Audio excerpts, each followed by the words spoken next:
The woman had a delicate and fair oval face, long black hair hanging down to her shoulders, and long and well-proportioned legs. Her whole temperament is full of the charm of a mature woman and also has a bit of the gentleness of a housewife. This man, who has been staying at home all year round, has only seen such a charming and beautiful landlord in the YY novels of his peers. "Are you Shen Lang?" The woman looked at the man and said teasingly with a smile, "From your voice, I thought you were in your early 30s. I didn't expect you to be so young." Faced with this sudden compliment, the man smiled nervously and quickly replied, I didn't expect it either." As soon as he said this, Shen Lang immediately regretted it and wished he could find a hole to crawl into.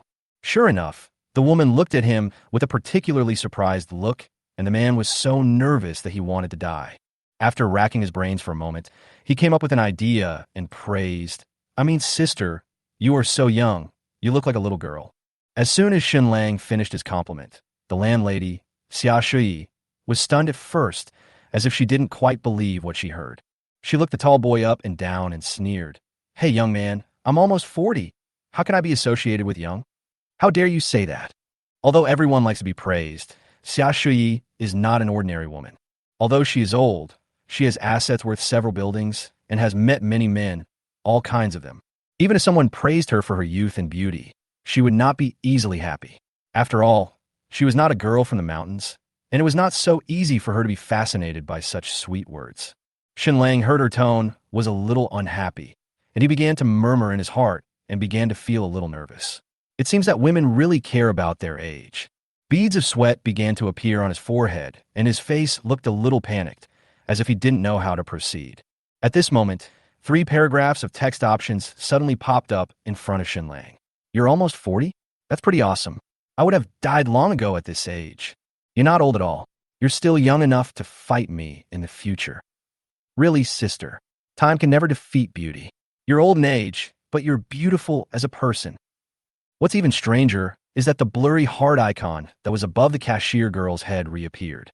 But this time it is not pink, but transparent, with a number 1 next to it, and a faint red light flashing in the heart of the heart. Shen Lang couldn't believe his eyes. He rubbed his eyes and looked at Xia Shui's figure carefully again. The words and the transparent love heart were still there and had not disappeared. A thought flashed through his mind. Isn't this the golden finger that only the protagonist of a typical novel has? The system chose me. The system prompt sounded, "Host, please give the correct answer as soon as possible. If you choose correctly, you will receive a reward." Shen Lang understood instantly that he had encountered a special opportunity and should not waste it. Faced with these 3 options, he had an idea in mind. Obviously, among the first 3 options, the second and the first were not very suitable. The first one in particular sounded like a joke, but the third option just happened to go along with what he had said before. So Shen Lang mustered up his courage and said, "Sister, you are really a beauty that can never be defeated by time. Although you are old, you are still beautiful." When saying this, Shen Lang was obviously no longer so nervous and even had a little confidence. He knew that his words were a little ambiguous, but at least they were a polite compliment rather than low-level flattery. When Xia Shui heard this, she was stunned at first, as if she didn't expect Shen Lang to say that. Her cheeks flushed slightly, and she gave Shen Lang a look of disdain. "You look so gentle, but I didn't expect you to be so eloquent. Are all young people nowadays so good at talking?" Shen Lang was even more panicked after hearing this. Did he choose the wrong words? He hurriedly looked back at the previous options and was sure that he was right. After all, the system's prompt made him choose this sentence. At this time, the system gave him a new option again. Sister, you see through it. I'm a little short of money. Can the rent be cheaper? I really think you are quite young. You look like my mother. Sister, you are really quite young. You are at the most attractive age for a woman. You're like a blooming flower. You look like a grown-up girl to everyone." Shen Lang looked at these options and hesitated.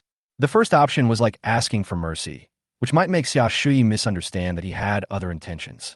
The second option is even worse, comparing her to her mother. How can this be possible? The third option just echoed his previous compliments, so he chose it without hesitation. "Sister, I really think you are the youngest now, like a blooming flower, and you look no different from those older girls." As soon as he said this, Shen Lang found that Xia Shui was obviously touched. Her face was slightly red, and her voice was a little soft. Okay, you said so many nice things. Don't you want me to reduce your rent?" Shen Lang quickly shook his head. No, no, sister. I'm telling the truth. You're really young. If the two of us go shopping together, others will definitely think we are siblings. Xia Shui blushed a little after hearing this and waved her hand. You kid, you don't blush at all when you talk. You often use these words to coax little girls, don't you? Shen Lang quickly explained. No, sister, I really think you are young. I'm single too. Okay. Xia Shui couldn't resist his offensive. Although she said this, there was a hint of shyness on her face. She continued in a relaxed tone. Are you here for a blind date or to rent a house? Do you want to sign the contract? Shen Lang quickly replied. Sign, of course. The two continued to walk into the house and prepare to sign the contract. At this moment, Shen Lang suddenly noticed that the moment Xia Shui turned around, the corners of her mouth rose slightly, as if she was smiling. The room has one bedroom and one living room, complete facilities, all electrical appliances, and no internet problems, so you can move in directly. After Shen Lang signed the contract, Xia Shui sat beside him and watched him quietly. She occasionally reminded Shen Lang where to sign and asked some daily questions from time to time. At this time, Xia Shui's tone became much gentler, not as tough as before. Instead, she gave people the feeling of a close sister. After signing the contract, Shen Lang carefully read through some of the clauses in the contract. Then, Xia Shui took him around to familiarize himself with the room and the corridor. The rent was paid, and Shen Lang and Xia Shui added each other on WeChat. That's it. I have to pick up my daughter from school. Xia Shui put away the keys and a copy of the contract. If you have anything, you can contact me on WeChat. Shen Lang nodded. Well, Sister Xia, thank you for your help. Take care. When Xia Shui stood up, Shen Lang caught a glimpse of her looking at him thoughtfully, as if she had something to say but didn't say it. Shen Lang was a little confused, so he asked politely, Sister Xia, is there anything else? Xia Shui hesitated, gently tucked a few strands of hair behind her ears, and suddenly asked shyly and expectantly, You just said that I am young and beautiful. Are these two words really suitable for me? Women are always very concerned about their age and appearance. Although Xia Shui is often praised for her youth and beauty, most of those people do it for her money or other purposes. But Shen Lang was different. He didn't say anything to please her. She could feel that what Shen Lang said just now was completely sincere. Shen Lang didn't expect Xia Shui to care about what he said just now, and he himself was a little hesitant about how to answer. Just as he was silent, the system prompt appeared again. I just said you were young. When did I say you were beautiful? Is your hearing a little bad? Really, sister, if you didn't tell me how old you are, I would have thought you were only 27 or 28. You're really beautiful, sis. With a figure like yours, it must feel great to hold you.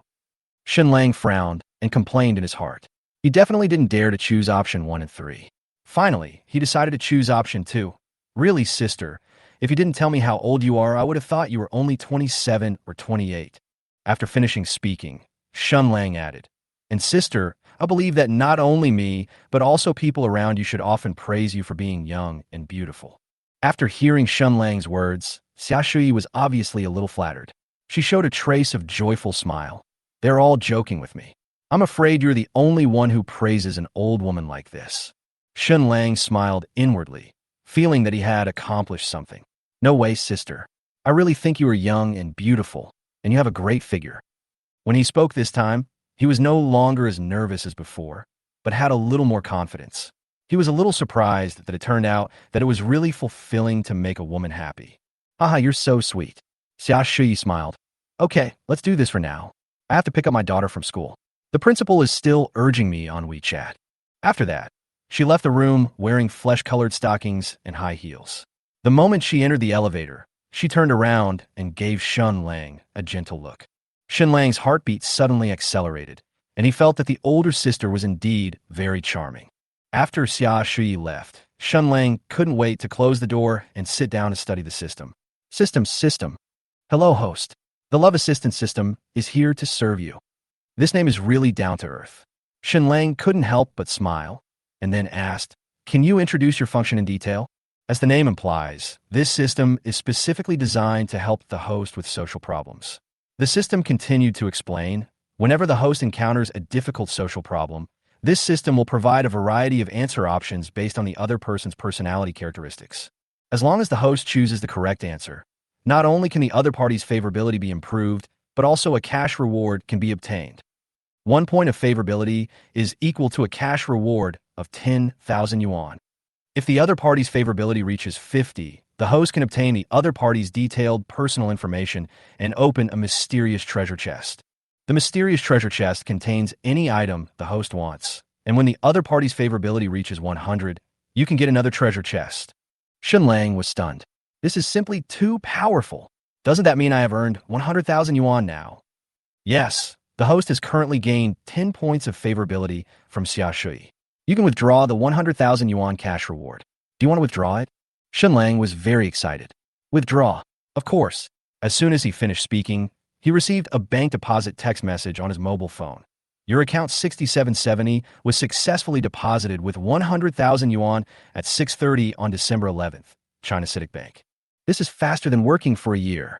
Shen Lang adjusted his glasses happily and exclaimed, "It feels so good to make money by chatting with girls." Shen Lang thought, no matter how embarrassing it is, at least there is real money in your pocket. Who would hate this way of making money? At this moment, Shen Lang suddenly thought of a question and continued to ask, "By the way, system, what if the other party is someone I hate? Do I still have to improve my favorability towards them?" The system's voice calmly replied, "Host, don't worry. For people you hate, this system will provide an option to reduce their favorability." Shen Lang breathed a sigh of relief. "That's good. I don't want to be a bootlicker. Please rest assured, host. For people you don't like, the system will provide you with corresponding strategies to help you achieve your goals." Shen Lang then felt relieved and continued to think about how to make more money through this system. Shen Lang touched his nose somewhat unnaturally, coughed lightly, and said, "The last question. If the other party's favorability is full, like those games, can we?" The system's voice responded, "Host, for any person you are communicating with, as long as the favorability reaches 100, the other party's attitude will ultimately depend on the host's choice." After hearing this, Shen Lang nodded slightly, feeling that the answer was a little vague, but it also carried an obvious hint. He chuckled a little uncertainly. Oh. He felt a little embarrassed and thought he had asked a somewhat childish question. After all, if a person of the opposite sex has a strong affection for you, but is unwilling to play adult games, then either she is a lesbian, she is a relative, or she has some physical problems. Shen Lang looked at the time, and it was almost 6 o'clock. He decided to go downstairs and walk around the neighborhood, have some dinner, and get familiar with the surrounding environment, and see if he could socialize and chat with people to earn some extra money. After all, this community is located in a remote area, so we need to know more about the surrounding situation. He followed the navigation for a few minutes and finally found a busy street for food. The vendors were shouting, and the aroma of food was everywhere. Shen Lang casually ate a bowl of fried rice, then walked towards the stall selling sugar-roasted chestnuts, thinking of buying some roasted chestnuts to take back and eat while playing games. The stall owner was a dark-skinned uncle who was busy frying fragrant chestnuts. Shen Lang walked over and asked politely, "Boss, how much are the chestnuts?" 20 yuan a pound, freshly picked. "How about it, young man? Would you like to buy some?" The boss enthusiastically handed over a freshly fried chestnut. Shen Lang took the chestnut a little embarrassedly, took a bite, and it tasted good. He nodded. "Then I'll have the 20 yuan one." In fact, Shen Lang didn't care whether the chestnuts were delicious or not. He was just embarrassed to refuse his boss's kindness. Many introverts with social phobia are like this. If the vendors are more enthusiastic, they will always buy things, even if they don't particularly need them. "Okay, salty, sweet, or original? Which one do you want?" the boss asked with a smile. "Salty," Shen Lang replied. "Okay, I'll pack it for you." The boss put down the spatula and started packing chestnuts. Ding! The boss's favorability towards the host has increased by 1 point. Currently 1 point. Please keep working hard. Shen Lang saw the system prompt and noticed that a blue heart also appeared above the boss's head, with the number 1 next to it. So he suddenly had an idea. "Boss, give me the original flavor for 20 yuan as well." The boss was a little surprised and said with a smile, "Oh, okay. So the boss started to pack the original chestnuts again, and Shen Lang's favorability increased by another point. Shen Lang finally understood that it was not only through words that one could improve the other party's favorability. Like the boss, as long as you bought more things and brought some economic benefits to the other party, you could also improve the favorability. 40 yuan in total, just scan here. The boss handed over the chestnuts. Shen Lang smiled nonchalantly. Scan it. He secretly thought that spending 40 yuan to get a reward of 20,000 yuan was a great deal. He smiled and left with 2 bags of chestnuts, feeling particularly happy. At this moment, Shen Lang suddenly heard a clear female voice. Boss, how much are these chestnuts? A slender girl with a delicate face came over and greeted the boss with a smile. Shen Lang could not help but be stunned. The girl was very pretty, with an oval face, fair skin, delicate features, especially her cherry lips, which were pink and tender and looked very charming. She was wearing a loose school uniform, which concealed her figure but still exuded a youthful vitality. Shen Lang's heart suddenly beat, and he suddenly became a little nervous. He subconsciously moved a step to the side. This was not love at first sight, but as a person with social phobia, he always felt repulsive when he saw a cheerful and sunny girl approaching him. He turned his head and glanced at her secretly, but a strange emotion arose in his heart. This kind of girl's sunny and cheerful temperament makes Shen Lang unconsciously want to get closer to her, but he is afraid that he is not good enough and is afraid of being rejected. He stood there and began to imagine various encounters between himself and the girl. Although this kind of fantasy was very common for most people with social phobia, Shen Lang knew very well that it was just a beautiful imagination of ordinary life in his mind. Shen Lang suddenly realized that although he was bound to the system, he actually did not have the courage to talk to the girl. If this was the protagonist in a novel, a coward like him would definitely be scolded by readers. However, he didn't have the courage to speak. After living as a stay-at-home for several years, he was afraid to even talk to the opposite sex. The sentence, "Handsome people have partners, ugly people have partners, only cowardly people have no partners," suddenly popped up in his mind. He swore silently in his heart, "If God gives me another chance, I will definitely approach her and get her contact information." At this moment, Shen Lang suddenly heard a cheerful laughter coming from behind him. Shen Lang suddenly turned around and saw the girl who had just bought chestnuts. She was holding the hot chestnuts, chatting with her roommate with a smile, and seemed to be sending messages. "Oh, I forgot. I'm trying to lose weight recently. What should I do? I bought sweet chestnuts." The girl's voice was crisp and a little naughty. You don't want to eat it either? I can't just throw it away. It's 20 yuan. Forget it. I'll cut it next week. Let's talk later. There's a boy who's been looking at me." The girl seemed to suddenly notice Shen Lang, stopped her phone, and looked at him with a slightly confused look. Shen Lang was stunned, his heartbeat quickened, and he was a little nervous. The girl looked back at Shen Lang curiously, then lowered her head, trying to avoid him. When Shen Lang saw her reaction, he also started to panic. His mind was in a mess, and he didn't know what to say. At this time, the system prompt appeared. "Just kidding. I built this road and planted this tree. If you want to pass through here, hand over the chestnut." "Ha ha ha ha. Just kidding. Can I add you on WeChat?" Smiling and asking, "Did you also buy chestnuts from that uncle? What flavor did you buy?" Friendly chat. "Beautiful lady, you look pretty. Can I add you on WeChat?" Shen Lang hesitated for a few seconds and finally chose the second option. "You also bought chestnuts from that uncle? What flavor did you buy?" He almost chose the first humorous option, but he realized that he didn't know her well and making such a joke might make her uncomfortable, especially on their first meeting. The girl stopped when she heard this and looked at Shen Lang warily. Sweet. What's wrong?" Shen Lang breathed a sigh of relief and replied with a smile. "Actually, the boss didn't hear me clearly. I originally wanted sweet and salty, but he gave me the original flavor. I want sweet. How about I change the flavor with you?" The girl seemed to let down her guard and smiled easily. "Well, okay. I'm trying to lose weight recently, so I'll have the sweet one instead." Shen Lang handed her a bag of sweet chestnuts. "Do you want salty or original flavor?" The girl thought about it and finally chose the salty one. "Salty. The original one is not very tasty." She handed the bag to Shen Lang and said with a smile, "Here are the sweet chestnuts." Shen Lang took the chestnut with a sense of relief, thinking to himself, "I didn't expect that the first time I talked to this girl, it would be so natural." The two walked in silence for a while. Although they did not continue talking, Shen Lang noticed that the girl's school uniform was from Zhuhai University. He suddenly remembered that he was also a graduate of Zhuhai University, and the two of them could be considered alumni. Shen Lang's heart moved, and the system options appeared again, surprised. "Are you from Zhuhai University? I just graduated in the first half of the year. We are alumni." Jokingly asked, "Looking at your school uniform, you are from Zhuhai University, right? I heard the female college students there are pretty good. Can you introduce some to me?" With a naughty smile, he said, "Beautiful lady, let me ask you a question. What is your WeChat ID?" When Shen Lang saw the second and third options, he felt a chill in his heart. If he really chose these, not only would he not be added to WeChat, he might also be reported for harassment. So, he chose the first one. Huh? Are you also from Juhai University? I just graduated and left school half a year ago. The girl turned her head and looked at him, seeming a little surprised. You too? Shen Lang smiled and said, Yes, we're actually alumni. What a coincidence. I didn't expect to meet alumni outside. The girl smiled, looking very warm. Shen Lang felt happy and even wanted to take the girl to the Civil Affairs Bureau right away. Her smile was so charming that he couldn't help but want to talk to her a few more words. The system's options appeared again.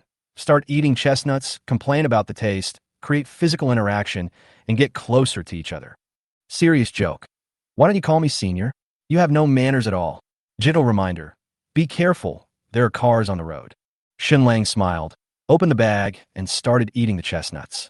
Then, he frowned and said in a disapproving tone, Your chestnuts taste a bit strange, as if they are spoiled. Ah, really? The girl was obviously a little surprised. Shen Lang handed her the bag. Try it. The girl approached Shen Lang, picked up one and tasted it, then said with a smile, I think it tastes okay. Maybe the one you just ate was a little bad. Well, maybe. Shen Lang smiled and felt the atmosphere become more relaxed. The girl also laughed. Actually, you were lucky. Last time I bought a bag of them at Wanda Plaza, half of them were bad. I was so angry that I almost asked the boss to return them. Shen Lang laughed. Haha, what bad luck. Then why don't you ask the boss to quit? That boss is the one who puts the finishing touches on things. I dare not offend him. The girl smiled even more brightly. Haha, there's really nothing I could do about it. This simple conversation made the atmosphere very harmonious. The two people were no longer strangers, but like friends who had just met. Shen Lang also found that the girl seemed to enjoy this relaxed and pleasant conversation very much, and he was no longer nervous, and the topic unfolded naturally. After more than 10 minutes, Shen Lang found himself very engaged in the conversation with the girl, and was even a little surprised that he could talk to her for so long. The girl also felt very strange that she could have such a happy chat with a boy she just met. The two of them went from being strangers at the beginning to being able to talk about anything now, as if they had established some kind of subtle connection.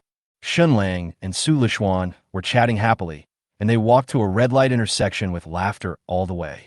Su Lishuan's smile never stopped.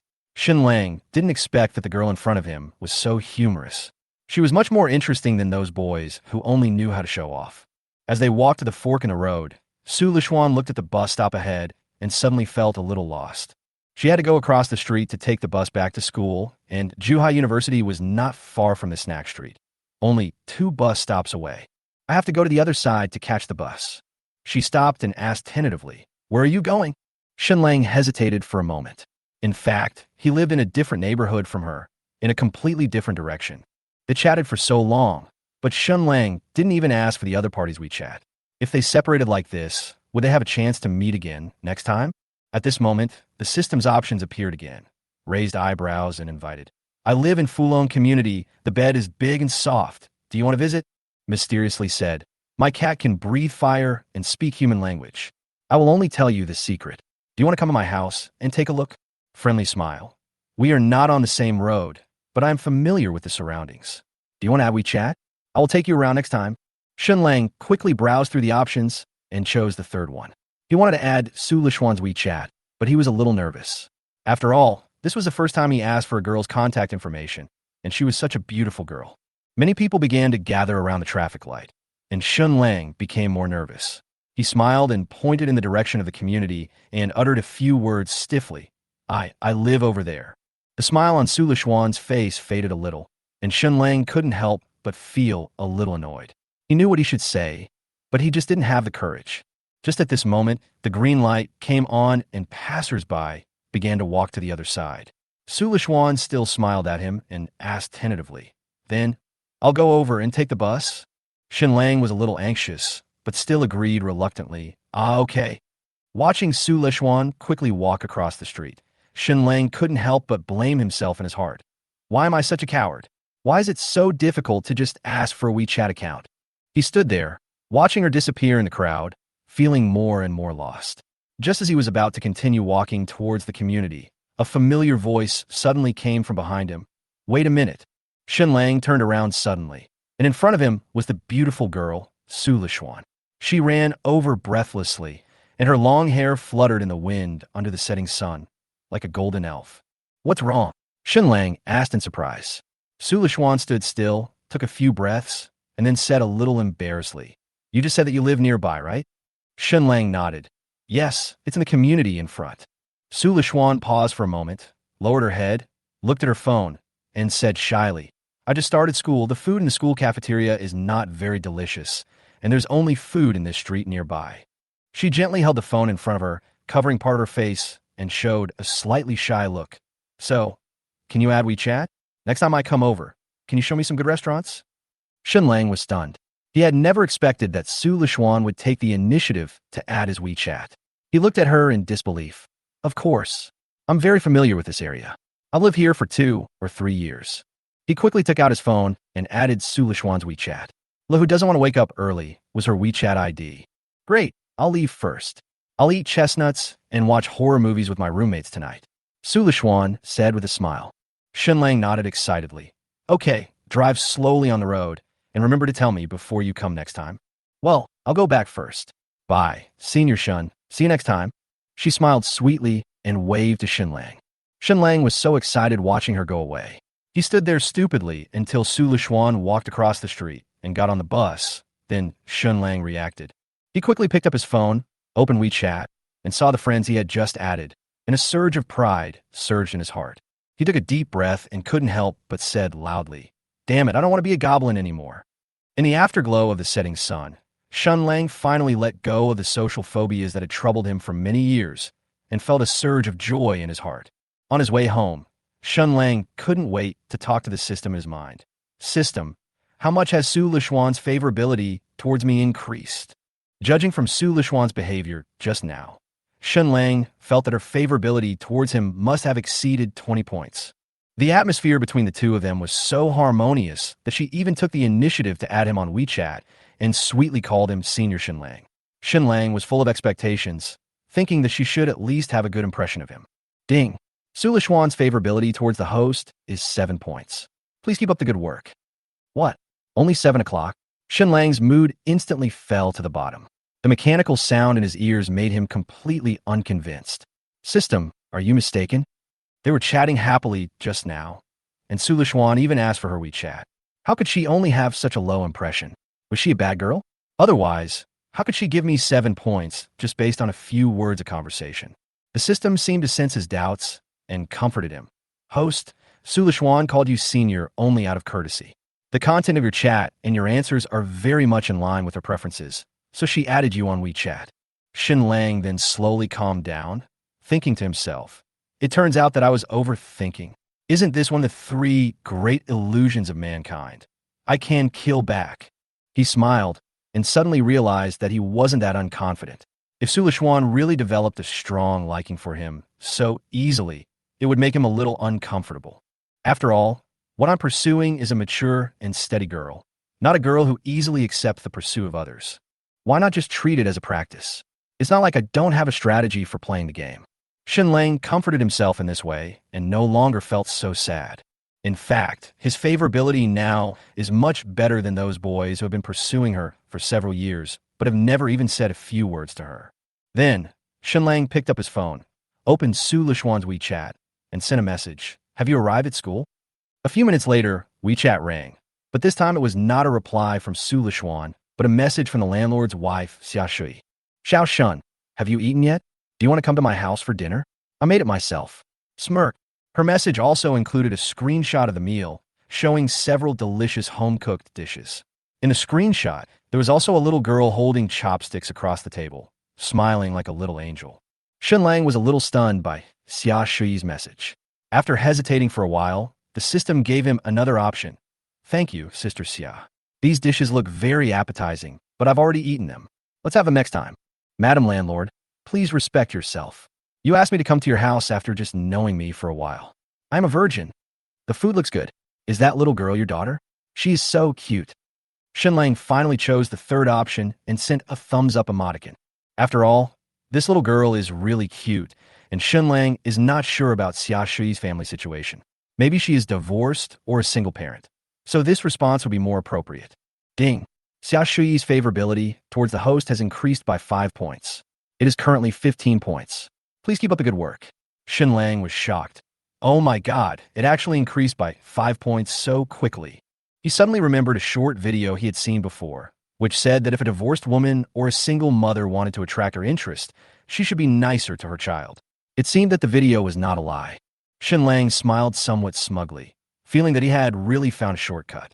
The system notification sounded again, and Xia Shui sent a message. She is a little naughty, always making a lot of noise like a tomboy. She laughs and cries all the time. The message sent by Xia Shui was accompanied by another photo of the little girl, and it could be seen that she loves her daughter deeply. Shen Lang replied, "Haha, girls are like this when they are young. My sister was also naughty when she was young." At this time, Shen Lang found that Xia Shui seemed to be more and more relaxed, and began to reply to him with voice messages. The two chatted more and more, and talked about more things about the little girl. Shen Lang clearly felt the other party's enthusiasm. After more than 10 minutes, Shen Lang politely declined to continue chatting. "Sister Xia, I just finished my meal. I'll go to your house for dinner next time." Xia Shui, "Yeah, okay. Cute." Ding. Xia Shui's favorability towards the host has increased by 9 points. Currently, it is 24 points. Please keep up the good work. This is too fast. Shen Lang was a little shocked. He originally thought that pursuing a girl required a lot of effort, but now it seems that chatting skills and caring about some small details are so effective. Shen Lang suddenly realized that his current progress was much better than those boys who always looked very attentive. He began to think seriously. If Xia Shui's favorability exceeded 100 points, could he play some adult games with her? Even though Xia Shui's favorability towards Shen Lang is only 24 points at the moment. In fact, they have only known each other for less than 2 hours and have not talked much. The favorability value actually directly reflects the other person's true thoughts about you and is a standard for measuring the relationship between two people. It can be said that Xia Shui's favorable impression of Shen Lang has proved that Shen Lang has won her recognition in this short conversation, and this value also far exceeds the expectations of ordinary people. The system's capabilities are indeed very powerful. With just a few words, Shen Lang was able to make Xia Shui have such a high degree of favorability towards him. This is definitely more reliable than the tricks used by those scumbag men on the internet. Shen Lang understood that although the options given by the system were important, whether they could truly improve the other party's favorability ultimately depended on how Shen Lang operated himself. After returning home, Shen Lang took out his phone and was about to send a message to Su Lishuan, but her WeChat chat box lit up first. "Just finished taking a shower and was about to watch a horror movie with my roommate. The #1 horror movie in South Korea, Ganjiam. So proud." It was followed by a smug expression. The screenshot showed her and her roommates watching a horror movie together, and the atmosphere was very relaxed. After Shen Lang clicked on the screenshot, he found a pair of slender, even-proportioned jade feet in the picture with water stains on them, obviously having just finished a bath. Several girls nearby were also in the camera, and they were all pretty, especially the short-haired girl close to Su Lishuan. Her facial features were very delicate, as if she had walked out of a painting. The photo was obviously taken casually. Shen Lang felt that it was unlikely that Su Lishuan would casually post such a photo when she just met a boy. Unfortunately, not long after, Su Lishuan withdrew the photo and posted an awkward emoticon. "Did you see it? The system provides 3 options. I saw it. I want to lick it from beginning to end." "I didn't see it." "What did you withdraw?" "I saw it. Your roommate is too timid. This movie is not very scary." Shen Lang hesitated for a moment.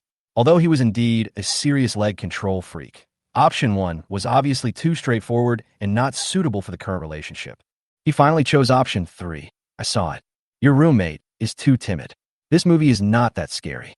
Su Lishuan responded with a smile. "Come on, this is the #1 horror movie in South Korea. I heard that it scared people to death on the day it was released." Shen Lang couldn't help but laugh. "It's not that exaggerated. I've seen it alone at night, and it was even scarier than this." "Then you are awesome. Anyway, I don't dare to watch horror movies alone, but I can't help but like watching them," Su Lishuan replied, while joking with his roommates. Shen Lang made another light-hearted joke. "Then you might as well try this method. If you don't dare to watch it alone, watch it with a friend."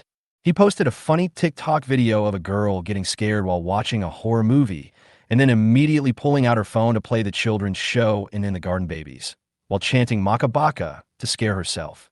Su Lishuan watched the video and couldn't help laughing. I'm dying of laughter. Your video is so funny." She laughed so hard that she fell backwards, and her roommates all looked at her in surprise. Su Lishuan felt a little embarrassed, so she quickly lowered her phone screen and continued typing while lying on the bed. I am dying of laughter. Your video is too funny. Ding. Su Lishuan's favorability towards the host has increased by 2 points. Currently, it is 9 points. Please keep up the good work. Shen Lang looked at the system prompts and felt more motivated. He felt that he had grasped Su Lishuan's interest again. The atmosphere of the subsequent chat became better and better. Su Lishuan replied to messages faster and faster and frequently sent various emoticons, appearing more friendly and relaxed. The chat lasted for quite a while, even more than 2 hours. Su Lishuan gradually immersed herself in the conversation with Shen Lang, completely forgetting that her roommates had secretly climbed onto her bed and were quietly observing her chat history with Shen Lang. Is it really that delicious? Next time, take me there and we can split the bill. Or I can treat you. Su Lishuan sent a message, not knowing that he had been teased by his roommates. What are you doing? Su Lishuan suddenly came to her senses and found that her roommates were looking at her with gossipy eyes. She immediately blushed and her heart beat fast. She quickly turned off her phone, fearing that they would see the content of her chat with Shen Lang. My roommates asked curiously, Lu Xian, who is he from? Lu Xian, is he handsome? Is he the one who asked you for his WeChat ID a few days ago? The one from the finance department.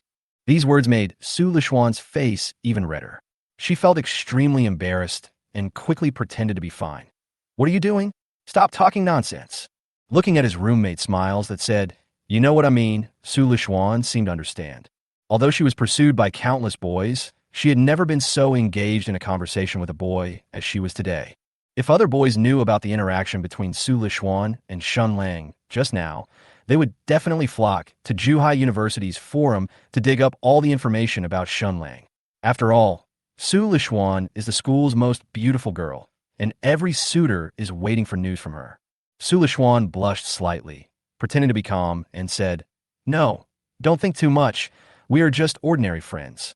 She quickly changed the subject. Aren't you watching a horror movie? Why are you suddenly concerned about me? My Xian, the horror movie has ended a long time ago. How obsessed are you with this boy? A roommate asked curiously. Is the movie over? Su Lishuan glanced at the screen and found that time passed very quickly. They actually chatted for 2 hours. Several roommates immediately became excited, looking at Su Lishuan's unbelievable expression. You really gave him WeChat? You've only known him for 10 minutes? No. Su Lishuan lowered his head and muttered awkwardly. I'm not that casual. Yi Xin is Su Lishuan's best friend and has accompanied her through most of her youth. From junior high school to now, they have always been close friends. Yi Xin knows Su Lishuan's life very well and often counsels her. At this time, Yi Xin looked at the situation in front of her, changed the subject, and continued to ask, are you sure this boy is not a scumbag?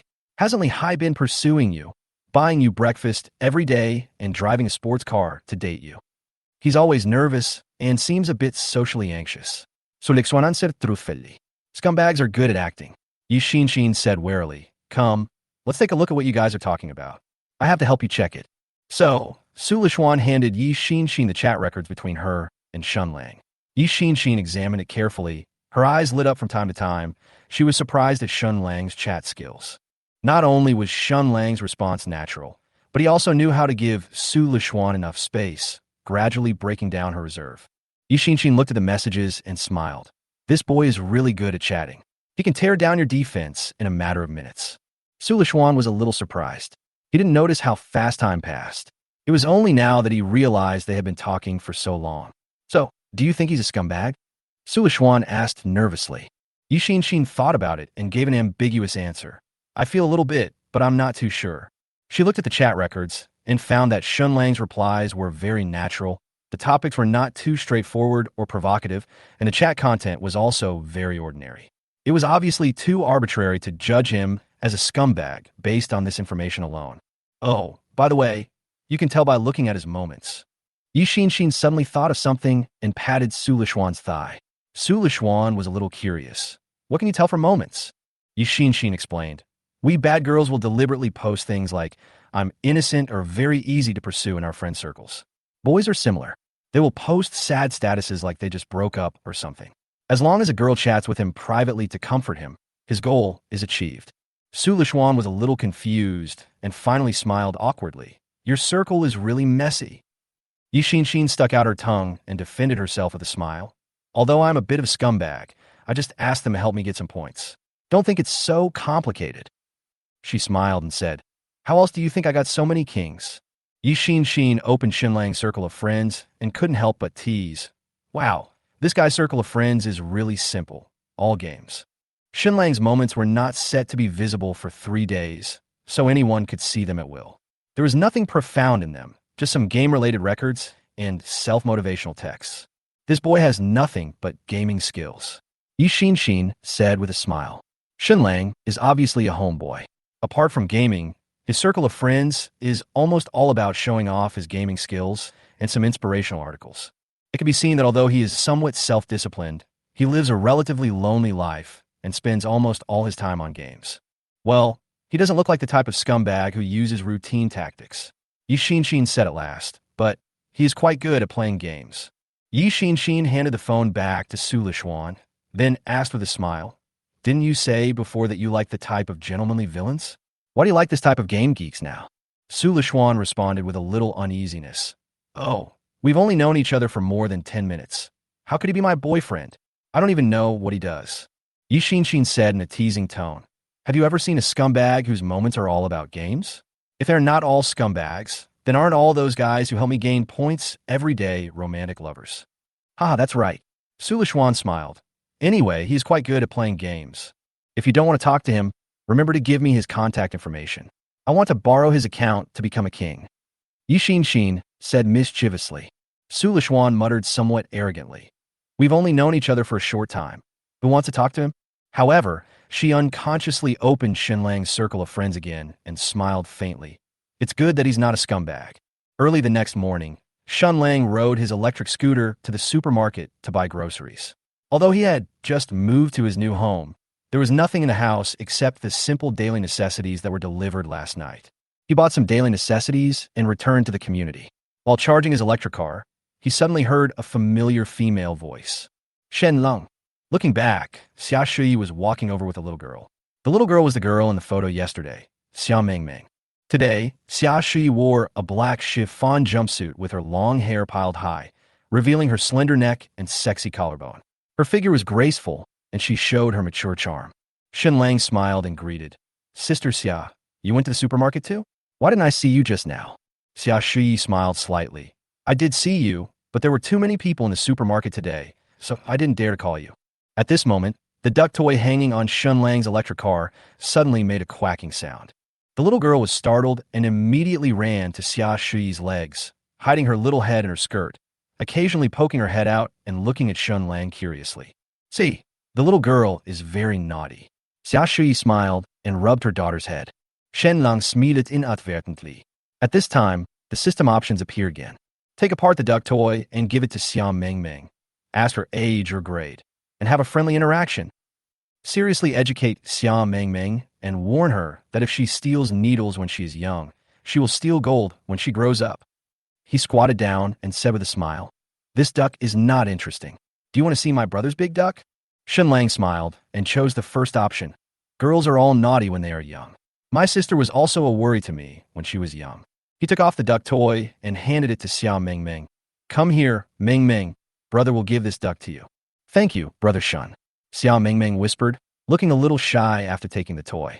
Guess, is Mengmeng in the middle class of kindergarten this year? Shen Lang asked with pretended curiosity. No, I'm already in the senior class. Xia Mengmeng answered proudly. Wow, senior class? That's amazing. Shen Lang praised her with a smile. In fact, Shen Lang already knew Xia Mengmeng's great information because Xia Shui had told him last night. Shen Lang guessed wrong on purpose in order to make the little girl feel proud and boost her self-confidence. Chapter 11. Men's Syndrome. Ding. Xia Shui's favorability towards the host is increased by 6 points. Currently, it is 30 points. Please keep up the good work. As expected, Shen Lang rubbed the little girl's head and stood up. It seems that if you want to attract the attention of your single sister with a child, no matter how much you care about her, it will never be as good as being nice to her child. Xia Shui was standing beside them, looking at the two people interacting with a pleased smile on her face. Such a heartwarming scene brought an inexplicable sense of happiness to this divorced single woman who had felt empty for many years. Xiao Shun, are you free at noon? Do you want to come to my place for lunch? Xia Shui smiled and said, "You can only handle it by yourself, so why not come to my place, and I'll make sweet and sour pork ribs for you." 1. I want to, but what if your husband comes back and misunderstands? 2. I don't want to eat sweet and sour spare ribs. Can you give me abalone to eat? 3. Of course I can. I also want to try your cooking skills, but will it be inconvenient? Of course you can. I also want to try your cooking skills, Sister Xia. Shen Lang scratched his head in embarrassment, trying to find out Xia Shui's family situation indirectly. But will it be inconvenient? Of course it's convenient. Xia Shui responded readily and explained generously. It's just me and my daughter at home. If there's anything inconvenient, just come over. Then I'd rather obey you than be disrespectful. Shen Lang then realized that Xia Shui was really a divorced woman, so he shyly agreed. Sister Xia, you live there. I will come to see you after I put my things away. It's in building 3, 1702. Good. It was getting late then, so I went back to prepare the dishes. Xia Shui looked down at the little girl and reminded her, Ming Ming, say goodbye to Brother Xiao Shun. The little girl also waved to Shen Lang sensibly and pinched the toy duck Shen Lang gave her, making a quacking sound. Goodbye, Brother Shun. Thank you for your little duck. Well, you're welcome. Shen Lang waved to the mother and daughter, looking at Xia Shui's graceful back, his heart inexplicably beating. We have only known each other for a short time, but our relationship is so good that I can even go to her house for dinner. After simply decorating the house with the daily necessities he had bought and playing 2 games, Xia Shui sent a WeChat message to tell Shen Lang that he could come over. Shen Lang was quite nervous as he was about to go to a woman's house for dinner, especially a single woman with a child. Shen Lang originally wanted to bring some fruit, but thinking that I was just going there for a simple meal, and we saw each other every day, it would seem too polite, so I went downstairs empty-handed. Arriving at building number 3, as soon as Shen Lang arrived at the door of Xia Shui's house, he smelled the fragrance of oil with a hint of sweetness. This kind of traditional community has a more down-to-earth atmosphere, and the neighbors are more humane. If there are any small problems at home, the neighbors will be happy to help. Unlike those high-end residential areas, neighbors who see each other every day basically have no interaction with each other. Not only that, this community is a real estate project in Jianghai City, a city where every inch of land is valuable.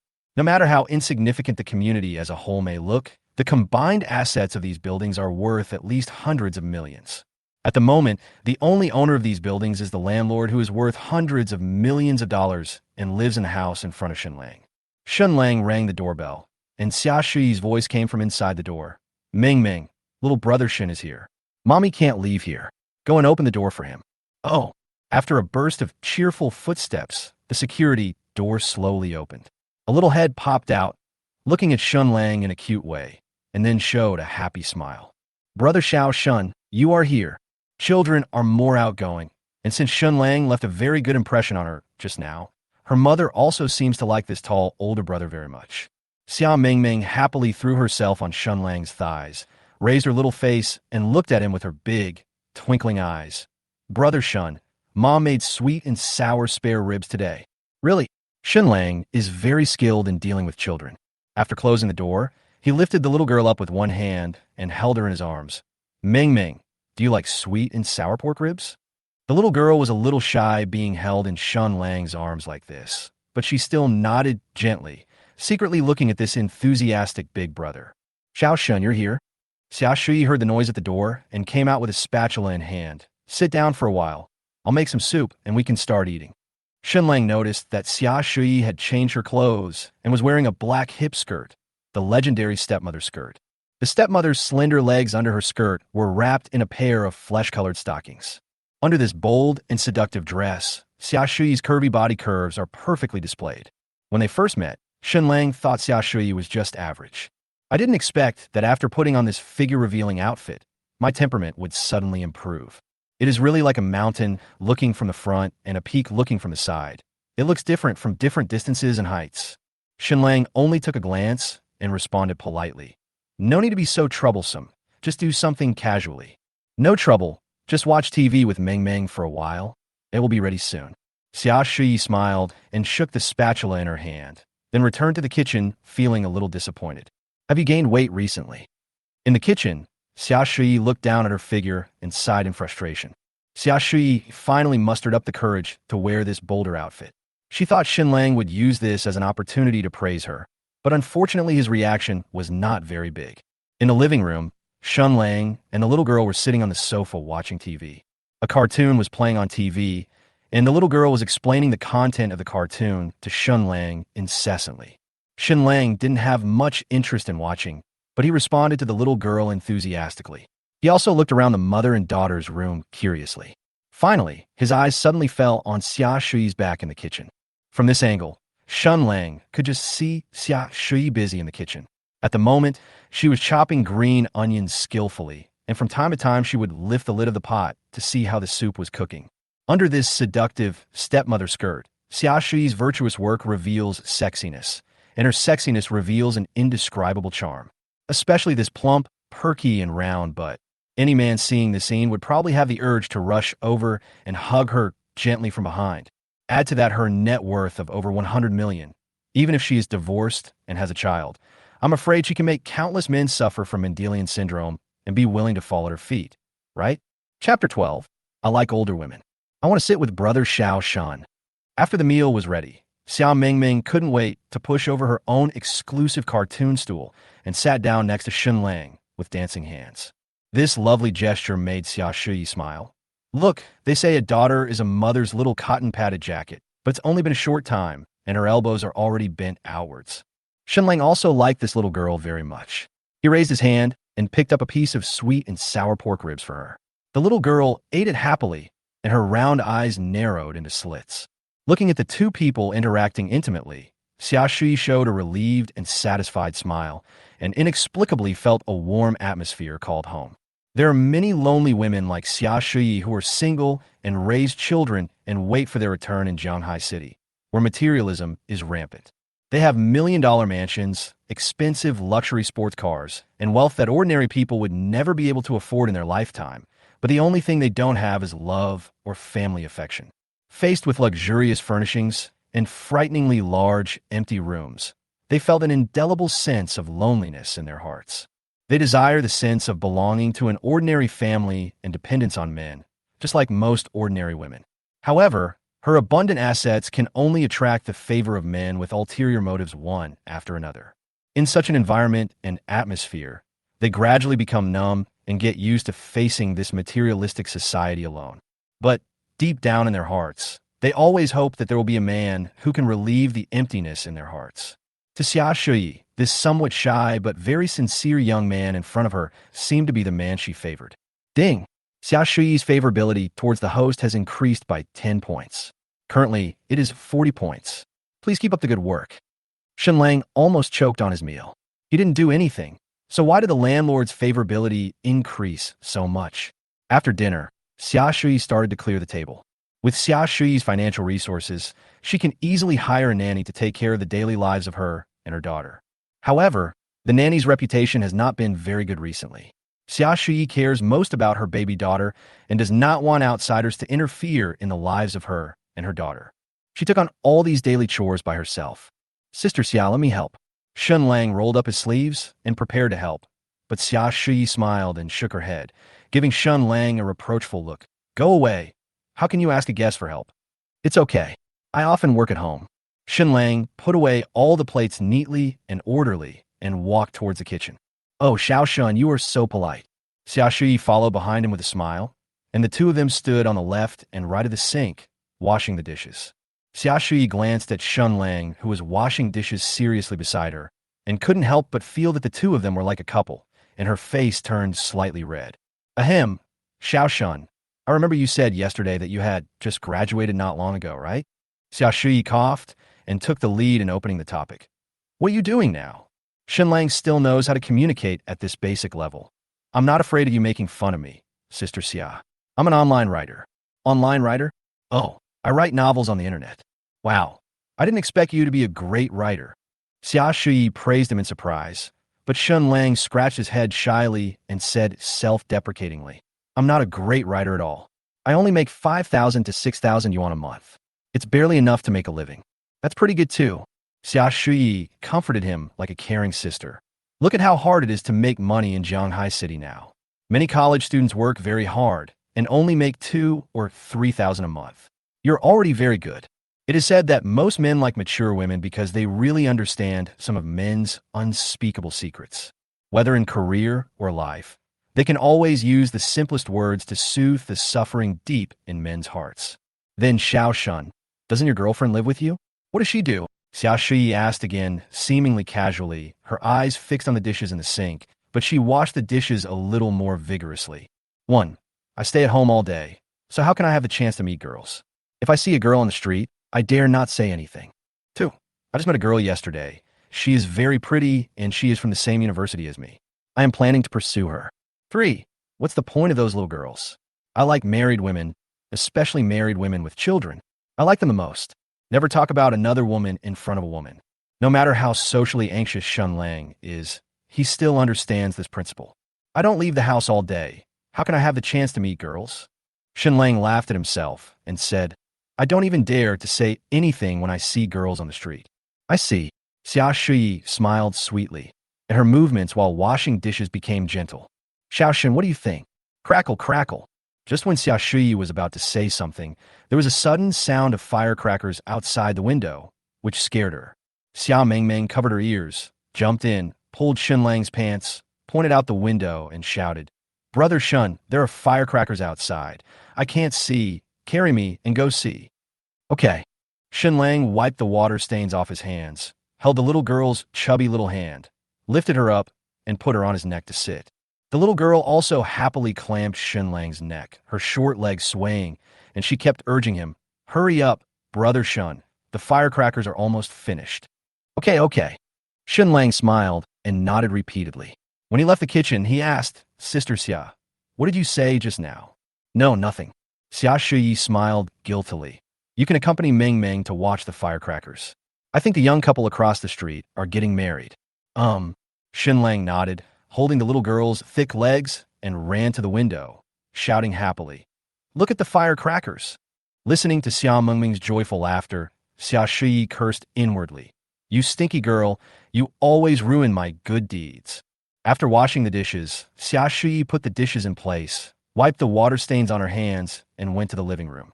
The scene by the window made this single woman who had been lonely for several years obviously stunned. Her delicate face, which still showed traces of time, showed a relieved smile. Shen Lang was seen holding Xia Mengmeng on his neck. Mengmeng was happily pointing at the wedding cars coming and going outside, with a smile on her face. When someone lit firecrackers, Xia Mengmeng considerately helped Shen Lang cover his ears. The two, big and small, were both laughing happily. The bright sunshine shone on the two of them. This warm scene, like a father taking care of his daughter, made Xia Shi smile foolishly and murmur involuntarily. It would be great if it could continue like this. Chapter 13. She divorced because her husband was not good enough? Ding! Xia Shi's favorability towards the host has increased by 5 points. Currently, it is 45 points. Please keep up the good work. Listening to the voice of the system in his mind, Shen Lang turned around in surprise and saw Xia Shi leaning against the kitchen door, looking at him with an indulged and relieved smile. This kind of data that probes deep into a person's heart made Shen Lang touch his nose unnaturally, and he raised his hand to take the noisy little guy off his neck. Sister Xia, it's getting late. I'll go back first. Let's play for a while longer. It's still early anyway. Xia Shi's tone was obviously a little reluctant.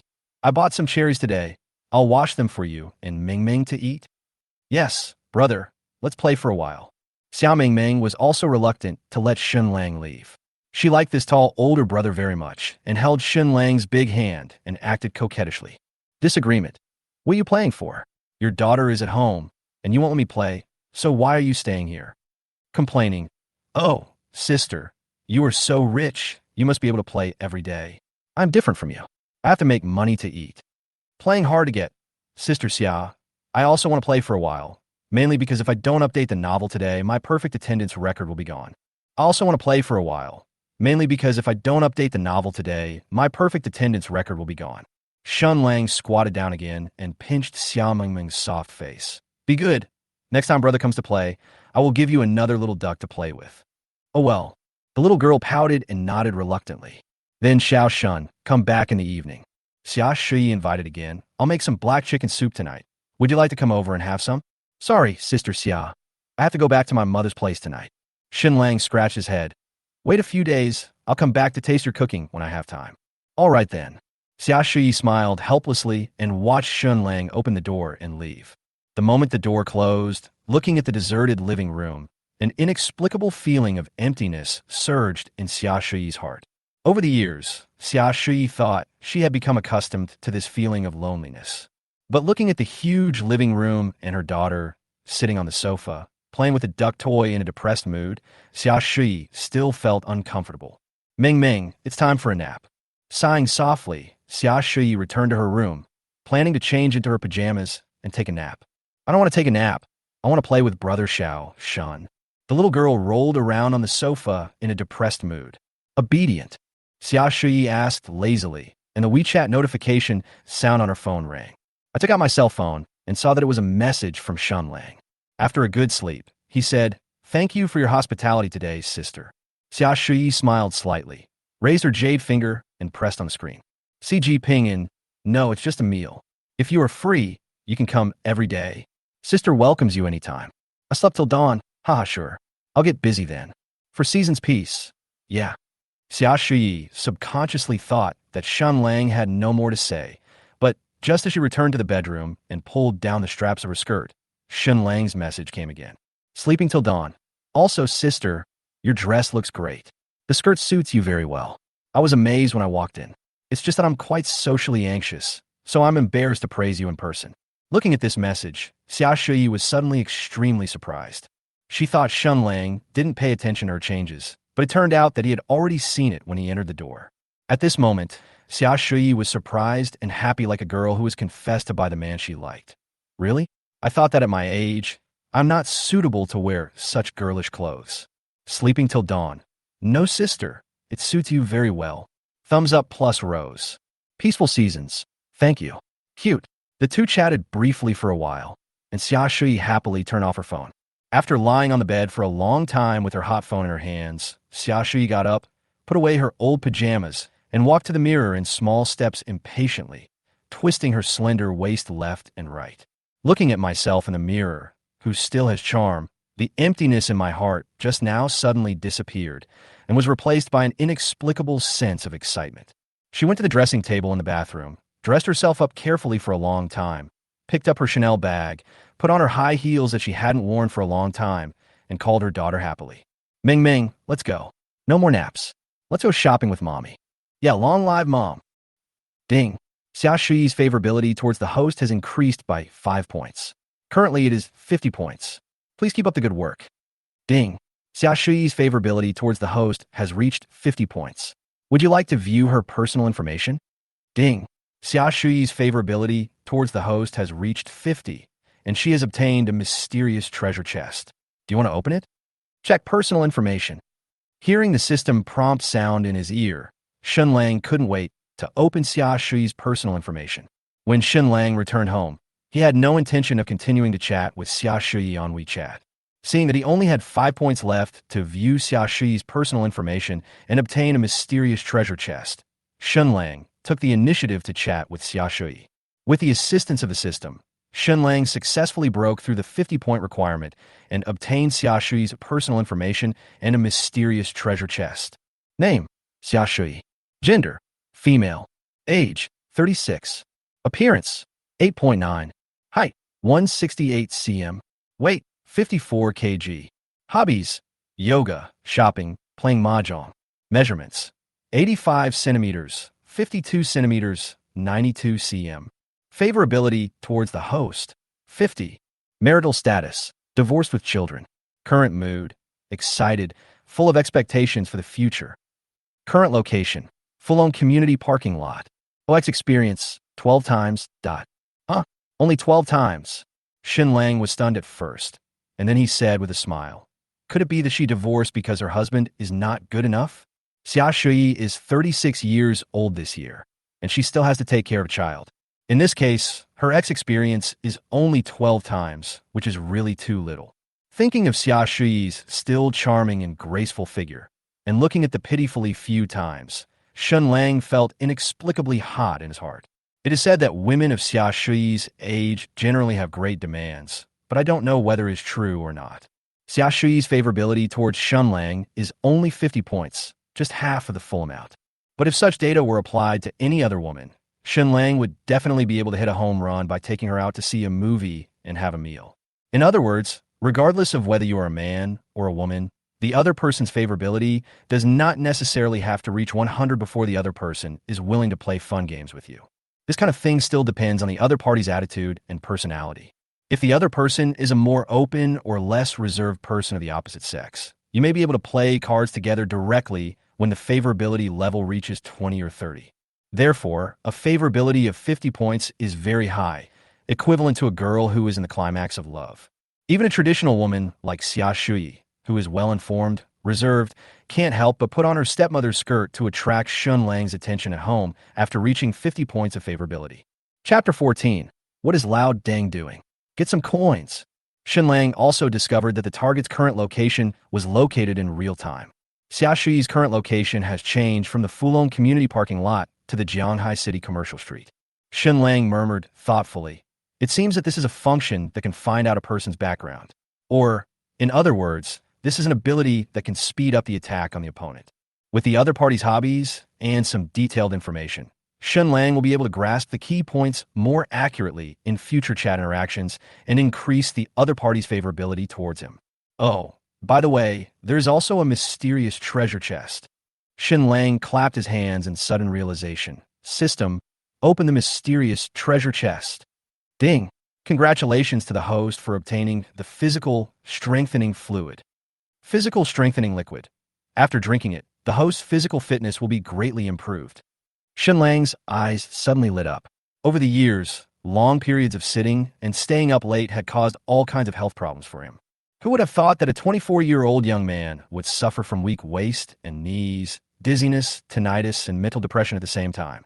Shen Lang had been thinking about exercising his body for a long time. Unfortunately, he is in the advanced stage of laziness. Every time he wants to exercise, he says he will wait for 2 days. His excuses for deceiving himself are more perfect each time. Now that he has the physical strengthening liquid, Shen Lang can directly skip the torture brought by exercise and have a healthy and perfect body. As the system finished speaking, a bottle of dark green liquid appeared in Shen Lang's hand, which looked like Lu Shun eau de cologne. Without giving it much thought, Shen Lang unscrewed the thumb-sized lid and poured the sticky liquid into his mouth without leaving a drop. In order to avoid waste, Shen Lang poured mineral water into the bottle, filtered it and drank it, then threw away the bottle with satisfaction. The effect of the strengthening liquid is amazingly fast. In just a moment, Shen Lang's body began to feel hot, as if he was in a sauna, and hot sweat was oozing out of every pore. The muscles all over my body also felt a dull pain, as if the wound and scar were being torn open to allow new muscles to grow out. The feeling is most obvious in the waist and abdomen, as if there are 2 hands performing corrective surgery inside.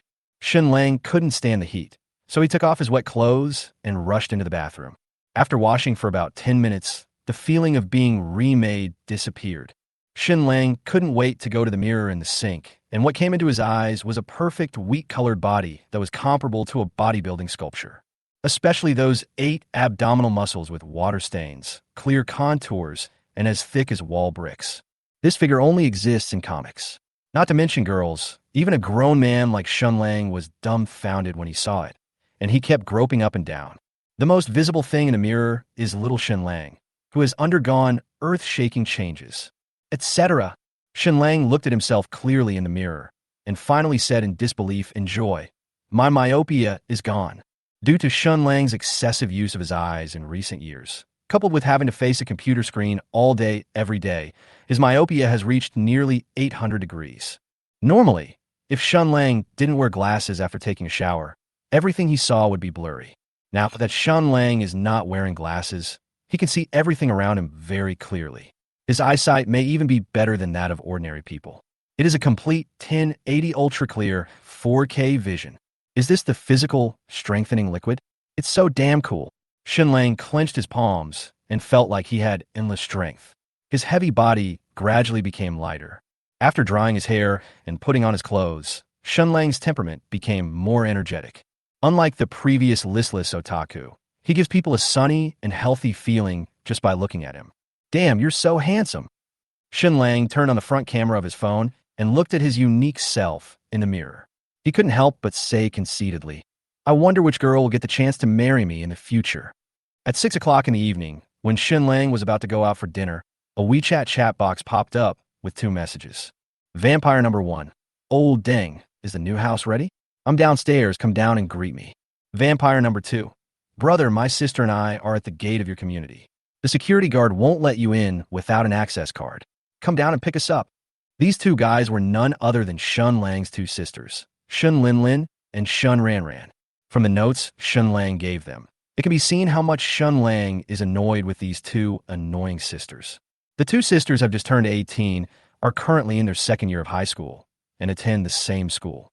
Although they are sisters and are only a few minutes apart in age, their personalities are very different. My elder sister Shen Linlin has been very naughty and mischievous since she was young. She would hang around with Shen Lang and his group of friends all day long, taking bird eggs and blowing up manure pits, things that girls would sneer at. This girl found very interesting. After growing up, Shen Linlin became even more rebellious.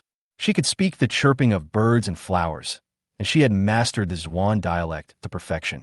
Shen Lang even heard that this ruffian sister had fought with some thugs outside the school. Since she entered junior high school, this girl has not called Shen Lang brother. She has basically only called him with disdain. Now she even calls Shen Lang Old Deng. My younger sister Shen Ranran is less of a worry. She has been a very good student since she was young and has a well-behaved and obedient personality. The only drawback is that she loves to stick to Shen Lang too much. Since she was a child, she followed Shen Lang wherever he went like a shadow. If Shen Lang didn't take her with him, she would make a fuss and cry a lot, and Shen Lang would have to rack his brains to coax her. This is also why Shen Lang is so good at dealing with children. It's all thanks to the training of these 2 girls. The reason why Shen Lang labeled the 2 sisters as vampires is that ever since Shen Lang graduated and started writing novels to make money, they've been trying every means to ask Shen Lang for money. The money ranged from dozens to hundreds. Basically, all the money Shen Lang earned from writing novels was given to these 2 girls.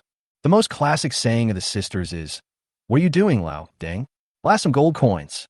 Just then, sister Shen Linlin became impatient and made a video call. Shen Lang didn't even want to answer the call, so he hung up and replied with a panda emoji in a bad mood. Hurry up. Not to be outdone, Shen Linlin responded with a panda emoji. What? A dog barking. Shen Lang was so angry that he laughed. He really doesn't understand why some boys like sisters. You can't hit her or scold her. You can only coax her like a princess. She is completely sent by God to torture him. After taking the key and going downstairs to the community square, Shen Lang saw 2 sisters in school uniforms chatting at the gate. Chapter 15. Who are you? The 2 sisters are easy to identify.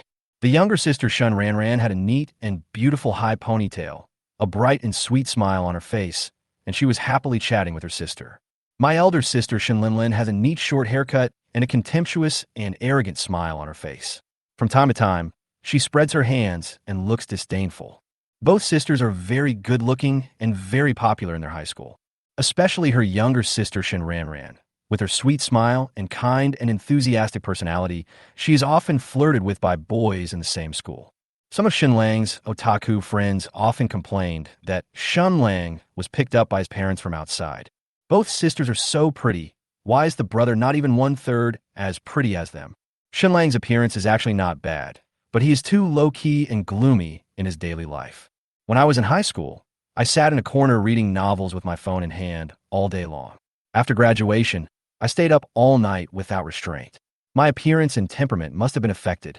When Shen Lang approached the gate, his sister Shen Ranran's face was immediately filled with a happy smile. But just as she was about to say hello, her smile stopped abruptly. Shen Linlin looked at Shen Lang in astonishment, as if she had seen an alien. Shen Lang raised his chin towards the 2 sisters with interest. Why? You don't recognize your brother? The atmosphere suddenly became quiet. The 2 sisters looked at each other. Zon player Shen Linlin was surprised and spoke first. Who are you? I am your brother. Shen Lang reminded him unhappily. It's only been a month since we last met, and you don't recognize me anymore? Shen Linlin looked at the handsome man from head to toe and asked in disbelief, No, you are Shen Lang? She couldn't believe that the sunny and handsome guy in front of her was actually her otaku brother who stayed at home playing games all day. Before the 2 sisters started school, Shen Lang did say in his circle of friends that he would start to exercise self-discipline. Shen Linlin even mocked him in the comments, saying that he must be working hard for 3 days and resting for 2 days. Who could have thought that within this month, this useless guy could actually train himself up, and the results were so good, it was like he had been retrained. Shen Ranran rubbed Shen Lang's strong abdominal muscles, then lifted up Shen Lang's short sleeves, revealing his well-defined abdominal muscles, and said happily, "Wow, sis, look, I have abdominal muscles." Seeing the 8-pack abs, Shen Linlin's heart skipped a beat for some reason, but she still said, "That's it? That's it. TSK, they must have used some protein powder. What's the fuss about? Don't go crazy here." Shen Lang pinched Shen Ranran's cheek and pushed her away, then straightened his short sleeves. "Stop talking nonsense. Why are you looking for me? I have nothing to do after school. Can I come over to play with you?" Shen Ranran came over again, hugged Shen Lang's arm, and said coquettishly, "Brother, which building do you live in? Take us to have a look." Shen Lang sighed softly and took the two sisters into the residential complex and into the single suite where he lived. Shen Ranran looked around the room curiously, took out her phone to record a video and sent it to her mother for review, then asked in surprise, "Brother, you live here? How much per month?" Shen Lang threw the key casually on the table, $1,000. Shen Ranran nodded repeatedly, thinking that the price was acceptable. "It's as messy as a doghouse." Shen Linlin complained with disgust, turned around and fell on Shen Lang's bed, took out her cell phone, and lazily started scrolling through TikTok. Shen Ranran was also sitting on the edge of the bed, looking at Shen Lang foolishly, shaking her slender legs happily, and smiling at Shen Lang from time to time. The room suddenly became quiet, and Shen Linlin's voice while browsing Douyin was particularly loud. "Look carefully. This man is called Xiaozhuang. Okay, stop bothering me." Within a few minutes, Shen Lang began to dislike the two sisters. "I'll book a hotel for you nearby. You can go to the hotel and have fun." Shen Ranran blinked her eyes. "Brother, did you pay me for my article?" "Well, I made a little money this month." As soon as Shen Lang finished speaking, he immediately regretted it. Shen Ranran immediately flashed over and hugged Shen Lang's waist, acting coquettishly. "Brother, I've fallen in love with a piece of clothing recently, but I don't have enough money.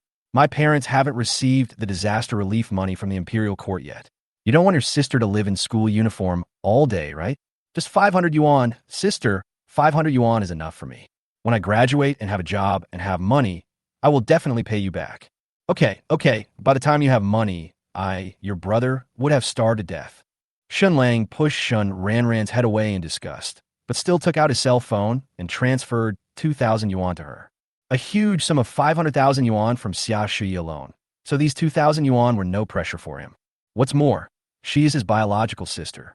If Shen Lang was not worried about his wealth being exposed, he might give her more. "Wow, 2,000. Shen Ranran's eyes lit up immediately. "Brother, has any rich man given you any reward recently?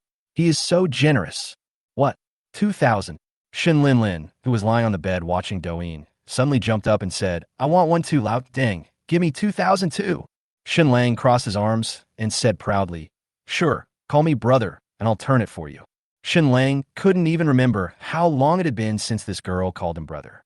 In addition, she often made sarcastic remarks to him on weekdays, and acted like a little devil who asked for a beating all day long. Now that he has the chance, Shen Lang will naturally teach this girl, who always speaks sweet words to him, a lesson. Shen Linlin was stunned at first. Her face slightly reddened. She picked up the pillow and threw it at him. "Go to hell, old Biden." Shen Lang shrugged indifferently. "If you don't call me, then I won't call you. Hurry up and get up. I'm going out to eat." Who knew that Shen Linlin suddenly pounced on him, hugged Shen Lang like an octopus, and raised her hand to grab Shen Lang's phone to transfer money. As a girl, Shen Linlin is very strong, and some boys of the same age feel inferior to her.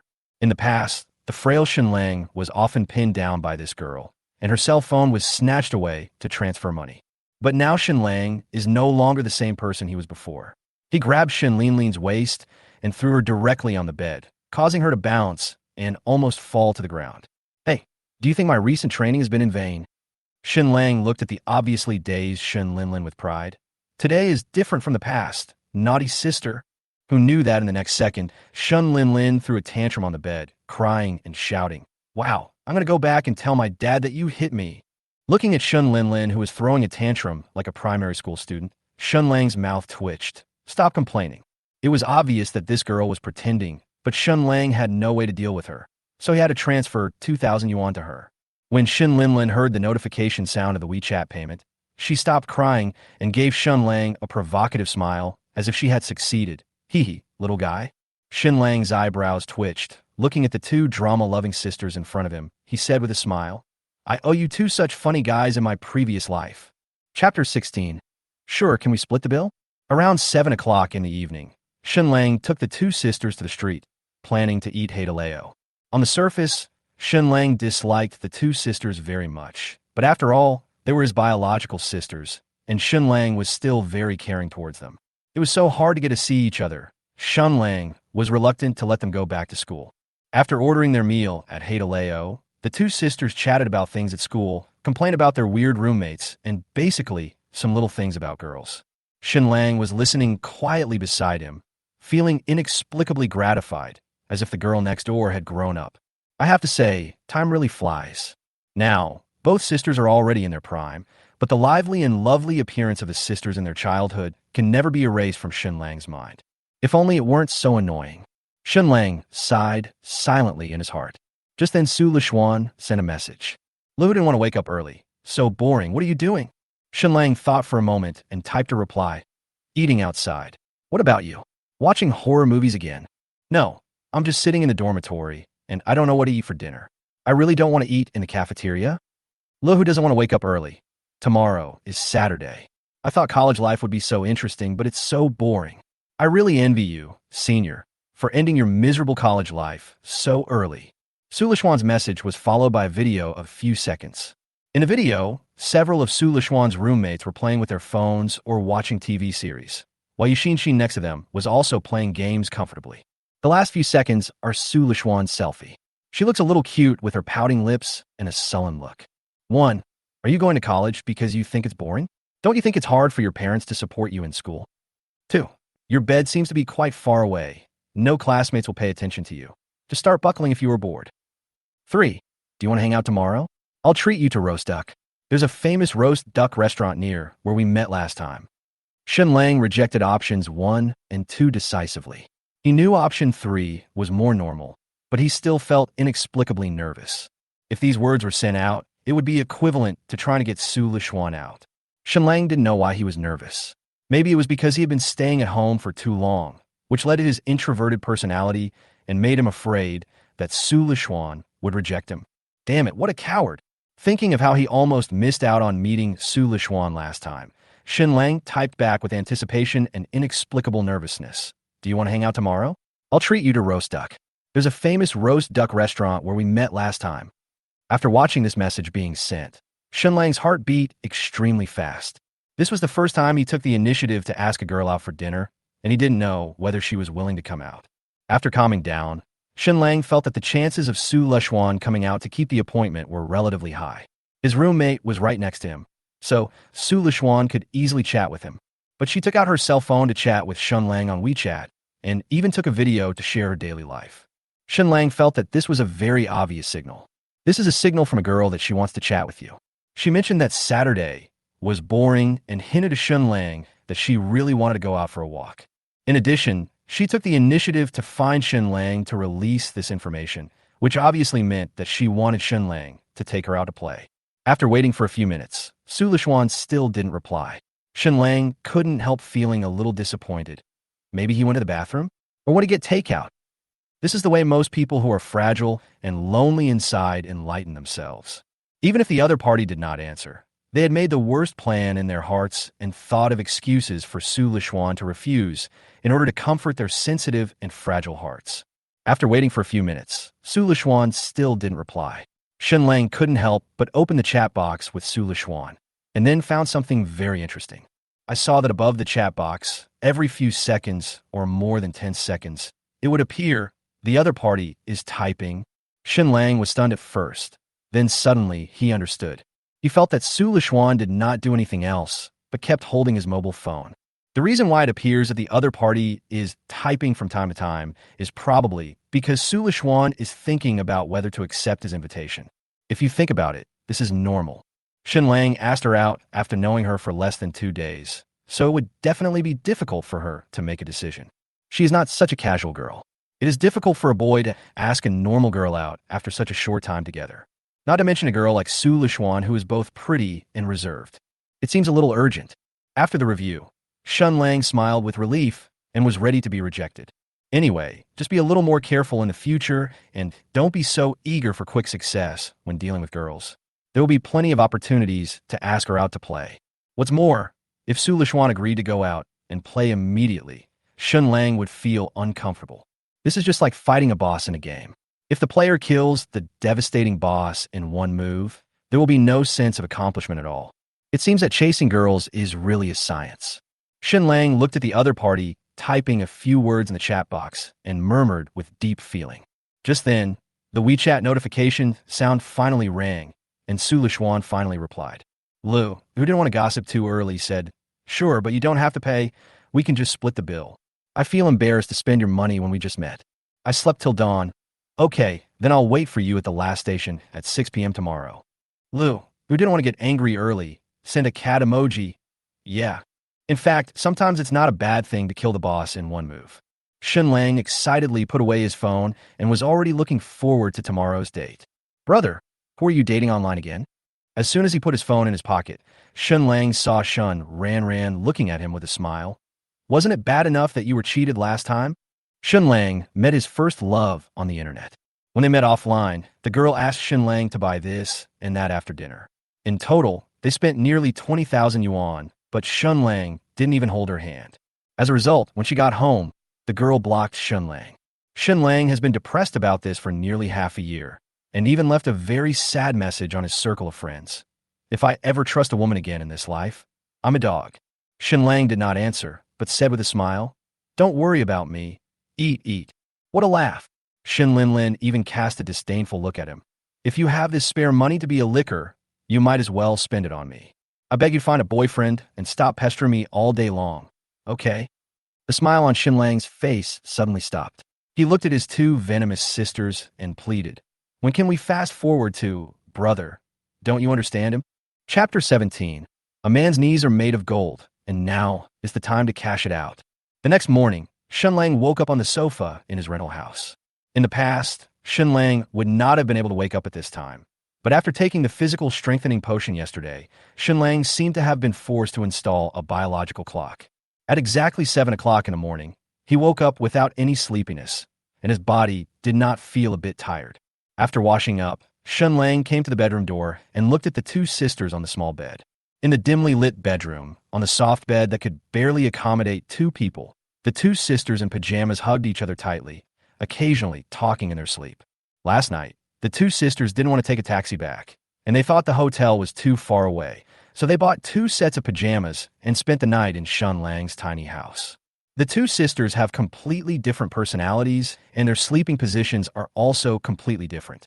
Shen Ran was lying on her side, leaning in Shen Lin's arms, with a satisfied and sweet smile on her face. Shen Lin was different. She slept in a carefree position, with her slender legs holding Shen Ran in her arms like an octopus. One could even faintly hear her murmurs. Even though the two sisters slept in their own little beds, Shen Lin's heroic sleeping posture accidentally revealed a large area of her snow-white and smooth skin.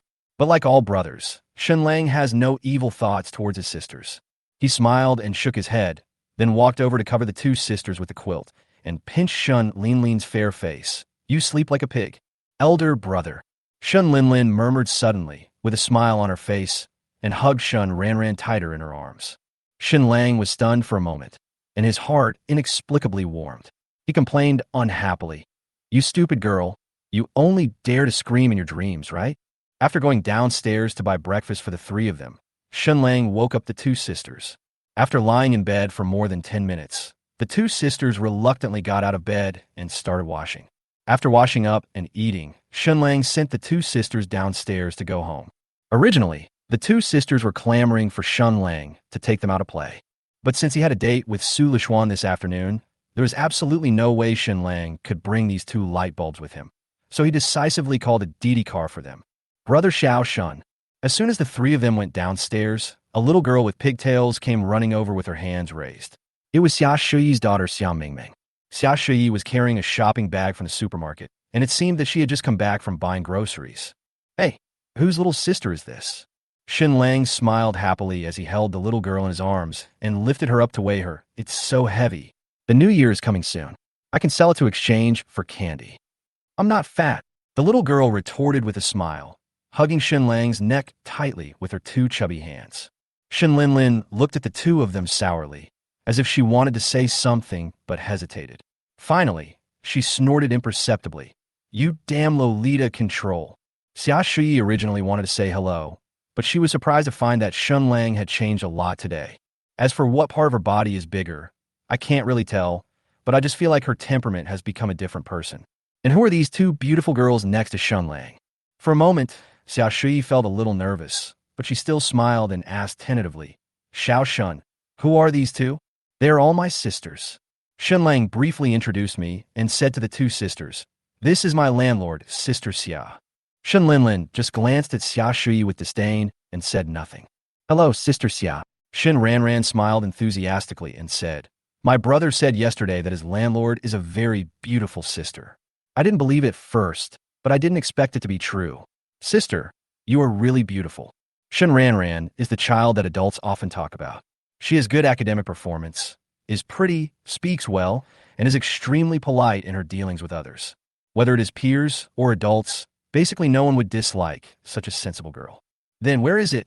Xia Shuyi waved her hand with a smile, a little embarrassed, and then asked curiously, Where are you going so early? They chatted for a few more minutes before Xia Shuyi raised the shopping bag in her hand and said, That's it for now. Next time you come to play with your brother, remember to come to my house for dinner. Okay. Shen Ranran nodded enthusiastically, but Shen Linlin kept looking at Shen Lang, who was interacting with the little girl from time to time, with a look of contempt as if she wanted to say something but stopped. By the way, Xiao Shun, Xia Shuyi said to Shen Lang, who was squatting in front of the little girl, Well, my computer has some problems today. Can you come and help me take a look when you are free? Shen Lang stood up and said, No problem. I'll take them to the car and come right over. Okay, by the way, you can have lunch at my house. Xia Shui lifted the shopping bag in her hand and said, I bought a lot of vegetables today. Okowo. Shen Lang did not refuse, since he was going to meet Su Lishuan in the afternoon anyway. Brother, I feel like the landlady seems to be interested in you. The way she looked at you just now was almost tearing my eyes. After Xia Shui and the little girl walked away, Shen Ranran smiled maliciously and said, And I remember you only moved in a few days ago, and she took the initiative to invite you to her house for dinner? I have to say that Shen Ranran is indeed a smart girl. She can see through some subtle people and things more accurately than some adults. Don't think too much. She's worth over 100 million yuan, and the entire community belongs to her. Shen Lang naturally didn't admit it. A wealthy woman of this level. Do you think she could be interested in a nerd like your brother who stays at home all day? Shen Ranran analyzed for a moment and muttered seriously, Yeah, that's right. If I had so much money, I wouldn't like a otaku either. Shen Lang, hey brother, if she really likes you, will you accept it? Shen Ranran half-jokingly teased. Isn't this the rich woman you guys dream of? She's a little older, but she's so pretty. If you marry her, you can save yourself decades of detours. Why not agree? Money is so hard to earn these days. As long as she nods, I'll immediately fall at her feet. Shen Lang shrugged his shoulders generously and said indifferently, A man's knees are made of gold. Now is the time to cash it out. Do you know what the flower language of steel wool is? Forbearance, understand? Haha, you are so shameless. Shen Ranran was so happy that she hit Shen Lang. I think you don't like the landlady, but that little girl. Shen Linlin retorted sarcastically. When someone calls me Brother Shun, my bones are softened. How disgusting. Chapter 18. What kind of woman do you like? It's not Shen Linlin. What's wrong with you? Are you jealous of even a little girl? Shen Lang was so angry that he laughed. He reminded him unhappily, You can call me that if you want. I'm your brother. There's nothing shameful about calling me brother. Go to hell, old Biden. Shen Linlin's face turned red, and she didn't know what to say in rebuttal. Unable to bear it any longer, she raised her foot and kicked Shen Lang. But unfortunately, Shen Lang dodged it with a smile. Slow down on the road, and don't bother your brother anymore in the future. After sending the two sisters to the Didi car, Shen Lang came to the landlord's wife's door and rang the doorbell. Brother Xiao Shun. The person who opened the door was still the lively and lovely Xia Mingming. She raised her hands high, tilted her cute little face, and jumped up and down, asking Shen Lang to hold her. Where's your mother? Shen Lang held the little girl in one hand in his arms, pinched her little face, and asked. Mom is cooking. The little girl giggled, revealing her cute little baby teeth. Xiao Shun, you're here, just in time. Xia Shui came out of the kitchen carrying the last dish with an obvious smile of joy on her face. I just finished cooking. Come and eat after washing your hands, and look at the computer later. Xia Shui was wearing a white gauze dress. Her fair skin was faintly visible, and her plump breasts made the slightly loose dress look bulging. The weather is quite hot today, and Xia Shui has been busy in the kitchen for so long that beads of sweat appear on her fair neck. A few strands of hair stick to her forehead and neck, revealing her charming demeanor. The charming look of her with sweat dripping down her face, slightly flushed face, and disheveled hair is really a bit embarrassing. Thank you, Sister Xia, for your hospitality. Shen Lang smiled and nodded. After washing his hands, he went to the living room to eat. The little girl still sat next to Shen Lang with a cartoon stool. Ding! Xia Shui's favorability towards the host has increased by 10 points. Currently, it is 60 points. Please keep up the good work. With the help and prompts of the system, Shen Lang once again increased Xia Shui's favorability by 10 points. The atmosphere at the dinner table was extremely harmonious. To Xia Shui, it felt like they were a family. She liked this feeling of fulfillment very much. After dinner, the two washed dishes in the kitchen. The little girl was watching cartoons on the sofa in the living room. She laughed out loud from time to time and rolled around on the sofa. Xia Shui likes this warm atmosphere very much. The feeling of having a man in the house makes her feel inexplicably at ease. Xiao Shun, I remember you are 24 years old, right? You are not young anymore. It's time for you to find a girlfriend. While washing the dishes, Xia Shui came even closer than last time. I'm curious about what kind of girls a boy like you would prefer. 1. I like girls who are older than me, who are gentle and intellectual, and who know how to live like you. 2. I like sexy ones, the sexier the better, and they must have a good figure and a pretty face too. 3. I like women with big wavy breasts. Don't get me wrong, these are my 2 requirements, big breasts and wavy breasts. Maybe my personality is not very popular with girls. Shen Lang responded somewhat embarrassedly. As for me, I prefer girls who are older than me, gentle and intellectual, like you who know how to live. Sister, I'm not as good as you say. Xia Shui smiled modestly, with obvious joy on her face. She didn't expect Shen Lang's answer to be so straightforward. The two continued washing dishes while chatting awkwardly. It was not known whether it was because the movement of washing dishes was too loud or she was deliberately hinting at Shen Lang. But Xia Shui's elbow would gently touch Shen Lang's lower abdomen from time to time. Every time Shen Lang turned his head to look at her, Xia Shui lowered her head with a shy smile on her face. After washing the dishes, Shen Lang was taken by Xia Shui to the bedroom to repair the computer. Before entering the house, Xia Shui nervously told the little girl in the living room, Ming Ming, Xiao Shun and I are going to fix the computer. You stay here by yourself. I know. The little girl responded without blinking, her attention always on the LCD screen. I'm afraid the thing I'm going to repair may not be a computer. Recalling Xia Shui's body movements when she was washing dishes just now, Shen Lang swallowed his saliva with inexplicable heat. He was thinking, if the landlady came to him forcefully, should he refuse? But just lie down? Or should he take the initiative? At this moment, Shen Lang met Xia Shui's shy, nervous, and expectant gaze as she walked towards him. At this moment, both of them looked away tacitly. The atmosphere suddenly became charming, and the sound of cartoons in the living room was particularly clear. Shonda, Baldy Chong is here to chop down trees again. Shen Lang coughed first to ease the awkward atmosphere. Sister Xia, which room is the computer in? In this room. Xia Shui responded quickly, hurried over to open the bedroom door, and sat down in front of a desktop computer. I just bought the computer not long ago, and I haven't used it in the past few days. I was thinking about finding a movie to watch, but it prompted me to download something. I don't know much about computers, and I was afraid of making a mistake, so I didn't dare to download it. Xiao Shun, take a look. As Xia Shui spoke, she turned on the computer, opened the website from yesterday, clicked on the video to play, and a window popped up to download Flash. This problem is very common. As long as you download the software in this pop-up window, you can play the video normally. Shen Lang originally wanted to remind him this, but who knew that the system option would pop up again. 1. Pretend not to know. Hold Xia Shui's hand, help her operate the mouse, create an ambiguous atmosphere, and bring the two closer 2.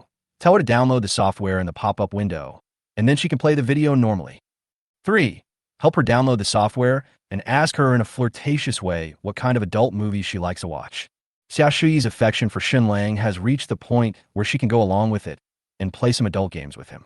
Shen Lang felt that even if he chose option 3, he might get some suggestive and ambiguous answers from Xia Shuyi. If it were any other woman with such favorable impression, Shen Lang might have been pushed onto the bed by her the moment he entered the room. To put it bluntly, these 3 options are now testing or reminding Shen Lang. As a man, it is time to take the initiative to make some excessive actions to bring the 2 people closer during the interaction. Of course, if he was scared, Shen Lang could naturally choose the second option to answer. Let me see. Shen Lang swallowed nervously and walked forward a few steps to stand behind Xia Shuyi. After hesitating for a moment, Shen Lang bent down and held Xia Shuyi's fair hand holding the mouse. At this moment, both of their bodies trembled at the same time. Chapter 19. We've only known each other for a few days? The strong breath of a big boy was so close that Xia Shuyi was so nervous that her heart almost jumped out.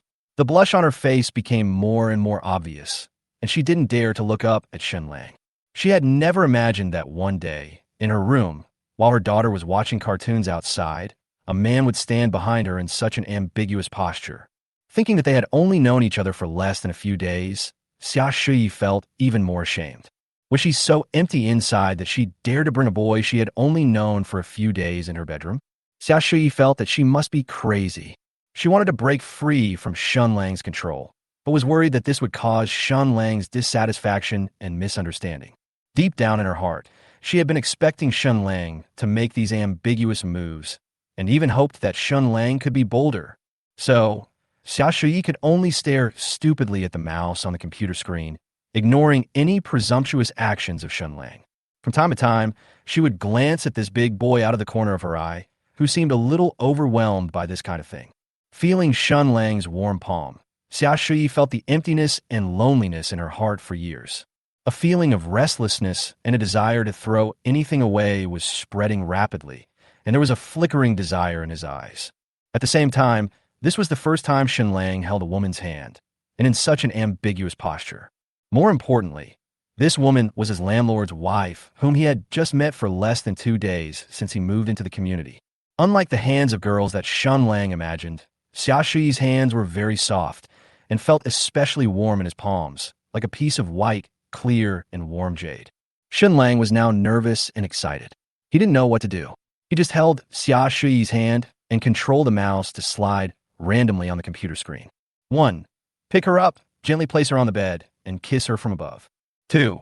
Press her against the window, lift up her skirt, and treat her gently. 3. Pick her up, sit in front of the computer, put her on your legs facing you, and humiliate her face to face. Fuck, how come this system is even hungrier than me?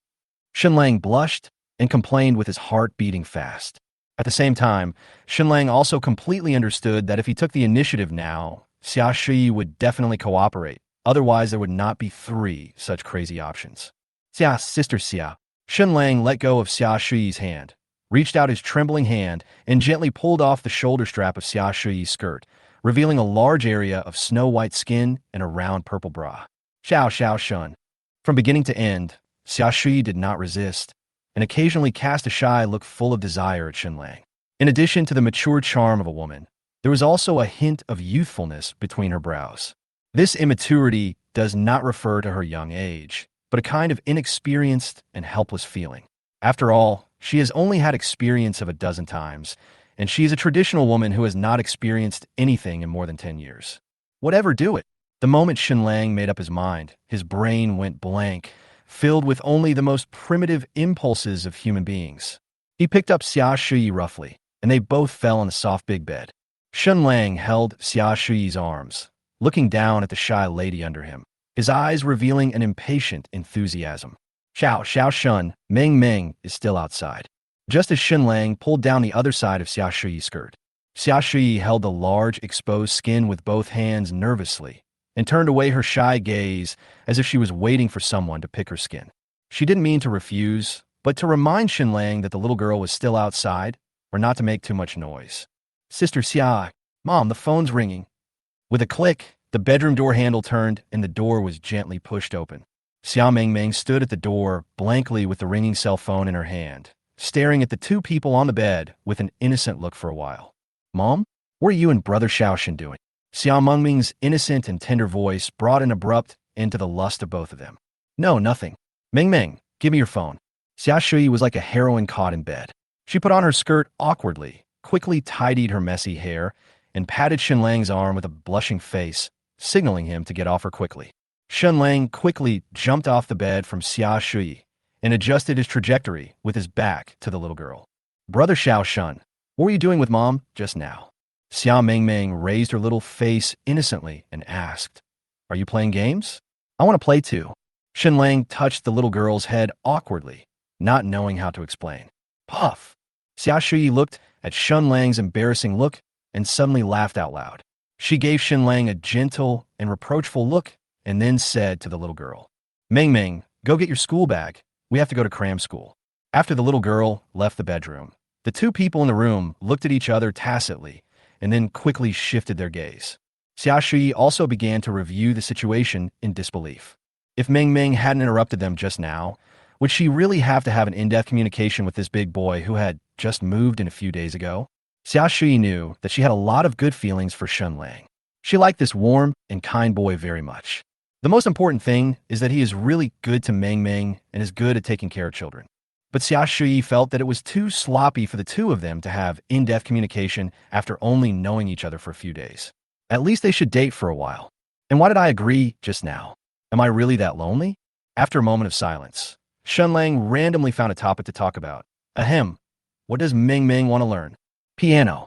Xia Shui responded indifferently, and the atmosphere in the room suddenly became awkward. That's Sister Xia, I think. Xiaoshan, you should go back and do your work first. Xia Shui interrupted Shen Lang's speech, fearing that Shen Lang would say some words to retain her. She could not help but waver, so she spoke nervously. I have to send Mingming to cram school. 1. Confused question. Why? Can't you send Mingming to the cram school and then come back and we can continue? 2. Anxious confession. Sister Xia, I like you and I want to be with you. Money doesn't matter. The main thing is that I want to take care of Mingming with you. 3. Generous farewell.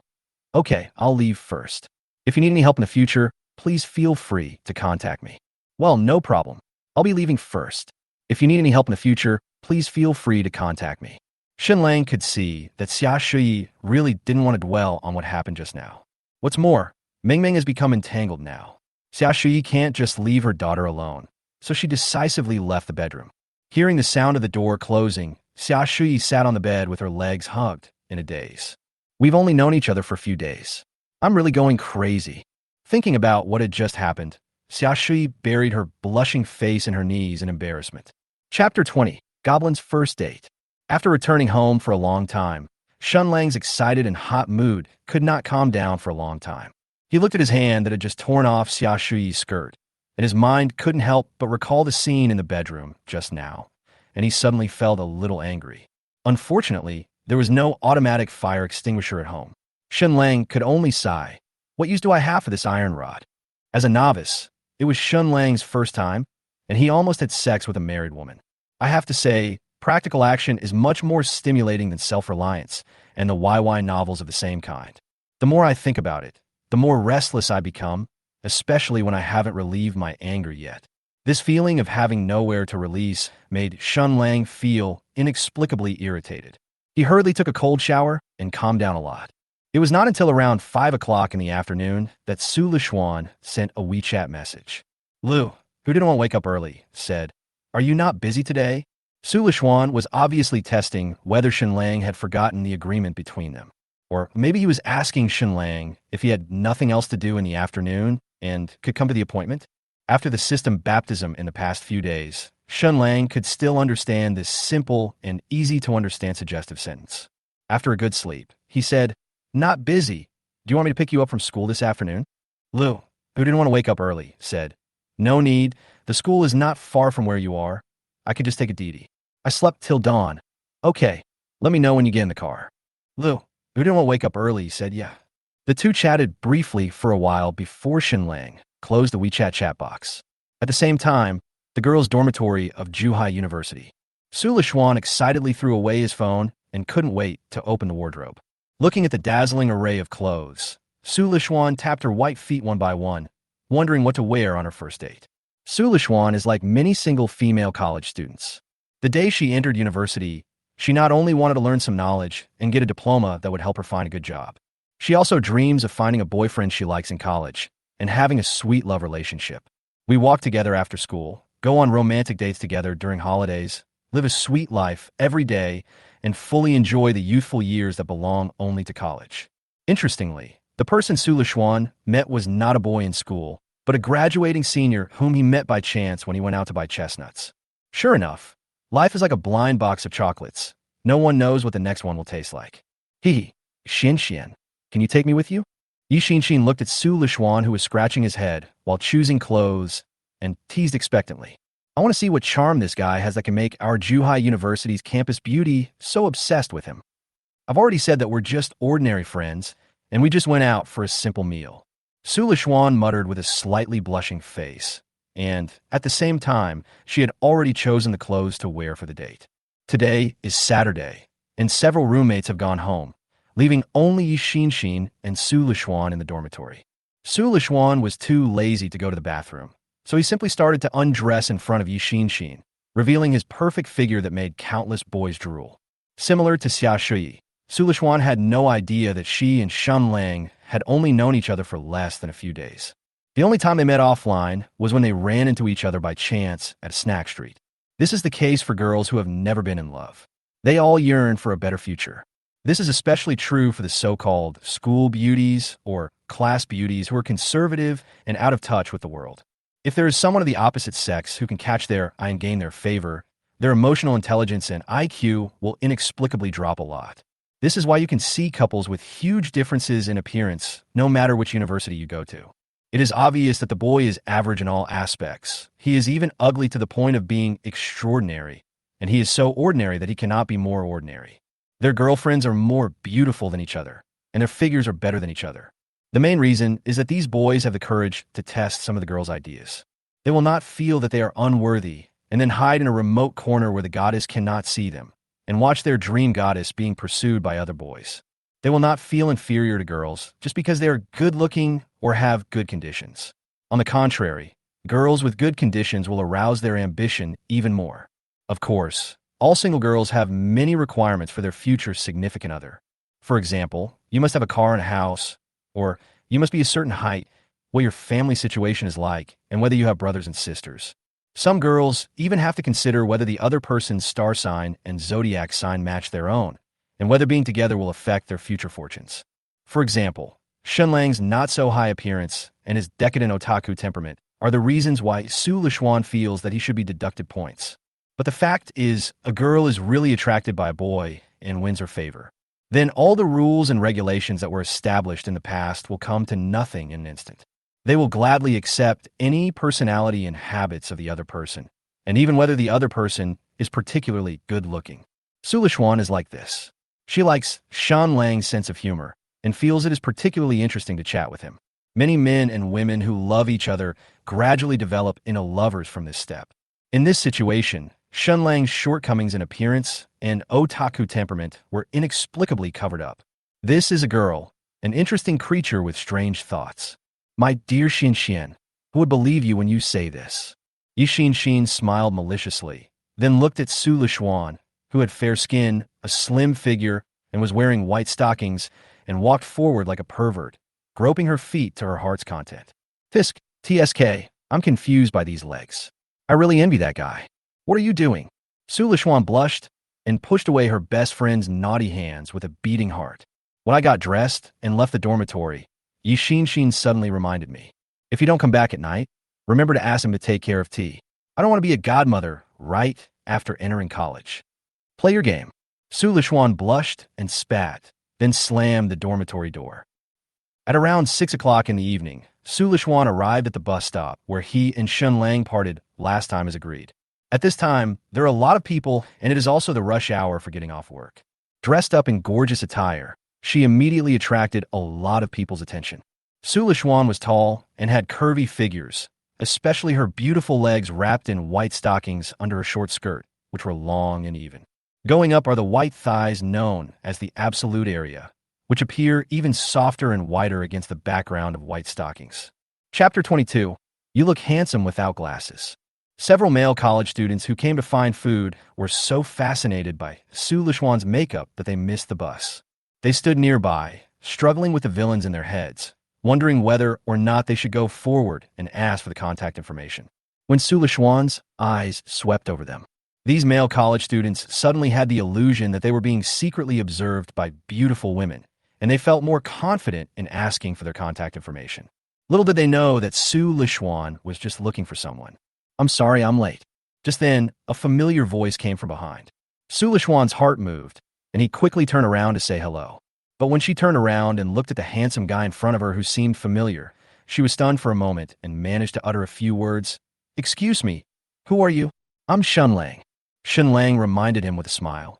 "It's only been a few days since we last met. Have you forgotten me so quickly?" You are Shen Lang?" It was difficult for Su Lishuan to compare the sunny and handsome boy in front of him with the glasses-wearing, listless otaku from last time. Shen Lang pondered for a moment, then put his hands in front of his eyes like binoculars. "I can see it this way. I don't recognize you without your glasses." Su Lishuan suddenly realized and smiled, and asked curiously, "Is it convenient for you not to wear glasses?" Shen Lang nodded.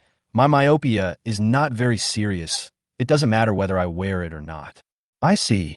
Su Lishuan's voice was filled with joy, and his eyes, seemingly calm and polite, were actually looking at the completely transformed Shen Lang in front of him with great excitement. The face was still the same, except that he was not wearing glasses. It was normal that Su Lishuan did not recognize him at first glance, not to mention that this was the second time they met. The most important thing is temperament. When the two met for the first time, Su Lishuan could clearly feel Shen Lang's nervous, introverted otaku temperament. But now, Su Lishuan could not feel any of that nervous and socially anxious temperament from Shen Lang at all. Instead, he looks like a vigorous, sunny, and cheerful big boy. Is this the difference between wearing glasses and not wearing glasses? What contrast! You look quite handsome without glasses. Su Lishuan couldn't help but praise him. If what attracted Su Lishuan to Shen Lang before was his humorous and witty conversation, what detracted him from his appearance was his socially anxious and introverted otaku temperament.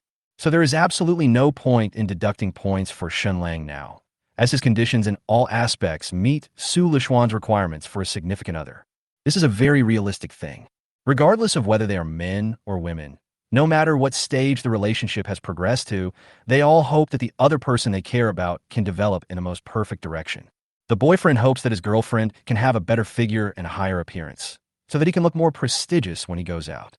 Isn't it the same for girlfriends? No girl would like to go shopping with a boyfriend who is socially anxious and introverted. 1. Compliment the other person on their beauty and ask about their height at the same time. No matter how much she says, remember to casually compliment her on her long legs. 2. You are pretty, but your breasts are not very big. I suggest you eat some fruits like papaya on a daily basis. 3. Thank you, you're pretty cool. You are wearing speed socks, so can you not go back to school tonight? I want to eat ice cream. You're pretty too. Shen Lang pondered for a moment, then looked at Su Lishuan curiously. And you seem quite tall, about 1.7 meters tall. No, it's not that high. Su Lishuan shook his head a little embarrassedly. I'm only about 1.65 meters tall. Haha, maybe it's because you have longer legs. Shen Lang praised casually, stretching out his hand and gesturing. It feels like you're almost at my chest. Haha, you're not that tall. You're over 1.80 meters tall. Su Lishuan weighed her calves in white stockings and smiled a little embarrassedly, but she looked really happy. Ding! Su Lishuan's favorability towards the host has increased by 2 points. It is currently 11 points. Please keep up the good work. Only then did Shen Lang understand why the system asked him to praise the other party so casually, because a casual attitude is the most sincere compliment. Let's go eat first. Shen Lang pointed in the direction of the snack street and said expectantly, there is an ancient street over there. It will be very lively tonight with the lights on. Let's go there for a stroll after dinner. Today is Saturday, and Su Lishuan is out playing at night again. As long as he doesn't stay out all night, it doesn't matter if he comes home a little late. With such a good opportunity, it was impossible for Shen Lang to say goodbye to her after dinner. More importantly, if a girl is willing to go out with you at night, it means she has a good impression of you. The atmosphere at night is more ambiguous, and girls are more emotional and easily moved at night. Plus, if there's a boy they care about next to them, most girls can't help but show the boy more of what's in their hearts or their truest side. This is also why boys are often more likely to succeed when they confess their love at night than during the day. Of course, it is not ruled out that the confession is successful at night, but after a night, the girls send a message saying, "I thought about it carefully, and we are still not a bit suitable." This is a tragic ending. Okowo. Su Lishuan smiled sweetly, followed Shen Lang, and walked towards the snack street, talking and laughing, leaving behind a few heartbroken male college students. Shen Lang brought Su Lishuan to a famous roast duck restaurant. After ordering the food, with the help of the system, Shen Lang took the lead in opening the topic of chat. Most of the topics given by the system are those that Su Lishuan is more interested in. For example, campus life, celebrity gossip, various horror movies, and so on. For example, at this moment, Shen Lang inadvertently brought up a topic among roommates. Su Lishuan took over the topic and began to talk at length with relish, vividly describing the personalities and little quirks of her roommates, with a strong desire to express herself. In fact, a big reason why girls don't want to chat with you is that you didn't talk about the topic she likes. Or maybe your chatting skills are too stiff and awkward, which will make girls feel inexplicably irritated. Fortunately, Shen Lang was using a cheat. Otherwise, let alone chatting, he couldn't even ask the campus beauty from Zhuhai University out for a duck dinner. With the help of the system, Shen Lang's mentality has also undergone tremendous changes, and even his chatting skills have been greatly improved. Sometimes, even without any system prompts, Shen Lang can still continue the topic naturally. After all, the system has taught you step by step. If you're still timid and introverted when dealing with girls, then you're truly hopeless. Just then, the waiter brought the steaming red oil roast duck and some side dishes. When the two waitresses served the dishes, Shen Lang and Su Lishuan were still chatting happily, not caring at all about the ant-like smiles on the two waitresses' faces. Su Lishuan was a lively and playful girl, but it was her first time meeting a boy, and like most girls, she acted quiet and reserved. Unexpectedly, after they chatted for less than an hour, Su Lishuan's true colors were revealed. So, after the waiter served all the dishes, he said to the talkative young couple with a smile, "You too, love can take its time, but you have to eat the roast duck while it's hot." Chapter 23. I want to eat ice cream. Su Lishuan, who was originally full of joy, was embarrassed by this ambiguous misunderstanding. She coughed lightly, lowered her head, and ate the duck meat with red oil in small bites, while quietly observing Shen Lang's reaction to this sentence. Shen Lang also coughed awkwardly, not knowing what to say. He just followed the system's prompt and picked up some duck meat for Su Lishuan. Su Lishuan kept nodding and saying thank you, and kept stuffing her mouth with the duck meat that Shen Lang picked for her, her white cheeks bulging with food. The two people who were talking and laughing just now became inexplicably quiet, and the noisy voices of the guests around them could be clearly heard. However, this atmosphere is not awkward at all, but rather there is a tacit and charming atmosphere. To put it simply, the woman knows that the man has ill intentions, and the man also knows that the woman is pretending to be reserved. In this situation, it would be most appropriate to let things develop on their own and then work towards a successful conclusion. But the waitress's words directly broke down the barrier between the two of them. How could this not be embarrassing? After dinner, Shen Lang paid the bill and took Su Lishuan to attend a nearby lantern festival. After coming out of the restaurant, the atmosphere between the two of them was inexplicably restored, and they began to chat and socialize with each other enthusiastically again. When we arrived at the ancient street, the lantern festival had just begun and there were dazzling lights everywhere. Colorful lanterns are hung on both sides of the ancient street. Each lantern emits a unique light, making people feel as if they are in a dreamlike world. The crowded streets were filled with endless noise and prosperity. The two of them were talking and laughing as they moved among the bustling crowd. Every shop is flashing colorful lights, and the words on the signs are swaying under the lights, attracting the attention of passers-by. Su Lishuan followed Shen Lang, looking at the shops on both sides of the street with joy, occasionally stopping to watch for a moment. The streets were filled with the sound of gongs and drums, as well as dragon and lion dances, acrobatics, magic, and other performances. Such a grand scene naturally attracted many anchors to come. They carried live broadcast equipment and shouted at their families for support at the end of the phone. The tourists cheered and applauded, and the children were even more excited. They ran around the ancient street, laughing and talking. In addition to the performances, the Lantern Festival in the ancient street also has many traditional delicacies. Shen Lang also bought a sugar painting of a rabbit for Su Lishuan, allowing her to eat while walking. Su Lishuan liked this place very much. The smile on his face never stopped after he came in. From time to time, he asked Shen Lang to help him hold the sugar painting while he took out his mobile phone to take pictures. Ding! Su Lishuan's favorability towards the host has increased by 6 points. Currently, it is 17 points. Please keep up the good work. Maybe this is what it's like to be a boyfriend. Listening to the prompt sound of the system beside him, Shen Lang looked at the half-eaten rabbit candy painting in his hand, and then looked at Su Lishuan, who was taking pictures of the lion dance next to him, with a satisfied smile on his face. At this moment, Su Lishuan in the crowd was bumped by a child. He staggered and almost dropped his cell phone to the ground. The naughty kid didn't care at all. He just looked at him curiously, made a face at Su Lishuan, and ran away skipping. I was so scared that I almost dropped my phone. Su Lishuan looked at the naughty child running away and pouted in annoyance. 1. Go up to the naughty kid and give him a slap in the face, telling him to apologize to Su Lishuan, or else tell his parents. 2. Warn Su Lishuan to stand farther away when filming so as not to interrupt her performance. 3. Holding Su Lishuan's hand, he gently reminded her that there were too many people here and suggested going for a walk on the beach. Handsome people have partners. Ugly people also have partners. Only cowardly people don't deserve to have a partner. Ever since his encounter with Su Lishuan, Shen Lang has kept this sentence firmly in mind. Here, there are a lot of people here. Shen Lang didn't think much about it. He stepped forward and held Su Lishuan's soft white hand. He said with a wandering look, "Let's go to the beach. There's a place called Yusha Bay ahead. It's quite fun there." Although Shen Lang had the help of the system, he was still very nervous about holding a girl's hand in public. He was also worried that his presumptuous behavior would cause Su Lishuan's dissatisfaction. If I hold her hand, even though we haven't officially confirmed our relationship, will she think I'm being too casual? Wouldn't it be awkward if she said it too quickly and I wasn't ready, and then pull myself away? While Shen Lang was brainstorming, Su Lishuan looked at his hand being held by Shen Lang neither lightly nor heavily. He was a little surprised, and the liveliness he had just had immediately disappeared. She raised her eyes and glanced at Shen Lang shyly. Her face suddenly turned red. She opened her lips and hesitated for a moment before responding in a mosquito-like voice. After getting Su Lishuan's response, Shen Lang's smile became a little excited. Well, let's go. Jianghai City is a coastal city. Apart from some historical sites, the only tourist attraction that the locals can mention and be proud of is the sea, which has varying degrees of popularity. Yeshuan is located in a remote area and is not well known in Jianghai City's tourist guide.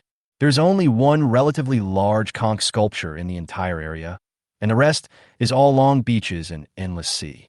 Basically, only people who live nearby come out for a stroll in their spare time. Tourists from other places don't even look down on this inconspicuous little beach. Shen Lang held Su Lishuan's hand and walked on the cobblestone road. Next to the two of them was the endless sea, and there were scattered passers-by strolling on the beach. The sea breeze is strong tonight, but since they are both wearing thick clothes, it's no big deal. Along the way, Su Lishuan didn't talk much. Occasionally, she looked up at Shen Lang. Then, with her little face blushing, she stared at her hand that was held by Shen Lang, not knowing what she was thinking. Su Lishuan is an inland person and doesn't have many opportunities to see the sea on weekdays. In the past, Su Lishuan would have gone to the beach, taken off his shoes, walked barefoot on the beach, and taken photos to his heart's content. She is this kind of enthusiastic and noisy girl. It's a pity that her hand is now held by Shen Lang. Experiencing this kind of love feeling between the skin of a man and a woman for the first time, Su Lishuan felt both confused and unprepared, and also had a sense of anticipation for love. At this moment, the system options popped up again. 1. Smiling and teasing. Didn't you say before that you had never seen the sea? How about going to the beach to play? 2. Holding her waist, he said eagerly. It's getting late. Let's go get a room. I want to eat ice cream. I'll take you back to school tomorrow. 3. Asked with concern, why aren't you talking? Do you want to go back to school? Do you want me to take you there? Chapter 24. The Elf on the Seaside. Well, didn't you say before that you had never seen the sea? Shen Lang tightened his grip on Su Lishuan's hand a little more. How about going to the beach to play? Su Lishuan nodded expectantly, and the two of them walked towards the beach on the soft sand. Su Lishuan was wearing flat shoes and white thermal stockings, so the two of them could only walk along the edge of the waves. Shen Lang, what are you doing now? Su Lishuan spoke suddenly, and at the same time secretly held Shen Lang's warm big hand. Feeling Su Lishuan's soft fingers pressing against the skin of his palm, Shen Lang was suddenly ecstatic. He had an indescribable sense of accomplishment and almost became incoherent. I'm not afraid of you laughing at me. I'm writing a novel at home now. Really? What kind of subject do you write about? Su Lishuan naturally knew about online novels, and she would occasionally go to Tomato Novel to read romance novels to pass the time. Unlike Shen Lang's blind date, Su Lishuan did not ask about Shen Lang's salary. Instead, he asked what kind of topics Shen Lang wrote. After all, one is going there to cheat someone, and the other is going there for sweet love. Ahem, martial arts novels are all about fighting and killing. You girls won't like reading them. I've already written over 1,000,000 words. That's not bad. At least it's a job I like. Su Lishuan smiled without any concern and said, I didn't expect that you are actually a great writer. Ah, the great writer is exaggerating. Shen Lang handed the sugar painting to Su Lishuan. It's just to make some living money. I don't know if I will continue to do this business in the future. The two of them chatted along the beach, enjoying the sea breeze, leaving a series of footprints of varying depths on the beach. With the help of the system, the two talked about everything from each other's campus life to future plans to each other's roommates. In short, they talked about whatever they thought of with no pattern at all. This is how most couples are when they first start dating. As long as they have each other in their hearts, even if they do nothing, just sitting together can make their feelings heat up quickly. The bright moonlight was shining on the sparkling sea, and the figures of the two people talking and laughing were also reflected. Ding! Su Lishuan's favorability towards the host has increased by 5 points. Currently, it is 22 points. Please keep up the good work. Favorability increased by a full 5 points. Shen Lang also clearly felt that Su Lishuan was getting closer and closer to him. When they were talking about something, she couldn't help but stick to Shen Lang's shoulder, really like a lively and lovely girlfriend. Only when he realized it belatedly did Su Lishuan shyly move away, but Shen Lang's appearance was always reflected in his clear eyes. It was unknown how long it had been before the two finally stopped in front of a pile of rocks. There's no way out. Su Lishuan looked at the dark rocks in front of him, his tone clearly revealing disappointment. Shen Lang looked back in surprise at the place where he had just entered the beach. Have we walked so far? Hey, time spent chatting goes by quickly anyway. Yeah, huh? The two of them laughed softly, looked at each other's faces so close to each other, and then fell silent for some reason. Just then, the system options popped up. 1. Hold her slender waist, push her against the rocks, and kiss her passionately. 2. Expectantly asked, no one is watching here. Can I pinch your white stockings' feet? 3. Caress her face, look deeply in her eyes, and kiss her tenderly. Do you want to send her back? Shen Lang was struggling with his conscience and his desires in his mind. To be honest, he was a little unwilling to let Su Lishuan go back like this. But apart from option 2, aren't the remaining 2 options too exaggerated? He has only known Su Lishuan for a few days, and this is their second meeting. Will he be beaten if he kisses her like this? Shen Lang suddenly asked, what? Su Lishuan was startled, huh? What happened? No, it's okay. Oh. The two looked at each other and then shyly looked away, but their hands were still holding each other. At this moment, there was silence all around. The sound of waves hitting the rocks is particularly crisp. The ginkgo trees planted in the shore park make rustling sounds in the sea breeze. What the hell? There's nothing to be afraid of. Shen Lang encouraged himself in his heart, then let go of Su Lishuan's sweaty palm, raised his hand, and slowly moved towards her fair and delicate face. The system gives 2 ambiguous options at the same time, which means that deep down in Su Lishuan's heart, she can accept Shen Lang kissing her here. He also secretly reminded himself in his heart that as long as Su Lishuan made any unwilling move, he would immediately cancel the backswing and then find an excuse to get away with it. Shen Lang didn't want the female elf he had finally met to be scared away by his presumptuous behavior. Under Su Lishuan's slightly dull gaze, Shen Lang's palm slowly fell on her delicate face and gently stroked it. Just as Shen Lang imagined, the girl's face was soft and smooth, but the temperature was getting higher and higher. The moment his fingers touched Su Lishuan's cheek, her whole body trembled, as if she had guessed what Shen Lang was going to do. At this moment, Su Lishuan really wanted to ask Shen Lang, what is our relationship now? But I don't know why, in this quiet night with no one around. Su Lishuan didn't want to interrupt the romantic atmosphere, so she just pursed her lips and couldn't help looking at Shen Lang. No objection? In other words, under Su Lishuan's gaze, Shen Lang slowly moved down, and their faces were getting closer and closer. Shen Lang could even smell the sweetness emanating from Su Lishuan's lips, which was the smell of the sugar painting he had just bought. I wonder if it would be sweeter inside? Plop, plop. Feeling the warmth of Shen Lang's fingers getting closer and closer to her face, Su Lishuan's heart beat extremely fast. Her lips trembled slightly, and her hands tightly grasped the hem of her skirt. Soon, Shen Lang's nose tip touched Su Lishuan's small upturned nose, and his lips also touched Su Lishuan's soft lips. The first feeling was that it was soft with a hint of sweetness, and I could clearly smell Su Lishuan's gradually getting heavier breathing. Since it was their first kiss, Shen Lang had no experience and could only clumsily stick his lips to Su Lishuan's. If Shen Lang hadn't been worried that Su Lishuan would refuse, he would have wanted to stick his tongue in like in movies. After keeping their mouths close to each other for a few minutes, Shen Lang gradually let go of Su Lishuan's hot cheek and looked at Su Lishuan's dull and surprised face in disbelief. Shen Lang had never expected that he had only known Su Lishuan for less than a few days, and this was the first time he asked her out, but he actually got the first kiss from his female elf. Su Lishuan seemed to have a last burst of energy. He turned around shyly, covering his red cheeks, and asked himself in disbelief, "Su Lishuan, what's wrong with you? How long have you known him? This is your first kiss." It's late at night, and everyone is asleep, in such a leisurely and elegant environment. At the beach, there were two young people who were just beginning to fall in love, blushing and heart-pounding with each other. Chapter 25. Is this what it feels like to be in love? After landing from the seaside, the two of them seemed to have their memories erased. They tacitly forgot the ambiguous kiss just now and continued walking along the cobblestone path on the shore, still holding hands. It was not until around 10 o'clock in the evening, when the two of them had almost finished touring the area and the lively lantern festival was over, that Shen Lang reluctantly sent Su Lishuan to the car. Fuck, is this what it feels like to be in love? After returning home, Shen Lang lay on the small bed, touched his lips, and couldn't help but giggled. It feels really good. The only thing that made Shen Lang feel regretful was that he didn't stick out his tongue despite such a good opportunity at the beach. Shen Lang feels that sticking out the tongue during a kiss is what real kissing is. But as a socially anxious otaku, Shen Lang was brave enough to take the initiative to kiss Su Lishuan. As for sticking out his tongue, Shen Lang didn't dare to do so. The main concern was that Su Lishuan would have an extreme reaction. After all, it was their first offline date. Until now, Shen Lang is still very nervous. This lingering sense of oppression is no less than being in a 1v5 endgame situation in a game.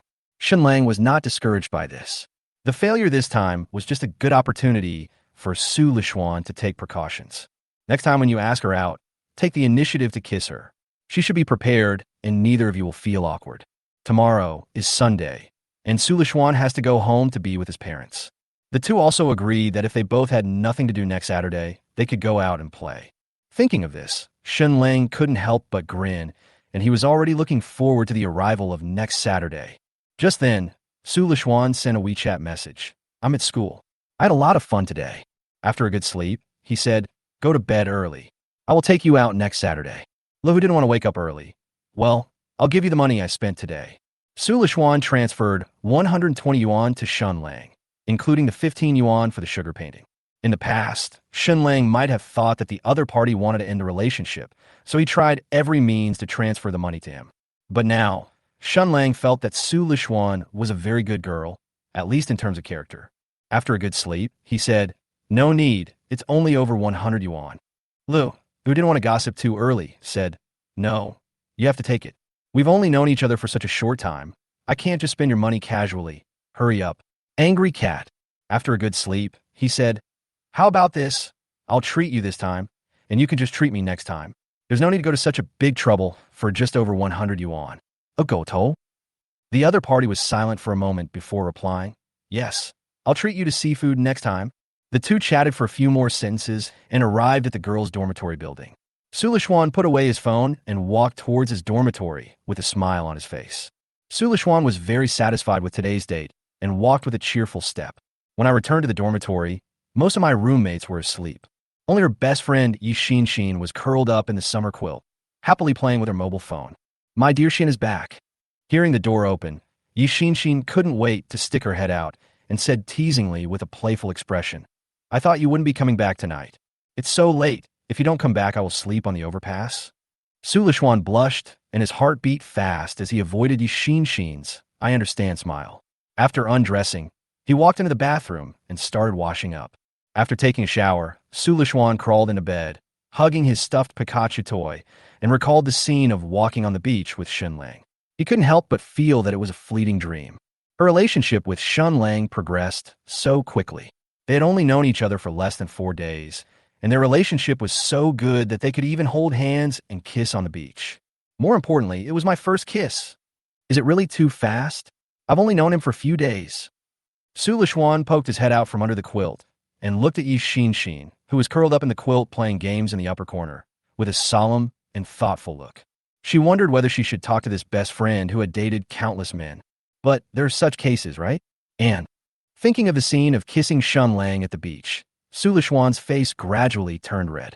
She bit her cherry lips with her pearly teeth, looking a little shy. Her fair and translucent cheeks quickly turned red, and her chest wrapped in a pink nightgown rose and fell from time to time. The next second, Su Lishuan's beautiful cherry lips formed a sweet, silly smile, and the arc became bigger and bigger. Finally, as if he thought of something embarrassing, Su Lishuan curled up in the quilt with Pikachu in his arms, buried his hot face in the furry Pikachu, and tossed and turned in the small bed, unable to fall asleep. From time to time, there was an involuntary silly smile on the corners of his mouth, and then a serious expression of self-reminder, as if he was struggling with something irresistible. I didn't expect it to work. Yi Xinshin propped up her chin and watched Su Lishuan rolling around on the crib. She shook her head and couldn't help but sigh. It looks like there will be plenty of dog food to eat in the days ahead. The following days were just as Yi Xinshin had expected. Whenever Su Lishuan has free time, he and Shen Lang will chat on WeChat. At the beginning, Su Lishuan was more concerned about his roommates and was embarrassed to chat openly with Shen Lang. But after a long time, Su Lishuan finally revealed his true colors. From manual typing at the beginning to voice chatting later, the relationship between the two heated up very quickly. The sound of sweet talk made the roommates feel overwhelmed. Every time the roommates saw Su Lishuan lying on the bed, shaking her white feet and chatting with Shen Lang, they felt both envious and inexplicably anxious. Several roommates, including the internet scumbag Yi Xinshin, are single. Don't they all want to find a boy in college and have a sweet love? Sometimes during class, Su Lishuan would secretly take out his cell phone to chat with Shen Lang. The time they spent talking on the phone was getting longer and longer. Sometimes they could even chat all night long, and Su Lishuan's power bank was even broken because of this. The people in the dormitory also understood completely that the campus belle of Zhuhai University, the white moonlight dreamed of by countless boys, was really in love. But except Yi Xinshin, no one knows that Su Lishuan's girlfriend is not from school, but someone he met outside when buying chestnuts. Can you believe it? Several people in the dormitory also said that they would keep Su Lishuan's secret and not spread the news that she was in a relationship with Shen Lang. Who would have thought that the next day, the news that Su Lishuan was dating a boy outside the school directly became a popular topic on Zhuhai University's forum. As the most beautiful girl in Zhuhai University, she is the sweetheart of countless boys. When Su Lishuan's suitors saw this post, they were filled with envy, jealousy, and hatred, and they all started to ask who the school beauty's rumored boyfriend outside of school was. At first, Su Lishuan was still a little hesitant, worrying that this post might cause some unrest. What's more, the title of school belle was given to her by that group of boys without her knowledge. But later, Su Lishuan let it go. She's not a famous star or anchor. Why should she care about what others think about having an ordinary relationship? Even if she's a school belle, you can still date her, right? Chapter 26. How embarrassing it would be if the children heard it. The weather in Zhuhai City has been relatively mild these days. The sun hung quietly in the sky, casting warm rays of light, and the chirping of cicadas echoed throughout the woods, adding a touch of irritability to the hot afternoon. On Thursday afternoon, Shen Lang turned on his computer and was about to play 2 games when Su Lishuan's message popped up. No wonder some people say that once you're in a relationship, you shouldn't think about playing games. It's really true. Shen Lang closed the game client with a smile and opened Su Lishuan's chat box.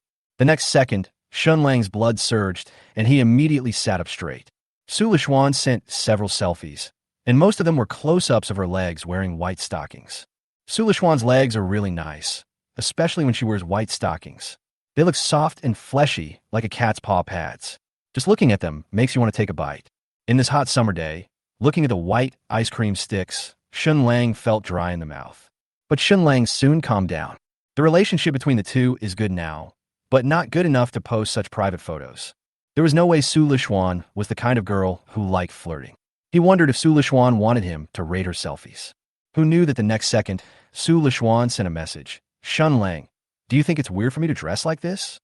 This was a life-threatening question, and Shen Lang couldn't possibly answer it wrong. Not strange, what's wrong? Then why do some people say that I look sexy when I dress like this? Huh, who said that? It's the group of people in our school forum who said that I look very coquettish when I dress like this and don't look like a college student at all, even though many girls in my class dress like this. 1. It's hard for me to judge based on these few photos. Please send me a few more. 2. Foolish. They call you slutty. They are just jealous of you. If I had your figure, I would go out naked. 3. It's really sexy. Show me how to stand. Shen Lang was too lazy to type, so he just made a voice call to Su Lishuan. Su Lishuan has been badly scolded on the forum these 2 days. She was not very well known in Zhuhai University, and the title of Campus Belle was only circulated among freshmen. Who would have thought that after her suspected love affair forum went viral, a lot of sarcastic comments appeared in the comment section, criticizing Su Lishuan for not dressing like a college student. Su Lishuan was so angry that he didn't know how to refute these people. I can only sulk by myself. I have no appetite for the past 2 days, and my roommates and best friends can't persuade me. Shen Lang. Su Lishuan quickly answered Shen Lang's voice invitation, but her tone was rather disappointed. It seemed that those comments did have a significant impact on her. Silly, what's wrong with that? Shen Lang laughed and teased.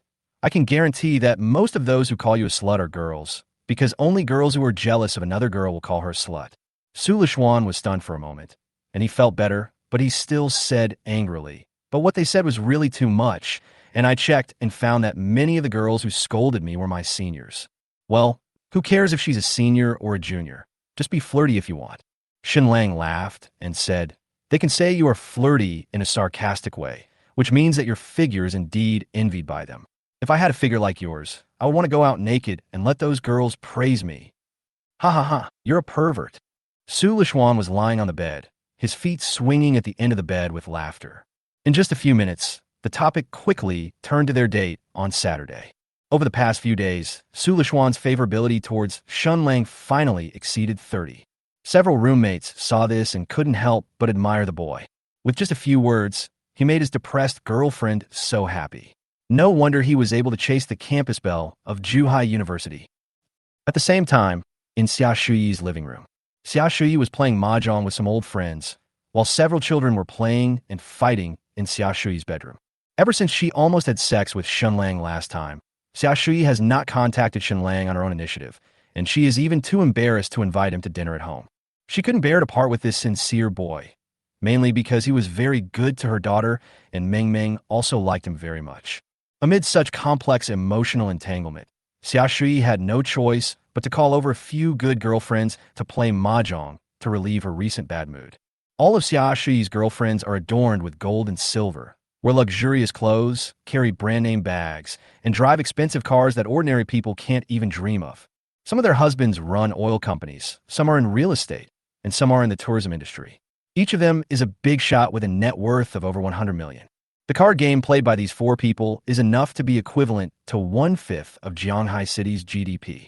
Only in terms of appearance and figure, these women are somewhat overshadowed. After all, they are older and have given birth to children. Xia Shuyi is different. She is naturally beautiful and does not need to spend money to make up for her body flaws like those rich women. Her figure and appearance are still good.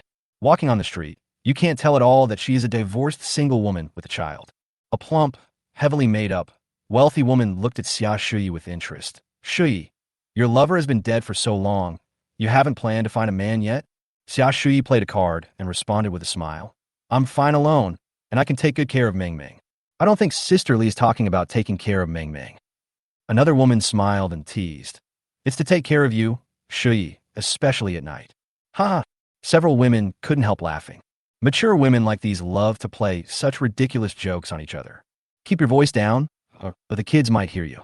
Xia Shuyi blushed as she complained and glanced in the direction of the bedroom. But at the same time, Xia Shuyi couldn't help but think of what almost happened between her and Shen Lang in the bedroom last time, and her face slowly turned red. In fact, women of Xia Shuyi's age have really great needs. She has tried her best to restrain herself and focus on taking care of her daughter. Who would have thought that from that day on? Xia Shuyi felt as if a switch had been turned on, and she was increasingly unable to control herself. Every night before going to bed, she couldn't help but think of what almost happened between her and Shen Lang. Xia Shuyi's thinking is relatively conservative. She doesn't have 7 or 8 fitness coaches on her phone that are always available to her. Xia Shuyi didn't want to find any other man except Shen Lang, so she had to buy some toys to comfort herself. Oh my, you're blushing. Looks like you still found it. Sister Hong nodded in satisfaction. I knew it. You must be someone who can't sit still. Hey, I told you guys to come play cards. Why are you talking about this? Xia Shuyi refused to admit it and angrily retorted. It would be terrible if the children heard it. Just then, the bedroom door suddenly opened. Xia Mengmeng ran out holding a purple toy and shouted, Mom, they want to take your toy. Chapter 27. I'm your sister. Ah. Several rich ladies were stunned at first, and then they all laughed wildly. The relationship between the few of them is very good, and this is not meant to be sarcastic. They were laughing at Xia Shuyi, who was so rich and powerful, but still used such childish things.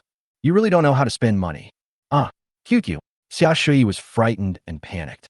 She ran over with a red face and a pounding heart to snatch the toy, then hid in the bedroom and drove out all the children of these rich women.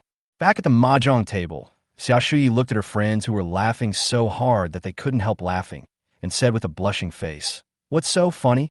Do you want to play cards or not? Shuyi, I know you don't want other men to interfere in your and Mengmeng's lives. Sister Hong smiled and persuaded.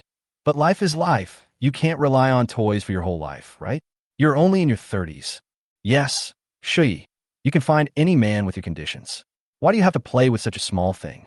The sister next to her also advised, Look at me, my old man is out partying every day and every night. I can't stay alone in an empty room, right? Shuyi, you should live in the present. Yes, Shuyi, we women have to learn to be nicer to ourselves. Another rich woman advised, We have made so much money in this life, we can't bring it with us when we are born, and we can't take it with us when we die. It doesn't matter where we spend it. It's not shameful to find a man to have some fun with. Hey, don't talk about this in front of the kids. Xia Shuyi glanced at Mengmeng, who was playing with her phone on the sofa with some other kids. After being persuaded by her sisters, she felt even more melancholy. Okay, let's just gather here today. I have to send Mengmeng to cram school. Seeing that Xia Shuyi didn't want to talk about this, the cute sisters looked at each other, sighed silently, packed their bags, and left with their children. After the sisters left, Xia Shuyi looked at the messy mahjong on the table in the empty room and couldn't help feeling lonely. The little girl sat on the sofa, looking at Xia Shuyi, who was in a daze with her chin propped up, blinking curiously. Mom, I remember there was no tutoring in the afternoon. Xia Shuyi stood up and sat next to the little girl, pinching her cute face, and said with a bitter smile of relief and helplessness, Girl, you always make me look bad. Mom is not ugly. Xia Mengmeng didn't understand what it meant to be embarrassed. She hugged Xia Shuyi's arm and said proudly, The teacher said that my mother is much prettier than other students' mothers. Such a sweet mouth. After being praised by her daughter, Xia Shuyi felt much better. Fortunately, she had a sensible and well-behaved daughter. Mom, why doesn't Brother Shen come and play with us recently? Xia Mengmeng held the rubber duck Shen Lang, gave her in her hand, and asked curiously, I miss Brother Shen. What is he doing recently? Is he also in school? Mom doesn't know either. Xia Shuyi sighed melancholy. Ever since they parted that day, the communication between them seemed to have been cut off with a knife. But whenever she thought of what happened in the bedroom that day, Xia Shuyi felt her heart beating faster and an inexplicable sense of shame spread in her heart. She took out her cell phone and opened the chat box with Shen Lang. Recalling the previous chat records with Shen Lang, a smile appeared on the corner of her mouth. At noon the next day, Shen Lang was typing away at home, planning to finish the novel he was serializing. Shen Lang spent almost a year writing this million-word martial arts novel. Although I didn't achieve much, I had a lot of words, and I got full attendance every month, so it was more than enough for me to earn 5 or 6,000 yuan a month.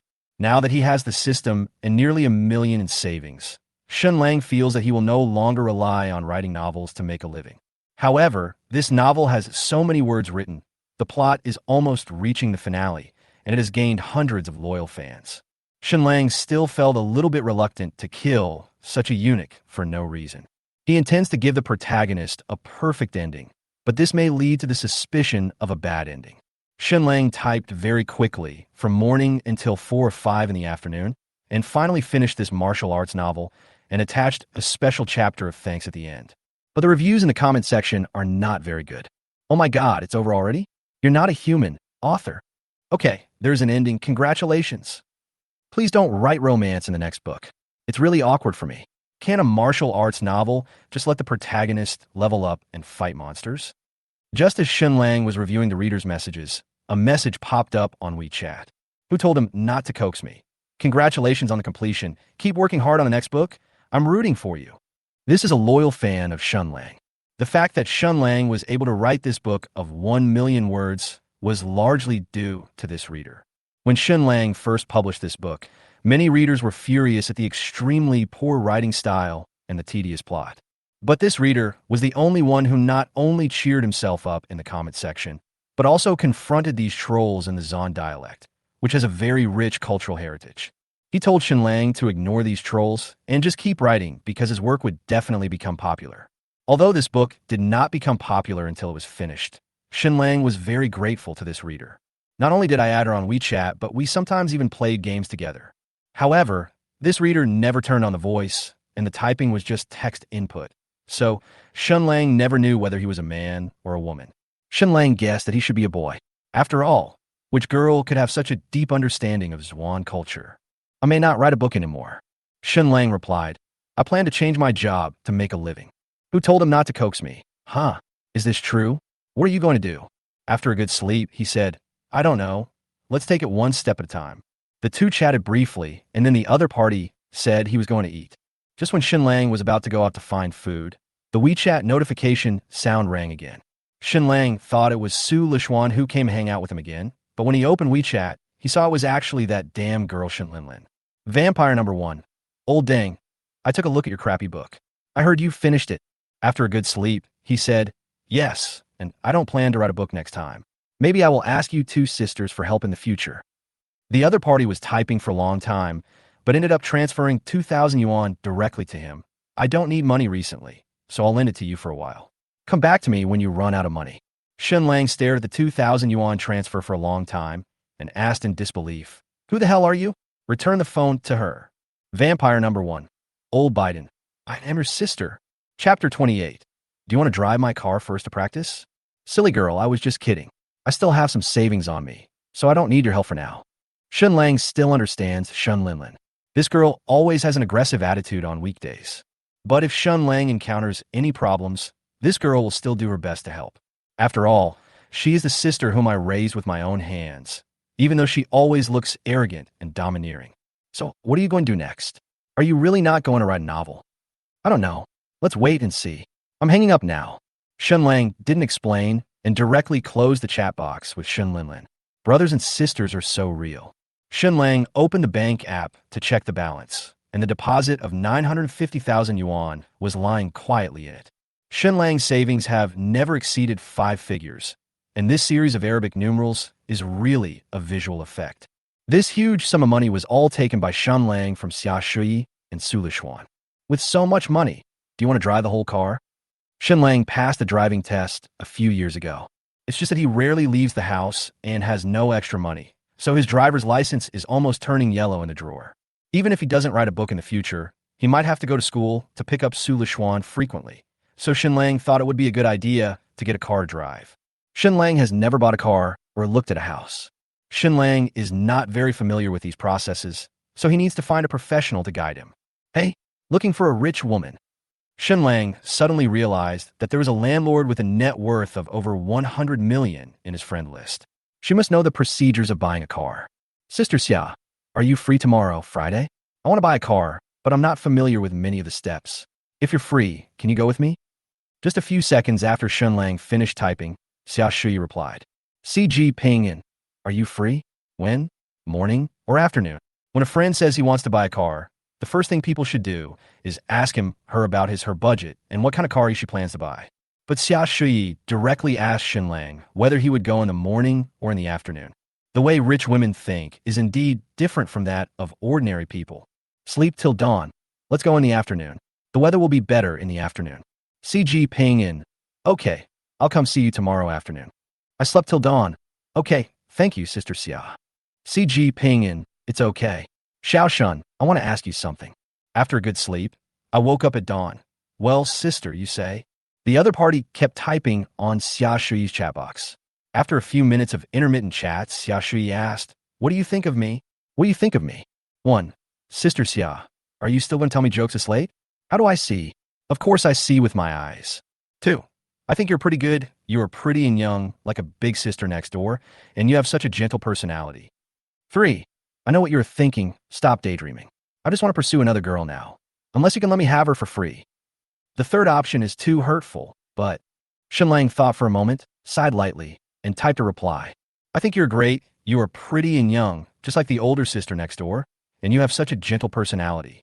CG Ping in. Thank you, but that's not what I want to ask.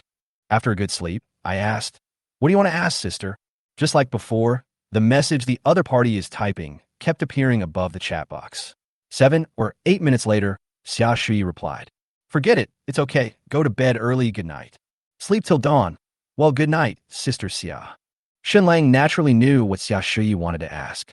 But if he really had to choose between Su Lishuan and Xia Shui, Shen Lang would definitely choose the girl of the same age who was more suitable for him. I was born at the wrong time. Shen Lang sighed softly. If he had met Xia Shui earlier, Shen Lang would naturally choose this beautiful young woman with a lot of wealth. The next day at noon, Shen Lang ordered a takeout and went into the bathroom to take a shower. I had just finished taking a shower and was blow-drying my hair when there was a knock on the door. Shen Lang thought it was a takeaway, so he put on his pants hastily and went to open the door with his naked upper body still stained with water. The moment he opened the door, Shen Lang discovered that the person standing at the door was not the delivery boy, but the landlord, Xia Shui. Sister Xia, it's you. Shen Lang was a little embarrassed and leaned aside to push the door open. I thought it was the takeaway we ordered. Come in and sit with Sister Xia. Why aren't you wearing any clothes? Xia Shui followed behind him and teased calmly, but her eyes were fixed on Shen Lang's broad back. Her originally calm heart began to become restless again. This sturdy body and strong arms have a fatal attraction to this young woman who has been alone in her empty house for several years. I just finished taking a shower, and I thought it was takeout that arrived. Shen Lang scratched his head embarrassedly, picked up his clothes, and started to put them on. I didn't expect it was you, Sister Xia, who came over. Why take a bath in the middle of the day? Xia Shui spoke absent-mindedly, her eyes always fixed on Shen Lang's body, full of male hormones, and her throat couldn't help swallowing. It was not until the t-shirt covered the last bit of wheat-colored skin on her lower abdomen that a trace of reluctance flashed in Xia Shui's eyes. Xia Shui coughed lightly and asked curiously, Xiao Shun, you said you want to buy a car. What is your budget? About 30. Shen Lang approached Xia Shui with his phone, opened the car viewing app, and pointed at the Mercedes-Benz C260L on it. Sister Xia, what do you think of this car?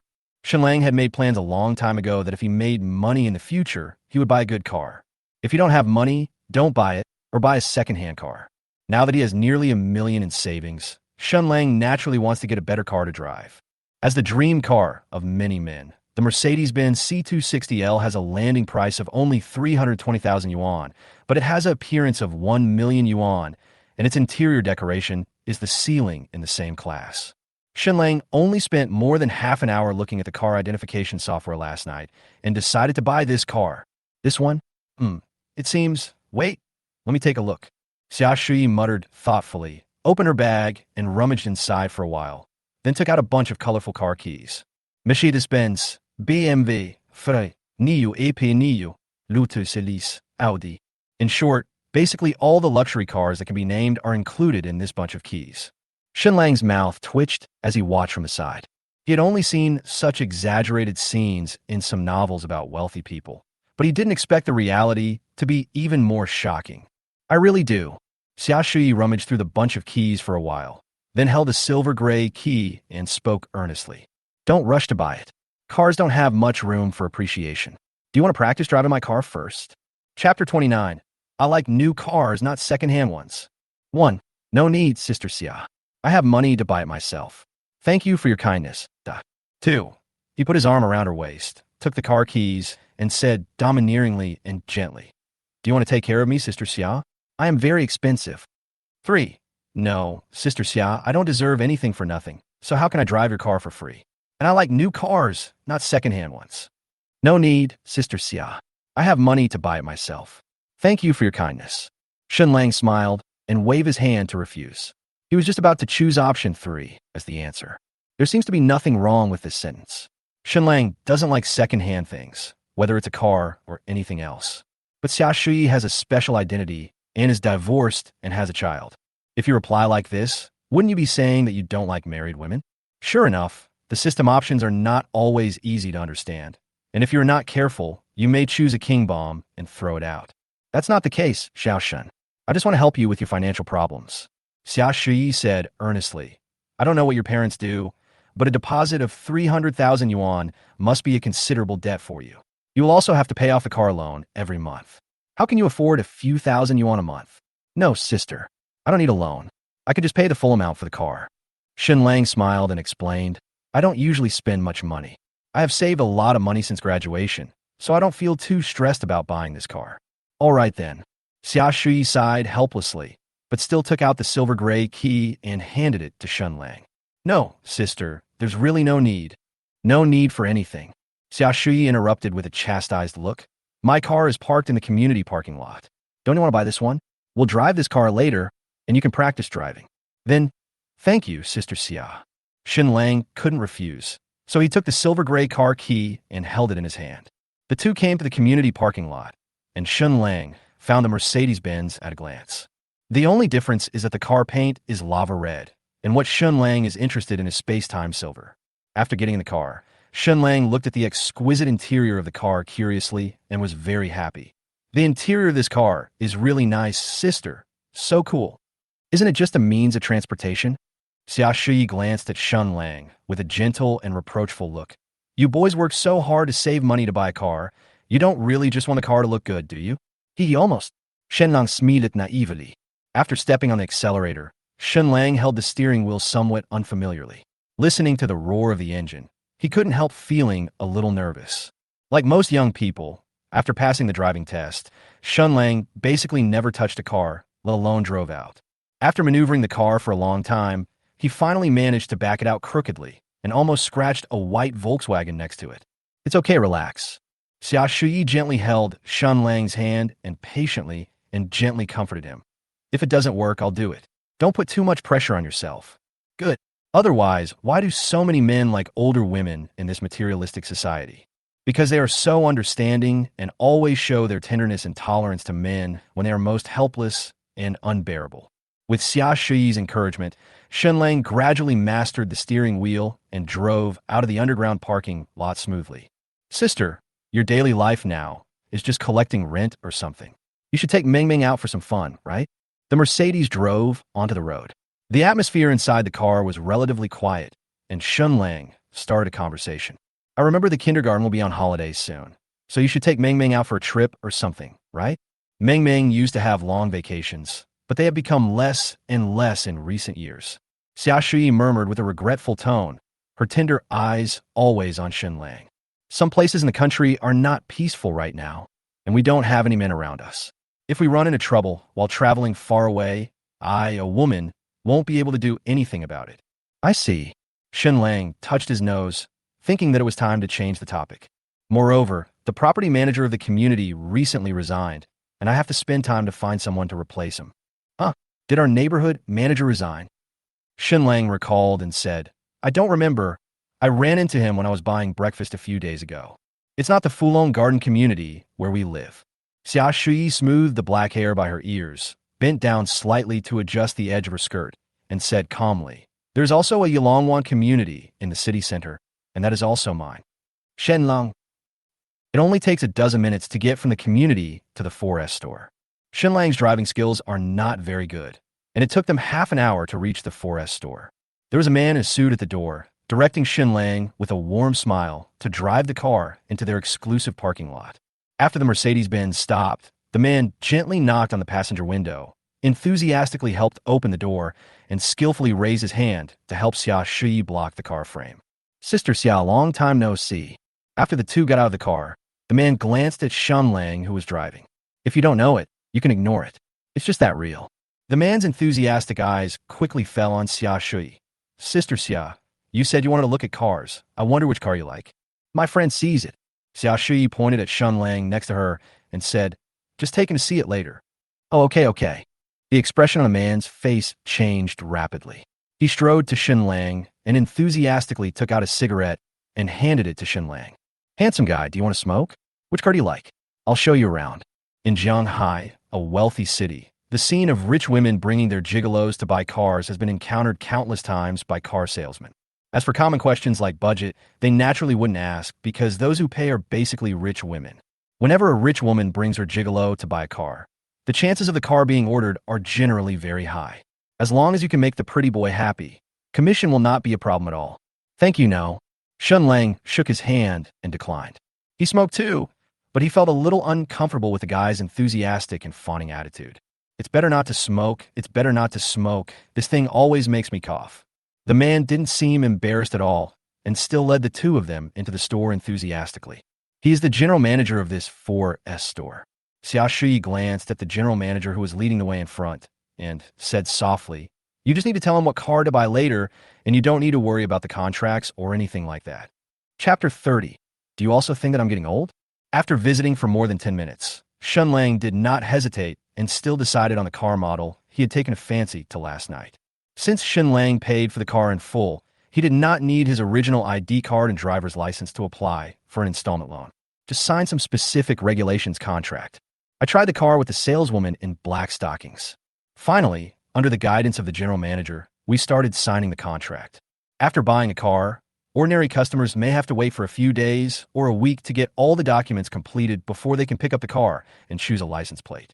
With Xia Shui's help, the 4S store happened to have a car in stock that met Shen Lang's requirements. After signing a series of contracts, Shen Lang successfully won this car worth $340,000. Mercedes-Benz C260L, Space-Time Silver. After taking pictures with a new car, the three of them returned to the store and sat down. The general manager enthusiastically introduced the car to Shen Lang and some things that needed attention. This was Shen Lang's first car, so he naturally listened very attentively. He was already looking forward to the exciting moment of driving back, with an excited smile on his face. Xia Shui sat next to Shen Lang, looking at the happy big boy gently, and her delicate hand silently held Shen Lang's hand. Shen Lang did not refuse.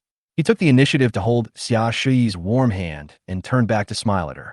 Xia Shui was even happier. She took the initiative to put her arm around Shen Lang's arm, her eyes full of dependence. Behind the three people, several slim female saleswomen wearing black stockings and a group of straight-figured male salesmen gathered together, whispering about something. Judging from the envious and regretful expressions of the female salesmen, they probably think it's great to be rich, as they can easily hook up with such high-level handsome guys. The male salesmen only felt envy, jealousy, and hatred. It's not like they haven't seen rich women bringing their gigolos to buy cars before.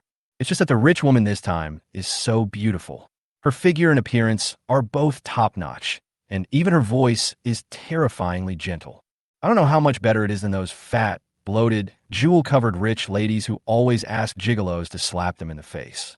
When I think about how this guy bought a Mercedes-Benz with a rich woman's money, he might go home at night and press this rich woman with good looks and good figure under him to have sex with her. This group of male salesmen were extremely jealous and clenched their fists with envy. Okay, if I don't understand, I can just contact you on WeChat. The three of them had almost finished chatting, and Shen Lang took out his bank card and handed it to the general manager, swiped the card, and remembered to get an invoice. It's my first time buying a car, and I have to commemorate it. The general manager looked at the bank card handed over by Shen Lang, hesitated for a moment, and gave Xia Shui a helpless smile. Go ahead and do your work. I'll call you if there's anything else. Xia Shui sent the general manager away, shook Shen Lang's hand, and said, go choose a license plate number first, and then pick up the car. We can talk about some things when we get back. Shen Lang suddenly realized that Xia Shui had already paid more than 300,000 yuan for the car. Only then did he understand why these salesmen looked at him strangely. It turned out that they really thought of him as a gigolo. Shen Lang was too embarrassed to make a fuss about this kind of thing. Otherwise, the salesman would really mistakenly think that he was a gigolo and then pretend to pay for it. He could only follow behind Xia Shui and asked with mixed feelings, Sister Xia, I checked online. Doesn't it have to wait until the day of the car delivery to choose the license plate? That's what the average customer is like. Xia Shui stopped and turned around, a mischievous smile on her exquisite face and a look of mischief and complacency in her beautiful eyes. But you're not an ordinary customer, so just say hello for this kind of thing. Sister Xia, you're Xiao Bai. Ahem, where's your friend? The general manager's heartbeat slowed down, and the pretty boy almost blurted out a few words. I got it all ready for you. The car can be driven away now, and you can also go and choose a license plate now. I'm still looking for him. Xia Shi sat on the sofa, looking around anxiously, pursing her lips, and said nervously, He just said he was going to the bathroom, and he hasn't come back yet. Is he not with you? The general manager smiled bitterly and said, No, Sister Xia, I was just busy processing the formalities for your friend. Could it be that he went back? Xia Shi murmured in disappointment. She suspected that she was too presumptuous to pay for Shen Lang's car, which made Shen Lang feel embarrassed, so he ran back. A female salesperson came over and whispered in the general manager's ear. I saw him running outside, just now. It seems he went to the bank across the street. Bank. The general manager analyzed the situation for a moment, then immediately smiled and comforted her. Sister Xia, my subordinate said that your friend has gone out and will be back soon. Xia Shui's eyes suddenly lit up. Really? Of course it's true. The general manager nodded quickly, complaining in his heart. To be able to charm this woman like this guy must be 20 centimeters tall, right? I'm back. The saleswoman in black stockings who accompanied Shen Lang in the test drive pointed at Shen Lang, who was running outside, and reminded him, Manager, that handsome guy is back. Xiao Shen, where have you been? Xia Shui was delighted to have found her number again, and hurried over to ask, We're all waiting for you to choose your number. Sorry, I went out to get something. Shen Lang scratched his head with a smile and said to the general manager, Okay, choose a number and pick up the car after you choose. It seems that this rich woman hasn't figured out this guy yet. The general manager saw the details at a glance. He judged that this guy must have gone to the bank to withdraw the money for the car and planned to return the money to Xia Shui later. The pretty boys who are really taken advantage of by rich women are all timid and submissive and always try to curry favor with them with a fawning smile. Without the rich woman's order, they didn't dare to move around. To put it bluntly, it's like following a rich woman like a dog. This handsome guy is nothing like him. Not only did he leave without saying a word, but he also made the rich woman so worried. It was as if the rich woman was actively trying to curry favor with him. The facts are just as the general manager guessed. Shen Lang actually went to the bank to apply for a bank card and deposited the money for the Mercedes-Benz into it. After choosing a license plate number, the two got in the car. Shen Lang handed Xia Shui a brand new bank card and said, Sister, this is the money for buying a car. I can't take such a valuable thing from you for nothing. Xia Shui was sitting in the passenger seat of the new car, happily fastening her seatbelt, and was looking forward to Shen Lang taking her for a ride in the new car. As a result, the bank card handed over made Xia Shui's eyes disappear. She did not take the bank card, but asked in disappointment, Xiao Shun, do you also think that I'm getting old? I'm getting uglier and older. Chapter 31. Then you don't know how to use steel wool, do you? 1. Don't you have any self-awareness? You're 36 years old and have a baby. How can you not look old? 2. What's wrong with being old? In today's society, who cares about these things? As long as you have money, that's all. 3. No, sister. In my heart, you have always been young and beautiful. Why do you have to add also? There can't be a blind person who thinks you are ugly, right? Why do you ask that, sister? In my heart, you have always been young and beautiful. And why do you have to add also? Is there really a blind person who thinks you are ugly? Shen Lang laughed and teased, then waved his hands and said sternly, Is it that group of salesmen who gossiped about you behind your back? Tell me who it is, Sister Xia, and I will definitely rush up and slap him twice. If it were any other rich woman, Shen Lang's exaggerated words would really sound like a bootlicker. But Xia Shui really deserves the praise. Her figure and appearance are absolutely incomparable to those bloated rich women. Xia Shui was wearing a brown short jacket today with a round-neck tight shirt underneath. The coat was slightly open, and from this angle Shen Lang could just see her round and plump breasts, which were tightly fitted against the outline of her shirt. She wore a brown mid-length skirt that matched the coat, revealing her long, beautiful legs in black tights. This kind of dress is neither as sexy as the stepmother's skirt nor as gorgeous as the casual clothes she wore when they first met, but has an indescribable charm of a housewife. Ding! Xia Shuyi's favorability towards the host has increased by 5 points. It is currently 65 points. Please keep up the good work. What a dramatic actor. Shen Lang's exaggerated behavior and ambiguous words made Xia Shuyi couldn't help but burst out laughing, and her mood improved a lot. However, looking at her arrogant look, she was still somewhat dissatisfied with Shen Lang returning the money to her. So what do you mean? Xia Shuyi snorted and glanced at Shen Lang's bank card, which had more than 300,000 yuan in it. Sister, how long have we known each other? How dare I ask for something so valuable from you? Shen Lang smiled and explained, I know you are rich, but I don't think you want me to be a man who could be dealt with by spending money, right? That's what I hope. Xia Shuyi puffed her cheeks slightly and muttered unwillingly. Rich women have complicated minds. They hate men who flatter them from the bottom of their hearts. But when they meet a man they like, they wish he was the kind of person who fawns on them. This is what Xia Shuyi is like now. She wishes Shen Lang was a man who is greedy for money. In this way, Xia Shuyi doesn't have to rack her brains to attract the other party's attention all day long. She just needs to keep spending money on him. I see that those things on the internet are all fake. How could a boy like an old woman? Even if he is rich, it's the same. Xia Shuyi grumbled again. Humph. After all, someone would rather take a few decades of detours than give me face. Ha ha ha, Sister Xia, please forgive me. Shen Lang didn't know whether to laugh or cry. It was hard for him to imagine that he could actually see the lovely side of a married woman who still had some charm. Xiao Shen, let me be frank. I'm a divorced woman, and I'm 12 years older than you. I also know that you should find a girl who is the same age as you, so that you can be happy in the future.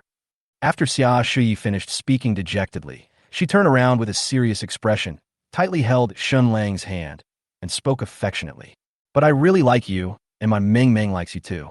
I don't have any requirements, and I won't hinder you from finding a girlfriend. I just hope that you can come and accompany me and Meng Meng when you are free, then I'll be satisfied. In the future, I will buy you whatever you want, a car, a house, anything. When she was moved, Xia Shuyi frantically rummaged through her Chanel bag, took out a bank card from her wallet, and impatiently stuffed it into Shen Lang's hand. 500,000 in this card. The password is 445527. Take it, take it. If you don't take it, I will be angry. I don't have anything but a lot of money and a house. If you promise me, I will give you whatever you want. Sister, you know, the bank card with 500,000 yuan in it that was forced upon him, looked through it curiously for a moment, and then changed the subject. I have a friend who is an author who specializes in writing novels about the super rich. He has written about what is happening to us many times in his novels. Xia Shuyi's tone became a little humble. Xiao Shen, I'm not kidding you. I'm not kidding either. Shen Lang smiled in relief. Under Xia Shuyi's incredulous gaze, he leaned over to help her fasten her seatbelt. Let's go back first. With a bang, Shen Lang felt his face getting hot and a little wet. Xia Shuyi's cheeks were slightly red, and she pursed her red lips and smiled with relief. Thank you, Xiao Shen. Shen Lang pretended to be confused. Why are you thanking me? You should thank me for wearing a seatbelt too. I don't care. Xia Shuyi acted like a little woman, hugging Shen Lang's arm and acting coquettishly. Anyway, I'll just assume that you agree. If you don't agree, I'll come and bother you every day. Anyway, the whole community belongs to me, and you have nowhere to hide. You don't know how to use steel wool, do you? Shen Lang pretended to be pitiful and trembled. Sister, I'm afraid of pain. Can you be gentler when the time comes? Bah, you little bastard. Who do you think I am? Xia Shuyi naturally knew what Shen Lang was talking about. Her rich friends often played these jokes on her. Xiao Shen, you are so nice, thank you. Xia Shuyi leaned on Shen Lang's arm, raised her eyes, and looked at the big boy with dependence. Ahem, sis, someone is watching us. Shen Lang gave an awkward reminder. Xia Shuyi suddenly realized that this car did not have one-way glass. The two people being intimate in the car were seen clearly by the security guard at the door. But looking at the security guard peeking from time to time, it feels like his back teeth are broken. In the eyes of the uncles, the older Xia Shuyi is no less than the rare white moonlight in their student days. It's a pity that such a beautiful young woman who still has charm is now like a little woman, acting coquettishly in the arms of a young man. The security guard only hated the fickleness of the world and was curious as to why rich women liked such frivolous little brats. Why are good men like them, who are older, take care of their families, and are honest, always let down? At this moment, The general manager sent Shen Lang a blessing message exclusively for Mercedes-Benz customers.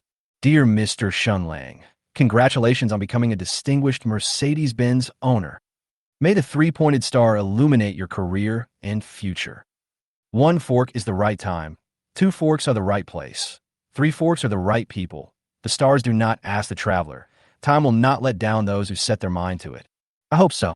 Shen Lang glanced at the landlady who was looking at him with a look of dependence, then looked at the road with a wide view. He stepped on the accelerator expectantly and drove his brand new silver Mercedes towards the exit of the parking lot. Chapter 32. Navigate to Hong Lang, I want to relax. Driving a brand new Mercedes, the two returned to the Fulong Garden parking lot, and Shen Lang parked the car in Xia Shui's exclusive parking space. After getting off the car, Shen Lang politely declined Xia Shui's attempt to invite him to her home for dinner. Shen Lang knew that if he couldn't stand the loneliness and went there now, what he would eat might not be a meal, but a fresh seafood feast. After saying goodbye to Xia Shui, Shen Lang returned home alone. Hanging on the door handle was the takeaway that was delivered at noon, a bowl of barbecue rice worth 30 yuan. Shen Lang didn't want to waste it, so he took it down, went back into the house, opened it, and ate it. After finishing his dinner in a hurry, Shen Lang was about to take a shower when he felt a lot of hard objects in his coat pocket. Shen Lang took it out and saw that in addition to the keys to the rental house and the Mercedes-Benz, there were actually 2 bank cards of different colors.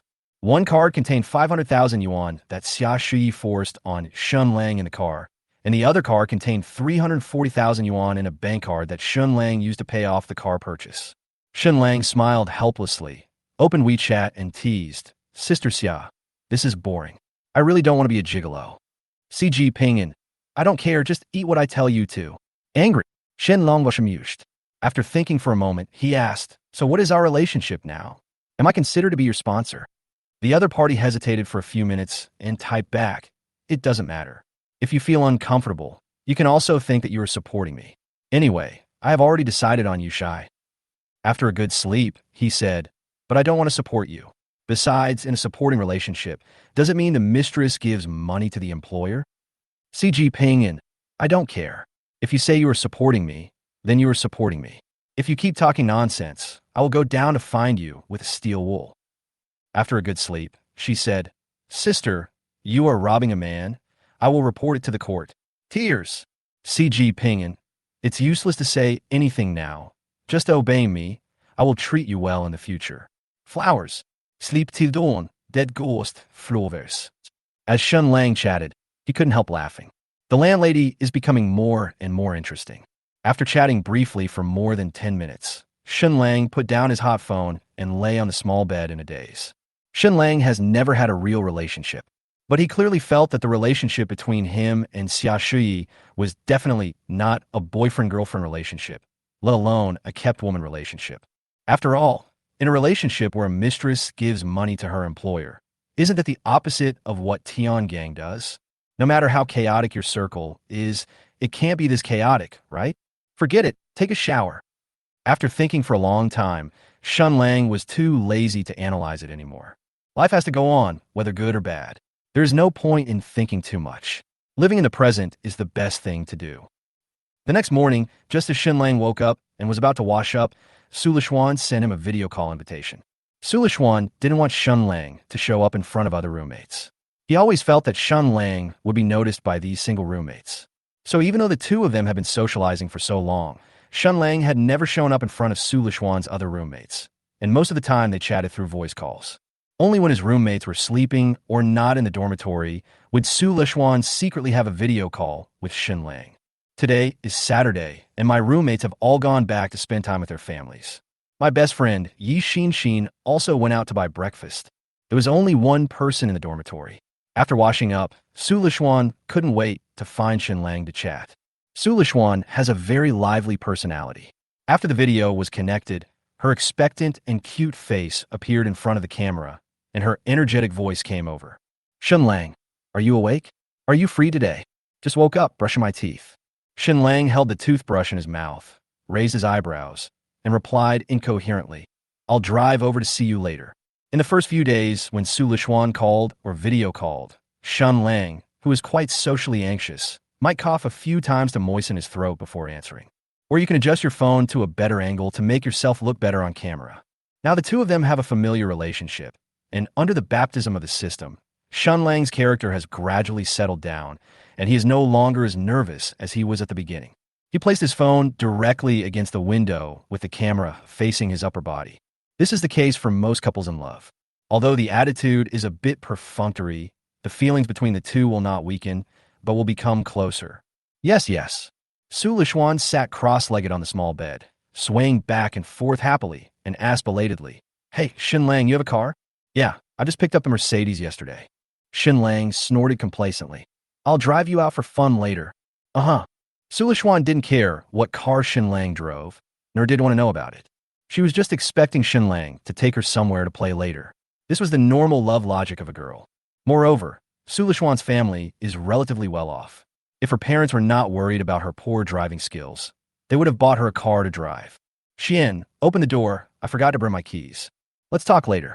My roommate is back. You can pick me up at the school gate later." Su Lishuan said this in a panic and quickly turned off the video call. Why does it seem like an affair? Shen Lang shook his head unhappily and put the phone in his pocket. After washing up, Shen Lang came to the underground parking lot. The Mercedes-Benz that she just picked up yesterday was parked handsomely and coolly in Xiaoxi's exclusive parking space. Shen Lang took out the silver-white car key and pressed the unlock button of the car. The silver-white sedan honked twice and its lights flashed twice. Shen Lang felt inexplicably comfortable. This is the case for many car owners who have just bought a car during the first few days. The better the car you buy, the more sense of accomplishment the owner will feel when pressing the unlock button before driving. When you get tired of driving, this feeling will gradually disappear, and you may even feel annoyed. Opening the car door, Shen Lang sat in the driver's seat. After admiring the exquisite interior for a moment, Shen Lang coughed twice with a little excitement and opened the Mercedes-Benz voice assistant in broken English. "Hey, Mercedes." The Mercedes-Benz voice system popped up, and a female voice with an electronic sound said, "How can I help you?" Shen Lang originally wanted to navigate directly to Zhuhai University to find Su Lishuan. Thinking of the meme videos posted by other Mercedes-Benz owners on TikTok a few days ago, Shen Lang also took out his mobile phone, turned on the recording function, and gave the command in English. "Help me navigate to Hongleman. I want to go there and relax." Ding dong. As a distinguished Mercedes owner, you should put your career and family first. Please don't bring Cadillac habits to Mercedes owners. Huh, that's really interesting. Shen Lang saved the video with a mixture of laughter and tears, then navigated to Zhuhai University. Chapter 33. Are you afraid of falling in love with the school beauty? In Jianghai City, a city where every inch of land is valuable, luxury sports cars worth millions can be seen everywhere on the busy streets. A Mercedes worth more than 300,000 yuan on the road will naturally not attract much attention. When waiting for the traffic light together, the only thing that attracted the attention of other car owners was the newness of this Mercedes-Benz and its dazzling paint in the sun. It can be seen with the naked eye that this is a new car, and the owner seems to be quite young and upright. When we drove to the gate of Zhuhai University, we saw many students coming in and out. Shen Lang saw Su Lishuan's slender figure from afar.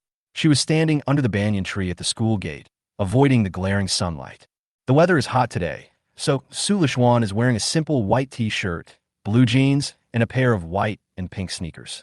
Her long, beautiful black hair was combed into a lively ponytail, revealing her smooth and white forehead.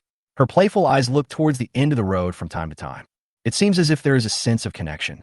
When Shen Lang's Mercedes-Benz first appeared in his field of vision, Su Lishuan was stunned at first.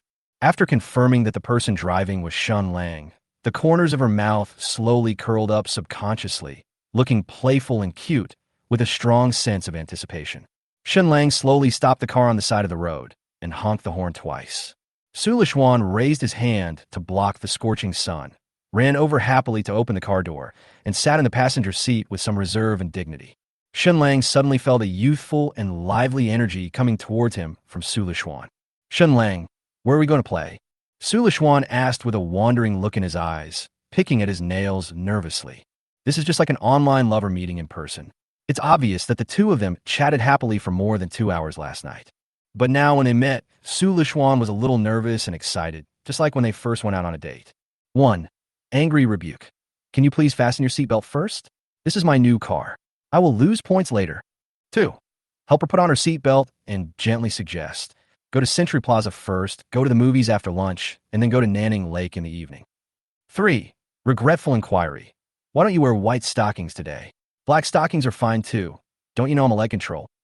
Fuck. How did the system know I have leg control? Shen Lang complained silently in his heart, then unbuckled his seatbelt and moved sideways to help Su Lishuan fasten his seatbelt. As soon as Shen Lang approached, he smelled a faint fragrance. The scent is not as pungent as perfume, but more like a shower gel mixed with a girl's body odor. Shen Lang was very surprised. Could it be that all girls' bodies have this kind of natural fragrance? Not only that, while Shen Lang was fastening his seatbelt, he could vaguely hear the sound of Su Lishuan swallowing his saliva. After fastening his seatbelt, Shen Lang accidentally discovered that Su Lishuan's face had already turned slightly red. Her eyes had shyly moved away, and her light pink cherry lips were pursed. Damn, this is so cute. I should get a kiss today, right? Shen Lang thought expectantly. Ahem, let's go to Century Plaza and have some fun first. Shen Lang sat back in the driver's seat, fastened his seatbelt, and said with a smile, let's go to the movies after lunch and go to Nanning Lake for a stroll in the evening. What do you think? Well, I'll do as you say. Su Lishuan responded happily.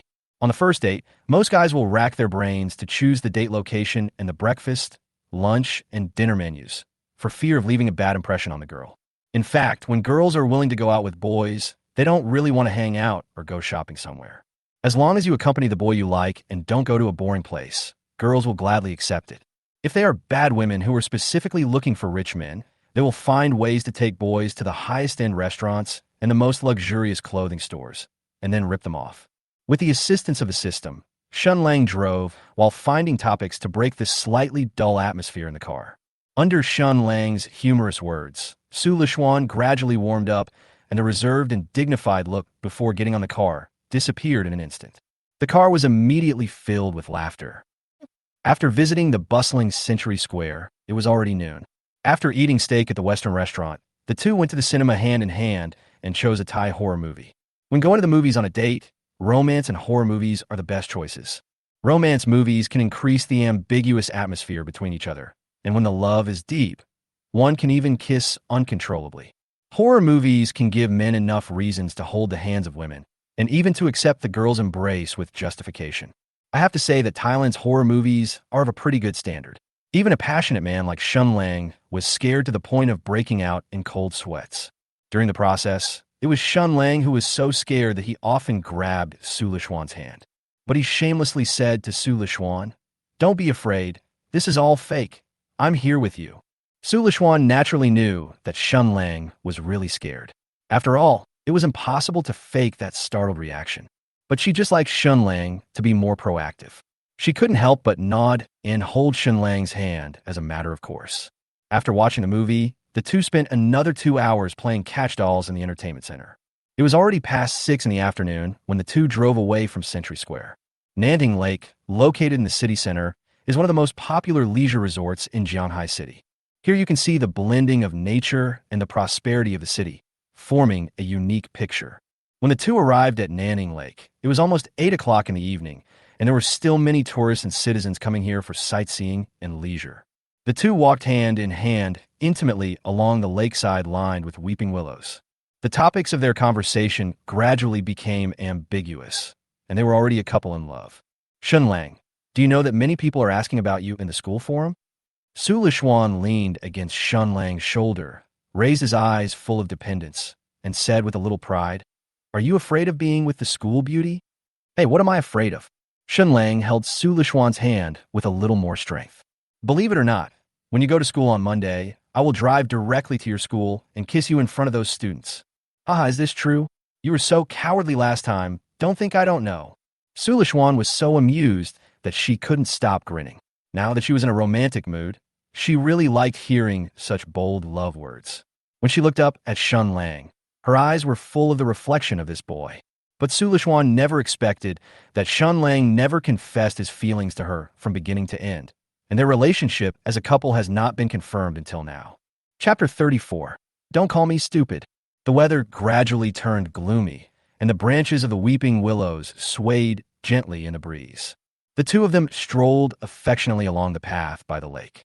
Occasionally, red goldfish swam freely in the lake, creating ripples that hit the shore like dancing notes. Are you cold? Seeing Su Lishuan shrink her neck, Shen Lang took the initiative to change positions with her to block the cool breeze blowing from the lake for her. This is not a routine. Shen Lang has been tortured by his two younger sisters since he was a child, so he is quite good at taking care of girls. If he didn't have a girlfriend, Shen Lang, who is more meticulous in his daily life, could be considered a fusion of a troll and a fiery goblin. Good. Su Lishuan felt warm in his heart.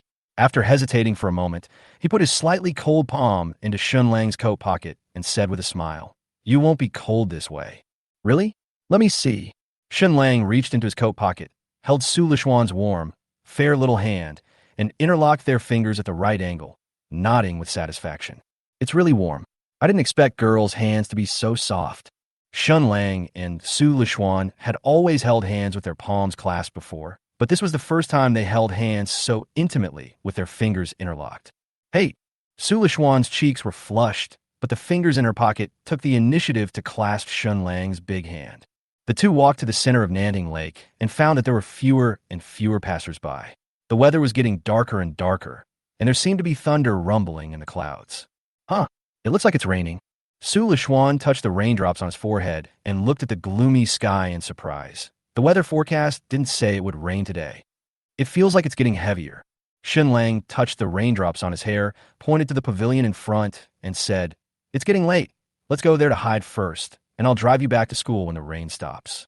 Nantingu is very big, and it takes more than an hour to walk from beginning to end. Shen Lang was in the center of the lake, far away from the exit, so he took Su Lishuan by the hand and ran into the pavilion to shelter from the rain. As soon as the two ran into the pavilion, the rain became heavier. At first, there were only a few sporadic falls. Then they became more and more frequent and heavier. The rain continued to pour down from the sky, and the entire Nanting Lake was immersed in a white curtain of water. The rain fell heavily into the lake, splashing water. There were no pedestrians on the surrounding paths anymore, and all that was visible was a sea of white. Luckily, I ran fast. It was raining so hard. Su Lishuan wiped the edge of the stone bench, then knelt on it lazily, looking at the Nanting Lake washed by the heavy rain, and jokingly said in a comfortable tone, "She really likes the atmosphere of heavy rain and feels inexplicably at ease, especially with a boy she likes by her side." Shen Lang, "I guess we won't be able to go back until later." "Yes." Shen Lang looked down at Su Lishuan's soft body curves from behind, and her little but that swayed slightly from time to time. He touched his nose with a blushing face and a beating heart. Shen Lang knew that Su Lishuan was not trying to seduce him on purpose. She was a simple person who did whatever she wanted. "I walk a lot today. My legs are so sore." Su Lishuan turned around and sat down, straightened his long legs and jeans, and stretched comfortably. "I can see that you don't usually exercise, and this is how little you've walked." Shen Lang sat next to Su Lishuan with a smile, holding her hand tightly, and considerately pulled the clothes at her collar outwards to block the cold wind. "I'm kind of lazy." It was raining heavily outside the pavilion. The noisy sound of the rain drowned out all the noise, and the boy she liked was by her side. In this romantic atmosphere, Su Lishuan leaned on Shen Lang's shoulder and said coquettishly, "Besides, military training is about to begin, so the longer you can be lazy, the better." Shen Lang didn't respond. He easily put his arm around Su Lishuan's slender waist, slightly turned his body, and gently stroked the messy hair on Su Lishuan's forehead. "Are you cold? Do you want a coat?" "No need. I'm not that weak." Feeling the warmth of Shen Lang's fingers, Su Lishuan had a happy, lazy smile on his face. The two of them snuggled together, listening to the heavy rain outside the pavilion. "Shen Lang, are we in love?" At this moment, Su Lishuan stood up straight, looked at Shen Lang, and asked shyly, Do you like me?" Su Lishuan knew that the two of them were in love now. Otherwise, we wouldn't have eaten together, watched movies together, and walked around Nanning Lake hand in hand. It's just that Shen Lang has never confessed his feelings to her from beginning to end, and Su Lishuan always feels that something is wrong. Generally speaking, isn't it that after the man confesses his love, the woman agrees, and then the two go to the movies or go shopping, etc.? This is the normal love logic of ordinary couples. But not only did Shen Lang not confess his feelings to her, he also did everything that a couple would do. Su Lishuan has the little willfulness that most girls have. Even though she knew that Shen Lang liked her, she still wanted Shen Lang to confess his love to her, thinking that this was what a normal couple should be like. 1. Foolish boy, if I didn't like you, would I chat with you every day and try every possible way to get you out to play on Saturday? 2. Sulishwan, I like you. Please be my girlfriend. I will always treat you well. 3. Don't answer. Just kiss her passionately. Silly boy, if I didn't like you, would I chat with you every day and try every means to coax you out to play on Saturday? Shen Lang raised his hand and touched Sulishwan's soft cheek, smiling and teasing. This is also the first time I've asked a girl out to play. I've been thinking about the places we're going to play today for a long time, and I still don't know if you're satisfied or not. Shen Lang originally wanted to choose the second answer. He liked this beautiful and cheerful female elf and naturally wanted to be her boyfriend. But Shen Lang felt that option 1 could not only express his love for her, but also indirectly reflect his importance to Su Lishuan from the second half of the sentence. More importantly, this sentence does not mean an active confession, because liking you does not mean I want you to be my girlfriend. This will also help to slightly suppress Su Lishuan's somewhat willful, naughty, and domineering personality in future life. This is just like buying something. A boy who takes the initiative to confess his feelings to a girl has already exposed his own needs to the girl. Then in future interactions, the boy who confesses first will have his attitude lowered to a certain extent. I'm very satisfied, and you are not allowed to call me stupid. Su Lishuan was flattered and explained, these places are very interesting, and it's the first time for me to hang out with a boy for so long. Hey, as long as you are satisfied. Shen Lang pretended to smile as if he was relieved, put his arms around Su Lishuan's slender waist, and gradually moved down. After a busy day, all for this sacred moment. However, Su Lishuan felt that after, I like you, he should add, be my girlfriend? This would be considered a true confession. Looking at Shen Lang's face, getting closer and closer, Su Lishuan seemed a little at a loss. Thinking about how Shen Lang also said that he liked me, I felt that this was also a confession. Su Lishuan closed his eyes slightly, clenched his fists, and placed them on his thighs, waiting nervously and excitedly. Just when the two were about to kiss, Shen Lang interrupted them. Wait a minute. What's wrong? Su Lishuan pouted in shame and anger. In such a romantic atmosphere, she mustered up her courage, got ready, and officially kissed again. Unexpectedly, Shen Lang spoke out of the blue, breaking the romantic atmosphere. No. Shen Lang coughed, pressed Su Lishuan's shoulders, and asked seriously and excitedly. This time, can I stick out my tongue? Chapter 35. Slightly sweet, rare. Shen Lang always felt that when lovers kiss, they must stick out their tongues. It's not like playing house, where just touching lips will do. The reason why Shen Lang didn't extend his offer last time was because he was concerned that the relationship between them was not that good yet. Now that the time, place, and people are all right, Shen Lang naturally wants to boldly put forward this idea that fully demonstrates his possessiveness. The simple-minded Su Lishuan looked at Shen Lang with a blushing face, and his lips trembled slightly at this remark. He did not expect that Shen Lang would make such a shameless request. Looking at Shen Lang's serious and expectant expression, Su Lishuan was reluctant. After shyly looking back and forth for a few times, he whispered softly, whatever you want. Shen Lang was overjoyed to get the permission, and he went down nervously and excitedly. Real kissing is not a child's game, and it is certainly not as simple as lips touching lips. The moment he touched Su Lishuan's lips, Shen Lang bit by bit his soft lips into his mouth, savoring them for a few seconds and then slowly releasing them, continuing his gentle conquest inside. Slightly sweet, rare. Su Lishuan clenched his fists tightly in front of his chest, as if he was holding his breath while diving. A few minutes later, Su Lishuan caught up with Shen Lang's rhythm. His frown gradually relaxed, and he responded to Shen Lang awkwardly and excitedly. They kissed passionately for several minutes. Shen Lang, with his blood boiling, saw that the rain was getting heavier and heavier and it was pitch black all around. It was impossible for anyone to come over, so his actions became more and more outrageous.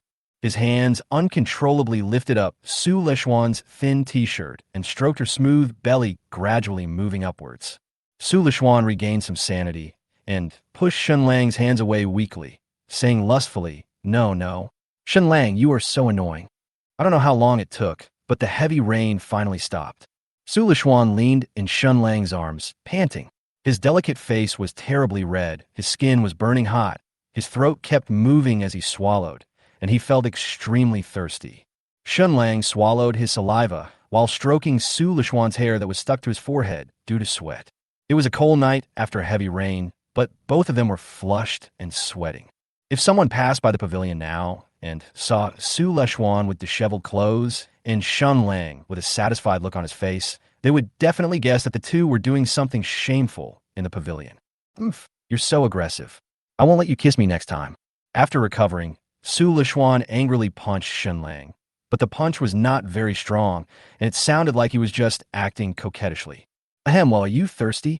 For some reason, even though he had swallowed a lot of sweet saliva, Shen Lang felt his throat was hoarse. "I feel so thirsty. Anyway, the rain has stopped. Let's go buy some water." "Uh-huh." Su Lishuan nodded repeatedly. She was also very thirsty. The two men hurriedly tidied up their clothes and left Nanting Lake stealthily under the cover of darkness.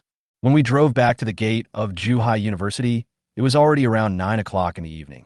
It had just rained heavily, and the school gate was deserted and there were not many people around. The security guards were yawning lazily in the security room. "It's cold outside. Put on my coat." Shen Lang took off his coat and put it on Su Lishuan, touching her fair cheek, and said with considerate concern, "Call me when you get to the dorm, and I'll take you out to play when you're free." Su Lishuan held the coat and looked at Shen Lang's concerned expression and immediately felt the deep love. "Maybe this is the feeling of love that I have always dreamed of. Take me to the school gate." Su Lishuan grumbled with a little willfulness. The relationship between the two was confirmed, and Su Lishuan's true face was completely revealed. His reserved and dignified personality had long disappeared. Especially just now, in Nanning Lake, Shen Lang took all the good things. Su Lishuan inexplicably felt that she had suffered a great loss and naturally wanted to punish this boyfriend who had touched her.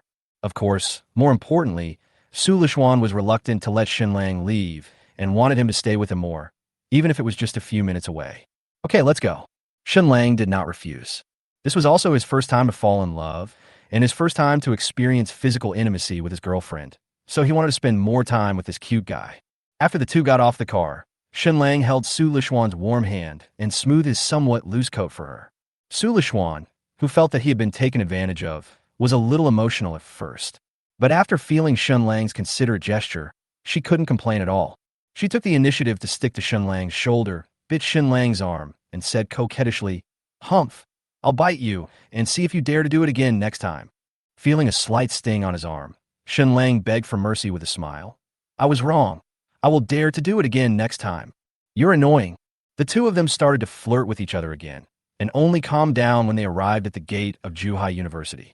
"Anyway, tomorrow is Sunday. Why don't you call your roommate down?" Su Lishuan's pace obviously slowed down a lot. Shen Lang knew that she didn't want to go back like this, so he suggested, "I'll treat them to a midnight snack. My roommates have all gone back and will not be back to school until tomorrow afternoon." Su Lishuan said gloomily, Xin is the only one in the dormitory now." Xin, she's my best friend. We have known each other since junior high school, and our parents have a very good relationship." Shen Lang immediately became serious. "Then you can also ask your best friend to come out." A girlfriend's best friends are as important as her parents. Many times, a girlfriend's best friend can greatly influence the quality of a couple's relationship. The longer my girlfriend has known her best friend, the more she will listen to her best friend's advice. This is also why, if a boy wants to pursue a girl at school, he must first coax his girlfriend's roommates and best friends. "Forget it. She's more of a homebody." Su Lishuan shook his head. "I guess he's still curled up in bed playing games." "Okay, it's so late. You should go back first. Anyway, you have 7 days off after the military training." Su Lishuan said expectantly. "I'll introduce you to her then. And by the way, let's find a place far away to play, okay?" "No problem." Shen Lang nodded happily. They looked at each other and were silent for a moment. Shen Lang couldn't help but kiss Su Lishuan. "Okay, it's cold outside. Go back to the dormitory and get into bed. Well, drive slower and send me a WeChat message when you get home." "Okowo." The two of them lingered for a long time before Su Lishuan turned back every few steps and turned into the female dormitory building. After watching Su Lishuan enter the school, Shen Lang returned to the Mercedes-Benz with satisfaction. Today is such a fulfilling and wonderful day. Shen Lang sighed happily and called out the Mercedes-Benz voice assistant. "Hey, Mercedes, turn on a music player and play Kiss Goodbye." A female voice with an electronic sound popped up. "Now playing for you, Jackie Chung's Kiss Goodbye." "I kiss you goodbye, on a deserted street. Humming a classic old song, Shen Lang drove his Mercedes-Benz and disappeared into the end of the night. Chapter 36. The new neighbor is a socially anxious, beautiful girl. Liliosi picture. The weather in August and September is so weird. It rained heavily last night, and the next day the sun was still scorching hot. The summer cicadas were lying on the tree trunks and screaming like crazy. Shen Lang was just about to brush his teeth and wash up when he suddenly heard a commotion outside the door, as if someone was moving things back and forth. He opened the door, curiously, and saw a tall girl dragging a large snakeskin bag passing by his door and entering the small room opposite. The girl was very beautiful, with a pigtail and air bangs. Her oval white face was as rosy as peach blossoms. Under her straight white nose, her slightly red lips were tightly pursed. She dragged the snakeskin bag in her hand with difficulty again and again, and her white neck was covered with lines of sweat. She was dressed rather simply, with a washed-out navy blue short-sleeved shirt, plain white crop pants, and light pink sneakers that had turned a little dark. Nowadays, when girls move, they either ask their family or boyfriend to help, or they hire a moving company. Who want to move house in a snakeskin bag? Shen Lang guessed that the girl's family conditions were not very good. But even such plain and simple clothes cannot hide the girl's graceful figure and stunning face. Shen Lang greeted him in a friendly manner. "Did you just move here?" When the girl dragged the snakeskin bag past Shen Lang, she nodded subconsciously and quickly looked away. "So cold." Shen Lang was a little surprised, and the next second the system option popped up. 1. Angry rebuke. "It's so early in the morning. Can you please keep your voice down? Our neighbors are still sleeping. Do you have any manners?" 2. Introduce yourself in a friendly way while helping her carry her luggage. 3. Whistle to attract the girl's attention and ask for her contact information in a friendly way. Only then did Shen Lang notice that the corridor near the elevator was also filled with the girl's miscellaneous daily necessities. The weather is so hot today, and the girl is already sweating profusely after moving so many things by herself. "Let me help you." Shen Lang came to the elevator entrance, sorted out the sundries, held them in his arms, and walked straight to the girl's room. "No, that's not necessary." The girl ran out of the room in panic, looking at the strange boy holding her daily necessities, and shook her hands nervously. "I can do it alone. Is it necessary to react so strongly?" Shen Lang was a little curious, but he still smiled and said, "It's okay, that's all." Shen Lang carried the pile of junk into the girl's room, and the system's voice suddenly rang. Ding! Liliosi's favorability towards the host has increased by 5 points. Currently 5 points. Please keep up the good work. Hee hee, this girl is quite arrogant. Thinking of Liliosi's fierce reaction when she rejected him just now, Shen Lang couldn't help but chuckle. Girls are indeed tsundere creatures who say one thing and do another. Wait a minute. Cinco o'clock. His favorability increased by 5 points? How could it be so exaggerated? Shen Lang suddenly turned around and looked at Liliosi, who was following him at a loss. Seeing Shen Lang looking at her, Liliosi lowered her head timidly and looked at her pair of black sneakers. The word humble seemed to be written on her pretty face. Combined with the girl's simple dress and the snakeskin bag she placed at the door, Shen Lang seemed to understand something and asked with a smile, "Where are these things?" "Put on the ground, thank you." Liliosi nodded flattered, raised her humble eyes slightly, and quietly looked at the kind boy. When Shen Lang's eyes met hers, Liliosi quickly turned her head away, avoiding Shen Lang's sight like a person with social phobia. It's really social phobia. Shen Lang silently complained in his heart, as if he saw his introverted and self-abased self back then. Shen Lang has the most say in how to deal with socially anxious and introverted people. As long as you communicate with them warmly and friendly and fully express your goodwill, you can quickly gain their favor. Okay, there's still some left. I'll help you move them. Really not necessary. It's okay. If you move over, we can be neighbors. Well, thank you then. You're welcome. Just buy me a bottle of Coke later. After Shen Lang helped Liliosi move her things, the girl actually ran downstairs and bought a bottle of ice cola. There is only one convenience store on the roadside in the community. When Liliosi ran back, her fair face was slightly red from the sun. She held the Coke in both hands and handed it to Shen Lang as if she was offering a treasure. "Thank you." Not really. Shen Lang felt a little uncomfortable smiling when seeing a girl being so humble in front of him. He quickly took the ice cola, unscrewed the lid, and started drinking. Liliosi also took out a slightly patinated brown kettle from his snakeskin pocket, then ran to the bathroom and turned on the faucet. Shen Lang, who was sitting in the living room, could hear the sound of her gulping water. It seemed that she was very thirsty. Damn, are you so frugal? Shen Lang was shocked, but he was too embarrassed to remind her that drinking raw water was not good, as it would hurt her reputation. I just didn't expect that in 2024, there's still such frugal girls who are reluctant to buy a $3 can of Coke. After drinking the water, Liliosi walked out of the bathroom and stood at the bathroom door without saying a word, making it seem as if the tenant of this room was not her, but Shen Lang. My name is Shen Lang. I'm a local, and I live across from you. Shen Lang took the lead in opening the topic. What about you? Where are you from? My name is Liliosi, and I'm from Gansu. Liliosi finished speaking in a voice so soft as to be softer than a mosquito, her body trembling slightly, as if she was not used to this most normal self-introduction. Ahem, your room is quite nice. Shen Lang looked around the small house, which was less than 30 square meters, and asked curiously, how much is it per month? It was originally 600. Liliosi smiled and said, the landlady said that it was not easy for me to study, so she helped me reduce my tuition by 300 yuan. I see. That's good. Shen Lang felt that this girl was simply too naive.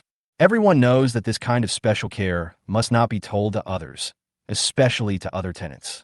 If other tenants knew that Liliosi's rent of 600 was reduced to 300 by Xia Shui, they would definitely ask Xia Shui to reduce their rent. Ah, the world is going downhill. Shen Lang finished the Coke in a few gulps, threw the bottle into the trash can, and planned to go find Xia Shui to talk. But as soon as Shen Lang stood up, Liliosi came to the trash can, squatted down, and picked up the Coke bottle. What are you doing? Shen Lang was somewhat surprised by her confusing operation. I want to keep it and sell it for money. Chapter 37. Once she enters society, she will definitely meet the wrong person. Sell it for money. Shen Lang was even more surprised, wondering what era this rural girl had traveled through. He thought Liliosi picked it up to make some art or grow flowers, but it turned out he just wanted to sell it for money. A bottle of this is worth, at most, 1 dime. How many bottles do I have to collect to exchange for an unopened bottle of Coke? Maybe he felt that his subconscious action had scared Shen Lang quite a bit. Liliosi held the bottle in his hand, standing there at a loss, like a child who had done something wrong. 1. Surprise question. Damn, a girl like you is picking things up from a trash can. Don't you feel disgusted? 2. Proudly showing off. Silly girl. How much is this bottle worth? Wash it, dress nicely, and I'll treat you to steak tonight. 3. Go back to the room, collect all the empty bottles and give them to her, and gently say, from now on, all the bottles will be yours. Wait for me. Shen Lang decisively chose option 3. This option can not only save Liliosi's face, but also bring them closer together in the future by using the excuse of giving a bottle as a gift. Shen Lang returned to his room and collected all the bottles that were thrown in the corner and put them into the trash bag. After returning to Liliosi's room, Shen Lang handed her the full garbage bag. I'm usually too lazy to collect these bottles and sell them, so I'll leave them to you now. Shen Lang smiled and joked, but remember to give me a bottle of Coke after you sell it. Liliosi took the garbage bag containing the empty bottles and stared blankly for a long time. Unconsciously, his eyes began to turn red. She bent down slightly and bowed to Shen Lang, her voice trembling with tears. Thank you. Thank you. Ding. Liliosi's favorability towards the host has increased by 5 points. Currently, it is 10 points. Please keep up the good work. No, you're welcome. To a certain extent, Shen Lang was really shocked. It's 2024 now. How come there are still such poor people? He actually bowed to me in gratitude for a few empty bottles. After saying goodbye to Liliosi, Shen Lang came to Building 3 and rang Xia Shui's doorbell. Ming Ming, go open the door. Mommy can't leave. I know. The babyish voice gradually approached. After the security door slowly opened, the little girl poked her head out and raised it, looking at Shen Lang in a silly and cute way. And then she showed a cute smile of joy. Mom, it's Brother Xiao Shun. Brother Xiao Shun is here. Xia Shui was doing yoga on the yoga mat on the balcony. When she heard that Shen Lang was coming, a happy smile suddenly appeared on her face. She quickly pressed the pause button of the yoga class and stood up to greet him. It can be seen that both mother and daughter like this tall boy very much. Shen Lang stood at the door, looking at the mother and daughter who were coming towards him, and inexplicably felt like he was a happy father. It feels like the mother and daughter are living alone at home, And the husband who's been on a business trip for a long time suddenly comes home and gives him a big surprise. Brother Xiao Shun, what have you been doing recently? You haven't come to play with Meng Meng for a long time. The little girl hugged Shen Lang's thighs and raised her expectant face, wanting Shen Lang to hug her. Hey, Brother Shun has something to do.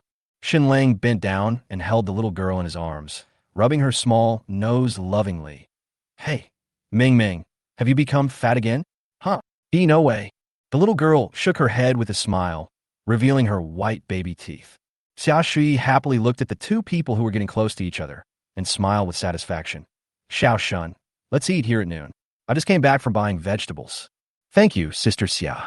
After Shen Lang nodded in agreement, his eyes suddenly fell on Xia Shui, who was only wearing yoga clothes. Xia Shui stood barefoot on the carpet in the middle of the living room, her black hair tied behind her head. She wore a light yellow vest on her upper body and white yoga pants on her lower body.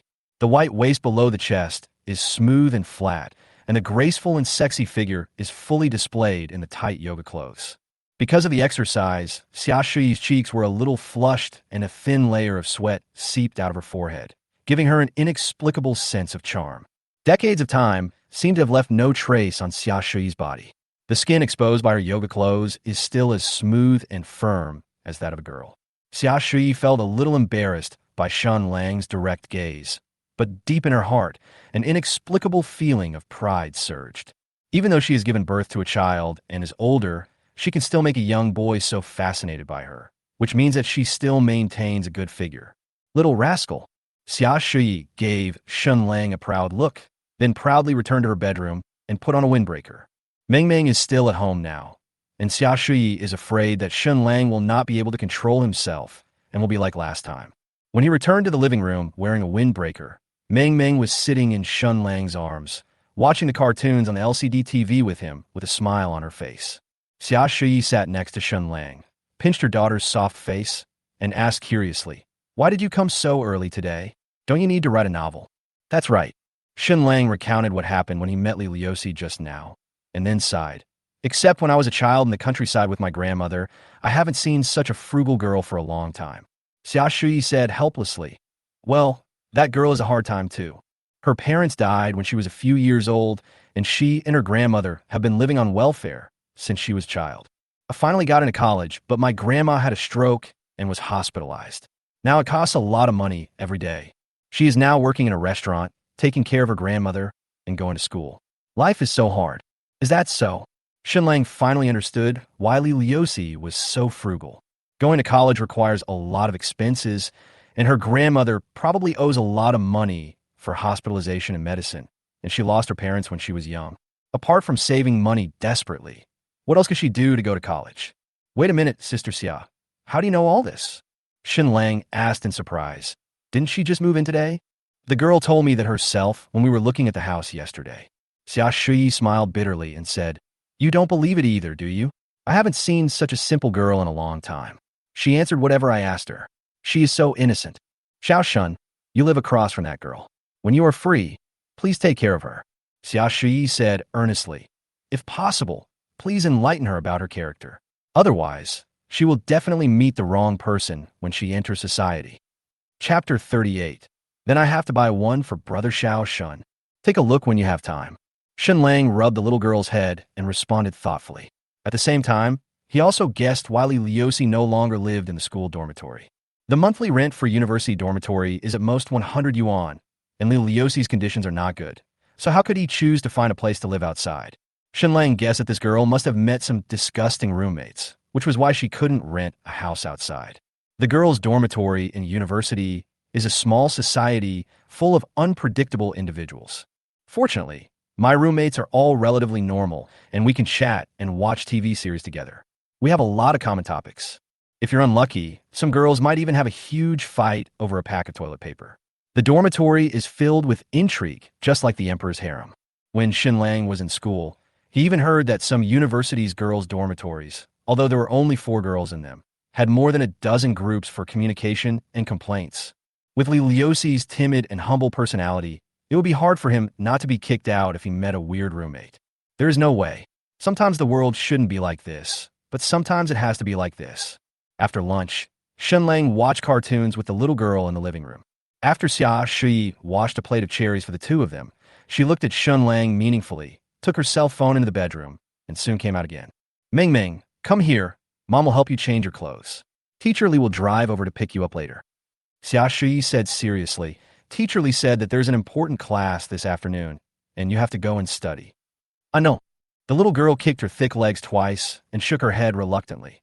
Today is Sunday. The other kids didn't go. Be good and listen, and Mom will buy you a chocolate cake tonight. Like most children, the little girl likes to eat sweets, but Xia Shui is worried that her daughter will get cavities, so she can only eat such high-sugar foods once a month. Hearing that there was chocolate cake to eat, the little girl immediately became much more energetic. She thought seriously between going to class and having chocolate cake, and finally asked with a blink of her eyes, "Then we have to buy one for Brother Xiao Shun." Uh-huh. Okay, buy one for Brother Xiao Shun too. Xia Shui smiled, carried the little girl back to the bedroom to change clothes, and gave Shen Lang a charming look before leaving. Xiao Shun, please sit down for a while. Please help me check the computer. It seems to have a problem again. Shen Lang blushed and swallowed his saliva, thinking that what he was going to repair might not be the computer. A few minutes later, Meng Ming's piano cram school teacher came to pick up the little girl. Well, it's hot today. After Xia Shui came back from the elevator, she took off her large windbreaker in front of Shen Lang, revealing her graceful figure with a unique wifely charm. Xiao Shun, aren't you hot? Good. Shen Lang swallowed his saliva, inexplicably restless, and touched his nose slightly nervously. In the huge room, there were only two people who had a tacit understanding. The atmosphere suddenly became ambiguous. The roar of the summer cicadas outside the window was particularly harsh and annoying. The LCD TV was playing a program about people and nature dubbed by teacher Zhao Zhongxiang. Spring is here, and it's the breeding season for animals. I've been exercising recently. Xia Shui sat next to Shen Lang, lowered her head slightly, bravely held Shen Lang's big hand, and asked shyly, "Do you think my figure has improved a lot?" Although Xia Shui is old, she is not as extravagant as some of her rich friends. She still has some blind spots in this area. After all, she has only had a few experiences. In addition, due to the unique modesty and dignity of women, she still hoped that Shen Lang could take the initiative. 1. Escape at the last minute. Sorry, Sister Xia. I suddenly remembered that I have made some soup at home. I will go back and check it out first. 2. Straight to the point. Throw her down on the sofa and treat her roughly. 3. Gradually. Compliment her on her good figure, make physical contact, and when the atmosphere is good, push her down in one go. Yes, no wonder you have such a good figure, Sister Xia. Shen Lang stroked Xia Shui's smooth and slender waist with both hands. So you usually do yoga. Your waist is thinner than some celebrities. Is there? Xia Shui asked expectantly, feeling shy yet also a little proud. Of course. Shen Lang let go of Xia Shui's slender waist and lifted her slender legs and held them in his arms. Especially your legs. They're more beautiful than some college students' legs. Xia Shui's legs were well maintained. Her fair skin was rosy and without any hard cuticle. When she played with them in her palms, they felt like a piece of warm jade. This has a fatal attraction to Shen Lang, who is obsessed with legs. The only pity is that this pair of jade feet is not covered with thin stockings. Of course there is. You will just fool people. Xia Shui shyly looked away, but from time to time, she glanced at this guy who was so fascinated by her feet. It was the first time that a man had played with her legs like this. Even her husband had never been treated like this. When Shen Lang's hand gradually moved upwards, her whole body trembled slightly, as if she had been electrocuted. Shen Lang felt his mind go blank, and he had no ideas at all. He grabbed Xia Shui and rushed into the bedroom. Chapter 39. I can only say that it's great to be rich. Good evening, dear audience friends.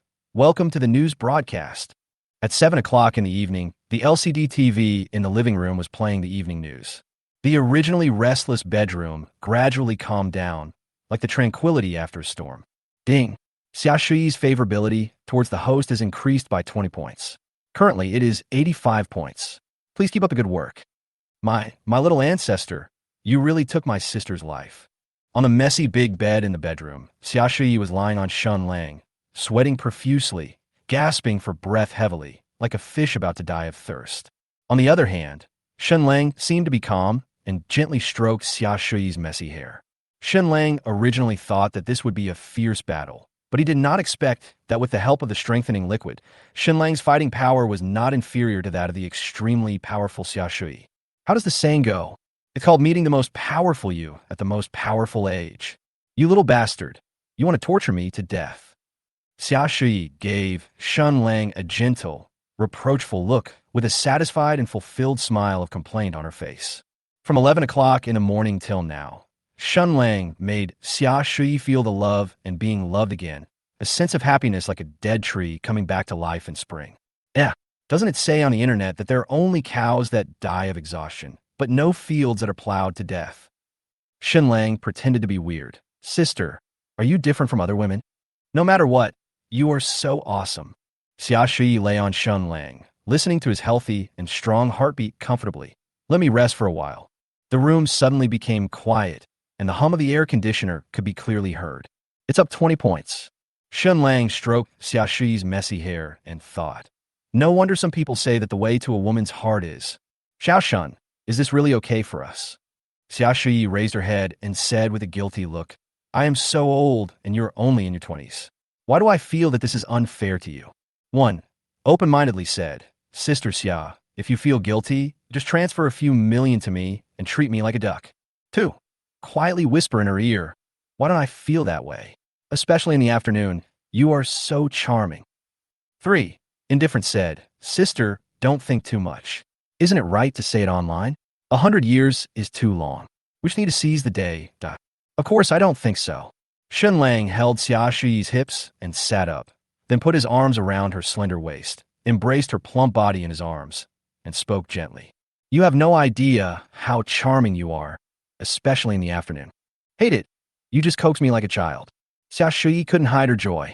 She gave Shen Lang a shy look and snuggled in his arms like a little bird, looking like a truly favored little woman. Just then, the phone on the bedside table rang. It was Meng Ming's piano teacher calling. Meng Ming is already downstairs. Let's get dressed. After Xia Shui hung up the phone, she snuggled in Shen Lang's arms reluctantly. Stay here for dinner tonight, and come here more often in the future. I can't live without you, my little sweetheart. Well, from now on, when I have time, I, a glutton, will come to your place to eat. Shen Lang did not refuse and kissed Xia Shui's red lips expectantly. And after dinner, I will bully you, the beautiful cook. Humph, you little rascal. A hint of anticipation flashed across Xia Shui's beautiful eyes. She stood up with her hands supporting Shen Lang's strong chest and began to put on her clothes with trembling hands and feet. As soon as the two of them put on their clothes, Meng Ming was sent upstairs by the piano teacher. When I opened the door, a woman wearing glasses was standing at the door holding Meng Ming's hand. Meng Ming came in happily with 2 boxes of chocolate cakes and handed Shen Lang a box of chocolate cake. Brother Shen, this is yours. No, Meng Ming, keep it for yourself. Shen Lang shook his hand and refused. Brother has already eaten it just now. If you eat it again, your teeth will get cavities. Well then, the little girl looked at the 2 boxes of chocolate cake in her hands hesitantly and looked at Xia Shui expectantly. Mom, can I eat both boxes? No. Xia Shui took the chocolate cake and said seriously, Brother Xiao, Shen doesn't even dare to eat 2 boxes. Aren't you afraid of damaging your teeth? Oh well. The little girl grumbled in disappointment, but soon raised her head and said happily, Brother Xiao Shen, I went to the beach to fly a kite today. The little girl usually doesn't have to learn the piano after 5 in the afternoon. However, at noon, Xia Shui clearly told Teacher Li to make sure Meng Ming stayed later. After Meng Ming finished her get out of class, Teacher Li took the little girl for a stroll along Jiangbin Road and bought her 2 boxes of chocolate cakes. Teacher Li, thank you for your help this afternoon. Xia Shui tried to persuade him to stay. It's so late. Why don't you stay for dinner? No need. My grandma has already cooked the rice, and she was just urging me to go back and eat in the car. Teacher Li declined with a smile. Anyone with a discerning eye knows what's going on here, and she certainly wouldn't stay and be a third wheel between 2 people. She was just a little envious of Xia Shui for being able to find such a handsome and upright man. I can only say that it's great to be rich. Even if you are divorced and have children, you can still find such a strong and handsome guy. After Teacher Li left, Xia Shui went to the kitchen to cook in casual clothes. Shen Lang and Meng Ming were sitting on the sofa watching TV. Shen Lang was holding a plastic spoon and feeding the chubby girl chocolate cake bite by bite. Around 8 o'clock, Xia Shui finally finished cooking. Meng Ming, as usual, brought her cartoon stool, and jumped up and down to sit next to Shen Lang. Shen Lang rubbed the noisy little girl and raised his hand to wipe the chocolate residue from the corner of her mouth. Xia Shuyi looked at this heartwarming scene and couldn't help but think of something. As she passed the balcony with chopsticks in her hand, she looked toward the family in the opposite building. They were also eating dinner and chatting and laughing. On weekdays, Xia Shuyi, an orphan and a widow, envied this family very much. She thought they were particularly happy and that she could watch the family across the street finish their meal from the balcony. Now seeing Shen Lang treating his daughter so tenderly, Xia Shuyi felt a sense of happiness in her heart. The evening news was over and teacher Zhao Zhongxiang's Man in Nature began to be rebroadcast again. Tigers have a very strict sense of territory. This white tiger lives alone in the depths of the jungle with its newborn cub. Listening to this familiar dubbing, Shen Lang glanced at Xia Shuyi with interest. Xia Shuyi was stunned at first, then seemed to have thought of something. She gave Shen Lang a reproachful look and buried her head in eating with a slightly red face. Chapter 40. The Magical Use of Band-Aids. The weather in September is extremely hot. It feels like being in a furnace. The air is filled with heat waves, making people feel suffocated and uncomfortable. This hot weather is a fatal threat to the weak otakus and housegirls. The air conditioner in Shen Lang's room has never stopped and is on full 24 hours a day. There's also a lot of cold drinks stored in the refrigerator so that he doesn't have to go out under the scorching sun after drinking them. Shen Lang no longer planned to continue writing novels, and he didn't know what to do next. He had more than 1 million yuan in savings in his pocket and was feeling anxious. He was just an ordinary otaku and knew nothing about investment or anything like that. Shen Lang planned to interact with Xia Shuyi more often in the future to increase her favorability and see what good things could be found in the so-called treasure chest before making a decision. It was around 5 in the evening in a room that was like an ice cellar. Shen Lang was just about to play a couple of games when Su Lishuan's exclusive WeChat notification sound popped up. Female elf. Pig poking its head out, what are you doing? Female elf is the note that Shen Lang gave to Su Lishuan. Su Lishuan had a special temperament similar to Bai Yue Wang during school days, but when Shen Lang met her, she was rather socially anxious and introverted. To Shen Lang at that time, Su Lishuan was like a lively and cheerful female elf who broke into his gloomy world of goblin. Sleeping till dawn. Just got up. I'm going to write soon. Through systematic training, Shen Lang learned a lot about how to get along with girls. At this time, when a girlfriend asks her boyfriend what he is doing, she just wants to chat with him to relieve his boredom. The man can make any excuse, but he must not say that he was just about to play a game. Otherwise, the woman will think, you would rather play games than chat with me? Do you still have me in your heart? Since his girlfriend was here, Shen Lang tactfully turned off the game. After a good sleep, he said, I remember that you're going to start military training soon, right? Have you prepared all the things you need for the training? But you need to get a tan. Female elf. Of course I'm prepared. Look at the artifacts I bought. They're all from military training. Shen Lang clicked on the screenshots of items sent by Su Lishuan, which included sunscreen, water cup, anti-heat medicine, insoles, cooling spray, and even band-aids? I slept till dawn.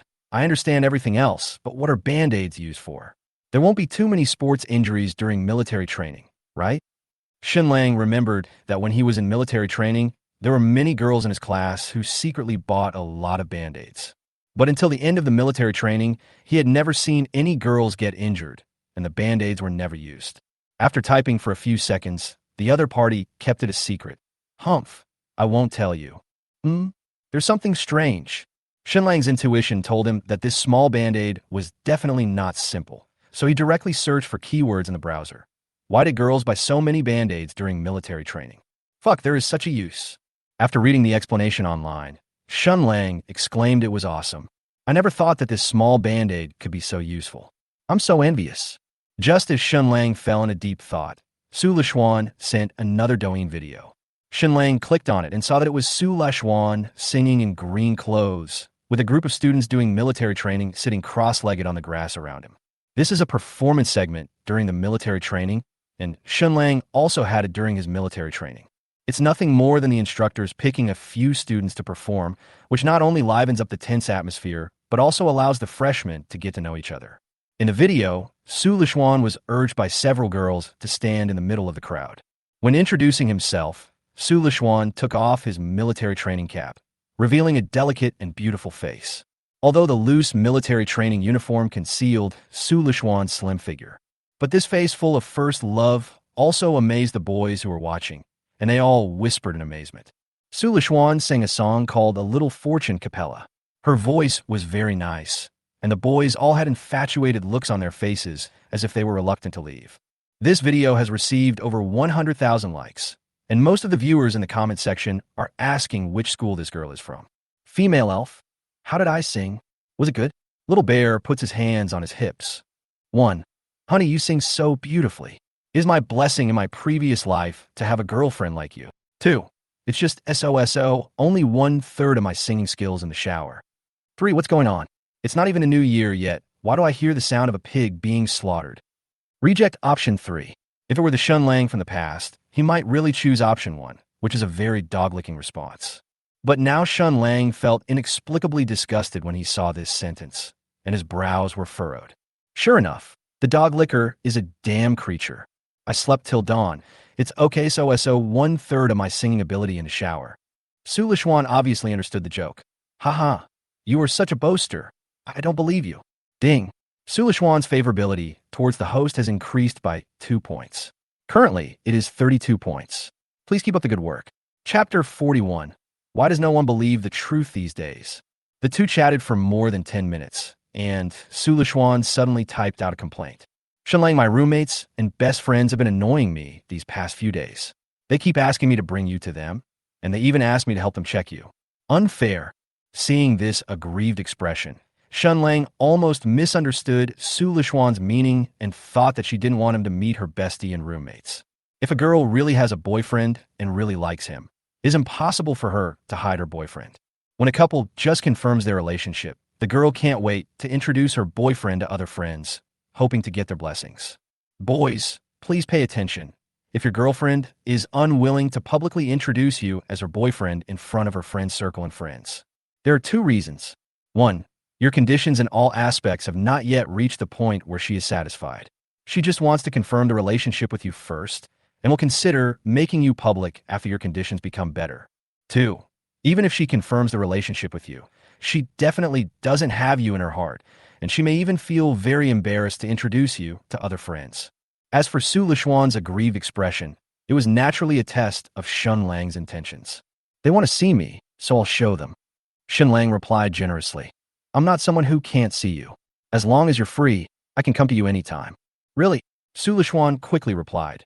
After the military training, let's treat them to a meal, so that these guys won't be so weird every day. Okay, I'll make the arrangements when the time comes, and you just bring them here. Ugh. By the way, Shen Lang, give me your address. I saw a very nice necklace on Douyin a few days ago.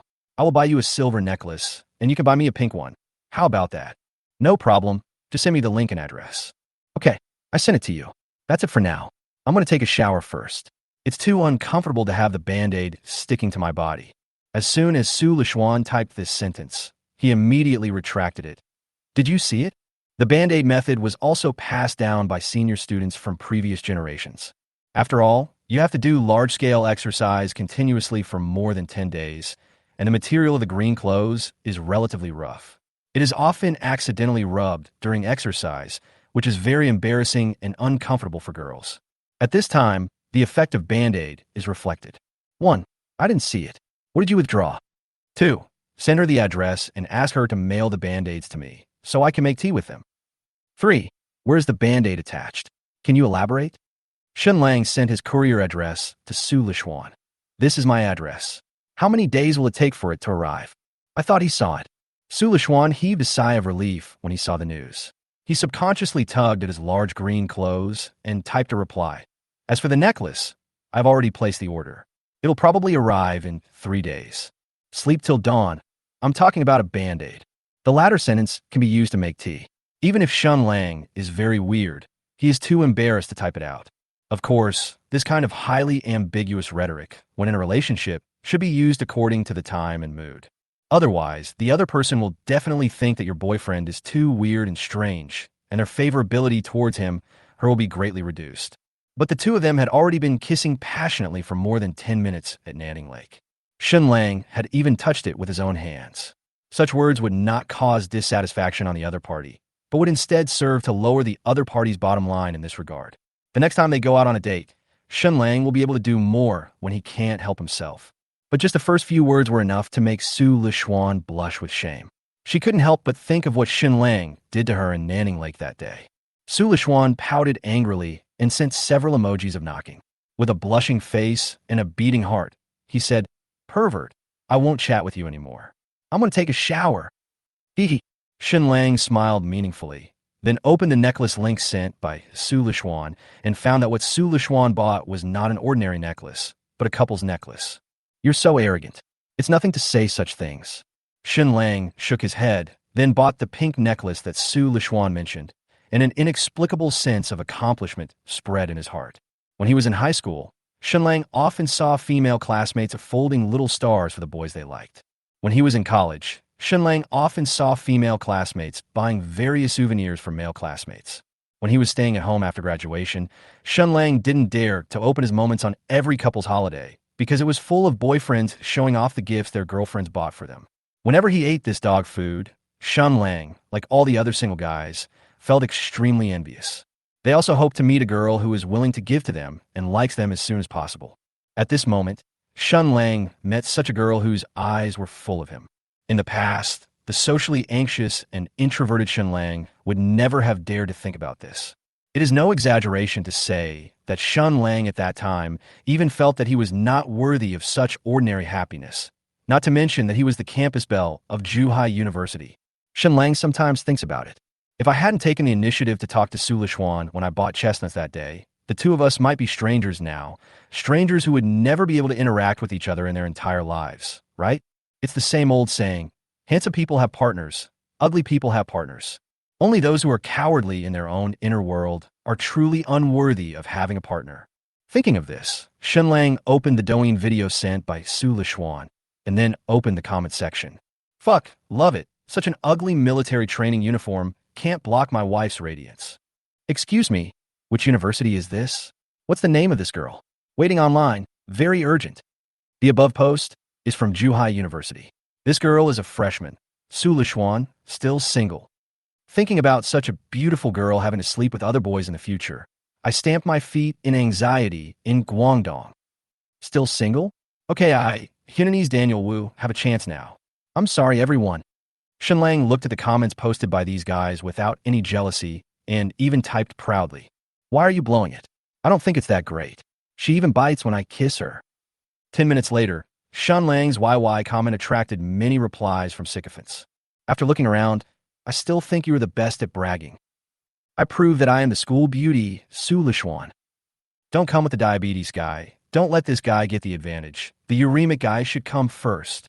Shen Lang exclaimed proudly, "TSK, how come no one believes the truth these days?" Chapter 42. Who is the most beautiful? When Su Lishuan finished his military training, it was already the end of September and the weather was still unusually hot. Even if a breeze blows occasionally, it brings with it a scorching breath. Apart from the hardworking construction workers working under the scorching sun, few students are willing to wander around the campus in broad daylight. Only when night falls or the weather gets a little cooler. Freshmen began to come out one after another, curiously exploring this new university. If you're lucky, you may even encounter a few pairs of wild mandarin ducks in the grove near the artificial lake. On a hot afternoon, in the girls' dormitory, Su Lishuan's roommates finished disguising themselves and prepared to meet the school beauty's boyfriend who had been hiding for almost a month. Su Lishuan's roommates are all good-looking and have good figures. Especially Yi Xin. Her appearance and figure are not inferior to Su Lishuan at all. Yi Xin was wearing a cool maroon lace top. This dress must have been specially altered. Not only can you see the delicate clavicle and the looming career line, but you can also vaguely see part of the smooth belly. The lower body is a blue retro denim pleated skirt with the buckle of the brown belt at the waist exposed. A pair of long wheat-colored legs attracted passing students to linger. The delicate face is painted with slightly mature makeup, matched with this cool outfit. From head to toe, she doesn't look like a freshman, but more like a bad girl who hangs out in nightclubs. It's just that Yi Xin is a bit of a homebody. She rarely shows up in front of other students during breaks, and has invisibly become a supporting role to set off Su Lishuan. Even if someone had seen Yi Xin's beauty and came up to her and asked for her contact information, Yi Xinshin would smile and say that she had a boyfriend. For this internet scumbag who has dated countless men, boys are just used to pass the time. Her standards for choosing a partner are very alternative and even weird, and she has only told her best friend Sulishwan about them. Ordinary boys simply cannot meet her requirements. Sulishwan also often complains about her best friend, saying that her requirements for choosing a partner are simply too weird. Today is the first day of the long and arduous military training, and also the first day of the 7-day holiday. Zhuhai University is a fairly prestigious university in Jianghai City, a city where every inch of land is valuable. It has produced several outstanding people who have appeared in newspapers. The gate of Zhuhai University was filled with dark-skinned students in school uniforms, as well as many parents who drove their cars to pick up their children to go home for the holidays. Most of these are parents of freshmen. By the sophomore and junior years, not only were the parents too lazy to come, but even the students were too lazy to travel thousands of miles back home.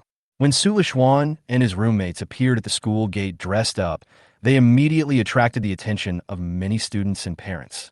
Many parents also asked their children if this girl was the one who sang on TikTok some time ago. Summer is the season for girls to show off their bodies and themselves.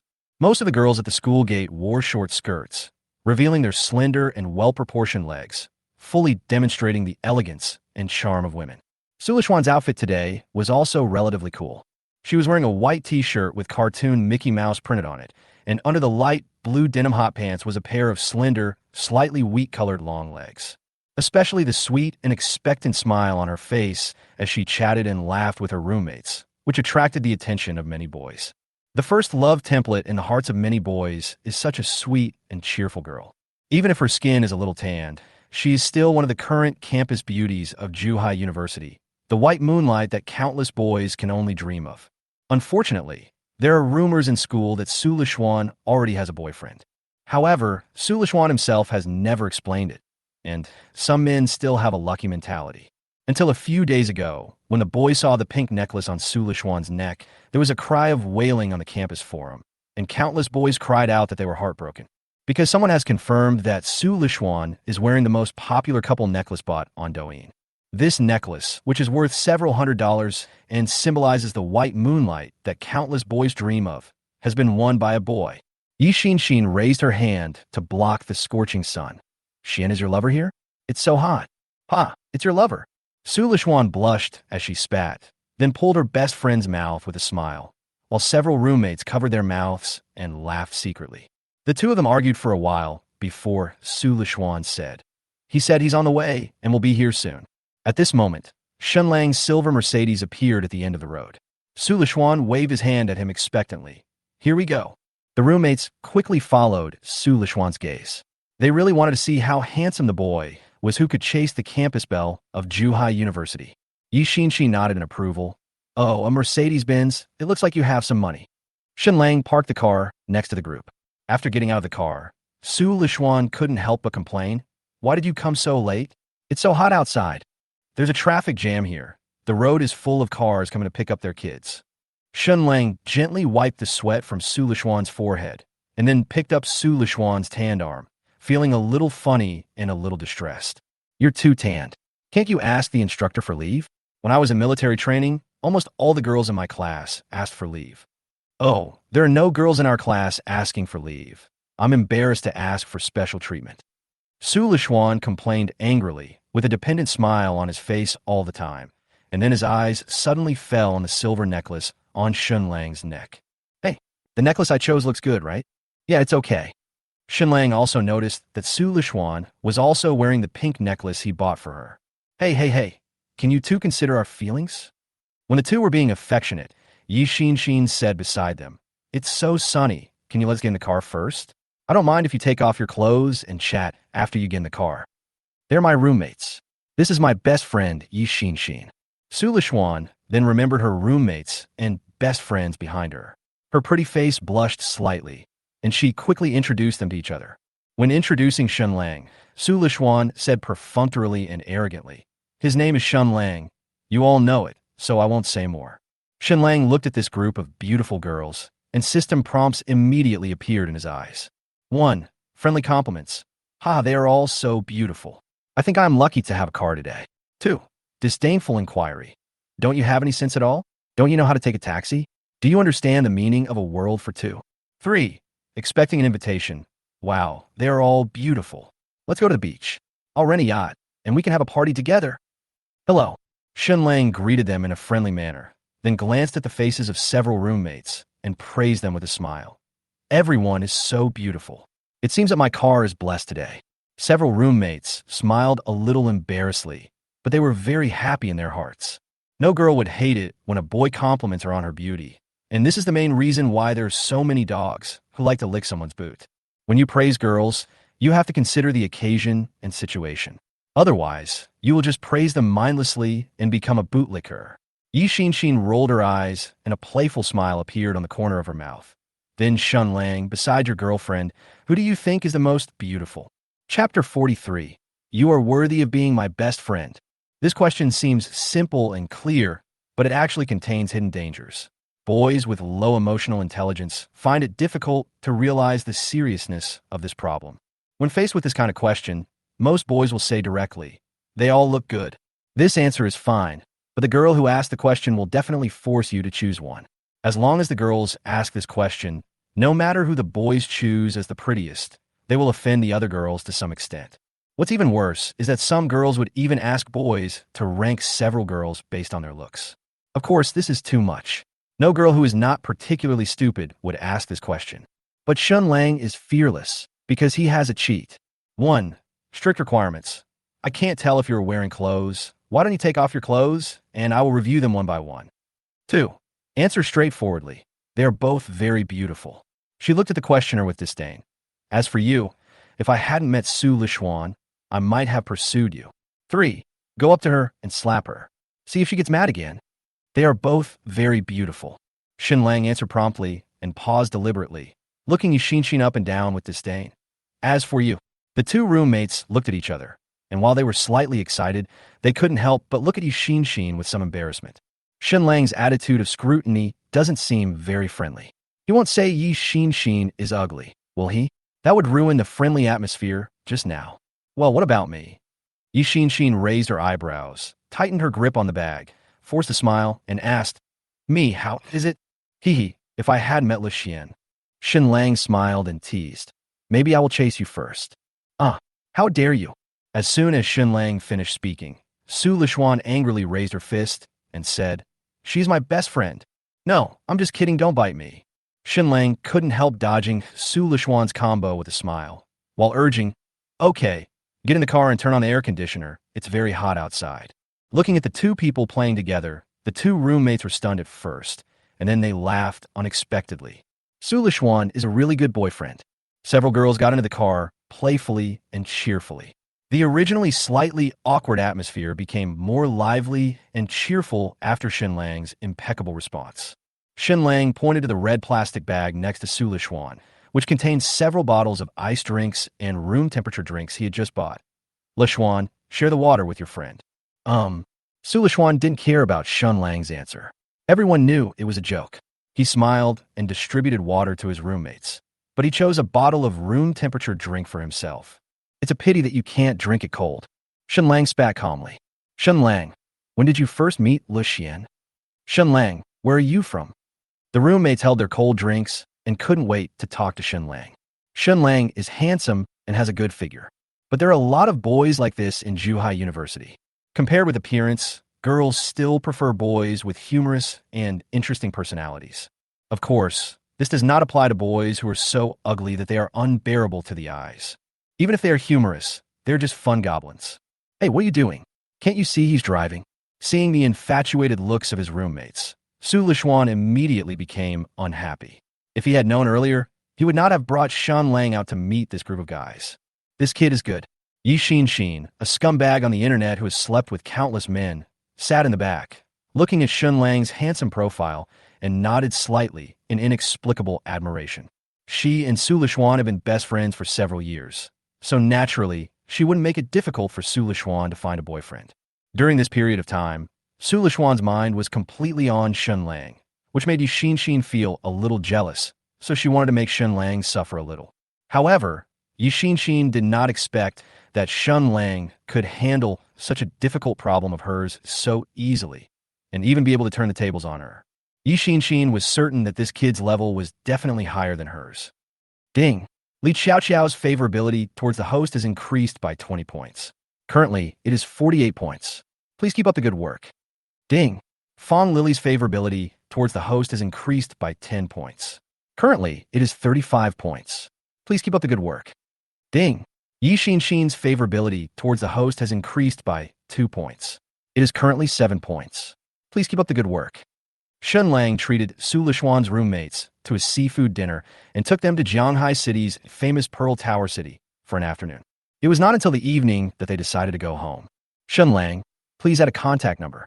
Yes, Shen Lang, next time we are free, you can drive us out to play again. After a day of getting along, several roommates really envied Su Lishuan's boyfriend, who was so humorous and handsome.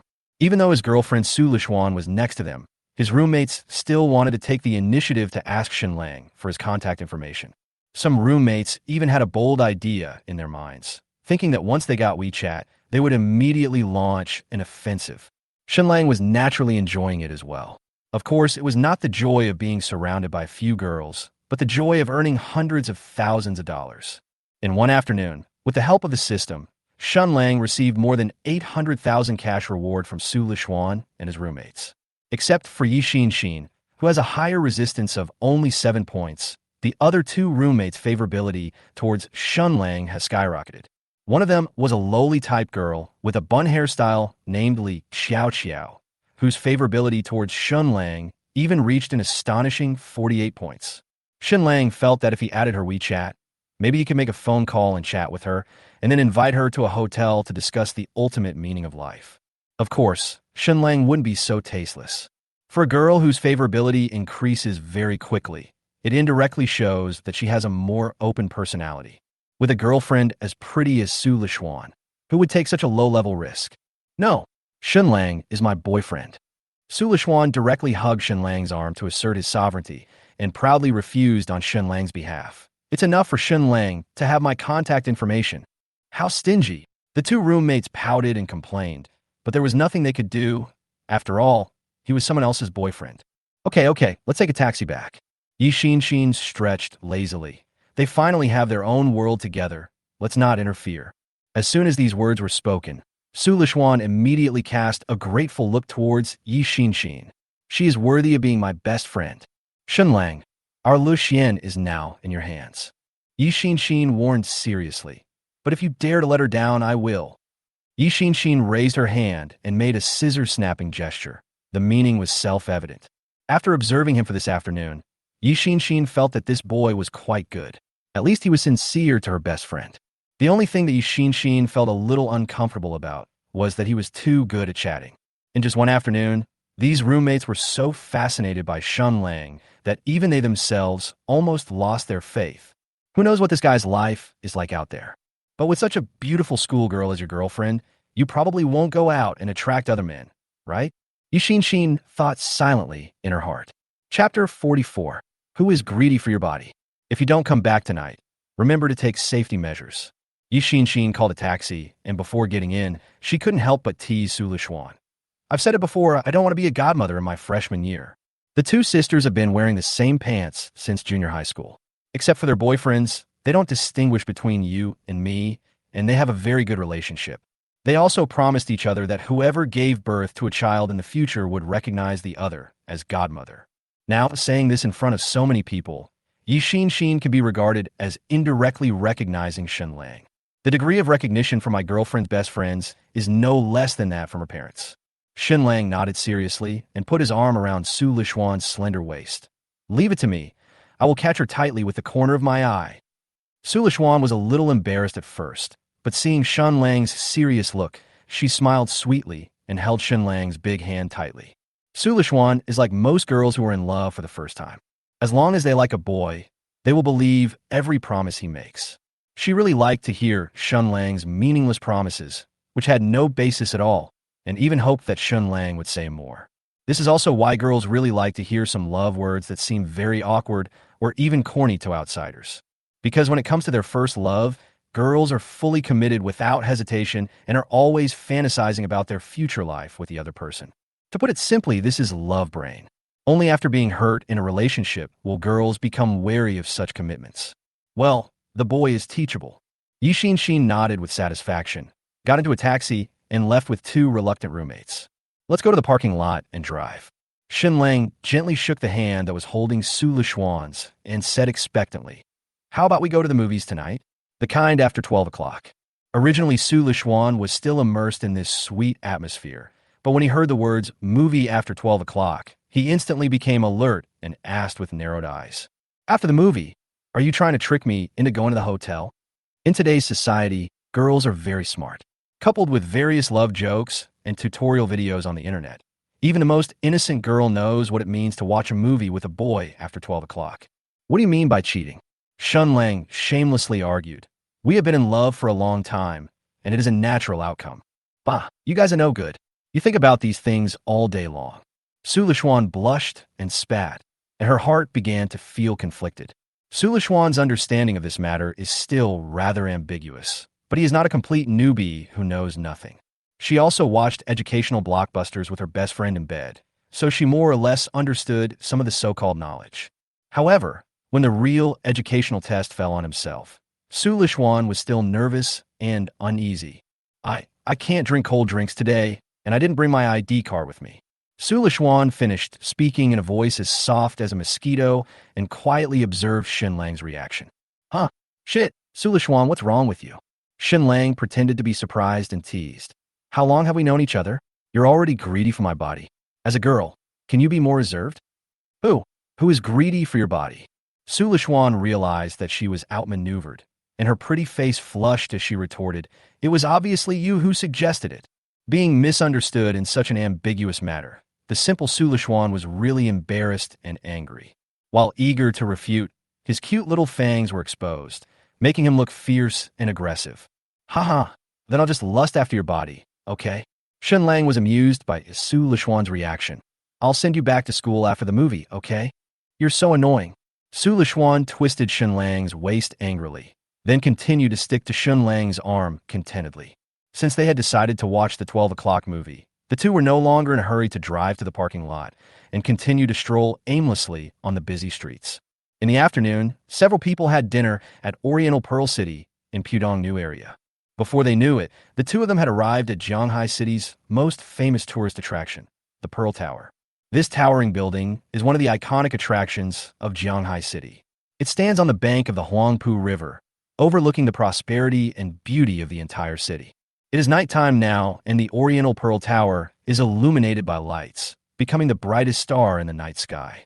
The Pearl Tower is full of tourists and local residents strolling around. Shen Lang, let's take a picture. Su Lishuan held Shen Lang's arm and rocked it gently. This clingy behavior showed that she had already regarded Shen Lang as her boyfriend from the bottom of her heart. Okowo. Shen Lang did not refuse. Following Su Lishuan's method, Shen Lang held her fair and slender hand and raised it, aiming it at the shining Oriental Pearl Tower. Su Lishuan's photography skills are very good, and he quickly captured this romantic moment with his mobile phone. How was the shoot? Su Lishuan shared the photo with Shen Lang, raised her face sweetly and expectantly, and playfully and cutely took credit for it to her boyfriend. It's not bad, only 1/3 of my level back then. Shen Lang shrugged disdainfully. Humph, you're just boasting. Su Lishuan gave Shen Lang a cute look, then looked at the two arms pointing at the Pearl Tower on the phone and showed a sweet and expectant smile. Fuck Su Lishuan. Oh my god, if it's really her, then this must be his boyfriend. Just then, several boys passed by the two of them, with looks of disbelief in their eyes. From your class? Shen Lang asked curiously. Anyone who could have such a reaction must be a student of Zhuhai University. After all, the girl in his arms was the new campus belle of Zhuhai University, the white moonlight that countless boys dreamed of. I don't know, leave them alone. Su Lishuan was too lazy to care about what these boys thought. She never wanted to be a school belle in the first place, and this title was slapped on her by these boys who thought they were right, and they also brought her so much unwarranted abuse on the forum. I see. Shen Lang looked back thoughtfully and saw that the group of boys were looking at him with envy, jealousy, and hatred. I can't figure it out. It's like I stole their girlfriends. Shen Lang was stunned for a moment, then grinned. In front of the group of boys, he bit Su Lishuan's fair face hard with a pop sound and hugged Su Lishuan's soft waist tightly. Hey, Su Lishuan complained shyly, but instead leaned closer to Shen Lang, looking like a typical pampered girlfriend. Grass. The scene of the two of them being so affectionate was so heartbreaking that the boys behind them gritted their teeth. Chapter 45. I thought we were going to a hotel. After watching the late-night movie after 12 o'clock, Shen Lang drove Su Lishuan back to the school gate. Then I'll go back. Su Lishuan unbuckled his seatbelt and asked tentatively. Shen Lang nodded. Okay, send me a message when you get to the dormitory. Although I am unwilling, there is no other way. Su Lishuan couldn't eat ice today, and he didn't bring his ID card, so he couldn't stay in a hotel. He didn't have a right time, place, or people. Shen Lang didn't have such an idea. He originally wanted to go out for a walk with Su Lishuan and get to know her best friends and roommates. He and Su Lishuan had only known each other for less than 2 months, and all kinds of preparations had not been done well. So it would be strange for him to accompany Shen Lang to the hotel. However, Su Lishuan did not rush to get out of the car. Instead, he puffed his cheeks and stared at Shen Lang depressedly. What's wrong? Shen Lang's heart was moved. Could it be that she could have ice cream today, and there was a chance to go to the hotel? The next second, Su Lishuan came over and pecked Shen Lang on the face lightly, snorting arrogantly. Shunju, can you take the initiative next time? I'm a girl. Let's go. Remember to send me a message when you get home. Su Lishuan happily opened the car door, hummed a cheerful tune, and walked towards the school gate in a joyful mood. TSK, I thought we were going to the hotel. Shen Lang touched the slightly warm and wet face, looked at Su Lishuan's cheerful back. A smile appeared on the corner of his mouth, and he drove away from the school gate. Shen Lang drove back to the community. Just as he lay on the bed and opened WeChat to chat with Su Lishuan, he found that her circle of friends had been updated. Shen Lang clicked on it and found that the photo in the dynamic was the photo of himself and Su Lishuan holding hands under the Pearl Tower. There was also a message similar to a couple's official announcement. The peach blossoms don't need to bloom. The person I'm waiting for has already come cute. Yi Xin Xin. Ouch, I'm so jealous. Li Qiao Qiao. Wow, I'm so envious. When can I find a guy like your boyfriend?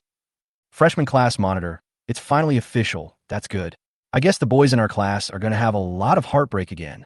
My deskmate Fong Lily. My deskmate never thought you were really in love. Why didn't you take any selfies? I heard from Xiao Qiao that the boy was very handsome. Is this true? Doghead. Li Qiao Qiao replied to Fong Lily. Really, that boy is really handsome and very caring towards girls. Tears. In addition to girls, many boys also saw Su Lishuan's post. Most of them were Su Lishuan's classmates in junior high and high school. After graduation, Su Lishuan did not delete them due to his friendship with his classmates. Before they met prettier girls, these boys would occasionally ask about Su Lishuan's well-being, comforting themselves by hoping that there might still be a chance.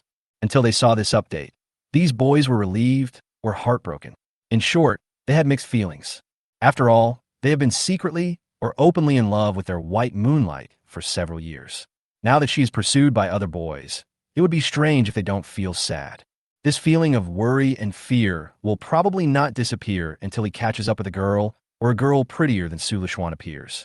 Of course, Shen Lang does not have the WeChat accounts of Su Lishuan's other friends. He couldn't see the comments from these girls, and there was a blank space below this post.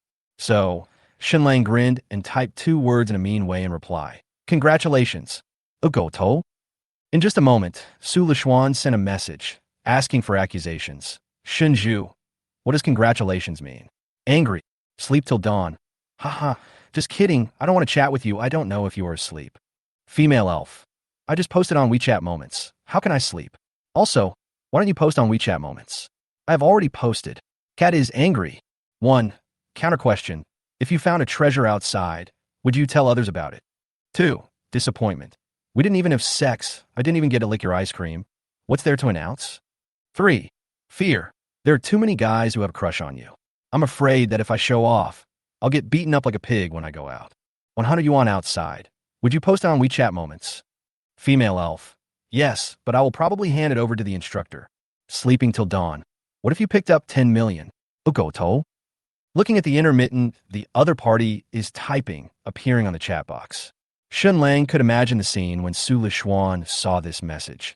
With a sweet and happy smile on her face and a pair of jade feet swaying happily beside the bed. Female elf. But I've already posted it. It won't be long before all the boys in my class know that I'm in a relationship. Why don't you post one too? Cat peeking out. Sleeping till dawn. I really can't do anything about you. Jie takes off his glasses. Shen Lang posted a circle of friends with the hand-holding photo taken under the Pearl River stage at night and captioned, "I went out for a meal and found a girlfriend." Before posting on WeChat Moments, Shen Lang blocked his two silly sisters and parents. Shen Lang's parents were eager for him to find a girlfriend as soon as possible. It didn't matter whether she was pretty or not, as long as she was a girl. They wished that Shen Lang could give them a grandson right away. If the old couple see this comment, they will definitely come over tomorrow to ask questions. It's so troublesome just thinking about it. As for these two silly sisters, Shen Lang simply didn't want to tell them. Especially this girl Shen Lin, she will definitely be weird to me again, so it's better to have less trouble than more. After dating Su Lishuan for a while, it won't be too late to find an opportunity to bring her back to visit. Just in case, Shen Lang also blocked the landlord's wife. Although Xia Shuyi promised that she would not delay him from finding a girlfriend, who can guarantee that a woman's promise will not change? Shen Lang also has a few close friends who he has grown up with. After this official announcement was released, it immediately attracted exclamations from these close friends. "Fuck, you actually found a partner. Why don't you give him a red envelope? Damn it, I was wondering why you moved out. I asked you to go to the internet cafe for the night, but no one was there. Turns out you found a girlfriend. What does it look like? PM me a message. Female elf. Where did you find this girlfriend? She's so pretty. I want to pick one up too. Dog head. Sleep till dawn." Reply to the female elf. "How do you know she is beautiful just by looking at her hands?" Female elf. Reply. "I don't care. She's just very beautiful." Angry. What a dramatic actor.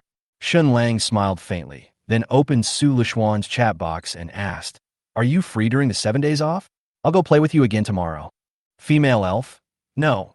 I have to go back to accompany my parents tomorrow." Tears. "Okay then, just come find me when you're free." Yeah. The two chatted until around 3 a.m., and Su Lishuan said that his roommate had already complained, so Shen Lang closed the WeChat chat box and went to bed. Chapter 46, Topic Terminator. The next afternoon, Shen Lang received a message from Xia Shui. Let him drive to the Guiwei Hotel in the city center to pick her up and buy some summer clothes for Meng Meng together. During this period, Xia Shui was busy looking for a property manager for the Yalongwan community. The two had little time to socialize, but they chatted a lot on WeChat. Xia Shui's favorability towards Shen Lang also reached a full 90 points. Left, the landlady became Shen Lang's first woman with a favorability level of 100. Shen Lang plans to get the remaining 10 points of favorability today and obtain an extra treasure chest. When Shen Lang closed the door and prepared to leave, Li Liuxi opposite him happened to go out, holding a plastic bag and a thermos in her hands. Li Liuxi's clothes were still simple. Her old-school uniform from high school, slightly dark light pink sneakers, and the hairpin on her pigtail was even slightly rusty. Even though she was wearing such simple clothes, it couldn't hide her tall figure and charming face. After half a month of military training, Li Liuxi's fair skin was tanned into a wheat color, which did not look strange at all, but rather made it look more beautiful. As a girl, Li Liuxi is very tall, almost 1.7 meters tall. Such top-notch looks and figure are coupled with a timid personality, and there is always an unconcealable humility in her eyes. After locking the door, Li Liuxi turned around and met Shen Lang's gaze. She was stunned for a few seconds and shook the garbage bag in her hand helplessly, as if admitting her mistake, and spoke in a soft voice. I'm going to take out the trash, and then I'm going to the hospital to see my grandma." I know. Shen Lang couldn't help but laugh out loud. Just throw away the garbage. Why tell him? Shen Lang went to the corridor and pressed the elevator button. Li Liuxi stood behind him, quietly looking at this kind neighbor. She still remembered that when she first moved in, the boy enthusiastically helped her carry her luggage, and even gave her his bottles to sell for money. When Shen Lang turned around to look at her, Li Liuxi quickly looked away and stared at the garbage bag in her hand in panic. Shen Lang reminded, "The elevator is coming." Good. Li Liuxi hurried over with the things in his hand, as if he had been ordered. He waited until Shen Lang entered the elevator before following him nervously, subconsciously leaning against the corner of the elevator, as if he was afraid of bumping into Shen Lang. Shen Lang took the lead in opening the topic. "I heard from the landlord's wife that you are still studying at university. Is it Zhuhai University?" Li Liuxi nodded without saying anything else. How is your grandma now? Is she in good health?" When Li Liuxi heard this, sadness was revealed between his brows, and he shook his head slightly. "I see." Shen Lang didn't know what to talk about. This girl was either nodding or shaking her head. She was definitely a topic terminator. After Li Liuxi left the first floor, Shen Lang drove to the underground parking lot on the B1 floor. Fuck, it's really hot today. The glaring sun made Shen Lang feel irritated, and he quickly put on his dark sunglasses. As Shen Lang drove his Mercedes out of the community, he saw Li Liuxi standing beside the road. Under the scorching sun, Li Liuxi walked towards the bus stop with a frown on his face, his tall figure showing an inexplicable tenacity. Shen Lang originally wanted to turn around and pick her up to go to the hospital, but after seeing the bus coming in front of her, he gave up the idea. The car had not driven far when Shen Lang noticed in the rearview mirror that Li Liuxi did not get on the bus. She was still carrying the thermos and walking under the scorching sun. Is this true or false? Shen Lang complained in disbelief, and after spending a few minutes turning around, he drove behind Li Liuxi. Aren't you going to the hospital? Shen Lang took off his sunglasses, honked the horn a few times, rolled down the window, and shouted, "Why don't you take the bus?" Li Liuxi wiped the sweat from his forehead and said weakly, I want to walk. Shen Lang was stunned for a moment, then asked, "Which hospital is your grandma in?" Li Liuxi thought for a moment. "Union Hospital." "Fuck, are you okay?" "Union Hospital is more than 10 kilometers away from here. It takes at least 2 hours to walk there. Are you running a marathon?" Shen Lang was startled and quickly opened the passenger door and said, "Come in, I'll drive you there." "No, that's not necessary." Li Liuxi was flattered and shook her head to refuse. "I can take the bus when I come back. No need to trouble you." Shen Lang shook his head and advised helplessly, "This is the soup you made. It will be cold by the time you leave." Li Liuxi explained nonchalantly, "The nurse said yesterday that she could warm it up for me. I really don't need to bother you." "No, why are you so stubborn?" Shen Lang didn't understand the girl's train of thought. "Is a few dollars of bus fare worth it? If you walk there in such hot weather, you'll get a heat stroke, and your grandma will be hospitalized. Who will take care of you?" Li Liuxi remained silent, holding the chicken soup in his hand without saying a word. The scorching sun shone on her body, and drops of sweat slid down her forehead and dripped onto the concrete floor, quickly evaporating. "Come on up, I'll drive you there. It's on the way anyway." "Really not." Shen Lang was getting impatient. "Can you hurry up? Don't be mean to me, please." Li Liuxi was frightened and shuddered. Her delicate face was a little moved, and her eyes were red, as if she was about to cry. She was still thinking about refusing, but when she saw Shen Lang's fierce look, she had to walk over tremblingly and sat in the passenger seat with her back bent. After getting in the car, Li Liuxi subconsciously huddled up into a ball, trying not to make any unnecessary movements, for fear of damaging some parts of the car. "I even lifted but slightly, for fear that I would accidentally damage the seat. I don't know what you are being stubborn about." Seeing that she was sweating all over, Shen Lang turned down the air conditioner a little and reminded her, "Fasten your seat belt quickly." "Seat belt." Li Liuxi quickly put the chicken soup at his feet, took a quick look at Shen Lang's seat belt, then reached out and pulled the seat belt behind him, trying to learn how to tie it on himself. "Please fasten your seat belts." Listening to the voice assistant's prompt, Li Liuxi glanced at Shen Lang in panic, fearing that he would blame her. In this panic situation, Li Liuxi felt his brain went blank, his hands were sweating from nervousness, but he couldn't fasten his seat belt properly.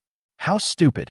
Shen Lang smiled and sighed, unbuckled his seat belt, and leaned sideways to help Li Liuxi fasten her seat belt. Ding! Li Liuxi's favorability towards the host has increased by 5 points. Currently, it is 15 points. Please keep up the good work. Hearing the system prompt, Shen Lang turned his head and looked at Li Liuxi curiously. I saw that she was staring at me in a trance, her slightly red eyes full of pitiful dependence. Chapter 47. Li Liuxi, the magnanimous one. Can you straighten your legs and sit on your butt? Shen Lang sighed slightly, looking at her huddled up sitting position, and teased unhappily, "My car can accommodate you. Don't worry about the couch." "Yes, I'm sorry." Li Liuxi quickly stretched out her long legs, straightened her soft waist, grabbed the safety belt with both hands, and looked at Shen Lang tentatively. "Is this okay?" "Oh my god, is this true?" The moment Li Liuxi sat down, Shen Lang was so shocked by her exaggerated figure that he was speechless and swallowed his saliva nervously. He was too embarrassed to keep staring at it, but he was still a little suspicious, thinking that he must have seen it wrong. Why didn't I realize before that Li Liuxi had such an exaggerated temperament? Well, I'm not a good driver. Shen Lang still wanted to find out the truth, so he tentatively reminded, Why don't you hold the chicken soup in your hand, or you might accidentally spill it? Good. Liliosi responded blankly, not wanting to unbuckle his seatbelt, and then bent down to get the chicken soup at his feet. This action directly caused the safety belt on Liliosi's upper body to tightly bind her protruding figure. Shen Lang stared with his eyes wide open. Is this the window that God opened for this unfortunate girl? Not only is she beautiful, but she also has such an amazing figure. She is truly a person of great beauty. But is it okay? Liliosi held the chicken soup, blinked her clear eyes, and looked at Shen Lang with a slightly silly look. Yes, I'm sorry. Shen Lang felt extremely guilty.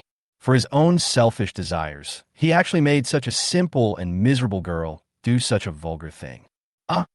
Liliosi didn't know why Shen Lang wanted to say sorry. No, nothing. Shen Lang smiled awkwardly, stepped on the accelerator, and headed for Union Hospital. When the vehicle started completely, Liliosi looked a little nervous, holding the seat belt tightly with both hands, and his delicate cheeks were a little pale. Shen Lang asked curiously, "Have you never ridden in a car before?" Liliosi shook his head. "I have sat in it before, but I was a little scared, so I always sat in the back." "Then I'll drive slowly. If you're scared, just hold on to the handle." Shen Lang's driving skills were indeed not very good. He braked from time to time, which scared Liliosi's heart so much that it started pounding. Just as he passed a traffic light, Shen Lang suddenly felt his thigh getting hot. When she looked down, she found that Liliosi's sweaty palms were covering her thighs and clasping them tightly. Liliosi looked at Shen Lang eagerly and asked with a choked voice, "Yes, I'm sorry, I'm a little scared." 1. Angry blame. "You idiot, I didn't see it when I was driving. If something happens, will you be responsible?" 2. Hold her hand gently. "Don't be afraid. I'm here." 3. Disdainful sarcasm. "A country bumpkin is a country bumpkin. What's there to be afraid of when riding in a car? Don't be afraid. I'm here." The other two options were too hurtful, so Shen Lang had no choice but to gently hold Liliosi's soft hand and spoke tenderly. "It's okay. I'll drive slowly and I'll be there soon." There are not many vehicles now, so Shen Lang slowed down and was able to control the steering wheel with one hand. Thank you. Feeling the warmth of the thick palm, Liliosi felt warm in his heart and said thank you with red eyes. Ding! Liliosi's favorability towards the host has increased by 5 points. Currently, it is 20 points. Please keep up the good work. It's rising too fast. Shen Lang couldn't help but complain in his heart. At this rate, Shen Lang felt that he might be able to trick this naive and poor girl into his bed in less than a week. At the same time, Shen Lang was also puzzled. Are all the boys at Zhuhai University blind? Why is there no one pursuing a school beauty like Liliosi, whose looks and figure can rival Su Lishuan? Why did no one speak up for her when she was bullied in class and even kicked out of the dormitory by her roommates? All of this was too weird, and Shen Lang was too embarrassed to ask Liliosi herself, fearing that he would accidentally reveal her scars. After driving to the entrance of Union Hospital and stopping the car, Liliosi thanked Shen Lang gratefully. "Thank you so much." "Don't thank me yet." Shen Lang smiled and raised his chin. "Come on, unfasten your seatbelt and fasten it again. Let me see if you have learned it." "Good." Liliosi carefully unbuckled his seatbelt, looked at Shen Lang's seatbelt intently, and then fastened his own seatbelt as if facing a great enemy. If there was no one around, Liliosi would definitely be able to learn this simple thing quickly. After all, he's a college student. Under Shen Lang's gaze, Liliosi felt inexplicably nervous. After several minutes of trying to fasten his seatbelt, he failed and became more and more anxious. Finally, Liliosi looked at Shen Lang helplessly and soon lowered her head at a loss, worried that Shen Lang would scold her. "What's the hurry?"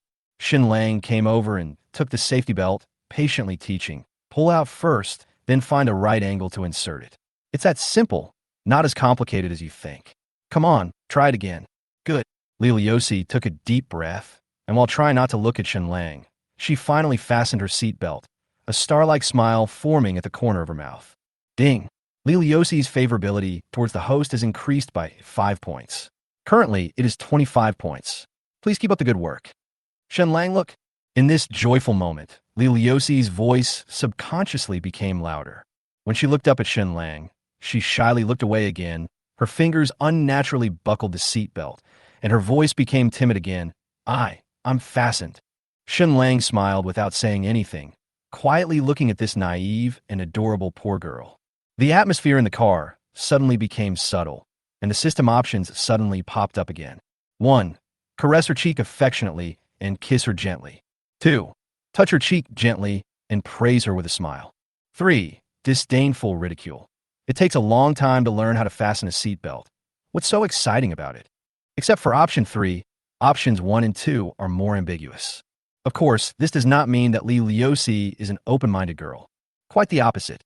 The presence of 2 such ambiguous options shows that Li Liuxi has a lot of affection for Shen Lang, and it also fully reflects that Li Liuxi really wants to be cared for and encouraged. Otherwise, this naive girl would not subconsciously show off to Shen Lang for such a simple thing as fastening her seatbelt, hoping to win Shen Lang's praise. Chapter 48. There is 300,000 yuan in this card. You can use it for entertainment. Yeah, that's awesome. The other 2 actions were too ambiguous. So Shen Lang raised his hand and pressed Li Liuxi's head, rubbing it gently twice. This behavior, which sounded like praising a child, made Li Liuxi feel a little embarrassed, but she was still very happy in her heart. Longing to be pampered, she even rubbed her head against Shen Lang's large palm imperceptibly. You should have a cell phone, right? Shen Lang took out his phone and said, "Add WeChat, I'll pick you up in the evening." Li Liuxi was flattered and took out her cell phone. A touchscreen phone of unknown brand with some cracks on the screen, probably worth only a few hundred yuan and possibly secondhand. After Shen Lang added Li Liuxi on WeChat.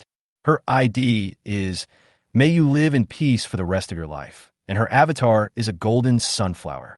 You're not an old man or old woman. Can't you choose a nice ID and a cute profile picture? Shen Lang smiled and shook his head. This simple and unpretentious style is quite similar to the girl's personality. Okay, go see your grandma. I have to go get busy too. I'll come pick you up when I'm done. Don't walk back like an idiot. Li Liuxi unbuckled his seatbelt, held the still warm chicken soup, stood outside the car door in the scorching sun, and bowed sincerely to Shen Lang. Thank you so much. Go away, don't do this next time. You are so hypocritical. Shen Lang couldn't stand a woman being so humble in front of him. He always felt like he was seeing his socially anxious and introverted self in the past, so he quickly drove away from Union Hospital. Drive to the Guiyue Hotel in the city center. Following Xia Shui's instructions, Shen Lang took the magnificent elevator to the 22nd floor, went straight to the door of room 302, and rang the doorbell. The person who opened the door was a tall boy in a suit. He looked rather immature, probably in his early 20s at most. Is this room 302? Shen Lang thought he had taken the wrong path, so he took a step back and looked at the house number. It was indeed room 302. Xiao Shen is right. Come in quickly.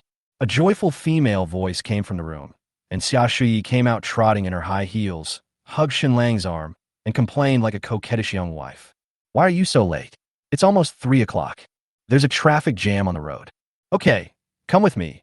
I'll introduce you to some of my friends. Shen Lang followed Xia Shui into the room, and what caught his eye was a mahjong table and 3 rather wealthy women. Wow, Shui is a good boy. Yeah, these arms and thighs, wow. No wonder Shui has been so cheerful these days. It turns out she has found a little wolf dog. The moment the 3 women saw Shen Lang, their eyes glowed green. These women are either rich or noble, and their private lives are full of experiences with countless men. They can tell at a glance whether a man is strong or weak in that aspect. This handsome face and tall and straight figure are much better than those little bastards and fitness coaches they have. They looked at Shen Lang's whole body without any hesitation, especially his lower body, which could best show his ability, which made several rich women feel like they were being scratched by cats. This is Sister Li, this is Sister Hong, and this is Sister Fong. When introducing Sister Fong, Xia Shui gently reminded Shen Lang in his ear. Sister Fong is quite influential in Jianghai City. Half of the entertainment venues around here belong to her. It wouldn't hurt to get to know them. I see. Xiao Shen, right? Can you play mahjong? Fong Li threw a faint coquettish glance at Shen Lang and glanced at Xia Shui's position. If you can, come over and play a few rounds with us. In the past, if Shen Lang met these powerful figures, he might not even dare to speak. Although Shen Lang still feels a little nervous now, but he understood that these rich and powerful women looked down upon humble men who were submissive and submissive the most. If you get stage fright at this critical moment, forget about being treated as a man by these women in the future. Okay, then play 2 rounds with the sisters. Shen Lang nodded with a smile and sat down in Xia Shui's seat with confidence. Xia Shui also sat next to Shen Lang with a smile on her face. Several rich ladies looked at each other and became interested in Shen Lang. The men they meet on weekdays are all very humble, so they like this kind of generous man. When shuffling the cards, Shen Lang discovered that these rich ladies were not shuffling the cards, but were rubbing their hands. Especially Sister Hong, who was next to Shen Lang. She almost did not hide it at all. The ring on her hand made Shen Lang's fingers hurt slightly. Sister Xia, how about you explain the relationship between us to the sisters? Shen Lang stopped shuffling the cards and spoke to Xia Shui awkwardly, but politely. Hey, sisters, Xiao Shan is not what you think. Xia Shui was stunned at first. Then she explained eagerly. He is my brother. He is not here to play with us. Ah, I see. Sister Hong pulled her feet back awkwardly and apologized to Shen Lang. I'm sorry, Xiao Shan. I thought you were a male model. Ha ha ha, Sister Hong, you are so short-sighted. Fong Li next to her couldn't help but laugh out loud. She isn't as playful as us, so why would she switch with you? Hey, isn't this because my brother is obsessed with me? Sister Hong's temper changed quickly, and she didn't want to hurt her relationship with Xia Shui, so she quickly told the boy who opened the door to take a bank card from her bag. Don't be angry, Xiao Shun. This is all a misunderstanding. Sister Hong handed the bank card to Shen Lang and said with a considerate smile, There is 300,000 yuan in this card. You can use it to have fun. It's my way of making amends to you. Chapter 49. The correct way to get along with a rich woman. 1. He took the bank card nonchalantly and warned Sister Hong that he was giving face to Xia Shui this time and must not do this again next time. 2. Apologetic explanation. I'm sorry, Sister Hong. You see, I feel the same way. It was just a misunderstanding, and I should have explained it to you earlier. I'm really sorry for making everyone so embarrassed. 3. Flattering request. Sister Hong, if you add another 300,000, I will be yours tonight. If you add another 300,000, you can have as many people as you want tonight. It's okay. It's okay. Since it was a misunderstanding, Shen Lang smiled and shook his head, politely declining the bank card that Sister Hong pushed over to him. I'm sorry, Sister Hong. Look, I feel the same way. It was just a misunderstanding, and I should have explained it to you earlier. I'm really sorry for making everyone so embarrassed.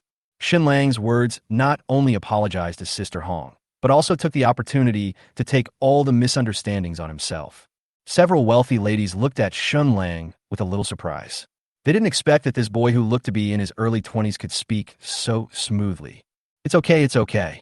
I'm not mad at you. Take the card. Shuyi's brother is also my brother. This is a meeting gift for me. Sister Hong was coaxed into smiling happily and put the bank card in front of Shen Lang. If you want anything in the future, just tell me. I don't have anything, but I have a lot of money. This is not good. Shen Lang was still a little embarrassed. Who would give a bank card with 300,000 yuan as a meeting gift? Hey, take it when I tell you to. If you don't take it, I'll be mad. Sister Hong forced the card into Shen Lang's trouser pocket and looked at Shen Lang with a pout and pretended to be resentful. Xia Shui patted Shen Lang's thigh and nodded slightly at him. Take it. It's a little gift from Sister Hong. Good, Shen Lang said cheerfully. Then I will try to play more good cards for you, Sister Hong.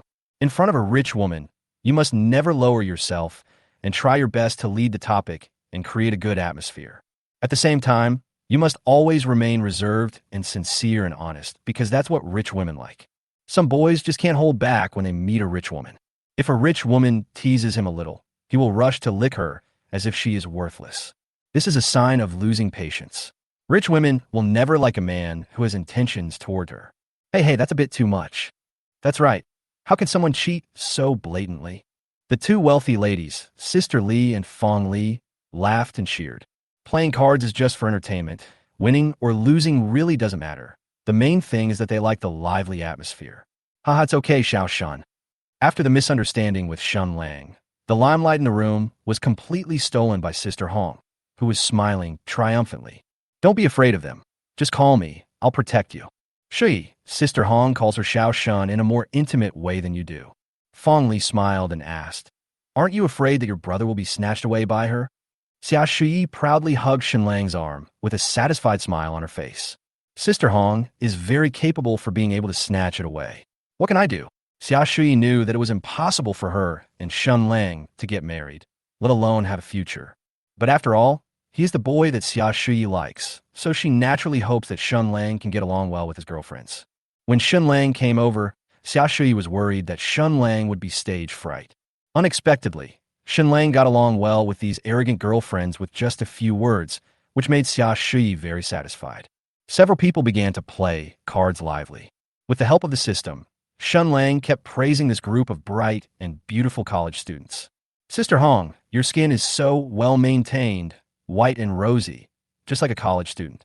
Sister Li, you have a good foundation. You will be very beautiful after losing weight. Sister Fong, you don't need to wear such heavy makeup. You have a good foundation. You look best when you are confident and generous. Ding!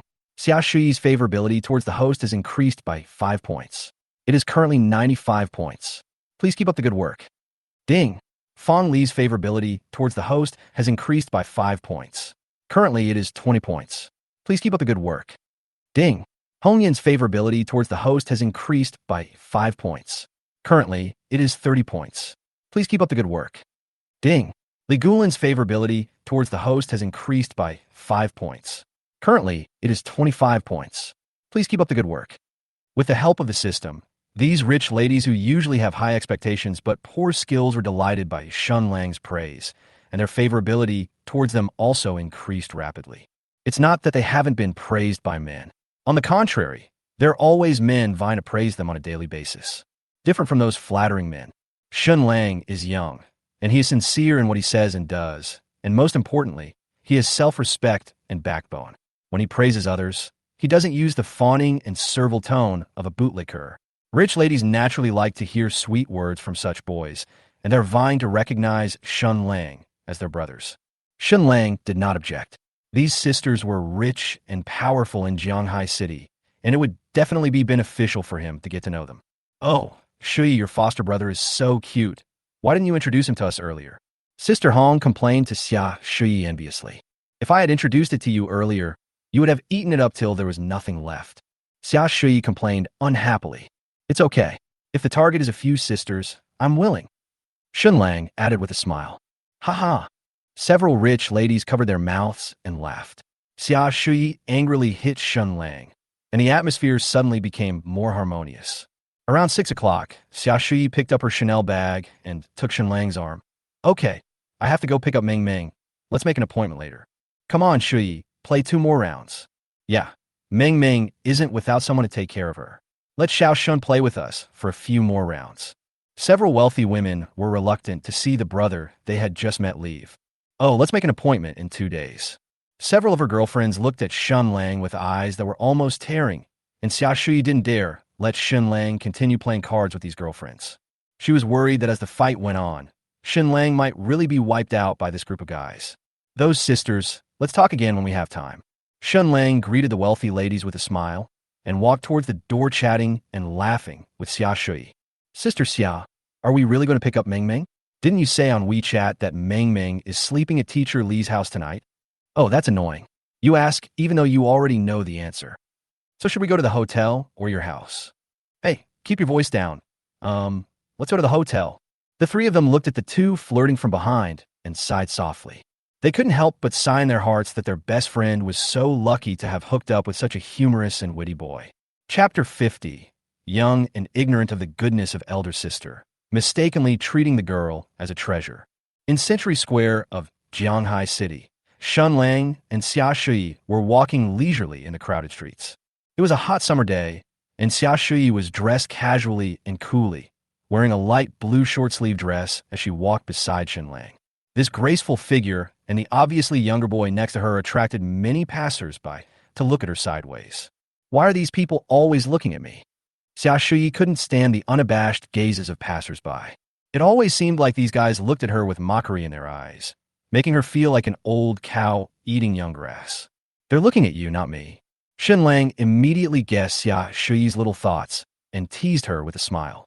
They probably think you're my girlfriend, so they're jealous and envious.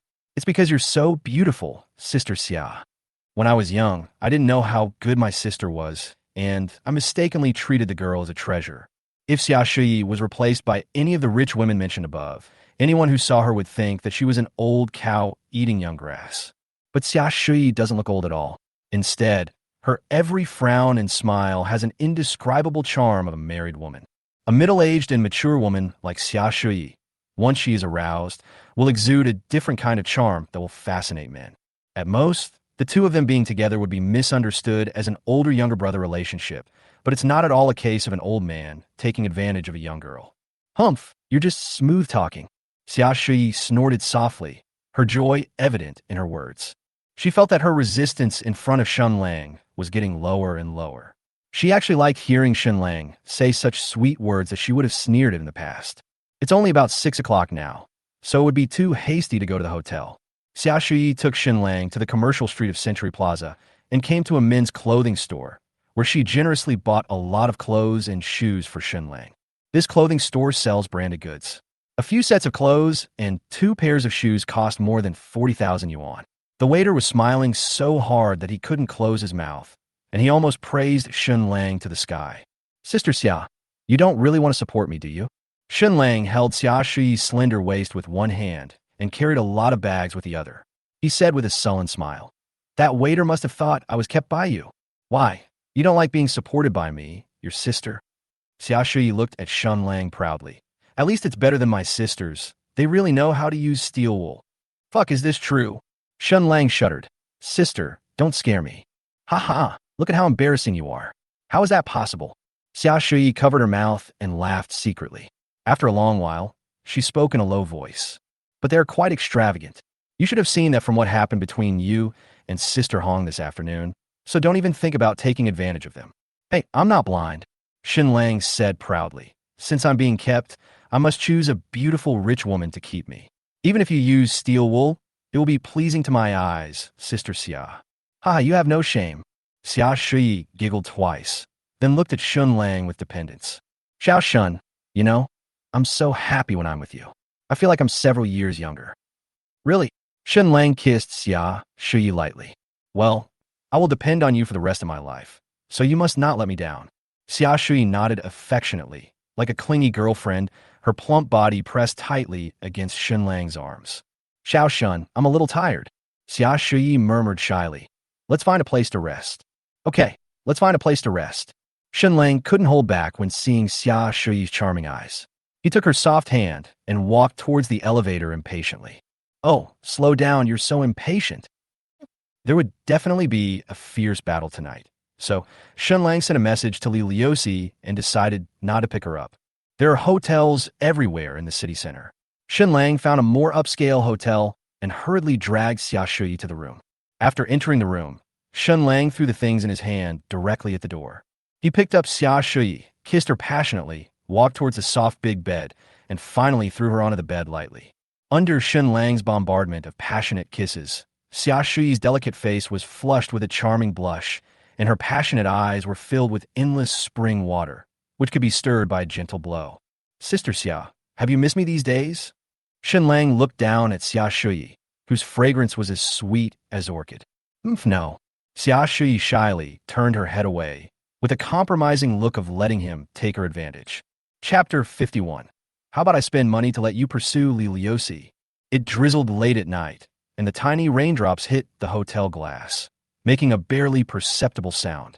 The next morning, the sun grew bigger and bigger, and the slightly cold summer rain gradually faded away. The sunlight shone through the clouds onto the earth, warm and bright. The summer cicadas began to scream like crazy, and another scorching day began. The hotel's messy big bed.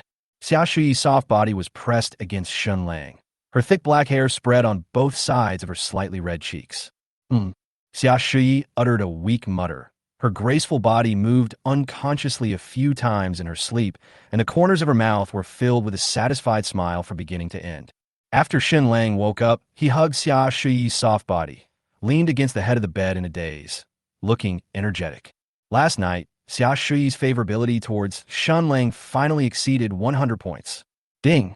Xia Shui's favorability towards the host has increased by 5 points and is currently 100 points.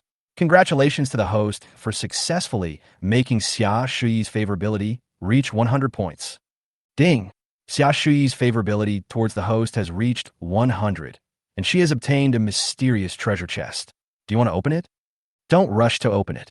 Let's talk about it when we get back. The landlady was lying next to him, and Shen Lang didn't want to make too much noise. If a physical prop came out, it would be difficult to explain. After scrolling through Douyin for a while, Xia Shui woke up drowsily in her warm bed. With a pair of lazy, independent, beautiful eyes, she quietly looked at this naughty big boy. Are you hungry? Shen Lang stroked Xia Shuyi's smooth back and asked with a smile. Do you want me to bring you something to eat? Xia Shuyi shook her head gently and asked with admiration and curiosity.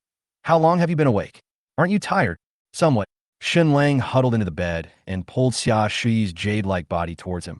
But I'm being kept by you, sister, so I must be more responsible, right? Loquacious. Xia Shuyi gave Shen Lang a charming look, but still snuggled in Shen Lang's arms with satisfaction. After checking out of the hotel, Shen Lang supported Xia Shuyi, who was unsteady on her feet, and went to the underground parking lot to drive. As soon as she got in the car, Xia Shuyi yawned tiredly. I need to catch up on some sleep when I get home. Hey, do you want me to accompany you, Sister Xia?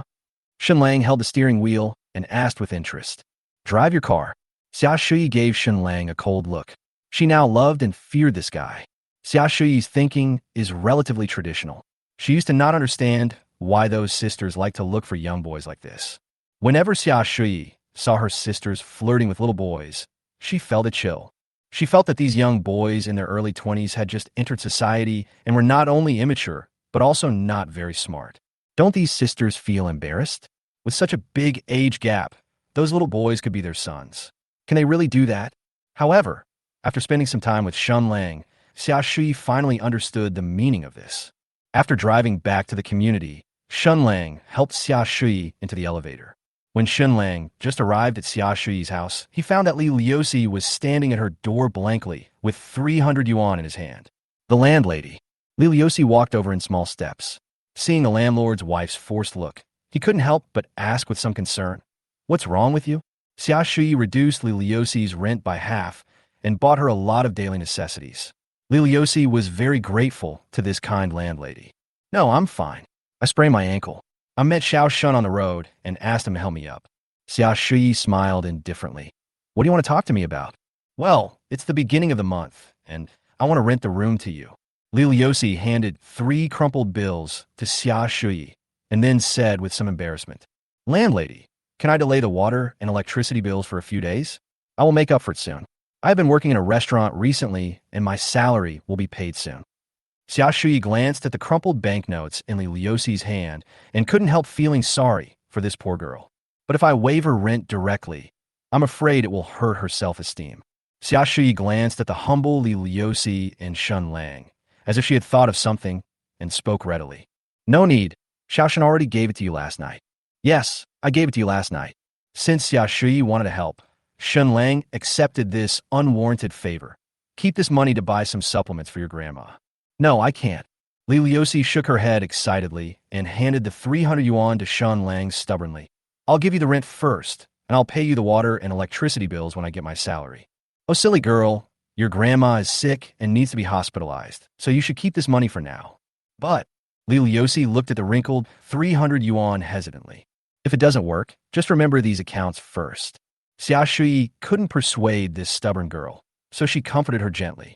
It won't be too late to pay him back after you graduate and have a job and money. Li Liuxi then nodded firmly and said to Shen Lang with gratitude, Thank you, Shen Lang. When I get a job in the future, I will definitely return the money to you. Okay, it's time for dinner anyway. Xia Shuyi took out the key and opened the door, inviting warmly. Ming Ming is not at home. The house is quite deserted. You two can stay for dinner. Don't bother. Li Liuxi took a step back, flattered. No trouble.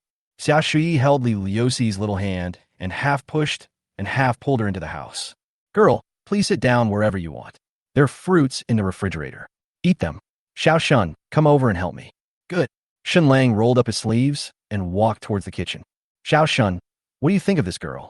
In the kitchen, Xia Shuyi glanced at Li Liuxi, who was sitting on the sofa in an uneasy manner, and asked in a low voice. She's pretty, isn't she? She has a great figure and a gentle personality. Sister Xia, what do you want to say? Shen Lang looked at her in surprise. Why did this line feel like she was recommending a partner to him? How about you go after her? Xia Shuyi said in a shocking tone. This girl has a hard life, and she is also very honest. If you put in the effort to pursue her, you will definitely be able to get her. Xia Shuyi knew that there was absolutely no future for her and Shen Lang, let alone getting married and having children. Xia Shuyi was worried that if Shen Lang found a smarter girlfriend in the future, she and him would definitely have no chance to be together.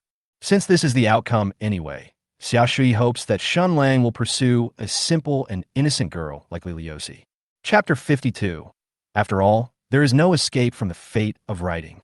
Shen Lang was cutting vegetables and was so scared by this that he almost cut his finger. Sister Xia, are you kidding? Xia Shui nodded seriously. No, seriously, don't you think she is beautiful? Shen Lang shook his head and refused. She has a rather dull personality. We are not suitable for each other. How do you know if you don't try? Do you think her grandmother's hospitalization will cost a lot of money? If we really want to be together, it will be financially stressful. Xia Shui said cheerfully, don't worry about money. As long as it's financial, I can help you settle it all. Sister, why are you different from those rich ladies exposed on the internet? If they found out that their men were using their money to keep mistresses, they would have kicked them out long ago. Shen Lang laughed unhappily and said, you are so good, but you gave me money to let me find a girlfriend. If your sisters knew about this, they would laugh at you. You think I want to, but I'm just afraid of you. Xia Shui was halfway through her speech when she felt embarrassed to continue and angrily slapped Shen Lang's arm. Forget it. If you don't want to, just pretend I didn't mention it. But this girl is really pitiful. She has a strong sense of self-esteem and a stubborn personality. You live across from her, so you should help her when you have time. I know that. After finishing his meal at Xia Shui's house, Shen Lang returned home and couldn't wait to call out the system, intending to open the mysterious treasure chest he had just received from the landlady. During this period of time, he had received nearly 2 million in rewards from the system, and had also inexplicably received hundreds of thousands from Xia Shui and several of her wealthy ladies. With so much money on him, Shen Lang still felt a little inexplicably panicked. He didn't know why the protagonists of those super-rich novels didn't even have a proper job, but could accept hundreds of billions of dollars in their cards with peace of mind. Are you really not worried that someone will come to investigate his source of income?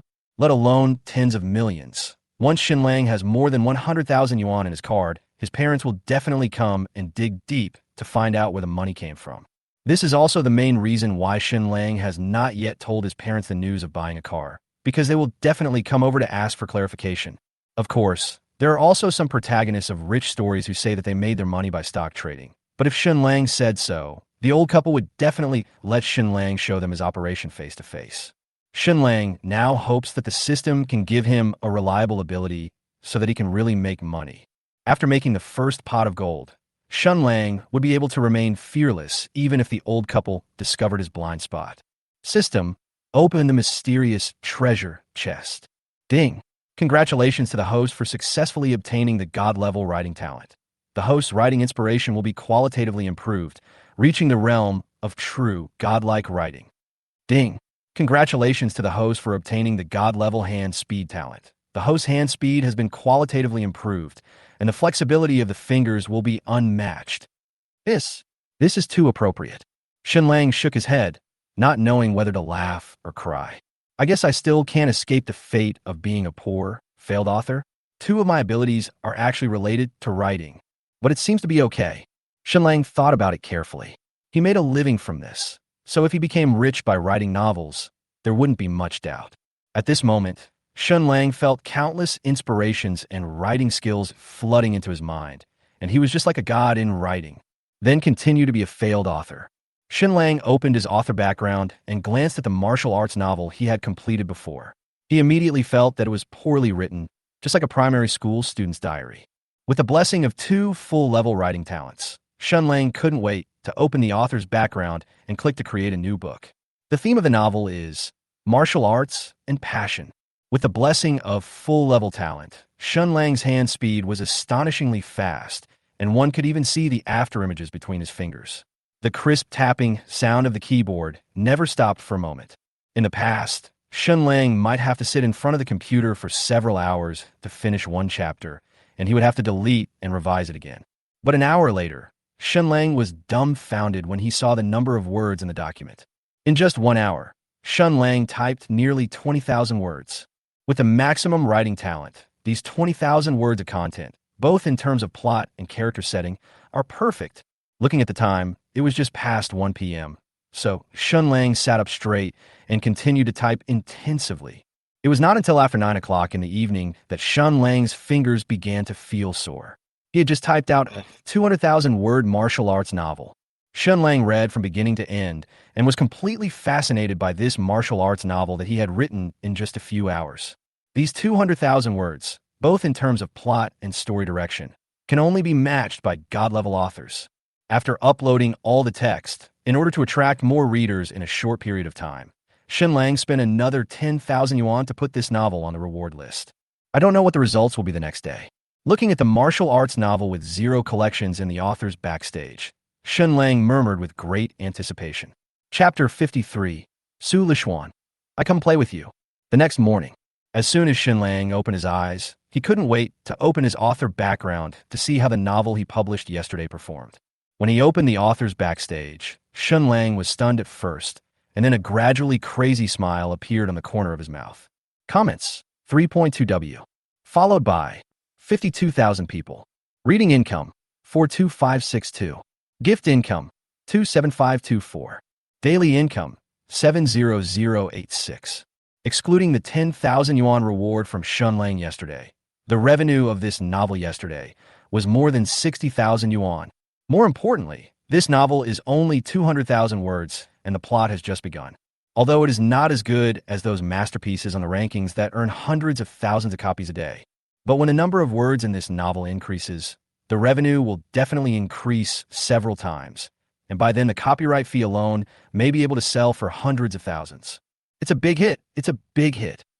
Shen Lang opened the comments section of his novel with great joy. It was filled with readers eagerly urging for updates, and a screen full of 5-star reviews. I came here following the reward comments, thinking it was a bad work, but it turned out to be a masterpiece. Please update it. My favorite martial arts novel in 2024, no doubt about it. Fuck.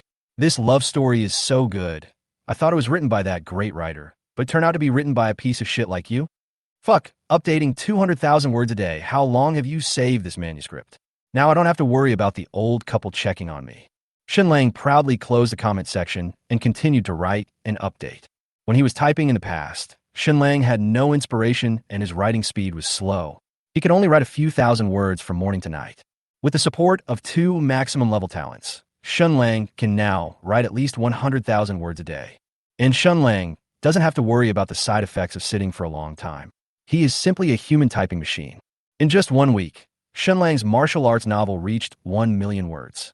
With extremely exaggerated achievements and incredible update volume, it dominated various data rankings of tomato novels. Even TikTok is full of videos promoting this martial arts novel. Shen Lang's novel has become completely popular in the online literature circle. On Sunday afternoon, just as Shen Lang finished writing today's draft, his mother Chung Li Juan sent him a message. Are you going to make a scene? It's okay that you haven't been home for almost 2 months, but you didn't even send us a text message during the holidays. Why are you trying to be independent? After a good sleep, he said, I'll be back in the afternoon. Mom, I made a lot of money. Proud. Chung Li Juan. Why? Which bank did you rob? The corners of Shen Lang's mouth twitched, and he directly took a screenshot of this month's royalties and sent it to her. The next second, Ms. Cheng's voice call popped up, and she said in a tearful voice, Have you been doing anything illegal lately? Oh no. Show the screenshot to Lin Lin. She knows these things. This is the money I make from writing novels. There was a commotion on the other side for a while, and then Shen Lin's shocked voice came over. Fuck. Lao dang. More than 1 million. What kind of book did you write? Shen Lang had said before that he would not write novels anymore, so Shen Lin had not paid attention to the tomato website. Naturally, she did not know about the masterpiece that had been making a lot of noise on the website recently. I'll drive back later. Bye. Drive. Damn you, old man. Amidst Shen Lin's surprise, Shen Lang took the car keys in a good mood and headed straight for the underground parking lot.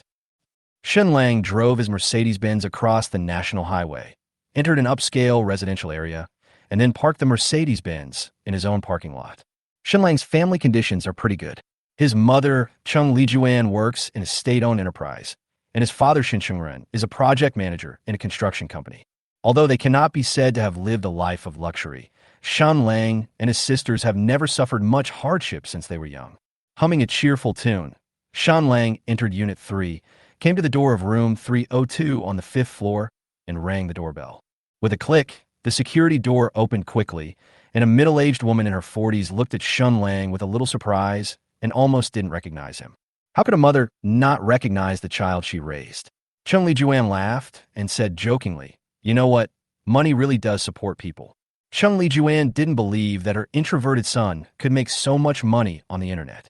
It was only after Shun Lin's persuasion and explanation for a long time that Chung Li Juan finally believed that her son, who had been mediocre, had finally achieved success. He earned more than 1 million in less than a month. Chung Li Juan and Shen Lang's father Shen Chungrun together earned less than 1 million in a year. "You're back." Dad Shun Chungrun, holding a spatula and wearing an apron, came out of the kitchen and looked Shen Lang up and down. After noticing that his previously depressed son had become energetic, Shun Chungrun nodded with relief. "Okay, go wash your hands and get ready for dinner." Shen Lang nodded. The old man looked quite energetic after not seeing him for a few months. "Lao Deng, what car did you buy?" "Brother, I've fallen in love with a few outfits recently." As soon as Shen Lang changed his shoes, the two sisters came running over, and the elder sister Shen Lin even reached into Shen Lang's pocket for the car keys. "Wow, look Mom, it's a Mercedes-Benz key." Shen Lin held the silver car key and said happily, "Lao Deng, I want one too. Give me one too. You asked for this, and that as soon as you open your mouth. I'll slap you twice and see if you still want it." Shen Lang snatched the car keys and said unhappily, "You don't even have a driver's license, and you want to drive the car?" Shen Lin was used to the Zwan mode of getting along with Shen Lang, and she still clung to Shen Lang and acted like a spoiled child. "I don't care, I want it, Lao Deng. Buy it for me." "Brother, I don't want the car. Just help me clear the shopping cart, please, my dear brother." The two sisters hugged Shen Lang and acted coquettishly, praying that their brother, who was now rich and wealthy, could give them more gold coins. A monthly income of 1 million. The parents of her classmates may not have such an exaggerated income. "Oh, that's enough. That's enough. My ears are already callous from all the noise." Chung Li Juan looked at the brothers and sisters, complained with satisfaction, and then said, "Shen Lang, I won't be in charge of your money from now on. Just keep it safe. Your dad and I will ask you for it when we need it. Also, you have to pay for the living expenses of my two sisters in the future." "Fuck why?" Shen Lang pushed the two annoying sisters away with disdain. "I just made some money, and you two are planning to just sit back and do nothing? Hey, who told you to be their brother?" Chung Li Juan snorted proudly. "Okay, go wash your hands and get ready to eat. The two of you stop bothering your brother and go help serve the dishes. Actually, your father and I don't need you to make much money. We just hope you can find a girlfriend soon. The new year is coming soon. Are you going to be single again and go back to see your mother-in-law?" After sending the two sisters away, Shen Lang just sat on the sofa, and Chung Li Juan sat beside him and nagged him earnestly. "How was that girl last time? I think she's pretty good. Why didn't you guys talk anymore? How about I go talk to her mom, and you two can talk alone?" Just as Shen Lang was about to say something, WeChat on his cell phone suddenly rang. "Female elf, Shinju, I don't have to go back to my parents' house today. I'll come to your house to play with you." Chapter 54. Is this how I am in your heart? "Oh, let's talk later. I have something to do. You guys eat first." Shen Lang really couldn't stand Chung Li Juan's nagging, so he quickly got up and went back to his room. After being away from home for a few months, Shen Lang's room was still relatively tidy. The bedding and pillows were all clean. Shen Lang fell on the bed and started chatting with Su Lishuan. "I'm at my parents' house. Do you want to come over and play with me? And visit my parents?" Ogotol. Zhuhai University is only a few kilometers away from Shen Lang's community, and Su Lishuan can get there in about 10 minutes by taxi. Shen Lang thought it would be a good idea to let the old couple meet Su Lishuan, so that they wouldn't force him to find a partner every day.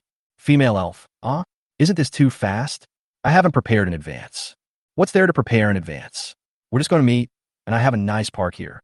I'll take you there to play in the evening." After Shen Lang finished typing, he said with sudden enlightenment, "By the way, your roommates should all be back to school this afternoon, right? You can call them over, and I'll call my brothers as well. We could treat them to dinner in the evening so that we can get to know each other." Shen Lang's family has lived here for several years. Today is Sunday, and several of his close friends live not far away, so he can call them out for a get-together. In the past, Shen Lang was socially phobic and introverted. His friends are basically the ones he had grown up with, and he didn't have any new friends at all. Shen Lang's friends are also single, so when they have dinner together in the evening, maybe they can form a few good couples. "Yeah, sure. So do you want me to bring anything for uncle and auntie when I come to your house?" Su Lishuan obviously regarded this meeting as meeting her boyfriend's parents, so she naturally didn't want to go there empty-handed. I told you it's not necessary. Just come, have a meal, and then we can go out and play. No, it's not good to go to the house empty-handed. I have to go to TikTok to see what to buy for uncle and aunt. Okay, give me a call when you get here. After exiting Su Lishuan's chat box, Shen Lang clicked on the communication group. Share the happiness together. Leave the group when in trouble. Sleeping till dawn. At all members' sons, your beloved dad is back. I will treat you to dinner tonight. Fuck, you finally came back. You found a girlfriend and forgot about your dad, right? Damn it. Can you not go tonight? I feel like you're gonna feed me dog food. At ye soy tan lang. Where's the photo of your girlfriend? Why don't you post it in the group so the dads can see it? After a good sleep, he said, you will understand when you come. I won't say more. Dad is going to eat. After chatting with a few close friends who loved warmth for a while, Shen Lang suddenly smelled a faint fragrance on his bed. Shen Lang didn't care much about it. His mother Ching Li Juan was a clean person. Maybe she sprayed air freshener when she was cleaning her room. What are you doing? As soon as he opened the door, Shen Lang ran into Shen Linlin. What are you doing? I'm calling you to come over for dinner. Shen Linlin snorted disdainfully and glanced at Shen Lang's small bed imperceptibly. Mom, maybe we can add another set of bowls and chopsticks later. Shen Lang didn't take it seriously. He walked around Shen Linlin and said to Chung Li Juan, who was serving the dishes, I have a friend coming over later. Is it Xiao Fan? Chung Li Juan asked disapprovingly and did not forget to complain. That boy really knows how to pick a time. He came just when it was almost time for dinner. Chung Li Juan had some knowledge of Shen Lang's friends. They lived in nearby communities and their parents were more or less related. Hey, you'll know when you get here. Shen Lang kept it a secret, stretched out comfortably, and sat on the sofa without any image. Didn't you notice? Shen Linlin glanced at Shen Lang on the sofa, then stood up silently and walked into Shen Lang's room. You came back without even saying hello? I almost forgot about it. Shen Linlin blushed and took out the pajamas from under the pillow, then sneaked back to her room and put them away. My dear brother. Shen Lang had not been lying on the sofa for long when Shen Ranran sat down next to him with an ear pick in her hand, looking caring and patting her legs covered by her skirt. Come, let me help you clean your ears. Shen Lang knew very well what this girl was up to, and he lay on Shen Ranran's soft legs without any hesitation. Don't be so attentive. I don't know you. Give me your phone. Shen Ranran pretended to be wronged and puffed her cheeks. What? Is this how I am in your heart? Okay, I'm going back tomorrow anyway. Shen Lang pretended to stand up. If you don't want it, don't come to me again tomorrow. Want? Shen Ranran quickly held Shen Lang's head and pressed it against her slender legs. Then she opened Taobao on her phone, clicked on the full shopping cart, and handed the phone to Shen Lang with a smile. She also pinched her throat and praised him in a cloying way. Hee hee, brother is the best.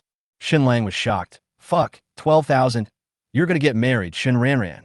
Hey, brother, you're not a girl. You don't know that we usually use a lot of things. Shen Ranran was aggrieved and shook Shen Lang's hand, saying coquettishly, please, brother, buy it for me. Sooner or later, you will rip off all my money. Shen Lang rolled his eyes at Shen Ranran, but still helped her empty the shopping cart.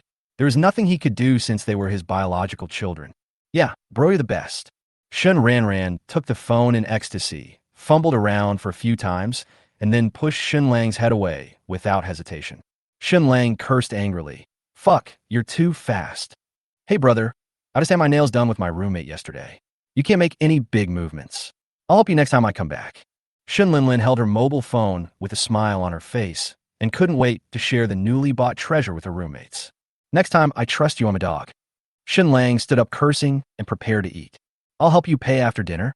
Shen Linlin glanced at the depressed Shen Lang and said disapprovingly, just remember to help me empty the shopping cart as well. Forget it. You almost pierced my eardrum last time. Shen Lang curled his lips and said, just send me the link later. Shen Lang has never favored either of his two sisters. Since she has helped her younger sister to empty the shopping cart, it is impossible for her older sister Shen Linlin to be left behind. Grass. Shen Linlin was not only unhappy, but also mocked fiercely. It's not a big deal to be rich. Hey, sorry, it's just great to be rich. Shen Lang shrugged in a frivolous way. Shen Linlin was so angry that she raised her leg and kicked him, but unfortunately Shen Lang dodged it. Hey, I missed you. Hey, how old are you guys? Chung Li Juan looked at the useless guys in frustration and said, hurry up and wash your hands and eat. Ding dong. Not long after the family sat down at the dinner table, The doorbell suddenly rang. Chapter 55. Shen Lang. Isn't she my girlfriend? Hello, uncle. My name is Su Lixuan. I'm here to go out and play with Shen Lang. In front of room 302, Su Lixuan was carrying large and small bags and repeatedly reciting the opening remarks from meeting her boyfriend's parents that she had copied from Douyin. She was visibly nervous. Click, the door opened. Chung Li Juan looked at the girl with delicate appearance and slim figure at the door and asked curiously, Miss, who are you looking for? This must be Shen Lang's mother. Su Lixuan suddenly became extremely nervous. He completely forgot the opening remarks that he had recited several times just now. His mind went blank. The smile on his face was squeezed into pieces, and he spoke incoherently. Hello, Andy. My name is Su Lixuan. I'm here to go out and play with my uncle. Ah. Chung Li Juan looked at this pretty girl in disbelief and looked her up and down. Girl, did you find the wrong person? Hey, your first time coming to my house. You're planning on breaking up my parents, right? Shen Lang came over, looked at the frightened Su Lixuan, and couldn't help laughing and teasing. Is this the friend you mentioned? Chung Li Juan was stunned for a moment. Then she reacted immediately. Then her eyes fell on Su Lixuan's delicate face, as if she had obtained some kind of God-given treasure. Hey girl, come in, come in. Chung Li Juan was so happy that she couldn't stop smiling. She quickly took a pair of shoes from the shoe cabinet and bent down to put them at Su Lixuan's feet. Just wear this. Thank you, Andy. No need to trouble you. Su Lixuan smiled flattered, quickly changed into clean slippers, and followed Shen Lang nervously. What's that noise? The three people at the dinner table heard the clear voice of a girl at the door and immediately put down their bowls and chopsticks, stretching their necks to look towards the door. When they saw that the owner of the girl's voice was such a beautiful girl, the two sisters suddenly became nervous. Especially Shen Lang. Her eyes were filled with incredible shock. She couldn't believe that the decadent and introverted old man actually had such a beautiful friend of the opposite sex. This girl actually came to visit alone, which means that the relationship between them is definitely not ordinary. It's not a girlfriend, is it? Shen Lang swallowed her saliva with a sense of awe. Girl, come and sit down. We just sat down. Seeing Su Lixuan's shy and helpless look, Shen Shengren immediately realized that this girl had a special relationship with his son and hurriedly greeted her warmly. Except for the two sisters who remained silent, they were still staring at Su Lixuan. My parents welcomed us so warmly that they almost went downstairs to buy a few strings of firecrackers to set off. Only Shen Lang took the bag from Su Lixuan's hand with indifference.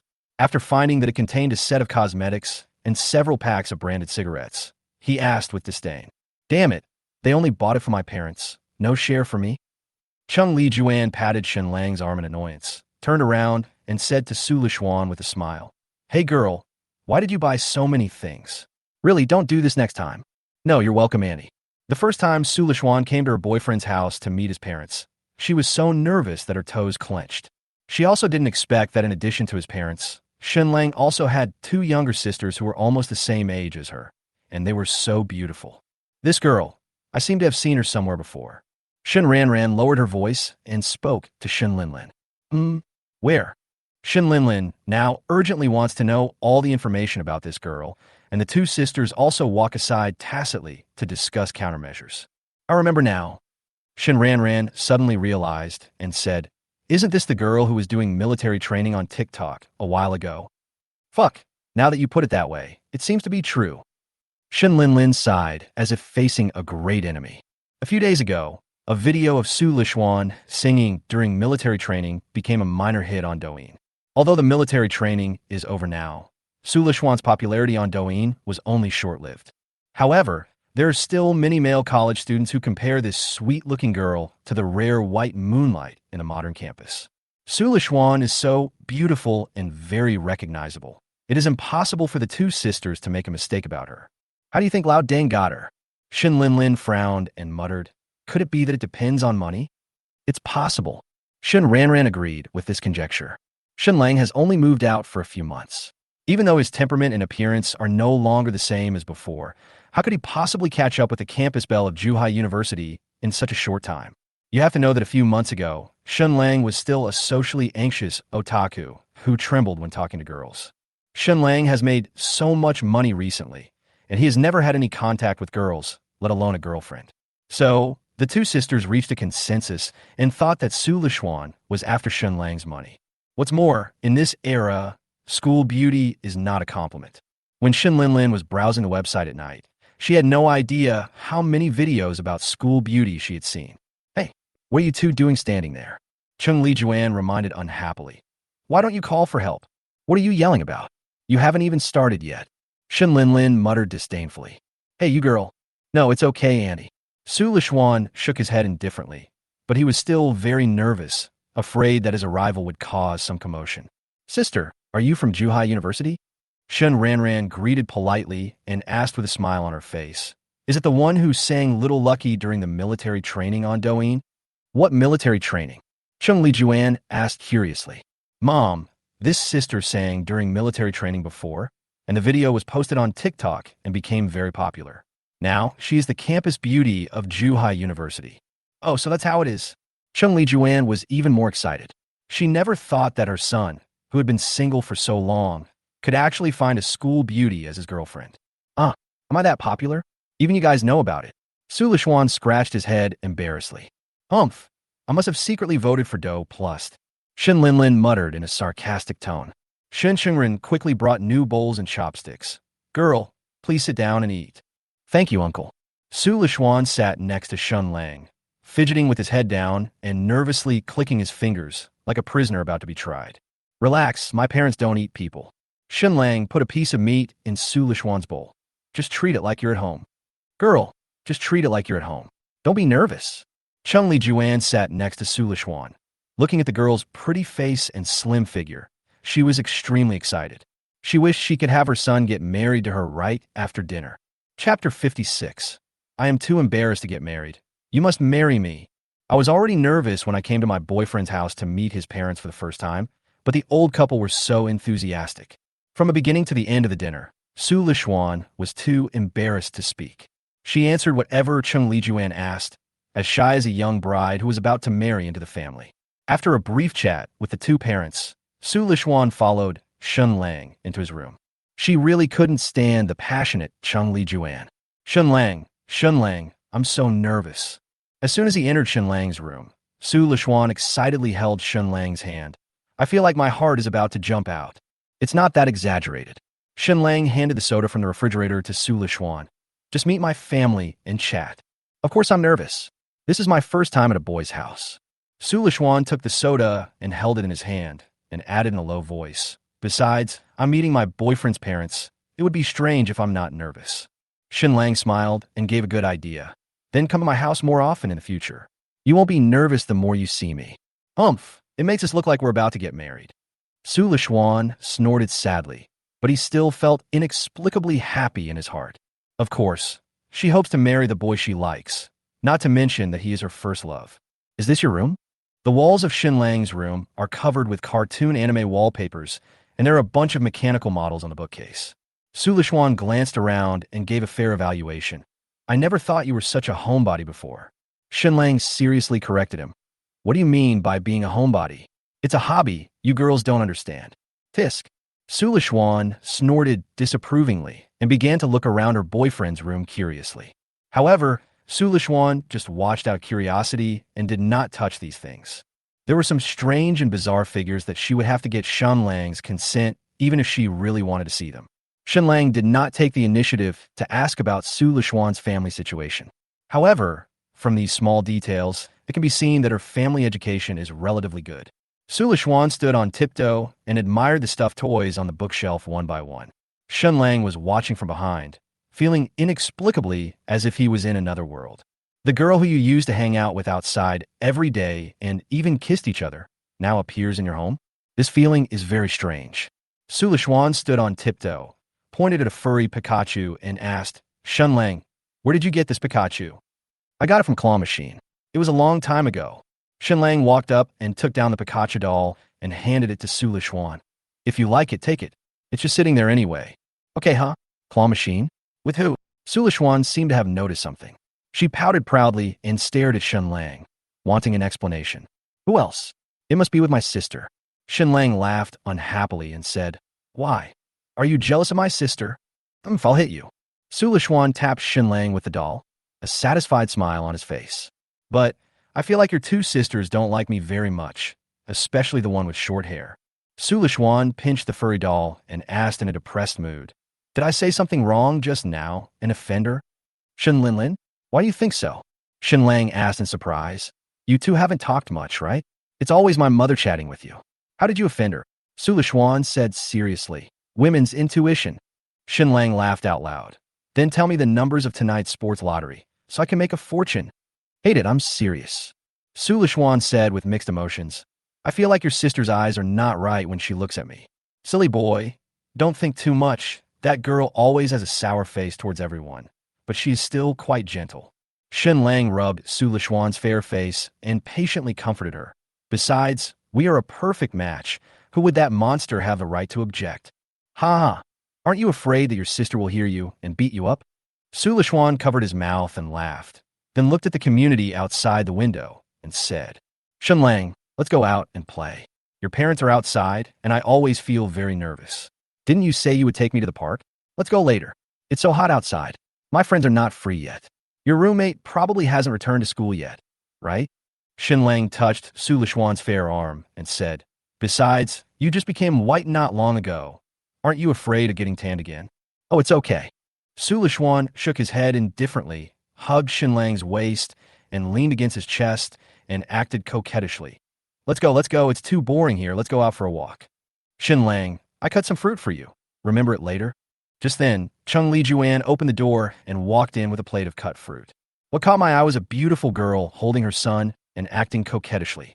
Sisters Shun Linlin and Shun Ranran also leaned over like giraffes and looked at the two people who were being affectionate with each other in confusion, and couldn't help but feel a little nervous in their hearts. Originally, the two sisters were still speculating on the authenticity of their relationship, wondering if Shen Lang had paid Su Lishuan to come back and act. After all, Chung Li Juan often urged Shen Lang to find a partner. Especially Shen Linlin, she was unwilling to believe that her decadent and introverted brother could get the school beauty as his girlfriend. Now everything is clear. Otherwise, Su Lishuan wouldn't have hugged Shen Lang and acted like a little woman. Quiet, deathly quiet. Su Lishuan's delicate face flushed, and her hands holding Shen Lang were suspended in the air, not knowing whether to let go or continue holding. The few of them just stared at each other in confusion for several seconds, and it was Shen Lang who broke the awkward atmosphere with a helpless look on his face. "How many times have I told you to knock on the door before entering my room? Don't blame me if you see any inappropriate scenes next time." Sorry, girl. Remember to eat some fruit later." Chung Li Juan's joy was beyond words. She quickly put the fruit on the table, smiled happily as she pushed away the two sisters who were watching the fun, then closed the door and left. "Well, let's go out. It's really boring to stay at home." Shen Lang subconsciously put his arms around Su Lishuan's waist and looked down, and found that Su Lishuan's eyes were full of tears, and he looked shy as if he was about to cry. "Shen Lang." Su Lishuan hugged Shen Lang's waist tightly, her neck flushed with shyness, her red face pressed against Shen Lang's arms, and she said shyly and angrily, "I'm too embarrassed to marry. You must marry me." Chapter 57. Getting married, right after graduation. Is this true? Are they hugging each other? Why would I lie to you? The way that guy hugged me was exactly the same as when he acted like a spoiled child to me when he was a kid. Let's just wait and see if we can have grandchildren. Ha ha. The soundproofing in the high-end residential complex was good, but it couldn't block out the sounds of Chung Li Juan and Shun Chengren's ecstatic conversation in the living room. Okay, let's go out for a walk." Shen Lang was too embarrassed to listen any further and planned to take Su Lishuan to a nearby park for a stroll. In order to ease the awkwardness and ambiguity just now, the two stayed in a room for more than half an hour before coming out one after another. Seeing their son leading the graceful Su Lishuan out, Chung Li Juan and Shun Chengren smiled even more. The two sisters looked at Su Lishuan, who was following Shen Lang, with mixed feelings. It feels very bad to see the brother who has loved them since childhood being taken away by other women. Shen Linlin looked at the Pikachu doll in Su Lishuan's hand, and her eyes suddenly became resentful. This Pikachu doll was clearly something she and Shen Lang got from playing the claw machine at the casino, and she gave it to Shen Lang. Now, it was given to this woman by Lao Deng. "Girl, are you going back now?" Chung Li Juan quickly stood up and asked enthusiastically, "Come back for dinner tonight, will you? Annie will make you something delicious." Shen Lang came to the door and changed his shoes. "No need. We will eat outside tonight." Lao dang, I want to go too. Shen Linlin suddenly shouted. Fuck you. There was no way Shen Lang would let this outspoken girl become his light bulb. Snort. Shen Linlin crossed her arms over her chest, fell angrily on the sofa, and stared at Su Lishuan with resentment. Yes, Auntie. I won't bother you at night. Su Lishuan politely declined, still looking a little nervous. Oh, I see. Chung Li Juan looked a little disappointed, but soon opened the door for Su Lishuan with a smile on her face. Then girl, come over and play next time. Well, thank you in advance, Auntie. Su Lishuan walked out of the room and stood outside the door, his nervous mood relieved a little. You're welcome. You're welcome. Chung Li Juan stood beside Shen Lang, rubbing his head and promoting her product enthusiastically. Girl, although our Shen Lang has a straightforward personality, he is really gentle and knows how to take care of girls. I'm just usually a bit dull and don't like to talk much. I hope you can bear with me in the future. Yes, I will, Annie. Su Lishuan smiled and muttered to himself. Is this guy a dull person? He doesn't like to talk much. Su Lishuan remembered that when he first met Shen Lang, this guy was very talkative and had a very cheerful personality. How could he be dull? Can you hurry up? Are you tied up by your shoelaces? Chung Li Juan patted Shen Lang's head in annoyance. Didn't you see that the girl was waiting for you at the door? Shen Lang rubbed his head in frustration. Why are you rushing me? Looking at Shen Lang's deflated look, Su Lishuan suddenly wanted to laugh, but felt that it was not appropriate. Come and play next time, girl. Shen Xingren also came to the door to see them off. He also liked this pretty and sensible girl very much, and naturally hoped that his son could be with her until the end. Go, go, go. The old couple are so long-winded. Shen Lang put on his shoes, stood up, held Su Lishuan's soft hand, and walked towards the elevator. Su Lishuan felt a little shy when her hand was held in front of her boyfriend's parents. But she still turned around politely, and with a blush on her pretty face, she greeted Shen Lang's parents, uncle and aunt goodbye. Yeah, bye-bye. Remember to come play again next time. Seeing how close their son and Su Lishuan were, the old couple both showed ant-like smiles of relief on their faces. Snort. As soon as he entered the elevator, Su Lishuan snorted inexplicably and said proudly, Shen Lang, you have to come to my house after a while. In Su Lishuan's opinion, for this kind of thing, Shen Lang obviously has to go to his home to visit his parents first. After getting his parents' consent, Su Lishuan came to visit Shen Lang's parents. But when Su Lishuan was chatting with Shen Lang in the morning, she hadn't thought of this at all. She just bought the gift and ran over foolishly. Thinking of the ambiguous misunderstanding in the room just now, Su Lishuan felt inexplicably ashamed and angry. And the feeling of visiting my boyfriend's parents is really nerve-wracking. Shen Lang hesitated for a moment, and for some reason a charming figure flashed through his mind, and then he changed the subject. Have you told your parents about our affairs? No, I haven't. Su Lishuan's voice suddenly became much weaker. When Su Lishuan was in high school, her parents told her that it was best not to fall in love in college, and that she should focus on her studies first. But the old couple didn't know that Su Lishuan already had a boyfriend just a few days after she entered college. All in all, the two have been dating for almost 3 months. Su Lishuan was also worried about his parents' blame, so he never told them about Shen Lang's affairs from beginning to end. But it can't be kept secret for long.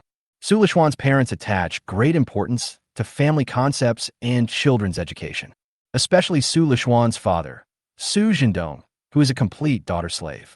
If Su Zhendong knew that he had loved her for almost 20 years and treated her as the apple of his eye, not only did she have a boyfriend in college, but she also took the initiative to visit Shen Lang's parents just now, she would definitely be scolded. Su Lishuan said firmly, Shen Lang, I plan to tell them about our situation when I go back tonight. Su Lishuan's words meant that she was willing to marry Shen Lang. Shen Lang now has both expectations for marriage and fears about future life. If both parents know about their current relationship and have no objection, does that mean I am about to enter the marriage hall? Shen Lang is in a complicated mood now. Obviously, I had always hoped to marry a girl who only had eyes for me. How come now that my wishes come true? I am not happy at all. What do you think? Seeing that Shen Lang was slow to speak, Su Lishuan couldn't help but ask. 1. Nervous rejection. I'm not ready yet. We've only known each other for a few months. Isn't this too fast? 2. Firmly agree. No problem. As long as your parents agree, we will get married when you graduate from college. 3. Divert attention. I'm fine with it, but the main thing is that you haven't confessed to your parents. What do you think they will think? I can do anything. Shen Lang held Su Lishuan's hand tightly and asked curiously, The main thing is that you haven't confessed to your parents. What do you think they will think? Chapter 58. You said you had chased the school beauty Sulishuan. Would we believe you? I don't know either. Sulishuan mater defectively. The meaning is very clear. Her parents probably would not agree with their relationship.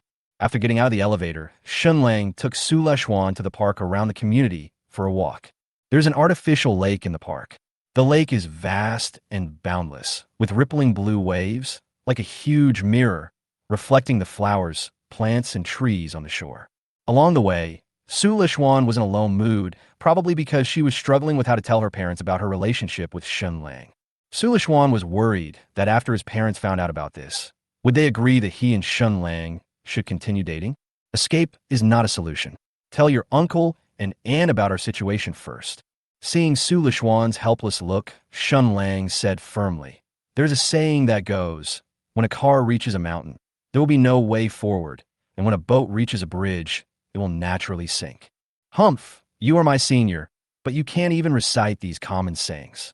A smile appeared on Su Lishuan's melancholy face, and his mood improved a lot. "Shen Lang, I made up my mind. I'm going to confess our relationship to them tonight. If they don't agree, I will come to your house every day to look for you, even if I have to do it secretly." Shen Lang interrupted and said, "I will sleep with you in the same bed at night, and I will climb out the window during the day and make you pregnant with a big fat boy without anyone knowing." "Bah, you're a pervert. You think you are Romeo, and even if you were Romeo, I wouldn't climb through the window." Su Lishuan patted Shen Lang in annoyance, with a sweet and expectant smile on his face. Shen Lang is Su Lishuan's first love, and Su Lishuan is at an age where he loves to fantasize and yearn for romantic things. Such bad taste, and even a bit vulgar words coming from her boyfriend's mouth. Not only does she not reject it, but she also feels inexplicably excited and expectant. So, Su Lishuan began to talk about her parents' personality traits and told Shen Lang some tips on how to treat his parents. Along the way, Su Lishuan talked a lot. In addition to her parents, she also explained to Shen Lang more personal issues, such as Su Lishuan's family conditions. Su Lishuan's family is very wealthy. Although he is not extremely rich, he has some assets in Jianghai City, where every inch of land is valuable. Compared with Shen Lang's well-off family, it is nothing. Su Lishuan's mother Zhang Chunling runs a cosmetics company. Although the brand is not well known, she has made a lot of money in recent years by selling products through e-commerce. Zhang Chunling is easy to talk to. As long as Su Lishuan doesn't commit any crime, she is relatively relaxed in her control over his studies and interpersonal relationships. Su Lishuan's father Su Jindong is more troublesome. Su Jindong works for a courier company. In the mixed times of 2000, Su Jindong started a fight with others and was even imprisoned for 2 years. The most important thing is that Su Jindong is a daughter slave who loves his daughter dearly. Su Jindong has raised Su Lishuan like a princess since she was a child. He was afraid that she would melt if he held her in his mouth, and afraid that she would break if he held her in his hands. I'm afraid that boys all over the country, oh no, maybe the world, are most afraid of fathers-in-law who are obsessed with their daughters. But Shen Lang is fearless because he has a cheat in his hand. No matter how fierce my father-in-law and mother-in-law are, I will definitely take them down.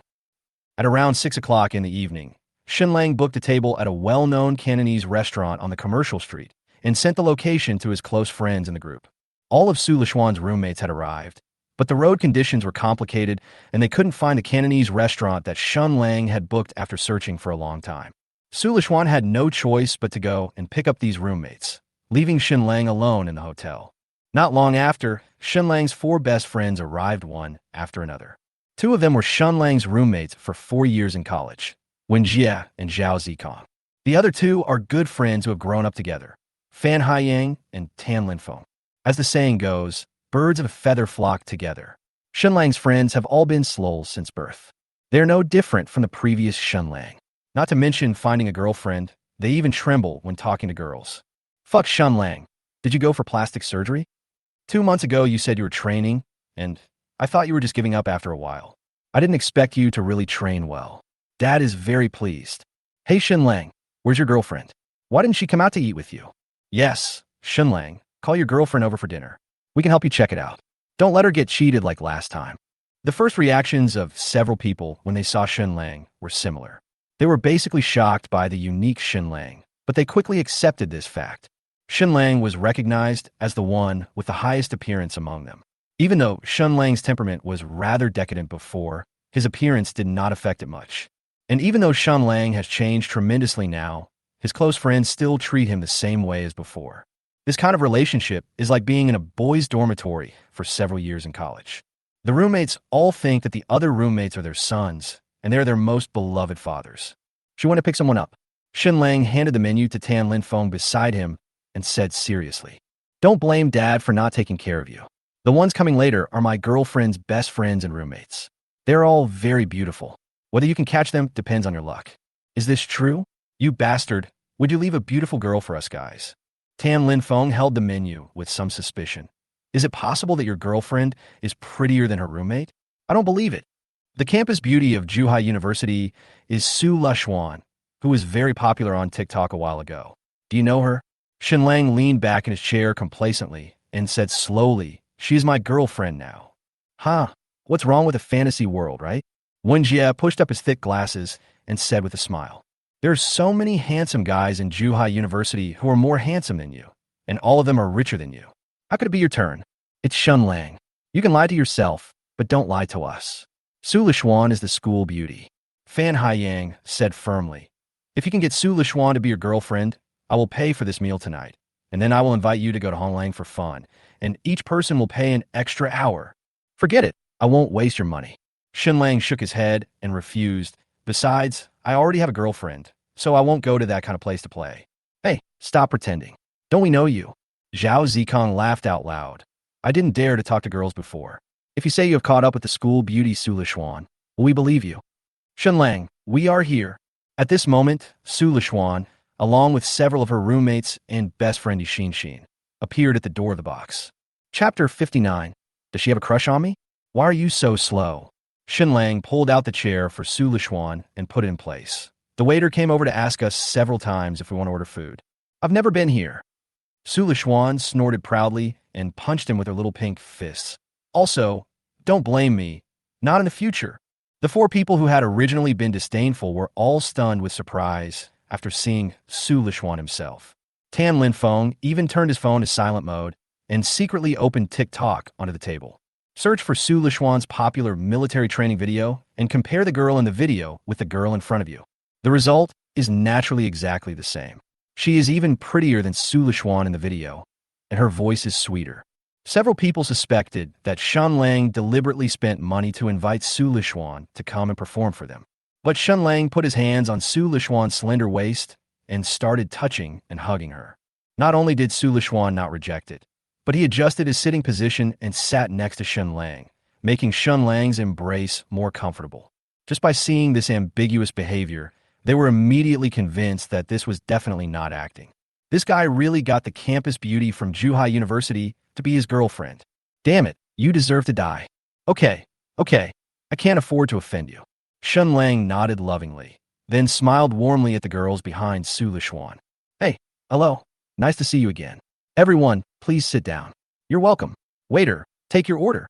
The waitress came over with several menus, and Shen Lang asked her to distribute the menus to Su Lishuan's best friends and roommates, saying it proudly. "You can order whatever you want to eat. Miss Su will pay for all the food tonight." "Haha, then we won't be polite." The two roommates couldn't wait to take the menu and started ordering. "I'll buy it if I want." Su Lishuan didn't care at all. The meal money was really not a big deal for her. "Shen Lang, you can do it." Xin sat next to Su Lishuan and said admiringly, "How long have you known my daughter? And you're already bringing her to meet your parents." "Hey, it's only a matter of time." After the girls finished ordering their food, Shen Lang solemnly introduced his adopted sons. "Let me introduce them to you. These are my good friends. These two are my friends since childhood. These two were my roommates for 4 years in college." After Shen Lang finished speaking, several girls looked at the four timid boys in front of them with curiosity.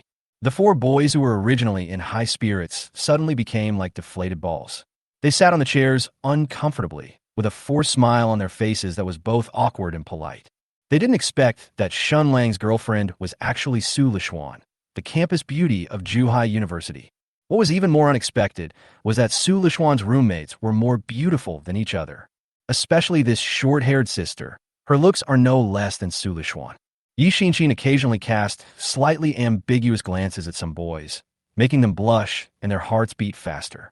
No, I'm just saying hello, Shen Lang reminded him. You were quite talkative just now. Why are you so quiet now that you're facing a beautiful woman? Hearing the word beautiful girl, several girls covered their mouths and smiled, whispered to each other, and then took the initiative to talk to Shen Lang. The faint laughter like silver bells echoed in the box. Hello, my name is Tan Linfeng. Starting with Tan Linfeng, everyone began to introduce themselves incoherently. The air-conditioned and cool box made the four people sweat profusely after introducing themselves. Shen Lang's friends are all good-looking, but their awkward and nervous smiles, coupled with their timid personalities, will more or less make girls feel bored. Simply put, this is a sign of lack of confidence, and most girls don't like boys like this. Naturally, the two roommates didn't take the four boys seriously. They just chatted among themselves and occasionally looked for Shen Lang to interact. Hello, my name is Su Lishuan. I'm a local and a freshman at Zhuhai University. Su Lishuan held Shen Lang's arm, greeted her boyfriend's four best friends with a sweet smile, and then looked at Tan Linfeng, who was closer to Shen Lang. I heard from Shen Lang that you used to be his roommate. Yeah, I'm from Zhuhai University too. Hello. Tan Linfeng nodded nervously, quickly picked up the teacup in front of him and drank it all in one gulp to hide his inner panic. Su Lishuan was a little dissatisfied because Tan Linfeng did not say the title she wanted to hear. Shen Lang, do you know how to play with a shovel?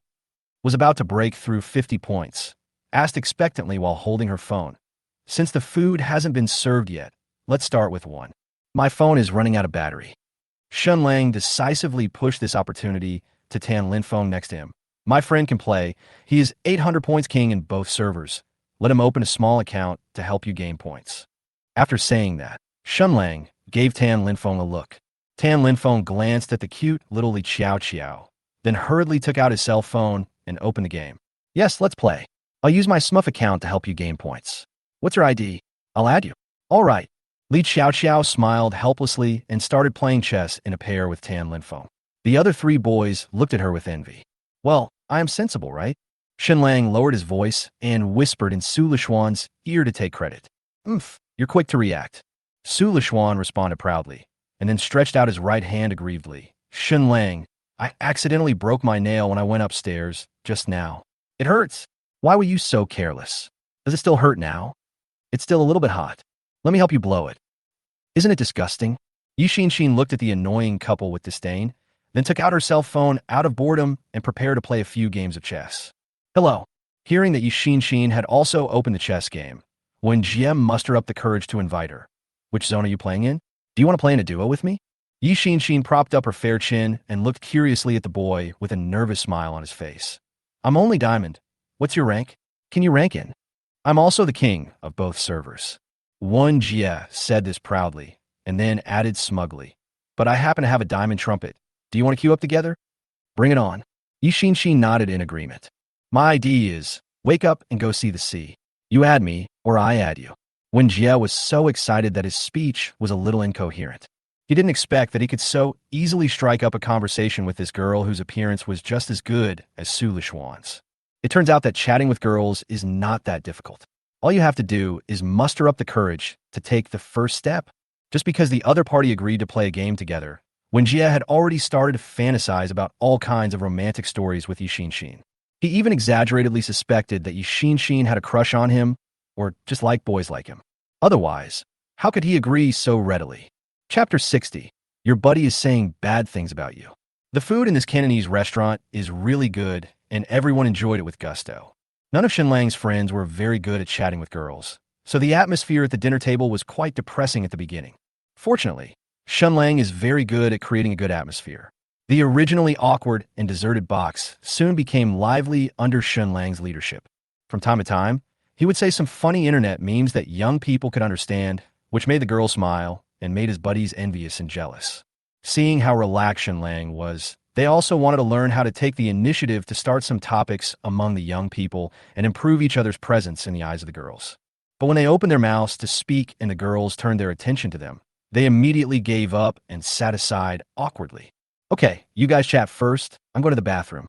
Shen Lang stood up and pulled out his chair. He patted Tan Linfeng's legs under the table, winked at him, and said in a low voice, I can't get them out every day.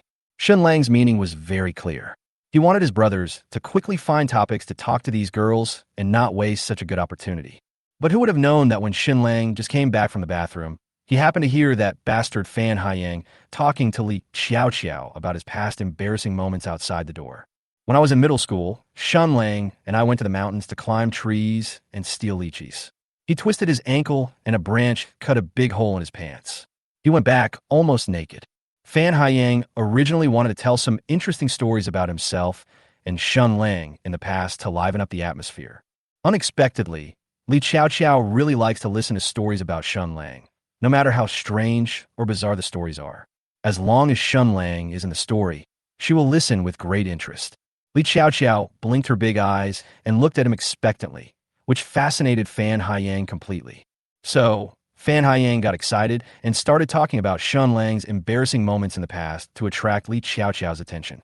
After Shen Lang came in, he glanced at Wen Jie calmly, and Fan Haiyang stopped talking immediately. Ahem, this restaurant doesn't sell cigarettes. I'll go buy a pack of cigarettes outside. Fan Haiyang touched his nose awkwardly and stood up and asked with a guilty conscience, Shen Lang, do you want it? I'll bring it to you. It's on the way anyway. Shen Lang took a sip of tea and pretended to think about it. Huazi, I haven't smoked for a long time. Have you ever smoked before?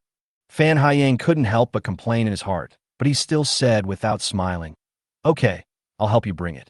Shen Lang added, It should be soft. Fan Haiyang's back twitched, and he turned around with a smile. No problem. As soon as Fan Haiyang left the box, Su Lishuan whispered in his ear, Your buddy is saying bad things about you. It's okay, let him talk. Shen Lang smiled indifferently. His brothers used him as a stepping stone to pursue girls, and Shen Lang only regretted that he was not Tongtian Mountain. Shen Lang and these boys are good friends who have grown up together, so it is normal for them to make fun of each other. What's more, Fan Haiyang was only slandering him in order to pursue a girl, so Shen Lang naturally wouldn't take it seriously. If his brother really managed to win the heart of his ideal goddess by slandering him, Shen Lang would be too happy to even remember the time. Shen Lang was afraid that Fan Haiyang was like an acrobatic clown being played around by Li Xiao. After all, this girl is not simple, and you can tell from her favorability towards Shen Lang. But it doesn't matter even if you fail. After all, this kind of practical experience in communicating with girls is valuable. After dinner, it was already past 7 in the evening. Su Lishuan and his roommates took a taxi back home, while Shen Lang and a few friends he hadn't seen for months were smoking and strolling in the park. Hey, brother Shen, I was just joking just now. Fan Haiyang took out a lighter and lit Shen Lang's cigarette. You also know that I don't know how to chat with girls. I just can't find any topics to talk about. I don't care. Shen Lang blew out a smoke ring in disdain and asked curiously, So, you have been slandering me for so long. Have you got Li Xiao's contact information? Fan Haiyang was a little surprised. Her name is Li Xiao. Shen Lang held his forehead in silence. Fuck, you bastard. You've been talking to her for so long, and you don't even know her name? I don't know how to ask. Fan Haiyang felt a little aggrieved, but soon a smile appeared on his face. But I added her as a game friend, so this also counts as a contact method, right? We can still play games and chat together in the future. Good luck to you then. Shen Lang felt that Fan Haiyang was definitely no match for Li Xiao, so he could only send his blessings. Hey, you're such a rubbish. Wen Jie proudly took out WeChat and opened the chat box with Yi Xin.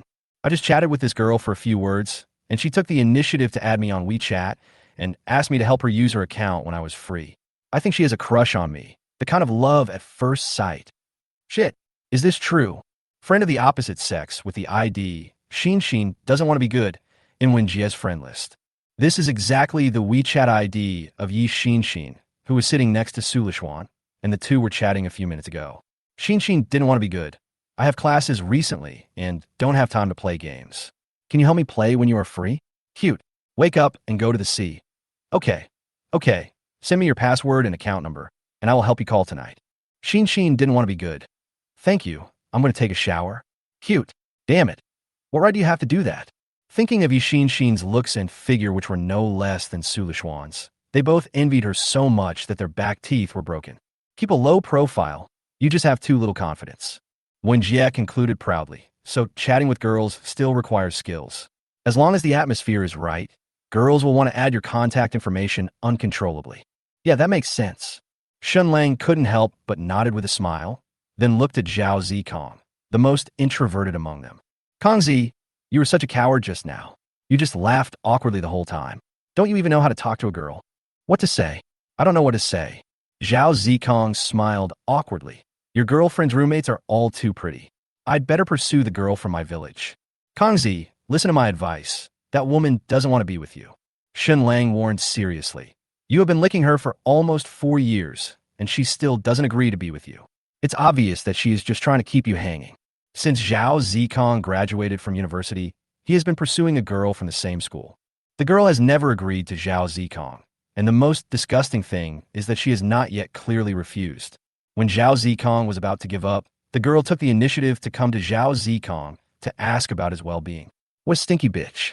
Shen Lang and his companions advised him countless times, but Zhao Zikong just wouldn't listen. Chapter 61. She is really different from other girls. You are such a jerk.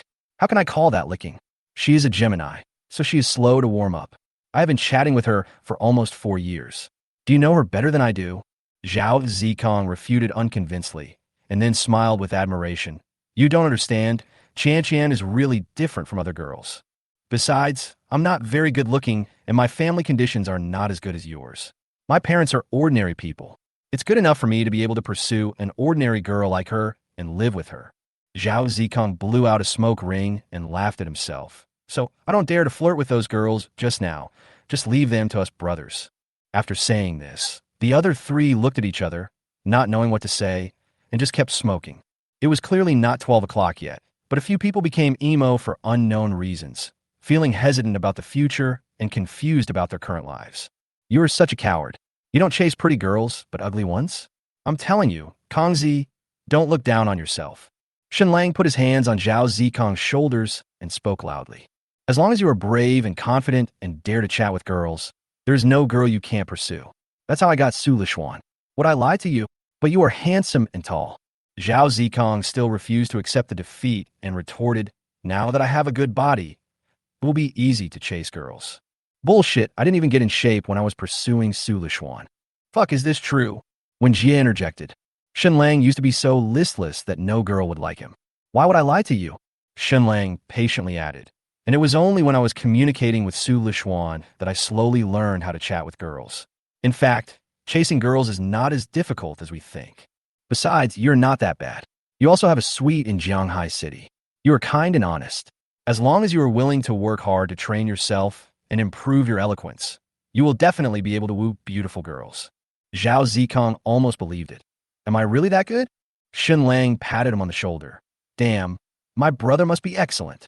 Since I'm so good, Zhao Zikong was silent for a long time, and after smoking a whole cigarette, he asked tentatively, then, introduce your sister to me? You son of a bitch, even rabbits won't eat the grass near their burrows. Shen Lang was stunned at first. Then he laughed unhappily and said, I'm trying to enlighten you now. Don't repay kindness with hatred. Ha ha ha. Several people couldn't help laughing, and Zhao Zikong's mood improved a lot. Okay, let's see. Zhao Zikong threw away his cigarette, and took a deep breath. If Qian really doesn't give me a chance, I will find a chance to break up with her. The atmosphere gradually became lively, and several people who had not gathered together for half a year began to complain about their life after graduating from university. Damn it, the team leader in my company is really disgusting recently. He always asks me to work overtime for free. I'm not yet. The job assigned by the school is just shit. Hey, Shen Lang, are you still writing a novel recently? Hey, everyone stand back. I'm going to start showing off. What the hell? Over 1 million. Did you rob a bank? The 5 of them walked along the cobblestone path, talking and laughing, and the moonlight made their shadows longer and longer. Shen Lang, hurry up and get up and have breakfast. The next morning, Shen Lang was woken up by Cheng Li Juan. Your dad and I have something to do. You drive them to school later. It's not even daybreak yet. Shen Lang came to the living room with sleepy eyes, looking at the 2 sisters wearing school uniforms, sitting obediently on the sofa, and scratched his head impatiently. How old are you? And you still need someone to drive you. Do you have any shame? I'm just going to bother you, Lu. Shen Linlin made a mischievous face. Shen Ranran urged anxiously. Brother, hurry up. You're almost late. I'm really impressed by you two. Shen Lang shook his head helplessly, quickly brushed his teeth and washed his face. grabbed a bun, and stuffed it into his mouth, then took the two sisters to the parking lot to drive. After seeing the brand new Mercedes-Benz in the parking space, the two sisters couldn't wait to run over and circled around the car curiously. Shen Lang's parents also have the money to buy such a high-priced car, but the old couple thinks it is not practical, so they have been driving a Volkswagen for 4 or 5 years without changing it. After Shen Lang pressed the unlock button, Shen Ran opened the car door with a smile on her face. "I want to sit in the passenger seat." "No, I want to sit." Shen Linlin stretched out her hand to stop him. "You can sit next time." "Oh, I don't." "Hey, what are you doing?" Shen Lang sat in the driver's seat, watching the two sisters quarreling outside the car, and couldn't help but intervene. "Shen Linlin, you're the elder sister. Can't you let her go for a while?" "That's right. My brother knows everything." "You're my sister. Can't you just let me go?" Shen Ran snorted complacently, opened the car door happily, sat obediently in the passenger seat, and skillfully opened the makeup mirror installed in the sun visor to see if her makeup had changed. Shen Linlin was so angry that she opened the car door and sat in the back seat. She slammed the door and looked out the window with a grim expression. Her stubborn temper came up again. Shen Lang sighed depressedly and secretly reminded himself that next time if there was nothing going on at home, he would never come over again. On weekdays, the two sisters get along very well. As long as Shen Lang is around, the two sisters will be jealous of each other like they did when they were children, which is extremely childish. The two sisters would fight over anything Shen Lang gave them. Not far from the gate of Linghua High School, Shen Ran met her roommate on the way and asked Shen Lang to drop her off. Through the rearview mirror, Shen Lang discovered that Shen Linlin in the back seat was still looking out the window calmly, and it seemed that she still cared about Shen Lang's favoritism towards Shen Ran. Shen Lang specially found a parking lot near the school and parked his car. While unbuckling his seatbelt, he said, "It's Monday today, so there must be a lot of traffic at the school gate. Let's walk there, and I'll give you a ride as well." "Who asked you to send it?" Shen Linlin spat stubbornly, then opened the car door and walked towards the exit. "This is a parking lot. Be careful with the cars." Shen Lang got out of the car and caught up with her. He hooked his arm around Shen Linlin's neck, pulled her into his arms, and coaxed her softly. "Hey, isn't it just a co-pilot? Is there any need to be so angry?" "Let me go to hell. Go find your good sister." Shen Linlin pushed Shen Lang in disgust, but the force was not very strong. Okay, I was wrong. I shouldn't have been biased towards that girl. Besides, aren't you my sister too?" Shen Lang rubbed Shen Linlin's head, ignoring her struggle, and said to himself, "How about this? I'll drive you guys out for fun next Saturday." On weekdays, the tone of Shen Lang and Shen Linlin's communication was full of disdain and rejection. However, if this girl is really angry and sad, Shen Lang will still soften his heart and comfort her. After all, she is his own sister. As soon as these words came out, Shen Linlin immediately stopped moving. She raised her little face in Shen Lang's arms and asked half-doubtingly, "Really?" Shen Lang nodded. "Of course. When have I ever lied to you?" Shen Linlin asked stubbornly. "Well, I want to sit in the passenger seat this time." "Absolutely." Shen Lang smiled frivolously and said, "As long as you are not angry, you can sit on my lap." "Bah, you're disgusting." Shen Linlin couldn't help laughing out loud, but under Shen Lang's gaze, she quickly turned her head away proudly. Chapter 62. I will never get married in this life. "I think your school is pretty good." Shen Lang and Shen Linlin walked side by side on the sidewalk leading to the school gate. "So how are your grades recently?" Shen Linlin blushed and gave Shen Lang a look. "You ask even though you already know the answer." Shen Linlin has been a poor student since childhood and has never passed any exams. "My younger sister Shen Ran is completely different from my older sister. She is a very good student and never makes her parents worry about her academic performance." Of course, Shen Linlin is not stupid. On the contrary, her mind is very active. She just doesn't have much interest in studying. There are a lot of such students in today's society, and they are really not suitable to waste their time on studying. But if you change direction and take it seriously, you might be able to soar into the sky and reach heights that many people can't reach. You should learn some knowledge that can help you make money. Shen Lang patiently advised. If you just mess around all day, your life will be too empty. Anyway, you're all I need. What did you say?" Shen Linlin blushed and said, I mean, you make so much money writing novels now. Why should I, as your younger sister, work so hard? Isn't it enough to have you? But you can't follow your brother forever, right?" Shen Lang complained gloomily. "Have you ever thought about finding a boyfriend? Don't you want to get married? There are handsome guys in your school, and you are not ugly. Shen Linlin was inexplicably annoyed when she heard this. She suddenly stopped and glared at Shen Lang and asked, Lao Dang, do you really want me to get married? Shen Lang was glared at, bewildered. Fuck, I'm your brother. I definitely hope my sister can find her own happiness. Shen Linlin was so angry that she hit Shen Lang with her bag and said, Then I will find a yellow-haired guy riding a will-o'-the-wisp to marry one day, and see if you can urge me to do it. As long as you like it, I have no objection to having colorful hair, let alone yellow hair. Shen Lang stretched out his hand and pinched Shen Linlin's fair and soft face, and said with a nonchalant smile, Hey, you also know that it's very convenient to stop the ghost lights downstairs. That's your classmate, right? It seems to be calling you. Shen Lang noticed that there were several girls walking towards him at the school gate.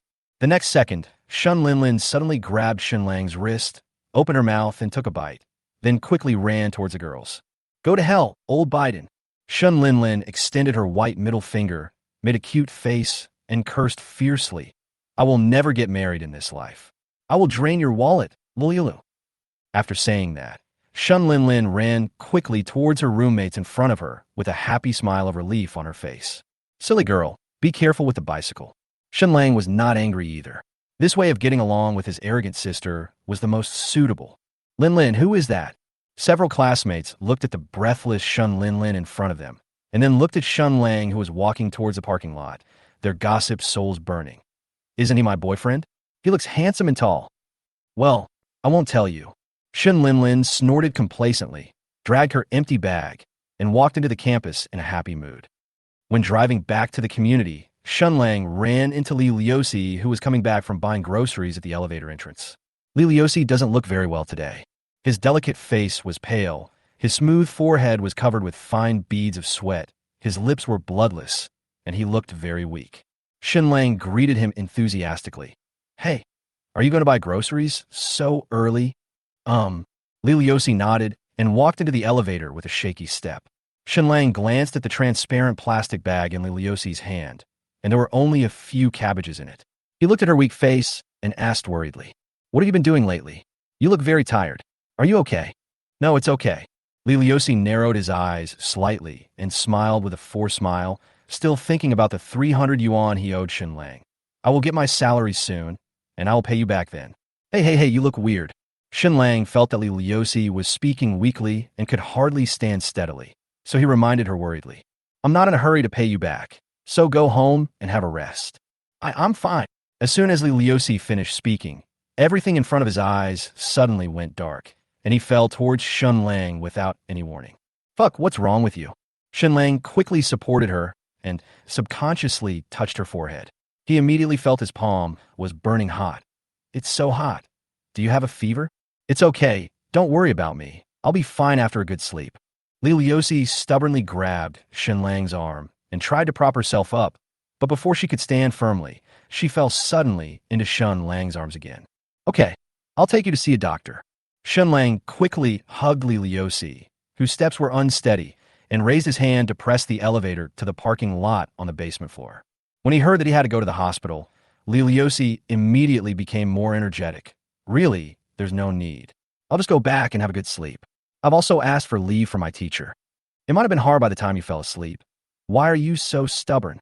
When they arrived at the basement floor, Shen Lang hugged Li Liuxi and walked to the front of the Mercedes-Benz, then opened the back door and put Li Liuxi on the back seat. I'm really busy every day.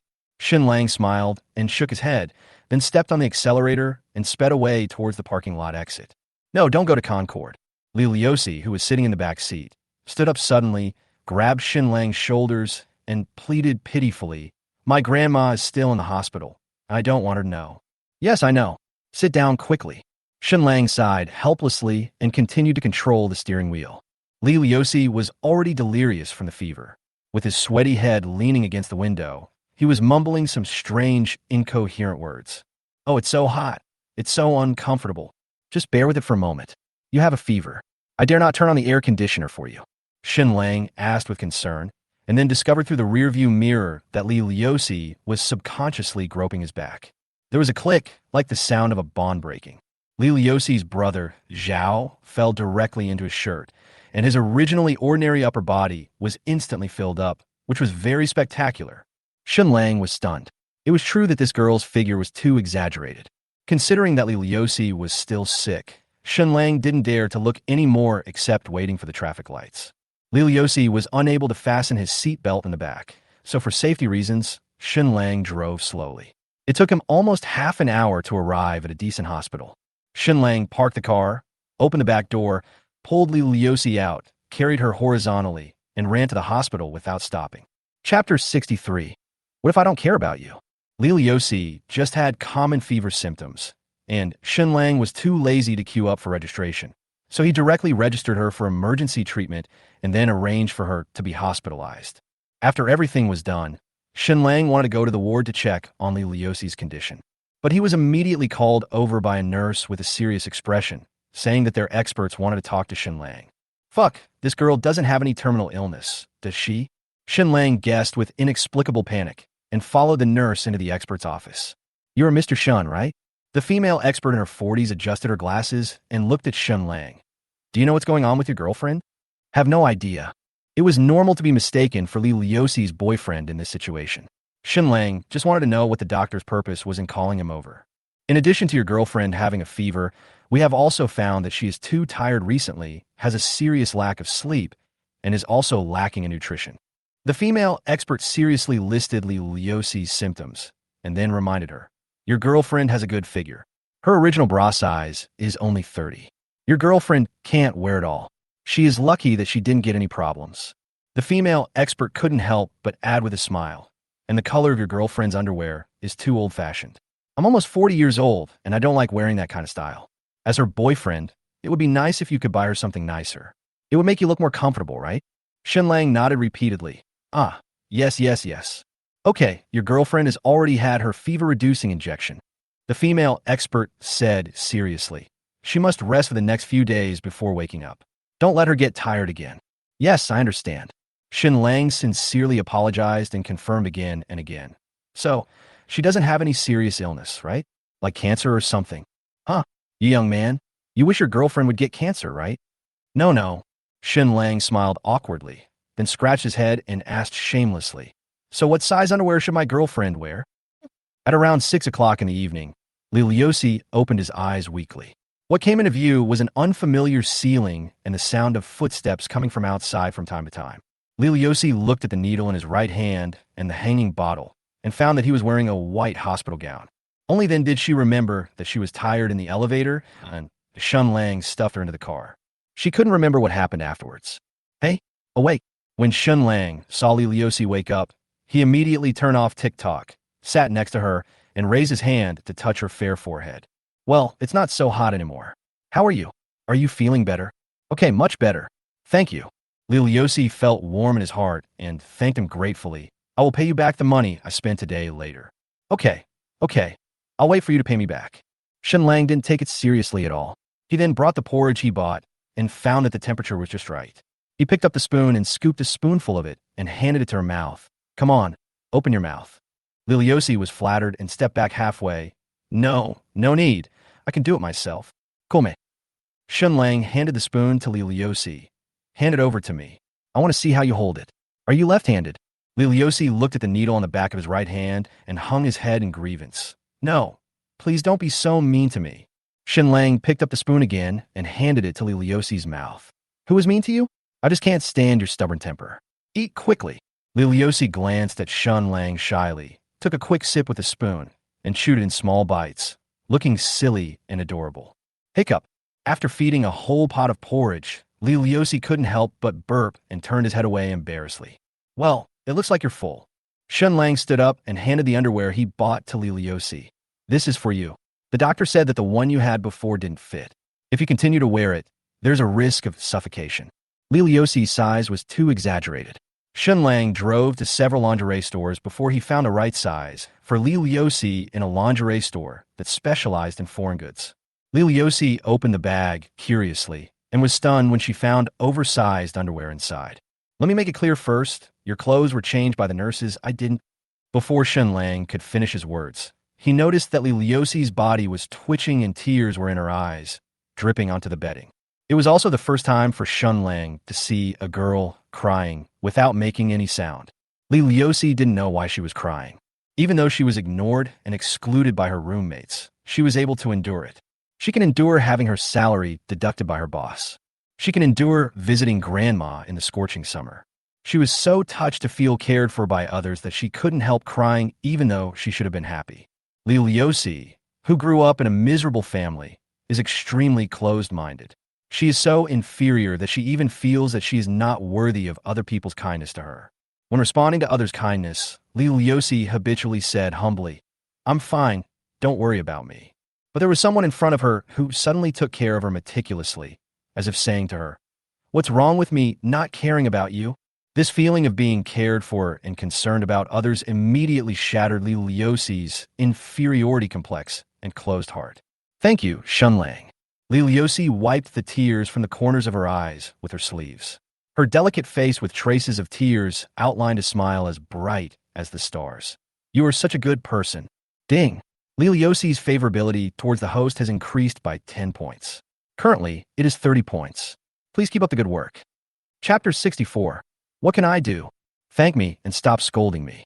Shen Lang raised his hand and rubbed Liliosi's head, then put away the porridge pot. Take good care of yourself. I'll pick you up tomorrow morning. You should have a good rest tonight. I'm going out to eat first. Liliosi was the only one in the ward. The atmosphere was unusually quiet. Occasionally, a few nurses would push beds quickly past the door. In this unfamiliar situation, watching Shen Lang turn and leave, Liliosi felt a sudden tightness in his heart and couldn't help but call out to him, "Shen Lang, what's wrong?" Shen Lang picked up the porridge pot and turned around to look at Liliosi, who was lying on the hospital bed. Wanting to say something, but stopping himself. "No, it's okay." Liliosi whispered softly, lowering his head. Shen Lang sighed slightly, closed the door of the ward, and left. Liliosi stared blankly at the closed door, her eyes, with a few tears in them, filled with helplessness and humility. She really hoped that Shen Lang could stay with her, even if he could do nothing. Unfortunately, she knew that she and Shen Lang had no relationship, and that he had already done his best by sending her to the hospital. Why should I ask him to stay with me? "Doctor, please save my dad. I'm sorry. We had tried our best. Please accept my condolences." From the ward next door came heart-wrenching wails and the doctor's helpless regret. Liliosi curled up in the bed, trembling all over. The scene of her parents dying in a bloody hospital bed when she was a child kept reappearing in her mind. A few minutes later, the door of the ward suddenly opened. Liliosi thought that the nurse came to change the 4 bottle, so she wiped her tears hastily, quickly lifted the quilt, and half sat on the bed. The person who came was not the nurse in white, but Shen Lang, who had just left, holding a bag of snacks in his hand. "Can you believe there aren't many restaurants near the hospital?" Shen Lang came to the bed, took out a piece of bread from the bag, and handed it to the dazed Liliosi. "Do you want to eat it?" Liliosi stared blankly at the bread that Shen Lang handed over. "You, why are you back?" "It's too late. There's nothing to do when I go back. I'll just stay with you." Shen Lang sat on the hospital bed next to him and noticed that Liliosi was still staring at him intently, so he couldn't help but ask, "Why? Are you tired and want to go to bed? Then I'll leave." No, I've slept all afternoon. I'm not sleepy at all, so. Liliosi was so excited that he was incoherent. Under Shen Lang's interesting gaze, Liliosi gradually calmed down and pleaded with dependence. "Please don't leave." Ding. Liliosi's favorability towards the host has increased by 10 points. Currently, it is 40 points. Please keep up the good work. This is too fast. This exaggerated rising speed made Shen Lang feel incredible.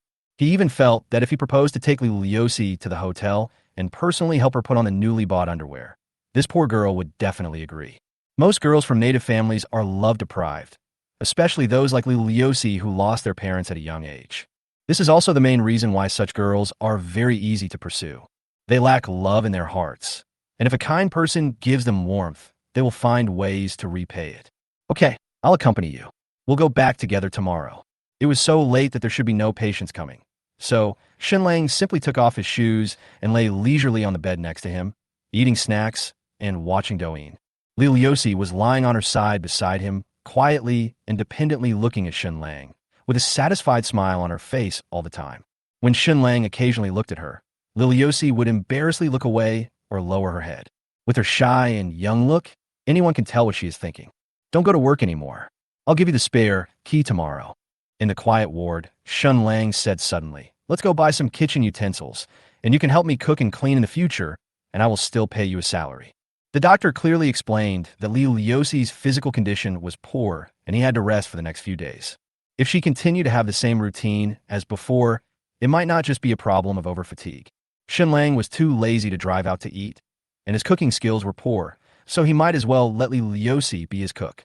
This way she can get some rest, and I can save a lot of time. It's the best of both worlds. Li Liuxi looked at Shen Lang blankly, unable to react for a while. Why?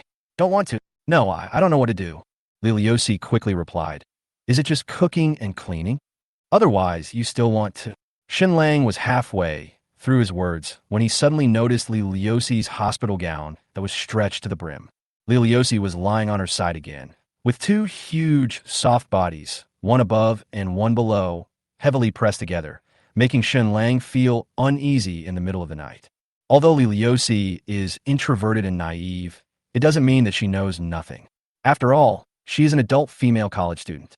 After noticing Shen Lang's blunt gaze, Li Liuxi subconsciously rubbed his chest. This introverted and self-deprecating girl, for the first time in her life, had a hint of pride in her shy and awkward expression. The burden that Li Liuxi used to hate and even reject now made her proud of it. Ahem, what can you do? Shen Lang touched his nose and said, You cooked chicken soup for your grandma before, which means you were a good cook, right? In the dimly lit ward, a faint clicking sound was heard. Li Liuxi actually unbuttoned a button calmly and whispered shyly, I could do anything. That shouldn't be what you mean, right? This sudden bold action made Shen Lang's heart beat faster. Shen Lang felt that Li Liuxi's personality made it impossible for her to say such ambiguous words. Li Liuxi was probably just expressing that she could do a lot of housework, such as sweeping the floor, washing clothes, and so on. Or maybe she just felt a little suffocated, so she unbuttoned a button to breathe. After all, her figure was very exaggerated. Otherwise, how could this unfortunate and simple girl seduce me so blatantly? Just as Shen Lang was trying hard to whitewash Li Liuxi's current actions in his mind, the system's extremely hungry option appeared. 1. After locking the door, kiss her boldly, possess her, and promise to treat her well for the rest of your life. 2. After locking the door, pull down the curtain covering the bed, kiss her gently, and bravely confess your love to her. 3. After locking the door, he took out the underwear he bought and demanded that she put it on herself, then shamelessly possessed her. Chapter 65. Doesn't he like big ones? The system gave 3 such bold action answers at the same time, which showed that Li Liuxi's bold move now was really to show Shen Lang her proud arsenal. Shen Lang didn't expect that this innocent and beautiful girl actually had such an alluring inner charm. The worst thing is that these 3 options of the system remind Shen Lang very considerately that he must lock the door. It was as if he was sure that Shen Lang would attack Li Liuxi in the hospital. But this charming appearance of being picked by anyone really made Shen Lang's heart move. I believe there is no boy who would not like this kind of girl who is simple and shy in daily life, but shows all her most charming features to you alone when you are alone, right? You've lost all this, there's still 1 bottle left. Shen Lang tried not to look at the bottomless canyon and looked at the empty 4 bottle on Li Liuxi's head. I'll go get the nurse to change it for you. Shen Lang didn't dare to make any big moves in the hospital. Although there's an indescribable sense of excitement, I don't know how embarrassing it would be if I was discovered. I might even end up on those websites. What's more, Li Liuxi is still sick, and Shen Lang doesn't want to touch her at this critical juncture. Oh, Li Liuxi's slightly disappointed gaze followed Shen Lang. It was not until Shen Lang left the room that Li Liuxi curled up into the quilt, revealing a pair of big eyes that were both shy and helpless, and rubbed her soft chest with disgust. He doesn't like big ones. Li Liuxi's fever was not high. After taking 2 bottles of medicine and a fever-reducing injection, her complexion almost recovered. She was discharged from the hospital with Shen Lang the next afternoon. After the 2 got in the car, Li Liuxi suddenly asked, Shen Lang, can you give me the payment slip? Shen Lang didn't take it seriously. That thing was just lost. So, how much did you spend on me yesterday? Li Liuxi asked stubbornly. Tell me, I will go back and put in the account, and I will pay you back when I have the money. Oh, don't be so petty. Didn't you promise me that you would help me with the housework? Shen Lang controlled the steering wheel and said absent-mindedly, You don't have the money to pay me back now, so I can just deduct it from your salary when the time comes. But what? Shen Lang turned his head and glanced at Li Liuxi. Are you afraid that I will cheat you out of money? No, no. Li Liusi quickly shook his head to deny. But wouldn't this be too unfair to you? 1. Patting the steering wheel proudly. Do you know this car? It's almost 300,000. Do you think I care about your little money? 2. Unbuttoning his belt comfortably. Let me tell you, I don't want you to pay me back. I'm a little angry now. Can you help me? 3. Reaching out and touching her thigh. I don't want you to pay me back. Will you be my girlfriend? I will support you in the future, and I will treat you well. System, you are too low-key. Shen Lang was shocked by the way the system played. Is it really okay to bully a simple and unfortunate girl like this? But the corner of Shen Lang's eye fell on Li Liusi's slender and well-proportioned legs. Li Liusi was wearing a pair of washed-out jeans, but one could still tell that her legs were very nice. Li Liusi's skin was originally fair, and Shen Lang guessed that her legs must be white as well. So, Shen Lang asked in a shocking tone, Ahem, can I touch your legs? Ah. Li Liusi was startled and looked at Shen Lang with a red face. Don't get me wrong, it's mainly because I just bought the car and only recently started to officially drive on the road.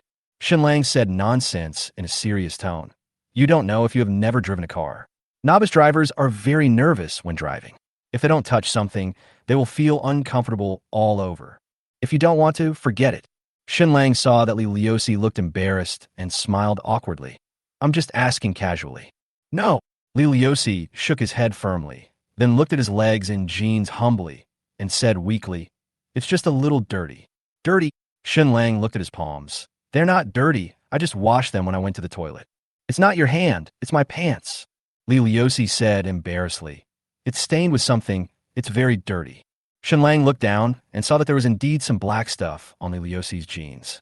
She almost fell in the elevator yesterday, and Shen Lang was carrying her around, so her clothes were indeed stained with a lot of dirt. It's okay, I don't mind.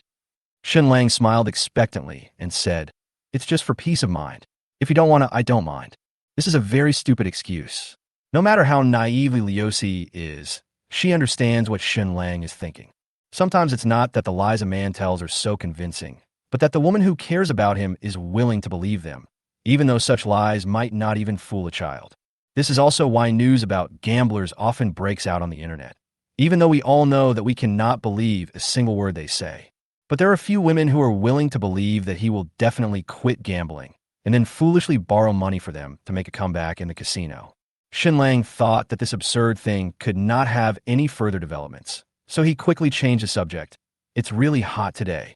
At this moment, Shen Lang suddenly discovered from the corner of his eye that Li Liusi actually slowly moved his legs over. Chapter 66. Do you like me? Calm down. Calm down. In the public place of the supermarket, Shen Lang washed his face with cold water, trying his best not to think about Li Liusi's pitiful and beautiful face, and his restless mood eased a lot. After the fire gradually subsided, Shen Lang breathed a sigh of relief and left the bathroom. Back at the supermarket entrance, Shen Lang smiled and said to Li Liusi, who had been waiting for a long time, Let's go and buy some things and kitchenware. Li Liusi nudda expectantly. It was as if Shen Lang's advances towards her in the car just now had never happened. The two of them shopped for more than an hour and bought a lot of kitchen utensils and some nutritious ingredients. After driving back to Fulong Garden Community and unpacking and putting away all the equipment, Shen Lang handed her the spare key to his room. Come over to help me cook at noon and in the evening. If you can't come for something, just contact me on WeChat. Good. Li Liusi held the room key excitedly and responded as if facing a great enemy, as if he had received some sacred mission. Okay, I'll leave the kitchen to you. I have to go out for a while. Shen Lang took his wallet and keys and left the room, saying expectantly, I hope your cooking skills won't disappoint me when I come back later. After Shen Lang left, Li Liusi put on an apron as if facing a great enemy. Her previously humble eyes were now filled with seriousness and determination. About half an hour later, Shen Lang rushed back from the bank. As soon as he opened the door, Shen Lang smelled a strong aroma of broth. Li Liusi moved out the dusty dining table in the corner and wiped it clean. 3 very delicious home-cooked dishes were placed on the table. The furniture that was randomly placed in the house was also neatly arranged. The tile floor was as smooth as new, with some water stains on it, probably because it had been mopped not long ago. The tall figure was wearing an apron and skillfully serving chicken soup in the kitchen. With Li Liuxi's hard work, Shen Lang's messy otaku room was filled with the flavor of life in less than half an hour.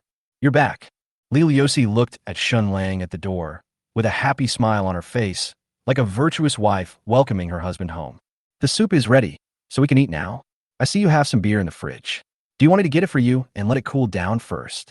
Listening to these virtuous words and looking at the girl in front of him whose eyes were filled with thoughts of himself, Shen Lang's heart couldn't help but be touched. I think every boy would like such a gentle and virtuous girl, right? We'll talk about it later. Shen Lang took out the 10,000 yuan he had just withdrawn from his pocket and handed it to Li Liuxi. Here is the money for you. Use it to support your daily life. No, you don't need to. Li Liuxi quickly waved his hand to refuse, and even took a step back in fear. I have 200 yuan sewn into my coat that I can use. I don't need your help. The only thing that Shen Lang disliked about Li Liuxi was her stubborn temper. Life was clearly overwhelming her, but she was determined to grit her teeth and hold on. Couldn't she just try to accept other people's kindness? Don't get me wrong. This money is not given to you for free, and my family doesn't run a bank. After spending these days with Li Liuxi, Shen Lang also knew how to deal with her. Here is 10,000 yuan. Your monthly salary will be 5,000 yuan from now on, so these 2 months' salary will be considered as an advance payment to you. Or do you only plan to do this for 1 month? Then run away after this month? Shen Lang shrugged disdainfully. Okay, then don't come tomorrow. I'll find another housekeeper. Anyway, you don't want to. No, it isn't. Upon hearing that Shen Lang wanted to change people, Li Liuxi quickly shook his head, quickly took the stack of warm bills and held them in his hand, pleading, I am willing, please don't change people. I can't cure you. Shen Lang snorted complacently, then said seriously, then for the next 2 months, you will be my personal nanny who will be available at any time. Do you understand? I see. Li Liuxi nodded slightly, but the word personal nanny made her a little shy.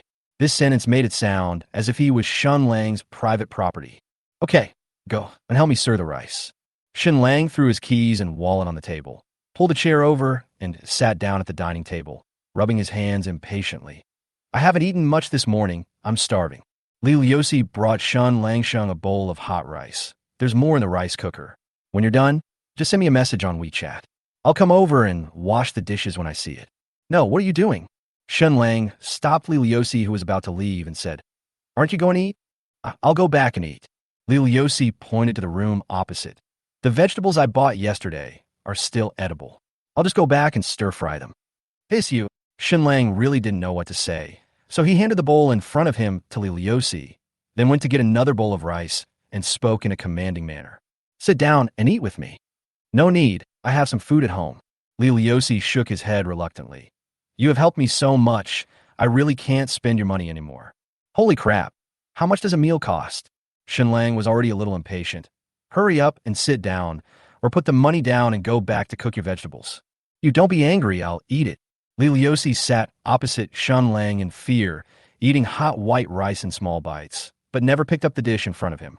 Remember, I'm bored home alone, so you have to stay with me for every meal from now on. Shen Lang domineeringly put food into Li Liuxi's bowl. Otherwise, I will deduct your salary. Do you hear me? Li Liuxi nodded in agreement, with an embarrassed look on his face. Okay, you've just recovered from your illness. Drink some chicken soup to replenish yourself. Shen Lang filled a bowl of chicken soup and handed it to Li Liuxi. Don't wash the dishes later. It will be troublesome if you catch a cold and then get a fever. Go back to sleep after eating and rest for 2 days. Li Liuxi stared at the steaming chicken soup in front of him in silence for a moment, then put down his bowl and chopsticks with mixed feelings. Shen Lang, could you please not be so nice to me? I'm afraid I won't have the money to pay you back in the future. 1. Bold confession. Why do you think I treat you so well? Isn't it because I like you? 2. Asked tentatively. If I said I like you and I'm so nice to you because I want to pursue you, what would you think? 3. Teasing question. Why do you always care about my feelings? Do you like me? Chapter 67. Can I like you? We are neighbors. Why do you always care about my feelings? Shen Lang put down his bowl and chopsticks, supported his hands on the table, stretched his neck, tilted his head to look at Li Liuxi's pretty face, and asked with interest. I said, do you like me? Li Liuxi's body trembled violently, and she looked up at Shen Lang in disbelief, then quickly looked away with panic and shy eyes. Just kidding. Shen Lang knew that Li Liuxi was interested in him. After all, this girl had an amazing level of favorability. But Liu Yossi's personality wouldn't allow her to admit so blatantly that she likes him. So this topic can end here. Eat quickly. Shen Lang opened Douyin and watched a short video. He did not forget to pick up food for Liu Yossi. After eating, go back and have a good sleep. Get your body back in shape first. Can I? Liu Yossi asked suddenly. What can I do? Shen Lang blinked in confusion.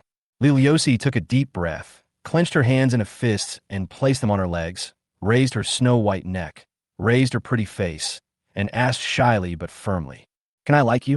At this moment, Shen Lang's breathing slowed down. The atmosphere suddenly became eerily quiet, and the sound from the TikTok player could be clearly heard. Look, this man is called Xiao Zhuang, and he is surrounded by a dozen karami. Liu Yossi, who had mustered up the courage to confess her feelings, lowered her head in embarrassment and looked at the dazed Shen Lang quietly with an anxious and embarrassed look. Shen Lang never expected that Liu Yossi would actually dare to confess to him so boldly. This was far beyond her introverted personality. So what should I do now? How should I respond to this innocent girl who boldly expressed her love to me? 1. Don't respond directly. Kiss her passionately, touch her all over, and after you're done, tell her that we're not suitable and kick her away. 2. Accept decisively. Sure, I like you too. You can be my girlfriend from now on, okay? I can help you take care of your grandma, and I will treat you well for the rest of my life. 3. Laughing and teasing. I never thought I could be liked by a girl, but we have only known each other for a few days and I'm not familiar with you yet. Can we start by being friends? I never thought that a homebody like me could be liked by girls. Shen Lang scratched his head, pretending to be shy. When Liu Yossi heard this, a smile immediately appeared in the corners of his eyes, and an unbelievable smile of joy appeared on his face. But we've only known each other for a few days, and I'm still not familiar with you. Shen Lang smiled apologetically and asked politely, "Can we start by being friends?" When she heard the word friend, the smile on Liu Yossi's face stopped abruptly, and endless grievances instantly filled her delicate and moving face. Thinking that this sentence was not a clear rejection and there was still room for success, Liu Yossi's sad mood calmed down a little. This is the awesomeness of the system. This option is neither a rejection nor an agreement. It is just keeping the other person in suspense. What's even more amazing is that this answer can be given as the reason that the two of them don't have a close relationship. Let Liu Yossi take the initiative to give what she can during the communication process, so as to improve the relationship between them. To put it nicely, this is PUA Liu Yossi. To put it bluntly, this is just asking Liu Yossi to be a bootlicker. After Shen Lang chose this answer, he began to condemn himself in his heart. He didn't understand how those scumbag men and women could take the wholehearted devotion of the bootlickers for granted and then not give any response at all. There are even people who show off to their relatives and friends what these lickers have paid for. Don't they feel any pain in their conscience? Liu Yossi thought for a moment, and a pure, sweet, expectant smile appeared on her face. Well, let's start by being friends. Oh, okay, let's eat first. Shen Lang smiled awkwardly, then quickly buried his head in his rice, eating in big mouthfuls, as if he had a grudge against these things. After dinner, Shen Lang drove away Liu Yossi, who repeatedly asked him to wash the dishes, then sat on a chair and lit a cigarette to relieve his fatigue. Thinking of Liu Yossi's expected smile just now, Shen Lang was stunned for a moment, as if he had made some kind of decision. He quickly extinguished the cigarette butt and couldn't wait to come to Liu Yossi's door and knock on the door. Liu Yossi quickly ran over to open the door. When he saw Shen Lang at the door, a happy smile suddenly appeared on his face. "You, why are you here?" "I came to see your room." "Why? Are you welcome?" "No, you're welcome." Liu Yossi shook her head shyly and subconsciously made way to let Shen Lang enter the house. How could she not welcome the boy she liked? I just mustered up the courage to confess my feelings to Shen Lang, and until now I haven't had the energy to confess my feelings to him. All I can think about is this kind-hearted big boy. Shen Lang noticed that there were many books on the desk by the window, including an open English book. "Are you reciting?" Liu Yossi nodded with a slightly red face. What Shen Lang said just now made this simple girl think that as long as she worked harder, she would definitely be able to become a couple with Shen Lang. When Liu Yossi was reciting the text just now, her mind was full of fantasies about the beautiful scenes of being with Shen Lang, and she had no intention of reciting the text at all. When Shen Lang asked this, Liu Yossi felt a little embarrassed, as if his thoughts had been seen through. "You're not efficient in memorizing words this way. Give me your phone." I know an app that is very useful for memorizing words. I will help you download it. Shen Lang said this deliberately, took Li Liuxi's phone, operated it for a while, and then complained. Your phone's memory is too small to download the file. How about this? I'll buy you a better phone. No, no. Li Liuxi shook her head reluctantly. She didn't want to spend Shen Lang's money for nothing. It's okay, just put in the account and pay me back when you make money later. Shen Lang bought Li Liuxi the most popular Apple mobile phone without hesitation, then fanned her with his hands and frowned. Your room is too hot, and there's no air conditioning or fan. I happen to have the phone number of the air conditioning technician. I'll help you turn on the air conditioner. Don't shake your head. This will also be recorded in the account. Li Liuxi's room was very small and faced the sun. There was no air conditioning in the room, and the only thing he had to cool off was a broken palm leaf fan. In this way, Shen Lang wandered around Li Liuxi's room like a house surveyor and bought a lot of valuable things under various excuses. Li Liuxi looked at Shen Lang in confusion, not understanding the purpose of Shen Lang's doing this. She was also worried that Shen Lang would be mean to her, so she didn't dare to express her confusion. She could only look at Shen Lang with confusion and a little aggrieved. I just thought about it and felt that it would be too slow to start with friends. Shen Lang took a breath and smiled with relief. How about you consider it, and I will just be your boyfriend? Chapter 68. A boy's first kiss is also very important. If you want to be a scumbag, be thorough. Now that things have developed to this point, Shen Lang doesn't want to be like those guys and keep this innocent girl hanging. What I just did was nothing more than giving Li Liuxi material help to the best of my ability. Li Liuxi's charming eyes widened. Her light pink lips slightly opened, as if she wanted to say something but couldn't make a sound. Her beautiful face was full of shock and disbelief, as if she had seen the most incredible thing in the world. Do you agree or not? Say something. Seeing Li Liuxi's stunned look, Shen Lang smiled playfully and asked, Would you like to be my girlfriend? This sudden confession made Li Liuxi dance with joy with excitement. Her speech was incoherent, and for a moment, she didn't know how to respond to Shen Lang. Shen Lang wanted to laugh when he saw her dancing around, and pretended to be wronged and asked, Are you willing or not? Just say something.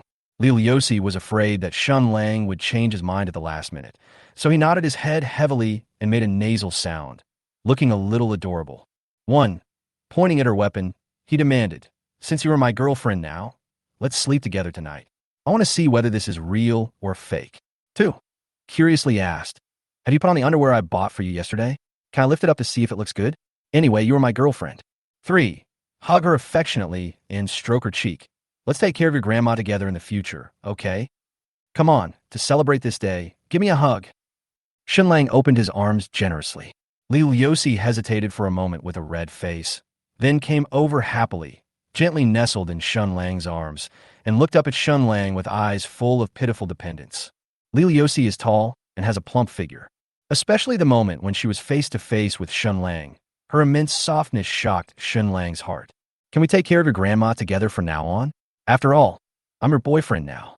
Shen Lang lowered his head slightly and spoke gently. But one of his hands has already started taking care of Li Liuxi's grandmother. Doing what you say is the right thing to do. If it were a normal girl, she would definitely be wary of a boy who touched her right after he confessed his love to her. Li Liuxi is such a simple girl. Shen Lang's right hand was almost writing an unfamiliar character, but Li Liuxi still looked at him with full faith and even pursed her lips to endure Shen Lang's bullying. Shen Lang felt sorry for her pitiful and touching look, and he shamelessly let go of his right hand, which was still warm. With Li Liuxi's current level of trust in Shen Lang could easily take her to his room and take advantage of her right now. However, Li Liuxi is still sick, so Shen Lang naturally would not do such a tasteless thing. This kind of thing requires the right time, right place, and right people. None of them can be missing. Baby, you have a great body.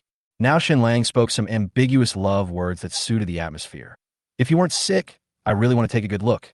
Li Liuxi is not like an ordinary girl. When she hears such ambiguous words, she will not respond with a coquettish voice. Her face was flushed and her skin was terribly hot. She lowered her head shyly, not knowing where to put her hands, so she had to shyly place them on her chest. Can I hold you? Li Liuxi asked boldly. Why not? You can hug me as much as you want. It's free. Shen Lang responded heroically. Li Liuxi put her hands through Shen Lang's armpits and gently hugged Shen Lang's thick waist, with a satisfied and obsessed smile on her delicate face. How about next Saturday? During these months of training, Shen Lang was well aware of the changes in girls' thoughts. He knew what Li Liuxi was expecting now. How about we go see your grandma next Saturday?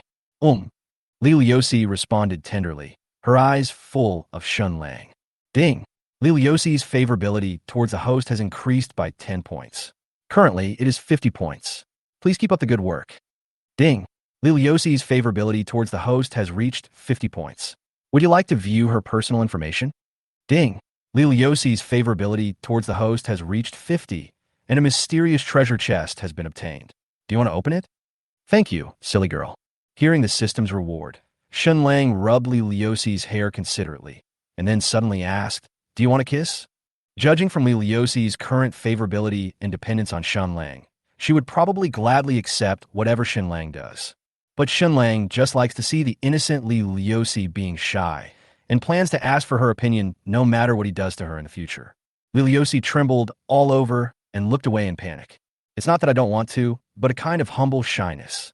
To Li Liuxi, who is as pure as a piece of white paper, the ambiguous act of kissing is no less intimate than what happens in bed. Come on, don't be shy. Shen Lang was like a gangster, shamelessly lowering his head and chasing after her for a kiss. Li Liuxi le. In the end, Shen Lang held Li Liuxi's slender waist and pressed her against the wall, with their lips pressed against each other. Li Liuxi let out a long whimper, her slightly closed eyes filled with tears of joy and shyness. Like most men, Shen Lang's hands were naturally not idle when kissing. He held Li Liuxi's slender waist with one hand and used the other hand to climb. It turns out that Li Liuxi has a really good figure. Shen Lang tried several times to cover the sky with one hand, but failed every time. The window that God opened for this poor girl was really too big. It was unknown how long it was before Shen Lang let go of Li Liuxi. Li Liuxi collapsed as if she was deflated, but fortunately Shen Lang was quick to catch her. Shen Lang stroked Li Liuxi's sweaty hair and asked affectionately, "Is this your first kiss?" This is a question that is asked despite knowing the answer. Shen Lang now likes to see this girl say something shameless. Li Liuxi responded meekly, her face flushed and her eyes blurred. Me too, Shen Lang explained shamelessly. This is our first kiss. A boy's first kiss is also very important. Please don't let me down in the future, okay? Good. Li Liuxi believed it and nodded, and said to this boy who confessed his love to her and touched her in less than an hour, full of dependence. Shen Lang, you're such a good person. Thank you. Chapter 69. You are a good person. You're a good person. This sentence is obviously a compliment. With the progress of the times, the internet has developed rapidly.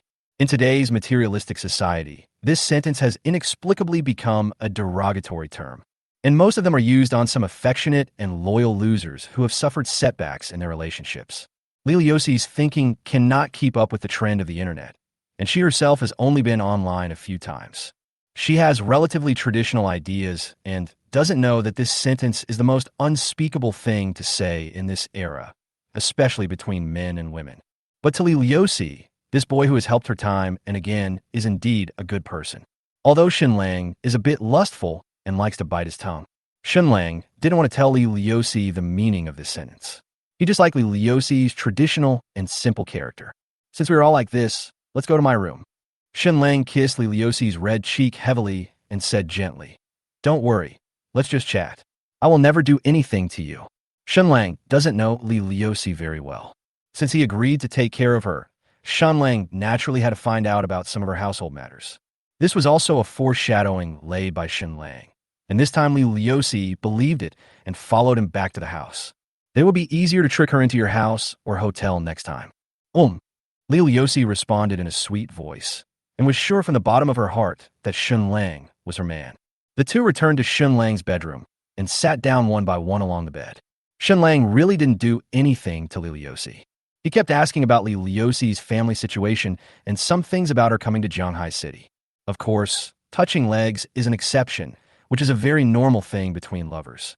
The two chatted from 6 in the evening until late at night. Li Liuxi was a straightforward person, and Shen Lang was the boy she liked, so naturally she answered whatever he asked. Shen Lang had almost learned all the information about Li Liuxi. In addition to a grandmother who had suffered a stroke and was still in the hospital, Li Liuxi actually had a younger sister who was in elementary school and was living at her cousin's house in her hometown. Li Liuxi's parents died in a car accident when she was in junior high school. Her family lives on the compensation money from her parents and the relief money from above. Li Liuxi also has a house in Jianghai City, but it is in a very remote area in the suburbs. This apartment was bought by her grandmother with the compensation from the car accident of Li Liuxi's parents and the money she saved from her frugal life, and it is still in Li Liuxi's name. Grandma's only wish was to ensure that the two sisters would have a place to call home in Jianghai City after her death. On the first day of college, Li Liuxi started working part-time at a KFC restaurant near the school. According to Li Liuxi's description, the business of that KFC was not very prosperous. After Li Liuxi started working as a cashier, business improved visibly, and the boss's wife even gave Li Liuxi a lot of extra salary. Now that Li Liuxi is Shen Lang's personal nanny and girlfriend, Shen Lang naturally won't let her work anymore. You can easily guess the reason why that store's business is booming. If there was such a beautiful girl with a hot body as the receptionist, Shen Lang would be happy to eat KFC every day. As for why he came out to rent a house, Li Liuxi's statement was rather hesitant. She also casually said that her roommates were not that bad and told Shen Lang not to provoke them. As soon as Shen Lang heard it, he knew that her roommates were definitely not good people, and he was thinking about finding an opportunity to meet her good roommates. You're not allowed to go out to work anymore. Do you hear me? You are my personal nanny now. Shen Lang rubbed his sore palms. The jeans on Li Liuxi's legs were almost lumped up by Shen Lang's touch. Good. Li Liuxi responda obediently. No, we have to sign a contract tomorrow. What if you run away? Shen Lang said some cheesy love words, which made Li Liuxi shyly lower her head, with a happy smile on her face. No, I won't run away. In the bedroom of several square meters, the bright light shines on Li Liuxi's bright and beautiful blushing face, exuding an impeccable pure charm. Then give me a kiss and stamp my seal. Shen Lang shamelessly approached Li Liuxi, but Li Liuxi still lowered her head shyly, and he had to forcefully lift her chin up to kiss her. Baby, your lips are so soft, you smell so good, and your hands are so small. Shen Lang praised Li Liuxi passionately, and then revealed his true colors. Did you put on the underwear I bought for you yesterday? Does it fit you well? Can I see it? Li Liuxi looked at Shen Lang in surprise, then nodded slightly and began to unbutton her shirt one by one. When the arsenal was about to be revealed, Shen Lang finally held Li Liuxi's hands. I see. No need to take it off. Li Liuxi just came out of the hospital yesterday, and he hasn't recovered yet. Shen Lang was really worried that he would not be able to control himself after showing all that stuff. After all, the two of them had only confirmed their relationship for less than half a day. It's getting late. Let's talk tomorrow. Go back and get some rest. Shen Lang touched Li Liuxi's smooth face and said gently, tell me if you have any problems in the future. Don't handle it alone. Let's go see your grandma next Saturday. Besides, a lively and lovely figure flashed through Shen Lang's mind, and a bitter smile appeared on his face. I may make you angry in the future. No matter what happens, I hope you can forgive me and not leave me, okay? Shen Lang didn't know how long he could keep this secret. After all, truth would eventually come to light. One day, one of the two will find out about his scumbag behavior. Let's give Li Liuxi a preventive shot now. If the truth really comes out, there may still be room for recovery.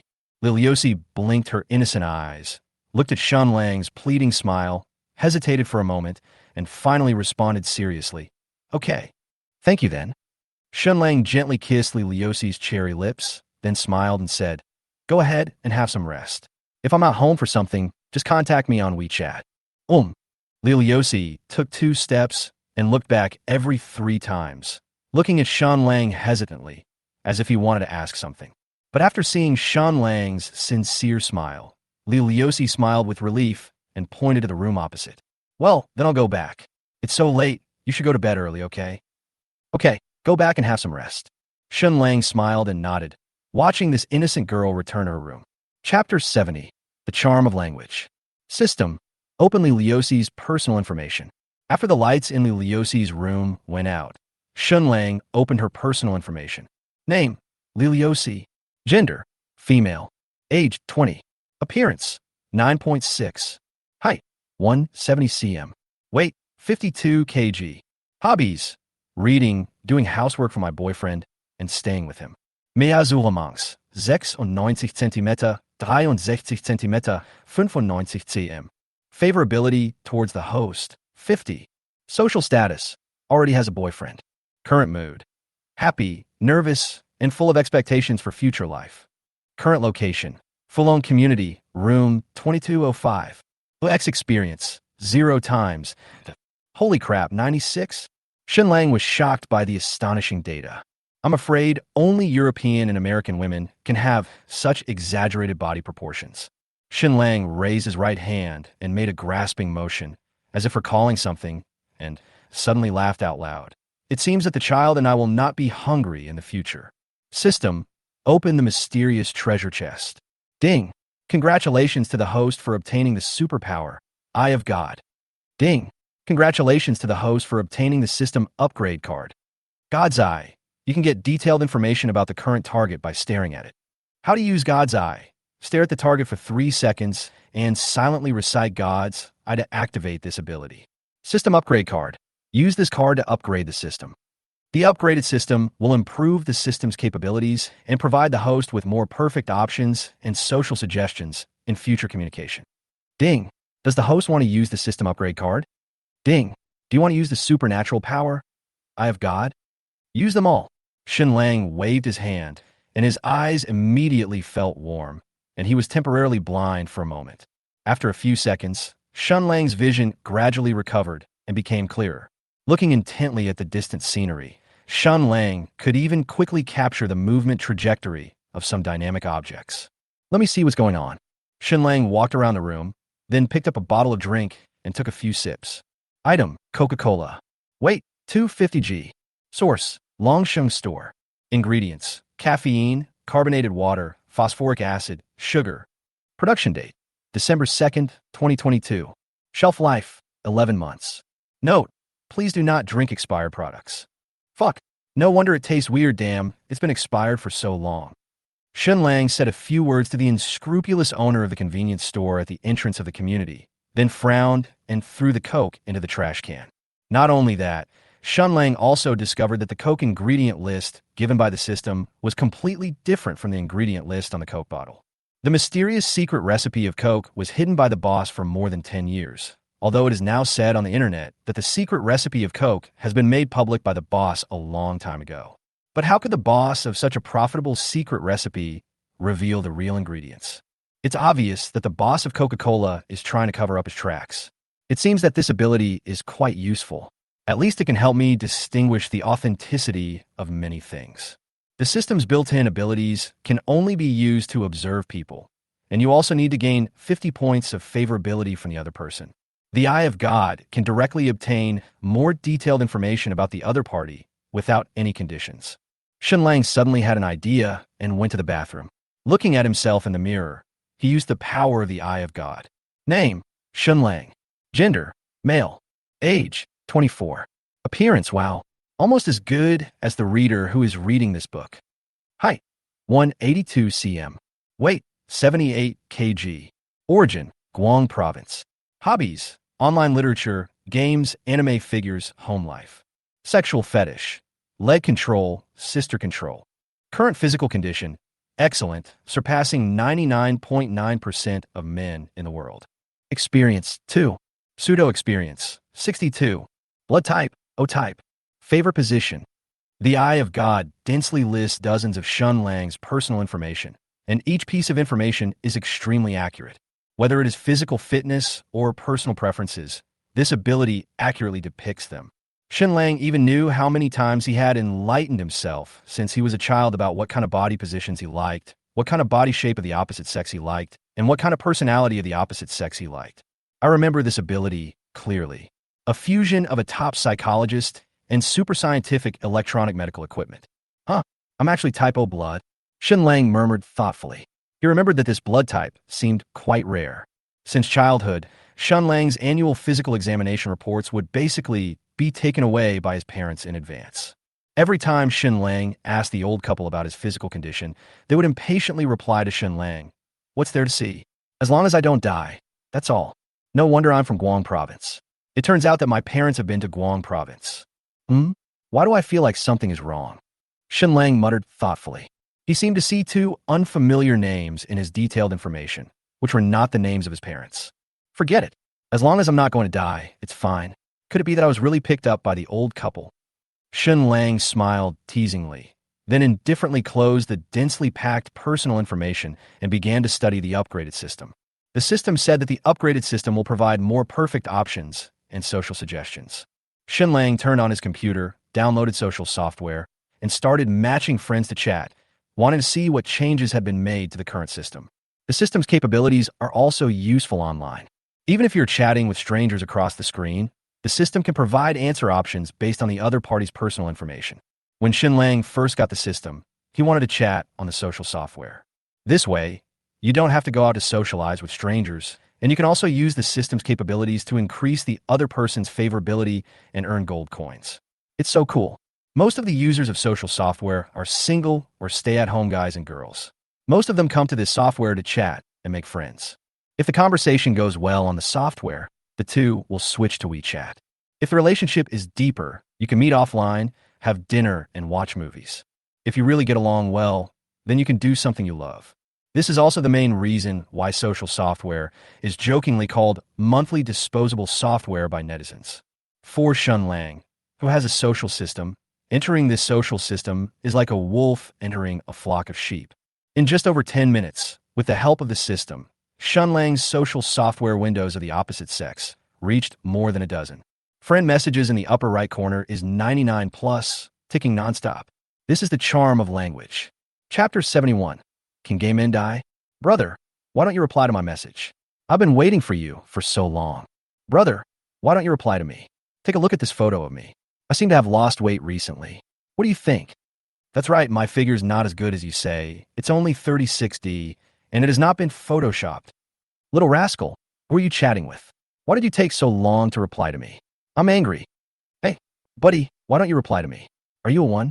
Add WeChat, and let's chat slowly, okay? In just 1 hour, Shen Lang's local social software had more than 500 unread messages, and 90% of the users were the opposite sex. Even if Shen Lang's hand speed is faster now, it is impossible for him to chat with hundreds of friends at the same time. As a result, these female netizens sent messages to Shen Lang almost fanatically, sent him private selfies, and were eager to interact with Shen Lang. There are also many Krypton gold ladies who are willing to spend a lot of money to reward Shen Lang in order to attract his attention or get him to reply to their messages. One of the female netizens with the ID, Island Snow, was even more generous and gave Shen Lang nearly 100,000 gifts and props. It directly topped the gift ranking list that night, and some big anchors who broadcast live on this social software were shocked. During this 1-hour chat, Shen Lang had a good understanding of the upgraded system. The current system will fabricate a reply that best suits the other person's personality based on the other person's interests and hobbies, which is to help Shen Lang establish his or her personality. When chatting with the cold little sister, the system will portray Shen Lang as a friendly man, giving her a sense of family care. When chatting with a good girl, the system would portray Shen Lang as an exciting and rebellious prodigal, and between the lines, he would fabricate stories of his wandering around the world to the other party. When chatting with a rich girl, the system will let Shen Lang PUA the other party, and the more PUA, the more the other party can't wait to chat with Shen Lang. Sometimes Shen Lang doesn't use the system's options to reply and wants to communicate with them in person. The system will also help Shen Lang analyze the pros and cons of his answer, or teach him how to respond in the best way. All in all, the current system is like a mentor who teaches Shen Lang how to pick up girls. Most people who come to social software want to find someone of the opposite sex who matches their personality and hobbies. When they meet netizens who can make them happy, they will naturally open their hearts and chat with each other, even about extremely private things. For a bug user like Shen Lang, who could be called a love AI, these female netizens are naturally fascinated by him. Like crazy fans, they bombarded Shen Lang with private messages. The most terrifying thing is that Shen Lang is just a new account. There is no updates in the social circle and no photos of himself. Even the avatar is the most original blue Q-version boy cartoon character. This is the upgraded system. Just by relying on the charm of words, Shen Lang has become the Prince Charming in the hearts of these female netizens. As for the private photos sent by these netizens and their desire to have in-depth communication with him offline, Shen Lang naturally did not take them seriously. Not to mention that the traces of photoshopping are too obvious in these photos. Each one looks like a distorted warrior. Only the photos of some girls are okay. The main thing is that Shen Lang already has 3 beautiful women. So how could he still go online to look for women for entertainment? Shen Lang just used them to practice his communication skills, and by the way, to improve their favorability and earn some gold coins. Shen Lang has also met many male users and has relied on the system to improve the favorability of these guys, earning a lot of gold coins. What's outrageous is that after these guys knew that Shen Lang was a man, instead of retreating, they wanted to go forward to meet him. The level of enthusiasm is no less than those female netizens, saying that they are willing to do anything. Seriously, can gay men just die? Of course, Shen Lang is not a pure monk, and he is not like the system that will only reply to the other party coldly. During the chat, Shen Lang was also fascinated by the friendly atmosphere of chatting with individual netizens, especially the one named Snow on the Island, who gave him 100,000 gifts. Shen Lang really liked chatting with her. According to the system's judgment, this friend of the opposite sex seems to have some money and a rather cold personality. The most important thing is that she also likes to stay at home and has many of the same interests and hobbies as Shen Lang. If it wasn't almost 3 a.m., Shen Lang might have been able to chat with her for a few hours. It was windy downstairs. Okay, I have something to do tomorrow. Let's talk when we're free. You should go to bed early too. Girls shouldn't stay up late every day. Snow on the Island. Can I add you on WeChat? Now Shen Lang is dating 3 women at the same time, and he doesn't really want to add people of the opposite sex on WeChat unless it is absolutely necessary. The wind was strong downstairs. When we have time, we can chat on the software. We're already friends, right? Shen Lang's answer was extremely perfunctory. There were already hundreds of unread messages on this software. It was impossible for Shen Lang to remember this person in a few days. It's like meeting a very good teammate in a game. The two of you add each other as friends and agree to play again in a few days. But after a long time, the initial novelty will immediately pass, and the enthusiasm you had when you first got to know this person will naturally fade. Snow on the Island. You will definitely forget me in a few days, so add one. I really want to get to know you. Don't worry, I won't bother you. Let's chat again when we have time. Shen Lang hesitated for a moment. Okay, add one, but I'm not always online. Snow on the Island. Well, thank you. Ding. Yinan's favorability towards the host has increased by 2 points. Currently, it is 20 points. Please keep up the good work. Yinan. Why do I feel like I've heard this name somewhere before? That night, Shen Lang didn't know how many times he had heard the system prompt tone, and he had heard no less than 100 girls' names. But Shen Lang always felt that he had heard the name Yinan somewhere before, as if he had heard it somewhere familiar. Because of the screen, Shen Lang could not use the Eye of God to directly view Yinan's personal information. After the two added each other on WeChat, Shen Lang curiously searched for the name on the internet. The next second, Shen Lang was stunned by the financial web pages that appeared during the search. Yi Hai, founder of Yi Group, and his daughter Yinan attended the Bulgari Jewelry Gala. As the leading group in Jianghai City, the Yi Group operates in all highly profitable industries. Is it accused of corporate monopoly? 1 billion to the charity foundation. The daughter of Yi Hai, the richest man in Jianghai City, finally showed up. It turned out to be her. With countless exaggerated financial news and Yinan's real photos in front of him, Shen Lang felt terrible. He just wanted to download a dating app to make some money to live, but how did he end up hooking up with the daughter of the richest man in Jianghai City? Chapter 72. Do you still want money? Picture by Yinan. Late at night, the sky is dotted with stars. Zhujiantang Villa District is the most luxurious area in Jianghai City and the location with the highest housing prices in the country, bar none. The people who live here are all well-known, rich, and powerful figures. Some are billionaire bosses or big-name stars on TV. In Zhujiantang, in the most luxurious area A, there's a charming single-family villa. The exterior design of this villa is exquisite, and every detail shows the owner's taste and style. The huge floor-to-ceiling windows let the desolate moonlight pour into the room wantonly, illuminating the gorgeous interior. There's a set of luxurious sofas and coffee tables in the living room, and the walls are covered with valuable works of art, making people feel as if they are in a palace of art. In the huge and deserted living room, a tall girl with an obsessed smile on her face. I was lying comfortably on the sofa, playing the recently popular social software, and chatting leisurely with an internet friend I just met. Every smile and frown of the girl is full of the wealth and laziness of a noble person. Her eyebrows are long and curved like willow leaves, and her eyes are bright and shining like stars. Her shiny black hair fell on her shoulders like a waterfall, smooth and silky. Her fair feet rested on the edge of the sofa, and she followed the faint sound of her phone tapping on the screen. It sways rhythmically, with a hint of mischievous and cute charm. This girl is none other than Yinan, the daughter of Yi Hai, the richest man in Jianghai City. Yinan was sent abroad by her parents to study when she was young. She was called back by her parents last week and just moved back to the single-family villa that her parents spent a lot of money to build for her today. But for Yinan, this single-family villa worth tens of millions is undoubtedly just a birdcage that restricts her personal freedom. Yinan is an only child, the real apple of her parents' eyes. She has lived a pampered life of wealth since she was born. Because she is the only daughter of the richest man, her parents have very high expectations for Yinan. Yinan was instilled with all kinds of socialite knowledge by her parents since she was a child, and she could only learn hobbies and abilities that were suitable for girls.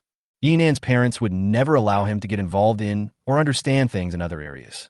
The parents' good intentions are undoubtedly to hope that their daughter can live the life they expect. This kind of doting education produced an excellent daughter with both good moral character. But to some extent, Yinan can no longer be considered a normal 20-year-old girl. Now she doesn't even know the most basic common sense. She is the kind of naive girl who would definitely be kidnapped if she were left on the street. Therefore, Yinan's parents hired the most famous psychologist to counsel her.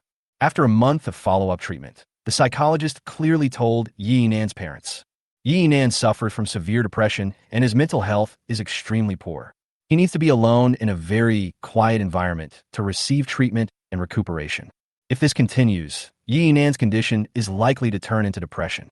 Therefore, her parents immediately relaxed their control over Yinan and only sent a few bodyguards to protect her safety. This is also the main reason why Yinan can blatantly play this highly private social software in the living room. This was something Yinan had never dared to think about before.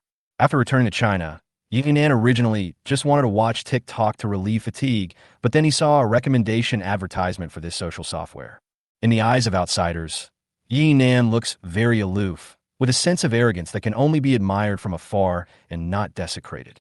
But Yinan is eager to communicate with others and share his experiences from childhood to adulthood and his misunderstanding of his parents. Faced with this surge in desire to express herself, Yinan downloaded the software and began her internet social journey. The first person she matched with happened to be Shen Lang. Yinan only chatted with Shen Lang for a few sentences, and she was completely addicted to the chatting atmosphere with Shen Lang and couldn't extricate herself. Later, Shen Lang responded to messages slower and slower. Sometimes it would take several minutes to reply a single sentence, which made Yinan, who had a strong desire to share, very uncomfortable. From childhood to adulthood, Yinan's friends never ignored her. Instead, they would find ways to get close to her and compliment her. Shen Lang's deliberate indifference made Yinan feel strangely betrayed. So, Yinan saw the reward function in the chat box. She chose the most expensive reward item and clicked it dozens of times before she summoned Shen Lang back. Just now, Yinan added Shen Lang's WeChat in a pleading tone and couldn't wait to send a message. Snow on the island. Hello, are you online? After Yinan politely sent a message, he couldn't help feeling a little nervous. As for why she was nervous, Yinan couldn't explain it, but in short, she cared a lot about this netizen whom she had never met before. The wind is strong downstairs. Fuck. The rich woman has appeared. Pervert. Shen Lang's bizarre reply made the serious Yinan at a loss. Snow on the island. Why do you say I'm a rich woman? Confused, Shen Lang directly sent her a screenshot of Yinan's selfie from her moments. This is you, right? You are Yinan, the daughter of the richest man in Jianghai City, right? Normally, Yinan was not used to someone talking to her so directly. But when facing Shen Lang, she didn't feel disgusted at all. Because when Shen Lang was chatting with her on the software just now, he was very casual and direct. Snow on the island. Yes, it's me. Can you please not tell anyone else about my identity? My dad will tell on me if he sees me. It was windy downstairs. Fuck, what a rich woman. Pervert. Snow on the island. Please don't make such a fuss. Okay, sweat. The wind is strong downstairs. Fuck, a rich woman is looking for support. Hold the rich woman's thigh tightly. Snow on the island. Do you want money? Yinan had just returned to China, and she was not familiar with some of the hot internet memes in the country. She thought Shen Lang was asking her for money. And even if she knew these jokes, no one dared to joke with her like that. Isn't this a silly and innocent person? Shen Lang felt like laughing when he heard this, and asked tentatively, "How much can you give?" Snow on the island. "Anything is fine. The wind is strong downstairs. Fuck, you rich people are really too much." Angry. Yi Nan didn't know why Shen Lang was angry, and asked in horror, "Excuse me, what's wrong with you?" "It was windy downstairs. What happened?" "Snow on the island." "Why are you angry?" "Oh my god, it's not going to be another Li Liosi, is it?" Shen Lang made a mocking sound, then explained, "I was just kidding you. Snow on the island. So that's how it is. Sorry, I grew up abroad and just returned to China a while ago, so I don't know much about some things in China. It was windy downstairs. It's okay, you'll get used to it. Snow on the island. Okay, do you want more money?" "It was windy downstairs. Question mark. Chapter 73. Do you have any other websites?" Shen Lang thought that Yi Nan was pretending to be innocent and ignorant in order to deceive him. After he foolishly took the bait, Yi Nan showed her disgusted and critical look and said with great disdain, "Do you really think I'm a harmless, naive person? You country bumpkin." There was no way.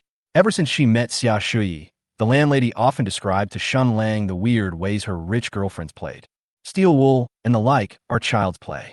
Some of the more bizarre things simply refreshed Shen Lang's cognition. What's more, she is the daughter of the richest man in Jianghai City. It is normal for Shen Lang to be wary. After chatting with Yi Nan for 2 hours, Shen Lang finally realized that she was really pure. She is completely the rich woman version of Li Liosi, and she is very polite, without any of the arrogant and contemptuous attitude of the richest man's daughter. Moreover, Yi Nan had an extremely strong desire to express himself, and he wanted to share every little thing with Shen Lang. Such a naive girl is the easiest to deceive. In these 2 hours, Shen Lang successfully raised her favorability towards him to an astonishing 30 points. It was windy downstairs. "Okay, it's almost on. I'm going out for breakfast." "Snow on the island. Are you leaving? Can we chat for a while? I'm not really feeling sleepy yet." "It was windy downstairs. Let's talk when we have time. You should go to bed early too." "Snow on the island." "Okay then, what's your name? I can give you a note." "The wind is strong downstairs. Shen Lang. Engrave it on your roster. Rich woman tears." "Snow on the island. I don't have that kind of strange thing." "It was windy downstairs. Haha. I give in to you." "That's enough. That's enough. Go to bed. I won't talk nonsense with you anymore." "Snow on the island." "Okay, good night, Shen Lang." TSK, TSK. Good night to the daughter of the richest man. If this screenshot is posted online, won't it explode the internet? Shen Lang looked at the word good night in silence for a moment, and an amused smile appeared at the corner of his mouth. The wind was strong downstairs. "Hey, rich woman, you don't want your father to know, so you told me your identity, right?" "Snow on the island." "Shen Lang, you promised me not to tell anyone else." The wind was strong downstairs. "Damn, you are so boring. You don't even understand this joke? Didn't you study abroad?" Snow on the island. Does this sentence have any special meaning? It was windy downstairs. Do you really want to know? Snow on the island. Well, tell me. Shen Lang simply sent the website he had treasured for many years to Yi Nan. Go to the website and search for this sentence, and you will know what it means. After Shen Lang finished speaking, he smiled excitedly. Giving an educational website to the daughter of the richest man is simply unparalleled. Inside the villa, Yi Nan really copied the website sent by Shen Lang and couldn't wait to paste it on the browser. As a result, the erotic images that popped up on the website shocked her pure heart.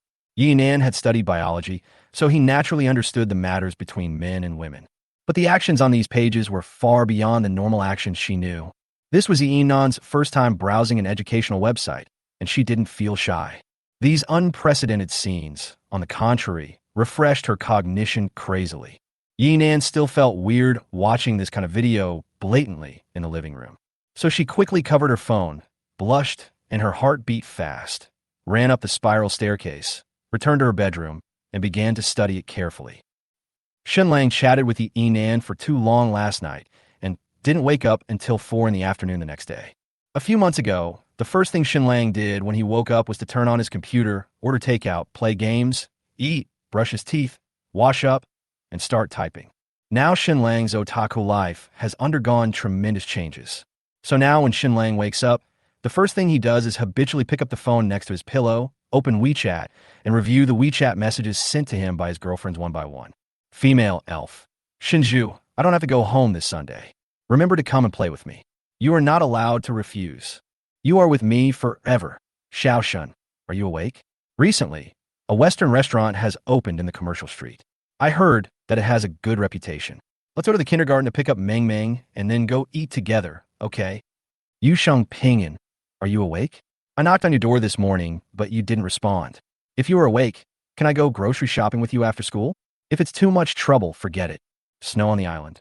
Shen Lang, do you have any other websites? For Shen Lang, Su Lishuan is his real girlfriend. She is sweet and lovely, with a cheerful and sunny personality. It is no surprise that she is Shen Lang's first love. Xia Shui is gentle and virtuous, cute and adorable. Although every time Shen Lang went to see Xia Shui, he would feel like a father. But he will not reject his first woman because of this. To Shen Lang, Xia Shui still has the charm of a wife, and the fact that she is divorced and has a child is actually a plus. According to Li Liuxi, Shen Lang did not have a close relationship with her. If I have to say it, Shen Lang has always regarded Li Liuxi as a cute and silly sister with a sexy body. As for the daughter of the richest man who just joined last night, Ethan Ann, what's up with this guy's message? What did she do with her website last night? Chapter 74, Master of Time Management.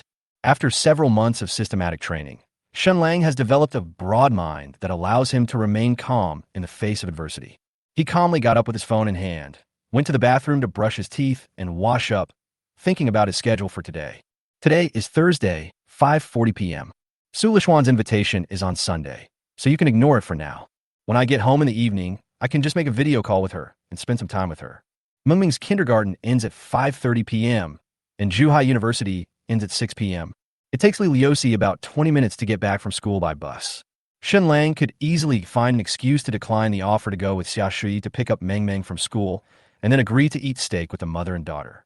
In the spare time, Shen Lang can go shopping in the supermarket with Li Liuxi. As for the daughter of the richest man whom he added yesterday, Shen Lang directly sent her 7 or 8 educational websites and ignored her. After thinking about the battle strategy, Shen Lang finished washing up and turned on his phone to start fighting with Su Lishuan. Sleeping till dawn. Okay, are you free on Sunday? Pervert. Female elf. As long as you dare to accompany me to see my father on Saturday, I will be free. Knocking. Su Lishuan was born in 2004 and is a female college student who surfs the internet all day long. She must know these well-known dirty jokes. The two are now in a very close relationship, and Su Lishuan, like most girls in the passionate love stage, is willing to let her boyfriend touch her. However, Su Lishuan has an arrogant and domineering personality, and she also understands a truth that most girls understand. That is, don't be too relaxed and let your boyfriend get you. She knew very well that Shen Lang must want to do something to her, but Su Lishuan just wanted to use this to keep him hanging. Su Lishuan might only take that step when the time is right, and he sees Shen Lang's sincerity. After a good sleep, he said, "Okay, it's a deal. I'll pick you up on Saturday, and we'll go to your parents' house together." Shen Lang was just making a dirty joke, but he didn't expect Su Lishuan to actually respond. How could Shen Lang let go of such a good opportunity? You bastard. You don't take advantage of an opportunity. Isn't it just meeting your parents? What's so difficult about that? Female elf? Really? Aren't you afraid? My dad is very fierce, and I haven't told him about our situation yet. What are you afraid of? As long as I can be with you, I'm not afraid of being beaten by my father-in-law. I slept till dawn and said, besides, it's just right that you didn't tell me. It will be more convincing if I go back and tell my uncle and aunt. Not serious. In the classroom, Su Lishuan secretly hid his cell phone in a book, looked at teacher Mediterranean on the podium with mixed feelings, and a sweet, expectant smile slowly formed at the corner of his mouth.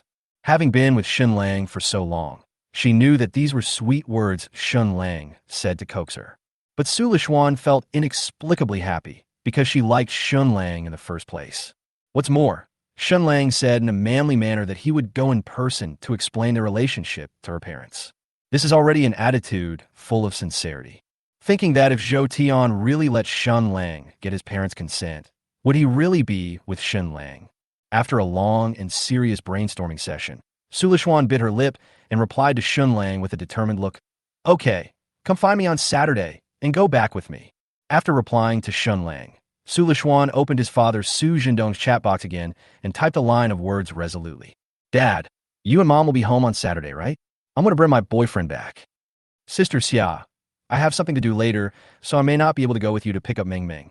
After replying to Su Lishuan, Shen Lang chatted with Xia Shui again, but it's okay to eat steak. Tell me which restaurant it is, and I'll arrange a table for you. Xia Shui quickly replied, No need, I have arranged everything. The store owner is my friend, you just need to come. I slept till dawn. Well, send me the address, and I'll drive over around 8 o'clock when I'm done. After Xia Shui sent the address to Shen Lang, she asked tentatively, Xiao Shun, after dinner, do you have anything else to do in the evening? Shy. Just by looking at this shy expression, Shen Lang knew what the landlady was thinking, so he couldn't help but ask with a smile. Sister Xia, is the computer at home broken again? Pervert. Once when Shen Lang went to Xia Shui's house, she lied that her computer was broken and lured Shen Lang in her bedroom. If it weren't for the little girl Meng Meng who showed up halfway, Shen Lang might have already gotten the charming landlady at that time. Xia Shui knew that this was a secret code that only the two of them understood, so she replied unhappily with a series of typing emoticons. Even through the screen, Shen Lang could imagine the landlord's wife's blushing and heart-pounding shyness. Sleeping till dawn. Sister Xia, wait for me. Rose, I have you in my life. Well, it rained a little this morning. You just bought a car and drove on the road. Drive slowly. I will wait for you. Smile. After arranging the arrangements with the landlady, Shen Lang opened the chat box with Li Liuxi. Have you finished school yet? After waiting for about half an hour, Shen Lang went downstairs and came to the gate of the community just in time to see Li Liuxi getting off a crowded bus carrying an old shoulder bag. After getting off the car, Li Liuxi couldn't wait to take out his mobile phone and type, his delicate face full of anxiety. Shen Lang immediately received a message from Li Liuxi on his phone. Sorry, I was on the bus just now and just got off. Are you still online? Sleep till dawn. Look forward. Li Liuxi quickly looked up at the entrance of the community. Shen Lang was standing there with a smug smile on his face. A happy smile immediately appeared on Li Liuxi's face, and she couldn't wait to walk towards Shen Lang, and her pace gradually quickened, finally turning into a jogging mode. Her simple and neat pigtails became cheerful, swinging back and forth behind her head, looking very playful. What are you doing? Shen Lang just walked over and was about to give Li Liuxi a hug. Who would have thought that the girl would subconsciously avoid it, lowering her head and muttering shyly, There are so many people. Okay. If you don't want to hug you, just say it. Why are you making up these excuses? Shen Lang waved his hand with disdain and walked ahead. Li Liuxi quickly caught up with him, took the initiative to hold Shen Lang's hand, and apologized weakly. I'll let you hug me. Don't be angry. Shen Lang chuckled, put his arms around Li Liuxi's slender waist, hugged the naive and shy girl in his arms, lowered his head, and bit her smooth and fair face hard. Don't care too much about other people's opinions in the future. Just live your own life and don't mind other people's business. Do you understand? Yes, I understand. Li Liuxi nodded heavily, and her eyes, full of dependence, were filled with the reflection of this rebellious boy. Chapter 75. Hug me as much as you want, no charge. Shen Lang waited in the Mercedes-Benz for more than 10 or 20 minutes before Li Liuxi came out of the community. At the same time, she also changed her clothes, exchanging the tight school uniform for a brown floral long skirt. At this moment, she is like a village girl in the countryside, a little rustic, but also a little pretty. From head to toe, she exudes a pure, introverted and simple temperament, except for a morning glory on her ear. This is the first time I see you wearing a skirt. After Li Liuxi got in the car, Shen Lang fiddled with the hem of her floral skirt and said with a satisfied smile, It's really nice, very pretty. Thank you. Li Liuxi blushed as she thanked him. Thank for nothing. Shen Lang didn't know whether to laugh or cry. He raised his hand and pinched Li Liuxi's soft face. I'm your boyfriend. You say thank you so much, and don't say it again next time. Do you hear me? Yes, I understand. Li Liuxi nodded shyly, then looked out the window at the open-air vegetable market passing by and asked curiously, Didn't we say we were going to buy vegetables? Where are we going? Li Liuxi usually buys vegetables at the open-air vegetable market near the community. Not only is it close to the community, the vegetables there are also cheaper, as they're all grown by the elderly men and women themselves. Instead of going to the vegetable market, let's go to the supermarket. Shen Lang controlled the steering wheel more and more skillfully. After I buy the groceries, I'll buy you some clothes. Is it on the account again? Li Liuxi lowered her head with mixed emotions. Up to now, she didn't know how much money she owed Shen Lang.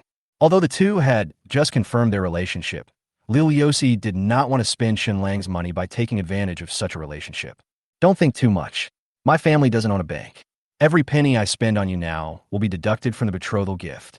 Shen Lang saw the concerns in Lil Yossi's heart, and he could just say these cheesy love words.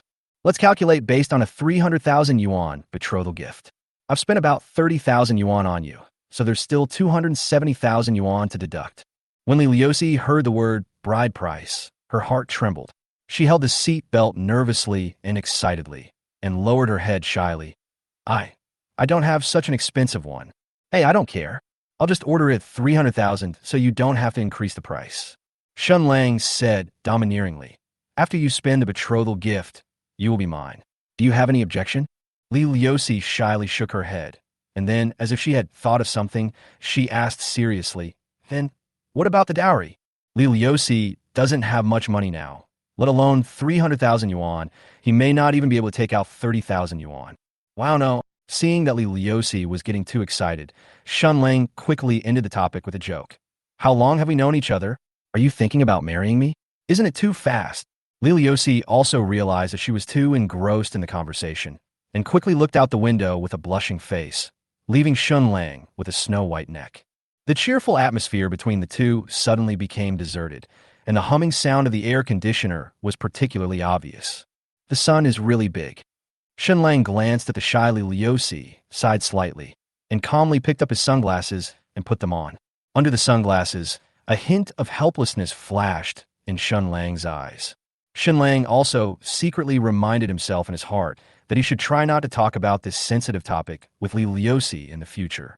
Of course, the same is true for other girls.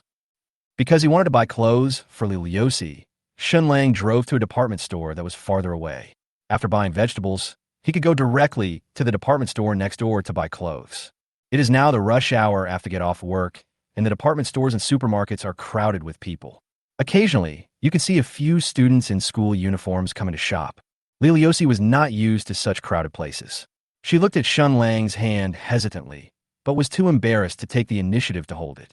It's strange to say, even though there are a lot of people in the open-air vegetable market and the environment is dirty and messy, Lil Yossi not only does not suffer from social phobia, but also has the courage to bargain with old men and women. Coming to a somewhat luxurious place like a supermarket, Lil Yossi felt an indescribable fear, as if he was afraid that he would cause trouble to others. Come old it. Shen Lang stretched out his hand, raised his eyebrows, and smiled.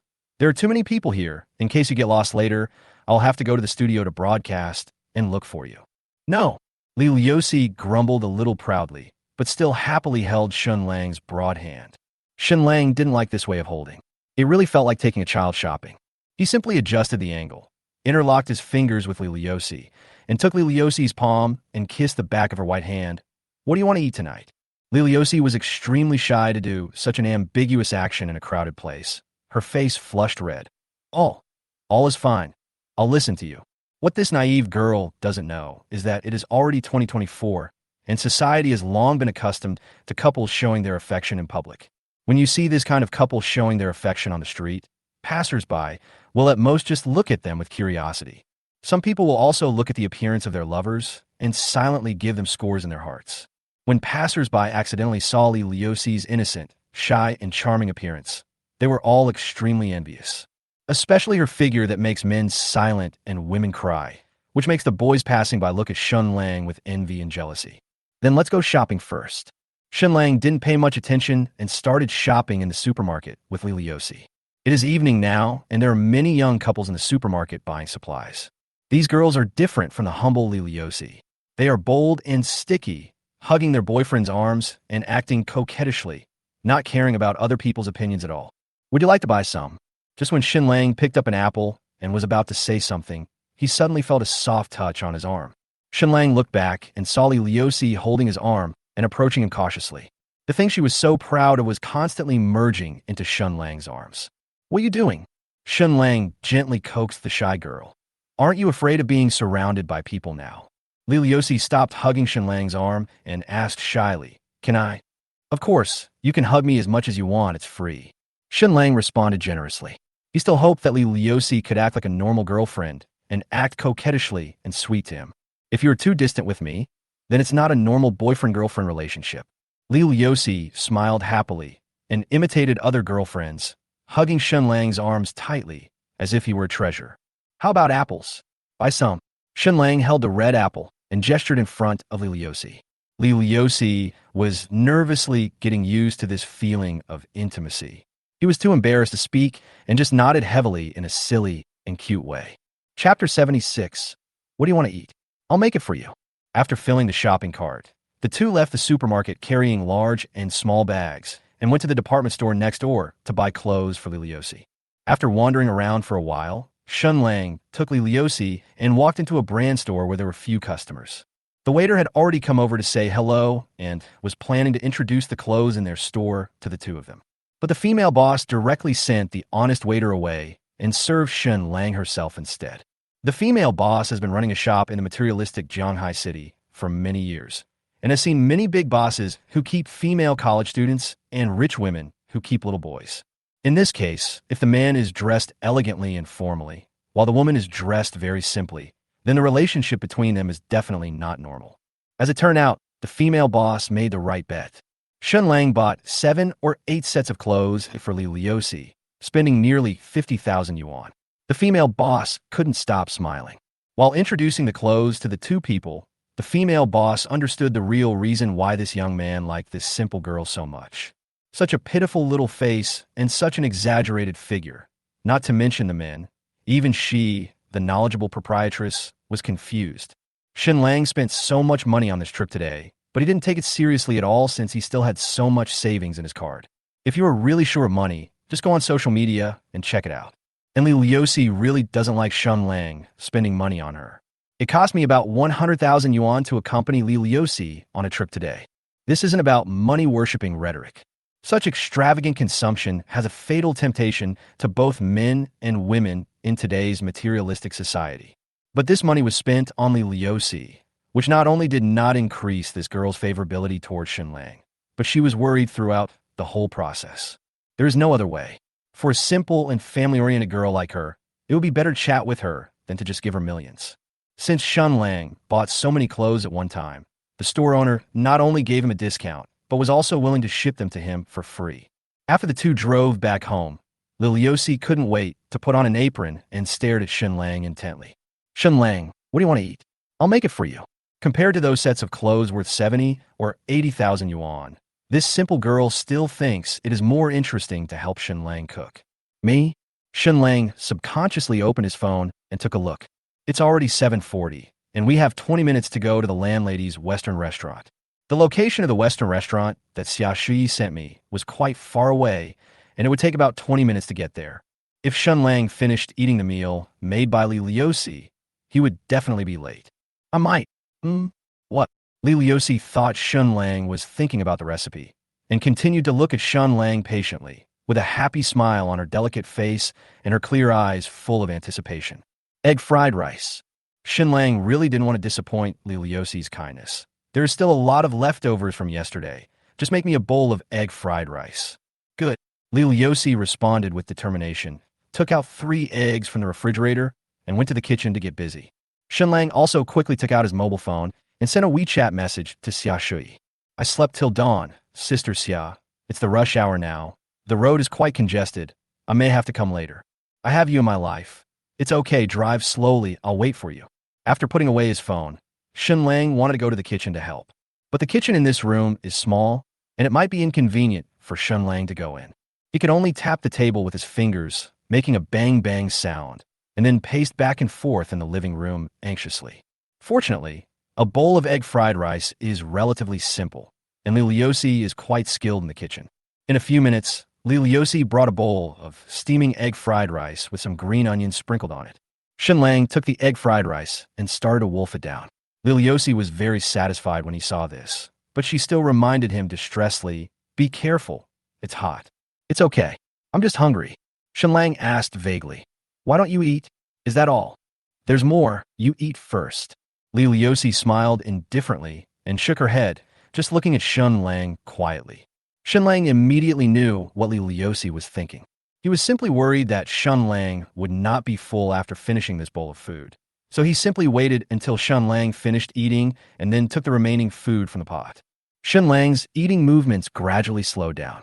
Looking at the girl whose eyes were only on him, he couldn't help feeling a little guilty. I'm stuffed. Shen Lang finished the egg fried rice in the bowl with a few mouthfuls, took a deep breath and exhaled, then burped reluctantly. Yes, Chef Li, the egg fried rice is very good. Lily Yossi was very pleased with the compliment, but she was still worried about whether Shen Lang had eaten enough. There's still some in the pot. Do you want to eat some more? No. Shen Lang shook his hand, took his wallet, and said, just serve it and eat it. I have to go out. Good. After Shen Lang left, Lily Yossi undoubtedly collected Shen Lang's dishes and went to the kitchen to wash and put them away. When Lily Yossi finished washing the dishes, Shen Lang suddenly turned back because he forgot to bring his car keys. Shen Lang's movements were neither big nor small, so Lily Yossi didn't notice it. She was patiently putting the ingredients they bought in the supermarket into the refrigerator one by one in an orderly manner. After finishing all this, Lily Yossi virtuously picked up the steel wool and cleaned the oil stains on the edge of the stove. This kind of oil stains accumulated over time are very difficult to deal with.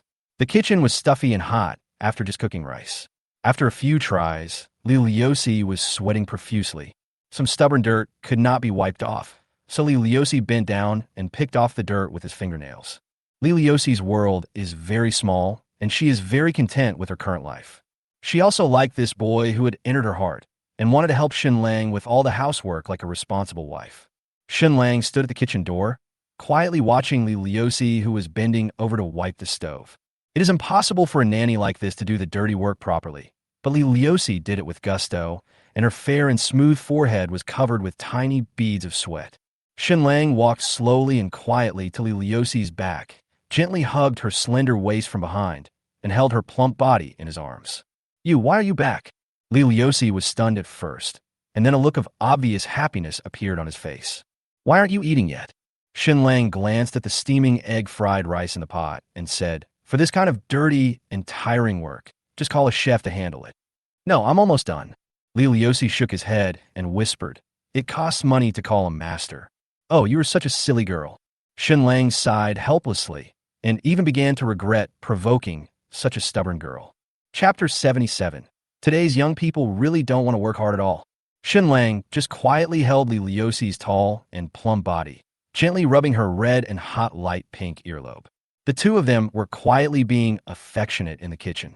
Lily Yossi liked this feeling very much, and a happy smile appeared on her face. She subconsciously wanted to hold Shen Lang's hand, but found that her hands were covered with black oil stains, so she gave up the idea. Didn't you say you had something else? Thinking that Shen Lang still had things to do, Lily Yossi couldn't bear to break this wonderful atmosphere. Will you be late? Yeah, time to go. Shen Lang finally hardened his heart and let go of Lily Yossi's body. Then he held her sticky hands and smiled unhappily. Stop it now. Be good. Wash your hands and eat. I can find a technician to come to your house someday. Good. Lily Yossi responded obediently, squeezed out the detergent, and started washing her hands, with a joyful smile still on her rosy face. What are you grinning about? Shen Lang tilted his head oddly and looked at this naive girl. Lily Yossi denied it. No. Shen Lang laughed and complained. Not yet. The corners of his mouth are almost stretched to the back of his ears. Lily Yossi blushed and said nothing. She was not good at speaking and was embarrassed to explain her current satisfied and happy mood. She turned around and continued washing her dark, stained little hands, leaving Shen Lang with a tall silhouette. Lily Yossi is tall. Wearing a simple floral dress, she looks like a housewife while washing her hands. Looking up further, you will see the shy and charming face of a beautiful girl. If you just look at his figure, Lily Yossi is invincible. The movement of bending slightly to wash her hands showed off her tall and flexible figure to the fullest. Her proud pride swayed slightly as she rubbed her hands, which was quite spectacular. Just watching quietly, Shen Lang's regret for provoking Lily Yossi just now disappeared inexplicably. He even thought that such a beautiful girl with such a good figure, shouldn't he flirt with her? Should he let other boys do it? Let's go. Shen Lang couldn't help but patted Lily Yossi's small buttocks, then took the car keys and wallet. After dinner, go back and rest early. Do you hear me? Lily Yossi blushed and made a cute nasal sound. It was not until Shen Lang completely left the room that Lily Yossi subconsciously rubbed her slightly aching buttocks. Like a favored young wife, she complained in a resentful and arrogant manner. Hump, bad guy. As Shen Lang was driving to the Western restaurant, it suddenly started to rain heavily. Xia Shui also sent a message with concern, reminding Shen Lang to drive slowly on rainy days. The rain was getting heavier, but fortunately there was no traffic jam. At around 8:20, Shen Lang arrived at the Western restaurant that Xia Shui mentioned. The beautiful lady in a suit greeted the guest politely. "Hello, sir. Do you have an appointment?" "Yes. The seat number is A1. Shen Lang told the receptionist the table number provided by Xia Shui. The beautiful receptionist was slightly stunned, and immediately a slightly excited and friendly smile appeared on her face. "Mr. Shen, right? Please follow me." Shen Lang followed the beautiful receptionist in a suit into the restaurant. The waiters in the restaurant and the bartender at the bar all cast strange looks at Shen Lang. Upon seeing this, the female boss at the cashier counter signaled the receptionist to go out and wait on standby. She personally led Shen Lang to a VIP box, raised her white-gloved hand, and elegantly lifted the red curtain. Xia Shui and Meng Meng, mother and daughter, were sitting quietly in the box. The layout of this Western restaurant is full of romance and elegance. In the quiet box, soft lights shine on the exquisite dining table, creating a warm and peaceful atmosphere.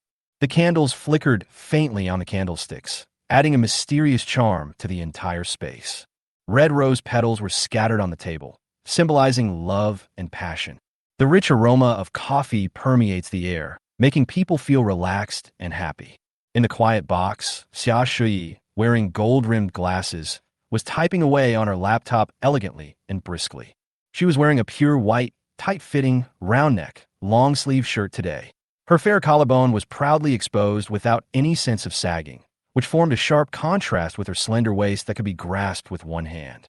A pair of slender thighs with even flesh, wearing a pair of soft and loose white trousers, exuding the temperament of a charming young woman from head to toe. This may be the main reason why Xia Shui has insisted on practicing yoga for many years. At the age of 36, her figure is more sturdy and upright than many girls in their early 20s, and there is no sign of distortion due to the passage of time. It is no exaggeration to say that if Xia Shui dressed up a little and walked on the street, no one would believe that she was a single mother of a 6-year-old child. Meng Meng took off her shoes, snuggled up to her mother, and watched the cartoon animation on the phone screen with a smile on her face. Xia Shui, who is usually gentle and virtuous, now looks serious and earnest, exuding the unique charm of a successful career woman. Shen Lang didn't find anything strange about Xia Shui. 2024, when the internet is developing extremely rapidly, and it is no longer a traditional era. Xia Shui owns 2 residential communities worth over 100 million yuan. So how could she be just a landlord who collects rent? "Boss Xia, your friend is here." The female boss gave a gentle reminder, and Xia Shui, who had been concentrating, finally came back to her senses. The moment she looked at Shen Lang, the serious expression on Xia Shui's face suddenly disappeared as she turned back into the gentle and virtuous landlord. "Xiao Shen, you're here?" "I'm sorry, Sister Xia. The traffic is so congested and it's raining. I left home at 7:30 and I'm still stuck in traffic." "It's fine." Xia Shui closed her laptop, took off her gold-rimmed glasses, and smiled approachably and gently. "Come and sit down." "Brother Xiao Shen." Meng Meng also noticed Shen Lang's arrival. She stepped on the sofa with her bare feet and opened her arms, eagerly wanting Shen Lang to hug her. "Hey, whose little cutie is this?" Shen Lang picked up the heavy little girl, pinched her little face, and asked, "You've become heavier again. Have you been eating chocolate cake behind your mother's back recently?" "No." The little girl fluttered in Shen Lang's arms with a smile on her face, her soft little face swaying back and forth, trying to avoid Shen Lang's big hands.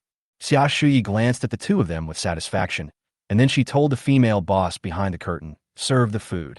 "Good." The female boss smiled knowingly, lowered the curtain gracefully, and couldn't help but sigh in her heart. Young people nowadays really don't want to work hard at all. Chapter 78. Xiao Shen, days like this are so nice. The waiter began to serve the dishes, all of which were exquisitely presented Western meals. The taste is remarkable, and most importantly, the atmosphere of this Western restaurant is really good. Most of the guests who come to Western restaurants do not come to fill their stomachs, but to enjoy the romantic atmosphere. The relationship between Shen Lang and Xia Shui is more like the warmth of adults than the romance of young people. The atmosphere between the two of them was both ambiguous and tacit, and Meng Meng occasionally asked some immature questions beside them. There is an inexplicable sense of family harmony. This feeling is what Xia Shui is most satisfied with. She regards her daughter as more important than love or herself. Otherwise, she would not have brought her daughter to such a romantic place. Xia Shui took a sip of red wine and smiled. Xiao Shun, are you satisfied with the meal? 1. Flattering, it's so delicious. The steak here is the best steak I've ever had. Sister Xia, let's come back next time. 2. He smiled and joked, it's okay, but I prefer Chinese food to Western food. The atmosphere here is good and romantic. 3. Disdainful complaints. It tastes terrible, the steak is still bloody. Why doesn't the boss just let me chase the cow and eat it? It's okay, but I prefer Chinese food, especially Cantonese food, to Western food.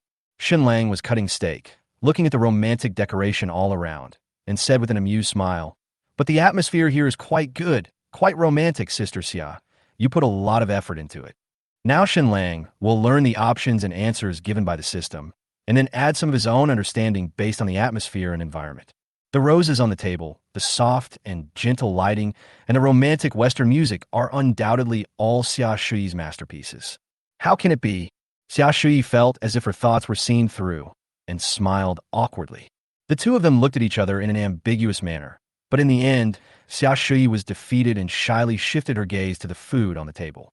Under the romantic light, the blush on the landlady's face became more obvious, giving her an indescribable sense of charm and shyness. The little girl didn't know why her mother and brother, Xiao Shen, suddenly stopped talking, and she looked at their faces curiously. Mom, I'm full. Her daughter's voice brought Xia Shui back to her senses. Then Mom will ask Teacher Li to pick you up later. Something to do tonight. Why don't you go to Teacher Li's house to sleep? No, there was thunder outside today, and the Luan family is most afraid of thunder. Meng Meng shook her head reluctantly, leaned on Xia Shui, and acted coquettishly. Hey, I want to sleep with my mom and Xiao Shen brother. Ah, brother Xiao Shun. Mom can't sleep with brother Xiao Shun. Faced with her daughter's request, Xia Shui was a little embarrassed for a moment and didn't know how to explain it. Why not? Doesn't mom like brother Xiao Shun? Why can't we sleep together? The little girl blinked her big, curious eyes and said innocently, Meng Meng is afraid of thunder, so mommy protects Meng Meng. Mommy must also be afraid of thunder, so brother Xiao Shun protects mommy. After the little girl finished speaking, she nodded smugly, looking like a little adult. Xia Shui thought that she had hidden her feelings for Shen Lang very well in front of her daughter. But children are the easiest to see some things between adults. In addition, whenever Shen Lang is mentioned, Xia Shui has endless things to say. The little girl could naturally see that her mother liked Shen Lang, so she naively thought of bringing the two of them together. Haha, sure. Shen Lang rubbed the little girl's head and tapped her nose. Then next time there is thunder, Meng Meng can tell brother Shun to come up and sleep with your mother. Yeah. The little girl nodded her head heavily, her eyes full of expectant little stars. She also liked this tall, big brother very much. Sister Xia, it's getting late. Shen Lang wiped the mushroom sauce from his mouth, stood up, and said, Go home early. Meng Meng has to go to kindergarten tomorrow, right? All right. Xia Shui smiled helplessly. Maybe only after coaxing this little girl to sleep can we have time to take care of the adults who are waiting for us? At around 10 o'clock in the evening, Shen Lang drove the mother and daughter back to the community and came to Xia Shui's home. After the mother and daughter took a bath, Xia Shui was coaxing Meng Meng to sleep on the bed in the bedroom. There were only a few thunders outside the window, but the rain was getting heavier, like a waterfall pouring down from the sky, submerging the entire city in water. Shen Lang sat on the sofa in the living room, watching boring TV programs, listening to the sound of raindrops hitting the window glass, and quietly waiting for Xia Shui to coax the little girl to sleep. Why is it becoming more and more like the married life of an old couple? Shen Lang laughed out of nowhere. In the middle of the night, when it is raining heavily, I stay at other women's homes, waiting for them to coax their daughters to sleep and then play some adult games. Shen Lang had never dared to imagine this before. After more than 40 minutes, Xia Shui finally left the bedroom carrying the drowsy Meng Meng. Then she put the little girl on the bed in the next room and tiptoed to the living room. Asleep?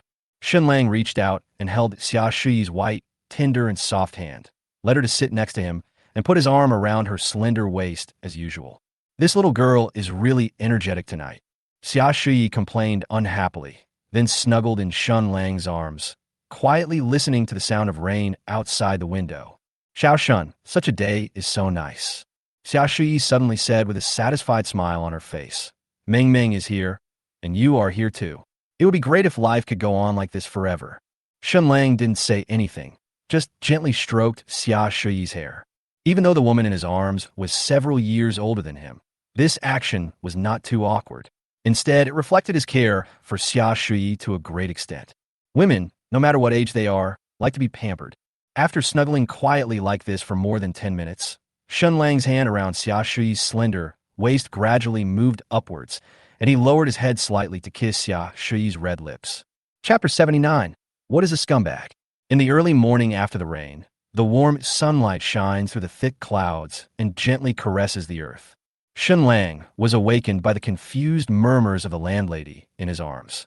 When I opened my eyes, what I saw was a mature woman's exquisite face with a satisfied and happy smile on her lips. Just then, the cell phone alarm on the bedside table rang. Xia Shui frowned and rubbed lazily in Shen Lang's arms. Then she reluctantly and tiredly opened her slightly red eyes, looked at the big boy who was so close to her, and asked with full of dependence, "When did you wake up?" "Just woke up." Shen Lang raised his hand to pick up his mobile phone and turned off the alarm, then snuggled into the warm quilt, holding the landlady's plump and warm body in his arms. "It's still early, take a nap. Xia Shui's figure is really perfect, and holding her in my arms gives me a very good feeling of fullness." "Oh, are you still young?" Xia Shui gently touched Shen Lang's face and sneered like a caring older sister. "Why are you the same as my Meng Meng?" With a click, the bedroom door was slowly pushed open, and the two of them shuddered reflexively. Shen Lang quickly poked his head out from under the quilt and looked towards the door. It turned out that Meng Meng, wearing cartoon pajamas, woke up. "Mom, brother Xiao Shun." The little girl was sleeping soundly, not asking why she was in the next room last night, nor why they slept together. After greeting the two lazily, the little girl climbed onto the bed sleepily, drew back the quilt in a daze, and lay down between the two of them. Soon she began to snore. The two looked at each other and smiled in tacit understanding. Shen Lang gently rubbed the little girl's head. "Sister Xia, you know what? We really look like a family of three. Why? Do you want to be a father?" Xia Shui stroked her daughter's messy hair and made a tentative joke. "Don't you men all dislike raising other people's children?" "1. That depends on who the other person is. Sister Xia, you are so beautiful, and I can get a lovely daughter for free. Isn't this a stable business?" 2. Let's not talk about it anymore, Sister Xia. Let's drive to get the marriage certificate now. I will be responsible for taking care of you and your daughter from now on. It doesn't matter if you have the same last name as Meng Meng or me. 3. That depends on whose father she is. Meng Meng is so cute. She will definitely be prettier than you when she grows up. And she's not my biological daughter. So I'm sure to win, right? That depends on who the other party is. Shen Lang raised his hand and stroked Xia Shui's cheek, speaking gently and half-jokingly. "Sister Xia, you are so beautiful, and I can get a lovely daughter for free. Isn't this a stable business?" These three answers are actually pretty shitty, and only option 1 is relatively normal. Given their current relationship, saying option 1 doesn't really count as licking. It was obvious that Xia Shui was joking when she said this, so Shen Lang also responded in a joking way. While not being inconsistent with the current atmosphere, it can also indirectly praise the mother and daughter. Xia Shui is a smart person. She knows this must be a joke. Even if Xia Shui knew that Shen Lang said this on purpose to coax her, Xia Shui would still be very happy. Because some words may not be true when they are spoken, but if they can make girls happy, then the purpose is achieved. It is impossible for a girl to be so stubborn as to ask the boy whether this sentence is true or not. However, this option has a risk. If Xia Shui gets serious, she might ask Shen Lang, "Do you really think so?" If Xia Shui really asked this question seriously, it would not end well. Xia Shui looked at Shen Lang quietly with her beautiful eyes, with a serious look as if she wanted to say something but hesitated. Shen Lang couldn't help swallowing. Could it be that the landlady is serious about this? Does she really want me to become a father? Not serious at all. After all, Xia Shui still gave Shen Lang a charming look, but with a satisfied smile on her face. This is exactly the result Shen Lang expected. "When I first met you, I always thought you were an honest and simple college student." Xia Shui smiled depressedly and self-deprecatingly. "I didn't expect you to be more slick than the men I've met." Xia Shui had seen through Shen Lang a long time ago that he was definitely not an honest and simple-minded college student. After all, this guy's eloquence is even more savvy than some of the big bosses Xia Shui knows, and he is definitely not an ordinary college student. So, this is a very realistic thing. Take a joke on the internet as an example, a lively and active husky and an honest and obedient golden retriever. Most people know that the husky will destroy the house, but there are still many people who prefer the lively, active, and highly interactive husky. Only a small number of girls would choose an honest and obedient golden retriever. The same is true for the scumbag theory. Everyone knows that such a scumbag is very dangerous and can easily be taken advantage of and kicked away by the other party. But there are girls who are willing to take risks and become addicted to the sweet words of scumbag men. Xia Shui knew very early on that Shen Lang was not an easy person to deal with. But she was willing to be with Shen Lang and was willing to listen to some of the ambiguous love words Shen Lang said. Until today, Xia Shui still doesn't know why Shen Lang has changed so much.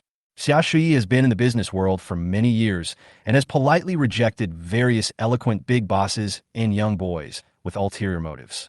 After so many years of experience, Xia Shui thinks she has a keen eye and is very good at judging people. When she first met Shen Lang, Xia Shui thought he was an introverted and honest college student. But who would have thought that now I am sleeping with that honest college student? She even kept sticking to Shen Lang. If I was wrong, then I can only say that Shen Lang hit it too well. Chapter 80. You should still be able to have children, right? You little rascal. You're so dishonest every day. Xia Shui tapped Shen Lang's forehead with her white jade fingers. Only act like this in front of you, Sister Xia. Shen Lang said hypocritically, I don't even dare to say a word when meeting other girls. Okay. Do you think I will believe it? Xia Shui gave Shen Lang a strange look. Okay, it's almost 7 o'clock. I have to take Meng Meng to school. Xia Shui half sat up from the quilt, revealing her fair and smooth upper body. She picked up the clothes next to her and started to put them on, not paying any attention to Shen Lang's staring gaze. The two of them had an in-depth discussion, and Shen Lang had also conducted on-site exploration. Xia Shui naturally couldn't feel shy. Instead, she had a little pride on her face for being able to charm a boy in his 20s to such an extent. TSK, Sister Xia, did you lie about your age? Shen Lang unscrupulously looked at the snow-white and smooth, girl-like skin, shaking his head in amazement. Are you really 36 years old? Now if you say you are 20 years old, I will believe it. Smooth-tongued. So frivolous. Get dressed and get up. Xia Shui couldn't bear to look at the idiom glib-tongued anymore. She glanced at Shen Lang with pretended disdain, but the corners of her mouth kept rising, and it seemed that she was happy. After getting dressed, Xia Shui gently pushed the little girl. Meng Meng, hurry up and get up, brush your teeth, and wash your face. You'll be late for kindergarten. Mom, I don't want to go to school. I want to be with Brother Shen.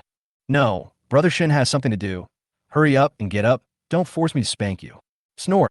After being woken up, Meng Meng lazily hugged Shen Lang's arm, opened her eyes sleepily, looked at Shen Lang with her big, blinking eyes, and asked shockingly, Brother Shen, can you be my father?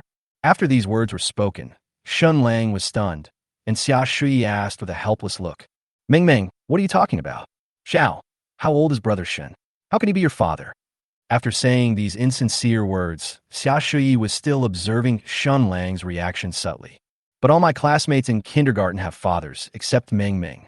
Meng Meng said aggrievedly, every time the teacher organizes parent-child activities, everyone else has a father to accompany them, but I don't. In today's society, children tend to mature earlier. Meng Meng lost her father when she was young, so she is more sensible than other children of the same age.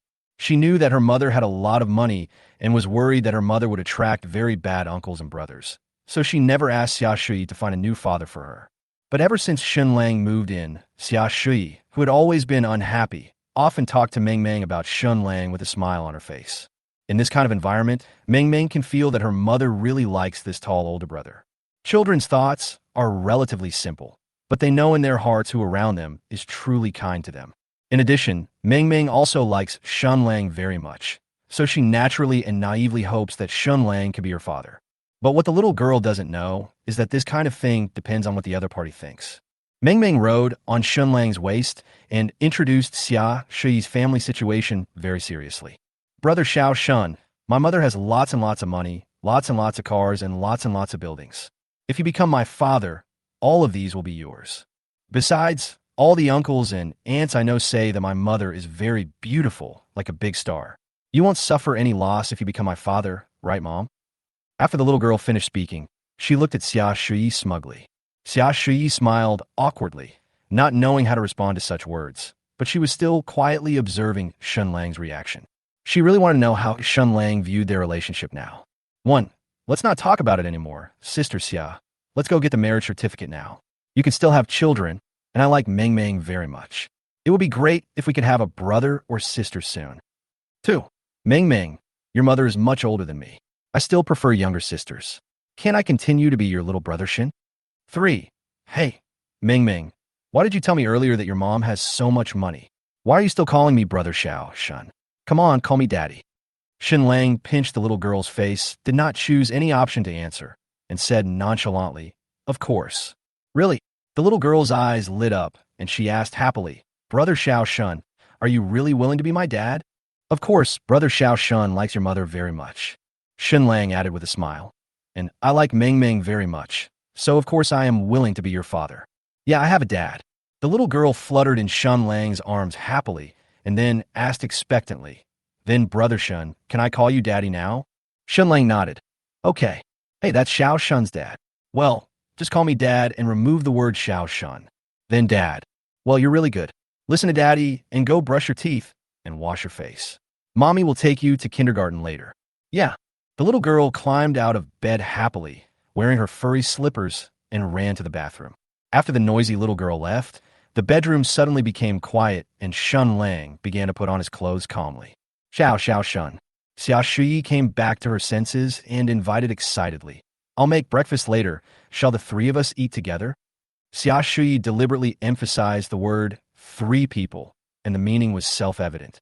Shen Lang stood up and pulled up his jeans and said calmly, Sister Xia, I have something else to do later, so I won't accompany you.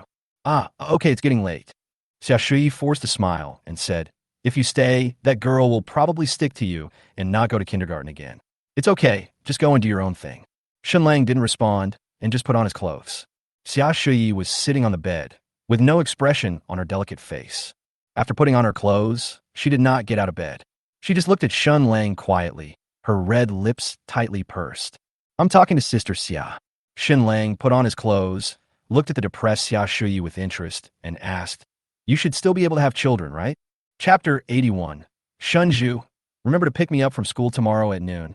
These words immediately cheered up Xia Shui, who was feeling depressed.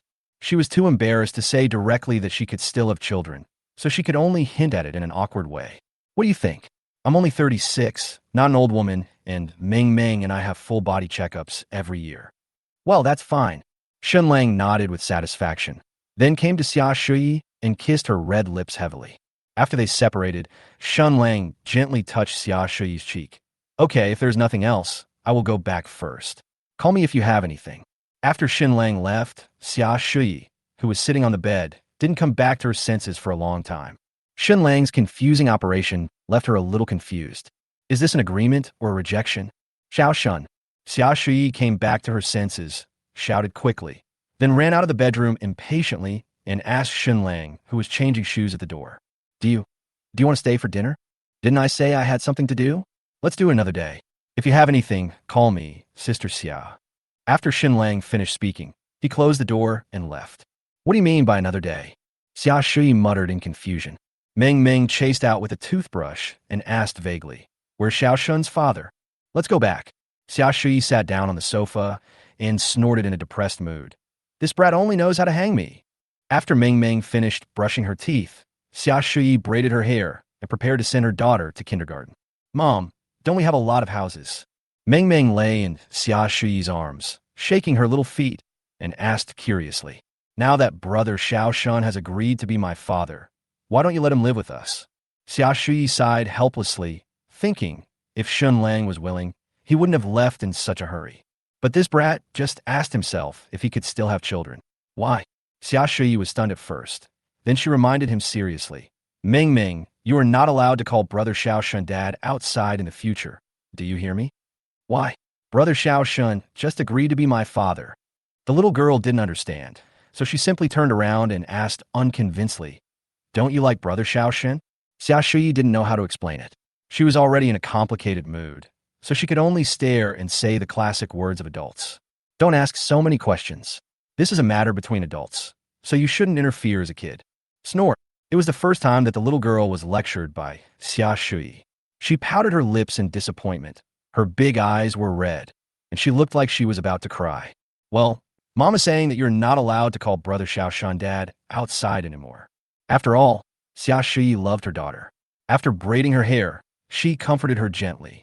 But when it's just the three of us, you can still call him dad. Really? Of course it's true. Xia Shuyi kissed her precious daughter, and suddenly an idea came to her mind. A look of sudden enlightenment appeared on her face. She finally understood what Shen Lang meant by that sentence.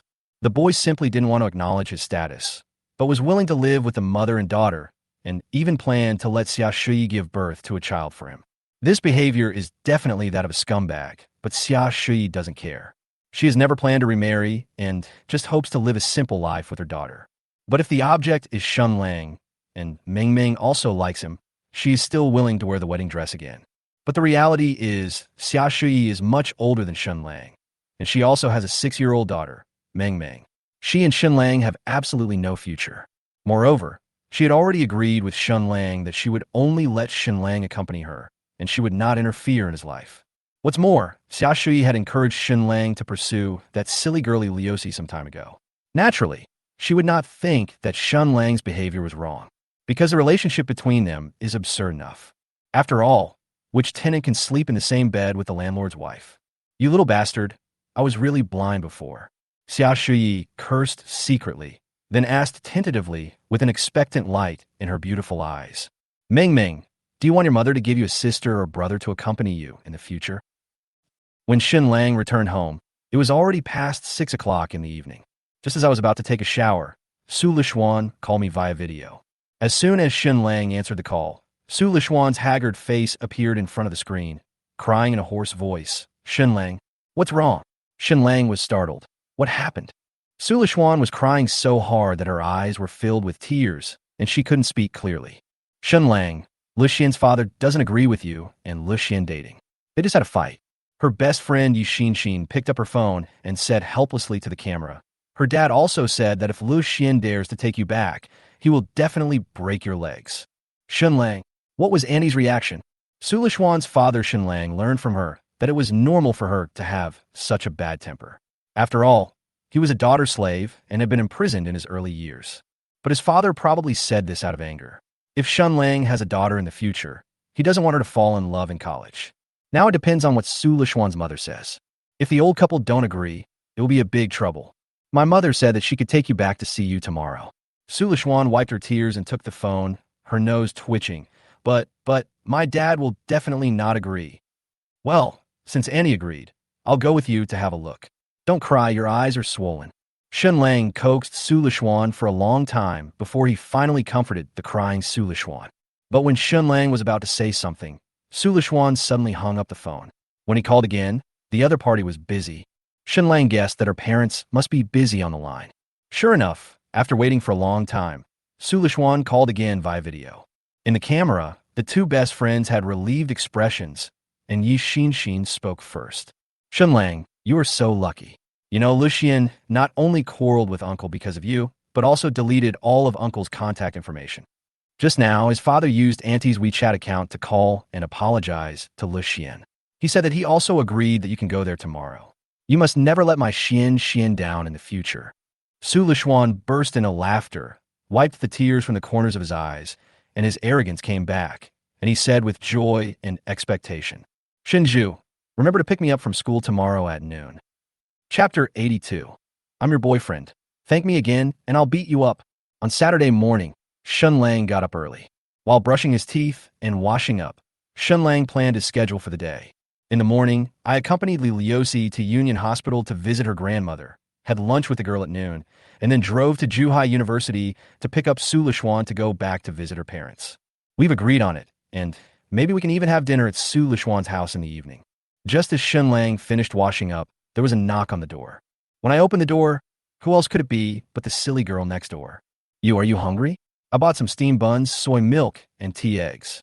Li Liosi held the steaming buns and soy milk in his hands and asked nervously but expectantly, "Do you want to eat some? I've already bought it. How can I not eat it? You're so silly. Come in quickly."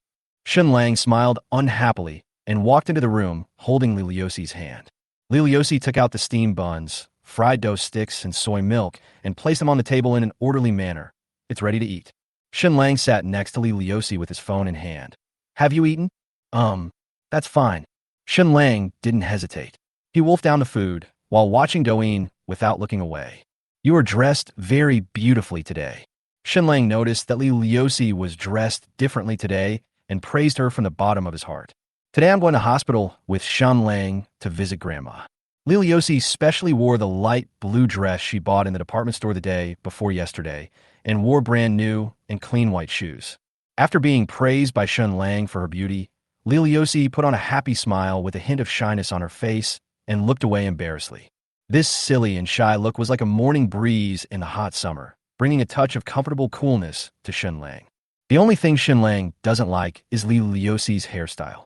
How beautiful it is to have black hair fluttering in the wind, but this naive girl forced it into a neat bun, making her look like a country girl. This was probably Li Liosi's habit since childhood. Shen Lang didn't say much and continued to eat.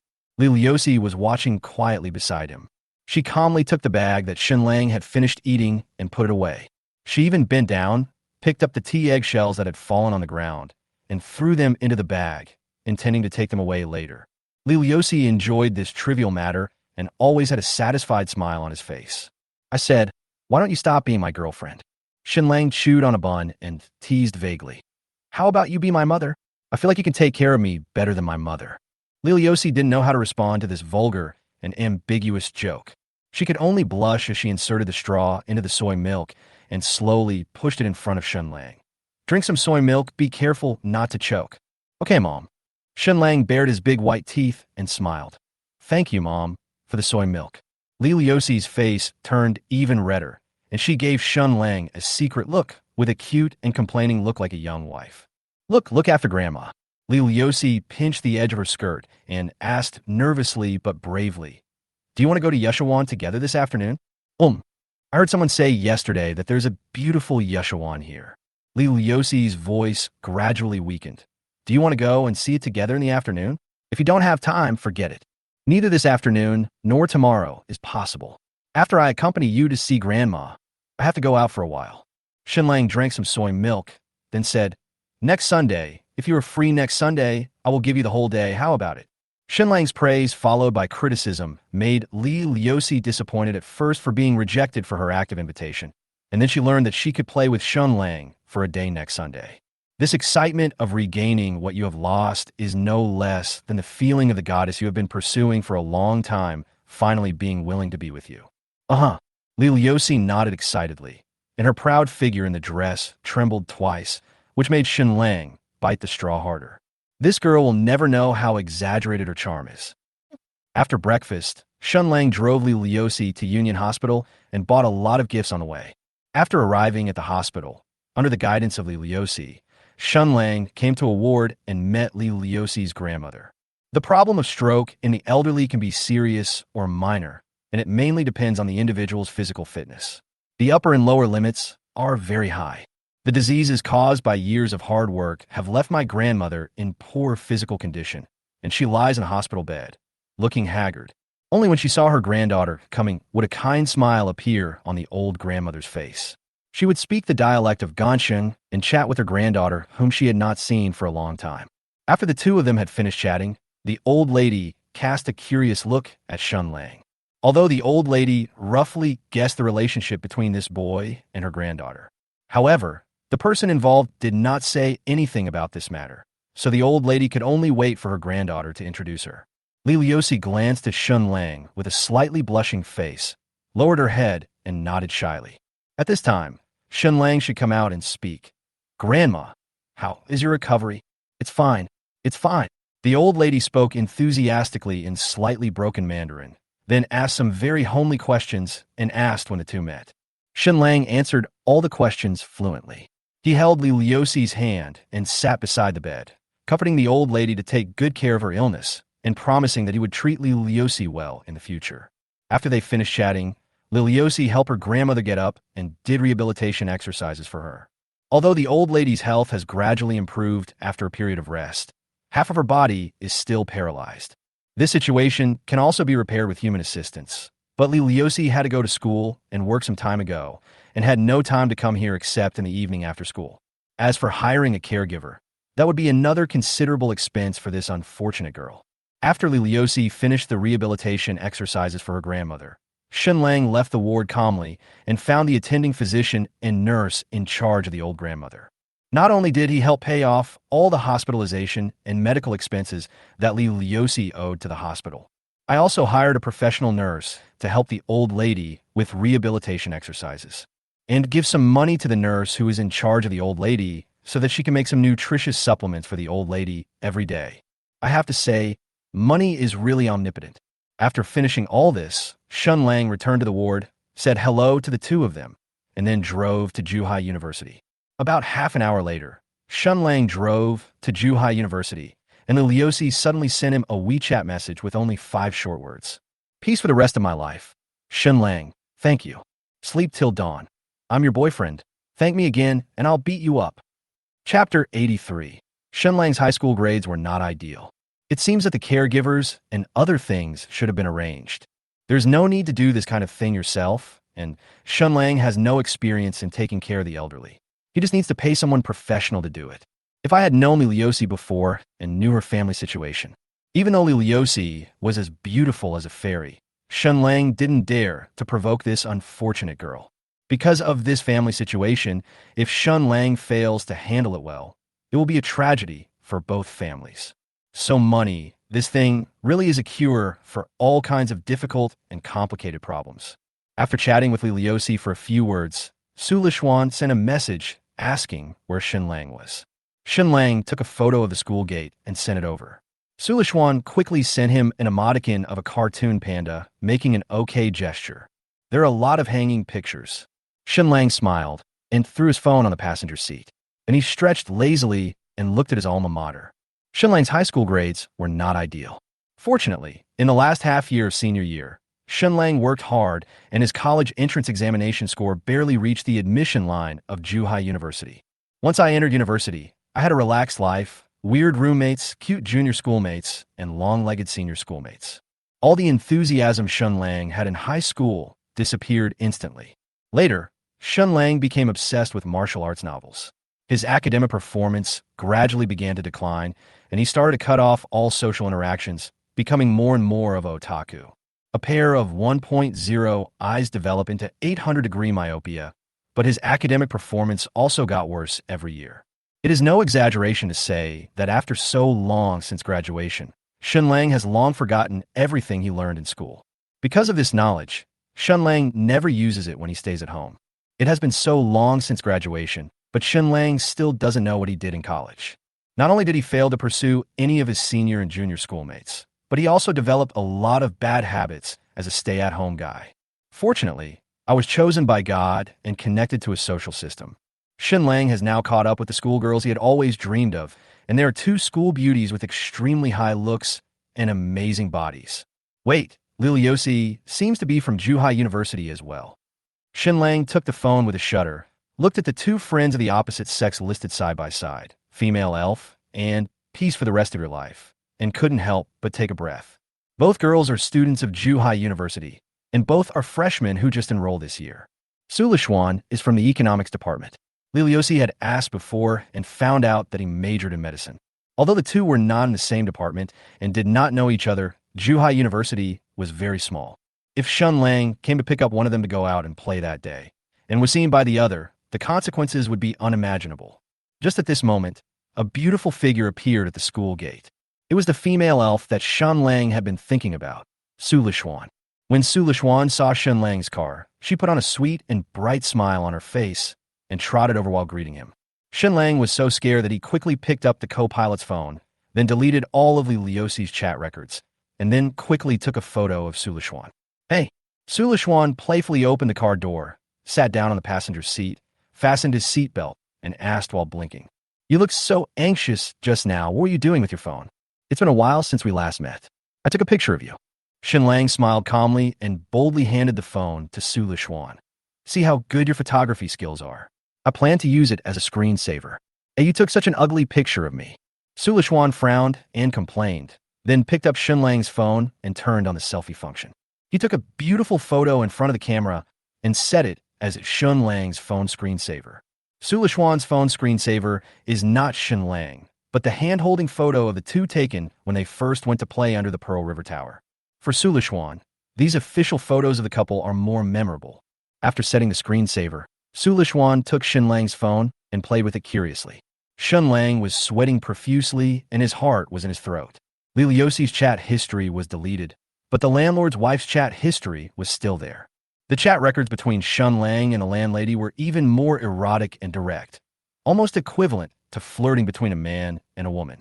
If Li Liuxi or the landlord's wife sent a WeChat message now and Su Lishuan clicked on the WeChat content to read it, then Shen Lang could announce the reopening. No matter how panicked he was, Shen Lang still controlled the steering wheel and asked calmly, "Are uncle and aunt home today?" Su Lishuan is a straightforward person with a frank and open personality, and she doesn't have the bad habit of looking into other people's privacy, even though he is her boyfriend. As long as you don't act too nervous, there's no way she'll go through your phone. When he heard this topic, the smile on Su Lishuan's face disappeared, and he angrily turned off Shen Lang's phone. They just asked me to take you back to see them. Anyway, I don't care whether they agree or not. I want to be with you. Su Lishuan has been a good child with good moral character, and he listens to his parents since he was young. But even the most obedient girls will have a rebellious character to some extent. At a certain age, this rebellious spirit will become more and more amplified, and deep down in the heart, people will want to pursue things that they cannot access in their daily lives. This is the case for people of Su Lishuan's age. On weekdays, Su Lishuan exudes the aura of first love and treats everyone with a friendly and kind attitude. Once his rebellious nature is aroused, Su Lishuan will delete his father's contact information in a fit of anger, just like he did last night. Or she might do something extreme that is totally unlike what she normally does. I didn't expect I'd be so popular. Shen Lang smiled proudly. You're so beautiful. Su Lishuan raised his hand proudly and wanted to twist Shen Lang's waist, but gave up considering that he was driving. Shen Lang, you must have a good talk with my parents later. Su Lishuan's domineering temper softened all of a sudden. Like most girls, she certainly hopes that her parents can sincerely bless her and her boyfriend to be together forever. Rest assured, Shen Lang held Su Lishuan's soft white hand and said confidently, "Wait and see how I trick you from your uncle and aunt." Not serious at all. Su Lishuan immediately smiled, and his depressed mood improved a lot. Don't be so sad. Aren't uncle and aunt also worried that you might meet the wrong person? Can't we just have a good chat later? After Shen Lang comforted her gently, he stretched out his hand and said, "Give me my phone. I'll connect the Bluetooth and play a song for you." Su Lishuan handed the phone to Shen Lang expectantly. "Come on, I'm rooting for you. Yeah, wait and see my performance." The moment Shen Lang held the phone, his heart finally settled down. Chapter 84. What are you doing? This is my mother. Yalongwan Community, room 303, in a huge living room. A middle-aged couple was busy in the kitchen, and many famous Jianghai dishes were already on the table. The middle-aged man in the kitchen looked to be about 40 or 50 years old, with a burly figure and a long flat head. His strong and powerful hands were chopping meat on the chopping board, and his face had a ferocious and unwilling expression. This is Su Lishuan's father, Su Zhendong, and the woman who is making soup next to him is Su Lishuan's mother, Zhang Chunling. Thinking about how my daughter, whom I have spoiled since she was a child, deleted my contact information last night in order to date her boyfriend, and I will have to bring the culprit home later. Su Zhendong increased the strength of his hands, chopping the chopping board with a loud bang. Does the cutting board have a grudge against you? Zhang Chunling frowned and patted Su Zhendong, saying unhappily, "It's just that your daughter brought a boyfriend back home, and you've done such a thing. Humph, I think you've spoiled Lixian. We agreed not to date in college, but she got one right after the military training." Su Zhendong threw away the kitchen knife angrily, took out his mobile phone and opened WeChat, but his beloved daughter still did not agree to his friend request. Last night, Su Zhendong couldn't help but get angry at his daughter for the first time. He couldn't help but swear a few times and clearly told Su Lishuan that she was not allowed to have a romantic relationship in college. but who knew that Su Lishuan would immediately delete all of Su Jindong's contact information and even blocked his Penguin account. Su Jindong had no place to apologize if he wanted to. The main thing is that Su Jindong didn't say anything, and he didn't scold Su Lishuan, but the guy who kidnapped his daughter and whom he had never met. Who knew Su Lishuan would react so strongly? She blocked her contact information without saying anything, and she was no longer like the obedient daughter she used to be. Su Jindong, what's the big deal? Zhang Chunling looked at the aggrieved man and couldn't help laughing. Are you planning to keep Lu Xian single for the rest of her life? As a father, can you still protect her for the rest of her life? I have money, Su Jindong said unconvincingly. As long as Lu Xian agrees, I am willing to support her for the rest of her life. Go away, look at you, don't you have any idea what Lu Xian will be like in the future? Zhang Chunling put down the spoon and warned seriously. Su Jindong, I'm warning you. We are all half buried in the ground.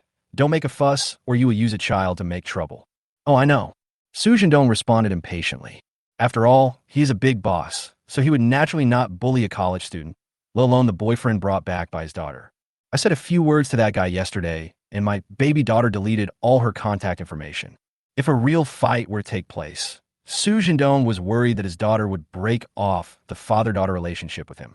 Don't be so nervous. Let's see what the boy is like first. Zhang Chunling took a sip of the soup and then said seriously, if her conditions and personality are all good, we as parents should let her date. What if it doesn't work? Su Jindong asked back expectantly. I know Lu Xian. I don't think she would date a boy with bad character. Zhang Chunling said firmly. It all depends on how the boy is in other aspects. Okay, don't stand there. Cut the meat quickly. I'm waiting for it. Just then, the cell phone on Zhang Chunling's desk rang. Su Jindong quickly ran over and picked up the phone. It was Su Lishuan calling. He answered the call without thinking. Hello, Shinner, where are you?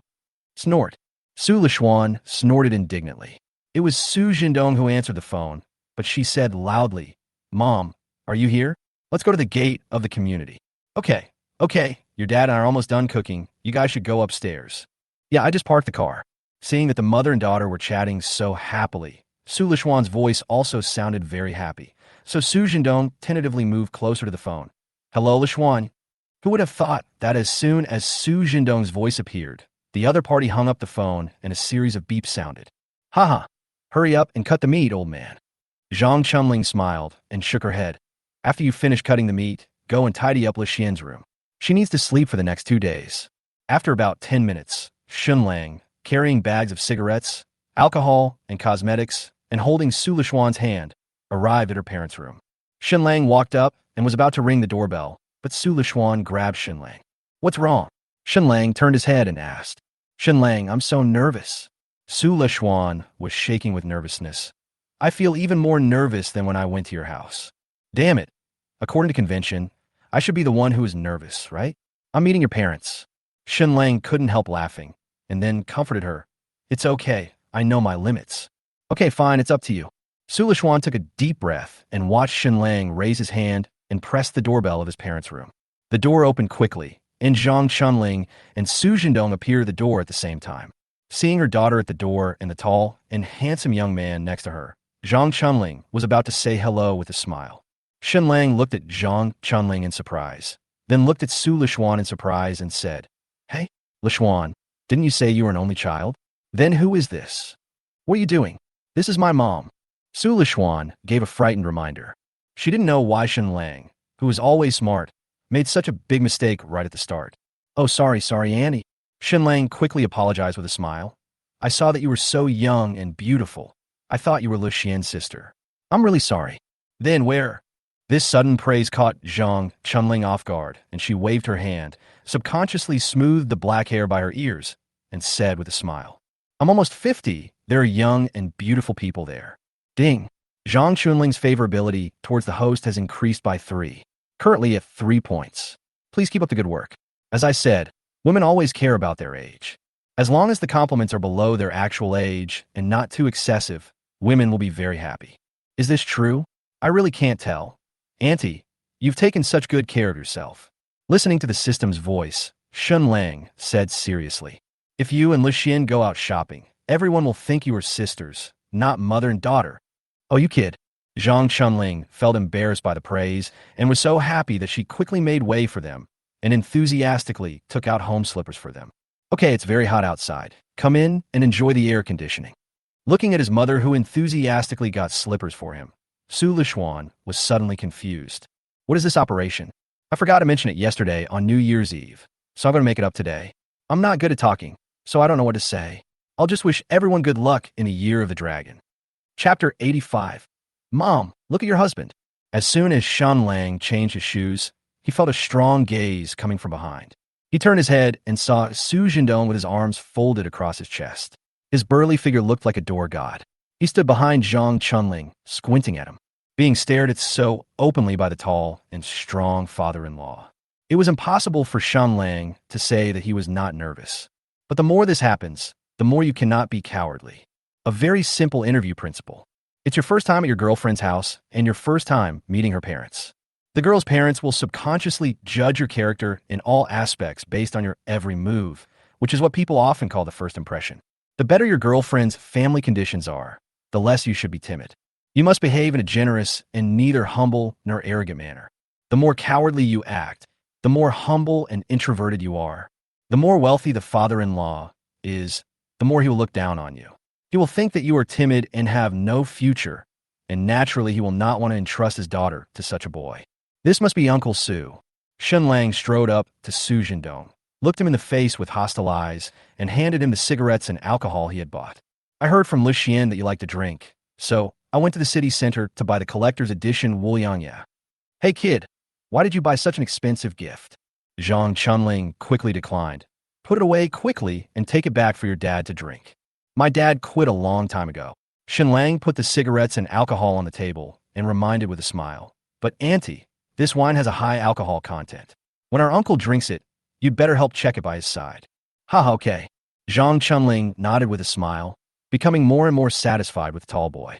At the same time, she gave a look to Su Jindong, who remained expressionless. Su Jindong glanced at the pile of cigarettes and alcohol and nodded perfunctorily, as if he was talking to the air. Okay, you are thoughtful. Mom, this is what Shen Lang bought for you. Su Lishuan took out the cosmetics from a bag and handed them to Zhang Chunling. In order to buy this box of cosmetics, we went around Jianghai City for several times before we found it. Oh, sorry for the expense, Xiao Shun. You said you would come, so why did you buy so many things? Don't do it again next time. Zhang Chunling herself works in the cosmetics industry. After taking a look at the brand of cosmetics, she knew her daughter was not bragging. Shinner, take Xiao Shun to sit on the sofa and enjoy the air conditioning. Seeing her daughter taking Shen Lang to the living room, Zhang Chunling quickly patted Su Jindong's arm and spoke in a low voice. Go, talk to this guy and get something out of him. Don't just stand there like a stick. Su Jindong sighed helplessly and came to the living room very reluctantly, just in time to see his greedy daughter stealing the barbecued pork on the table. Su Lishuan finished eating, licked his fingers, stole a piece for Shen Lang, and stuffed it into Shen Lang's mouth with his own hands. Not only that, Su Jindong discovered that the boy's hand was actually around his precious daughter's waist. The affectionate look on their faces made Su Jindong's back teeth tremble. Su Jindong coughed, and Shen Lang was startled and subconsciously let go of Su Lishuan's slender waist. This is in someone else's home, so it's better to do less of this kind of thing, especially since the father-in-law is a daughter slave. However, Su Lishuan still snorted in anger and continued to stick to Shen Lang. Su Jindong came and sat down next to Shen Lang, with his hands on his knees, thinking about what to ask. Su Jindong had never thought that his beloved daughter would bring a boyfriend home. I couldn't think of any of the questions I should ask as a father-in-law. Although he still felt a little angry towards Shen Lang, who abducted his daughter. But at this critical juncture, Su Jindong, as the head of the family, still has to ask the questions that need to be asked. After being stunned for a long time, Su Jindong asked a common question. Well, where are you from? Shen Lang was very polite. I'm from Jianghai, uncle. Ah, we are locals. We are from Guangdong province. No wonder. The barbecued pork is delicious. Shen Lang praised sincerely. Su Jindong's face looked a little ugly, because Su Lishuan had just fed him barbecued pork with his own hands. I see you have a nice physique. You must exercise every day, right? Su Jindong gritted his teeth and forced out a friendly smile. He picked up a small stool and stretched out his strong arm to pat Shen Lang on the shoulder. Come on, arm wrestle. Let me see how good your physical fitness is. Shen Lang politely refused, No need, uncle. You are so tall and strong. I can't beat you. Su Lishuan hugged Shen Lang's arm and said willfully, yes, don't play with him. It's okay, let's just play, come on. Seeing that his daughter was actually helping an outsider, Su Zhendong was so angry that he grabbed Shen Lang's hand without waiting for him to refuse. Okay, let's play. Shen Lang had no choice but to reluctantly adjust his sitting position and arm wrestle with his potential future father-in-law. Come on, 1, 2, 3. Su Zhendong's veins suddenly popped up and the muscles on his arms bulged instantly. This kid is quite energetic. Su Zhendong looked at Shen Lang in disbelief. Is this really the strength a college student can possess? Shen Lang pretended to be struggling, but in fact he didn't feel anything at all. He had drunk body-strengthening liquid. But there is no need to argue about winning or losing. At my father-in-law's house, we still have to give him face. As a result, Shen Lang lost his strength instantly, and Su Zhendong didn't have time to react. He slammed the back of Shen Lang's hand onto the small stool with a bang. What are you doing, Mom? Look at your husband. After Su Lu finished her statement, she quickly pulled Shen Lang's hand over, looked at the slightly red mark on it, pouted with heartache, and blew air on the back of Shen Lang's hand. It's okay, it won't hurt. Shen Lang smiled indifferently. Uncle, you are really strong. You must have practiced a lot when you were young, right? Oh, you're pretty energetic too. Su Zhendong looked at his sweaty palms, then looked at the big boy and nodded with slight satisfaction. He knew that Shen Lang was deliberately giving in to him. Otherwise, with the strength that boy had just used, he would not have been able to break him apart. Su Zhendong thought to himself that this boy was quite knowledgeable about the ways of the world. Ding! Su Zhendong's favorability towards the host has increased by 2 points. Currently, it is 2 points. Please keep up the good work. Su Zhendong, come and help me. Zhang Chunling called Su Zhendong into the kitchen and scolded him angrily. Su Zhendong, are you okay? Why are you, a grown man, bullying a little boy? And you're even arm wrestling with him. Aren't you childish? Oh, this isn't fun. Su Zhendong muttered absent-mindedly, then looked at Shen Lang, who was comforting his baby daughter on the sofa, and he didn't seem so displeased with him anymore. Chapter 86. Put your hair up and don't look back. After waiting for a few minutes, Zhang Chunling brought a large bowl of chicken soup and placed it on the dining table and called the 2 people who were sitting in the living room to come over for dinner. Su Lishuan and his mother Zhang Chunling sat down one by one. Shen Lang sat next to his burly father-in-law. Zhang Chunling handed Shen Lang a pair of chopsticks, poured him a drink, and spoke enthusiastically. Xiao Shun, my aunt's family is from Guangdong province, and they're not very good at cooking. I don't know if these dishes are to your liking. 1. You are arrogant because you can't cook. If I am not satisfied with you, life and death are unpredictable. 2. Can't cook? It's easy. Put your hair up and don't look back. I'll teach you how to do it. 3. Oh, they all taste like my mom's. There's no difference between the 3 and 9. I hope you don't think I ate too much later. Oh, they all smell like mom. There's no such thing as grade 1. Shen Lang took the drink on the table, poured another one for Su Lishuan next to him, and said with a smile, just don't complain about me eating too much later. Ding! Zhang Chunling's favorability toward the host has increased by 3 points. Currently, it is 6 points. Please keep up the good work. Ding! Su Zhendong's favorability towards the host has increased by 2 points. Currently, it is 4 points. Please keep up the good work. There, eat as much as you can. After you finish eating, Annie will make more for you. Zhang Chunling waved with a smile on her face. She was very satisfied with this polite and sociable boy her daughter brought back, and had already planned to invite Shen Lang to have dinner here in the evening. Su Zhendong's favorability rating increased not because of the compliment, but because of Shen Lang's small action of pouring a drink for Su Lishuan. Su Zhendong has been working in the logistics industry for so long that he can be said to have met countless people and seen all kinds of people. No matter what kind of person he is, as long as he has been in contact with Su Zhendong for a period of time, he can see through that person's background clearly. This is a skill of identifying people that many self-made big bosses have. Ever since Shen Lang entered the room, Su Zhendong has been observing this eloquent boy. The first impression Shen Lang gave him was that he was a smooth talker, and he felt that his daughter was deceived by his lies. Until Shen Lang deliberately let the opponent win in the arm wrestling just now, Su Zhendong had another label for Shen Lang in his mind. Very capable and knowledgeable about worldly matters. Furthermore, it was Shen Lang's hand that was hit and turned red, but he was the one who came to comfort his daughter. Now, while chatting and laughing with his mother-in-law, he did not forget to pour a drink for his daughter. This inconspicuous action not only proves that this boy has a big heart and is not easily surprised by anything, but also reflects that she is really good to her daughter in daily life. Ugh. Su Jindong sighed slightly, which was considered a compromise. He took out a pack of cigarettes from his pocket, took out a cigarette and lit it, then handed the whole pack of cigarettes and the lighter to Shen Lang. How about one? The seemingly disapproving and contemptuous attitude was actually a sign of initial recognition of Shen Lang. Su Jindong is a typical old-school tough guy in the old society or a veteran in the industry. In the early years of the logistics industry, when Su Jindong was competing for territory, he often fought with his competitors and was even sentenced to 2 years in prison. If he wanted to make friends, he wouldn't greet the other person in a fancy way or ask about the other person's interests and hobbies or anything like that. Cigarettes build bridges. Wine paves the way. This is the social style that Su Jindong has maintained from the old society to the present. In today's society, most men get to know each other in this way at drinking parties. Lai Jian. Shen Lang knew that Su Jindong was showing goodwill to him, so he skillfully opened the cigarette and took out one. Just as Shen Lang was about to light a cigarette, Su Jindong jokingly asked back, "Oh, you know how to smoke?" "Yes, but not too often." Shen Lang touched his nose, slightly embarrassedly, then put the cigarette in his ear, wondering what was wrong with his father-in-law. "Isn't it just to kidnap your daughter? Do you think it's fun to tease yourself again and again?" "Why, Xiao Shan knows how to smoke," Zhang Chunling asked in a low voice, but did not show much resistance. Her husband has been a smoker for decades, and all of his friends are addicted smokers. She doesn't think there is anything wrong with men smoking. "Yes, I've seen him drinking." Su Lishuan shrugged indifferently, then said proudly, Hee, but he has never smoked in front of me." "Well, that's not bad. Unlike your dad, I've been breathing secondhand smoke for decades." He smokes, but avoids smoking with his daughter, which makes Zhang Chunling more satisfied with Shen Lang. During the meal, the old couple did not talk about Shen Lang and their daughter. The topics and atmosphere among them were quite lively.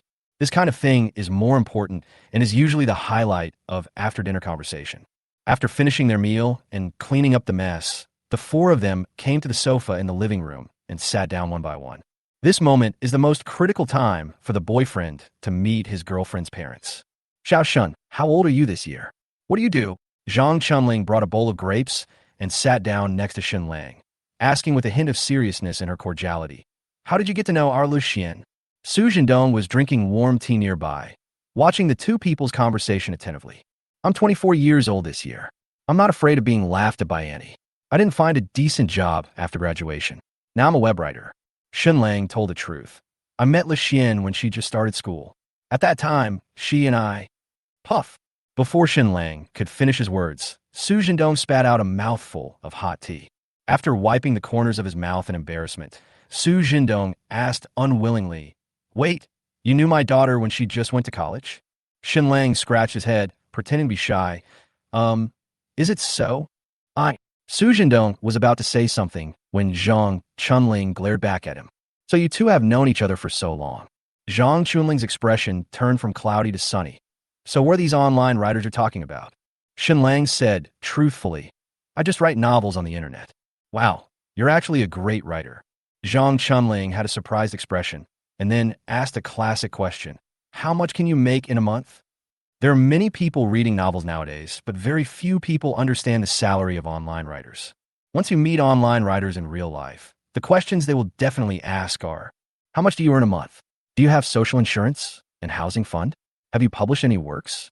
Of course, they were just passersby, and they asked these questions purely out of curiosity. If your mother-in-law asks this, she is actually asking about your financial situation in disguise. At the same time, she's also worried about whether her daughter can be protected by you and whether her future life can be stable. Chapter 87. Earning over $1 million a month?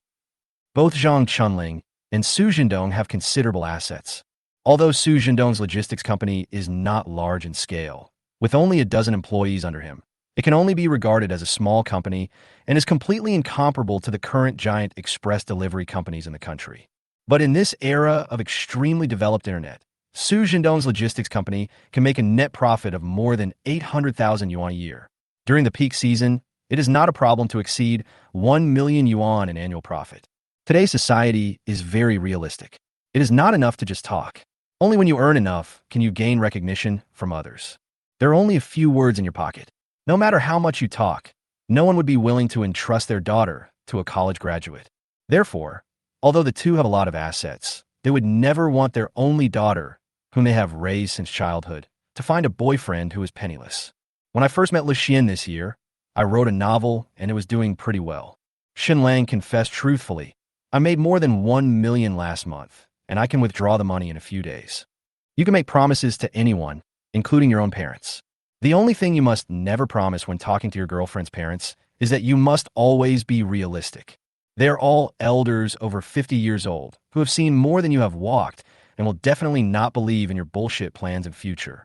What they care about is, if their daughter really stays with you, will your future house, car, and other things be guaranteed? And will their daughter suffer if she stays with you? Puff. As soon as Shen Lang finished speaking, Su Zhendong was so frightened that he spit out a mouthful of strong tea. No, much, how much? Not only Su Zhendong, but also Zhang Chunling and Su Lishuan looked at Shen Lang in disbelief.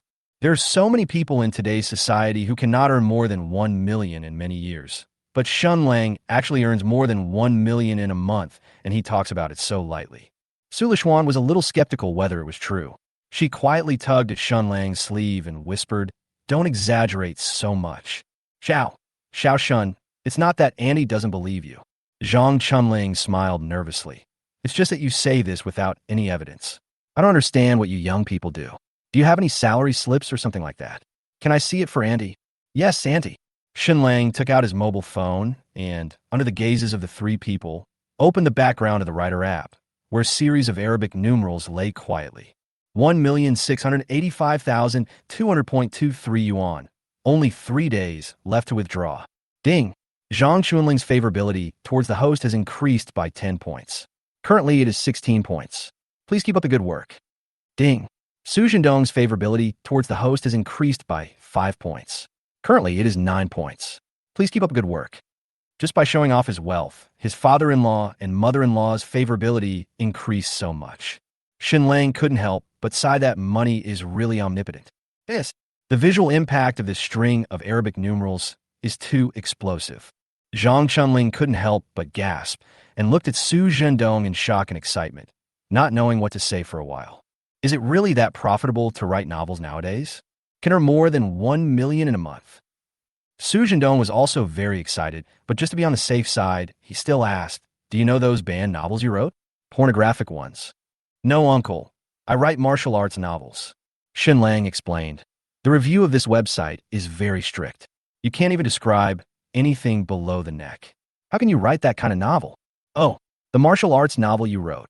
Su Zhendong became interested. What's your pen name? I'll go check it out. Told him his ID and martial arts novels, then smiled and said, "Uncle, do you like reading novels too?" "Well, Xiao Shun, you don't know that your uncle has to listen to novels all night long before he can fall asleep." Zhang Chunling made a disgusted expression, then laughed out loud. "Auntie, I have listened to several novels. Some novels sound like a sleep aid." Shen Lang responded with a smile, and Su Lishuan beside him asked quietly, "Shenju, why didn't you tell me? Didn't you say you only make 5,000 or 6,000 yuan a month? Could this be your friend's author account?" "Of course, it depends on inspiration. Sometimes when inspiration strikes, it's normal to write a good book," Shen Lang explained. "So now that I've finished writing this book, I don't know if the next book can achieve the same results."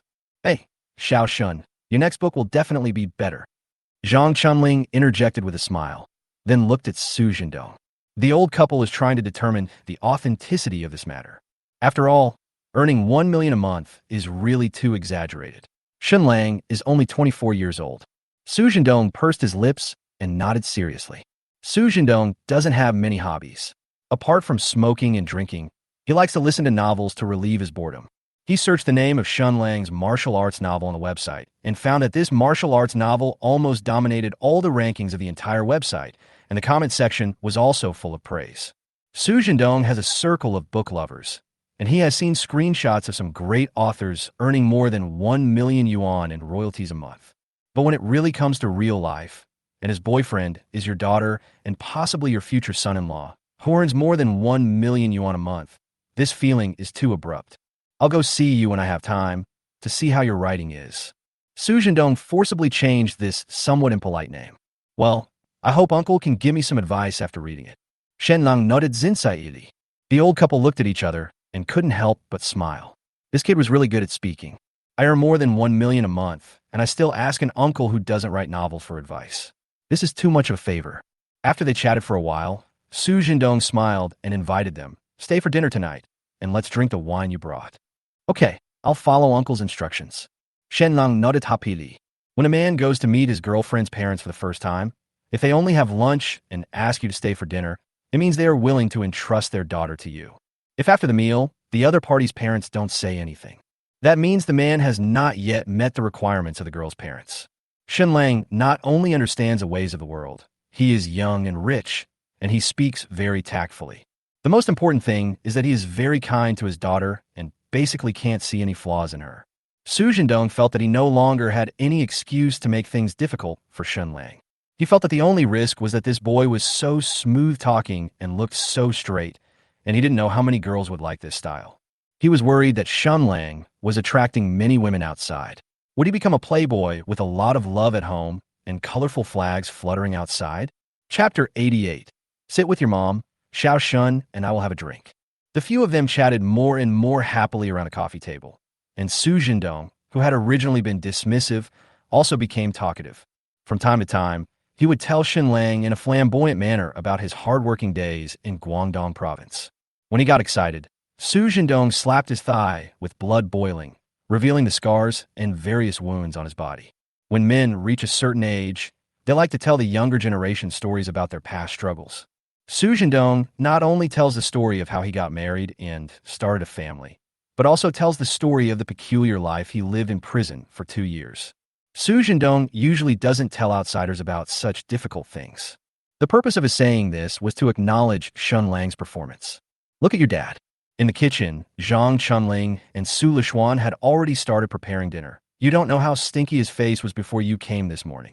Su Lishuan was still thinking about the bad things Su Jindong said to Shen Lang last night, so he snorted willfully, who cares about him? That's enough. There's no such thing as an overnight grudge between father and daughter. Zhang Chunling reminded him seriously, find an opportunity to have a good talk with your father. Don't forget your parents' home after you marry the groom. Mom, what are you talking about? I just went to college. Su Lishuan blushed, pouted, and said proudly, besides, if Shen Lang doesn't propose to me, I won't marry him without thinking. Like all girls, Su Lishuan has always hoped to have an extremely romantic wedding. At the beginning, Shen Lang didn't confess his feelings to me, but took me out to see a movie and go shopping, and later he almost took my first kiss. Su Lishuan felt that these things could be let go, since that guy had taken advantage of them all anyway. But for such a big event as marriage, Su Lishuan felt that Shen Lang had to propose to her with a diamond ring, and only after she agreed could the wedding take place. Damn, it's already a different era, and you're still playing with such old-fashioned stuff.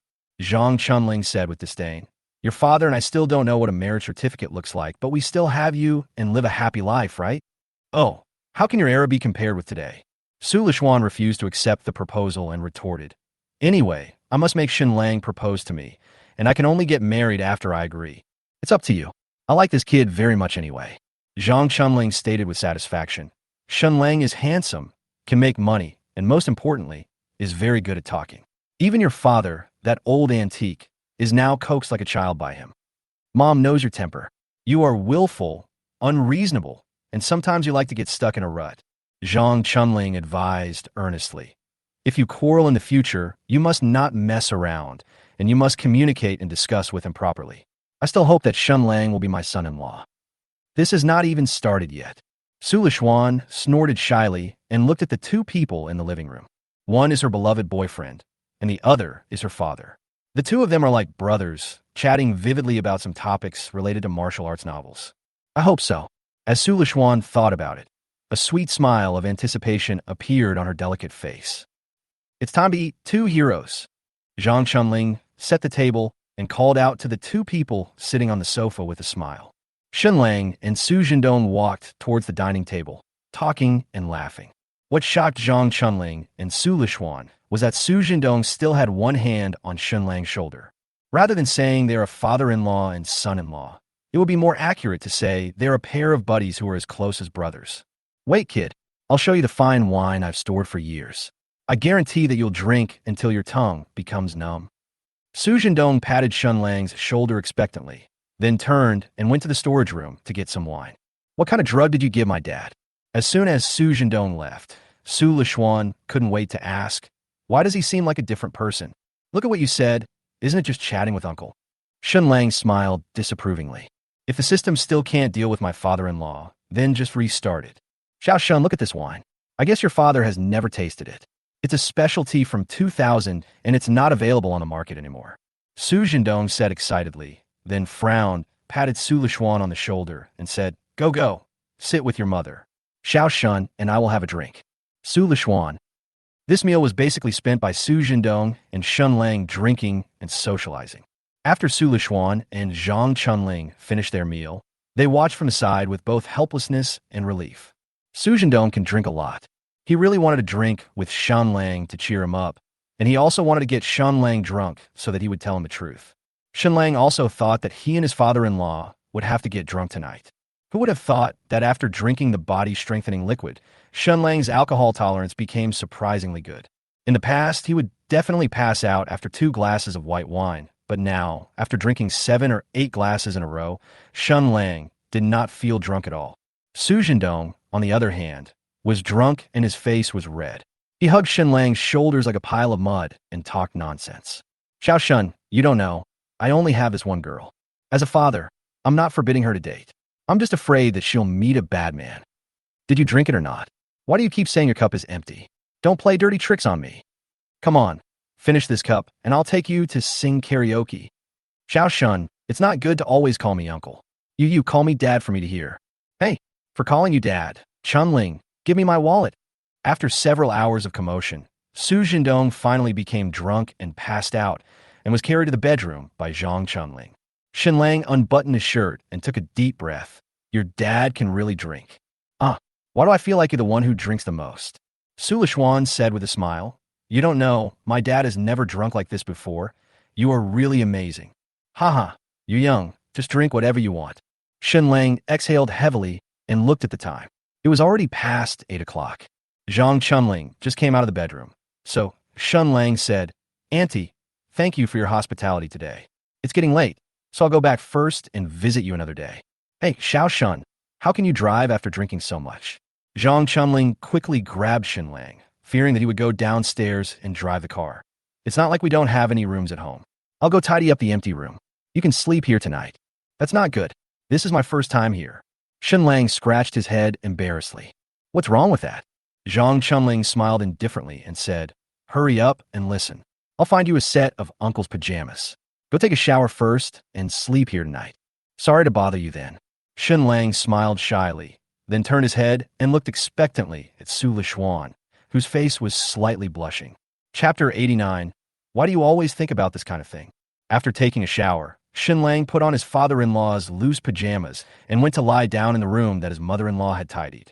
The house that Su Lishuan's parents live in is a large suite with 4 bedrooms and a living room. In addition to Shen Lang's room, there's also a second bedroom next to it that can be used for rest. The couple often have business friends visiting them, so these 2 rooms are prepared for them and can be used to store some things when they are empty. Yalongwan Community is also a school district housing, and next to it is Jianghai City's most famous transportation university, one of the most prestigious universities in the country. Therefore, the prices of residential properties in Yulong are astonishingly high, with the starting price being at least 50,000 renminbi or 60,000 per square meter. Apart from the well-known Thompson Epine, Yalongwan Community can be said to be the community with the most expensive housing prices in Jianghai City. The owners who live here are basically wealthy families. There is no second Yalongwan Community in Jianghai City. When Shen Lang and Su Lishuan drove over, they already knew that this community belonged to the landlord, Mrs. Xia Shui. As a native of Jianghai City, Shen Lang knows how popular the Yulong community is. This residential area, where every inch of land is worth a lot of money, was originally owned by a mysterious boss named Qin. In the early years, it was also incorporated into the Su Group, a leading enterprise in Qianjiangai City. Later on, for some unknown reason, Boss Qin actually sold this Sure Win School District house to someone else. This news was very explosive at the time, with junk ads popping up every day. There are also some conspiracy theory-related titles, which attract the attention of many local people. Shen Lang did not know much about the landlord's wife's assets and family background. But the fact that she was able to take over such a huge fortune shows that Xia Shui's background is definitely not that of an ordinary landlady. Maybe he even knows Mr. Qin, who has never shown up. I hope nothing unexpected will happen in the future. In Xia Shui's community, if Shen Lang visits the old couple often in the future, he might really meet the landlord's wife. Although Xia Shui said that she would not interfere in Shen Lang's private affairs. But who can guarantee that a woman's mind will always be stable? Forget it, we'll talk about it later. Shen Lang was too lazy to think about things that had not happened. He always felt like he was worrying too much. In an unfamiliar environment, and at his girlfriend's house, Shen Lang didn't feel like sleeping, so he took out his mobile phone and started watching Douyin. Just then, the door slowly opened. Su Lishuan, wearing pajamas, crouched stealthily like a Tyrannosaurus Rex and tiptoed to sit beside Shen Lang's bed. Hey, Shinju, are you asleep? Why are you here? Shen Lang sat on the bed in surprise, raised his hand, and held Su Lishuan's soft little hand, and asked ecstatically, Do you want to sleep with me? Come on. Su Lishuan had just finished taking a shower and was wearing a thin blue cartoon pajamas. As soon as she sat down beside Shen Lang's bed, a fresh scent of shower gel hit her face. Under the pajamas was a pair of fair jade feet wearing cool home slippers, revealing 10 rosy, delicate, and pink toes, which were playfully curled up, so cute and playful that Shen Lang drooled at the sight. For a man like Shen Lang, who has a serious leg control, every toe of these beautiful feet is his alpine lollipop. Wow, what are you thinking about? Su Lishuan blushed and snorted, her toes subconsciously shrinking into her slippers. I just came to see if you were used to sleeping. Not used to it. Not used to it. Shen Lang shook his head repeatedly, quickly moved his hips, and skillfully held Su Lishuan in his arms. This is my first time coming to your house. I'm very nervous. Why don't you stay with me tonight? I don't believe you. Let me go, or my mom will see it. Su Lishuan struggled silently and weakly for a moment, then leaned in Shen Lang's arms with a slightly blushing face, saying things that were contrary to her heart. Humph, you always make a move on me. I shouldn't have come here if I had known. Su Lishuan originally came in the dark to flirt with Shen Lang. But due to the unique pride and reserve of girls, she would still find some excuses and reasons to control her arrogant and willful temper. Hey, if you don't come over, I'll go find you later. Shen Lang rubbed Su Lishuan's fragrant hair. When you came to my house, you went to my room. I haven't been to your room all day today. I won't let you in. Su Lishuan said proudly. If my dad goes to my room, he will tell me. Okay, then I won't go to your room. Shen Lang gently kissed Su Lishuan's fair and smooth face and asked in an ambiguous whisper, Then does our agreement last time still count? What's the matter? I don't know what you're talking about. Feeling Shen Lang's heavy breath, Su Lishuan blushed and his heart beat fast as he began to act recklessly. You know, Shen Lang gently rubbed Su Lishuan's pink earlobe, hugged her slender waist calmly, raised his hands to hold Su Lishuan's legs, and then quietly carried her to sit on the bed. Shen Lang, what are you doing? Su Lishuan nervously and excitedly pressed Shen Lang's hand, which was gradually moving upwards, and reminded him with a slightly red face. Come on, this is my home. My parents are still next door. Don't worry, I won't do anything to you. Shen Lang stroked Su Lishuan's hot cheek and said softly, Isn't it okay if I just want to chat with you? Su Lishuan's parents live next door, and Shen Lang will not do anything to her at home. I met her parents for the first time today, and my mother-in-law warmly invited me to stay and sleep. If he did anything out of line with her daughter again, it would be disrespectful to the old couple. Of course, such a good opportunity cannot be wasted. We can take advantage of the good atmosphere and give Su Lishuan a shot of adrenaline. When the time comes to do something big, Su Lishuan's reaction will not be too resistant.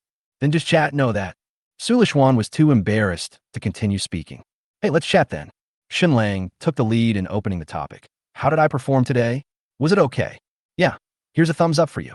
Su Lishuan, who is familiar with popular internet memes, playfully and happily gave a thumbs up. Shen Lang's performance today really impressed her. Even Su Jindong, their father who was most likely to oppose their relationship, was coaxed by Shen Lang and seemed like a different person. Since I behaved so well, is there any reward or something? Like a kiss? Oh you, why do you always think about this kind of thing? You're so lewd. Su Lishuan slapped Shen Lang angrily and embarrassedly. But thinking that the old couple were right next door and might have fallen asleep, Su Lishuan still felt a little nervous. After all, The boy in front of me is the one I like, and he is my first love. We will be married in the future, so a kiss is okay, right? Anyway, my first kiss was given to this bad guy. Chapter 90. Girls will always act naughty in front of a boy. Baby, I'm a normal teenager. If I can't think of this kind of thing while I'm in bed with you, then what's wrong with me? Shen Lang held Su Lishuan's soft and fragrant body in his arms and asked with a smile. Besides, what's good for a man if he's not lustful? Are you good? Haha, you're so annoying. Su Lishuan was teased and smiled. Her soft body struggled symbolically a few times, and she stared at Shen Lang with resentment and cuteness. Shen Lang saw that there was something going on and subconsciously put his arms around Su Lishuan's slender waist, gently touched her delicate face, and gradually moved down. Wait a moment. Su Lishuan suddenly broke free from Shen Lang's arms, got out of bed in his slippers, and left the room. After making sure that the old couple's door was closed, Su Lishuan ran back happily, locked the door, and climbed back onto Shen Lang's bed. Shen Lang asked unhappily, "Is it necessary for me to go?" "Of course." Su Lishuan glared at Shen Lang resentfully. "I'm not as shameless as you. If my parents found out about this at my house, I wouldn't want to come back after 4 years of college. It's just right that your parents find out. You can come live with me then." Shen Lang said expectantly, "When you finish college, we will bring a big fat boy back home. Your parents will definitely be very happy." "Oh, why you always like this?" Su Lishuan was overwhelmed by Shen Lang's ambiguous and vulgar words. He felt like pretending to be disgusted, but couldn't help laughing. How am I?" Shen Lang suddenly kissed Su Lishuan's lips and asked proudly, "How would I know if you don't tell me?" "Hate." Su Lishuan pursed her cherry lips and muttered proudly and shyly. Then she supported herself on the quilt with her hands, slowly crawled into Shen Lang's arms, actively raised her swan neck, and kissed Shen Lang's lips clumsily and forcefully. No matter how well-behaved and reserved a girl is, she will always become naughty in front of a boy. This is what Su Lishuan is like at the moment. Facing the boy you like, a boy who is approved by your parents, and doing this in your own home. Under the cover of darkness, Dad Su Jindong's deafening snoring sounded. Su Lishuan felt extremely excited and even took the initiative to put her fair little hand into Shen Lang's shirt. Shen Lang sat cross-legged on the bed, holding his own female elf in his arms. She fully enjoyed being the campus belle of Zhuhai University, the white moonlight of countless boys, and actively and passionately asked for a kiss. Shen Lang's hands were not idle either. This time Su Lishuan did not resist. In order to make it easier for Shen Lang, Su Lishuan moved his position instead. His usually clear and sunny eyes were now full of lust. Ding! Su Lishuan's favorability towards the host has increased by 5 points. Currently, it is 47 points. Please keep up the good work. Baby, touch me. Hearing the system's voice, Shen Lang couldn't help but want to go a step further. Tap, tap, tap. Suddenly, there was a sound of footsteps outside the door, and the two were so scared that they hugged each other tightly. It wasn't until the sound of the toilet flushing was heard that the two of them breathed a sigh of relief. One of the old couple should get up and go to the bathroom. But the next second, the footsteps were getting closer. He first stopped at the door of Su Lishuan's room, and then stopped at the door of Shen Lang's room. The footsteps were steady and brisk.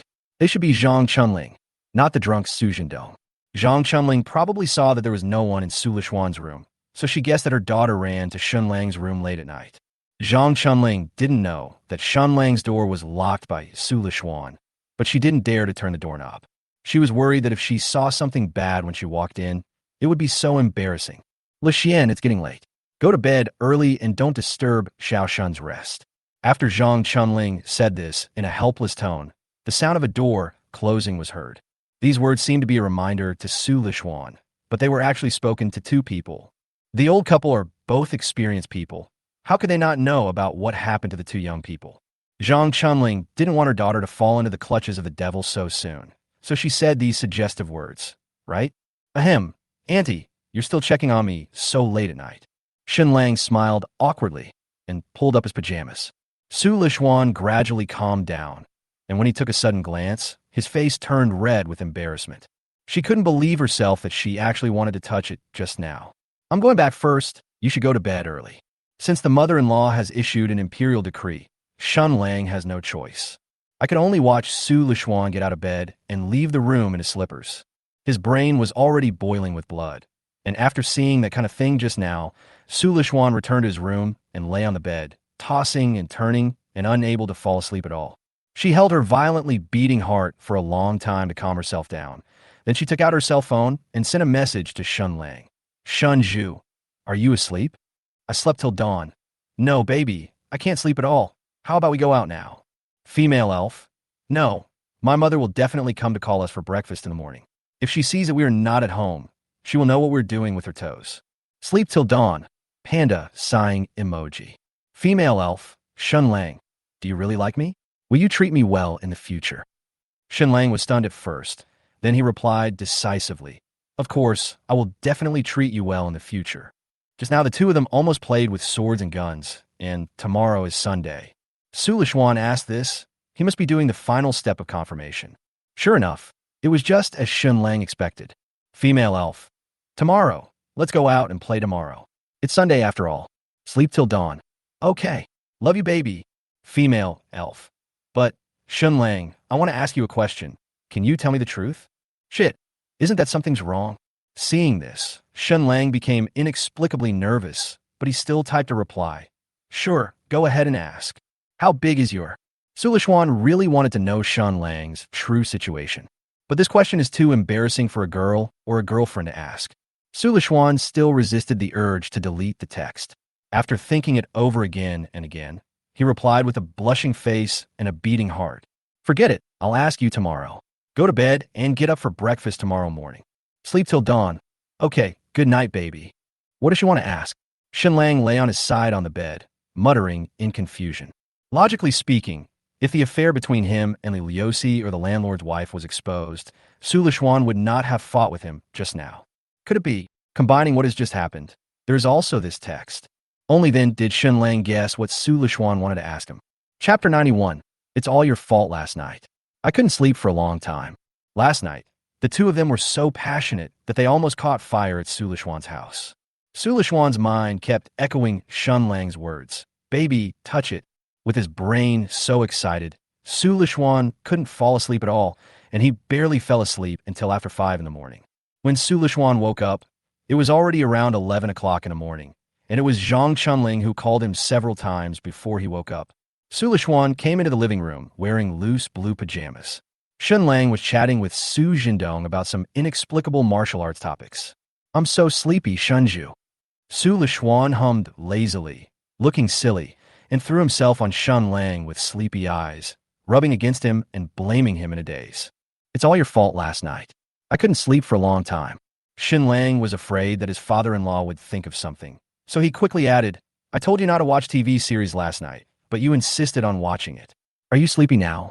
Su Jindong was watching from the side, his expression like a rag in a drugstore, a mixture of all sorts of emotions.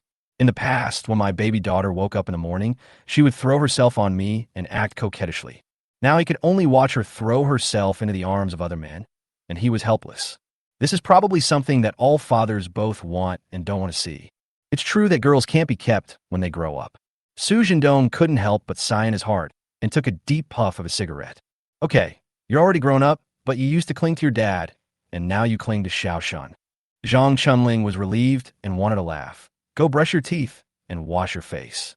Didn't Xiaoshan say he would take you out to play today? Hurry up. After hearing these words, Su Lishuan, who was still a little sleepy, instantly became energetic. She couldn't sleep last night because she was going out to play with Shen Lang today.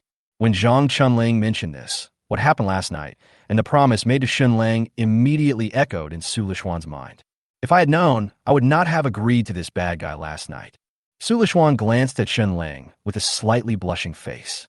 Thinking about how Shen Lang made his parents so happy yesterday, Su Lishuan hesitated for a moment, but finally bit his lip, and at Zhang Chunling's urging, he went to the bathroom to wash up reluctantly.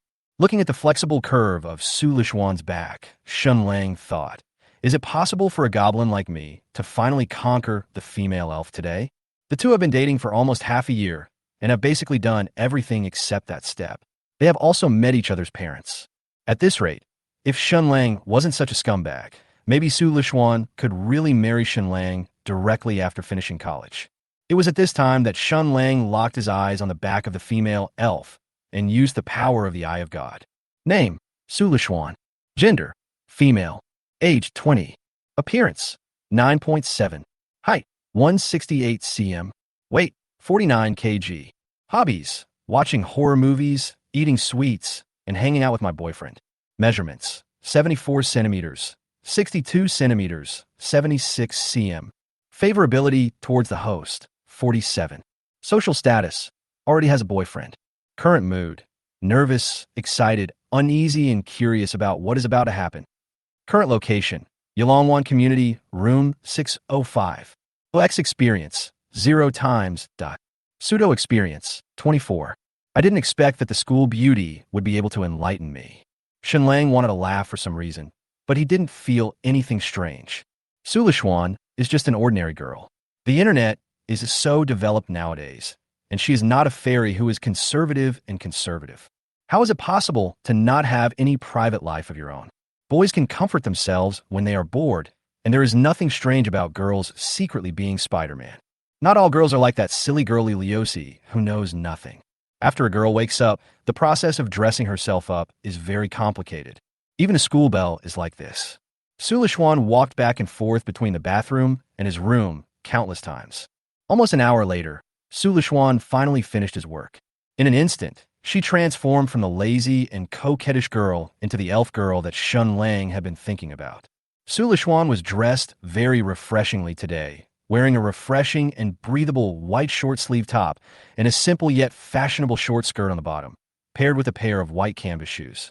As always, her black hair was combed into a youthful ponytail, and her delicate face was lightly made up. In the past, when Sulishuan was dressed up, he always looked energetic, sunny, and cheerful. Sulishuan has become a little shy now. His eyes are wandering, giving people a guilty feeling. Fortunately, the old couple didn't notice anything. Su Zhendong even advised, "It's not very hot outside today. You're wearing so little. You might catch a cold. Go get something thick to put on." Sulishuan was too lazy to look through the boxes and cupboards to find a suitable coat. "Hey, there is air conditioning at home. You must not feel hot. Be good, my daughter. The weather forecast says it will get colder and rainy tonight." Zhang Chunling was also worried that Sulishuan would catch a cold. "Go find a coat and put it on, or I'll find one for you." "Hey, I'm not a child anymore. I know the difference between cold and warm." Sulishuan hummed twice impatiently, walked up to Shen Lang, grabbed his arm, and wanted to leave. "It's definitely going to cool down today." Shen Lang gently tugged at Sulishuan's short sleeves and said with a smile, "Listen to your uncle and aunt. Go get one and put it on. I'll wait for you. A few minutes won't matter anyway." "Yeah." Sulishuan pouted, stood on tiptoe to look at her cool outfit, thought for a while, and said, "Okay, I'll change into something warmer." Looking at their daughter's back, the old couple smiled with relief and helplessness. Fortunately, their daughter, whom they raised with great difficulty, found a very good boyfriend and is very willing to listen to his opinions. "Unfortunately, I am afraid that my daughter will only listen to this man's opinions in the future. After all, girls cannot be kept at home when they grow up. This is the most heartbreaking yet helpless thing for countless families with only one daughter. Let's go." Sulishuan handed a thin coat to Shen Lang and said proudly, "It's still hot now. Hold it for me, and put it on me when it gets cold." Okay. Shen Lang nodded lovingly, and then said goodbye to the old couple. "Uncle and aunt, I'm sorry to bother you these 2 days. I will come to visit you again when I have time." "Yeah, take care, Xiao Shun. Come visit us often when you have time." Under the gratified gaze of the old couple, Shen Lang took Sulishuan's little hand and closed the door. "I've already thought of the ending, so you don't have to worry about any of the heroines being let down, so please take a look at the free advertisement for me. Just enough for me. Thank you, QWQ." Chapter 92. Sulishuan. I have my ID card with me. Today is Sunday. Sulishuan can go back to school directly after playing in the afternoon. Shen Lang drove her to visit the city god temple near Zhuhai University. Sulishuan was not in a very good mood today and looked depressed the whole afternoon. When Shen Lang was chatting with her, his smile was rather forced, and he looked like he was worried about something. Of course, Shen Lang naturally knew what Sulishuan was afraid of. It is normal for a young girl who is about to blossom to feel uneasy and fearful about the unknown things that are about to happen. Before they finished visiting the city god temple, Shen Lang drove her to the Huangpu River for a stroll and relaxation. This kind of thing definitely requires an atmosphere of mutual affection to proceed perfectly. If Sulishuan continued to be in such an uneasy mood, Shen Lang would not be interested at all. It would be better to send her back to school and wait until she figures it out. Around 7 o'clock in the evening, Shen Lang held Su Lishuan's soft hand and walked along the colorful Huangpu River. The Huangpu River is one of the most famous attractions in Jianghai City. Standing on the bank of the Huangpu River, you can see the skyscrapers and bustling commercial district on the other side. These towering buildings and the river water complement each other, forming a beautiful picture. The river water reflects the colorful lights of the street shops, as if it is a ribbon inlaid with gems, flowing slowly. When the breeze blows, ripples appear on the surface of the river, which is like a dream and intoxicating. Tourists who came here for the sight took out their mobile phones and rushed to take pictures. It's windy, put on your coat. Shen Lang handed her the coat that Su Lishuan brought out and said calmly, after you finish shopping here, I'll drive you back to school. Take me back to school. Su Lishuan was stunned. She was nervously thinking about what to do next, but Shen Lang actually wanted to send her back to school. Su Lishuan is in a complicated mood now. There is a sense of luck at surviving the calamity, as well as guilt for disappointing Shen Lang, and also a sense of emptiness, as if one's curiosity had been inexplicably wiped out. What else? Don't think I don't know what you're thinking. I'm with you not for your body. Why are you so nervous? Shen Lang smiled gently. Silly boy, if you're not ready, I will definitely follow your advice. Don't be so sad. I still like you the way you were before. What did you like about me in the past? Su Lishuan blinked and raised his head curiously. How should I put it? She's sunny and cheerful, with a sweet voice, like a female elf who can heal people's hearts. Shen Lang said truthfully. This was the first impression Su Lishuan gave him when they first met. Female elf. Su Lishuan tilted her head. She didn't understand this somewhat masculine internet meme. However, she was still happy that Shen Lang praised her so much. Thinking that he had so many beautiful labels in Shen Lang's heart, Su Lishuan smiled more often. She stopped and jumped in front of Shen Lang, put her hands behind her back, leaned her soft body forward slightly, raised her delicate face, and looked at him proudly. Shenju, am I not your white moonlight? Many boys on TikTok describe their first love like this. A breeze blew from the river, gently brushing Su Lishuan's hair, making her long hair rise up as soft as silk and cascading down like a waterfall. Her hair flutters in the breeze, exuding a faint fragrance, making people feel extremely warm and romantic. The colorful lights around her were reflected in her eyes, and there was an expectant and sweet smile on her lips. Their eyes met, as if time had stopped, and there were only two of them in the whole world. Shen Lang felt Su Lishuan's warmth and tenderness, tilted his head, leaned down, and gently kissed Su Lishuan's cherry lips. Then he reached out and gently stroked Su Lishuan's hair that was messed up by the breeze, and spoke to himself. I don't care what others call me. You are my female elf, the one and only one. Okay. Su Lishuan pursed her lips, hugged Shen Lang's arm, and smiled sweetly. Female elf is female elf. This name is quite interesting. So, don't be so sad about such a small matter. If you don't want to, I can wait as long as you want. Shen Lang put his arm around Su Lishuan's slender waist and said indifferently, I'm dating you just to be with you, not because I want your body. Don't think of your boyfriend as something so superficial. So, are you greedy for my body or not? There was a sly smile on Su Lishuan's delicate face, and a playful light flashed in his clear eyes. Greedy, Shen Lang said in a decisive tone. Humph, I knew it. A pervert, a pervert, a pervert. Su Lishuan punched Shen Lang in the kidneys with a series of punches. After getting tired of beating Shen Lang, Su Lishuan just held Shen Lang's arm in a daze, with a serious and earnest expression. Finally, Su Lishuan made up his mind and bit his lips hard. Ding! Su Lishuan's favorability towards the host has increased by 5 points. Currently, it is 52 points. Please keep up the good work. Ding! Su Lishuan's favorability towards the host has reached 50 points. Would you like to view her personal information? Ding! Su Lishuan's favorability towards the host has reached 52, and a mysterious treasure chest has been obtained. Do you want to open it? Jianghai City's weather forecast was rare and accurate. Halfway through the tour, Shen Lang felt that the weather was not right, so he took Su Lishuan directly to the underground parking lot to drive. As soon as the two returned to the car, it started to rain heavily outside, and the entire Huangpu riverbank was washed away by the heavy rain. Okay, it's getting late. I'll drive you back to school. Shen Lang fastened his seatbelt and said, I'll come and play with you when you're on vacation. No, you don't have to go back to school. What did you say? I brought my ID. Su Lishuan said this shyly and turned her head to look out the window with a blushing face and a beating heart. Her fair neck was flushed. Okay, okay. Shen Lang was stunned for a long while before he touched his nose calmly. You must not be too excited at this time, and you must speak to Su Lishuan in the calmest tone and manner. The most important thing is to never let her see that you are about to get her most precious thing and look very proud of it.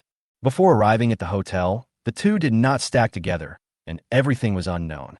There is a high possibility that Su Lishuan will change his mind at the last minute, and then he will have no place to cry.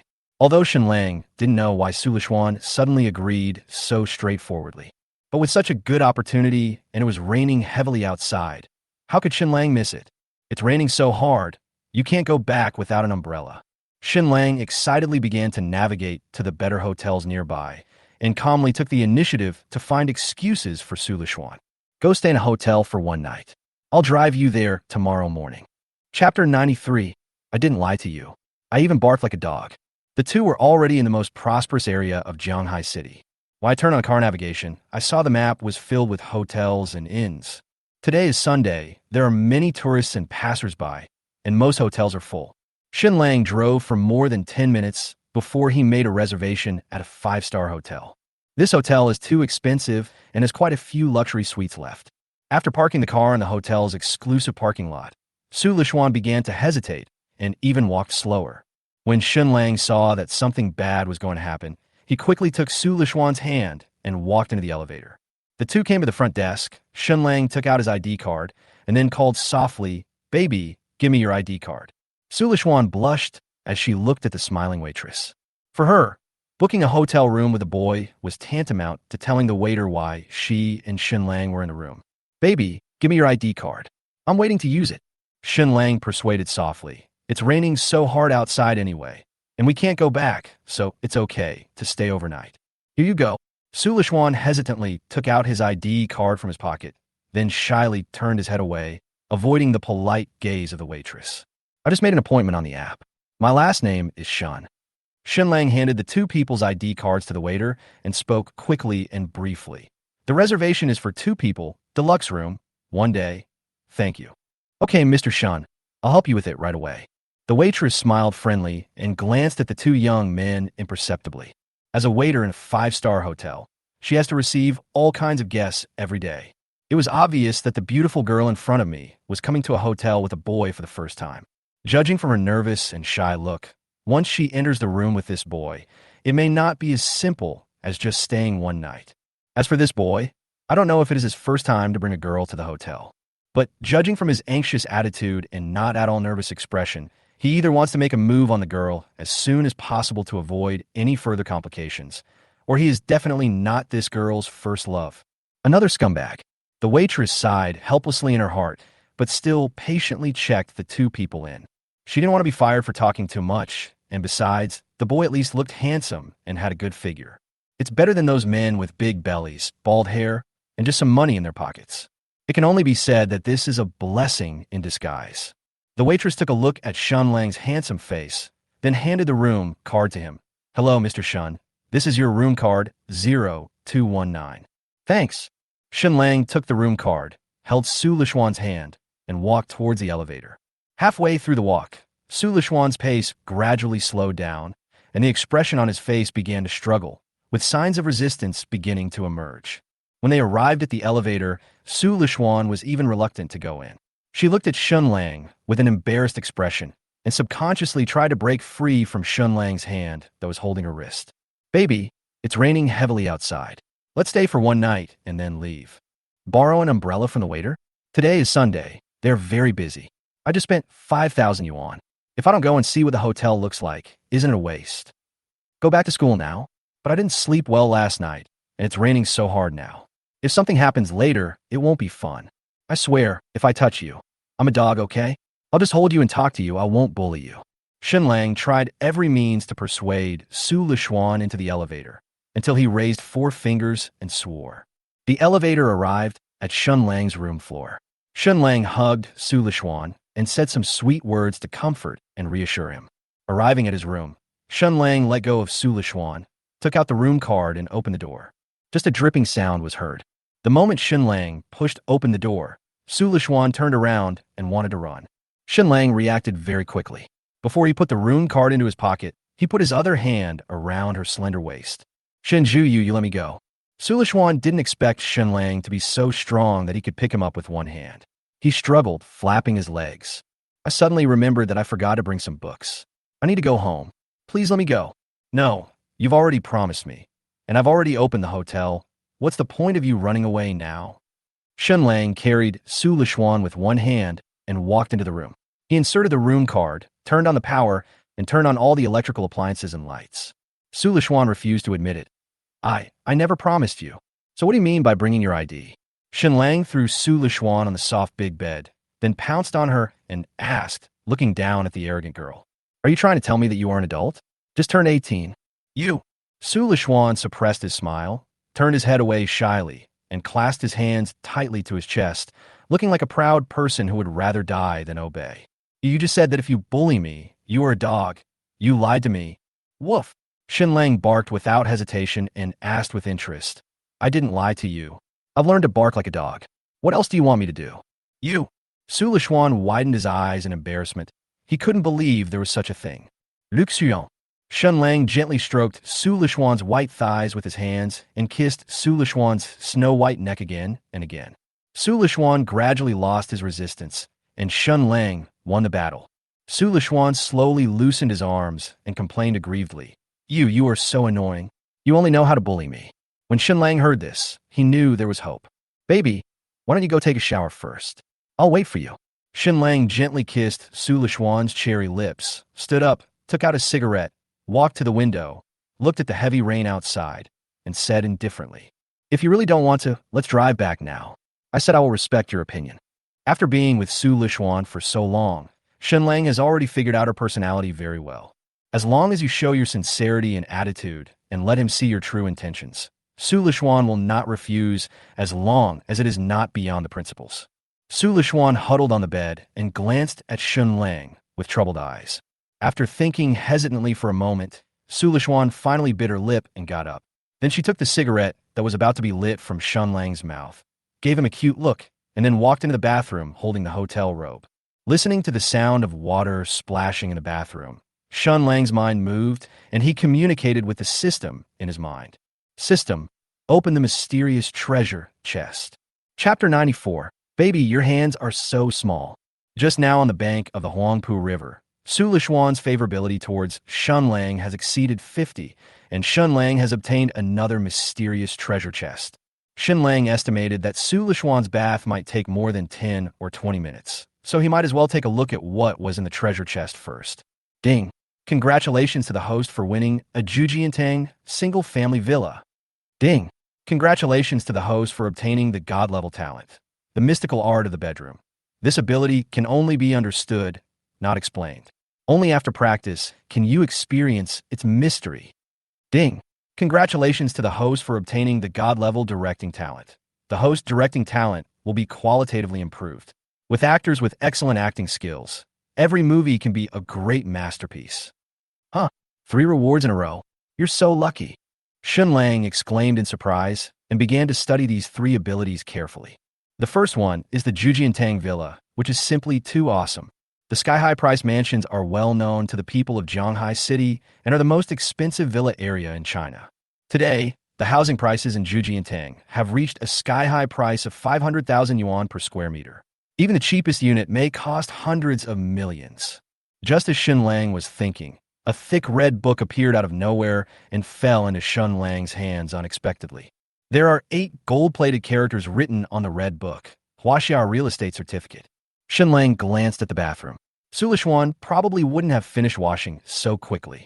Then he couldn't wait to open the property certificate to see how big his house was, especially the smallest villa. Jiujiantang Villa Area, Building Ano Num. Villa Area, 710 M2. House Property Witness, Shen Lang, 710 square meters. Shen Lang took a breath in disbelief. This is definitely not the worst villa in Jujiantang. Just looking at the area it covers, it is at least above average. Shen Lang roughly estimated that his single-family villa could be worth a sky-high price of more than 300 million. Of course, It is impossible for Shen Lang to sell this villa. Not to mention whether there is a rich person who can afford 300 million to buy it. The main thing is that this is Zhu Jiantang's villa. This is the best, most expensive, and most luxurious villa in Jianghai City. No doubt about it. Shen Lang is not short of money now. He also has a beautiful and wealthy landlord and several million in his pocket. Why sell the villa to others to cash in? Wouldn't it be better to live in Dabi yourself? Go check it out when you have time. Shen Lang excitedly stuffed the property certificate into the drawer of the bedside table, and then felt the changes in his body and memory brought about by the mysterious art in the room. How can I describe this ability? I can only say that those who understand it will understand it, just as the system introduces it. It can only be understood, not explained in words. Only after practice can you experience the mystery. In an instant, countless teachers' movements and techniques were madly engraved in Shen Lang's brain like an indelible memory. It seems that we can treat the female elf well later. Feeling the memories in his mind, Shen Lang said with great anticipation, "The third ability is more novel. It is the talent for making movies, which can also be a powerful tool for making huge profits if used well. Well, let's think about it slowly when we get back." After waiting in the living room for a few more minutes until the sound of the hair dryer in the bathroom stopped, Shen Lang knew that Su Lishuan was ready. The moment Su Lishuan came out, Shen Lang's breathing slowed down for a beat.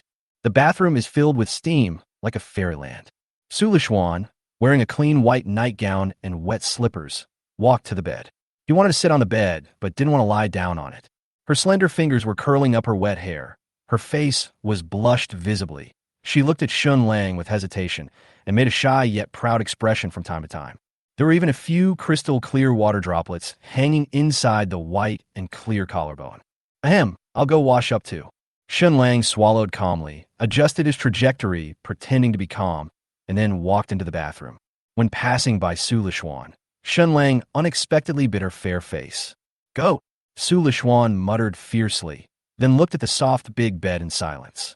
"Never mind, just die." Su Lishuan made up his mind, threw himself onto the bed, and burrowed into the quilt shyly but expectantly. In less than 2 minutes, Shen Lang came out wiping his hair. "Lixian." Su Lishuan showed a pair of shy and curious eyes from under the quilt. "What's wrong? No shower gel or shampoo?" Shen Lang threw the towel directly next to the TV. "Huh? I'm done washing." "Are you kidding? If you take a shower for more than 3 minutes at this time, it would be disrespectful to the word man." "Ah." While Su Lishuan was shocked, Shen Lang hurriedly lifted the quilt and hugged Su Lishuan, who was wearing a pajamas, into his arms. "Let me go." After Su Lishuan struggled symbolically twice in Shen Lang's arms, he became motionless. She snuggled in Shen Lang's arms with a blushing face and a beating heart, listening to the healthy and strong heartbeat of Shen Lang. She was inexperienced, but nervous and excited, waiting for her boyfriend to launch his attack. "Lixian, your hands are so small and soft. Let's compare them." Shen Lang did not get straight to the point, but instead gently chatted with Su Lishuan about random things. "You're a boy, so your hands must be bigger than mine." Su Lishuan held Shen Lang's thick big hand and whispered softly. Shen Lang gently rubbed Su Lishuan's slightly wet hair again and said lovingly, "Baby, you smell so good. This is the smell of shower gel. It must be fragrant." Su Lishuan's heartbeat quickened and her breathing became disordered. She could already feel that Shen Lang was starting to play tricks on her. "Baby, you know what I like most is your legs." Shen Lang's hands, which were stroking Su Lishuan's ankles, gradually moved upwards to Su Lishuan's smooth thighs. "Really, baby, your legs are very beautiful and even better than those models' legs." Su Lishuan stopped talking, holding Shen Lang's pajamas tightly with both hands, and closed his eyes. As if waiting for something terrible to happen, the skin all over my body began to feel hot. Shen Lang gently bit Su Lishuan's earlobe. "Baby, is it okay?" No, Shen Lang, you are bad. You bully me." "Sure, baby, sure." Chapter 95, Su Lishuan, you're pressing on my hair again. The next morning, the heavy rain outside the window gradually faded away, replaced by hazy sunshine and a creepy chill in the air. The hot summer has passed, and the chilly autumn has quietly arrived. "Shenju, you're pressing my hair." On the big bed in the hotel, Shen Lang was awakened by Su Lishuan's confused talking in his sleep. When he opened his eyes, he saw an exquisite and beautiful face. Shen Lang held Su Lishuan's arm, and she used it as a pillow under her head, pressing down a lot of her black hair. Shen Lang gently lifted Su Lishuan's head, pulled back his numb arm, and rubbed it vigorously, and the numb feeling was relieved a lot. Just then, Su Lishuan's cell phone rang. Su Lishuan patted Shen Lang lazily, turned over, and didn't want to answer it. Shen Lang had no choice but to get out of bed and rummage through Su Lishuan's pile of clothes that were still warm, and he found the phone with the cartoon Pikachu on it. Fortunately, the person who called was not Su Lishuan's parents, but her best friend Yixin. Otherwise, Shen Lang would not dare to answer the call. Since she was a good friend, Shen Lang had nothing to worry about and answered the call decisively. Hey, Shen, aren't you coming to school today? Do you want me to ask for leave from your guide? Shen Lang glanced at Su Lishuan, who was sleeping soundly on the bed, and proudly concluded the MVP scene. Xin, I'm Shen Lang. Lishuan and I are in the hotel. The other party was silent for a long time, and Shen Lang could even hear the surprise of other roommates. Fuck, is this true? Lu Xian and Shen Lang went to the hotel. Fuck, I'm so envious. I should have asked Lu Xian to help me sit for a few times. Chow, do you have any shame? Why don't you ask Shen Lang to call your name so that you can feel a little involved? Shen Lang, you are really good. Yixin finally spoke. You're going to take my bestie to the hotel after meeting the parents, right? You have to treat us to a meal next Saturday. No problem. Anything is fine. Shen Lang proudly threw his phone down, crawled into the bed again, took Su Lishuan's warm and slender figure into his arms, and doted on her lovingly. What are you doing? I'm sleeping well. Su Lishuan was awakened by Shen Lang's actions. She didn't care that she was naked and looked at Shen Lang in confusion and stupidity. Your best friend called. Shen Lang rubbed Su Lishuan's slightly red and swollen eyes and looked at her quietly. She asked me to treat her to a meal. Anything is fine. Looking at Shen Lang, who was so close to him, and feeling his strong and powerful arms, Su Lishuan gradually woke up. His mind was full of scenes from last night, and his face flushed slightly. After a while, Su Lishuan took the back of Shen Lang's hand, bit it lightly, and then held Shen Lang's face seriously and affectionately. Shenju, I gave you everything last night. You have to be nice to me in the future. Shen Lang said something sweet. Of course, have you ever seen a goblin abandon his female elf? I don't understand you at all. Su Lishuan complained with a smile, then said with some surprise and shyness. I thought it would hurt a lot, but it was so easy. It turns out that everything in the movie is a lie. The two have been dating for such a long time, and they took the final step last night. Su Lishuan would not feel it was vulgar to talk about such an ambiguous topic. After all, the two of them were still hugging each other. It doesn't hurt, but you're still scratching me. Look at the scratches you've made. Shen Lang touched the scratches on his neck unhappily. If someone saw me, they would think I had a fight with a girl. Shen Lang's neck and back were almost all covered with shallow, but clearly visible scratches, all caused by Su Lishuan. Su Lishuan hesitated. Who told you? Hey! Su Lishuan was too embarrassed to continue. She leaned against Shen Lang's chest with a red face and opened her little mouth to bite Shen Lang. Humph! You pervert! I'll bite you to death. The two of them lay in bed for a while, and Su Lishuan suddenly poked out a pair of vigilant eyes from under the quilt, quickly scanning the hidden corners around the room, and said nervously, Shen Lang, is there a camera in this room? I've seen many movies where many people have been secretly photographed by the hotel's hidden cameras. Oh, I thought it was something else. Shen Lang was amused and said unhappily, where do so many cameras come from? You must have watched too many movies. Of course, just in case, Shen Lang still used the Eye of God to scan it again, but did not find the so-called pinhole camera. This is, after all, a well-known hotel in Jianghai City. How could such a shoddy thing be found in a luxury room that costs up to 5,000 yuan a night? What if it really happens? Su Lishuan shrank back into the bed and said seriously, if we are recorded and they threaten us to pay money or upload our video to the internet, we will be finished. Just spread it. It's no big deal. Shen Lang shrugged disdainfully. When they really want to upload it, I will tell them to remember to enlarge my image and don't embarrass me. Haha, you're going to die. Su Lishuan smiled coquettishly, then patted Shen Lang's arm with her little hand, saying something familiar. Oh, you're so annoying, you press my hair again. Chapter 96. This kid is definitely very good at that. It was not until 4 o'clock in the afternoon that Shen Lang was forced to take a bath with Su Lishuan. Then he put his arm around her waist affectionately and walked to the front desk to check out with a slightly strange step. The waitress at the front desk was still the same lady from last night. The lady at the hotel front desk is so professional. She saw that Su Lishuan's face was flushed and her steps were a little strange, and she immediately knew that what happened last night was just as she had guessed. This young girl in her prime must have transformed into a woman. What a pity! Wouldn't it be better for this face to find someone who is rich and good-looking? After working for so many years in the materialistic city of Shanghai, the waiter felt that with Su Lishuan's looks and figure, he was fully capable of finding a rich second-generation man who was both rich and handsome. Why should you throw yourself into the arms of a guy who might be a scumbag just for the sake of love? Maybe in a few years, this girl will regret not holding back and entrusting her youth to this boy. The waitress guessed secretly in her heart, as if she saw her young self back then. However, since this is a five-star luxury hotel, the waitress did not reveal her inner thoughts at all. Still with a fake business smile on his face, he helped Shen Lang check out. But Su Lishuan always felt that the hotel waiter looked at her with tinted glasses, and she herself was guilty and thin-skinned. At this moment, in front of the crowded hotel entrance, Su Lishuan wished he could find a crack in the ground to crawl into. Thanks.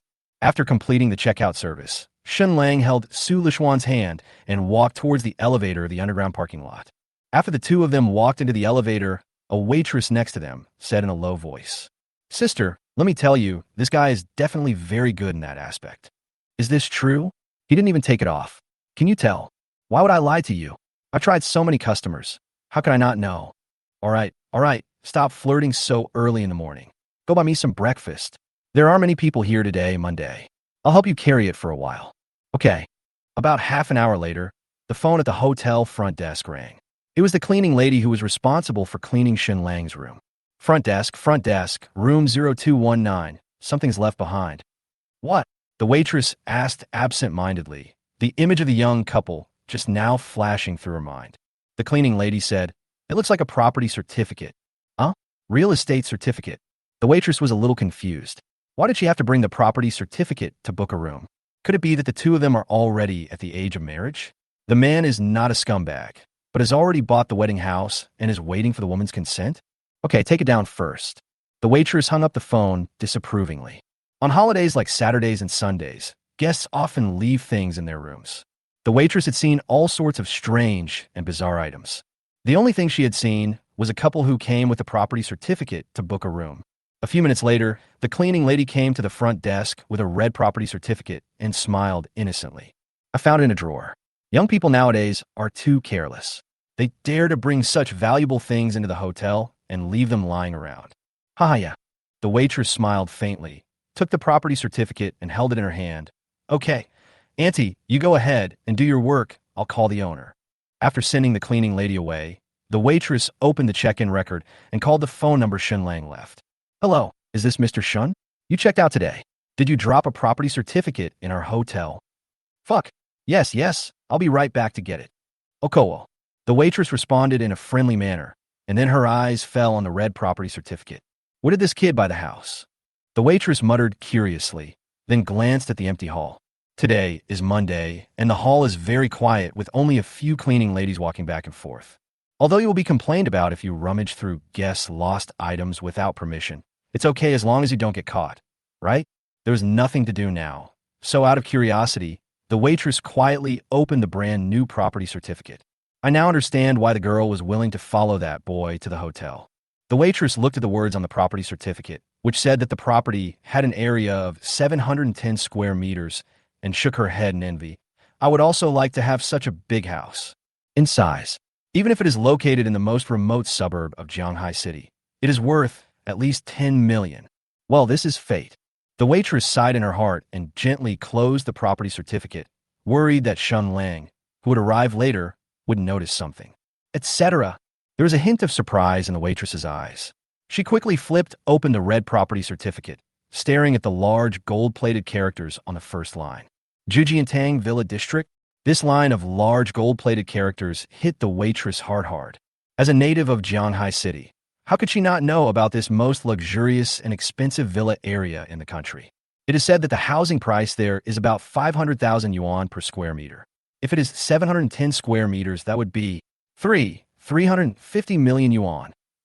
The waitress' hands were shaking and she swallowed her saliva in disbelief.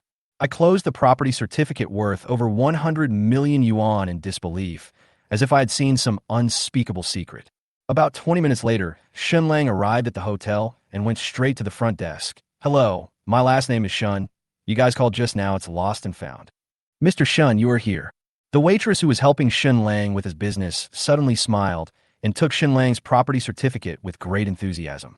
She came out from the front desk and walked towards Shen Lang with a pair of black silk legs and high heels.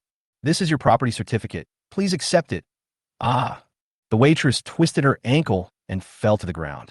In this posture, her legs are wide open in black stockings, and Shen Lang will see it when he squats down to help her. Even from a high vantage point, one can still see her deep cleavage, which is flawless no matter what. Ouch, that hurts.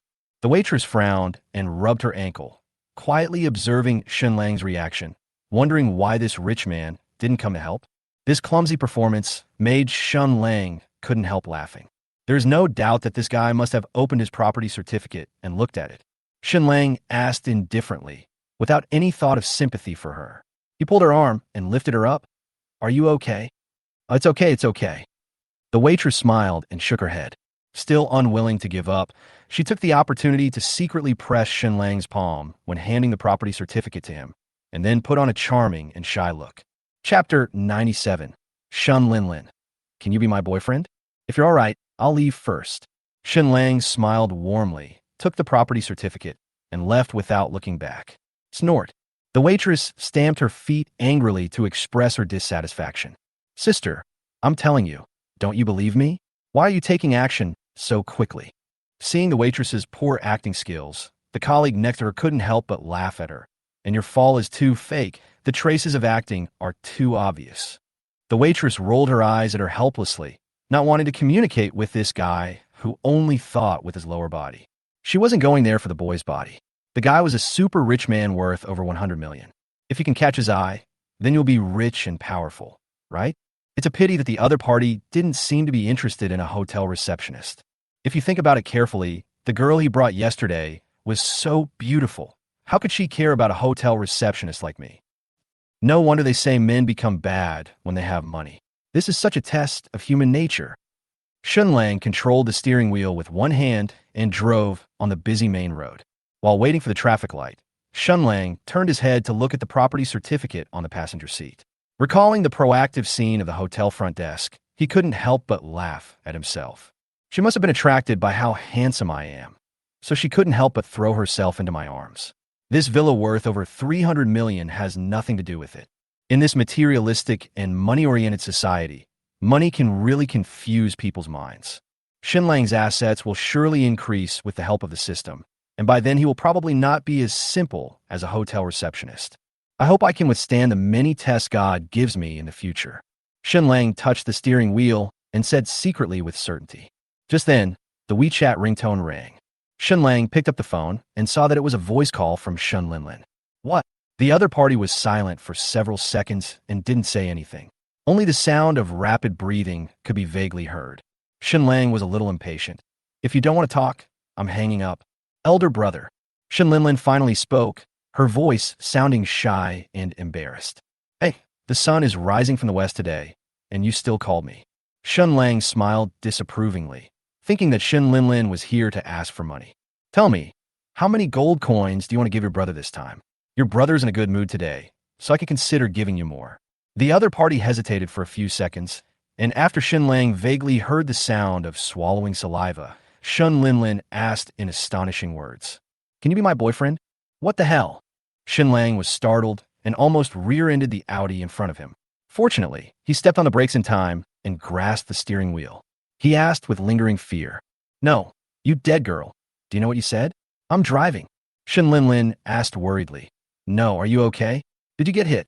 I almost rear-ended someone. What do you think? Shen Lang calmed down and asked tentatively, Did you lose the dare with your roommate, and are you making trouble with me here? No, not dare. Shen Lang said embarrassedly. I bragged to my roommate that I have a boyfriend who is very handsome, tall, and rich, so is it possible? Hey, tell me more. Shen Lang was flattered, and he also knew what this girl wanted to do. She just wanted to find me to pretend to be her boyfriend to cover up the lie. Please, old man. Please, brother, they insist that I take you to show them. Not only did Shen Lang change the way she addressed him, but even her tone became softer. She no longer looked like the arrogant and domineering little brat she used to be. If you help me this time, I can ask you to do anything in the future. Okay, brother. Not interested. Hanging up. Shen Lang put his phone away without taking it seriously. In his current situation, how could he dare to play the role of another girl's boyfriend, let alone his own sister? If relatives and friends found out and told the old couple about it, the orthopedic hospital would probably have another patient. At this moment, in the girls' dormitory of Zhuhai University, as soon as Su Lishuan returned to the dormitory, he found that Yi Xin was the only one in the dormitory. She was curled up in bed and playing games with a male netizen through the microphone. The other two roommates had gone to class. No more fighting, you play first. I have something to take care of. Seeing Su Lishuan coming back, Yi Xin couldn't wait to turn off the game, climbed down the bed slowly, and walked back and forth in front of Su Lishuan with a charming smile that said, I understand, on her face. Xian, don't you have anything to tell me? Say what? Su Lishuan asked knowingly, a slight blush appearing on her delicate face. Hey, we've been playing together for so many years, and you're still embarrassed. Yi Xin sat next to Su Lishuan, hugged her slender waist, and asked playfully and expectantly, So, did you give it to Shen Lang last night? I don't know what you're talking about. Su Lishuan's face flushed, and she shyly turned away her best friend's curious eyes. Yi Xin asked impatiently, Xian, don't bluff me. It was Shen Lang who answered the phone this morning. Can you tell me what happened? Oh, that's it. It's not like you didn't watch the movie. After Su Lishuan finished speaking, a student walked by the door, and her face became even redder. Yi Xin quickly ran over and locked the door, and asked eagerly, So you really gave it to me? Su Lishuan murmured shyly. He insisted. TSK, what if the boys in our class knew that you gave it to other men? Seeing her sunny and cheerful best friend become so shy, Yi Xin said with certainty, I bet you that you'll blow up our school's forum again. Su Lishuan retorted disdainfully, Whether the forum explodes or not is none of my business. Then Xian, tell me the details. Yi Xin asked with a strong desire for knowledge. I am your best friend. I just want to know what it feels like so that I can prepare for the future. Well, don't tell anyone else. Although the two best friends can talk about almost anything, Su Lishuan is still a little worried about things like this. Of course, tell me quickly. Just first. Under the persuasion of her best friend, Su Lishuan vividly recounted what happened last night. Oh my God, just listening to you makes me feel so excited. Just like the audiobook, is Shen Lang that powerful? Yi Xin blushed and swallowed her saliva with her heart beating fast. Just listening to Su Lishuan's description, she felt the visual effect was at its maximum. Su Lishuan's face flushed, and she was extremely embarrassed. It was so humiliating to talk about things between her and her boyfriend with her best friend. Chapter 98. When you have money, you are destined to be with everyone. It was a little after 1 in the afternoon, and the weather was sunny. Shen Lang did not drive home directly, but followed the navigation and drove to the Jujiantang Villa area. He wanted to see what the big villa he had just obtained from the system looked like. There are 2 parking spaces under Shen Lang's villa. One is the public parking space in front of you, and the other is the private parking garage that comes with the villa. Shen Lang wanted to take a walk around this villa area where every inch of land is valuable, so he planned to park his car in a public parking lot first. Oh my God, this is not a parking lot. This is clearly a car show. The underground parking lot of Jujiantang is filled with sleek and luxurious sports cars worth over $1 million. Some of the sports cars with cool appearance, ultra-low chassis, and worth tens of millions were only seen by Shen Lang on TikTok. It is no exaggeration to say that even Shen Lang's personal warehouse, which plays the game of Speed Racer, does not have so many luxury cars. Among this pile of luxury cars, it seems that the cheapest one is a BMW 7 Series worth more than 1 million yuan. In such a comparison, Shen Lang's Mercedes-Benz C260L worth more than 300,000 yuan seems particularly out of place in front of these luxury cars. There is no comparison at all. I didn't buy my car with money, did I? Shen Lang didn't feel ashamed at all. After muttering to himself, he proudly parked the car in his own parking space, put on his sunglasses, and left the underground parking lot. After showing his ID card and property certificate at the property management office, Shen Lang got the key to this single-family villa worth 300 million yuan as he wished. The process was extremely easy, with no formalities at all. Just like going to a courier station to pick up a package. After verifying his identity, the property manager handed the key directly to Shen Lang. From beginning to end, none of the so-called cliched plots in the novel, where a person looks down on others, appeared. There is no scene in which the characters look down on Shen Lang for his plain dress, seriously questioned Shen Lang's identity, and were slapped in the face by Shen Lang, showing his property certificate in the end. The property staff and patrolling security guards were, on the contrary, extremely enthusiastic. From the property department to the villa area, everyone greeted us with a smile. If Shen Lang didn't want to visit alone, the property manager in black stockings would even want to take Shen Lang to his villa in person and introduce him to this villa with its local style. The same was true for other owners of Jujiantang that we occasionally met on the way to the villa. These neighbors, who are worth over 100 million yuan, are all very amiable and understanding, and they speak in soft and gentle tones. In places where the economy is too good, there are basically no people who look down on others. Although not all rich people have good tempers, most of them are very polite and know what it means to be gentle, respectful, frugal, and modest. They have received a good education since childhood, so they are particularly friendly to others. Only a small number of rich people have bad tempers. They always think that their families are superior and that they have plenty of money, so they have to take priority over others in everything they do. For such a person, unless he has a very wealthy family, it won't take long before the funds he holds will quickly flow into the market. Because it was a single-family villa area, the further Shen Lang walked into the villa area, the fewer people he met. Every luxurious villa we passed by was very deserted, as if no one lived there at all, and no sound could be heard coming from inside. The villas are far apart from each other, giving a sense of living alone in a private territory on an island. Building a room 6, this is it. Shen Lang saw his own detached villa from a distance. From a distance, the villa looks like a dream palace, exuding endless luxury and charm. Shen Lang came to the door of the villa, took out the key given by the property management, and opened the door with excitement and anticipation. What comes into view is an empty and deserted living room with luxurious decoration. It feels like if you speak a little louder, there will be an echo. It is no exaggeration to say that this living room is perfect for playing badminton. The interior design of the villa is exquisite, and every detail has been carefully crafted. Huge floor-to-ceiling windows and balconies allow sunlight and breeze to enter the interior freely, while also allowing residents to enjoy the beautiful scenery. The walls of the villa are made of the highest grade materials and have been finely polished and processed to give them a smooth and gorgeous texture. The luxurious sofas and coffee tables make people feel like they are in the lobby of a five-star hotel. The floors are made of top-grade marble and have been carefully spliced and processed to present a perfect texture and luster. This is a 4-story villa with 7 bedrooms and a living room. The upstairs is full of empty bedrooms and vacant rooms. Of course, such a valuable villa naturally has its own private swimming pool. From the huge floor-to-ceiling window in the living room, you can see a sparkling swimming pool with a few dead leaves floating on the water. The most amazing thing about Jujiantang Villa is the scenery. From the bedroom windows on the second floor or above, you can see the Huangpu River stretching around Shanghai City. The only drawback of this villa is that it is too deserted. Neighbors probably don't visit each other very often, and it doesn't have the bustling feeling of an ordinary community. It took Shen Lang more than half an hour to walk around the villa. It's so cool to be rich. Back in the living room, Shen Lang comfortably melted into the soft sofa and let out a sigh from his soul. Just then, the WeChat message on the phone started to ring. Shen Lang took out his mobile phone and saw that it was a friend request from someone with the ID, "My brother is sweeter than me." Shen Lang thought he was Su Lishuan's roommate, so he added him as a friend after a moment's hesitation. After a good sleep, I woke up at dawn. "Excuse me, who are you?" "My brother is sweeter than me." "Oh, have you forgotten me so quickly? I was on a blind date with you in a coffee shop before." "Chen Lily, do you remember?" "Cute. TSK. It turns out to be the passerby from the first chapter."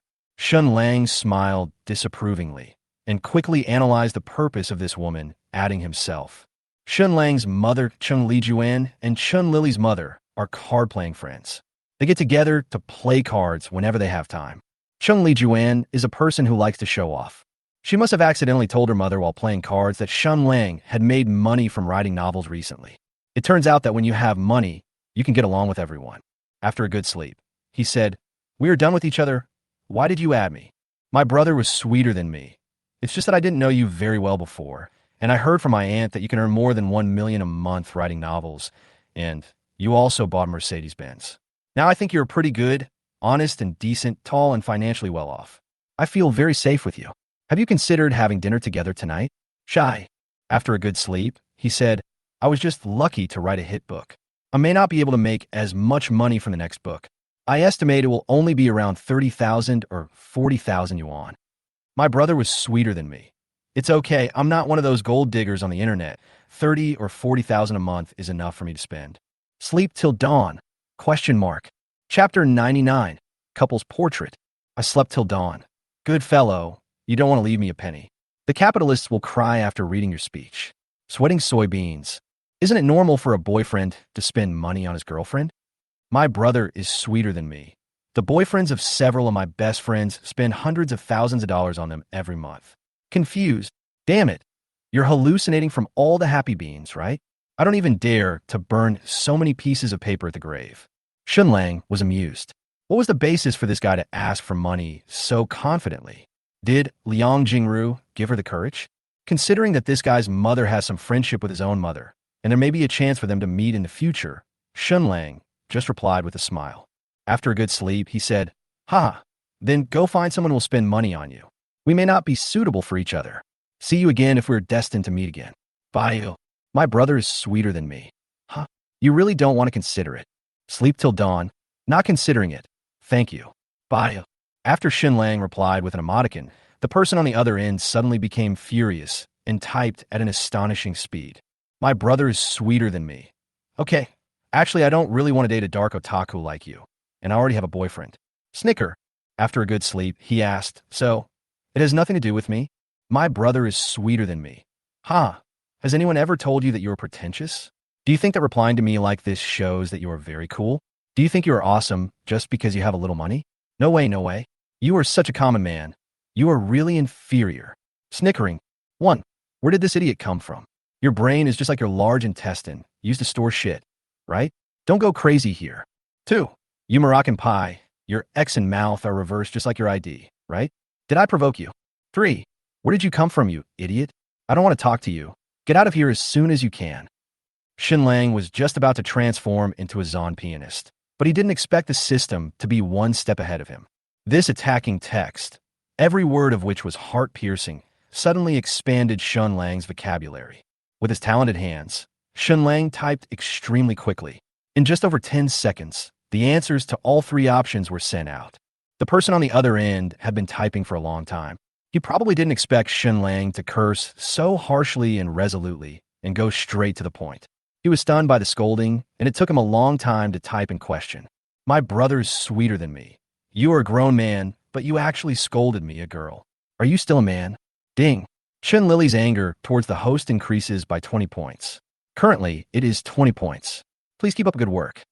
Fuck, it's already 20 o'clock so soon? How angry is this guy now? Shen Lang was shocked. He didn't expect that the first time he helped someone gain anger points, he would gain so much. In that case, I will have to sit up and fight you.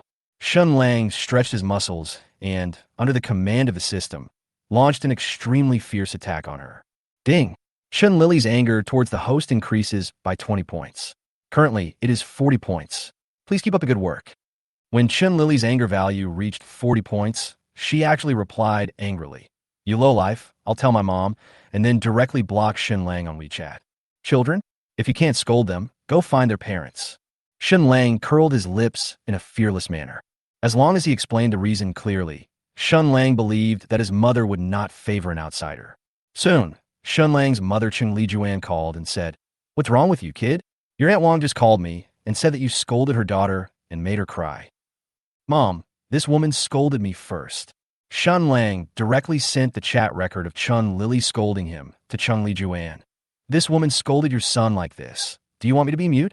I never thought that the daughter of the Wang family would be like this. It's a good thing you didn't like her in the first place.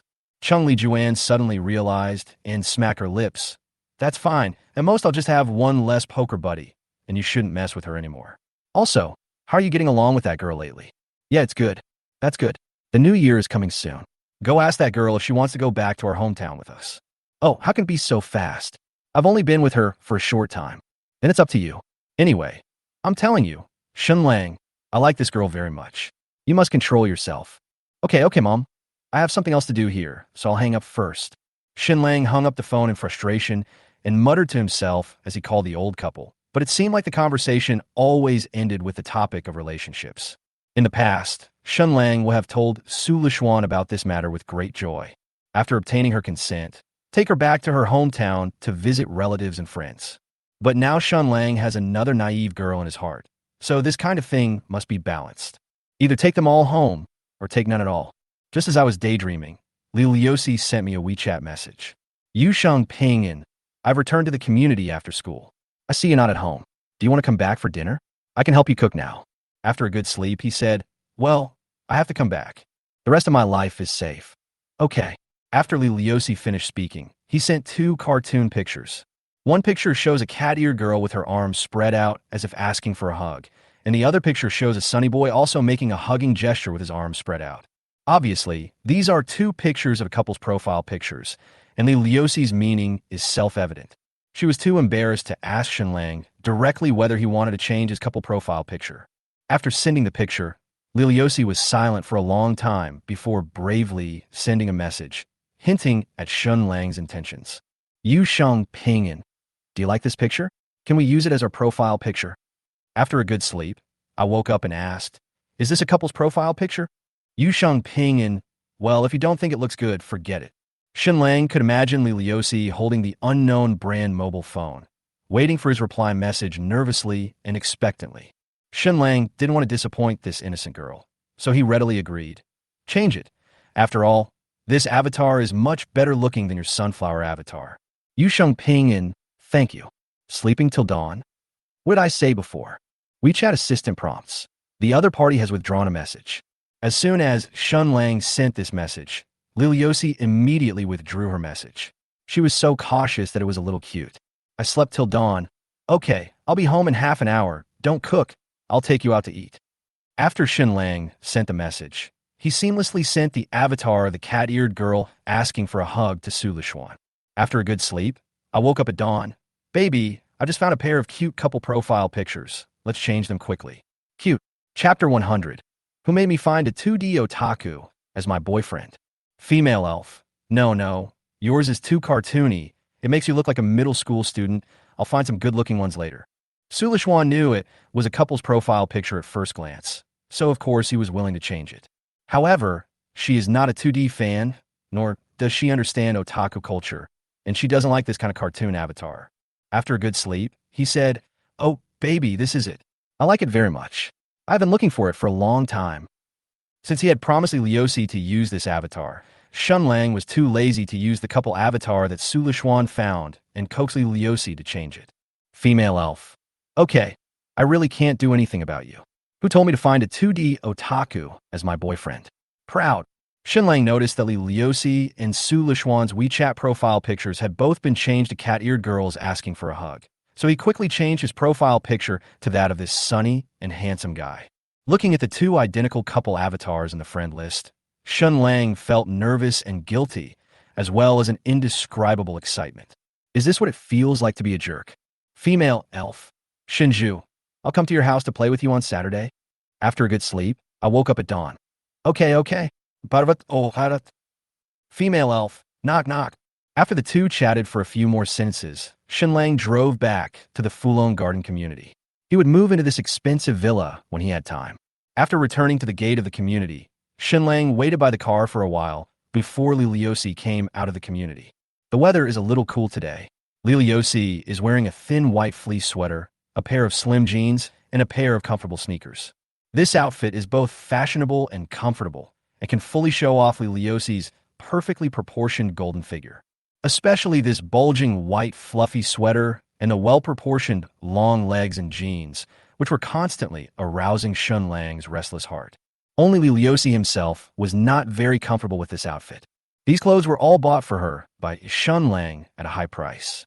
Li Liuxi was afraid that she would accidentally scratch or rub the clothes when she went out. After seeing the familiar Mercedes-Benz car at the door and the boy next to it, there was an obvious happy smile on Li Liuxi's delicate face, and she trotted towards Shen Lang in cheerful little steps. Sure, you're pretty. I almost didn't recognize you. Shen Lang praised her sincerely. Then seeing that Li Liuxi had the bun hairstyle like a country girl again, he couldn't help but frowning slightly. Shen Lang had only seen women of his mother's generation style this kind of neat bun. Older housewives often wear this hairstyle because it is convenient to do things and they don't have to worry about their hair. Liliosi has just turned 20 years old. It is really incongruous to match such a young and beautiful face and such a proud figure with such a hairstyle.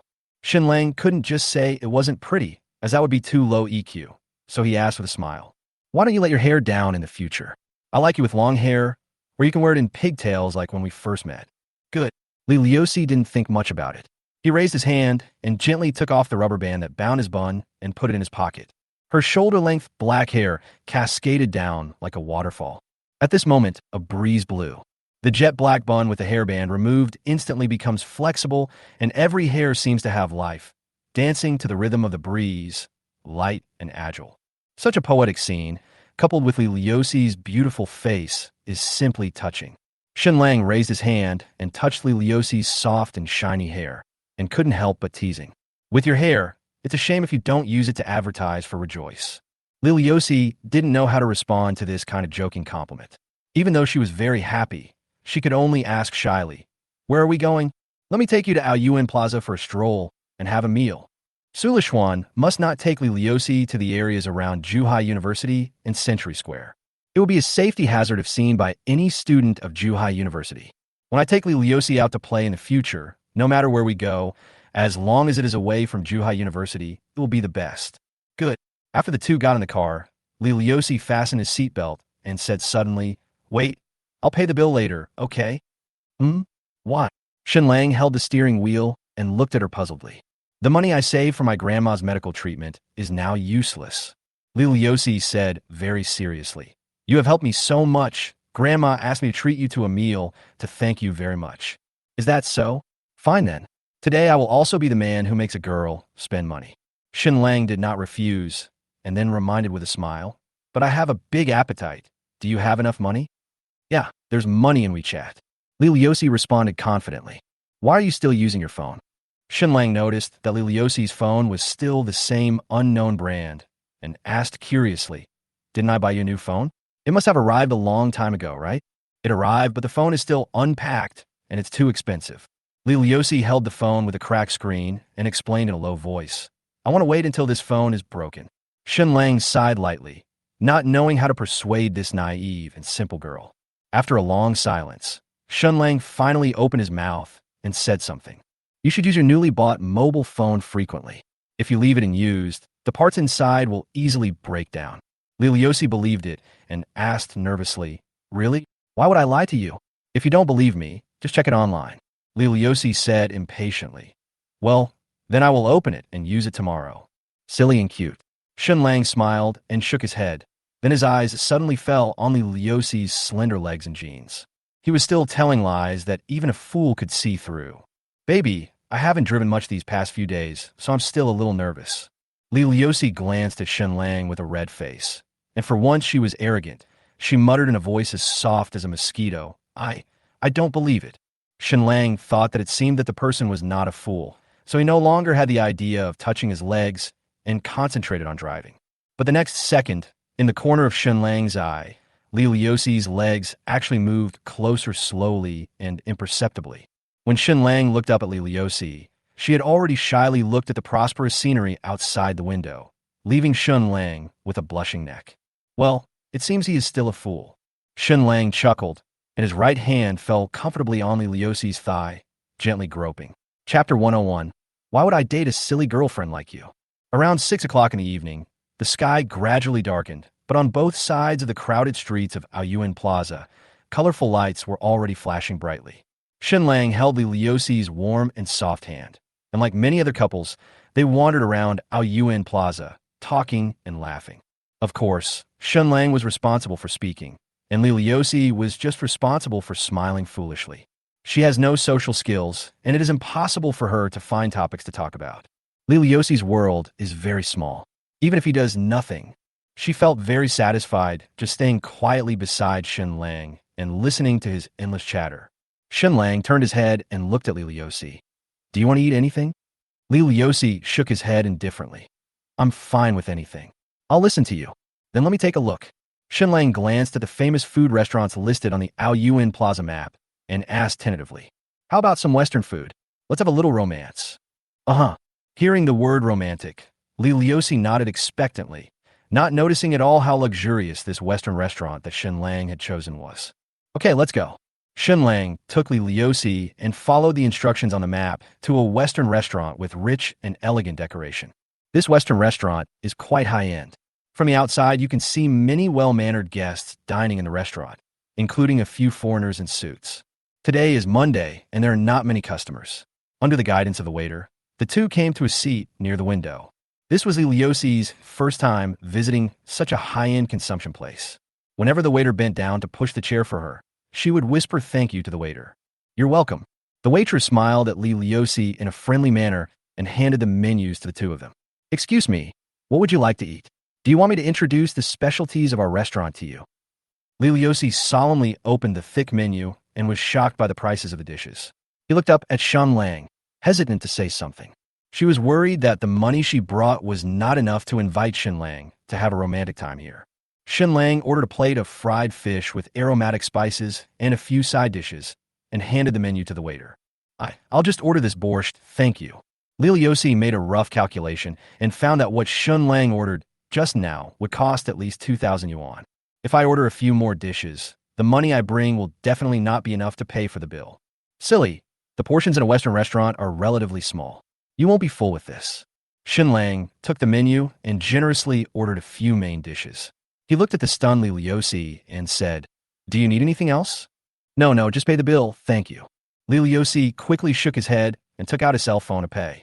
The waiter quickly used the POS machine to print out the bill and handed it to Shen Lang. Excuse me, do you want to pay by card or cash? I'll buy it. Just as Shen Lang was about to take out his cell phone to pay the bill, Li Liuxi volunteered to pay the bill. She had originally wanted to treat Shen Lang to a meal. All right then. Seeing that Li Liuxi was so persistent, Shen Lang didn't care and pushed the bill in front of Li Liuxi. Okowo. The waiter was stunned for a moment. There are relatively few girls who take the initiative to pay the bill in a Western restaurant. But she didn't pay attention and handed the bill to Li Liuxi. Miss, your total spending is 4,300 yuan. Would you like to pay by card or cash? 4,003. Li Liuxi was completely stunned. She only had more than 3,000 yuan in her WeChat balance, which was not enough to pay the bill. Li Liuxi asked weakly, Can I wash the dishes? The waiter smiled faintly. Miss, you really like to joke. This. Soon, the calm Shen Lang immediately felt Li Liuxi's pleading gaze. What's even more interesting is that under the table, where the waiter can't see, Li Liuxi quickly stretched out one leg and gently rubbed Shen Lang's trouser leg. The meaning was self-evident. Give it to me, give it to me. Shen Lang was stunned for a moment, but he quickly reacted. He took the bill, scanned the code, paid the bill, and sent the waiter away, laughing. I say, if I don't have money either, are you really going to stay and wash dishes for them? Li Liuxi blushed and said nothing. If Shen Lang had no money, he would probably go to the kitchen to wash dishes. You are so stupid. Shen Lang sighed helplessly, then said expectantly, Baby, remember, you owe me a meal.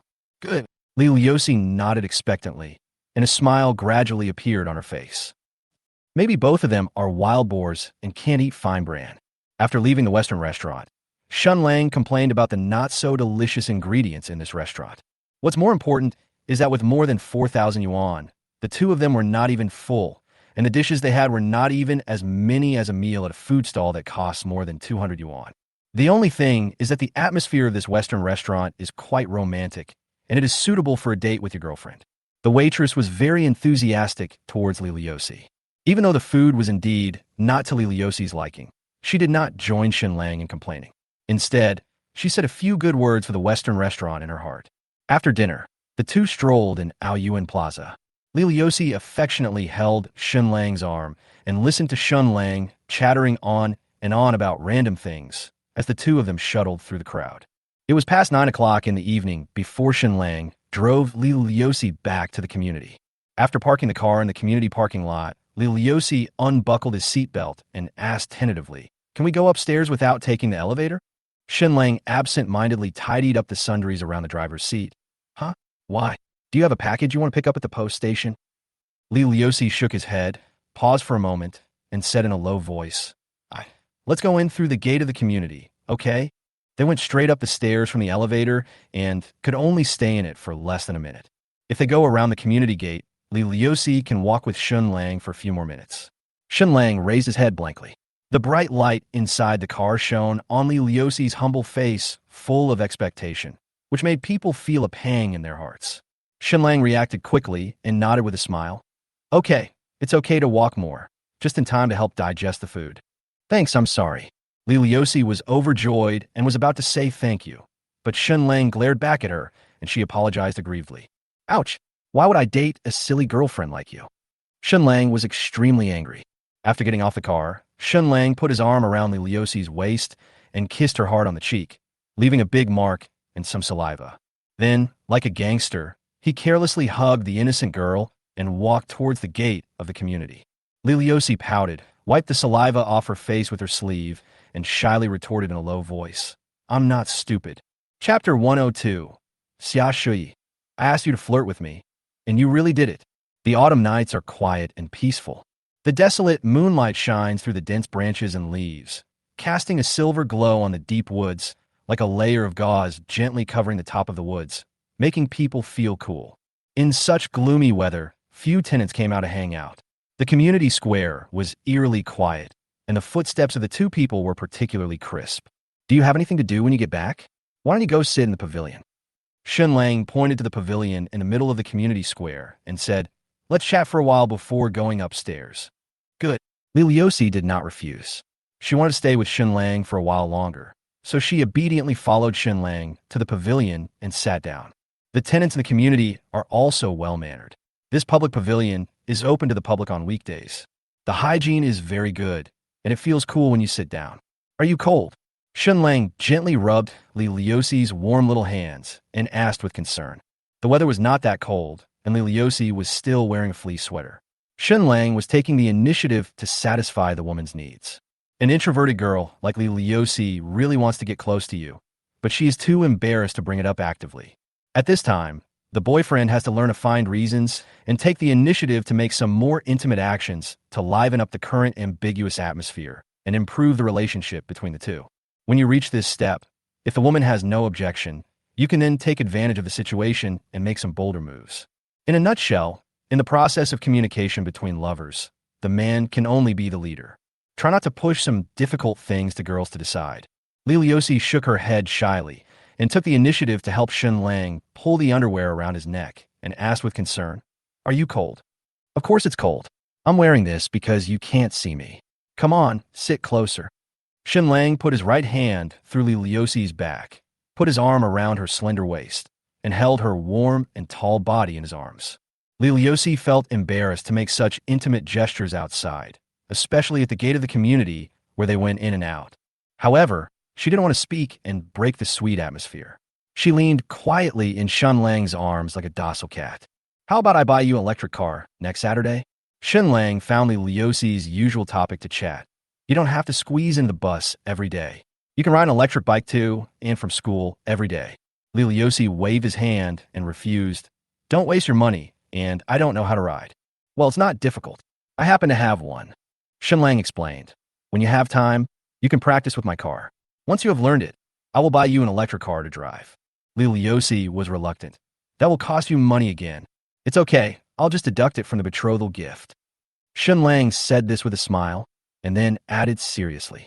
I remember every penny I spent on you. Don't cheat after you've spent it. There have been a lot of news reports about marriage fraud and betrothal gift fraud recently. Li Liusi straightened up suddenly and shook his head stubbornly and seriously. No, I won't lie to you. After meeting Shen Lang's playful smile, the naive girl realized how sweet her love words were and shyly looked away. Shen Lang's heart moved. He raised his hand to touch Li Liusi's face, straightened her head, and asked softly, Do you want a kiss? Wait, someone may see it. It's okay. It's so late. No one will come out in such a bad weather. Besides, I kissed my girlfriend. What does it have to do with them? Shen Lang comforted her indifferently and then shamelessly asked, Come on, just do it quickly. Li Liusi lowered her head shyly, occasionally looking towards the gate of the community where people occasionally passed by. After a long silence, Li Liusi bravely took Shen Lang's hand and placed it on her thigh, begging hesitantly, I'll touch your legs first, and then I'll kiss you when we get back, okay? Ha ha, I'm impressed by you. This sudden and unrestrained action made Shen Lang unable to hold back. All right, go back. Go back to bed early. Shen Lang patted his knees, stood up, and walked towards the elevator of the building, and Li Liuxi quickly followed behind him. While waiting for the elevator, Shen Lang unexpectedly kissed Li Liuxi, who was following obediently behind him, on the cheek. Bad guy. Li Liuxi shyly raised her little fist, but she didn't hit Shen Lang in the end. She also helped to pick off the leaves stuck on Shen Lang's back, and then gently patted the dust off his coat. Shen Lang shook his head, not knowing whether to laugh or cry. Oh, you really are my mother. Ding dong.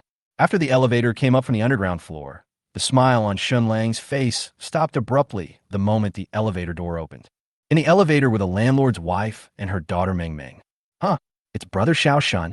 Meng Meng rushed over happily, held Shen Lang's hand with a smile on her face, and shook it happily.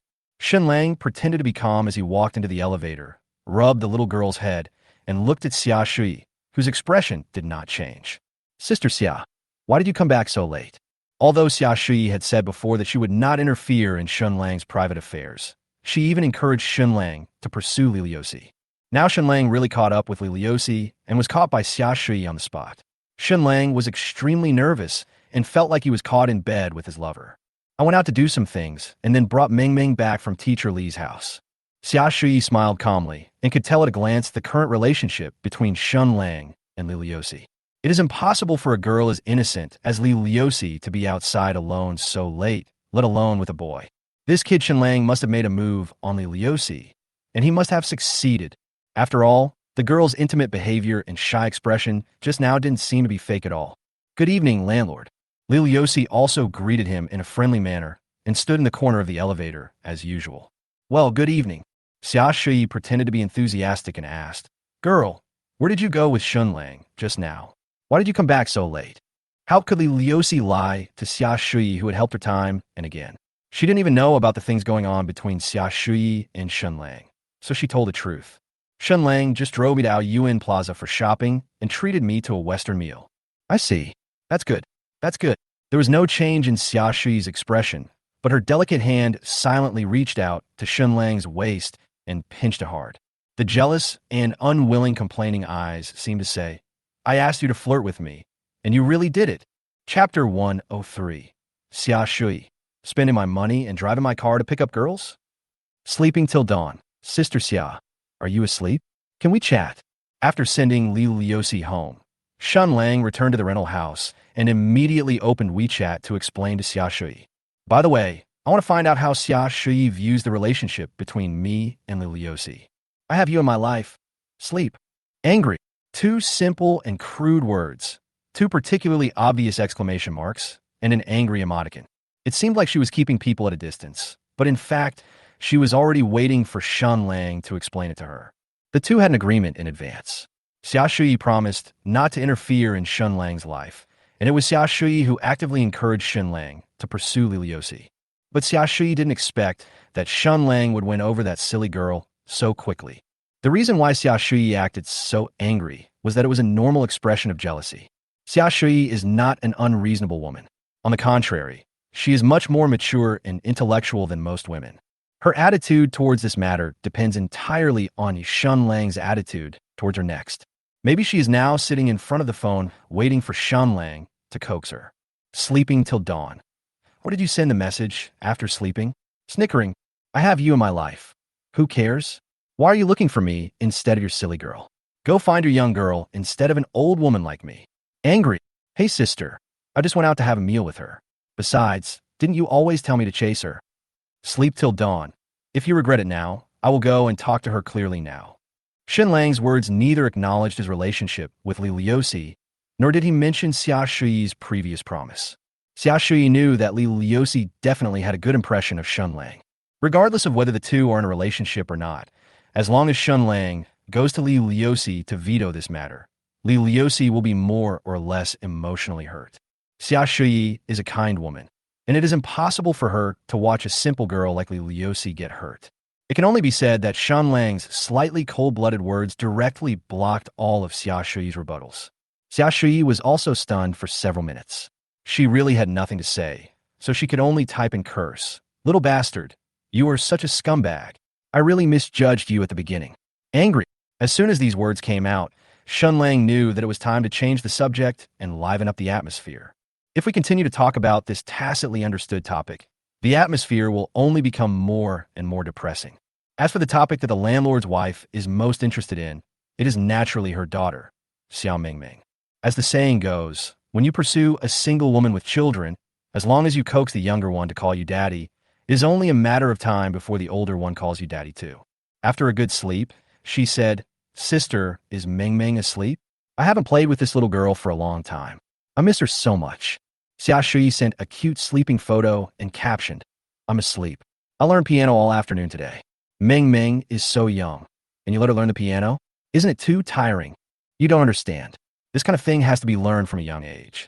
I wanted her to learn the guzheng before." Shen Lang chatted with Xia Shui for more than 40 minutes about cute topics. When talking about her daughter, Xia Shui seemed to open up a chatterbox and talk nonstop. During the process, both of them tacitly avoided the innocent girl Li Liuxi. Now that we have talked about the children's affairs, it's time to talk about the adults' affairs. After a good sleep, I woke up at dawn. "Xia Jia, I miss you." Rose. The other party was typing for a long time and only sent an awkward emoticon. I guess he thought it was too late, or maybe he didn't want to make too much noise and wake Ming up. It is more likely that Xia Shui also misses Shen Lang, but she doesn't know whether she is at her house or at Shen Lang's house. This emoticon package seems to have many factors, but in fact it is an eternal principle. Xia Shui pushed the initiative to Shen Lang. "Sleep till dawn. Wait, I'll come find you." Shen Lang used an exclamation mark here to express his determination to leave, and did not use a question mark to test Xia Shui's intention, because Shen Lang knew that Xia Shui must want him to go find her. This is a clear sign that a man is actively guiding a woman towards something that is difficult for her to talk about. Just as Shen Lang guessed, Xia Shui's reply came. "I have you for my whole life. Don't knock when you come over. My door is not locked. Just push it open and come in. Remember to be gentle." Ming has only been asleep for a short time. On a dark and windy night, Shen Lang came to the door of the landlady's room at the familiar building number 3, 1702. Shen Lang tiptoed and opened the door and found that the bright main light in the living room was not on, only the dim secondary light.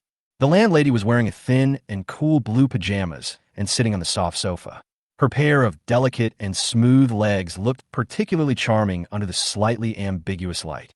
After hearing Shen Lang's movement, the landlady did not turn her head to look at Shen Lang, but just lowered her head and covered her face with her shoulder-length hair. Under the dim light, Shen Lang could vaguely see that the landlord's wife's face was rosy, and there was actually a sense of shy reserve of a little woman. "Sister Xia." Shen Lang closed the door and rushed in as fast as he could. Like a hungry wolf, he couldn't wait to pounce on Xia Shui and attack her mercilessly. After a few minutes of intense passion, Xia Shui couldn't help but clamp Shen Lang's thick waist and complained in a sweet voice like a bullied wife. "You little bastard, you live in my house, play with my people, play with my feelings, and even drive the car I bought for you to pick up those unfortunate girls. I really owe you in my previous life." Hearing these words, Shen Lang suddenly became breathless, his heart beating faster and faster, and he hugged Xia Shui directly on his legs, urging her impatiently. "Sister, curse more. I like to hear you curse. You little bastard. What bad things have you done? Do you just like hearing me scold you?" Xia Shui's beautiful eyes were full of lust at this moment. Unable to bear the humiliation, she pressed Shen Lang's shoulders with her hands, opened her red lips, and bit Shen Lang's neck. Brothers, this book will have traffic tomorrow. The ratings of new books increase slowly to begin with, and many new readers don't want to read books with low ratings. I hope that readers who haven't given this book a 5-star rating will help give it a 5-star rating to increase the rating of this book. I will start reading book reviews tomorrow. No more tonight. Thank you. Chapter 104. You little bastard, you're eating from the bowl and looking at the pot. On a clear and crisp autumn morning, the sky was just getting light, and the sunlight shone through the mottled leaves onto the ground, like a string of golden chains. Around 6 o'clock in the morning, Shen Lang and Xia Shui woke up on the big bed in the bedroom. You're different today than usual." Xia Shui rested her head in Shen Lang's strong arms. Looking at this smart and capable big boy, her almond-shaped eyes filled with satisfaction and happiness. With full-level talent and unparalleled physical fitness, Shen Lang's ability in this area is simply at the pinnacle. In the past, when dealing with landlady, Shen Lang always used great strength to make miracles happen and left the rest to fate. But last night, Shen Lang let Xia Shui see a wider field. Xia Shui is already at an age where she is as vigorous as a wolf and a tiger, and after being stimulated by Shen Lang's actions last night. At this moment, the look in Xia Shui's eyes when she looked at Shen Lang was so tender that it could really pull out threads, and there was a sense of dependence that came from being completely conquered. What's different? Shen Lang kissed Xia Shui's red lips, lowered her fair forehead, and asked gently, "Tell me, Sister Xia, what's different about me?" Hate it. Let me say it again. A trace of anger flashed in Xia Shui's eyes, and then she held Shen Lang's cheeks with both hands and confessed in a charming tone, "You have become worse." It is no exaggeration to say that afterward, these words uttered by a woman from the bottom of her heart are the most useful compliment to all men. Shen Lang was even more proud after hearing this. "Do you like it?"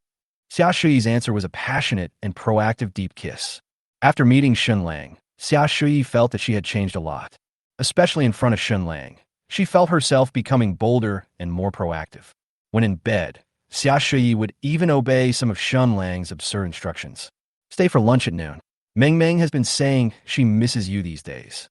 Xia Shui's plump body was lying on Shen Lang's body. Her white and round legs were very flexible in the quilt, and there was a mischievous smile on her face. The slender jade finger gently tapped Shen Lang's nose a few times, and then she leaned close to Shen Lang's ear and asked in a charming tone, "How is it?" "Yes, both are fine." Shen Lang took a breath, glanced at the movement in the quilt, and gripped the sheets tightly with both hands. "The landlady is really good." More than an hour later, Shen Lang got dressed and sat on the sofa, watching the landlady busying about. She was washing last night's sheets. After laying out the new sheets, Xia Shui washed a basin of strawberries and brought it to the coffee table. Then she sat down next to Shen Lang, picked up a fresh strawberry, and ate it in small bites.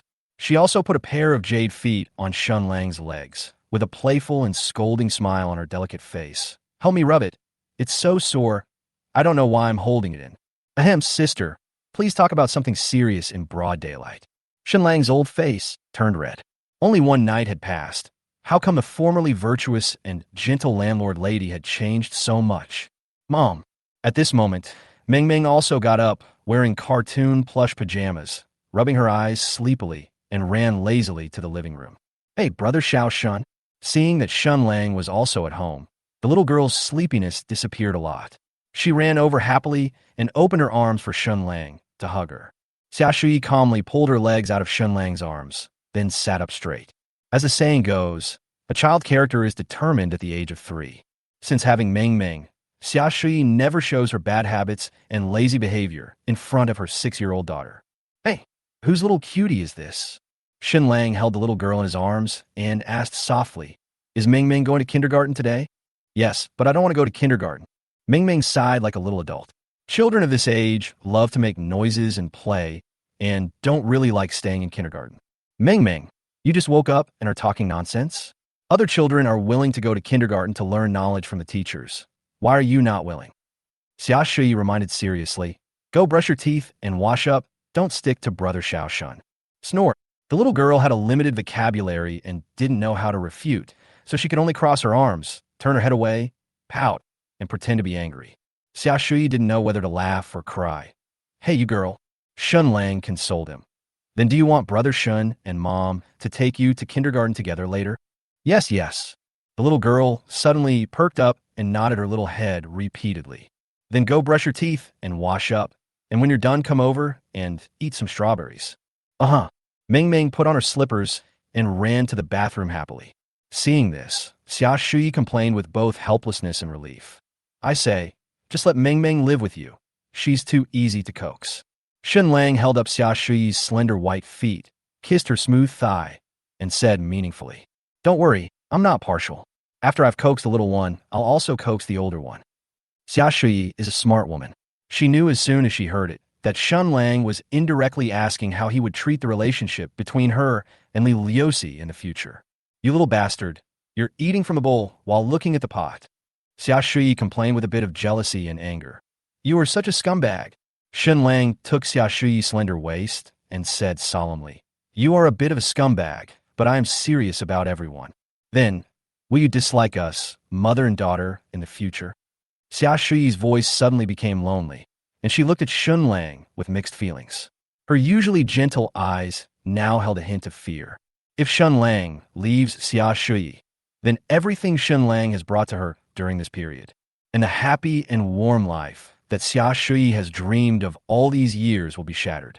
Shen Lang kissed Xia Shuyi's red lips heavily and did not separate for a long time, looking at her affectionately. Absolutely not. If my heart were to break into countless pieces, the biggest piece would definitely be yours, Sister Xia. Even though Xia Shuyi was divorced and had a 6-year-old daughter, for man, this was tantamount to taking over. Shen Lang is not a cold-blooded animal. During these days of getting along with her, Shen Lang likes this gentle and virtuous landlord from the bottom of his heart. Even if he becomes rich and powerful in the future, Shen Lang will never leave Xia Shuyi. Because this is her first woman. The importance of a man's first woman is immeasurable. Chapter 105. Xia Shuyi. Does it look good, dear? Then you must remember what you said. From now on, my mother and I will depend on you. Xia Shuyi was as dependent as a little girl who had just given herself to her boyfriend. I will not interfere with your life in the future. I will try my best to satisfy you with whatever you want financially, but you can't go back on your word and abandon me in Ming Ming and disappear. Don't worry, I'll go through fire and water, Sister Xia. Shen Lang made a solemn promise, then raised his little finger and said, do you want to call Ming Ming over, and let's make a pinky promise as a family of 3? No seriousness. Xia Shuyi patted Shen Lang's arm in a reproachful manner, with a gentle and relieved smile on her face. However, since you touched that girl, you should be nicer to her in the future. She is innocent and her family environment is not good. I will support her financially, and you can support her spiritually. Xia Shuyi said with guilt, when you get married, I will pick a bigger house for you, and then I will move in and live with you, etc. Xia Shuyi's words became more and more exaggerated, so Shen Lang quickly stopped her. Sister, I didn't touch her. I just started dating her. Xia Shuyi was a little surprised. Huh? You didn't touch her? Is that true? On the day Li Liuxi moved in, Xia Shuyi saw the big window that God had opened for this unfortunate girl. In addition, Li Liuxi has a beautiful face and an unparalleled exaggerated figure. If Shen Lang said he didn't touch her, Xia Shuyi wouldn't believe it. Why would I lie to you? If I were to touch her right after we met, wouldn't that make me a real scumbag? After Shen Lang finished complaining, he muttered to himself, at least we need to keep in touch for a while. That's quite surprising to me. Xia Shuyi looked at Shen Lang with inexplicable admiration. That girl is so pretty and has such a good figure. It's strange that you didn't touch her, given your impetuous personality. Shen Lang, anyway, I've already told you that I won't interfere with your life, but if you really do touch that girl, you have to treat her well. Xia Shuyi said seriously. When you get married, you must take your heart back and never let her down. Just live a good life with her and us mother and daughter. I've learned about her family situation. I'll go to the hospital and talk to her grandmother in a few days to see if there's anything their family needs help with. Xia Shuyi said embarrassedly. It can be regarded as my compensation to that girl. Why do these words sound so familiar? Shen Lang complained silently in his heart. Is this how all older women educate people? Okay, sister, I know all this. Shen Lang didn't want to listen anymore, so he quickly changed the subject. Go change your clothes quickly. Aren't you going to send Meng Meng to kindergarten later? All right. Xia Shuyi noticed that Shen Lang was getting a little impatient, so she tactfully got up and went to the bedroom to change clothes. Mary, Shen Lang sighed, feeling both amused and helpless, and yet looking forward to his future life at the same time. I have so many problems. I'm afraid I won't be able to get married in the future. Big and small, come over here and have breakfast. After finishing her busy work in the kitchen, Xia Shuyi brought 2 bowls of steaming egg noodles and invited the 2 people in the living room to come over for dinner. You can braid your hair. Xia Shuyi touched the beautiful little braid on her daughter's head and looked at Shen Lang with surprise. What else? Shen Lang complained. My parents left my 2 younger sisters in my care since they were young. I was basically responsible for their food, clothing, housing, and transportation, not to mention small things like braiding their hair. Haha, it seems that you like your 2 sisters very much. Xia Shuyi rubbed her daughter's head with relief. Ming Ming, if Brother Xiao Shun is around in the future, let him braid your hair, okay? The little girl's eyes sparkled, and she nodded happily while holding her chopsticks. Yeah, okay. Okay, you guys eat first. You don't want to eat? I just ate some strawberries, so I'm not very hungry now. Xia Shi turned around and looked at Shen Lang charmingly. The younger one is finished dressing up, so the older one is not allowed to dress up? Go, go, go. Shen Lang smiled and waved his hand, feeling that the landlady seemed like a different person after last night. However, such a landlady has her own unique charm. After waiting in the living room for more than 20 minutes, Meng Meng, carrying her small school bag, was stamping her feet anxiously before Xia Shi finally finished dressing up. The moment Xia Shi walked out of the bedroom in her gorgeous dress, Shen Lang couldn't help but be stunned. Xia Shi was wearing a black silk straight skirt and a pair of black transparent stockings that tightly wrapped her slender and well-proportioned legs. Her fair and tender feet were wearing a pair of open-toed high heels, revealing her round toes painted with red nail polish, which was indescribable. Xia Shi is beautiful, and this fashionable outfit adds a lot of sexiness to her. The biggest change is Xia Shi's temperament. Temperament can really reflect a person's spiritual beauty, and Shen Lang is a good example. In the past, Xia Shi's temperament could only be described as that of a gentle and caring older sister. The Xia Shi in front of us has both the mature charm of a wife and the unique charm of confidence and charm of a queen. Of course, Xia Shi's great change is absolutely inseparable from Shen Lang's contribution. It's a simple biological principle. A woman maintains a radiant and rosy complexion all day long and loves to dress herself up. That means her man loves her very much and can satisfy her for a long time. Only a woman who is in a state of happiness for a long time can have such a confident and beauty-loving personality and temperament. Xia Shi elegantly lifted her long hair and looked at Shen Lang with a confident smile. Does it look good? The little girl raised her hands and answered, It looks good. Mommy is so beautiful. Silly girl, I didn't ask you. Xia Shi smiled unhappily, then winked at Shen Lang and asked teasingly, Does it look good, dear? This name made Shen Lang's heart move. He ran forward, hugged Xia Shi, and kissed her passionately. Amid the cute cheers, Shen Lang happily spun around a few times while holding Xia Shi. Finally, Shen Lang kissed Xia Shi's face fiercely in front of Meng Meng and praised her sincerely. Mom is so beautiful. Isn't she, Meng Meng? Oh, I hate you. Xia Shi patted Shen Lang with a blushing face, but her hands were tightly holding Shen Lang's arms. The dependence in his eyes, surrounded by happiness, was almost overflowing. Just now, the two were kissing passionately, and the little girl was covering her hands and peeking through her fingers. Hearing Shen Lang's voice, he quickly let go of his hand happily. Yeah, Mommy is very beautiful, and little brother Shen is very strong. I want to spin in circles too. Shen Lang corrected him. Hey, this is not called strength. This is called boyfriend strength. Boyfriend power? The little girl tilted her head, not understanding this new word. Xia Shi was particularly happy in her heart. Because of this one word, the age difference between the two people was reduced a lot. Shen Lang was praising Xia Shi's youth in disguise. This is the charm of language. Chapter 106, Chinese Valentine's Day. Shen Lang drove the Mercedes-Benz bought by Xia Shi and took the mother and daughter to the Blue Sky Kindergarten in the city center. Blue Sky Kindergarten is the most luxurious kindergarten in Jianghai City. Even some key universities are ashamed of it. Its students are all the apples of the eye of the wealthy people in Jianghai City. Shen Lang, I just noticed that the Chinese Valentine's Day is coming soon. Xia Shi asked suddenly, Where are you going to play with that girl? I want to go too. Meng Meng in the back row raised her hands expectantly. I want to go out and play with brother Shen Lang too. Go away, what do you know, little girl? Xia Shi smiled and waved her hand. You get excited when you hear about playing. You have to go to teacher Li's house to practice piano on Saturday. Snort. The little girl crossed her arms over her chest, puffed out her rosy cheeks, and pretended to be angry. Valentine's Day? Shen Lang held the steering wheel, his tone somewhat surprised. When? It's this Saturday, don't you know? Seeing Shen Lang's embarrassed face, Xia Shi said unhappily, Since you have already pursued Li Liuxi, you should treat her well and don't ignore such an important festival. Shen Lang told the truth. I have been single for a long time. I am still not used to it. In previous years' Chinese Valentine's Day, Shen Lang usually stayed at home playing games and then spent the middle of the night scrolling through Douyin to eat dog food posted by other bloggers. Now that he has girlfriends, the Chinese Valentine's Day suddenly comes, and Shen Lang is still not quite used to it. There is a kind of afterthought. It turns out that I will also celebrate the Chinese Valentine's Day with my girlfriend. Shen Lang, then remembered Wiley Liosi had asked him to go to Yeshawan this Saturday. It turned out that she was also thinking about this festival.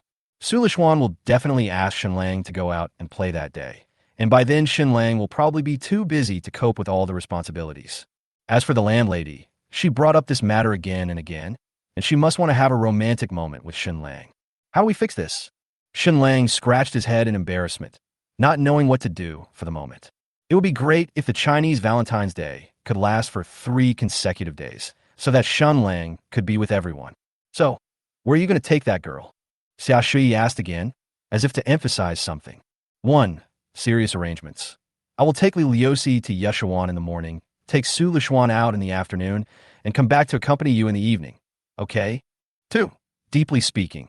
I found an excuse to miss their date that day, and I will stay at home with you and Meng Meng all day, okay? 3.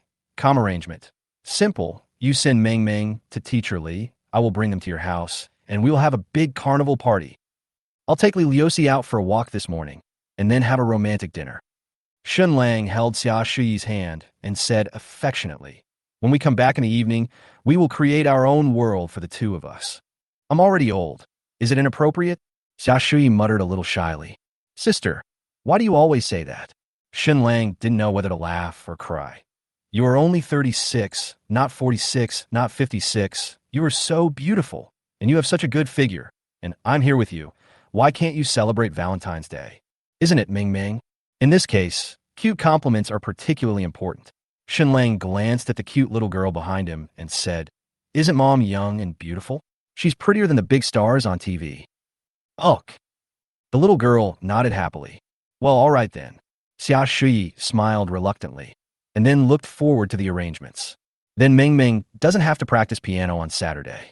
I'll make something nice at home tonight, and when you come back, the 3 of us will celebrate Chinese Valentine's Day together. Ding! Xia Shui's favorability towards the host has increased by 10 points. It is currently 100 points and cannot increase further. Yeah, long live Mom. The little girl doesn't know what Chinese Valentine's Day is about. However, she didn't have to practice the piano on Saturdays and could spend the day with Shen Lang and her mother, so she was naturally very happy. Xia Shui took too long to dress up at home, and when Shen Lang drove to the Blue Sky Kindergarten, Ming Ming was already half an hour late. But in kindergarten, academic studies are not that important, and there is no need to compete with each other for grades like college students. For children like Ming Ming, the most important thing at the moment is to be happy and embrace a complete and beautiful childhood. However, as soon as she arrived at the school gate, the originally happy little girl suddenly became depressed. She dragged her empty cartoon school bag and looked back at the 2 people at the gate every 3 steps. Ming Ming, if you can concentrate on learning, then study. If you can't, then eat more. Having fun is the most important thing. Shen Lang smiled and shouted at the cute little figure. Remember, your mother paid for this and will pick you up after school this afternoon. Haha. Shen Lang's funny remarks made the surrounding parents who were sending their children to school burst into laughter. Even the security guard holding a steel fork at the door was grinning from ear to ear. That's right. What can a child learn now? Having fun is the most important thing. A big boss in a suit and tie agreed with Shen Lang's idea and shouted to his son in school. Remember, son, having fun is the most important thing. If you can't read on, I'll take you back to watch cartoons. Yeah, a smile can easily express a child's mood. Ming Ming also responded happily, and her steps towards the kindergarten became much more cheerful. Oh, I am really impressed by your mouth. Xia Shui was also amused by Shen Lang's funny remarks. Then she took Shen Lang's arm and walked towards the Mercedes-Benz car intimately. Now that the children's affairs are taken care of, it's time for the adults. Xia Shui is now at the age of being as vigorous as a wolf and a tiger, and Shen Lang is in his prime when men are at their most powerful. As soon as they returned home, Shen Lang pushed Xia Shui onto the sofa and kissed her passionately. The weather is a little hot today. After a short while of passion, Xia Shui's neck is covered with sweat. Shen Lang, you make me feel so happy. Xia Shui held Shen Lang's cheeks and expressed her true feelings in a sweet voice. This is a confession unique to a mature and charming woman like Xia Shui. There will be even happier things to come. Wait, go to the bedroom. Xia Shui blushed and glanced at the building opposite. I didn't even draw the curtains. People from the building opposite might see me. Oh, it's okay. I guess everyone has gone to work at this time. Shen Lang said this and moved directly down. Well, you little bastard. Chapter 107. Liliosi is actually a top student? Additional update. In the evening, Shen Lang, Xia Shui, and her daughter returned home after having dinner at a Cantonese restaurant. Just as I was thinking about how to deal with the Valentine's Day disaster on Saturday, Su Lishuan popped up a video call. As soon as Shen Lang answered the call, Su Lishuan stood in front of the camera, blinked his clear and expectant eyes, and asked directly, Chenju, are you free on Saturday? Let's go to Happy Valley in Guian. Su Lishuan did not mention what holiday Saturday was. This was her unique little pride. She just wanted Shen Lang to come up with this holiday concept so that she could pretend that it was Shen Lang who took the initiative to invite her to go out and play on Valentine's Day. Guian Happy Valley? As a native of Jianghai City, Shen Lang certainly knew this place. The largest amusement park in Jianghai City, one of the amusement parks under the former leading enterprise, Su Group. At the beginning of the development of the amusement park, the Su Group invited many popular celebrities to endorse it, and now it has become a must-see tourist attraction in Jianghai City. However, Guian Happy Valley is far away from Shen Lang. It takes more than 2 hours to drive there, and at least 4 hours to go back and forth. In this way, Shen Lang has no time to accompany the other two people. You knew that too? It seems you also saw the advertisement for Happy Valley on TikTok.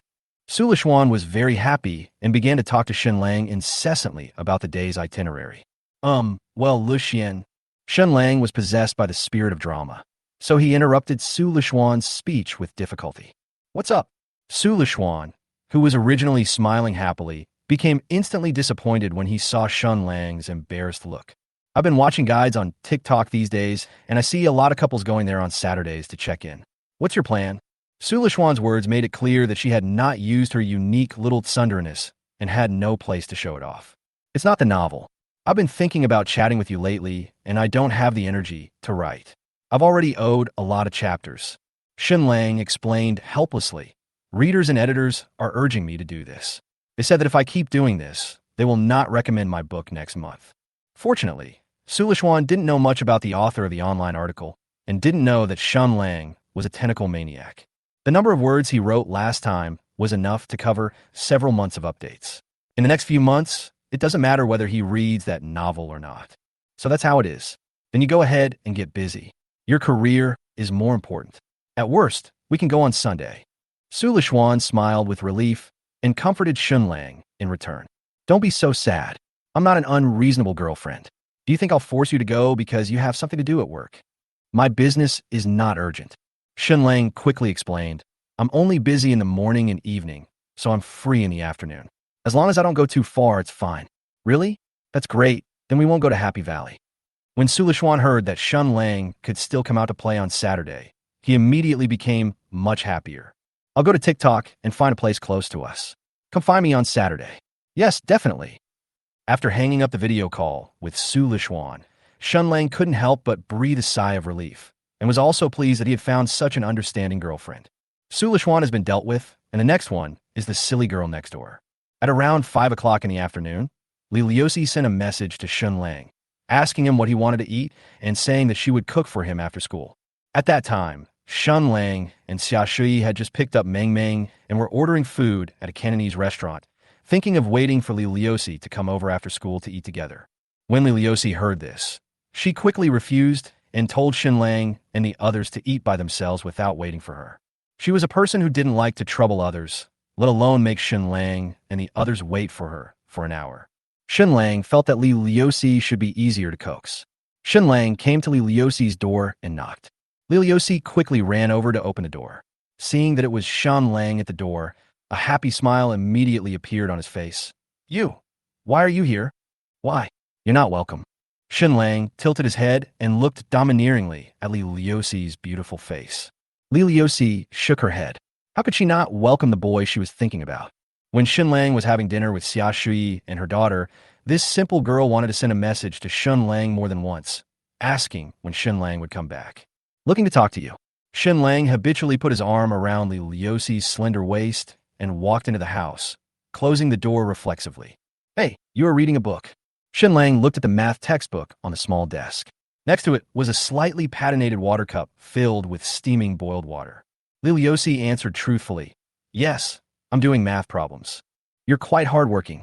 How many points did you get in the college entrance examination? Shen Lang asked casually, taking a sip of boiled water from Li Liuxi's cup without any hesitation. 610 points. Puff. Ahem. Shen Lang was so shocked that he spat out a mouthful of hot water. He looked at the cute Li Liuxi in disbelief. How many points did you say? Shen Lang simply couldn't believe that such a delicate, introverted girl who was always frightened was actually a super university bully. Li Liuxi is not the type of person who likes to brag. Otherwise, Shen Lang would never believe that she could get such an exaggerated college entrance examination score. Li Liuxi took the tissue and handed it to Shen Lang. It's 610. Fuck. Why did you come to Zhuhai University? Shen Lang swallowed his words halfway through his sentence. You are quite amazing. I worked hard for the college entrance examination for half a year and only managed to get into a second-tier university. With a college entrance examination score of 610, you can choose almost any 211 key university in the country. If he works harder, Li Liuxi will have a chance to be admitted to Tsinghua University or Peking University. Shen Lang guessed that the reason why Li Liuxi came to Zhuhai University, a second-tier university, was, I guess he didn't ask further because he wanted to take care of her grandmother, for fear of revealing scars that she didn't want to mention. Not great at all. Li Liuxi's emotions were indeed a little fluctuating, and her eyebrows were inadvertently frowned. With such a high college entrance examination score of 610, I could only study in Zhuhai University, a second-tier university. It is no exaggeration to say that this is a waste of natural resources. It was impossible for Li Liuxi to make a helpless decision between a good school and her grandmother without thinking it over carefully. Aren't all the students studying so hard for so many years just to go to a good school and find a good job with their diploma in the future? Today, the brothers were very supportive with 55-star reviews, and this chapter was specially added. 50 more book reviews tomorrow. I will add one more update. If there are 100, I will add 2 more updates. Readers who haven't given a 5-star review yet, hurry up. Chapter 108. I like your figure. Actually, I don't think it matters where you study. Shen Lang held Li Liuxi's hand, pulled her over to sit on his lap, gently pressed her head against his arms, and comforted her softly. As long as you have that knowledge in your head, you can still find a good job after graduation. Shen Lang's words were purely to comfort Li Liuxi.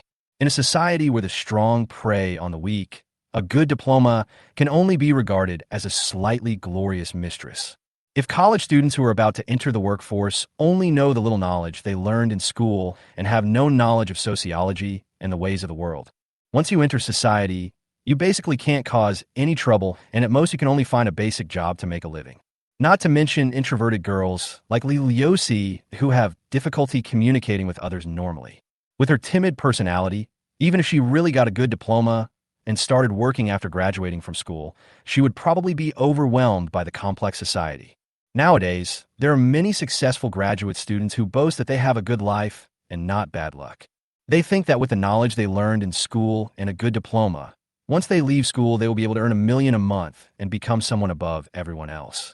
After entering society for a period of time, the self-confidence that most students are proud of will be shattered by the cruel reality. The society, a mixed bag of people, is much more complicated than the hotbed of school.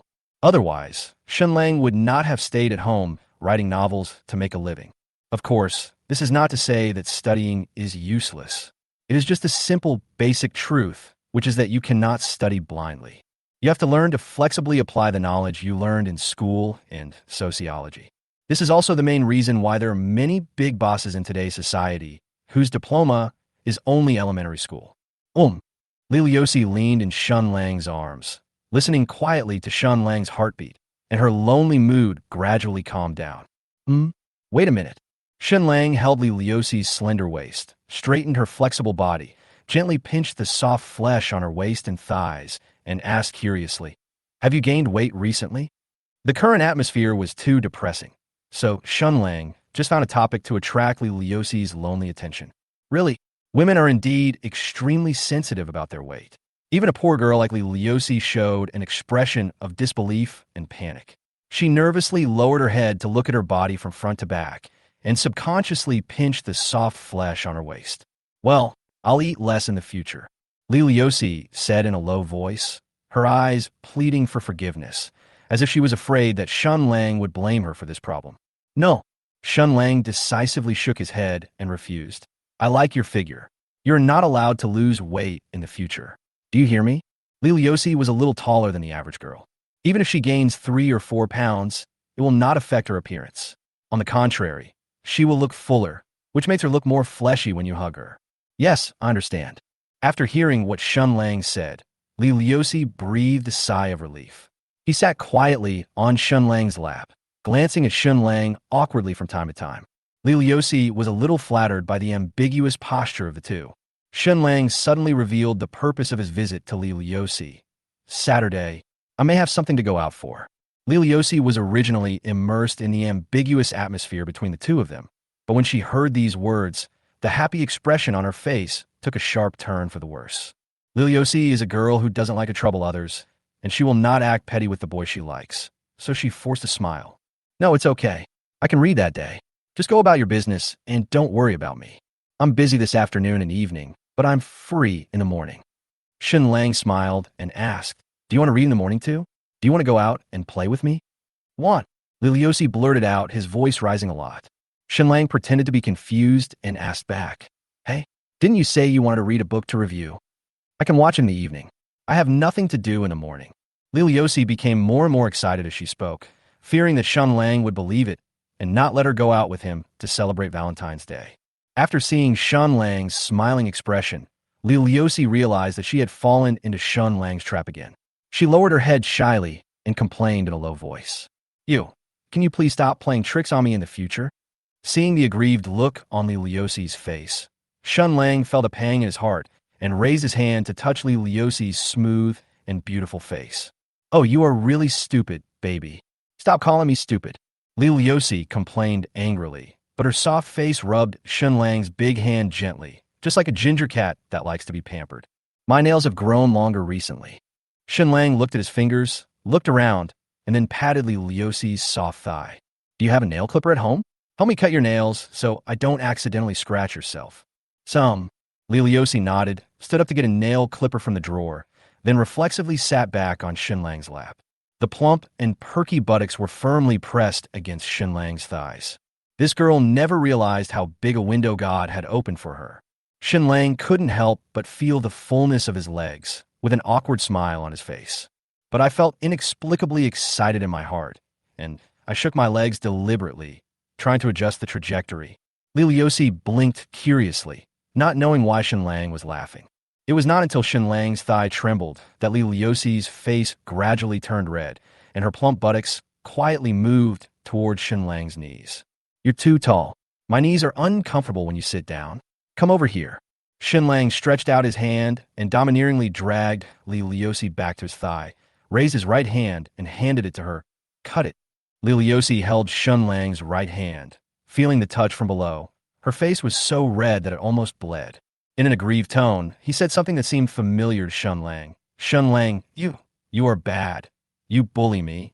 This was the closest this pure and introverted academic has ever come to practicing biology. It's because you're so beautiful. I can't help it. Shen Lang hugged Liliosi's plump body, just like he hugged Sulishuan. He rubbed her black hair, gently kissed Liliosi's hot neck, and coaxed her softly. Okay, baby. No, I can't. Liliosi's hands holding the nail clippers were shaking. Her voice was choked with sobs, and her red face was full of pitiful grievance and fear of the unknown. Chapter 109. If it's you, it's definitely possible. Sure, baby, but fuck. Shen Lang was caressing the charming girl in his arms, when suddenly the old chair under his but could not bear the weight of both of them. With a click, the chair leg broke directly. Shen Lang had no chance to react at all and fell to the ground unexpectedly while holding Liliosi. The moment he fell to the ground, Shen Lang was temporarily blinded and had difficulty breathing. Shen Lang, are you okay? Liliosi didn't care about being shy and quickly got up from Shen Lang, pulling Shen Lang's arm distressfully. Did you fall there? Shen Lang brushed the dust off his pants and said with a sullen smile, with your airbag as a cushion, what can happen to me? Hey, Liliosi blushed, gave Shen Lang a cute look, and then took the initiative to help Shen Lang brush off the dust behind him. Okay.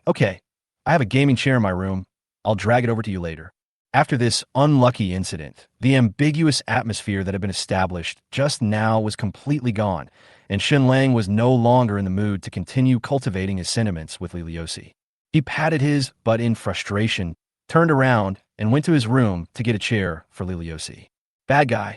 Looking at Shen Lang's embarrassed back, Li Liusi chuckled. Yes, I'll give it to you. Shen Lang dragged the gaming chair he used to play games in the past into Li Liusi's room and said, Come here, I'll teach you how to use these things. Shen Lang bought this gaming chair for more than 3,000 yuan. It has very complete functions and many more small functions than ordinary gaming chairs. It is very suitable for computer office work. After teaching Li Liusi how to use the gaming chair, Shen Lang stared at Li Liusi intently, trying to continue the ambiguous atmosphere just now. Li Liusi stood gracefully in front of Shen Lang, her rosy lips tightly pursed, her legs trembling slightly, as if she was waiting for something. Shen Lang stretched out his hand and was about to do something when he suddenly noticed the math textbook spread out on the desk and the half-finished math problem of Li Liusi. Thinking of Li Liusi, such an excellent student who had to go to Zhuhai University, a second-tier university, in order to take care of his grandmother, Shen Lang's thoughts instantly disappeared. Okay, it's getting late. I won't disturb you from studying. Shen Lang sighed slightly, and his outstretched hand gradually moved upwards, stroking Li Liusi's smooth face, and comforted her with a smile. If you don't want to find a job after graduation, I will support you for the rest of your life, and you just stay at home to take care of the kids. I'm leaving now. As soon as Shen Lang finished speaking, he left Li Liusi's room without looking back. Li Liusi stared blankly at Shen Lang's departing back, then lowered his head to look at the burden he once despised. I couldn't help but feel a little proud and gratified, and murmured softly to myself, If it's you, then it's definitely possible. Time flies, and it's Friday, the day before Chinese Valentine's Day, on Saturday. In the past few days, Su Lishuan and Li Liusi, both students of Zhuhai University, have been busy attending classes and studying. As for Shen Lang's two young and beautiful girlfriends, they're almost school beauties in terms of both appearance and figure, but their personalities are completely different. Su Lishuan, who has a lively and playful personality, would secretly play with her mobile phone and chat with Shen Lang in class when the classes were boring. After returning to the dormitory after school, Su Lishuan couldn't wait to continue video chatting with Shen Lang, and they chatted for several hours, as if they had endless topics to talk about. The other roommates who are still single feel miserable every time they see the two of them being affectionate across the phone screen. Li Liusi, who is introverted, is not as cheerful as Su Lishuan. She was embarrassed to have a video call and be affectionate with Shen Lang in front of outsiders. She would accumulate her thoughts about Shen Lang and hide them in her heart, and when she returned to the community after school, she would quietly express her longing for Shen Lang for the day. The landlady has been very busy these days, and sometimes she has to ask Shen Lang to pick up Meng Meng from school. Shen Lang had no idea and was not interested in what the landlady was busy with. If she didn't want to tell him, Shen Lang wouldn't ask. It was almost 7 o'clock in the evening, inside Shen Lang's rental house. Shen Lang was chatting with Su Lishuan on his cell phone. Li Liusi was wearing a cartoon apron and was busy in the kitchen like a good wife and mother, occasionally casting happy glances at Shen Lang. Chatting and laughing with another woman in front of the woman you like is like dancing on the edge of a knife. But Shen Lang had already figured out Li Liusi and Su Lishuan's personalities. Before chatting with Su Lishuan, Shen Lang made an excuse that it was not convenient to have a video call today, so the two switched to voice messaging. When Su Lishuan sent a voice message, Shen Lang converted the message into text so as not to attract Li Liusi's attention. Sometimes when he was tired of typing, Shen Lang would send a few voice messages in front of Li Liusi based on the content of the message sent by Su Lishuan.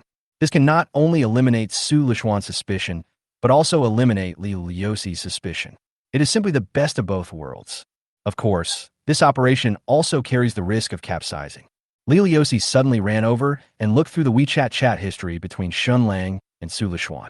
Then the Shu revealed that Shen Lang fears will be on the verge of breaking out. Shen Lang was certain that Li Liusi would not do these things, so he dared to have such a secret chat with Su Lishuan without fear. It's time to eat. After Li Liusi in the kitchen reminded him, Shen Lang typed to Su Lishuan, Okay, my mom is calling me for dinner. Let's talk in the evening. Female elf. Okay, remember to pick me up from school tomorrow afternoon. Sleep till dawn. Will you be cool? Female elf. Humph, you are so rude. I'm not going to talk anymore. I'm going to eat. The cat is gone. Li Liusi brought 2 plates of fragrant dishes and placed them on the small table, then looked at Shen Lang. There's no beer in the fridge. Do you want me to go downstairs and buy you some? It is clearly the beginning of autumn, but it has been quite hot these days. Shen Lang has the habit of drinking a little beer every day. When Li Liusi came back from school, she would help Shen Lang bring the food from the convenience store at the entrance of the community. Shen Lang calmly turned off the screen of his phone. No need for today. Tomorrow is Valentine's Day. Let's go to bed early tonight, get some energy, and go out with me tomorrow. Li Liusi responded expectantly, brought a chair, and sat down next to Shen Lang. Just then, Shen Lang's WeChat rang again. Shen Lang thought that something happened to Su Lishuan, so he pretended to be calm, put down his chopsticks, picked up his phone, and opened WeChat to check. Snow on the island. Shen Lang, I seem to have become a pervert. What should I do? Chapter 110. Yinan. Can I meet you in real life? What do you mean? What's wrong with you? Shen Lang was stunned by the words of the daughter of the richest man in Jianhai City.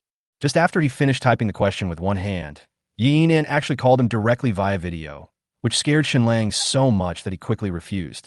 There is no relationship between Shen Lang and Yinan. He just doesn't want a video chat with any girl in front of Li Liusi, so as not to arouse Li Liusi's suspicion. Sleep till dawn. I'm eating, we'll talk later. After Shen Lang finished replying, he turned off his phone and pretended to be impatient while chatting with Li Liusi. My sister. I guess she's here to get gold coins from me again. I'm so annoyed every day. Li Liusi liked to talk about Shen Lang very much, and curiously took over the topic. Shen Lang, you have a sister? Yes, and there are two more. Shen Lang calmly picked up some food for Li Liusi and said, I'll bring them to meet you one day. Good. Li Liusi had no doubts and responded expectantly. Shen Lang secretly reminded himself to talk less with Li Liusi about those two girls in the future. Ever since Su Lishuan went to Shen Lang's house last time, the two girls must have thought that Su Lishuan was Shen Lang's girlfriend. If Li Liusi showed up at this critical moment, those two girls might do something outrageous. After dinner, Shen Lang helped Li Liusi wash the dishes and then coaxed her to go back to read. After closing the door, Shen Lang opened WeChat and found Yinan's chat box.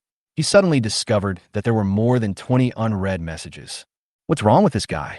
Shen Lang opened the chat box in confusion, and the content that came into his sight made Shen Lang dumbfounded.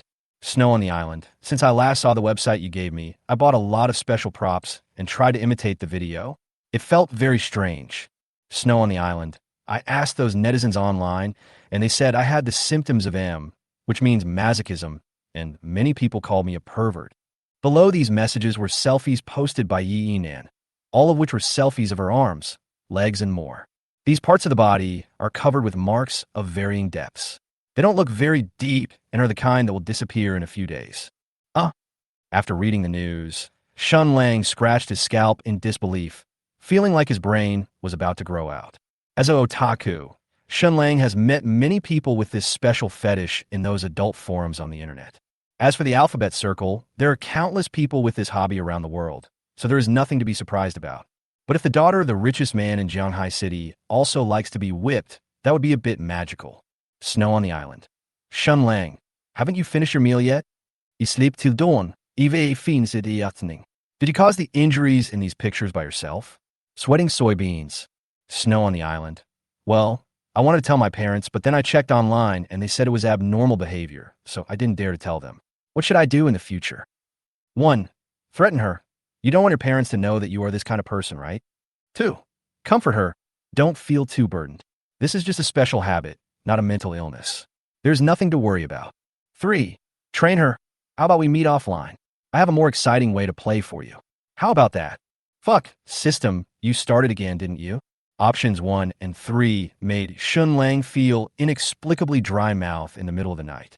The other party is the daughter of the richest man in Jianhai City, and she's also a girl who likes letters. If things really develop according to options 1 and 3, Shen Lang can't believe how exciting it will be. Sleeping through the night.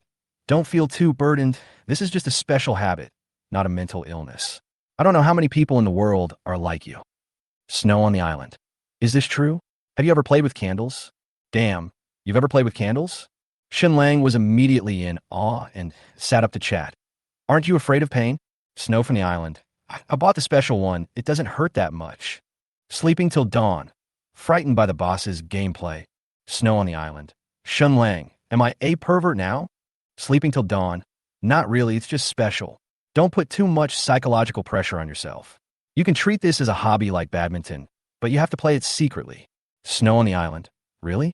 Wouldn't it be weird for me to behave like this? After a good sleep, he said, no, I'm still a leg control person. I don't think it's weird. Just to mention, leg control means liking girls' thighs and stuff like that. Snow on the island. Wow, yours looks more serious. Sleep till dawn. After a good sleep, he said, ahem, we're the same, we share the same pain, so we should sympathize with each other. Our hobbies are both shameful, so don't feel any psychological pressure. Proud. Snow on the island. That's good. I always thought I had some mental illness. After a good sleep, he said, but I told you can have this as a hobby, but don't tell anyone in real life about it. After all, everyone has different hobbies.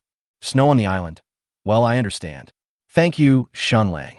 So Shen Lang found another topic to chat with Yi Nan for more than 2 hours. Ding! Yi Nan's favorability towards the host has increased by 10 points. Currently, it is 30 points. Please keep up the good work. Sleeping till dawn.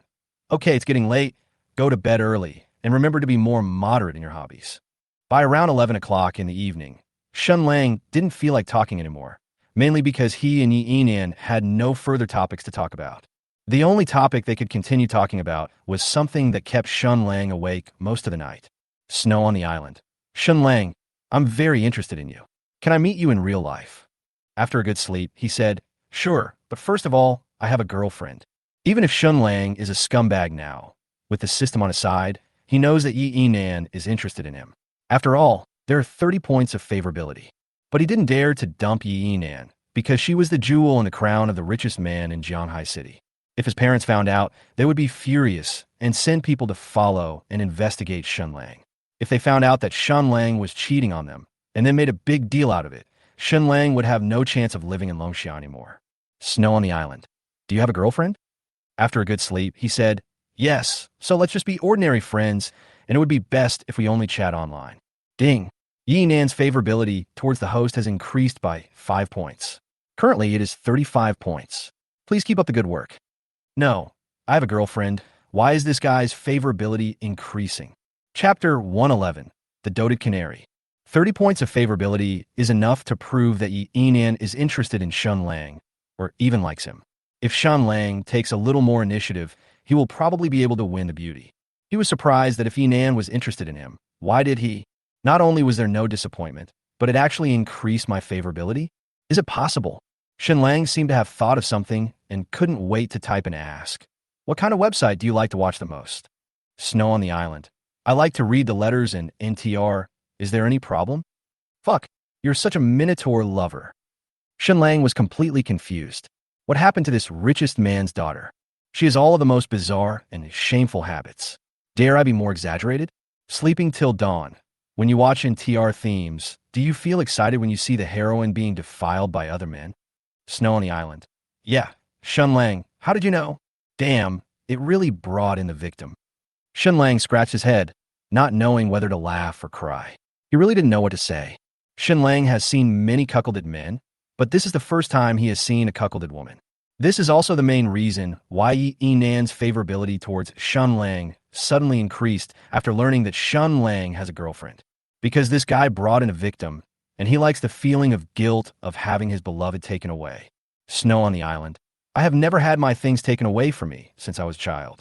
After seeing this theme that day, I suddenly felt that I would be very excited if something I like was taken away by someone else. Is it strange for me to think this way? Shen Lang said in a guilty conscience, it's not strange, but you must not tell others about your hobbies. After all, everyone has different hobbies. Snow on the island. Okay, I see. Can we meet offline? I really want to meet you. I slept till dawn. Let's talk about it when we have time. I'm going to take a shower. You should go to bed early too. Snow on the island. Okay, good night, Shen Lang. It turns out that rich people still know how to have fun. Shen Lang lay on the bed, unable to believe that the daughter of the richest man in Jianhai City was such a magical and weird person.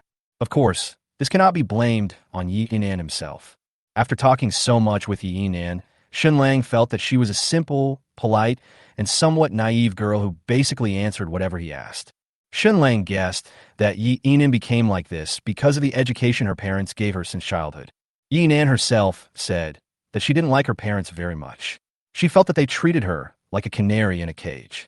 She was never allowed to get in touch with things that interested her, and even her making friends had to be repeatedly reviewed by the bodyguards hired by her parents. Under this inhuman and even perverted doting education, Yi-Nan gradually turned into a weird girl.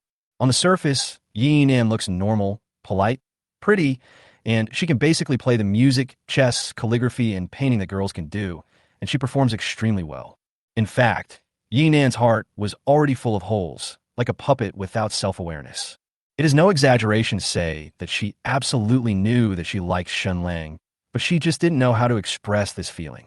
Because no one taught her, she was not like Su Leshuan, who had a close friend like Yi Xinshin who she had grown up with to guide her.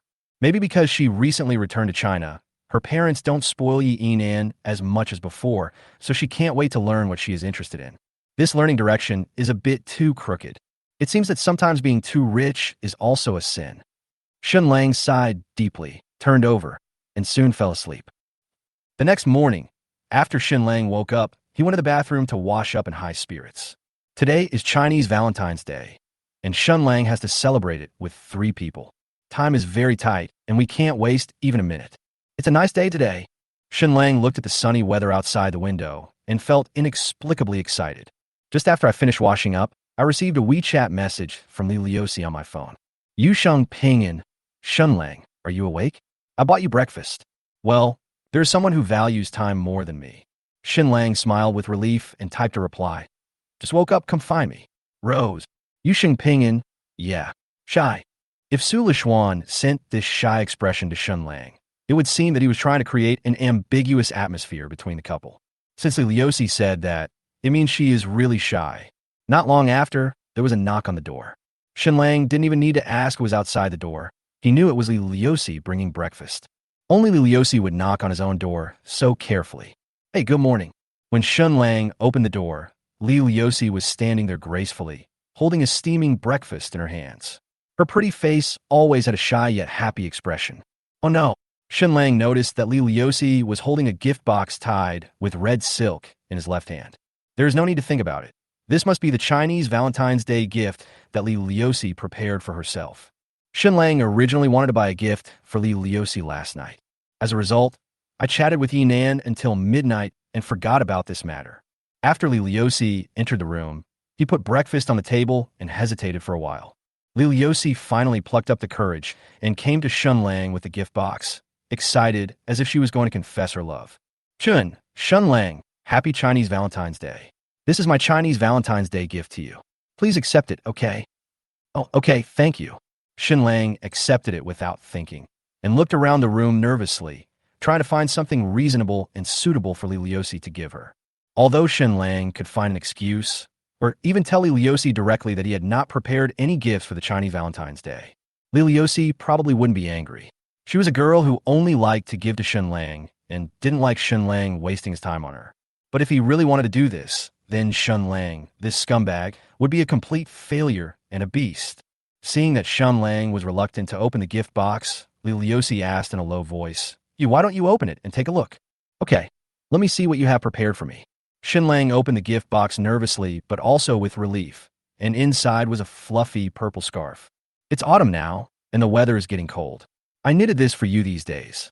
Li Liuxi finished her serious explanation, nervously and expectantly, finger-clicking, looking at Shen Lang anxiously. Do you like it? Chapter 112. Li Liuxi. I want to post on WeChat moments. Is that okay? 1. Disdainful complaints. Oh my god. What era is this? You still give me a scarf you knitted yourself? Are you old-fashioned? Are you trying to show off your towel knitting skills? 2. Satisfied compliments. Very good, very thoughtful, baby. It's getting colder recently. I was planning to buy one. 3. Hug her affectionately. The towel is nice, but I want more. Anyway, today is Chinese Valentine's Day. Just give it to me, baby. I will treat you well for the rest of my life. Very nice, very thoughtful, baby. The weather is getting colder recently. I was planning to buy one. Shen Lang took the towel out of the gift box and handed it to Li Liuxi. He bent down, stretched out his neck, and came in front of her to ask, Come on, help me put on. I haven't worn this thing for many years. In the autumn and winter of previous years, no matter how cold the weather was, Shen Lang basically never wore any warm clothes. He naively thought that it was too childish for a man to wear these warm things, but he was not a little kid. Don't disbelieve it. Shen Lang is not the only one who has this idea. There are many boys in the world who have had such childish and rebellious ideas. Mother Ching Li Juan didn't know how many times she had scolded Shen Lang for this kind of thing since he was a child. Li Liuxi took the scarf, placed it around Shen Lang's neck delicately, and tied it slowly and patiently. Her delicate face was flushed with a shy and satisfied smile. This shy little woman's look made Shen Lang's heart move. He couldn't help but move his head forward and gently kiss Li Liuxi's pink lips, and said provocatively with smugness, "Why are you looking at me? Are you dissatisfied?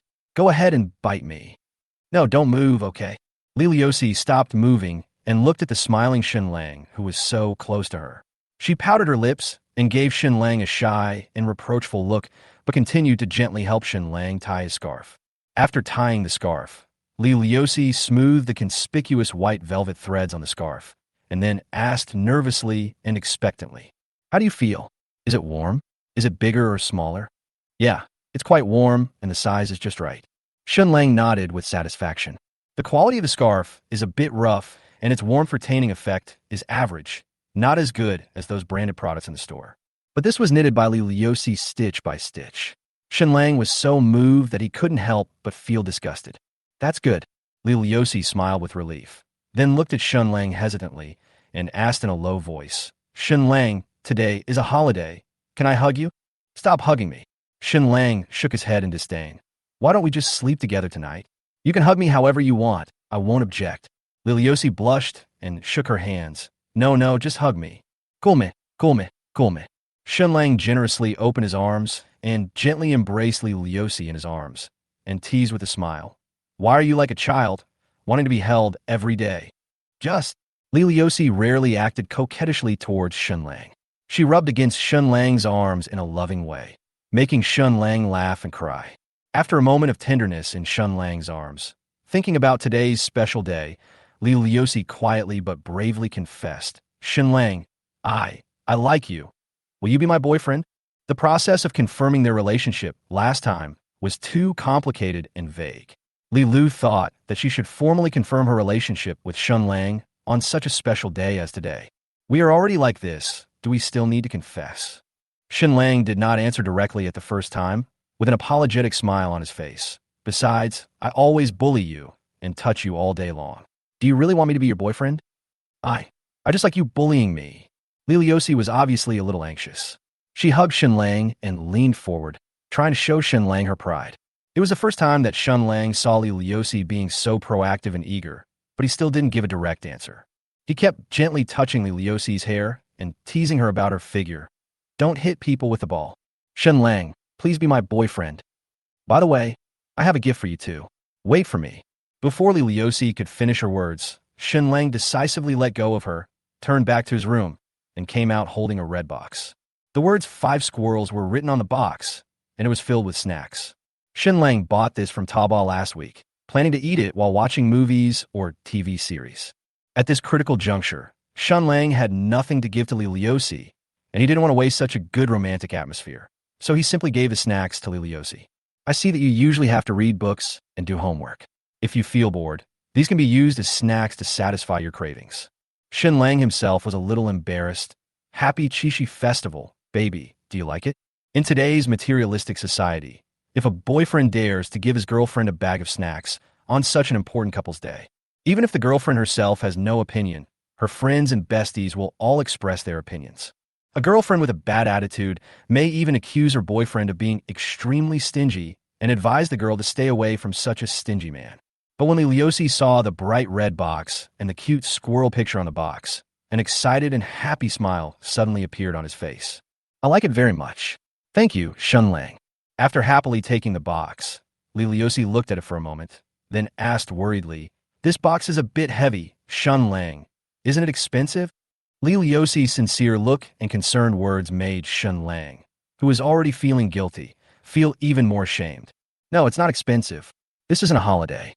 The most important thing is to have fun." "That's good."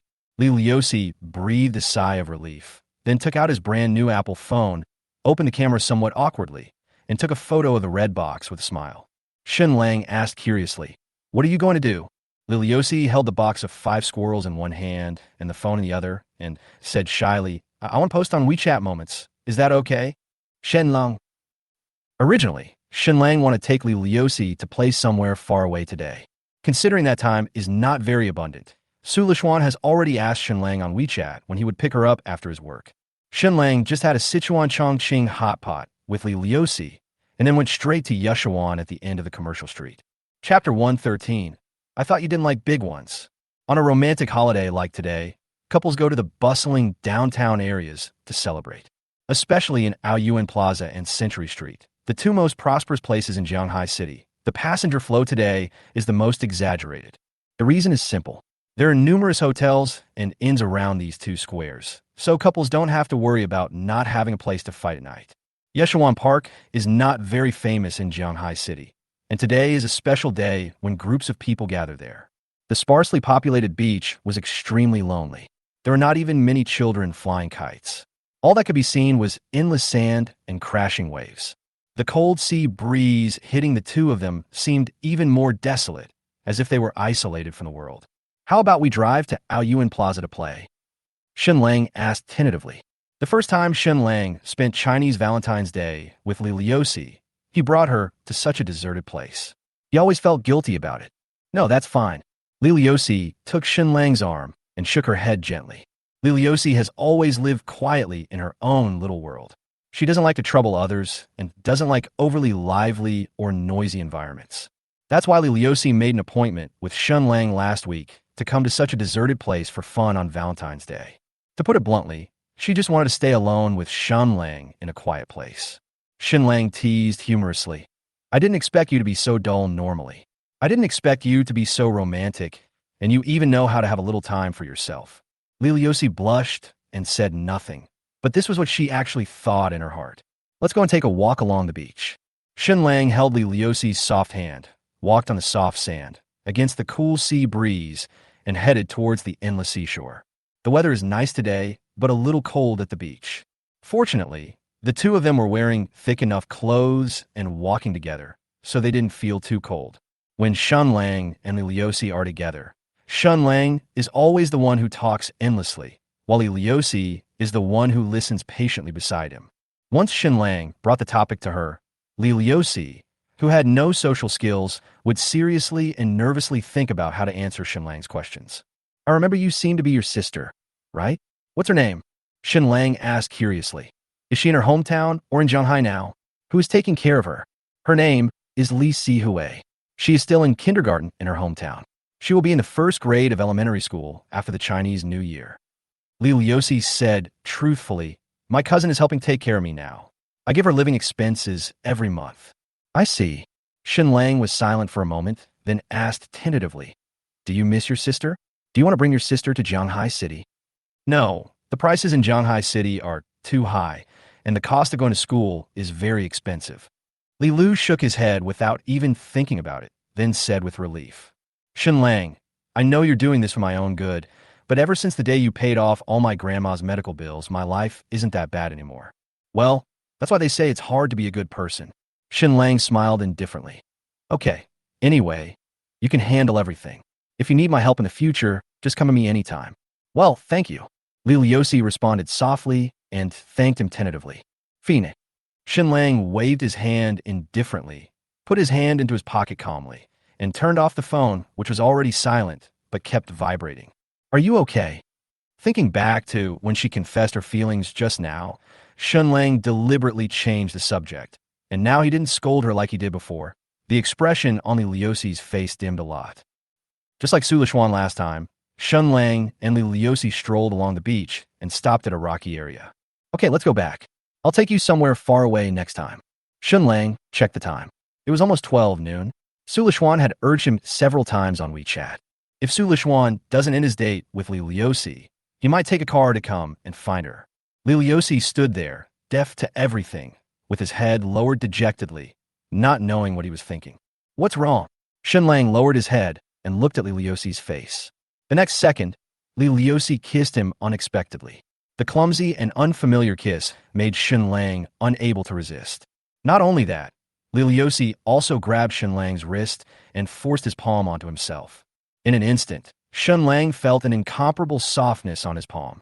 Shen Lang felt that Li Liuxi was unwilling to end Valentine's Day in such a sloppy way, which was why she did such bold things, so he couldn't help but get intimate with her.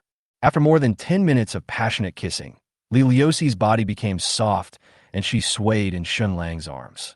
Her eyes, full of desire and timidity, gradually began to turn red, and tears could be seen flickering in them. Shen Lang, do you like me? Shen Lang was still curious about why Li Liuxi confessed to him twice today.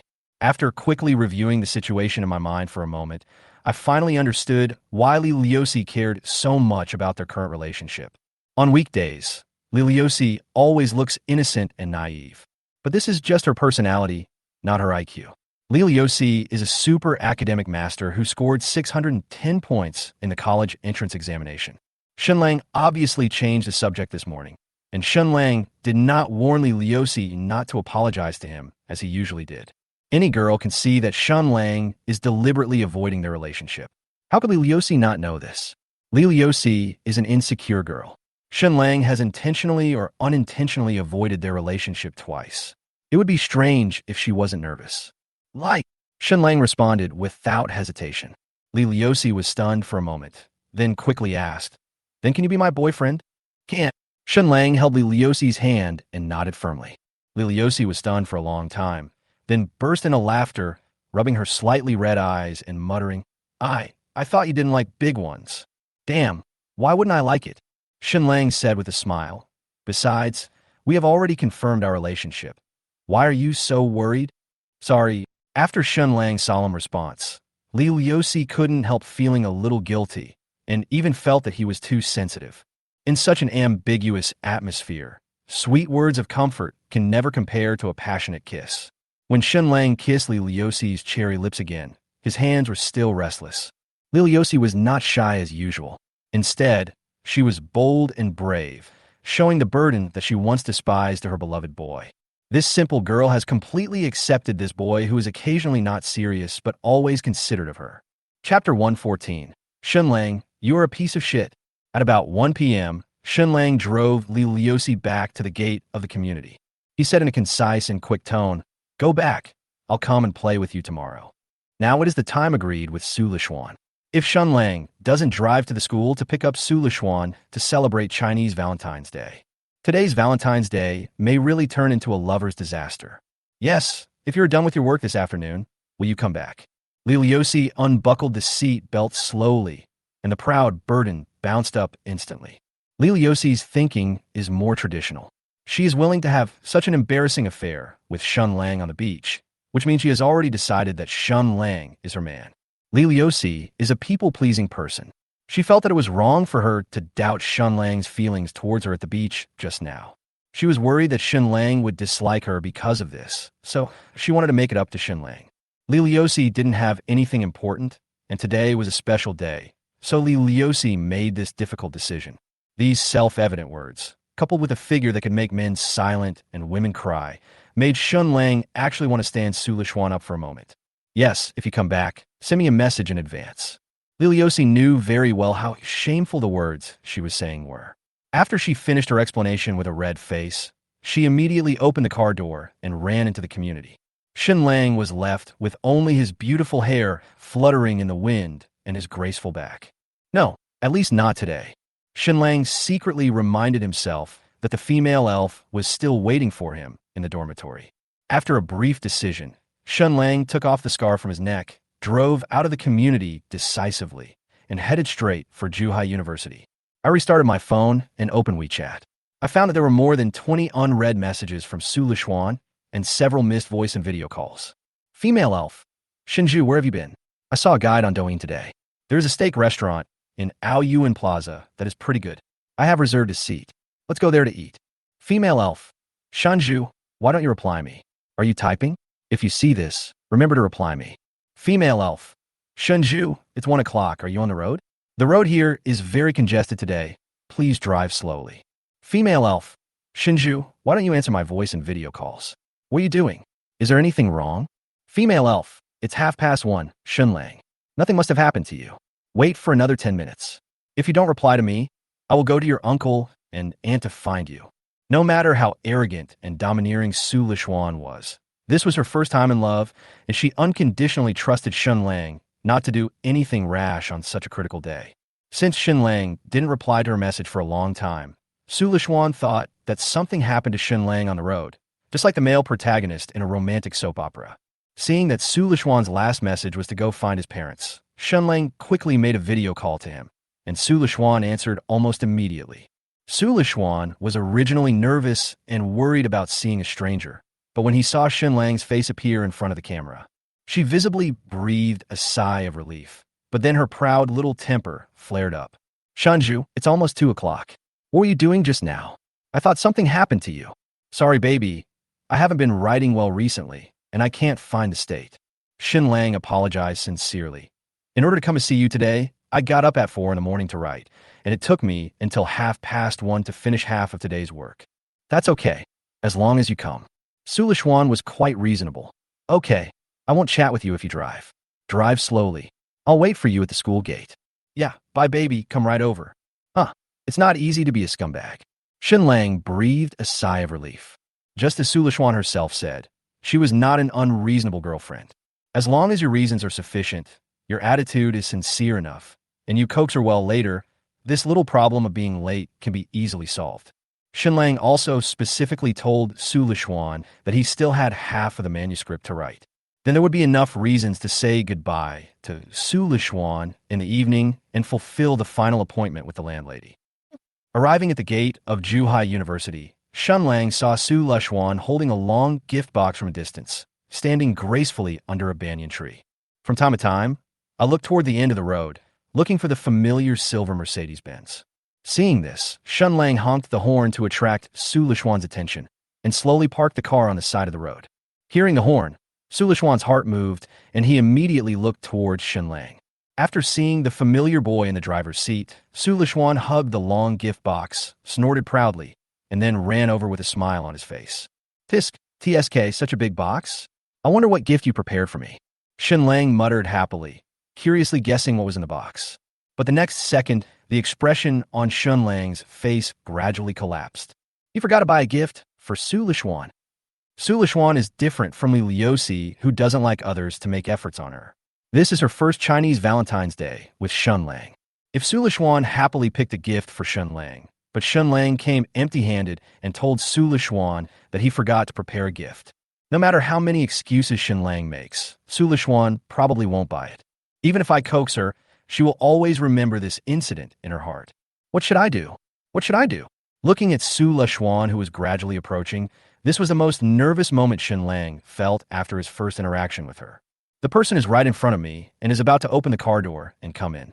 Shen Lang didn't have any rare treasures that he could create a gift for Su Lishuan out of thin air, etc. Shen Lang was shocked, and his eyes suddenly fell on the purple scarf knitted for him by Li Liuxi on the passenger seat.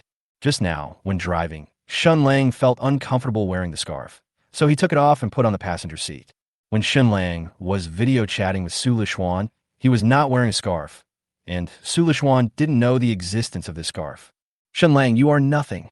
After hesitating for a long time, Shen Lang finally reluctantly picked up the purple scarf on the passenger seat. Su Lishuan opened the passenger door and handed the gift box to Shen Lang, complaining proudly, "Humph, you're an hour late for our first date." After complaining, Su Lishuan noticed the purple scarf in Shen Lang's hand and asked curiously, "What is this? Is it for me?" Yes, baby, happy Valentine's Day. It's autumn now, and the weather is getting colder."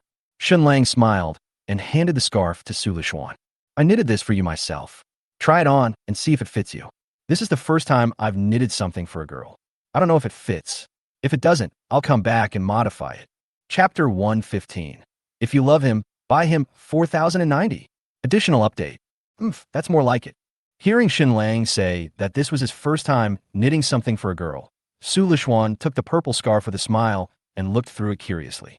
The feel is slightly rough, the material isn't very warm, and some of the lines are jagged, really like a hand-woven product. "I didn't expect you had this skill." Su Lishuan was very satisfied with this sincere gift. "Okay, it's thoughtful. Chinju, I love you." Su Lishuan comes from a wealthy family and is not short of money. Instead of giving her luxury items like gold, silver, and jewelry, It is better to give her some souvenirs that can reflect your sincerity. The scarf knitted by Shen Lang himself is a very good gift. It not only commemorates today's special day, but also reflects the love for Su Lishuan from the two aspects of weaving by hand, and the weather is getting colder. The only thing Su Lishuan was not satisfied with was that the scarf was purple, which seemed a bit out of place for a girl to wear. It's just that I don't like the color. If you had told me earlier that you wanted to knit me a scarf, I would have let you knit it red or beige. After trying on once, Su Lishuan took it off with a little disappointment. This purple one doesn't look good on me. It looks like something a boy would wear. I just wanted to give you a surprise. If I had told you earlier, it wouldn't be a surprise. Shen Lang admired it calmly and said, I think it's pretty. The purple one is so refreshing. We girls prefer cute ones. Su Lishuan laughed bitterly and said, Shen Lang, you are such a straight man. Haha, since you don't like it, get it back to me. I'll weave a new color for you another day. Just as Shen Lang expected, Su Lishuan didn't really like the color of this scarf. She's a girl who likes to dress herself up, and her hobbies in all aspects are full of cuteness and adorableness. Even if she knew that this was knitted for her by Shen Lang himself, she would never wear it out, even though she liked Shen Lang very much. But when Shen Lang reached out to take the scarf, Su Lishuan folded the scarf and put it away. Forget it, forget it. I won't bother you anymore. Su Lishuan smiled indifferently. After all, you worked hard to weave it, so I'll just keep it home as a souvenir. That's fine. Shen Lang didn't dare to ask for the gift back openly. This scarf was full of suspicious points, but Su Lishuan trusted Shen Lang too much and didn't worry about these details. Be sure to keep it well. Shen Lang started the car and said seriously, This is the result of my hard work after spending several nights weaving it. I know. Su Lishuan folded the scarf and placed it on his legs, blinking proudly. Shanju, do you want to know what I bought for you? Shen Lang glanced at the long box wrapped with ribbons in the back seat and shook his head blankly. I don't know. What did you buy for me? Hey, I won't tell you. Su Lishuan kept it a secret. Park the car later and dismantle it yourself. You will definitely like it. I'm sure I'll like it. Could it be your original underwear? Go to hell. As soon as Shen Lang parked his car in the parking lot of Aoyuan Plaza, Su Lishuan couldn't wait to take out his mobile phone and excitedly turned on the recording function. Take it down. Take it down. I'm recording it for you. Shen Lang held the gift box tied with ribbons and asked with a smile, Whose gift is this? Why are you more excited than me? Oh, take it down quickly. Su Lishuan pouted and urged. I'm recording it here. Okay. Let me see what you bought for me. Shen Lang rubbed his hands excitedly, then excitedly tore open a corner of the gift box, revealing the numbers 4090, and his mouth opened wide. With excitement, Shen Lang tore open the outer packaging of the gift box bit by bit. Just as he guessed, the gift box contained a 4090 graphics card, and it was the latest version of Metal Master, a gift that every boy dreams of. I know you like playing games, so I bought this gaming graphics card especially for you. Seeing Shen Lang's excitement, Su Lishuan explained proudly. Hey, do you like it? Shenju, I like you. I love you so much, baby. Shen Lang nodded in ecstasy. It's not that 4090 is expensive. With Shen Lang's current assets, he can buy a truckload of 4090 and pile them up at home to get moldy. Mainly because this was given to me by my girlfriend personally. I feel a sense of accomplishment that my hobby is recognized and supported by my girlfriend. Come on, let's take a photo as a family of 3. Shen Lang excitedly unbuckled his seatbelt, holding the still warm 4090 graphics card, and rushed towards Su Lishuan in a hurry. Ha ha ha, you're exaggerating. It's just a graphics card. Su Lishuan laughed heartily and pushed Shen Lang. Oh, the car is so crowded. You are so annoying. You are hurting me. Thank you, baby. Shen Lang lay in Su Lishuan's soft arms and expressed his gratitude affectionately. If you don't marry me in the future, when I lie on my deathbed, I will take out a pocket watch and open it. The photo inside will definitely be your treasure. Is this true? This is too exaggerated. Su Lishuan looked at Shen Lang, who was lying in his arms, and thought that what the graphics card boss said was actually true. When I give my boyfriend a graphics card on Valentine's Day, he is no longer my boyfriend, but my son. Come on, baby, let's go eat. Shen Lang got up from Su Lishuan in high spirits, took the graphics card and got out of the car. No, why you bring your graphics card with you? Su Lishuan asked in confusion. Just put it in the car. Where do you want to take it when it's this big? I'm going to show off to those guys the graphics card you bought for me. Hey, hurry up, go. Shen Lang held the graphics card in one hand and Su Lishuan's waist with the other, and walked into the elevator impatiently. Today is the annual Chinese Valentine's Day, and Aoyuan Plaza is full of affectionate couples. Similar to previous Valentine's Days, most girls held a bunch of flowers given by their boyfriends. The man has nothing in his hands, and his wallet has to bleed for the hotel or a candlelight dinner later. There is no way. In today's society, if boys want to maintain a relationship with a girl or chase the girl they like, if your wallet doesn't bleed a lot of money, basically don't even think about it. At this moment, Shen Lang held the campus beauty of Zhuhai University in one hand and a 4090 graphics card in the other, and walked through the crowd in a swagger, muttering to himself, "I'm not saying anything bad about you, honey, but don't buy such expensive gifts next time." Boyfriends buy gifts for their girlfriends on Valentine's Day. If you buy me something so expensive, my friends will gossip about me if they see it. Oh, when the boys present saw 4090 in Shen Lang's arms and the extremely beautiful girl next to him, they suddenly felt that the girlfriend next to him was not attractive anymore. Su Lishuan felt embarrassed and amused, and also had an indescribable sense of relief. He held his forehead and pulled the shameless Shen Lang away from everyone's sight. Chapter 116. How do you know my girlfriend bought me a 4090 graphics card? Boss, how much are these candied Haas? Give me 2 strings. This one mine? Oh, my girlfriend bought it for me. It's a 4090 graphics card, the latest model this year. I'm sorry I bumped into you. I was holding something and didn't see you were in front of me, mainly because the box in my hand was too big. Boss, give me 2 drinks, one at room temperature and one at ice. Hey, there's so many people here today, I don't even have room to put my graphics card. In order to show off the 4090 graphics card that Su Lishuan bought for him, Shen Lang was extremely high profile along the way. He was almost holding the graphics card above his head and shouting with a loudspeaker. Even when he met a girl selling flowers, Shen Lang would say something proud after buying a bunch of roses. Huh? How do you know my girlfriend bought me a 4090 graphics card?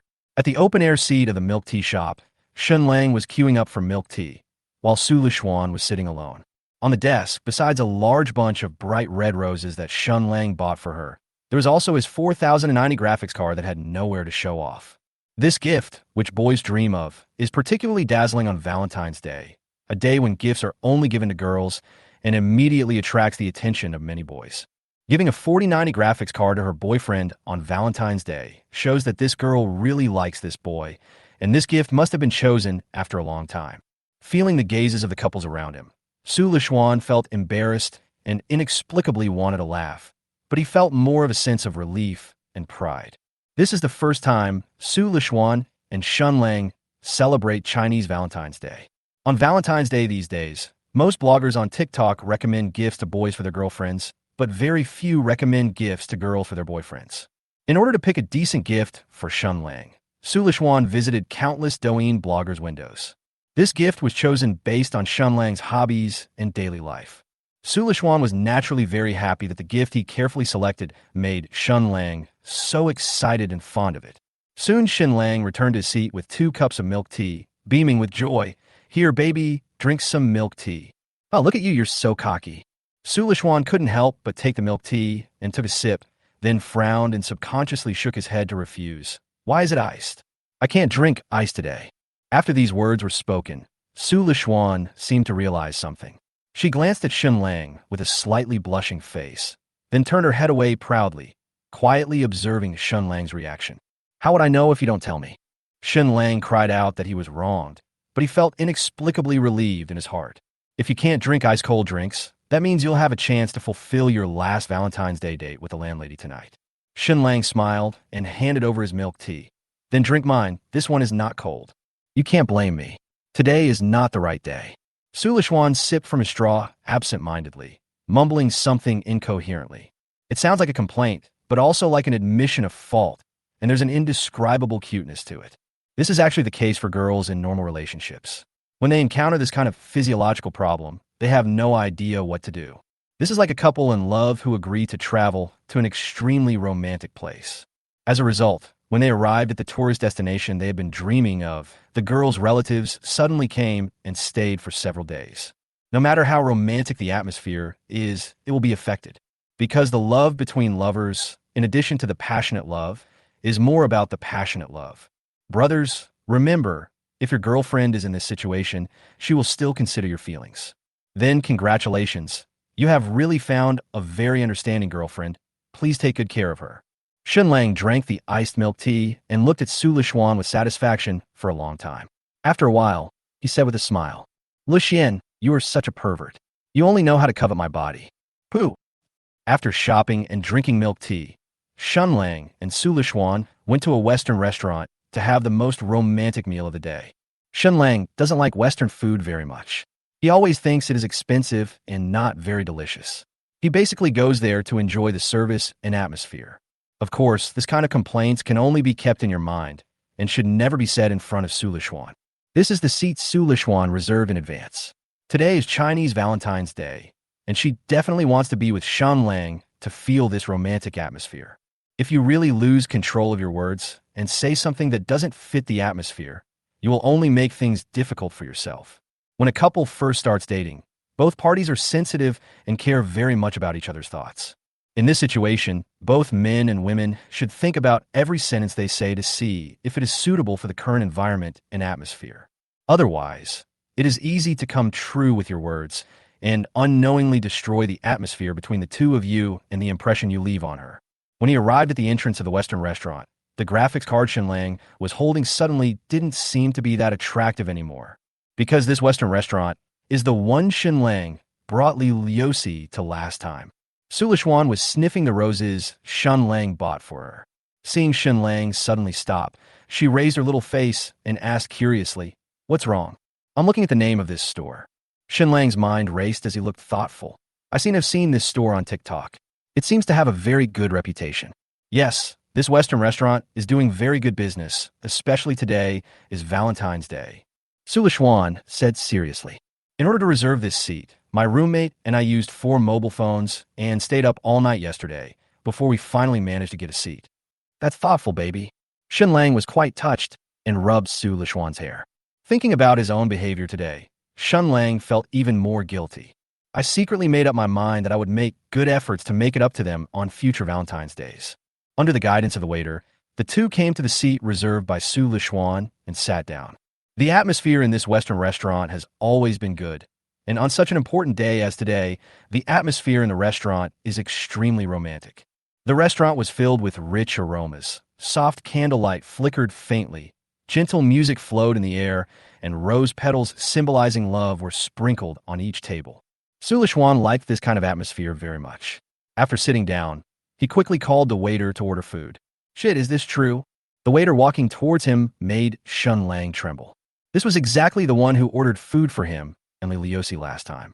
In such a short time, Shen Lang could remember her appearance. Hello, here is your order.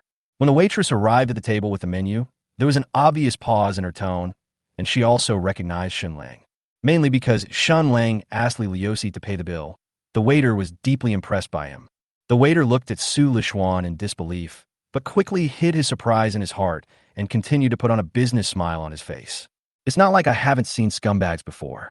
The main thing is that the 2 girls this guy brings are so good-looking, it's a bit outrageous. Damn, is it such a coincidence? Shen Lang cursed inwardly and suddenly noticed the foreign couple at the next table. After the couple ordered their meal, they handed the waiter an extra $100 bill. This is the tipping culture in the West. In some famous Western restaurants in China, you can often encounter such generous foreigners. In the past, Shen Lang would definitely look down on them and even complain about the bad behavior of foreigners.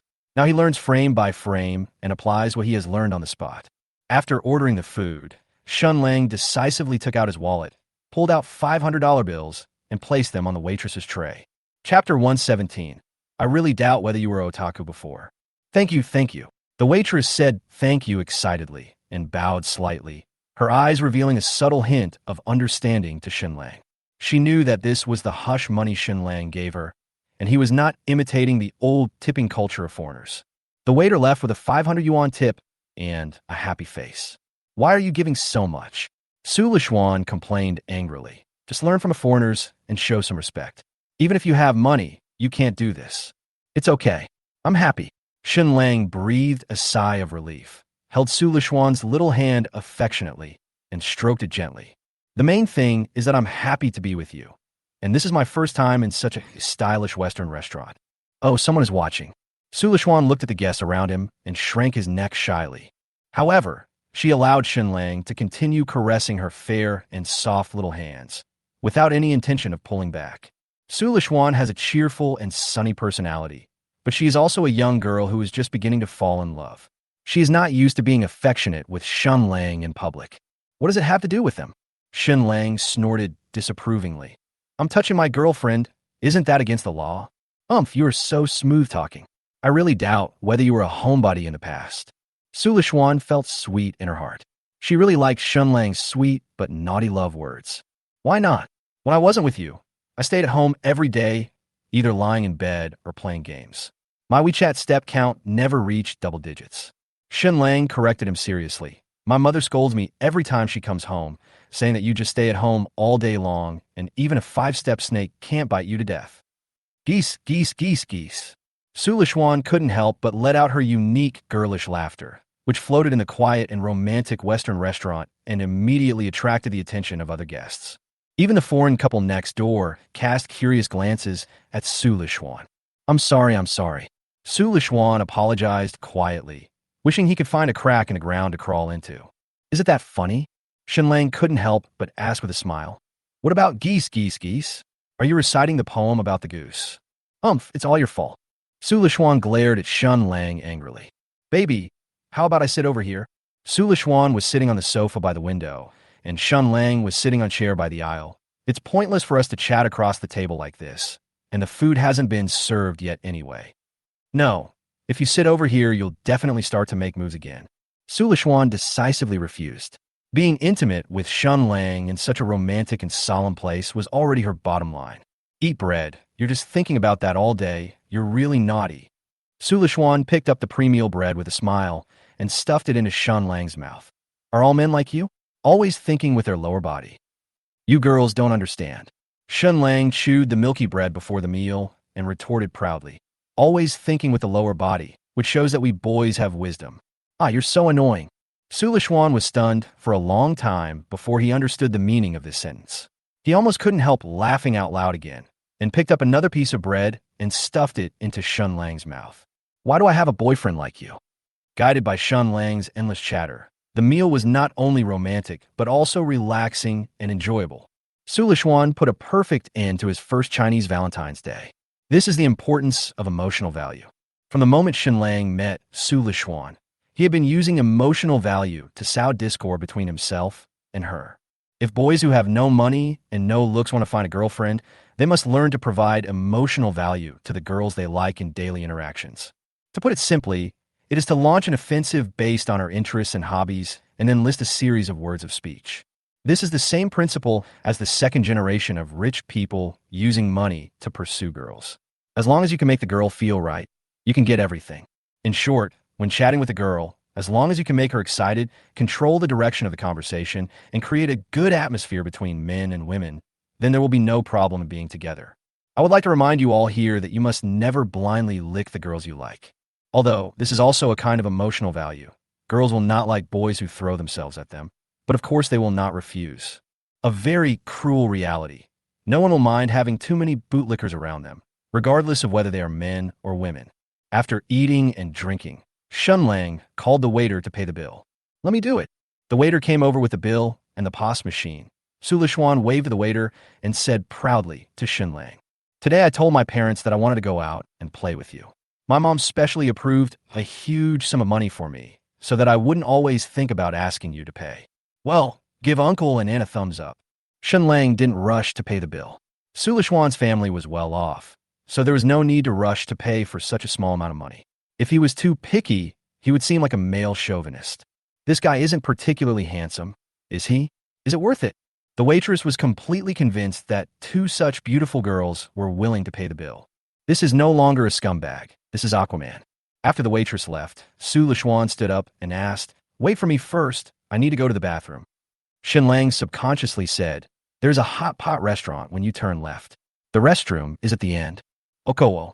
Su Lishuan responded, but then felt something was wrong and asked curiously, Huh? How do you know so much? Didn't you just say you had never been here? Stupid. Didn't you see the sign when you were taking the elevator just now? Shen Lang responded very quickly and labeled Su Lishuan as stupid. In fact, he didn't see any sign at all. As long as Su Lishuan pays a little attention to his surroundings when he returns later, he will be able to tell that this is a lie. How could Su Lishuan care about such an insignificant little problem? Unless Shen Lang had revealed his true colors before, she would still be on guard. Otherwise, Su Lishuan 100% trusted her boyfriend.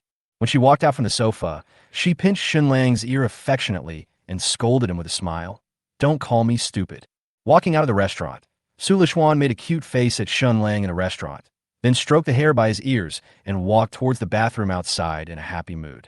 Shen Lang looked at Su Lishuan's slim figure outside the window and drank his lemonade as steadily as an old dog. Oh, that's not a problem for me at all. Chapter 118. Who would confess their love on WeChat? If it weren't for the agreement with the landlady today, after Shen Lang and Su Lishuan finished their Western meal, the rest of the process would have been the same as other couples. Unfortunately, things did not go as planned. Even if Shen Lang had not made an appointment with the landlady, there would be no follow-up development between him and Su Lishuan tonight. Because she can't drink anything cold today, she can't possibly fight to the death, right? Driving to Yalongwan community, Shen Lang helped hold a bunch of bright red roses and held Su Lishuan's hand, intending to send her to the gate of the community. Shen Lang, my parents asked you to come to my house and have a visit? Su Lishuan held the phone, blinked, and asked, do you want to go? Didn't I tell you that I still have some manuscripts to write today? Shen Lang showed a helpless expression. Let's do it another day. I'll visit my uncle and aunt another day. All right, Su Lishuan muttered gloomily. Just as they were about to reach the gate of the community, Su Lishuan suddenly stopped and asked seriously, Shen Lang, today is Valentine's Day. I want to hear your confession. Why? Shen Lang scratched his head in frustration. We've already been to the hotel. Do you still need me to confess? Don't you know how I feel about you? You tricked me into going there. Su Lishuan retorted with a slightly red face, but still asked stubbornly. And you haven't formally confessed to me yet. Su Lishuan added in a low voice. Besides, which couple would go to a hotel first and then confirm the relationship? Shen Lang nodded. Okay, I'll talk to you on WeChat when I get back. You? Su Lishuan was amused. Who would confess on WeChat? That's true. Shen Lang pondered for a moment and blurted out. Then you will go on QQ later? Haha, you're annoying. Su Lishuan didn't know whether to laugh or cry, and threw himself into Shen Lang's arms, hugging Shen Lang and rubbing against him. Just say it, Shen Lang. I just want to hear that you like me. It's not that difficult. Shen Lang gently stroked Su Lishuan's back with one hand. This is the entrance to your community. If you run into someone you know later, aren't you afraid of being embarrassed? So please speak quickly. Su Lishuan raised his expectant face. Just tell me you like me, and I'll promise you, it's that simple. Shen Lang couldn't help laughing out loud. Since they both knew the other person's feelings, was there any need to say it out loud? How is this different from children playing house? Of course, the above is just a complaint. Shen Lang knew that Su Lishuan wanted a sense of ritual or security. She was a girl who liked to pursue romance. Now that I have confessed my feelings to Li Liusi, I can't ignore Su Lishuan. I have to treat them equally. So, Shen Lang moistened his throat and made a serious and affectionate confession. My female elf, I like you. Can you be my girlfriend? I will treat you well for the rest of my life. Yeah. Su Lishuan kept nodding his head, the joy in his eyes almost overflowing. Ding! Su Lishuan's favorability towards the host has increased by 5 points. It is currently 57 points. Please keep up the good work. The next moment, Su Lishuan hugged Shen Lang's thick waist, closed his eyes slightly, and took the initiative to move in front of Shen Lang. The meaning was self-evident. Shen Lang did not hesitate. He picked up the red rose and held it in front of the two of them, then kissed Su Lishuan's pink lips deeply.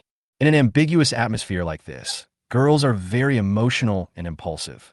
Not to mention kissing her on the street. Even taking her to a hotel has a great success rate. I'm back. After kissing Shen Lang goodbye at the gate of the community, Su Lishuan returned home happily with a big bouquet of roses in his hand.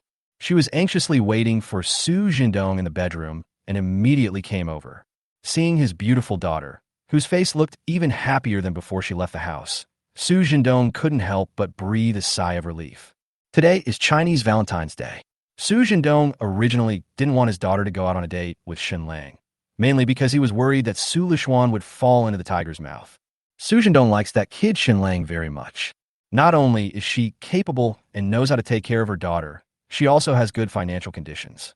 More importantly, his daughter also likes him very much, and Su Jindong has no reason to stop the two from dating. The main thing is that Su Lishuan is still in college. Su Zhendong is worried that if the two of them can't control themselves and accidentally fire a gun, it will be terrible if someone gets killed.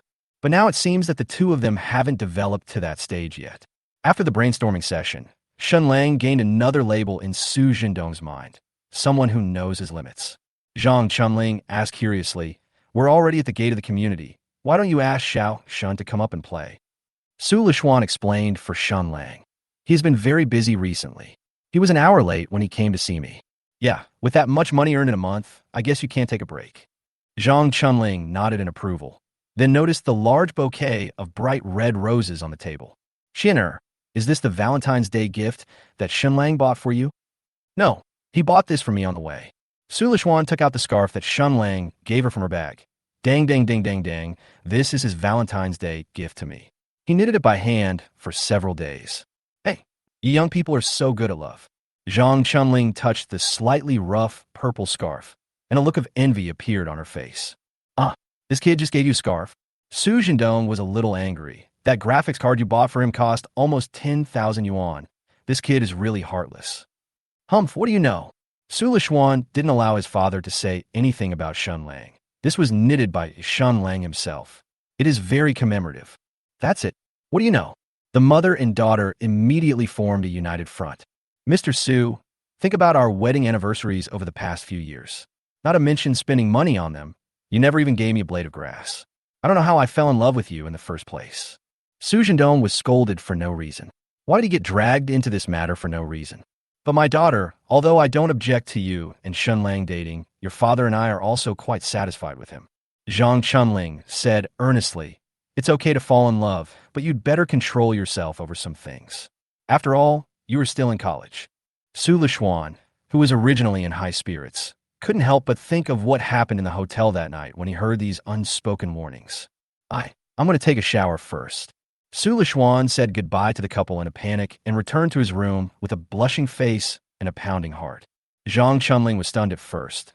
Then she sighed resignedly and said with a wry smile, "Dad, what do you think?" The old couple were experienced people, and it was easy for them to see through Su Lishuan's reaction. Girls can't be kept at home when they grow up. Su Zhendong remained silent for a long time with a serious expression, and finally he sighed deeply. Forget it. Just let them be. At worst, we can get married after Lu Xian graduates." Chapter 119. Shen Lang, I'm back. Give me a kiss. Please kiss my heart. In the Mercedes-Benz, Shen Lang was steering the wheel, humming a tuneless little song, and excitedly dialed the number of the landlord's wife. "Hey, Sister Xia, are you done with your work? I just picked Ming Ming up from Teacher Li. I'm cutting vegetables now. What about you? Are you done?" Xia Shuyi's meaning here is very clear. She's asking how Shen Lang and Li Liuxi spent Valentine's Day. The relationship between the two is now extremely delicate. They can be said to be a couple in the passionate love period, but Xia Shui doesn't care about Shen Lang having affairs outside. It is said that Xia Shui supported Shen Lang, but there was no financial dispute. This car and the hundreds of thousands of dollars were all forced upon Shen Lang by Xia Shui. If you must say, the two of them are just taking what they need from each other. The landlady needs the family warmth that Shen Lang brings, while Shen Lang covets the landlady's body, and of course he also likes this gentle, intellectual, and mature woman. Unfortunately, what the landlady didn't expect was that in addition to the simple girl next door, Shen Lang was also dating a cheerful girl. What's even more exaggerated is that these two girls are from the same school, and they may have met each other in school. However, even if Shen Lang confessed to Xia Shui about Su Lishuan, she probably wouldn't have too much emotional fluctuation. Otherwise, Xia Shui would not have been willing to let Shen Lang and Li Liuxi get entangled with each other in the beginning. What Shen Lang needs to worry about now is that he must not let Su Lishuan and Li Liuxi know about each other. Otherwise, even if Shen Lang was eloquent, he would not be able to coax both girls back at the same time. "I'm done." Shen Lang didn't even think about it and skipped the topic directly. "Sister Xia, are you going to cook tonight? How about we take Ming Ming out to eat?" Again, it's best not to talk about another woman in front of a woman. Even if Xia Shui tacitly agreed to this, Shen Lang would not take advantage of the situation and continue to talk to Xia Shui about Li Liuxi. "No need. We could just make it ourselves at home. You just need to come back early. I'm almost done here." Xia Shui's tone really became much gentler, and she even complained with interest. "Ming Ming also insisted on spending Valentine's Day with you. but she obviously doesn't understand anything. I understand. I asked Teacher Lee. Valentine's Day is a holiday to spend with the one you love. Meng Meng's voice, eager to prove something, came from the phone. I like Brother Xiao Shun very much, and I like Mom even more. We can spend Valentine's Day together. Did Teacher Lee tell you that you must be as tall as your mother in order to spend Valentine's Day with Brother Xiao Shun? Ah, no. I want to spend Valentine's Day with my mom and Brother Xiao Shun. Listening to the warm and playful sounds of the mother and daughter on the other end of the phone, Shen Lang couldn't help but be stunned for a moment. He inexplicably felt a sense of happiness and responsibility as a husband. I guess what every man in the world wants to see most when he gets home after a hard day's work is such a heartwarming scene, right? Haha, did you hear that, Xiao Shun? Xia Shui said with a smile. This little girl wants to spend Valentine's Day with you. Yeah, I heard it. Shen Lang smiled with relief and raised his voice and said, Meng, wait for Dad to come back, and the three of us will celebrate Valentine's Day together as a family. Hey, okay, Daddy Xiao Shun, please come back soon. Mommy has made a lot of delicious food. Ugh. Shen Lang responded with certainty, and secretly made up his mind that he would have a daughter as cute as Meng and pamper her in the future. Xia Shui did not hang up the phone, and the sound of faint breathing continued to come from the other end of the line. Sister Xia. Oh, what's wrong? Xia Shui's slightly flustered voice came. That was the first time that Shen Lang took the initiative to acknowledge his identity as a father. Xia Shui was stunned for a while and felt flattered. Shen Lang held the steering wheel, turned on the navigation system again, and reminded, there is a bit of traffic jam on the road. I may be back late. Yes, I understand. Xia Shui responded gently, just like a wife who is eagerly waiting for her husband to come home, with tenderness and dependence. I'll wait for you to come back. Drive slowly. Well, give me a kiss. Don't be serious. Meng is still here. I don't want to chat with you anymore. I still have food to cook. Drive slowly. Xia Shui pouts shyly before reluctantly hanging up the phone. An experienced middle-aged woman like Xia Shui, even if she likes the ambiguous word between her and a young couple like Shen Lang, will suppress her inner joy. Instead, he would remind Shen Lang to drive carefully and always put the most realistic things first. Only when the two of them were alone in the bedroom would Xia Shui show Shen Lang her side as a little woman who wanted to be favored. This is Shen Lang's landlady, a mature and intellectual woman. Shen Lang has already navigated to the nearest gold shop, planning to buy a Valentine's Day gift for Xia Shui, Li Liuxi, and Su Lishuan. That was purely an accident. Shen Lang had never celebrated Valentine's Day before. When it was his turn, 3 people took turns celebrating it together. Given such a short and tight time, it is understandable that Shen Lang was not well prepared. Of course, after spending time with his 2 girlfriends, Shen Lang is not particularly pressed for time, so he naturally has to consider buying a Valentine's Day gift for Xia Shui. For a rich and powerful woman like Xia Shui, it is actually okay not to give gifts. After all, she has no shortage of material things, only spiritual dependence. Shen Lang's ability to take time out to spend time with a mother and daughter is the best gift for Xia Shui on Valentine's Day. Of course, if possible, it's totally fine to buy a gift as a token of your appreciation. After all, it is the annual Valentine's Day, and no girl would not like her boyfriend to give her gifts on such a memorable holiday.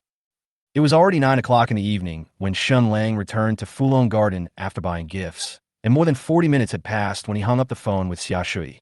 Shen Lang trotted into the elevator, arrived at the familiar building 3, room 1702, and rang the doorbell. Xiao Shun's father is back. Meng Meng's voice in the house could be heard by Shen Lang outside the door. Xiao Shun's father. The moment the little girl opened the door, she rushed towards Shen Lang with joy. Shen Lang picked up the little fat girl, held her in his arms with one hand, pinched her nose, and said, "Little girl, didn't I tell you to just call me Daddy?" Dad." The little girl giggled and kept snuggling in Shen Lang's arms. "You're back." Xia Shui was holding a plate of steaming dishes and looked at the father and daughter at the door with joy. Meng, stop pestering your dad. Let him change his shoes quickly."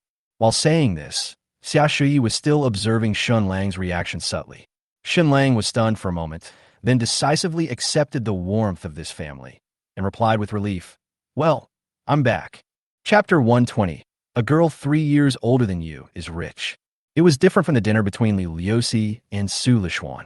The atmosphere between Shen Lang and the mother and daughter was not as romantic as imagined, but more of a faint sense of happiness from family harmony. This is the kind of warmth that Xia Shui wants.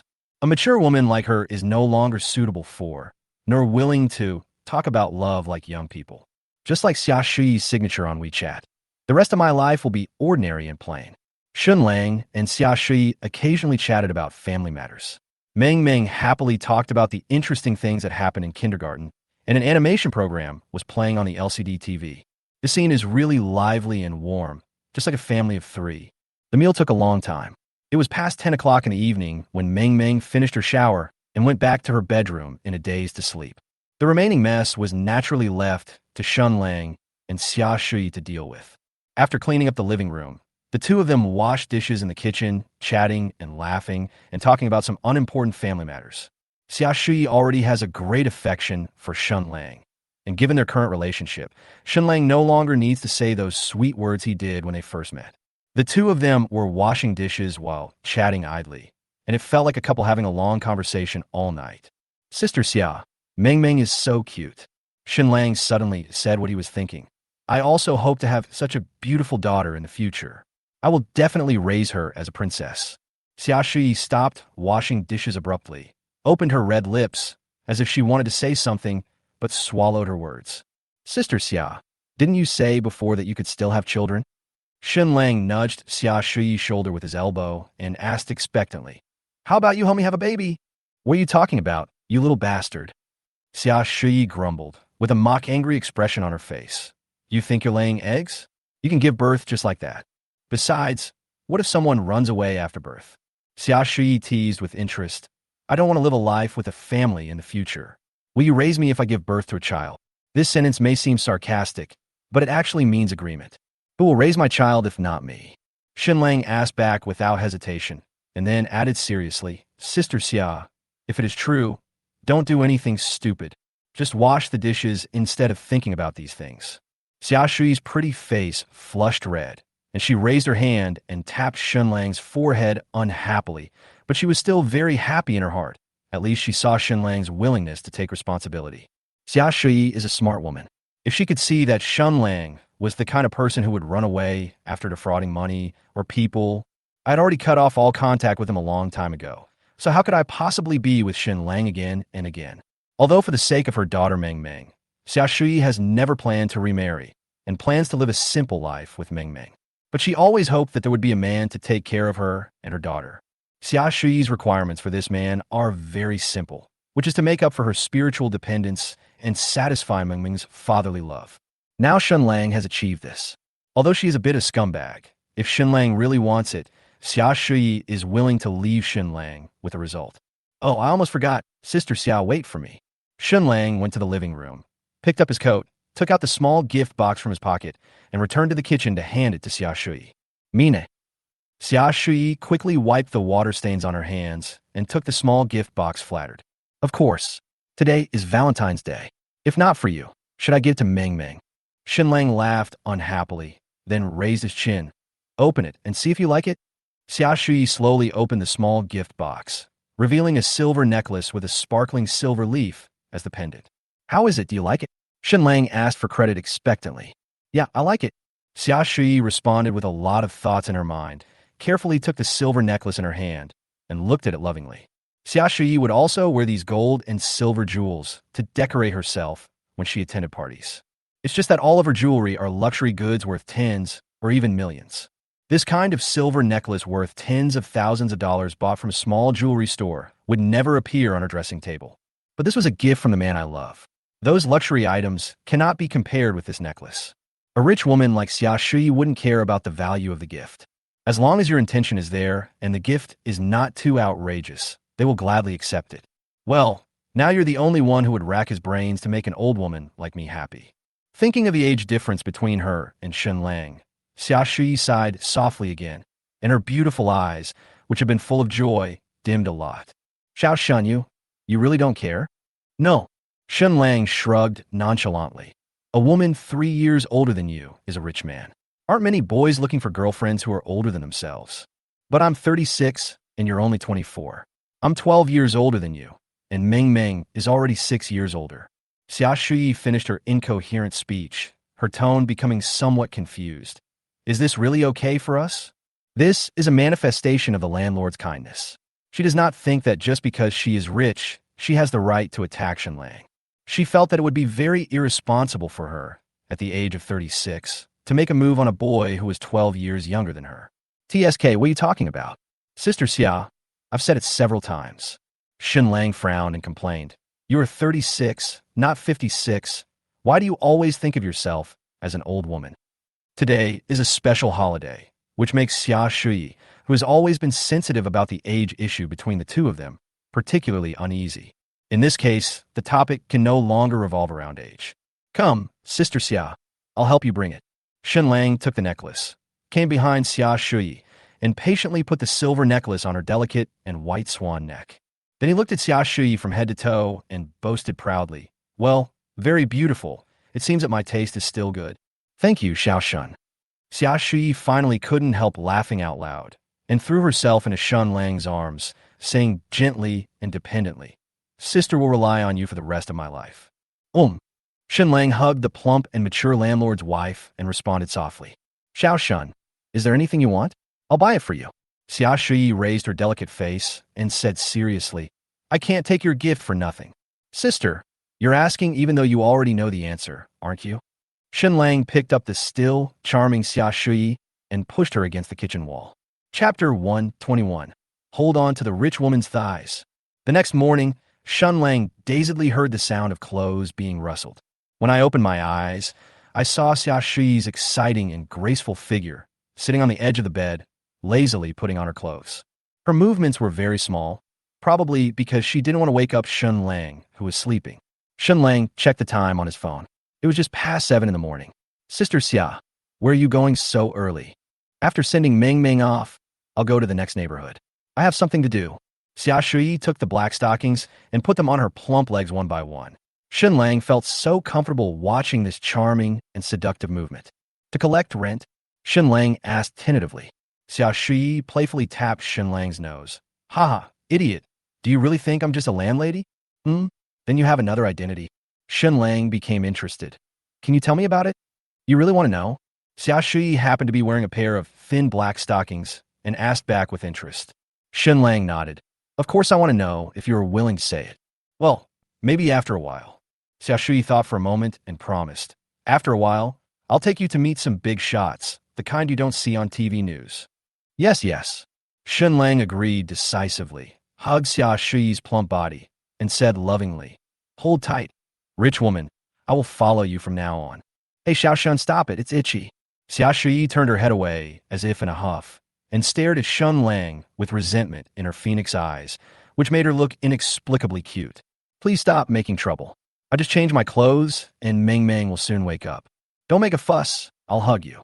Shen Lang breathed in Xia Shui's charming fragrance, leaned his head lightly on her shoulder, and felt inexplicably at peace. Maybe this is the unique charm of mature women. Little bastard. Looking at the naughty boy on her body, Xia Shui touched Shen Lang's cheek tenderly and scolded him affectionately. After a tender moment, Shen Lang let Xia Shui go to the dressing table to dress herself up. Half an hour later, Shen Lang finished making breakfast, and Xia Shui walked into the living room with light steps, wearing a beige knee-length skirt, showing off her graceful and voluptuous figure. I have to say that Xia Shui has a really good figure, and she dresses herself very well. Just like what Shen Lang said when he first met Xia Shui, if he walked on the street with her, others would definitely treat them as siblings. Sister Xia, it's time to eat. Shen Lang took off his apron with a smile, then helped the dazed Meng Meng tie her hair and asked casually, Who were you talking to on the phone just now? I heard you buying something. A friend. Xia Shui evaded the question casually, but suddenly asked back. By the way, Xiao Shun, were you in the community at noon? Shen Lang nodded. He should be here, what's wrong? Xia Shui said absent-mindedly. It's okay, just ask. Why are you asking me this? Shen Lang tilted his head, always feeling that Xia Shui was hiding something from him. Why, I can't ask. Xia Shui asked proudly. What if you are attracting other girls outside besides the one next door? Why don't you allow me to supervise you? Shen Lang smiled and waved his hand. Ha, Sister Xia, you really like to joke. At noon, Shen Lang was preparing to type at home when a call came from an unfamiliar phone number. Mr. Shun, the gift that Miss Xia bought for you has been delivered downstairs. Please come down and sign for it. Hmm. What gift did you buy? Shen Lang stood up from his chair suddenly. Only then did he understand why Xia Shui asked him whether he would be home at noon in the morning. It turned out that she wanted to give him a surprise. Miss Xia said she has a surprise for you. Why don't you go downstairs and take a look yourself? It's right at the entrance of your community. Good. Shen Lang took the room key and walked into the elevator, wondering excitedly and curiously what kind of gift Xia Shui would buy for him. Since you have to go out and sign for it, the gift must be expensive or heavy, and the price must be very luxurious. Arriving at the community square, Shen Lang saw from a distance a man in a suit and tie standing respectfully next to a silver BMW. Hello, Mr. Shen. I'm the manager of the 4S store. This is what Miss Xia ordered for you in our store, the 2024 BMW M8 four-door coupe Thunder Edition. The man in the suit shook hands with Shen Lang enthusiastically and solemnly introduced to Shen Lang the brand new and domineering silver BMW next to him. This silver BMW has smooth and dynamic body lines and a unique wide front face design, exuding a fierce yet refined atmosphere, and the lines from head to tail are full of muscles. This car is the ultimate ceiling of the BMW series, the 2024 BMW M8 four-door coupe Thunder Edition, with a top speed of 260 kilometers and acceleration from 0 to 100 kilometers in just 3.2 seconds. Official guide price, 2.218.000. Well then, Mr. Shen, I wish you a pleasant ride. After the man in the suit finished his introduction, he simply asked Shen Lang to sign and left with a paper contract. Shen Lang was left alone, staring blankly at the gate of the community with a BMW worth more than 2 million yuan. When the office workers in the community passed by on their electric scooters, they couldn't help but cast astonished glances at Shen Lang's vehicle. There is no way. The BMW M8 is so handsome, it is much better than those sports cars with lower chassis. Although Shen Lang can afford this car now, this is a Valentine's Day gift specially prepared by Xia Shui, and its commemorative value is completely different. So this is what it feels like to be kept. It's so damn good. Shen Lang looked at the obsidian car keys in his hand, opened the car door impatiently, sat down in the driver's seat, and turned the steering wheel with a slightly unfamiliar grasp. After the exciting sound rang out, Shen Lang drove this brand new BMW M8 and rushed towards the entrance of the community. After speeding around on the main road, Shen Lang drove back to the community in ecstasy. I have to say that expensive things have only one disadvantage, and that is that they are expensive. This BMW M8 is much better than my Mercedes-Benz in terms of both performance and model, and it attracted a lot of attention along the way. Just then, Xia Shui sent a WeChat message. You are with me all my life. Xiao Shun, I am reminding you that you have already signed for it. How about this gift I gave you? Are you satisfied with it? Cute. After a good sleep, he said, Satisfied, very satisfied, Sister Xia. Hold the rich woman's thighs tightly. I have you in my life. That's good. Xiao Shun, happy Valentine's Day. Proud. Chapter 122. Girlfriends persuaded to break up, brothers persuaded to reconcile. After parking the Valentine's Day gift from the landlady in the underground parking lot, Shen Lang went to the convenience store at the entrance of the community to buy a pack of cigarettes. Since they have such a nice car, Shen Lang plans to give a Mercedes-Benz that the landlady had bought for them to drive. Shen Lang's family financial situation is still good. The old couple is now in good health and has no financial problems. As long as there is no big problem at home, the old couple will not ask Shen Lang for money, except for that pair of funny people. Shen Lang has been using social software to swipe cash every night recently, and now there's almost over 10 million yuan in his card. He planned to use the money to find a part-time job that would make more money than writing novels. When Shen Lang's finances prosper, even if his Jujiantang villa is exposed, it will not arouse much suspicion. As for what to do next, Shen Lang hasn't figured it out for the time being, but the general direction of his goal should be in the internet field. Just after scanning the code to pay at the convenience store, Shen Lang felt his clothes being pulled. Turning around, I saw that it was Li Liuxi, the silly girl, looking at me with a subtle smile on her face. He was also holding a heavy shopping bag in his hand, which was filled with a lot of fruits and vegetables. Shen Lang held the cigarette and looked at her with amusement, wondering how come this girl was like a ghost, walking without making any sound. Having just celebrated a sweet Valentine's Day yesterday, Li Liuxi looked at Shen Lang hesitantly, not knowing what to say. Usually, Shen Lang would start the conversation with a smile, and the two of them would naturally start chatting. Now that Shen Lang was looking at her without saying a word, Liliosi, who already had poor social skills, couldn't help but feel a little at a loss. She was so naive that she even wondered if she had done something wrong. After the two looked at each other for several seconds, Liliosi nervously raised the shopping bag in his hand and asked tentatively, I just want to buy some vegetables. How about we have fish for lunch? Haha, I'm impressed by you. Shen Lang was the first to break the spell, holding Liliosi's other hand and leaving the convenience store. What did you buy? Shen Lang looked at the heavy bag, took the shopping bag, and opened it to take a look. It contained some ordinary ingredients and a slaughtered carp. Don't go shopping alone next time. Shen Lang gently pinched Liliosi's fingers that were bruised by the bag and said, I'll drive you out when I'm free. Yes, I understand. Liliosi responded obediently, and then her soft and slender fingers slowly grasped Shen Lang's palm. The two of them walked hand in hand to the gate of the community. A boy sitting on a stone pier at the gate, playing with his mobile phone, made Shen Lang tremble all over. It was Shen Lang's best friend since childhood, Zhao Zikong. Shen Lang, why didn't you answer the message I sent you? The security guard at the gate of your community won't let you in. Zhao Zikong looked up and saw Shen Lang walking towards him, holding Liliosi's hand.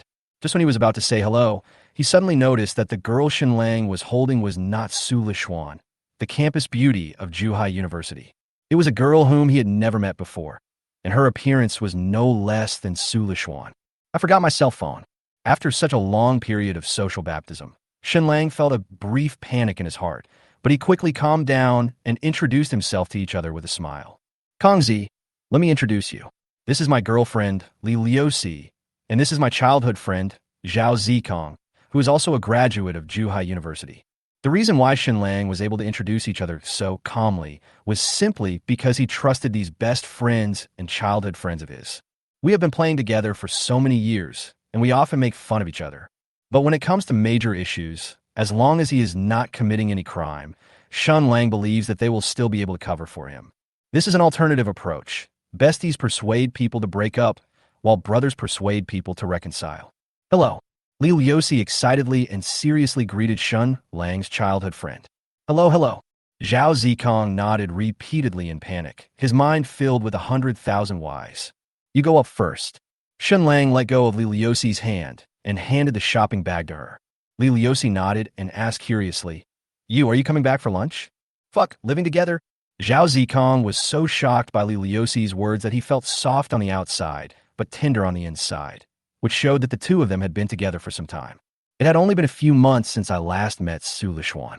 Could it be that Shen Lang had been cheating on her for a long time? And both girls were so beautiful. Damn it, you deserve to die. Shen Lang stepped forward and put his arm around Zhao Zikong's shoulders, smiling and waving his hand. No, I have something to do at noon. I'll come back to eat in the evening. Good.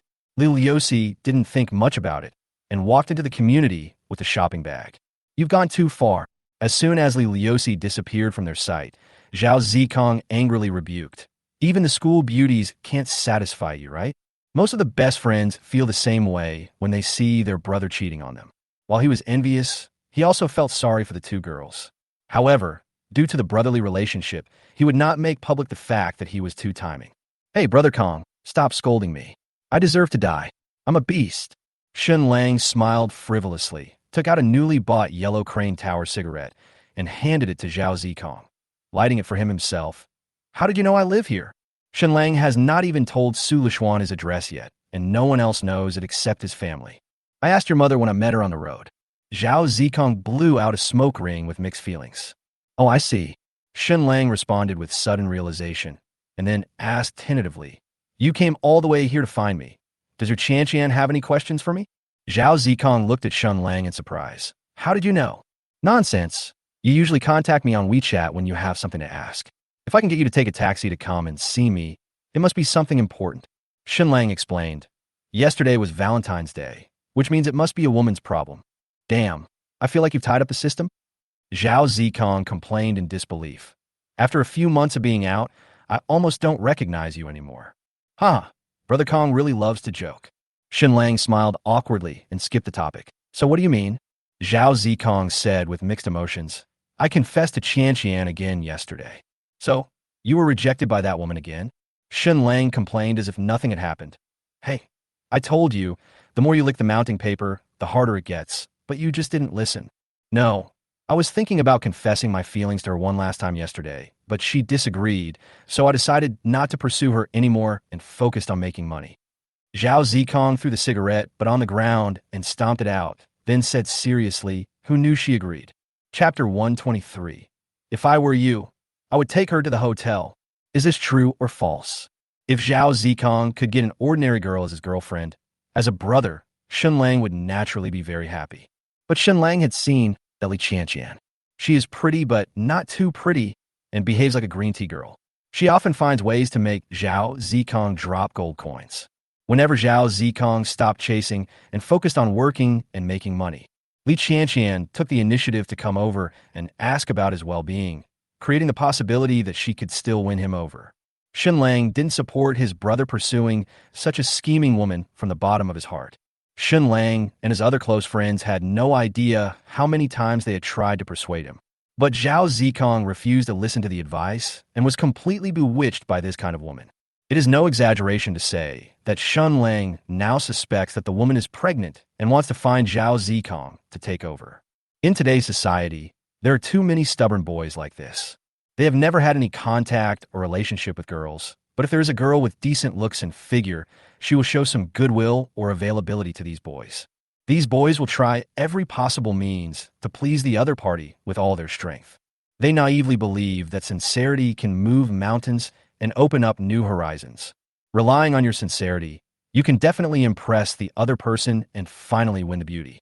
Little do they know that girls nowadays basically don't buy into this kind of thing, and warm men have long been eliminated in today's fast-paced society. These men who claim to be affectionate have the most clownish term on the internet: dog liquor.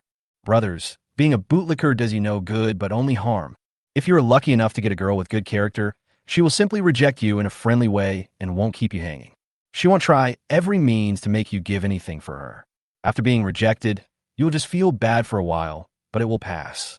If you are unlucky, you will end up like Zhao Zikong, who has a green tea-like scheming girl who neither agrees to be your girlfriend nor lets you earn gold coins from time to time, playing around with you in her hands.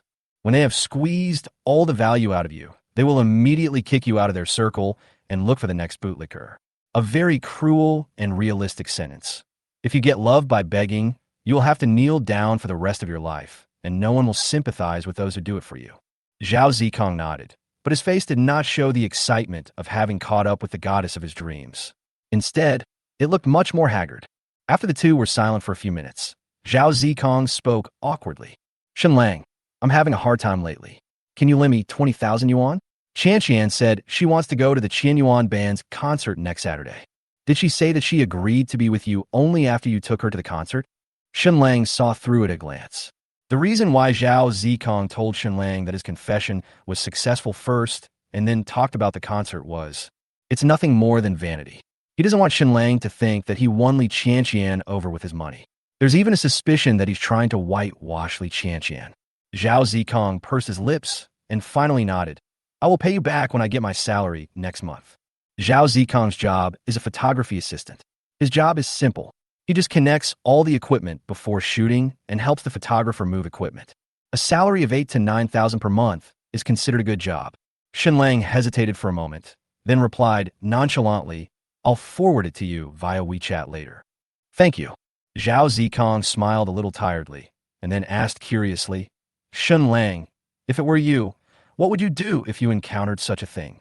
Zhao Zikong has never been in a relationship, and now he doesn't know if what he is doing is appropriate.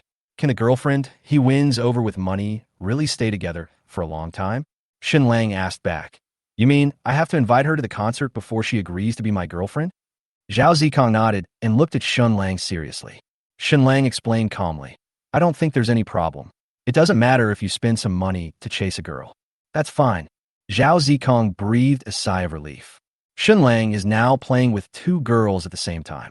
He thinks it's okay to spend some money on his girlfriend, so it's no big deal for him to spend money to treat the girl he likes to a concert. But if I were you, I would take her to the hotel that night. Shen Lang added another incisive comment. Fuck, is this true? This is too fast, right? Zhao Zikong looked horrified. How can you go to a hotel right after confirming your relationship? Kongzi, you have to know that when a man and a woman are in a relationship, they give to each other. It's only during the Qingming festival, when you visit the graves, that you give one-sidedly. Shen Lang curled his lips and explained. You spent money on her. If she still hangs on to you like before, isn't she just treating you like an ATM? So, my suggestion is that you should confirm your relationship now and take her to the hotel. Then, when she dumps you later, you won't feel too sad. Brother, she and I just got along. Please don't curse me. Zhao Zikong said anxiously. It sounds as if she and I can't get far together. Shen Lang said seriously and firmly. Kongzi, believe it or not, you will break up within a month. Zhao Zikong was silent. He was already a little confused about this relationship, and after hearing what Shen Lang said, he didn't know what to do. But that's not certain. Maybe she'll change her mind and think you're a good person.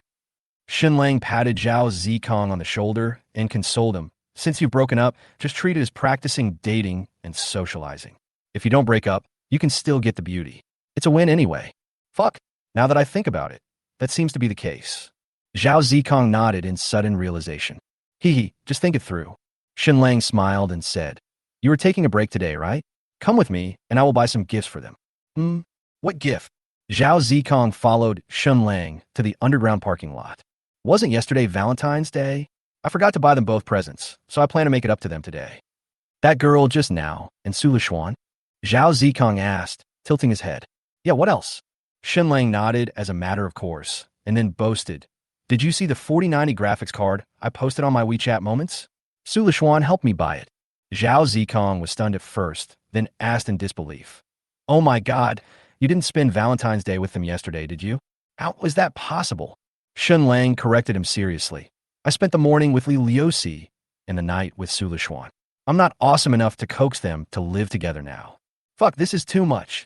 Thinking about two such perfect girls accompanying Shen Lang on Valentine's Day, while he was racking his brains for a girl who might break up with him at any time, Zhao Zikong gritted his teeth in hatred. Damn it, you deserve to die. Chapter 124. This is your sister-in-law's fault. After Shen Lang and Zhao Zikong bought gifts, it was already past 6 o'clock when they came back. Li Liuxi had just prepared dinner at Shen Lang's house. Zhao Zikong planned to stay at Shen Lang's place for one night, and then asked Shen Lang to drive him back tomorrow. In Shen Lang's small house, Zhao Zikong, as a guest, sat on a small stool. Curious and envious of the two people busying around in the kitchen, she couldn't help but smile with satisfaction on her face from time to time. Zhao Zikong is a photographer. He often observes Li Liuxi in his spare time. Her eyes were basically fixed on Shen Lang, and the feeling of dependence seemed to be about to overflow. I have to say, this girl's personality is really perfect. She is very virtuous and patient in doing things, and her behavior is always calm and steady, giving people a gentle and naive feeling. In today's realistic society, Zhao Zikong has basically not seen any girls of his age who are so familiar with these kitchen chores. Maybe this is what a true couple is like, who doesn't want to find a girlfriend who only has eyes for him. But when Zhao Zikong thought about Shen Lang's two-timing, he felt inexplicably worried for Li Liuxi. How will Shen Lang resolve the issues between her and such a simple and kind girl in the future? If Li Liuxi knew that Shen Lang had a girlfriend outside, he would probably be very sad, right? The empathy of a bootlicker is very strong. Just imagining such an innocent girl crying made Zhao Zikong feel a pang in his heart. Eat. Shen Lang brought a pot of spicy fish boiling with red oil, and Zhao Zikong quickly cleared the clutter on the table. Shen Lang wiped the red oil off his hands and raised his chin to Zhao Zikong. Would you like some beer? Forget it. No need to go downstairs. Zhao Zikong shook his head, not wanting to trouble the two of them. No, I have some in the fridge. Shen Lang called Li Liuxi in the kitchen to bring 2 bottles of cold beer, opened them, and handed one to Zhao Zikong. Zhao Zikong asked casually, I remember you can't drink much. Why do you have beer ready now? You have to blame your sister-in-law for this.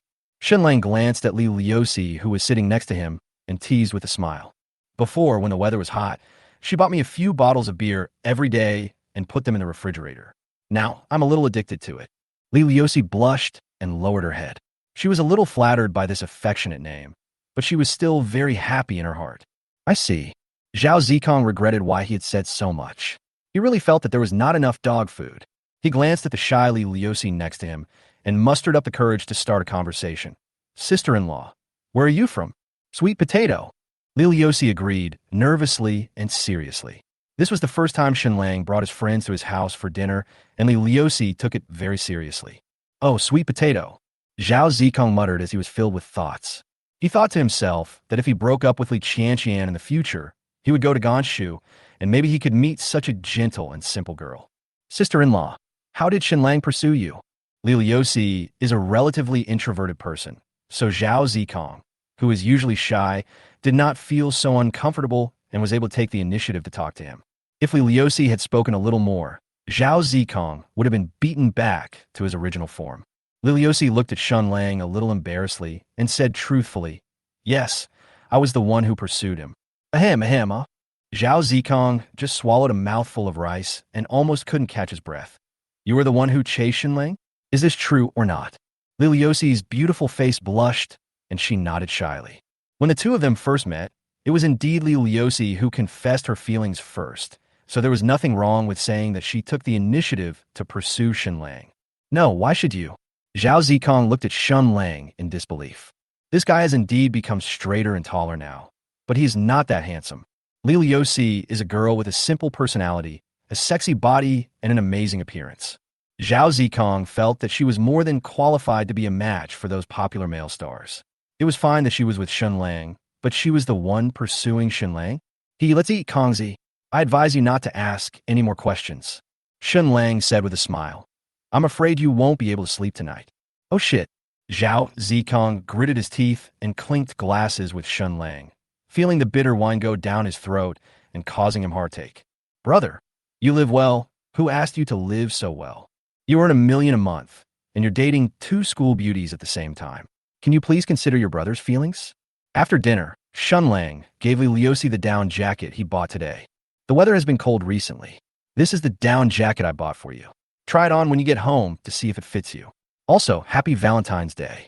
Li Liuxi is similar to the landlord's wife and doesn't ask for too many material things. As long as your heart is in their hearts, they will be very happy no matter what gift you give them. Li Liuxi took the down jacket and was stunned for a moment. Didn't you give me a Valentine's Day gift yesterday? I delivered it yesterday, so why can't I deliver it today? Thinking of the box of snacks yesterday, Shen Lang couldn't help but blushing and said angrily, as long as I want, every day is Valentine's Day. But, don't say but. Shen Lang was too lazy to explain too much and pushed Li Liuxi's shoulders and walked out the door. It's getting late. Go back and take a shower and get into bed, and we'll talk tomorrow night. I haven't washed the dishes yet. Li Liuxi reminded with embarrassment. Wash the fuck? I'll do it. Go back and rest. After Shen Lang pushed Li Liuxi out of the door, he smiled and complained to Zhao Zikong. Did you see that? Women are really troublesome. I suggest you stay single. Fuck. Please be gentle to me. Zhao Zikong couldn't bear to watch it any longer. She's such a simple girl. Why are you so impatient? Gentle? Writing romance novels? Shen Lang sneered and said something that hit the nail on the head. Yasuko, when dealing with girls, you can't be too giving and trying to please them like you do. There's no need to make a big deal out of some basic little things. Think about it carefully. When you lick Li Qianqian, does she ignore you when you lick her often? When you were planning to break up with her, she took the initiative to talk to you? It seems that's the case. Zhao Zikong murmured as if he suddenly understood. So, your girlfriend is not the Empress Dowager Cixi. You don't need to be too accommodating to her feelings like a servant. Shen Lang explained patiently while cleaning up the dishes. In the process of dating, if you only give blindly, you will gradually lower your attitude and dominance, and the girl will feel that you're getting more and more self-serving. Over time, she will start to dislike you, and then it will be only a matter of time before she breaks up. Chapter 125.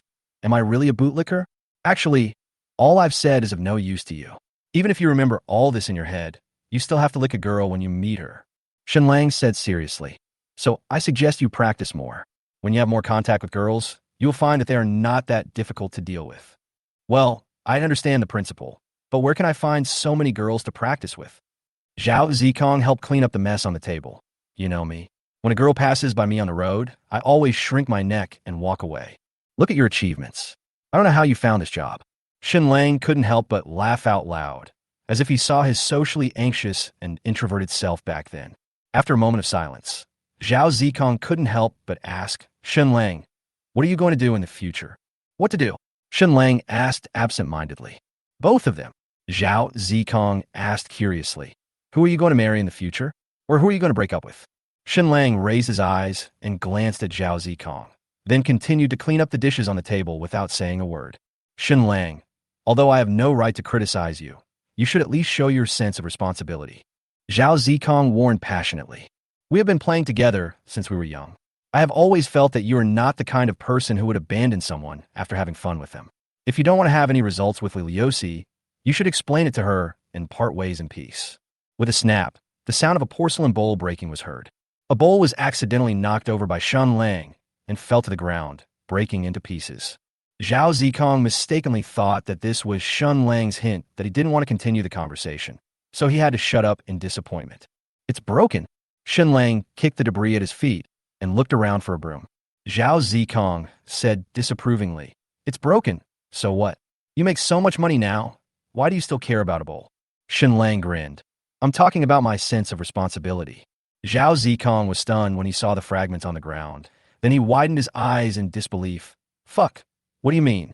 You all. Please, Brother Kong, stop complaining and go take a shower. Shen Lang held the broom and laughed and scolded. On the internet, it is said that you singles just like to give advice to those who are in a relationship. It seems to be true. You should lick your Qian first. Fuck, I still care about you. Zhao Zikong complained indignantly. Since Shen Lang didn't want to talk about this topic anymore, he tactfully stopped talking, put down his bowl and chopsticks, and went to the bathroom to take a shower. Even more talkative than my mom. Shen Lang shook his head in frustration. The reason why Shen Lang dared to tell Zhao Zikong everything about this matter without leaving out a single detail was because he believed that he would definitely keep it a secret for him. True childhood friends are like this. There are things that they are not even willing to tell their parents, but they are willing to tell their childhood friends everything. Zhao Zikong knew the importance of this matter. If he really told Liliosi, Shen Lang was a two-timing man. The result will only be Shen Lang and Liliosi's relationship breaks down. Zhao Zikong will not get any benefits. Instead, you'll lose a close friend who is willing to help you when you are down and share secrets with you. It is no exaggeration to say that if Zhao Zikong did something like this and his other friends knew about it, everyone would subconsciously distance themselves from him. Are you kidding? Someone just transferred 20,000 yuan to you to help you chase a girlfriend, and you turn around and told other people the secret he told you. Who would dare to open up to you and chat with you in the future? After taking a shower, the two grown men squeezed onto a small bed with their backs to each other. Thinking back to his own troubles and thinking about his childhood friend who was cheating on him, Zhao Zikong tossed and turned and couldn't fall asleep. Shen Lang, you can't hide this matter forever, right? Zhao Zikong asked seriously. In a few years, you will have to give them an explanation, right? Unless you move abroad and find a country where you can marry two wives. Shen Lang asked unhappily. Kongzi, do you know what you're doing now? I said a few words to you, and I'm getting impatient again. Zhao Zikong said indignantly. I am advising you to turn back from your wrong path and give up your love with reluctance. In this way, at the very worst, you can still get a beautiful woman back. Then you know what I'm doing? What are you doing? Shen Lang turned around and handed the phone screen to Zhao Zikong. This was a WeChat chat box, and Shen Lang was chatting with Su Lishuan. Today, Shen Lang drove to a faraway place and bought an oversized Pikachu figurine for Su Lishuan as a compensation gift for Valentine's Day. Female elf. Wow, what a big Pikachu. I like this gift very much. It's very thoughtful, Shanju. He slept till dawn. You think it took me a long time to find such a big Pikachu? Sleeping till dawn. Okay, let's not talk anymore. Tomorrow is Monday. You should get into bed early. I'll wait for you to talk after class tomorrow. Stormy inhalation, crazy kiss. Female elf. Haha, I like this emoticon pack. Now it belongs to me. Picture stealer. Are you chatting with Su Lishuan? Zhao Zikong asked, tilting his head. What else? See? When you were educating me, I was already taking care of both ends and treating them equally. Shen Lang grinned complacently. So, instead of empathizing with me, you might as well think about how to lick your Qian to the bed. I don't need your advice, buddy. Fuck sleep. Zhao Zikong patted Shen Lang's thigh hard, then turned around, not wanting to bother with Shen Lang's troubles anymore. In fact, after thinking about it carefully, Zhao Zikong felt that what Shen Lang said was quite right. Since he has the ability to play both sides, he must have a way to deal with it. I have never been in a relationship, and my first girlfriend is a bronze player who got her by paying money. How can I be qualified to teach a super master how to operate? Zhao Zikong took out his mobile phone with mixed feelings and opened the chat box with Li Qian, the boy in the small apartment. Qian, I have received my salary. I will come to your school to see you next Saturday. Sweet strawberry biscuits. No need, just meet at the airport. The boy in the small apartment said. Okay, I've got my leave, so we can have fun for 2 days. Snail House Boy. And I looked it up online. There are a lot of fun places where their concert is held. How about we go boating? Sweet strawberry cookies. Well, you arrange it. The boy in the small house. No problem.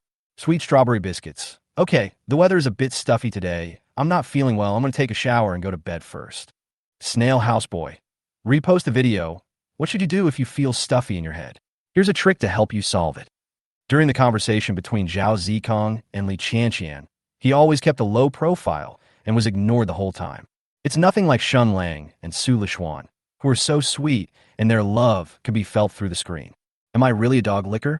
Zhao Zikong turned off his phone and sighed deeply. Chapter 126. She is so beautiful. Why should I not agree? Woke up. When Shen Lang woke up in the morning, Zhao Zikong had just come back with breakfast packed, and he unpacked them and placed them on the table one by one. Come over for breakfast. I bought some soy milk, fried dough sticks, and steamed buns. Zhao Zikong is like most boys in his inner world, although they are socially anxious, shy, and even slightly inferior. Such people often always keep a warm heart and treat their relatives or friends very attentively. Oh, thank you, Kong. Shen Lang picked up a bun and stuffed it into his mouth, teasing in a mean way. Brother Kong, if I were Li Qianqian, I would have been with you a long time ago. Gay crawling. Zhao Zikong gave Shen Lang a disdainful look, then picked up his phone and started watching Douyin. A few minutes later, there was a knock on the door. Shen Lang opened the door and saw Li Liuxi standing at the door with a beautiful smile, carrying a few steaming buns and 2 cups of soy milk, and carrying a heavy shoulder bag. She was wearing an old and loose school uniform. How about you breakfast? Would you like to have some? Boss, you're late this time. Shen Lang pointed to the plastic bag on the table and said teasingly with a smile, We are eating. Li Liuxi glanced at Zhao Zikong silently. A trace of imperceptible resentment flashed in his eyes, as if he felt that his job of feeding Shen Lang had been taken away. Zhao Zikong felt a little creepy when he was stared at by Li Liuxi's fleeting gaze. He thought it was an illusion, but when he went to see Li Liuxi again, she had turned into the innocent and naive girl again. How is that possible? Zhao Zikong smiled and shook his head, thinking that he had seen it wrong. How could such a pure and kind girl have such a cold, rejecting, and Yandera look in her eyes? Would you like some soy milk? Li Liuxi smiled and handed the soy milk in her hand to Shen Lang. Her stubbornness was a little cute. All right, give it all to me. Shen Lang grabbed the breakfast from Li Liuxi's hand, waved his hand, and urged, Hurry up and go to school.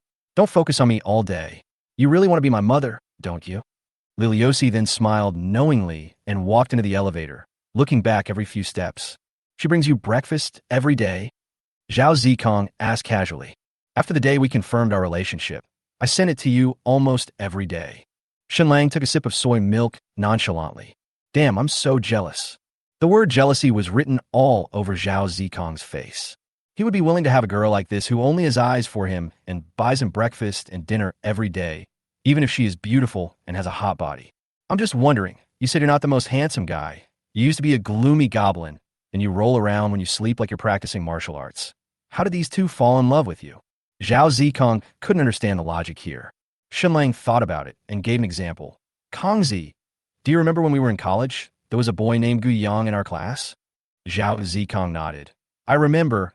That he was really handsome, and his family ran an e-commerce company, so they were very rich.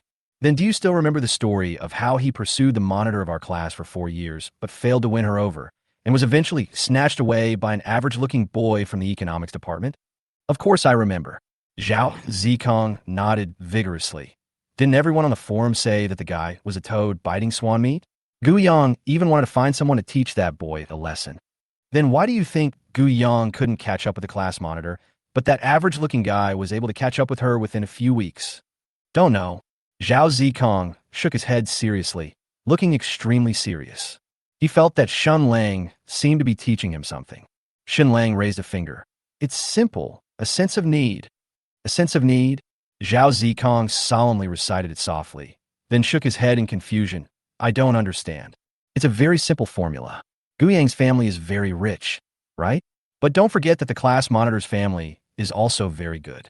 But how did Gu Yang pursue her at that time? Shen Lang tapped his knuckles on the table. Either they buy flowers or put up banners to express their love, or they flaunt their wealth in front of others. The monitor doesn't care about these things at all. He may even think they are very childish. He definitely doesn't want such a boy to be his boyfriend. So that's how it is. I think I understand a little bit. Zhao Zikong asked. Then how do you think the other boy managed to win over the class monitor? I don't know, but I could give a rough idea. Shen Lang took 2 sips of soy milk to moisten his throat and continued. Let me test you. What is the class monitor's personality? The monitor's personality? Zhao Zikong was silent for a moment, then tentatively said, a nerd. Huh? He spends all day either reading in the library or memorizing words in the classroom, and he's a very good student. That's the sense of need. Shen Lang said bluntly. Do you still remember that the monitor rejected Gu Yang because he only wanted to study and didn't want to fall in love? Zhao Zikong nodded repeatedly. Yes, I still remember one time. After she rejected Gu Yang, she turned around and went to the library. So, the guy who intercepted me had the right idea. Shen Lang focused on the key points and analyzed. He must have guessed that the monitor only likes to study and doesn't want to fall in love in college. He must have used the excuse of exchanging ideas with the monitor, gradually followed the clues, and got to know some of the monitor's interests and hobbies in daily life, and conquered the monitor step by step. Fuck, if this is true, this game is too big. Zhao Zikong felt confused and then suddenly retorted. Hey, that's not right. I remember the monitor told Gu Yang and not just one other person that you don't fall in love during college. Why did she turn around and get together with this guy? Fuck, you believe that? She said she doesn't want to date, but she just doesn't like those boys. Shen Lang explained with a smile. Unless she's a cheerleader or has a physical problem, how could she not fall in love with a boy she likes? Fuck, I didn't expect chasing girls was so complicated. Zhao Zikong murmured as if he had just woken up from a dream, and then seemed to have thought of something and asked curiously. I want to know how Li Liuxi pursued you, and how did you agree to it? I don't know. She just moved here 2 months ago, and I've been with her for less than a month. Shen Lang said truthfully. At that time, she was beautiful and had a great figure, so as soon as she confessed her love, I agreed. Fuck, you're such a scumbag. Zhao Zikong angrily rebuked. You agreed to her confession just because she's pretty? You don't even bother to understand her inner self. You are talking nonsense. She is so beautiful and has such a good figure. Why should I not agree? Shen Lang shrugged and said disdainfully. Besides, if she didn't have beautiful facial features, how would I have the interest and time to study her inner values? Chapter 127. The first step of the long march. You are such a scumbag. You were just trying to coax Xian, right? Zhao Zikong complained with inexplicable admiration. In fact, after calming down and thinking about it carefully, Zhao Zikong felt that if he were faced with this situation, his thoughts would be similar to Shen Lang's. Li Liuxi is such a beautiful girl with such a great figure, and she confessed to me. How could I possibly think of rejecting her at the first moment? What do you mean by scum? Not only as boys, most girls think so too. Shen Lang added. Do you think that in today's society, there's any girl who would try to understand a boy's inner self through his greasy and sloppy appearance? Actually, you can think of it this way. I first confirmed our relationship, and then got to know her inner self. Shen Lang explained it seriously. If I were with Li Liuxi and I found out that her values were not right, and I decisively proposed a breakup, do you think I would be cutting losses in time and getting rid of harm for the people? What if her values are good? If her values are good, I will treat her well. Shen Lang said truthfully, didn't the guy named Dong on TikTok say that good girls should not be let down and bad girls should not be wasted? Damn, you said Chinese characters, right? Zhao Zikong was completely shocked by Shen Lang's incredible logic. How come I know what each word means, but I don't understand it when it's put together into a sentence? No matter from which angle you look at it, these words reveal the suspicion of being a scumbag. But if you savor it carefully, you can indeed see through some real things. You've got a lot to learn, buddy. Shen Lang finished drinking the soy milk proudly and threw the paper cup into the trash can. Okay, I have to stay at home to write today, so I won't keep you for dinner. Okay, I have to be busy today. Zhao Zikong patted his knees and stood up. Shen Lang, now that Qian and I are together, I may have to come and ask you for advice more often in the future. Don't think I'm annoying, kid. Oj BK. Shen Lang patted his chest and said confidently, if you feel like you can't get along, I can help you talk to her. I guarantee you'll win her over in a week. Really? A week? Zhao Zikong's heart moved. If Shen Lang could help him practice and he could really defeat Li Qian in a week, he would really like to give it a try. Not necessarily. It might be faster. Your work and appearance are not bad. I can establish my personality quickly. You can also look at my chat history with her to see how we talked. For a materialistic and green tea girl like Li Qianxian, if Shen Lang puts his all into it, he can make her extremely happy in just 2 days. Forget it, forget it. Even if you help me start a conversation with her, my true colors will still be exposed if I talk to her in real life. Zhao Zikong felt something was wrong no matter how he thought about it. So he refused. Besides, it's like asking you to cheat on me. I'd better do it slowly on my own. Ha ha. I will take care of your wife, right? Screw you. Zhao Zikong cursed with a smile, then put on his coat and said, let's go. I'll ask you if there's anything I don't understand next time. Okay, I won't send you off. Let's talk on WeChat if you have anything to say. After Zhao Zikong left, Shen Lang turned on his computer for the first time in a long time and began to update his martial arts novel, intending to make more money in the next few months. Zhao Zikong's arrival in the past 2 days did make Shen Lang see some avoidable factors in the future. Of course, Shen Lang is not naive enough to think that he can win back both girls with his money, because they are not good girls in terms of material things. But money is very important. If the Shura field really breaks out, money can play a huge role in your future life. The draft written last time had already been uploaded by Shen Lang, with the bonus of hand speed and writing talent. Shen Lang wrote all morning until his fingers felt a little sore. He typed out another 100,000 words and then closed the writing software with satisfaction. After uploading today's updated chapter, Shen Lang began to estimate the value of his book. The plot could be written into 1 million words at most, including copyright fees and channel fees. This martial arts novel will earn at most more than 10 million yuan, and it will take about a year to complete. More than 10 million.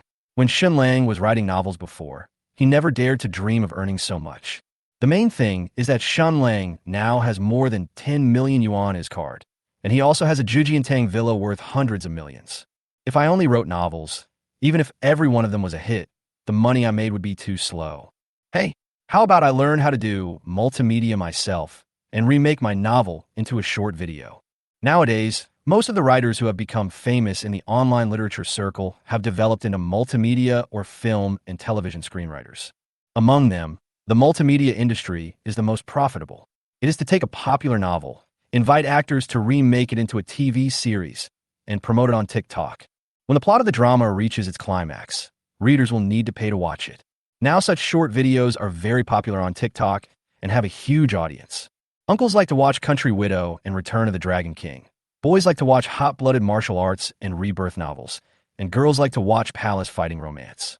To put it bluntly, as long as there is a good novel and the remake is good, the profit will definitely be much higher than writing the novel. Several famous writers have made a lot of money in the multimedia industry, which is several times higher than what they earn from writing novels. After gaining a certain amount of fame by remaking novels, you can then become a screenwriter and write a few good scripts, and achieving financial freedom will be a piece of cake. Shen Lang's book is so popular that he can use the copyright himself, and he has the talent of a god-level director.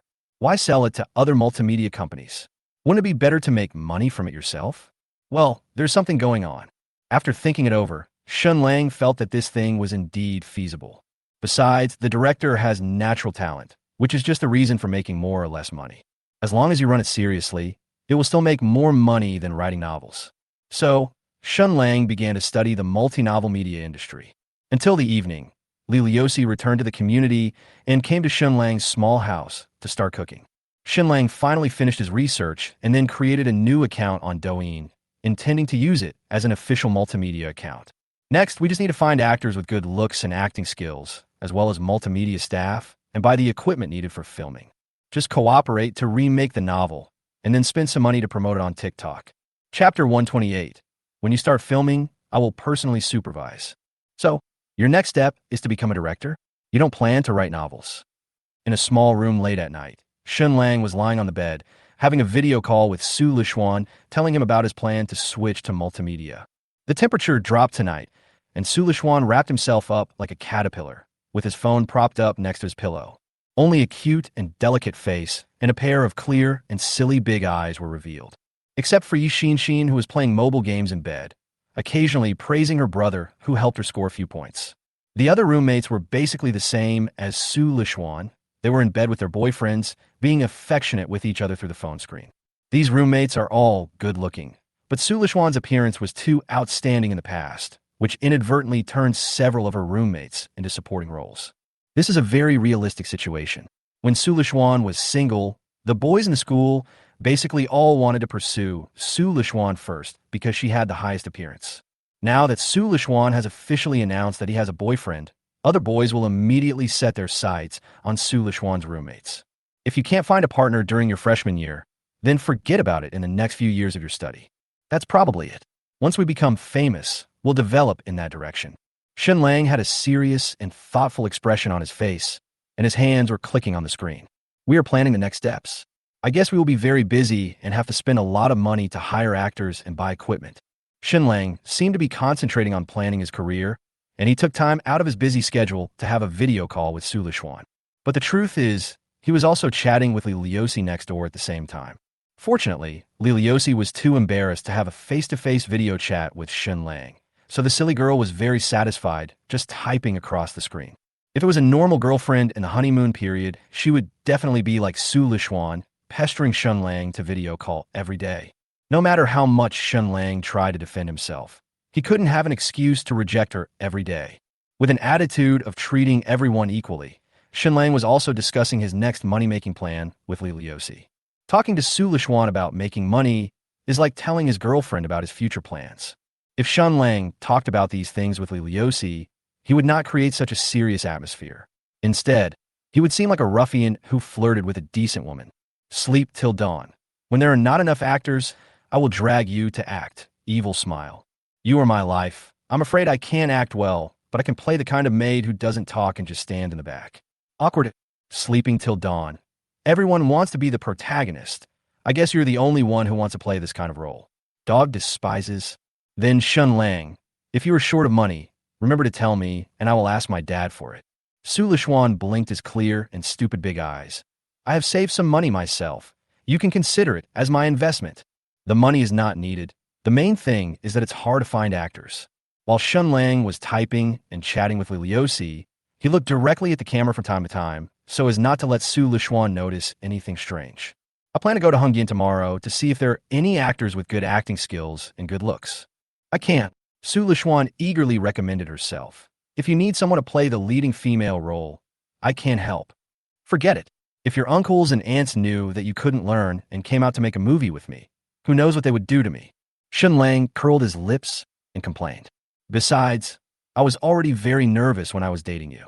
If you really became famous and my fans knew that you and I were dating, I wouldn't even be safe walking on the street. I still want to live a few more years. Now you know how powerful I am. Su Lixuan was very pleased with Shen Lang's unprecedented compliment. He raised his neck and snorted like a proud peacock. Fuck, they just show off their affection every day. Yi Xin, who had just won a few games, was in a good mood. But when she saw that everyone in the dormitory was chatting with her boyfriend, she suddenly became angry. Then she got out of bed very quickly, tremblingly got into Su Lixuan's bed, pressed her lips against her best friend's smooth and delicate face, picked up Su Lixuan's mobile phone, and squeezed in front of the camera. Shen Lang, I heard that directors like to take advantage of actresses. If you become famous, will you become like that? Fuck, spare me. Shen Lang smiled and said, whether I can do this or not is still unknown, so please don't talk nonsense. Yi Xin nodded. That's right, with such a beautiful schoolgirl as my girlfriend, it's impossible for me to cheat. That's right. Su Lixuan stuck to Yi Xin's shoulder, squeezed in front of the camera, and added proudly. Don't get me wrong, I'm talking about the unspoken rules. Yi Xin was stunned for a few seconds before she couldn't help laughing out loud. Haha, kid, you're really something. Su Lixuan shouted angrily, Shen Lang. Hey, just kidding, just kidding. Shen Lang apologized repeatedly with a smile. It said on the internet that actors with scandals are good actors. Is there any director who doesn't have a few scandals? I don't believe it. Su Lixuan said arrogantly and willfully. When you start filming, I will personally supervise you to prevent you from making eye contact with the actress during the shoot. Okay, Shen Lang, you're not satisfied with having the school beauty, right? Then I'll punish you on behalf of Lu Xian. Yi Xin raised her neck proudly, kissed Su Lixuan on the face, and started to do mischief with her hands in the quilt. Oh no, what are you doing? It's so itchy. Su Lixuan smiled coquettishly, and her phone accidentally fell between their bodies. The camera suddenly became hazy, and Su Lishuan's erotic voice, half smiling, could be heard. TSK, TSK, girls really know how to have fun. Shen Lang smiled and shook his head, then turned off the video call with Su Lishuan. He couldn't fall asleep after watching it any further. Sleep till dawn. Okay, it's getting late. Let's go to bed early. Dog holding a rose. I have you for the rest of my life. Okay, I have you for the rest of my life. Good night, Shen Lang cartoon villain making a heart. After Li Liuxi sent the word okay and was typing for more than 10 seconds, he bravely sent an emoticon package that also expressed love. Looking at this emoticon package that might only be used by adults of the uncles and aunts generation, Shen Lang smiled, sighed, and typed out a curse. After a good sleep, he asked, "How come I have a girlfriend as stupid as you? I have you for the rest of my life. I'm not stupid." After chatting briefly with Li Liuxi for a few more sentences, Shen Lang finally let her go to bed. Just when Shen Lang was about to take a shower and go to bed, the WeChat notification sound rang again. Snow on the island. Shen Lang, have you noticed that the domestic area has been updated a lot in the past 2 days? Sleep till dawn. Shen Lang was both curious and crazy. Why did the daughter of the richest man always speak in such a ridiculous way? Chapter 129. Yinan, can I come to see you every night from now on? I slept till dawn. I don't know. What do you want to talk to me about? Shen Lang chose to skip this topic. It's impossible to explain to her directly that the day before yesterday was Valentine's Day. So it's normal that there are more videos updated in the domestic area, right? Snow on the island. I'm bored. I want to chat with you. Is that okay? Oh, so direct? Shen Lang couldn't help but sigh. If only some girls were as direct as Yinan and didn't ask their boyfriends inexplicable questions all day long. If you don't play those trivial little tricks with your boyfriend, it would be absolutely impossible to create so many boys who turn hate from love, and it would be impossible to have so many bootlickers. Looking at the time, it was almost 10 o'clock after 9:30, so Shen Lang fell back on the bed and started chatting awkwardly with Yinan. In front of Shen Lang, Yinan always had a strong desire to express himself, just like an elementary school student writing an essay, and basically told Shen Lang everything. Shen Lang listened patiently, occasionally responding and expressing his own opinions from time to time. Ding! Yinan's favorability towards the host has increased by 5 points. Currently, it is 40 points. Please keep up the good work. Originally, Shen Lang wondered if his conversational skills had deteriorated, as the content of his conversations with Yinan was bland. It was not until he heard the system prompt that Shen Lang realized that sometimes just listening to other people chatting without paying too much attention to the conversation language could also help the other person improve their favorability. It's just that there are fewer people like this. Sleeping till dawn. Okay, it's 1 a.m. I have to go out tomorrow. Go to bed early. By the way, you haven't played with candles recently, have you? Snow on the island. Very little. I'm currently cooperating with a psychiatrist for treatment. The doctor said I have mild autism and asked me to chat and socialize with people more often, otherwise it's easy to turn into autism. After a good sleep, he said, "Autism? Is it that serious?" The dog is terrified. Snow on the island. I don't know, but my parents are very worried.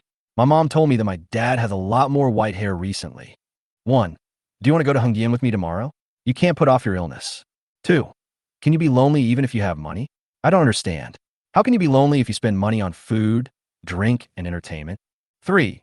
Bring all your props to my place tomorrow, and I will work with you to shoot a video. I guarantee you won't be alone. Shen Lang was browsing the prompts given by the system when Yinan sent another message, and it was a voice message. Shen Lang, can I hear your voice?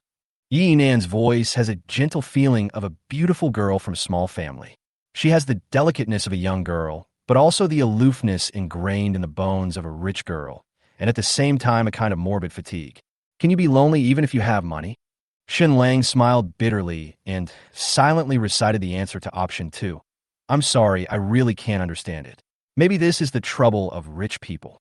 Considering Yinan's condition, Shen Lang thought for a moment and sent a voice message. Should I take you to Hungyan for some fun tomorrow? Yinan replied to the voice message almost immediately. His voice sounded very excited and urgent. Just 2 words. Okay. She was afraid that Shen Lang would change his mind at the last minute, so she sent him a text message. Snow on the island. Okay. Yes. Then let's meet at the foot of the Pearl River Tower tomorrow. Shen Lang reminded seriously. The premise is that you are not allowed to bring bodyguards or anyone else with us. I don't want my life to be disturbed by others. Yinan's identity is too exaggerated, and Shen Lang doesn't like to live a life in the spotlight. More importantly, his current status as a scumbag does not allow him to live public life. Now Shen Lang just wants to be as low-key as possible.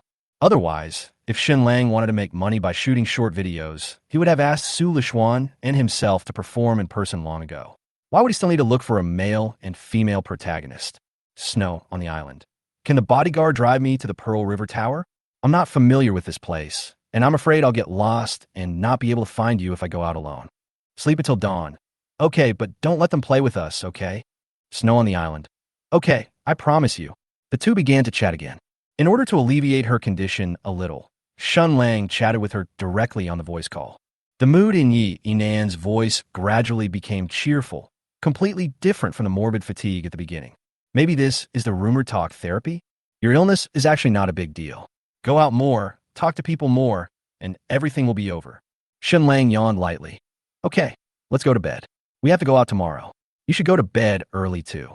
Shen Lang was just about to pay the water bill and go back to sleep when Yi Inan suddenly spoke. I want a photo of you, so I can find you when I go to the Pearl River Tower tomorrow. Shen Lang didn't think much about it, and sent the photo that Su Lishuan took of him. He also asked conceitedly, how is it, handsome or not? Yi Nan's gentle voice came.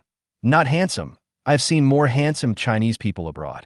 Shen Lang is indeed good-looking, but Yi Nan is the daughter of the richest man and has seen countless handsome men. She is not very good at chatting and socializing, so she certainly won't compliment others and will just tell the truth. Tisk, wild boars can't eat fine bran, that's why. Shen Lang believed that Yi Nan had seen more handsome guys, but this girl really didn't know how to chat. Would it be okay if you just said, okay? What does this mean? I know wild boars, but what is fine bran? All right, never mind the pig. No more chatting, time to go to bed. You should also go to bed early and come early tomorrow. Shen Lang sighed depressedly, not wanting to explain too much, and ended the call decisively. In general, it is really tiring to talk to a frog in the well like him and a toad that has never seen the bottom of a mediocre well. Just after paying the water bill, Shen Lang found that Yi Nan had sent him another text message. Snow on the island. Shen Lang, did I make you angry? If you are angry, I apologize to you. I slept till dawn. No. Snow on the island. That's good. I'm very happy chatting with you. Can I come to see you every night in the future? Sleep till dawn? Question mark. I'm not happy. Shen Lang really wanted to reply to her. Miss, can you please find someone else? My small temple cannot bear a big Buddha like you. He slept till dawn and said, damn it, I'm not just chatting with you. Besides, people can earn money by chatting with you. Snow from the island. Money? After typing these two words, Shen Lang seemed to realize something and was about to type an explanation. As expected, Yi Nan's news turned into golden transfers. The original WeChat notification sound also turned into the crisp sound of gold coins falling to the ground. Chapter 130. Is this the pressure from rich people? Yi Nan transferred several sums of money to Shen Lang in succession. The transfer news was fast and loud, and each amount was the maximum limit of WeChat, a full 200,000. Shen Lang was very surprised. He had checked it a long time ago. Isn't the maximum limit for daily transfers on WeChat 200,000? Why could Yi Nan transfer so much money to him continuously? And each transfer was 200,000. Is this the privilege of the rich? Can they transfer more money than others? While Yi Nan was transferring money, Shen Lang tried to send a message to stop her. But Yi Nan didn't know whether he didn't see it or didn't take it seriously at all. He still did his own thing and transferred huge sums of money to Shen Lang. Yi Nan didn't send a text message until the limit of her exclusive transfer amount was reached. Shen Lang jumped through more than a dozen transfer records and came to Yi Nan's latest news.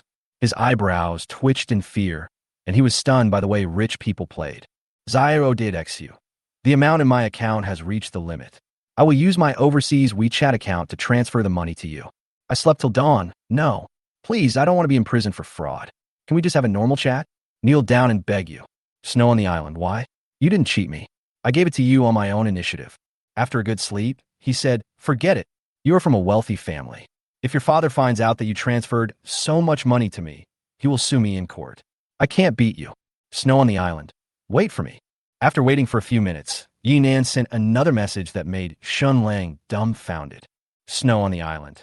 The above transfers are all voluntary donations made by me on November 6th, 2024 at 1:45, signed by Nan. Hi Dao. I've asked my lawyer. If I do this, you will win in court. Don't worry. This. Shen Lang scratched his head quickly. He really didn't know how to respond to this. Maybe the only natural enemy of scumbag is a girl who is completely defenseless against him. Snow on the island. Shen Lang, I'm very happy to chat with you. Can I come to you when I'm bored in the future? Shen Lang originally wanted to refuse. He had to take dual-line tutorials every night, which was already quite tiring. If there is one more, Shen Lang is worried that the CPU won't be able to keep up. But after flipping through these dozen exaggerated transfer records, an invisible force restrained his hands that wanted to refuse. Damn, is this the invisible pressure of rich people? Sleeping till dawn. It doesn't matter whether it's money or not. The main thing is chatting with you. I also find it very interesting. Rose. I received Enan's transfer by the time I woke up. Island Snow. Really? Thank you. Smile. Look, he's still thanking us. Well, let's consider this money as her medical expenses. At most, we can help her treat her autism. Shen Lang just checked and found that the best treatment for autism is to communicate and talk with others. Snow on the island. Then, Shen Lang, can we sleep with the voice on?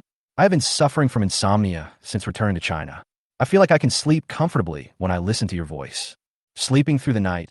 It doesn't matter, but I snore at night. Are you sure you can sleep? Laughing and crying. Snow on the island. It's okay, I don't mind. As soon as Enan sent the message, a voice call invitation popped up. Shen Lang answered the call, and the other party's gentle voice came over. Shen Lang, hello. Shen Lang smiled and shook his head. You are quite polite. Thank you, a lot of people said that. The next morning, Shen Lang got up early. Although he only slept for 4 hours, with the help of the body's strengthening liquid, Shen Lang did not feel tired or weak at all, and his spirit was still full of energy. Call. Yinan's faint breathing sound came from the phone beside the pillow. It seemed that this young lady had not woken up yet. Shen Lang picked up the hot phone and took a quick look, only to find that he had actually been talking to Yinan for 280 minutes. Good man. He doesn't want to die, even if he himself doesn't. Thinking that this guy finally had a good night's sleep, Shen Lang did not hang up the call, nor did want to wake her up. After putting the phone back in its place, he went to the bathroom to brush his teeth and wash up. After washing up, Shen Lang turned on his computer again, planned today's schedule, and played 2 games happily. It was not until around 11 o'clock in the morning that Enan's breathing stopped abruptly, followed by a lazy and satisfied yawn. Oh no, it's 11 o'clock. The next second, Enan's frightened voice came over, and then he picked up the phone in panic and asked, Shen Lang, are you still there? I'm sorry, I slept too soundly last night. The time Shen Lang and Enan agreed to meet was 8 o'clock in the morning. However, seeing that Enan was sleeping so soundly, Shen Lang did not wake her up. Just woke up. Shen Lang pretended to be lazy and yawned, then turned off the game calmly. It's okay, I just woke up too. Go wash up, and we'll meet at the bottom of the Pearl River Tower later. Okay, I'll go right away. Enan breathed a sigh of relief after surviving the disaster, and then there were the sounds of people getting dressed and getting out of bed, as well as the sound of bare feet stepping on smooth tiles. The sound lasted for a long time before it stopped. God knows how big this guy's bedroom is. By the way, remember not to dress too formally. Just wear casual clothes. Shen Lang reminded seriously. We are going out to have fun, not to attend a party. Okay, I understand. Okay, get busy. Shen Lang then felt relieved to hang up the WeChat call and sent a message to Yinan. See you at the Pearl River Tower? Noon, Shen Lang drove his BMW M8 to the parking lot of Pearl River Tower. After parking the car, Shen Lang took the elevator to the crowded Pearl River Tower Square. As the most famous tourist attraction in Shanghai City, Pearl River Tower Square is bustling with people all year round, whether it is weekdays or holidays. I don't know what's so good about this pillar. Like most locals, Shen Lang doesn't like some of the famous landscape paintings of his hometown. The main reason is that these places are very close to each other, and we see them all day long. It is normal to not like them after a long time. But when outsiders complain about the tourist attractions in their hometown online, Shen Lang will explain them to them seriously with a scientific attitude. At this moment, Yinan sent a voice message. Shen Lang, I'm at the traffic light, where are you? I slept till dawn. Don't go in the square. There are too many people here. Just wait for me there. I'll come to find you. Good. Chapter 131. Yinan, do you want me to buy you a Rolls-Royce Phantom? There is a huge flow of people on the Zhujiang Tower roadside, and it is quite difficult to find Yinan among the crowded crowd. Fortunately, The characteristics of rich people are too obvious. Shen Lang glanced to the side of the road, and his eyes quickly focused on a unique black car. This black and domineering car was parked quietly on the side of the road. Most passers-by cast astonished glances at the car, and many took out their mobile phones to take pictures. There is no way around it. In reality, the Rolls-Royce Phantom worth tens of millions has such a high rate of turning heads. Next to the Rolls-Royce Phantom stood a burly man in a suit and sunglasses, scanning the crowd around him seriously and vigilantly. On the passenger seat of the car, a graceful girl was leaning against the window, looking at the people coming and going with curiosity and anxiety. The girl was wearing a mask, which concealed most of her beauty. But just these beautiful and lustrous willow leaf eyes. People will subconsciously think that this girl is definitely very beautiful and is the type that can topple a country. Oi! Shen Lang walked forward and greeted him, raising his chin towards Yi Nan in the passenger seat. Didn't I tell you to be low-key? Don't tell me that this is the most low-key car in your family. Shen Lang. There was visibly joy in Yi Nan's eyes. She couldn't wait to open the car door and ran towards Shen Lang with cheerful little steps, as enthusiastic as a fan meeting her dream singer. Shen Lang was somewhat flattered by her sudden enthusiasm. Yi Nan's outfit today was really very ordinary. She was only wearing a white corseted long skirt. Her jet black hair fell on her shoulders like a waterfall, gently brushing against her fair skin, as soft as silk. Most of her beauty is hidden under the black mask. Judging from this, if Yi Nan were thrown into the crowd, she would be basically as mediocre as an ordinary girl. The only thing about her is her unique and noble temperament, which other girls don't have. Just by standing in front of Shen Lang, Yi Nan's lazy and cold willow-shaped eyebrows subconsciously gave people a lingering sense of wealth. Money can really change a person's temperament to a great extent. Not to mention that she is a wealthy girl who grew up with a silver spoon in her mouth. Yi Nan was tall and slender, with skin on her neck as white as snow. From head to toe, she exuded an indescribable sense of distance that made people afraid to approach her easily. Wait a minute. The bodyguard subconsciously wanted to reach out to block the distance between the two people and glared at Shen Lang in a warning. Miss, is this your friend? Yes, that's right. Yi Nan responded excitedly, and the bodyguard's eyes immediately became much gentler. Hello, Mr. Shen. Where are you taking our young lady? You'd better give me an explanation so that I can report to the chairman. Shen Lang said truthfully. Let's go to Hongdian to play. Hongdian? What are you doing there? When will you be back? Where should I go to pick up our young lady? And what do you do? Are you checking the household registration? Are you going or not? Shen Lang frowned and glanced at Yi Nan. Yi Nan immediately remembered what Shen Lang said yesterday about not wanting to be too ostentatious, and then decisively gave his subordinates an order. Okay, you go drive back first. I'll call you when I'm done playing. And don't drive after us. But miss, the chairman said that he wants. It's nothing, let's go. Yi Nan's voice became a little cold. She had a good temper and upbringing, and was a girl who almost never got angry. But when it comes to such a crucial little thing, she seemed a little impatient for the first time. Okay, just send me a message when you're done playing. The bodyguard responded obediently, walked back to the Rolls-Royce Phantom, and then drove away slowly. Is this the Rolls-Royce Phantom? Shen Lang looked at the black tail line of the Rolls-Royce Phantom and said with interest, You know what, it's really quite handsome. How much did it cost? Yi Nan was looking from head to toe at the boy she had been thinking about recently. I don't know. This aspect has never been something I considered. After hearing this, Yi Nan immediately became interested. Do you want it? I'll ask the bodyguard to drive the car back and transfer it to you. I say, can we have a normal chat? Don't keep talking about this kind of sending and receiving. Shen Lang said with a smile. Besides, I don't like second-hand cars. Yi Nan thought for a moment and raised a slender finger. How about I buy you a new one later? It's you. Shen Lang's determination was shaken. This guy always used these to test him. How could he bear it? What's wrong? Yi Nan blinked his clear eyes and stared at Shen Lang with innocence and curiosity. Shen Lang glanced at Yi Nan unhappily and laughed for no apparent reason. Forget it. Let's go and drive to the parking lot. Good. Arriving at the parking lot, the two got into the BMW M8. Shen Lang looked at Yi Nan, who was still wearing a black mask, and asked curiously, Are you going to wear a mask all the time? The bodyguard said I'd better bring it with me to avoid unnecessary trouble. Yi Nan answered the question first, then raised the question, Do you want me to take it off? Whatever you want. Shen Lang started the car. But wouldn't you feel more like friends if we chatted face to face? Yeah, that's right. Yi Nan did not hesitate at all. He raised his hand and took off the black mask on his face, revealing a delicate face like a jade carving. Shen Lang just took a casual glance at her and was involuntarily shocked by her incredible beauty, and his heart couldn't help but beat fast. Yi Nan has a fair face, a standard oval face, a high-nose bridge, and slightly upturned lips, revealing an imperceptible smile of joy. It seems that she's in a good mood now. It is no exaggeration to say that Yi Nan's appearance is far superior to all the girls Shen Lang knows. If Su Lishuan and Li Liuxi's looks are both 9.7 points in the system, then Yi Nan's looks are at least 9.9 points in the system. What's wrong? Seeing Shen Lang looking a little dazed, Yi Nan looked out the car window curiously. Sure, you're pretty. Shen Lang nodded in approval and started the car.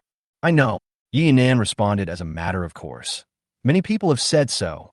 Shen Lang. Chapter 132. Yi Nan, is there something on my face? The road to Hongdian is quite far, so Shen Lang talked with Yi Nan about his next steps in starting a business. So, you've been Hongdian to look for actors? You want to be a director and make a movie. You can understand it that way, but I don't have many connections, so I could only rely on luck to find a few box lunch actors in the past. Shen Lang was afraid that Yi Nan didn't understand what he meant, so he explained, the box lunch actors are ordinary actors who are paid 200 yuan a day. I see. Yi Nan pondered for a moment, then eagerly recommended himself. My dad knows a few friends who are directors of movies. I can ask him to help you find good actors. Oh, is it okay? Shen Lang asked tentatively. Will it trouble Uncle? No, I'll call him now. As Yi Nan spoke, he took out his silver mobile phone and called Yi Hai, the richest man in Shanghai City. Hey, no, you're calling now? Or forget it. Shen Lang felt nervous and awkward that he asked the other person's daughter to call the richest man in Shanghai City for help after they just met. It's okay. You're my good friend. I should help you with this. Yi Nan smiled at Shen Lang, and soon a slightly aged male voice came from the other end of the phone, and it seemed that he was deliberately raising the volume. Hey, Yi Nan, how was your time with this boy named Shen Lang? Shen Lang immediately realized that Yi Hai, the richest man in Shanghai City, mentioned his name deliberately, which should be a warning. She took her daughter to Hongdian in broad daylight and did not even allow bodyguards to follow. Any other normal parents would not be able to feel at ease, let alone a big shot of Yi Hai's level. On the way, 34 minutes to go. Yi Nan glanced at the navigation and then went straight to the point. Dad, Shen Lang is going to make a movie. I remember you seem to have a few friends who are directors. Can you ask them to help find some good actors? There was a sudden silence on the other end of the phone, and Shen Lang was so embarrassed that he clenched his toes. I just mentioned it casually, and this guy blatantly asked my dad for help. A business elite like Yi Hai, who has emerged from the crowd, would definitely misunderstand that Shen Lang was trying so hard to play with Yi Nan just to get her help. Okowo. Yi Hai's relieved voice came. Director Zhang is currently filming in Hongdian. You can go find him now. I'll let him know in advance for you. The father and daughter chatted briefly before hanging up the phone. Oh, Auntie, can you please not be so straightforward in the future? Shen Lang smilet bitterly. I just met you, and you asked your father to help me with such a big thing. He will think that I must have ulterior motives for being with you. Yi Nan thought for a moment. Will it? Shen Lang didn't want to explain too much. People might not care about these complicated social etiquettes at all, so why explain so much? In Shanghai City, on the busy main road, Shen Lang stopped at the traffic light with other vehicles. Taking advantage of this brief free time, Shen Lang looked at the living Yi Nan next to him with great interest. The daughter of the richest man in Shanghai City, the big shot that often appears in financial news, the national goddess that even the paparazzi dare not fabricate scandals about. Sitting in your passenger seat? What's even more terrible is that just now, Yi Nan even called the private phone of Yi Hai, the richest man in Shanghai City, right next to him, just to help him find actors. This feeling is very abrupt and a bit unrealistic and magical. Is there something on my face? Yi Nan looked at Shen Lang quietly, still with a cold expression. But if you look closely, you can see that there's a little more joy and excitement in her eyes. Yi Nan always sat in a very dignified posture, with her flexible back leaning straight against the backrest and her hands on the hem of her corset skirt, making her look like a lady. This is the upbringing and habit developed from childhood, but in Shen Lang's opinion, it is a little too morbid. No, I just think you're a little unrealistic. The green light came on, and Shen Lang stepped on the accelerator. By the way, what did your parents say about you coming out today? Since the security guards knew that Yi Yinan went out to play with him, her parents must know it too. Otherwise, Yi Hai would not have been able to directly say Shen Lang's name just now. It is no exaggeration to say that Shen Lang's basic information has probably been thoroughly investigated by his parents. They were very happy because I had been back home for so long and had never proposed going out. Yi Nan stroked the black hair by her ears and chuckled softly. And I'm also very happy to hang out with you. I feel like I'm in a much better mood when I'm with you. You'll get sick if you stay at home all the time. Shen Lang smiled and said, you have a mental illness. Go out more often in the future and you will get better soon. Yinan asked expectantly, can I come to see you then? Like today? Of course, you can come to see me anytime as long as I am free. This young lady has helped him so much. It is impossible for Shen Lang to take her money and help for nothing, so he naturally would not refuse. Well, thank you. Yinan smiled, a smile as bright as the stars, sweet, and with a kind of friendly feeling of a beautiful girl next door. That's right, you'll look better if you smile more. Shen Lang's mood also became cheerful. Don't always have a stern face, or people will say you are aloof. By the way, who is Director Zhang, that uncle just mentioned? I don't know. He said that someone will pick us up in Hongyan. We will know then. Oh. Coming to Hongyan, a famous film and television shooting location, this seemingly ordinary place carries the dreams and persistence of countless people. This is the cradle of China's film and television industry and the dream place of many actors and directors. It is world famous as a film and television shooting location. There are many realistic ancient buildings and landscapes in Hongyan Film and Television City. These buildings and landscapes not only provide filming locations for the crew, but also become a great place for tourists to explore history and culture.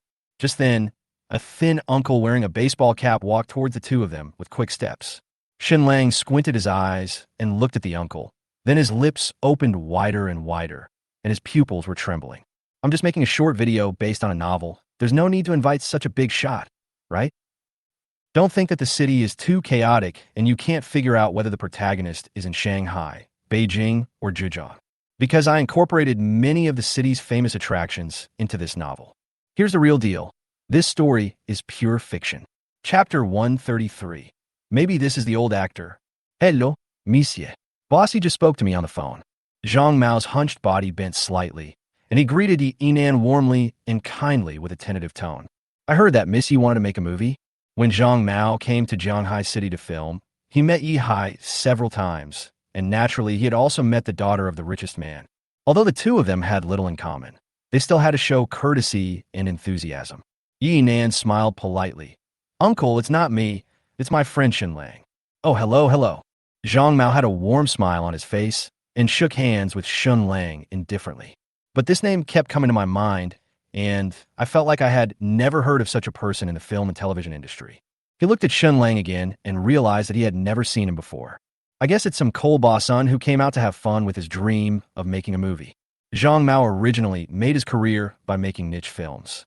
Before making movies, he worked as a porter. When it comes to dealing with human relationships, he is naturally adept at it. Not to mention that he was personally introduced by Yi Hai, the richest man in Jianghai City. One more friend means one more way.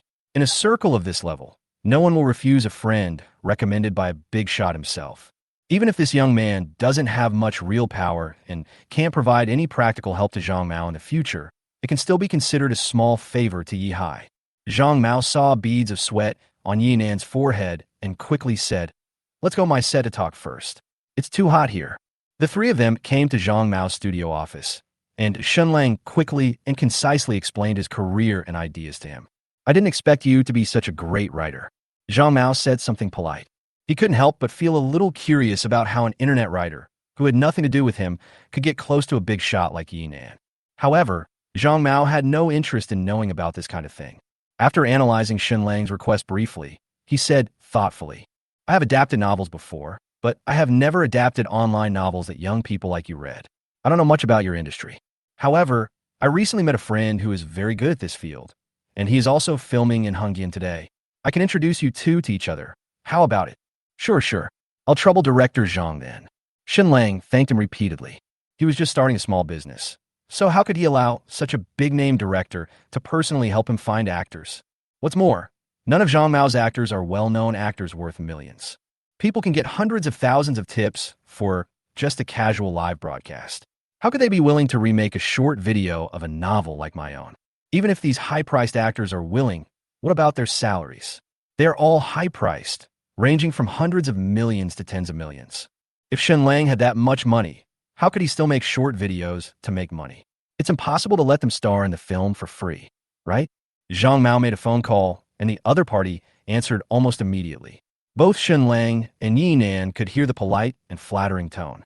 Hey, Director Zhang, what are your plans? I'm filming on the set next to yours. That's right. Zhang Mao recounted Shen Lang's story to the other party. His tone seemed a little distant, but his words were not so stiff. During the conversation, the other party agreed repeatedly and said that he would come over to meet Shen Lang soon. Maybe this is the old drama. Shen Lang said secretly in his heart. Soon, a man in a sun hat strode into the office. His enthusiastic compliments could be heard from a few meters away. Hey, Director Zhang, long time no see. Zhang Mao shook hands with him, exchanged a few words, and introduced Shen Lang to him. Director Dong, this brother, Shen, also wants to try to remake a short video of the novel. You're a senior in this area, so you two can discuss it carefully. I don't deserve it. I don't deserve it. Dong Fei waved his hands in surprise and said, I was just an early bird. I bought the copyrights of a few good novels and got the first bite of the internet dividend. Haha, you're too modest, Director Dong. Zhang Mao said politely, and then said to the three people, then you guys chat first. I can't leave the set outside. I'll go and control the scene first. Well, thank you, Director Zhang. Shen Lang responded gratefully. Brother Shen, sit down, sit down. After Zhang Mao left, Dong Fei enthusiastically asked the two to sit down. At Zhang Mao's drinking party a few days ago, Dong Fei shamelessly asked for Zhang Mao's contact information.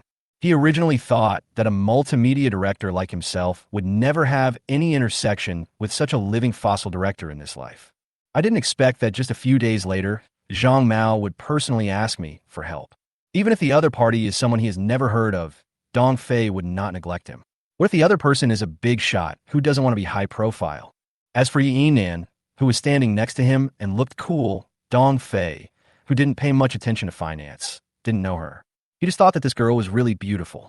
So, Shen Lang then repeated his ideas to Dong Fei again. Dong Fei is indeed a real multimedia director. He is indeed quite accomplished in this area and has remade several popular online novels. He is also a well-known director in the multimedia circle. Yes, I see. After listening to Shen Lang's statement, Dong Fei gave serious advice. Brother Shen, this is your first time doing this. If you want to take the long-term route, my suggestion is to go to an agency and invite a few well-known female anchors to shoot. You should know about the popular beauty game a while ago. I know the author of that game. The actors he hired were all famous female bloggers, which were cheap and could draw some traffic from their fan pool. After the first work is remade, your multimedia account will also have some fans, and when a second novel is remade, the initial traffic will be even greater. So that's how it is. Shen Lang smiled awkwardly, but I'm not very familiar with the bosses of those brokerage companies, and I don't know what their quotes are. It's okay. I have the contact information of several brokerage company owners. Dong Fei said straightforwardly. As long as the price is negotiated, don't even mention coming out to film, just make an appointment. Dong Fei was getting a little excited in the conversation. He glanced at the cute Yi Nan next to him and narrowly changed the subject, smiling awkwardly. In short, if the money is right, you can find any kind of actors who are cheap, pretty, and have decent acting skills, but are just a little more expensive than box lunch actors. Well, I understand then. Shen Lang smiled knowingly, seeing through it, but not saying it out loud. It seems that working in this line of work, it's really easy to be involved in scandals. Chapter Yuzotuzdirt. Kurispi Tosan Gold Yeyinan. The two chatted for more than 2 hours and happily added each other's contact information. Dong Fei also recommended several agency bosses to Shen Lang. Before Dong Fei worked in multimedia, he was also an online writer. Although his works were not particularly popular, he was at least considered a top-notch writer. He keenly sensed the market for remaking novels into serialized short videos and resolutely changed his career to become a small director of remaking novels. The multimedia novel videos that first became popular on TikTok were all remakes by Dong Fei. His official multimedia account already has more than 2 million followers, so it is not an exaggeration to say that he is Shen Lang Sr. Okay, Brother Shen, if you need help in the future, just come to me. Dong Fei stood up and shook hands with Shen Lang enthusiastically. When your first drama is finished, I will definitely go to support you. Dong Fei's help to Shen Lang is actually supporting a competitor. But Dong Fei didn't know why. He felt particularly comfortable chatting with Shen Lang. This young man can always talk about his interests in the direction he likes, and his conversation gives people a very comfortable feeling. It is not easy to start a business in the multimedia industry. Dong Fei felt that even if he helped Shen Lang so much, he might not be able to make it. Maybe if he loses money, I will have to comfort him. Thank you very much. Thank you, Director Dong, for your training today. Shen Lang thanked him sincerely. The step of finding actors, which originally required a lot of effort in building connections, was easily omitted with the help of Zhang Mao and Dong Fei. Dong Fei also pointed out to Shen Lang many rules and precautions in the film and television industry that he had not touched upon. Next, you just need to find actors, rent a location, buy filming equipment, and you can start filming directly. Of course, the biggest contributor here is Yinan. Without Yinan's help, Shen Lang would probably still be selecting suitable actors from the extras. At this moment, Shen Lang's greatest contributor was lying on the table next to Shen Lang, sleeping lazily and quietly. Her hair, mixed with sweat, fluttered gently in the cool breeze from the air conditioner, and her tender red lips were breathing softly with barely perceptible sounds. Shen Lang and Dong Fei were talking for too long and too engrossed just now. Yinan, who was listening beside them, couldn't help but fell asleep. Dong Fei lowered his voice, glanced at Yinan, who was sleeping soundly on his arms, and praised her with curiosity and envy. Is this your girlfriend, Brother Shen? She's so beautiful. Shen Lang smiled, but said nothing. After the two exchanged a few words, Dong Fei left. Shen Lang sat next to Yinan, supporting his chin with one hand, looking at Yinan, who was sleeping soundly with interest, and then used his supernatural power, Eye of God. Name, Yinan. Gender, female. Age, 23.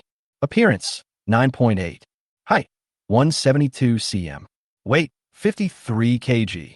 Hobbies, watching educational movies, masochism, and body type. NTR enthusiast, likes to experience new things that I have never touched before. Measurements, 72 cm, 61 cm, 73 cm. Favorability towards the host, 40. Social status, single. Current physical condition, mild anxiety, neurasthenia, moderate autism, insomnia, anemia, poor appetite. Current mood, comfortable, gradually feeling hopeful and optimistic about life. Current location, Hungyan costume drama, filming location. OX experience, 0 times. Pseudo experience, 32. Good fellow, stacking soul rings, huh? Shen Lang was shocked by Yinan's hobby. He thought that none of the guys on the forum were as good at it as she was. Do rich people also suffer from neurasthenia, insomnia, and poor appetite? Shen Lang shook his head with a lot of thoughts in his mind. Maybe this is the trouble of rich people. Their weak physical condition is even more fragile than that of contemporary college students. As for fake experiences, Shen Lang has long been accustomed to them. It is very normal for girls to have this habit. Not to mention Yinan, who has such an alternative hobby.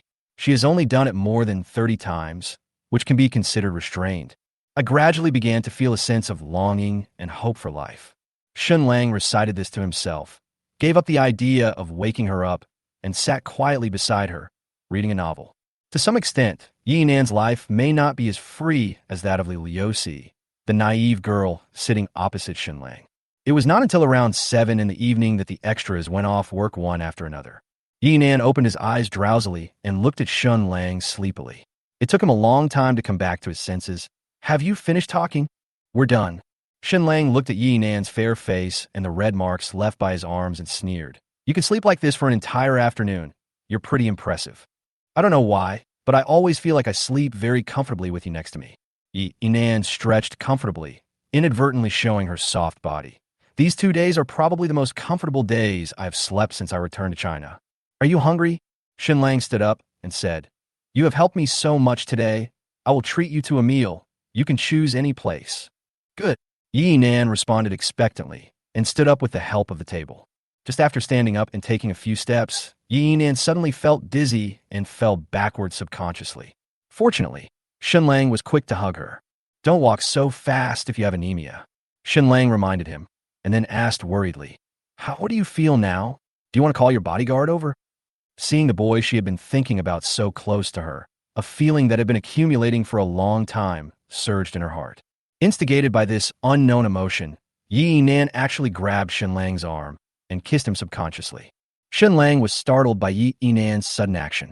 After thinking of this guy's extremely powerful father, Shen Lang didn't think twice and decisively let go of Yi Nan and interrupted the spell.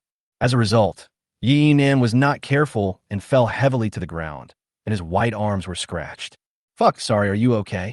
Shen Lang was horrified and squatted down in panic, quickly helping the fragile young lady up. Just when Shen Lang had helped Yi Nan steady himself, he was shocked to find that Yi Nan had a ghostly smile on his face. There was no anger or surprise in the look he gave Shen Lang. Instead, he spoke with an expectant and excited tone, breathing rapidly and gradually becoming heavier. I'm fine. Originally, he was still curious about why Yi Nan had such a reaction. But after thinking about her hobbies, Shen Lang suddenly realized, I feel like you have something big going on. Shen Lang complained in horror. Chapter 135. Perhaps this is the legendary sense of contrast. Well, I'm in China right now and won't be there for a while. Thank you, teacher, and have a nice day. Inside the BMW, Yi Nan was communicating with foreign teachers in fluent foreign languages. Shen Lang was watching from the side, a little dazed. I really don't dare to compare this quiet and knowledgeable, beautiful girl in front of me with the pervert whose M attribute just exploded. Maybe this is the legendary sense of contrast. Yi Nan put down his phone and looked at Shen Lang. Where are we going to eat?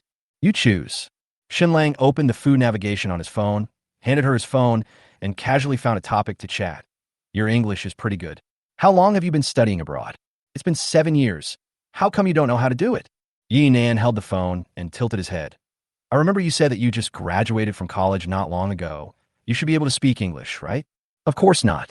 Shen Lang said disdainfully. Nod your head for yes and shake your head for no. You come here as calm and leave as a dog. Yi Nan blinked and looked at Shen Lang in confusion, feeling a little dumbfounded by the strange pronunciation. Ahem, have you found a place to eat? Shen Lang's face turned red, and he quickly changed the subject, trying to cover up the fact that his English was not even up to the high school level.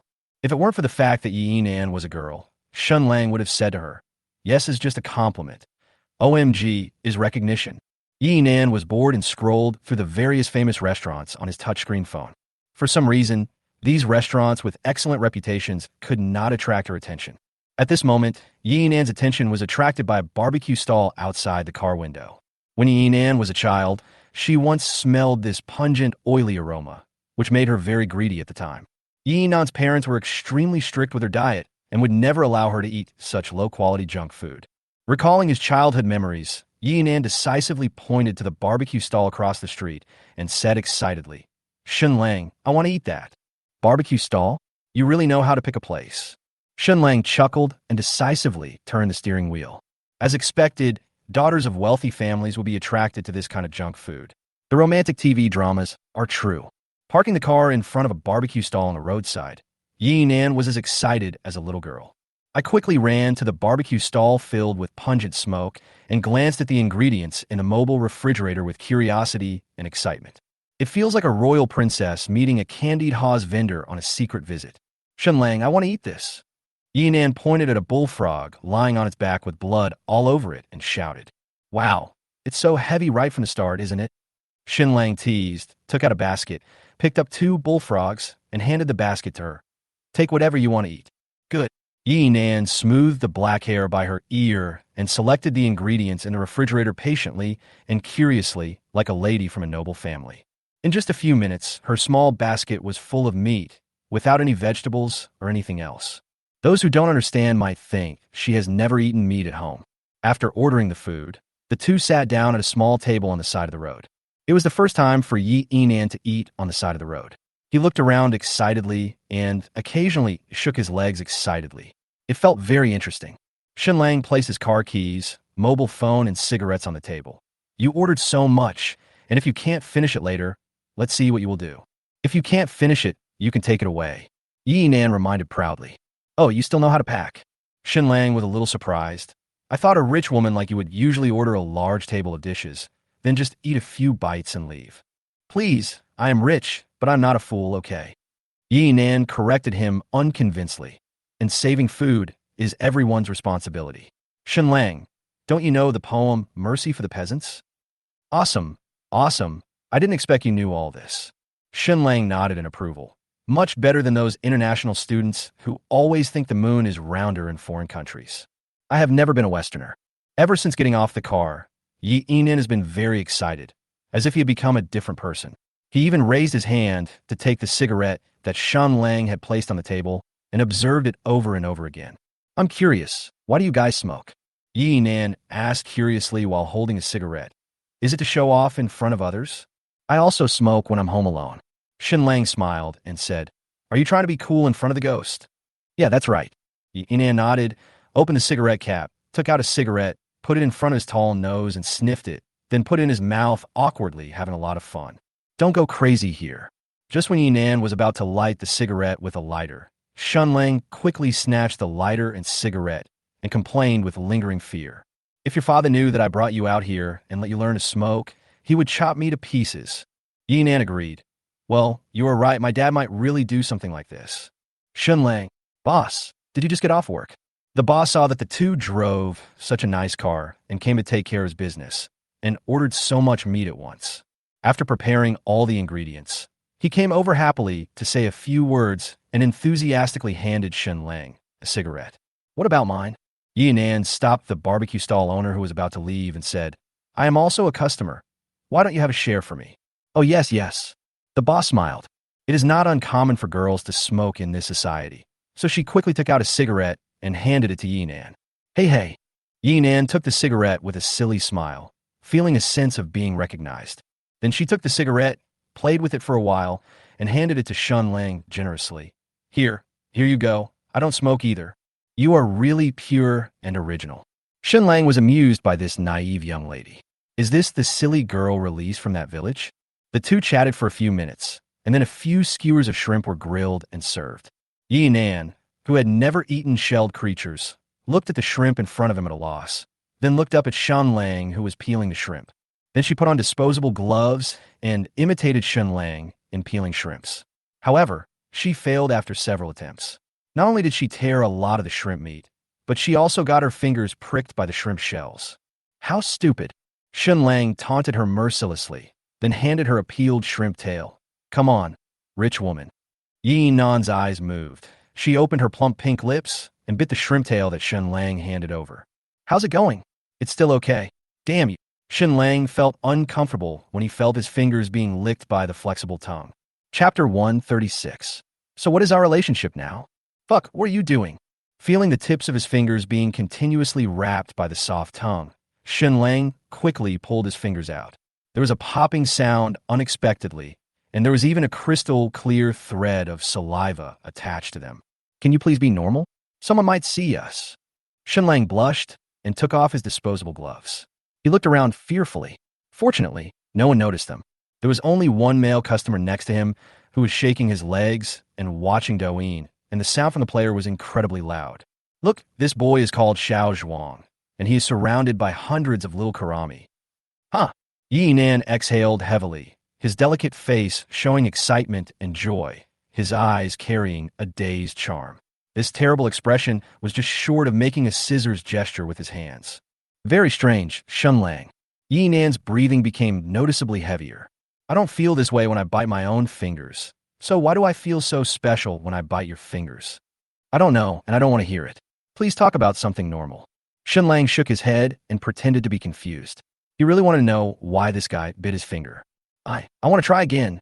Yi Nan sat next to Shen Lang with a small stool, holding Shen Lang's wrist with one hand and holding Shen Lang's other hand on her leg with the other hand. I can touch your legs. Didn't you say you like touching legs the most? Oh, please. Shen Lang wanted to cry, but had no tears and struggled silently. This was the first time he had been so humble in front of a girl. Let's eat, please. How can we do this kind of thing outside? Then let's find a place where there's no one. Yi Nan spoke straight to the point, not feeling that this was anything to be ashamed of. The guests who were watching TikTok nearby and the owner of the barbecue stall all cast shocked and gossipy looks at the two. Eat some shrimps. Why is your mind full of yellow crap? Shen Lang's face turned red, and he quickly picked up the freshly peeled shrimp tail and stuffed it into Yi Nan's mouth. Shen Lang was very nervous during the meal. To have a girl next to you who will drive a real car with you anytime and anywhere without any taboos is really a torture to some extent. After paying the bill, Yinan asked Shen Lang to take her to the night market in front to play. This night market street is close to another university in Jianghai City. It is now break time, and the night market street is crowded with people and filled with the shouts of vendors. Along the way, Yinan seemed very excited. She would stretch her neck to take a look at almost every stall. Shen Lang, their family is so rich, they have so many antiques to sell. Hey, my dad also has this vase. Could it be that my dad's is fake? Don't touch them. These were originally from last week, but if you accidentally break them, they might be from Shangzhou. Shen Lang stinks. Is this boss cooking shit in his pot? Damn it, don't talk nonsense. This is snail rice noodle. It smells bad but tastes delicious. Sorry, boss, she was just joking. Shen Lang, is this a sex shop? I've seen such a shop abroad, and there are lewd transactions inside. They make fried chicken, and they call it chicken.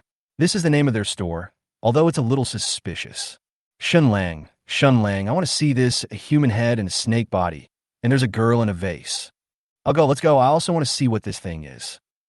This night market street is quite long, and Yinan walked from door to door.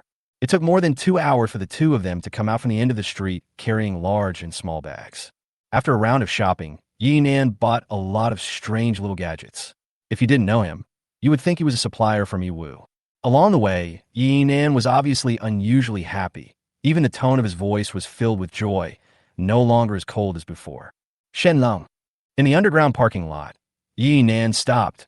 Her cold willow leaf eyes filled with joy and determination, and a faint smile outlined her delicate face. I'm very happy today, and I want to kiss you. As long as you're happy, I'll take you out more often in the future. Wait, what is that? Shen Lang asked directly. If you are happy, then you are happy. Why are you kissing me? Yinan said firmly. I don't know, I just want to kiss you. Shen Lang originally wanted to explain something, but thinking of Yinan's unique cognition and her high favorability, he smiled and confessed. Yinan, let me tell you something. Shen Lang readily told all of his troubles in detail. Yinan listened quietly, analyzed it carefully for a moment, and gave a truthful answer. Shen Lang, you are a bit immoral. It is wrong to do this. What will you do in the future?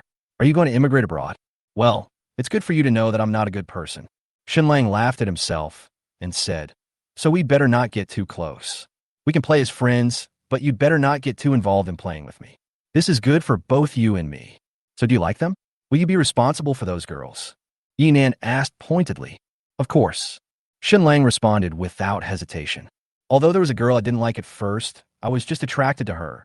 But after spending some time with her, I just thought she was very gentle and considerate, and then I slowly fell in love with her. Can you say it was love that grew over time? Do you think I am a bad person? As long as you're responsible for them, you're not a bad person, but it is still a bit immoral. Yinan gave a fair evaluation. This kind of thing can't be done openly, so you date them secretly, right? After all this talk, can't I just be a human being?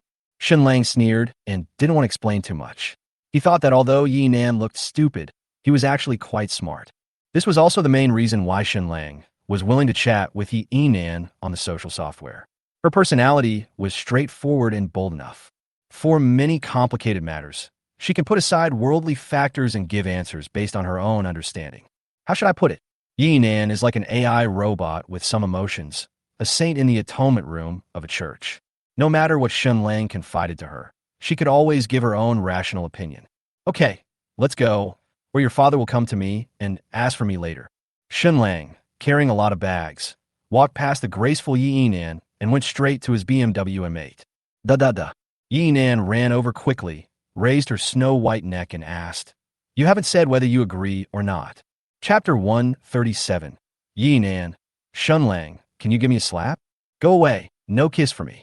Shen Lang frowned and scolded with a smile, then opened the trunk and started stuffing the gadgets Yinan bought into it, while still patiently educating him.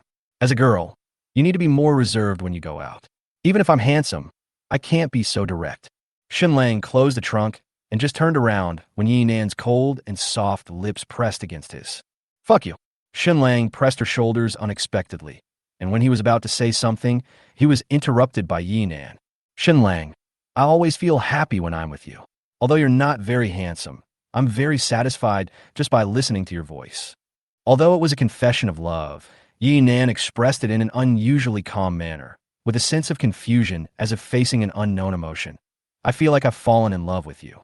What do you mean, not very handsome? Watch your choice of words. Shen Lang corrected him rigorously, then sighed helplessly. I've already told you that I have a girlfriend, and she's a scumbag. Why are you so stubborn? It's okay, I don't care, on the contrary. As Yi Nan was talking, he smiled for no apparent reason. The expression on her delicate face was not one of indifferent fascination, but rather a look of excited infatuation. Do you think you'd be excited if I had a girlfriend, and I was being affectionate with her? Shen Lang asked tentatively. Yeah, that's right. Yi Nan nodded without hesitation. If you were in front of me, I would be more. That's enough, that's enough. A young couple passed by and looked at the two of them curiously. Shen Lang quickly covered Yi Nan's mouth, fearing that this guy would say something vicious. It's really strange, as NTR enthusiasts come here secretly. This guy is so good that he is afraid that others don't know that she has such a weird sexual orientation. Think about it carefully. A beautiful girl like you confesses to someone like me. I have no reason to refuse. Shen Lang's ruthless warning. Let's take a step back and say that if I do something with you one day, I will probably become the kind of person who will turn around and kick you off the bed as soon as I pull up my pants. Really? Yi Nan's voice suddenly became excited, and his breathing became rapid again. Shit, I forgot you were a letter. Shen Lang was so anxious that he jumped up and down, but was completely speechless because of this unsolvable guy. Okay, go back. Shen Lang pressed Yi Nan's head and pushed her away, then sat in the driver's seat with mixed feelings. Do you agree? Yi Nan sat in the passenger seat and asked urgently. No, I will never marry you in the future. Shen Lang warned seriously. Do you want to be with someone like me for the rest of your life? Don't you want to get married and have children? Then will you treat me as well as you treat other girls? Like today, Yi Nan asked coldly. How have I been nice to you today? You helped me so much, and I just treated you to a barbecue. Shen Lang started the car and jokingly said, if this is considered good for you, then what's so difficult about it? That's fine. Yi Nan smiled, then looked at the scenery passing by outside the window and murmured in a cold voice. Besides, what's the good of getting married? Is it just to give birth to and educate a weirdo like me who doesn't fit in with society? In order to make their daughter an outstanding daughter, Yi Nan's parents, from childhood to adulthood, she has been trying her best to isolate unnecessary things from appearing in her cognition. In the past, Yi Nan went to the night market with a boy whom she had just met for a few days. Her father would definitely reprimand her harshly. Yi Nan, where is your upbringing? Where's your modesty as a girl? What did I teach you since you were a child? Yi Nan has always been a very obedient girl. It was precisely because he was too obedient that Yi Nan gradually developed his unique personality, which can be regarded as an alternative today under the abnormal education of his parents. She likes others to take away her things and likes to experience this unique excitement. That's because she has lived a life of ease and comfort since she was a child, and she never had to work hard to get what she wanted. She enjoyed the pain of being hurt because the bodyguards her parents hired would never let her get hurt. As the saying goes, everything turns to its opposite when it reaches its extreme. Her parents hoped that Yi Nan can live the way they imagine. Little did he know that the overly indulgent education had already turned Yi Nan into a weirdo who was incompatible with the society. Yi Nan himself is also aware that his current cognition is very different from that of normal people. It is the kind of thing that could be lost if it is thrown on the street and no one cares. It may be a blessing in disguise. Ever since she got mental illness, her parents dare not control her as before, which greatly reduced Yi Nan's range of activities and freedom. Therefore, Yi Nan liked his current life very much, just like today when he can follow Shen Lang and experience new things that he never dared to think about before. As for getting married and having children, Yi Nan didn't want to and didn't dare to hope for it. She was worried that she would educate her children to be a mess with her own understanding. Shen Lang glanced at Yi Nan's flexible and desolate back from the corner of his eye. Just as he was about to say something to comfort her, the system prompt popped up. 1. Serious accusation. Although your parents' educational methods are wrong, they are also thinking about your future. You can't blame them entirely. 2. Holding her hand, he comforted her generously. People should live in the present and enjoy their future life. 3. Slap her to activate her attributes and give her a stern command. Emo bastard, bring your toys here tomorrow, and I'll teach you a lesson on behalf of your parents. Don't think too much. Isn't your life pretty good now? Your parents don't dare to control you anymore. Do whatever you want.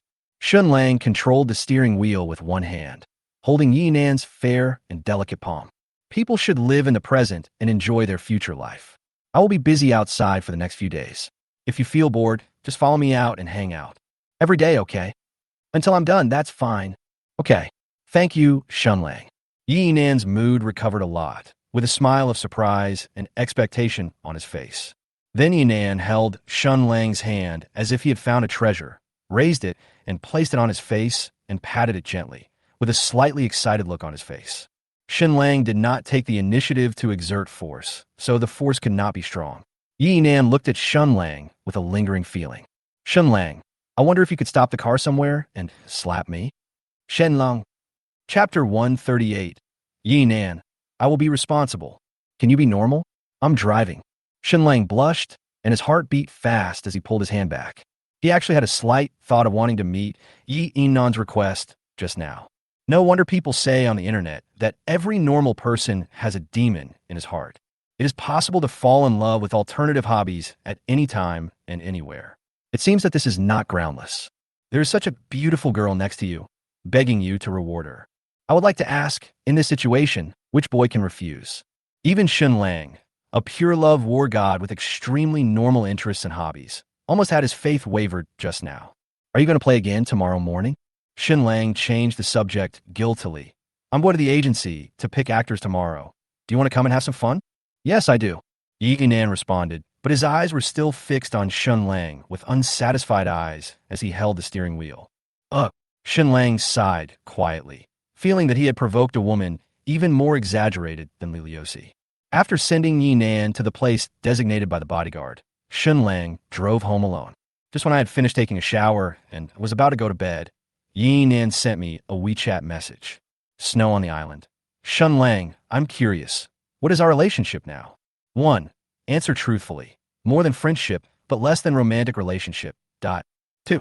Perfunctory excuse.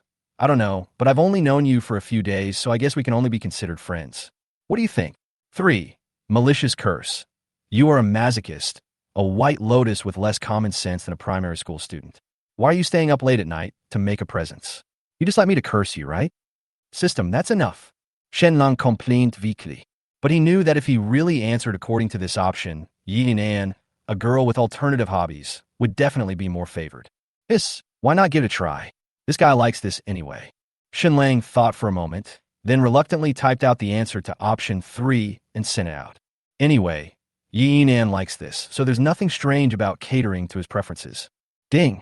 Yi Nan's favorability towards the host has increased by 3, currently 43 points. Please keep up the good work. Fuck, I was right. Shen Lang held his forehead and laughed awkwardly. It seemed that special answers only worked on special girls. At this moment, Yi Nan called directly to invite her. Shen Lang war schon stund. Could it be that this guy was still angry? After all, this sentence was indeed quite hurtful. But what was going on with this favorability? Shen Lang answered the call, but the person on the other end remained silent. Only the sound of increasingly heavy breathing could be heard from the phone. Hello. Shen Lang. No way. I thought you liked this way of chatting. Are you angry? Shen Lang asked tentatively, vaguely feeling that Yi Nan's voice was a little suppressed. No, I haven't. Then why are you calling me? I want to hear you scold me in person. I'm going. What are you doing? Hearing the inappropriate voice coming from the other end of the phone, Shen Lang blushed and hung up the call. It has to be said that Shen Lang really cannot beat Yi Nan in this regard. That's so true, sis. Sleeping till dawn. Your health is so bad. Please be more restrained. Will you go to the agency with me tomorrow? Sweating soybeans. Shen Lang asked casually, then tossed and turned on the bed, unable to fall asleep. Not long after, Yi Nan sent a message. Snow on the island. Thank you, I'm fine now. Sleep till dawn. During the following days, Shen Lang was extremely busy and basically lived in the filming location rented in Hongyan. Hiring actors, finding a location, buying filming equipment, these complicated chores. If it weren't for Yi Nan's incredible connections to help him, Shen Lang would probably still be running around like a headless fly. During this period, Su Lishuan and Li Liuxi have also been working hard to do well in the CET 4 and CET 6. CET 4 and CET 6 are extremely important for freshmen. Taking the civil service exam, working in state-owned or foreign enterprises, planning to take the postgraduate entrance exam or be admitted to graduate school in the future, etc. All these require the strict requirement of CET 4 or CET 6. Even Su Lishuan, who used to chat with Shen Lang for a few hours after school in the afternoon. These past few nights, I only chatted with Shen Lang for a few minutes and then reluctantly went to review my English textbook. The landlady is not very busy. However, after knowing that Shen Lang was busy starting a business, she rarely took the initiative to look for Shen Lang. She only occasionally told Shen Lang that if he needed help, he could contact her anytime and anywhere. Therefore, during this period of time, Shen Lang basically spent time outside with the rich woman Yi Nan. Why haven't you sent any news home recently? Are you crazy about making money? In the underground parking lot of the agency, Shen Lang was having a video call with his mother Chung Li Juan. It's just that Shen Lang didn't turn on his camera, so Chung Li Juan couldn't see the extremely exaggerated things happening on his side. Hey, didn't I tell you? I'm shooting a short video. There's no way I can leave. So how are you and Miss Lu Xian doing lately? Are you two still together? Well, we were just getting along. Damn it. Why did you bite me? Huh? What did you say? What are you doing? I'm driving. Do you have any instructions? If not, I'll hang up. I'm busy today. I want to ask you, the new year is coming soon. Do you plan to bring Lu Xian back to your hometown to show her grandparents? They all want to see the girl. Stop talking. I'm hanging up. Shen Lang hung up the phone absent-mindedly, looking at Yi Nan with a helpless look. His fingers felt the guy's warm and soft mouth and the occasional scratches on his white teeth, and he asked unhappily, "Is it interesting? Don't you think it's dirty?" Uh-huh. Yi Nan respondit vaguely. I'm really impressed by you. Shen Lang pulled his fingers out of Yi Nan's mouth and made a popping sound. Be a little more reserved, miss. Originally, Shen Lang had been very restrained from thinking about this, but Yi Nan kept pestering him these past few days. Just now, while Shen Lang was chatting with his mother Chung Li Juan, she took the initiative to hold Shen Lang's hand and started to blaspheme him. Shen Lang's heart was also slowly changing, and he was gradually being educated in that direction by Yi Nan. Shen Lang started the car with shame and anger, and couldn't help cursing. Damn it, I tell you, if I become someone like you, you will definitely be blamed. Yi Nan was very satisfied with Shen Lang's attitude these days. Plus, she had always had a good impression of Shen Lang. Yi Nan then held Shen Lang's hand, smiled foolishly, with a trace of saliva on the corner of his mouth. Well, I will be responsible. Chapter 139.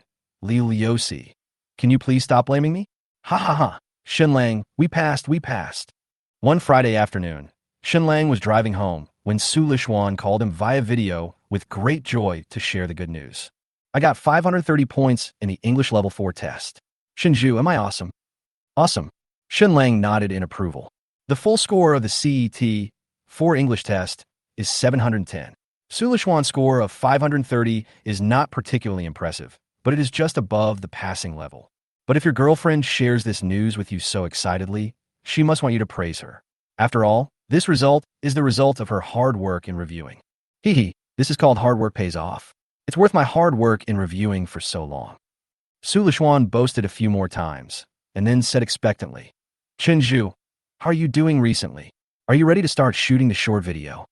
Almost everything is ready. Shen Lang said truthfully. Now I just need to wait for a few actors' schedules to finish, then I can start filming. Su Lishuan blinked his big eyes and said expectantly, Then you're not busy tomorrow. Come and play with me tomorrow, Saturday. No problem. I'll take you out for some fun tomorrow at noon. Okay. I won't video chat with you since you're driving. We'll talk when you get home. I'm going to ask my dad for some reward funds first. Ha ha ha ha. The two chatted for a few more sentences before Su Lishuan happily hung up the phone. Is this the girlfriend from the economics department or the medical department? Yi Nan, who had been silent beside him, didn't ask curiously until Shen Lang put his phone away. Shen Lang and Yi Nan had roughly talked about these two girlfriends. It's just that Yi Nan didn't dare to speak just now. He stayed in the passenger seat the whole time, and he didn't dare to get in front of the camera to see what Su Lishuan looked like.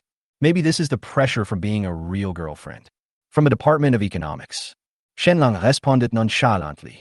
Talking with Yi Nan about this two-timing thing, Shen Lang felt inexplicably relaxed and had no psychological burden at all.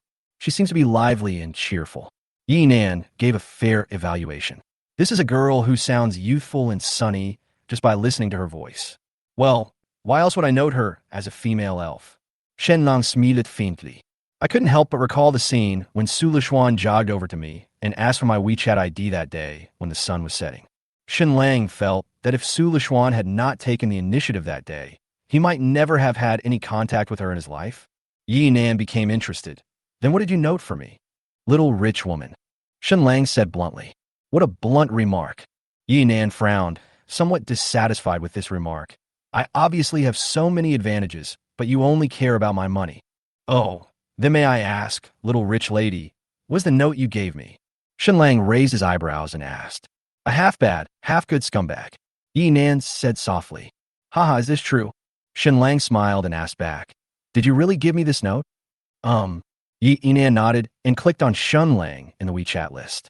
He was really a half-bad, half-good scumbag. Although it is a not very rhyming note, it fully demonstrates Shen Lang's actions. That's a really sharp remark. Shen Lang nodded with interest. Yi Nan is a frank person who says what he thinks. He will not, and is unwilling to play those worldly tricks with you. Although the note is quite real, you should still change it. Shen Lang reminded him. If your parents see this note, you might not be able to go out with me anymore. Then what to change? Yi Nan asked. Shen Lang didn't want to answer. You can think about it yourself. How would I know? Yi Nan looked at the blank space from modifying the notes with a lot of thoughts in his mind, then turned his head thoughtfully to look at Shen Lang, who was driving. Then he resolutely typed out 2 horrifying words.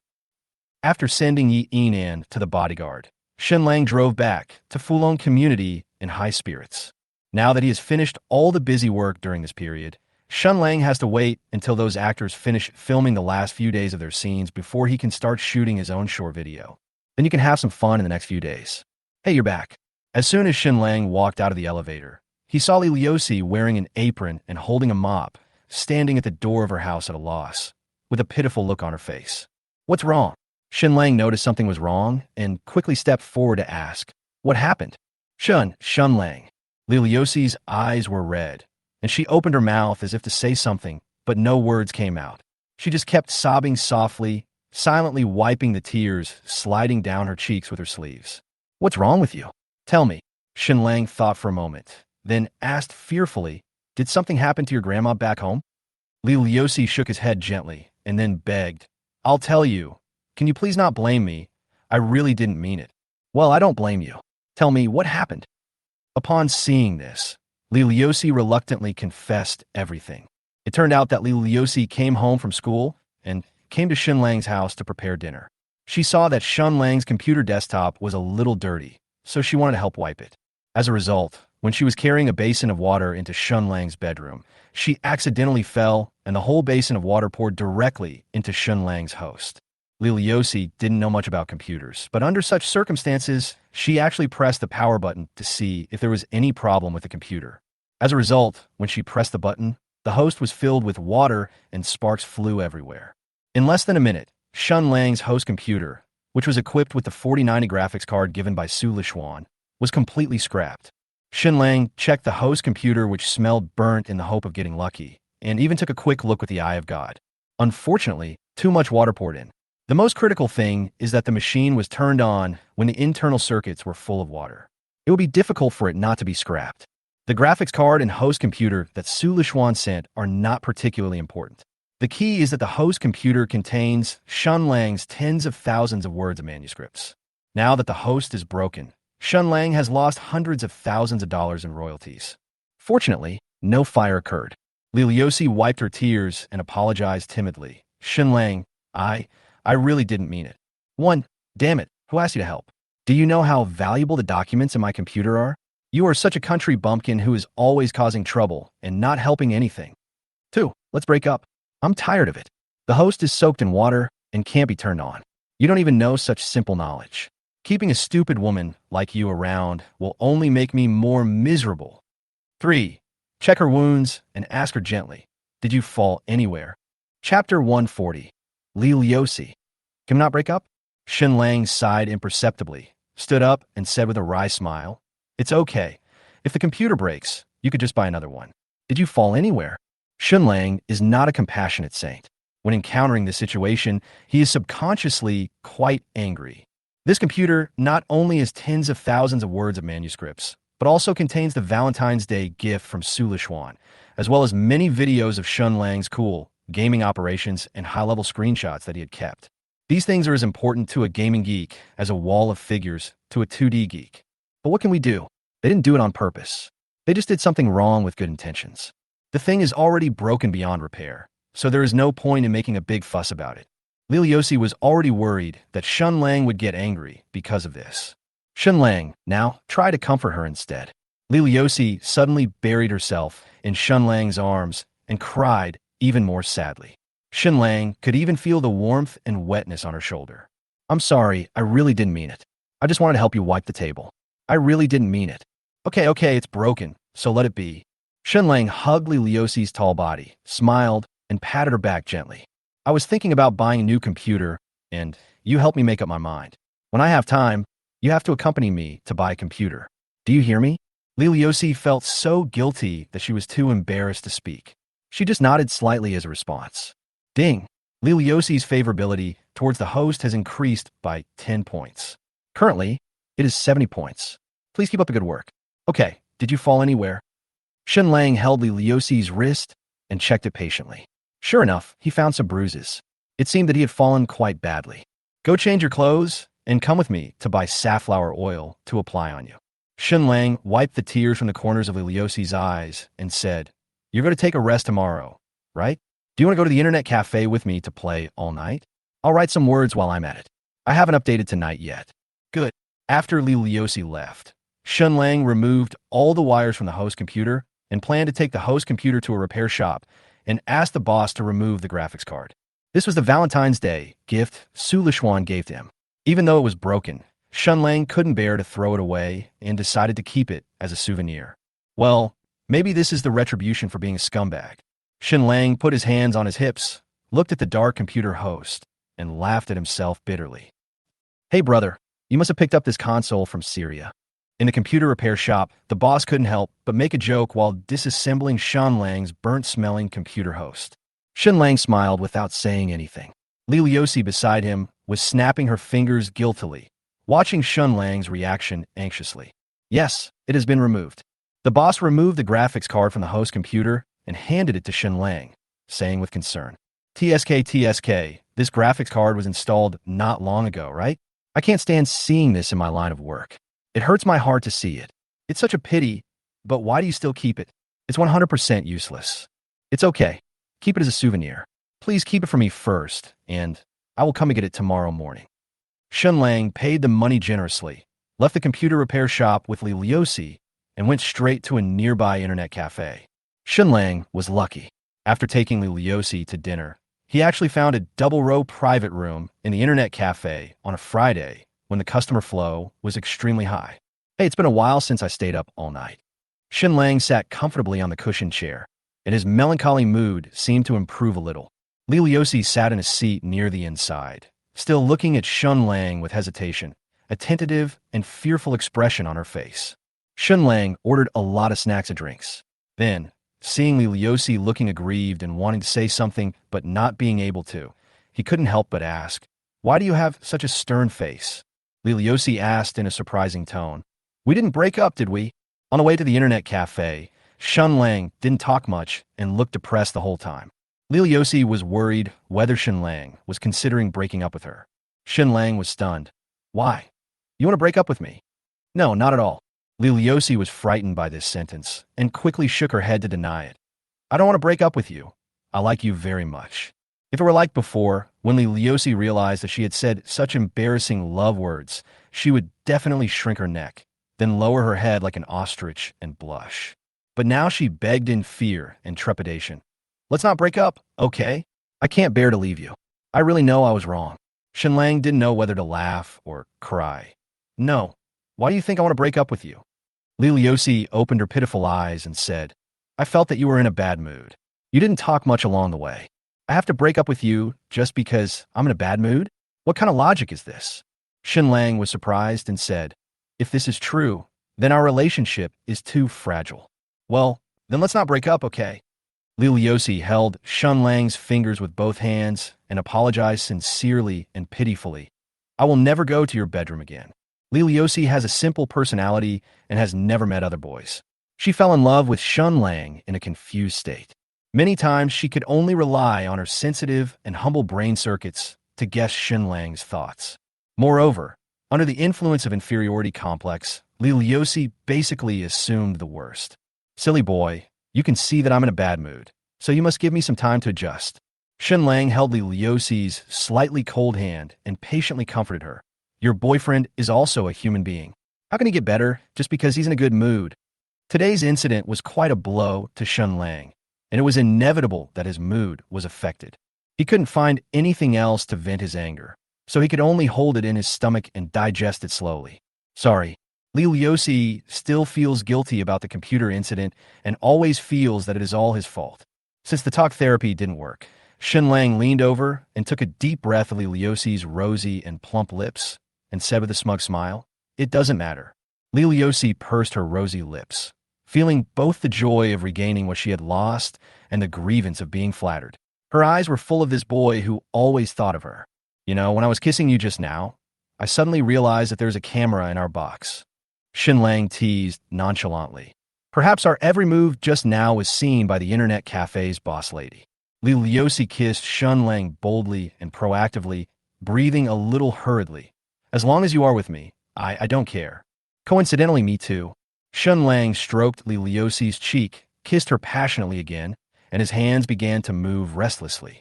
The two people whose misunderstandings were resolved were inexplicably filled with passion at this moment. Hello, here are your snacks and drinks. Just then, the door of the box was pushed open. The network administrator lady, who was carrying a large plate of drinks and snacks, felt sick when she saw the erotic scene in the box. Chapter 141. I invited you to the internet, but you made the wrong request? After the waitress delivered the snacks and drinks, she left with an extremely shy and gossipy look on her face. It seems that sharing this with other network administrators is inevitable.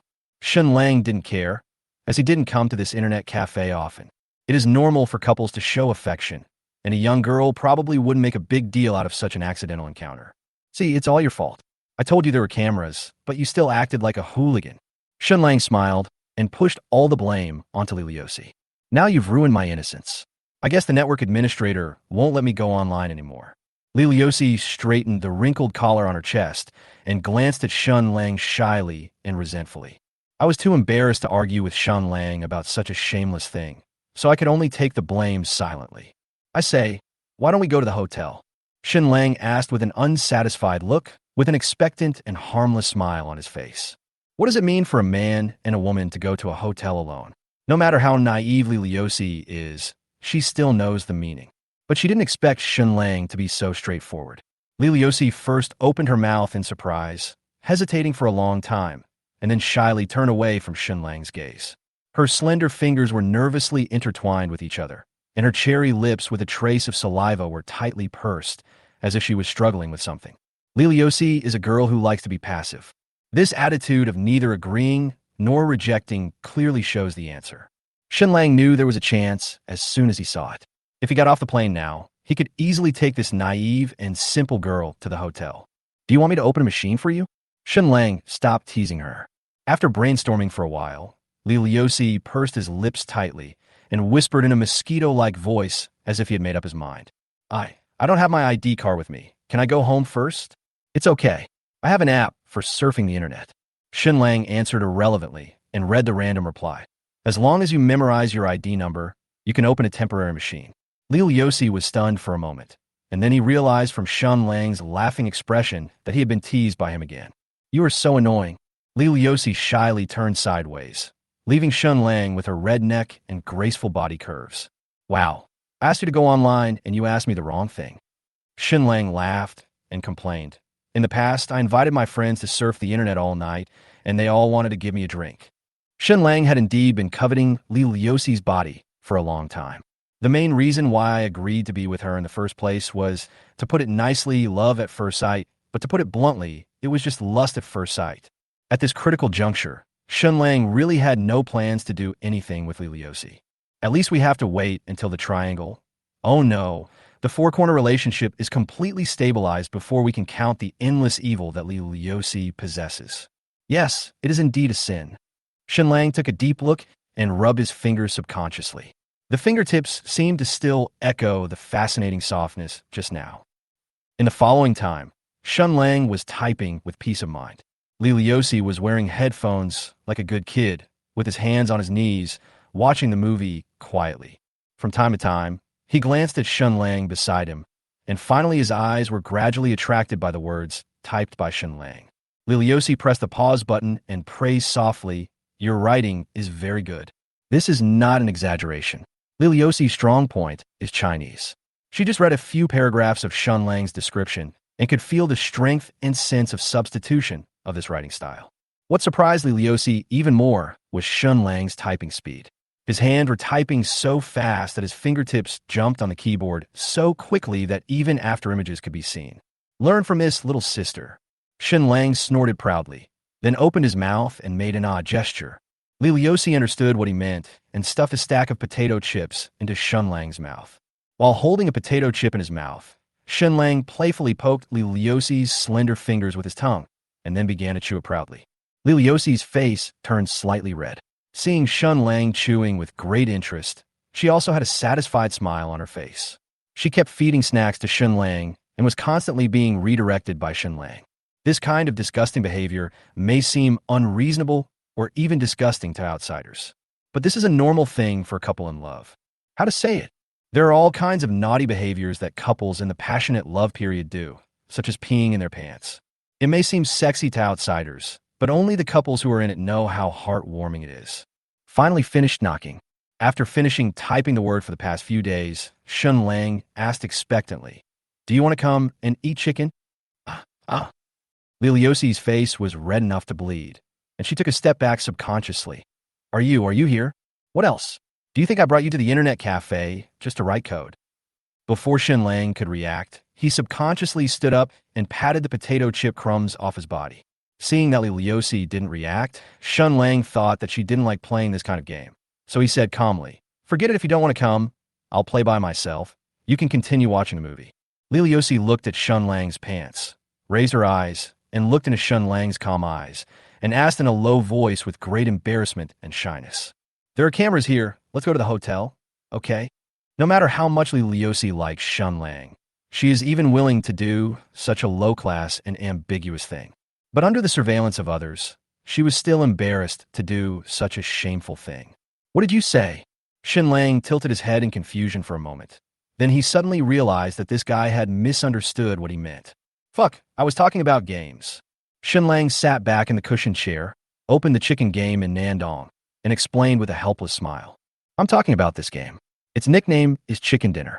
What are you thinking?" Liliosi stared at a game character wearing a level 3 helmet on the computer screen for a long time. Then she triggered the skill again, facing the wall and thinking about her mistakes, looking out the window silently, leaving Shen Lang with a red neck. "I'm really impressed." While Shen Lang was at a loss whether to laugh or cry, there was still a nameless anger quietly spreading in his heart. He could never have imagined that a naive and innocent girl like Liliosi actually knew the true meaning of the game, chicken. As expected, the era of universal informatization is really a double-edged sword. Although it created a lot of little boxing fairies, it also enriched the skills and knowledge of some kind-hearted girls. Shen Lang adjusted the trajectory calmly and said inwardly with anticipation, "Well, it seems that this silly girl will have a good time in the future." Chapter 142. Will you let me bully you in the future? In the 120 direction, see him? Shoot him.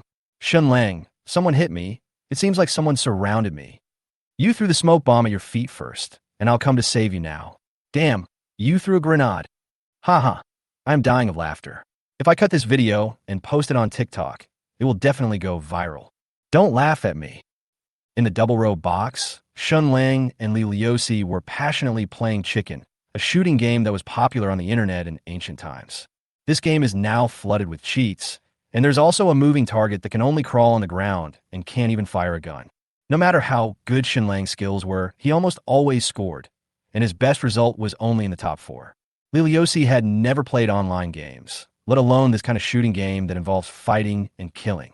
But being able to play with Shen Lang, even if she didn't understand the fun of this game, she followed Shen Lang without complaint and was killed one after another. In the game, she acts as Shen Lang's mobile level 4 backpack. The backpack basically does not contain bullets or throwing items, but is filled with medical supplies and occasionally some clothes looted from the enemy. When Shen Lang was hit, she ran over in the hail of bullets and threw the medical kit next to Shen Lang. Shen Lang was searching for supplies somewhere else when he was knocked down by the sixth player. Even if he didn't have a gun, Liliusi would rush over with his bare hands. Then he was killed by other players happily, and then took a flight with Shen Lang to the next game. Although the two did not achieve decent results in the game, they had a lot of fun. Shen Lang couldn't help but sigh. Maybe this is what it means to truly play the game as a game.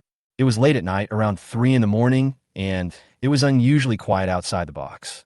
Most of the guests who came to surf the internet had basically left. Only a few internet addicts who call the internet cafe their home occasionally drag their tired feet past the box.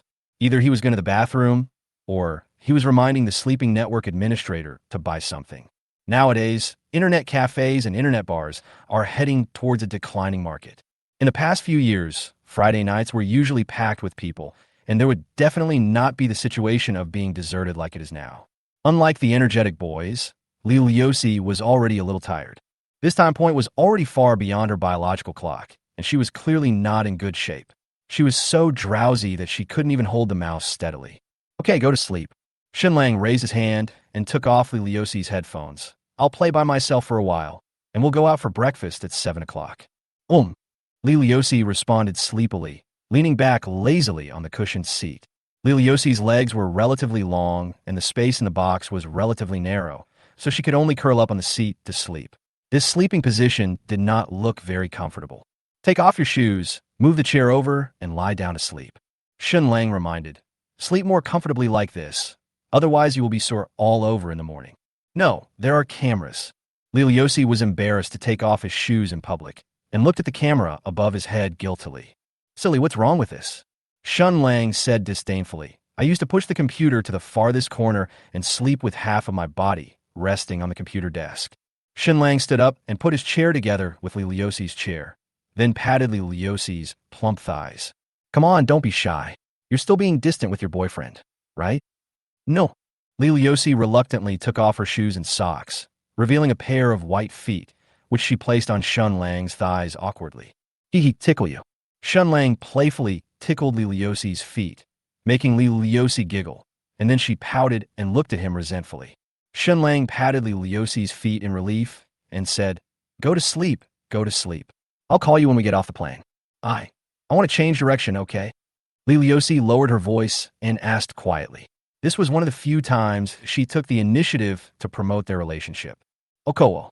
It was rare that Liliusi took the initiative to bring the two of them closer together, so Shen Lang naturally did not refuse. So Liliusi stood up and rested her head on Shen Lang's thigh, with her long legs resting on her seat and her white feet just touching the tiles under the window.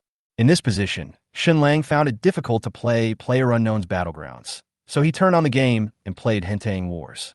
He held the mouse in one hand while playing chess, and with the other hand he stroked Liliusi's hair and smooth-faced gently and briskly as if petting a cat.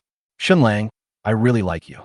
Feeling the familiar breath and warmth of the fingers of the boy she liked, Liliusi no longer felt sleepy and confessed bravely but shyly. Yeah, I like you too. Shen Lang smiled as usual, typing with one hand while cursing the guy who blocked his card. Fuck you, you're going to block my captain when old 8 is out, right? Your grandfather must be criticized for playing chess. I'm stupid, and I might accidentally make you angry again like I did today. Liliusi started thinking about the host computer again and begged worriedly. Can you please not break up with me when the time comes? If you are really angry, you could just scold me a few times. I don't care about this kind of thing anymore. Why are you still chasing me? Shen Lang was stunned for a moment and said depressedly, If you mention this matter again, I might really get angry. Don't mention it, don't mention it, don't be angry. Liliusi was so scared that he quickly shook his head and shut his mouth obediently. Shen Lang pinched Liliusi's soft face and said jokingly, Oh, how could I have a girlfriend as silly as you? Liliusi opened his mouth, but did not refute. In this posture, she couldn't see Shen Lang's expression and was worried that Shen Lang was angry. Huh, why don't you refute it this time? Shen Lang lowered his head, looked at Liliusi between his legs and teased. You have to admit that you are stupid. That's right, that's not stupid. Liliusi's voice was muffled, and it seemed that she really cared about Shen Lang calling her stupid. Haha. Shen Lang couldn't help laughing out loud. He doubted whether such a silly girl could really score over 600 points in the college entrance examination. Liliosi moved her head slightly and adjusted her sleeping position, and Shen Lang teased her in a mean way. Hee hee, there's a camera up there, so don't eat secretly. Hey, Liliosi muttered with a red face. After the misunderstanding just now, she understood what Shen Lang meant. You just want to bully me and bite you. Liliosi buried her head in Shen Lang's lower abdomen and gently bit the flesh on his abdomen. After biting, the kind girl gently rubbed the place where she had bitten, raised her head and whispered, "Does it hurt?" Shen Lang lowered his head and met the eyes of Liliosi, who was pouting. Looking at this innocent girl who was acting like a spoiled child in his arms, Shen Lang asked gently and domineeringly, "Will you let me bully you in the future?" Liliosi shyly looked away, but still nodded slightly and said him softly, "Let." Chapter 143. I'm doing this for her own good.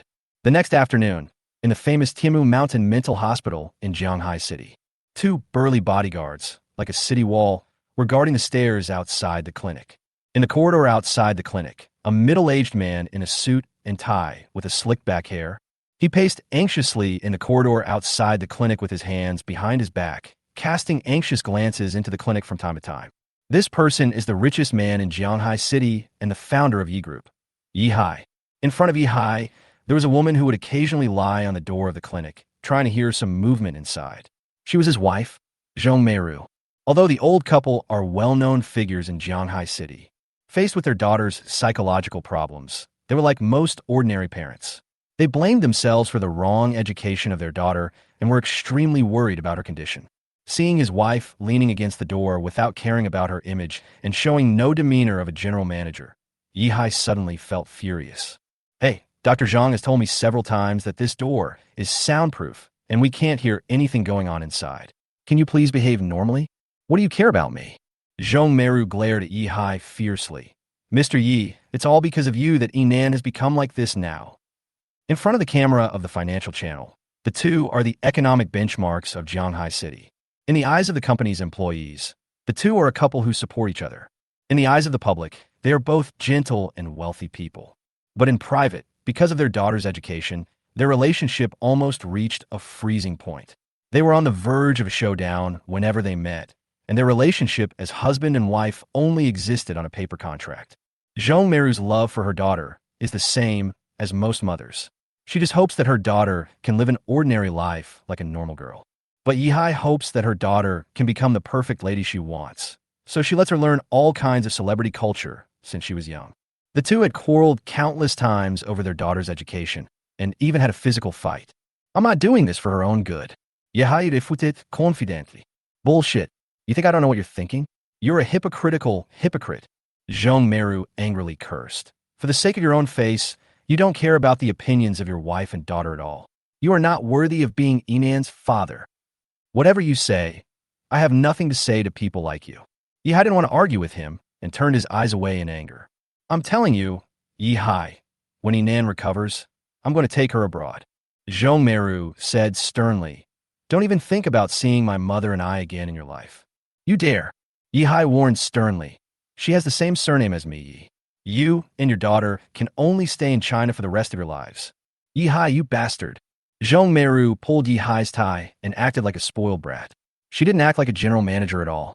She just looked like a housewife who was dissatisfied with her husband's behavior. That's enough. Yi Hai was upset and prying his wife's hands apart, and the two of them started pushing each other silently in the corridor. Just then, the door of the outpatient room creaked open. The two people who were struggling and pushing each other calmed down in an instant, and their angry expressions quickly turned into friendly smiles. A woman wearing a white coat and with natural golden curly hair walked out with a pair of plump long legs. The woman was about 27 or 28 years old, with a high-nose bridge, a height of just over 1.7 meters, and a beautiful face with clear contours. This is the Chinese beauty who just replaced the position of director of Timid Mountain Mental Hospital, Zhang Xioni, who had just returned from abroad with Yinan. Zhang Xioni has extraordinary attainments in psychology and has treated and helped many patients with serious mental illnesses abroad.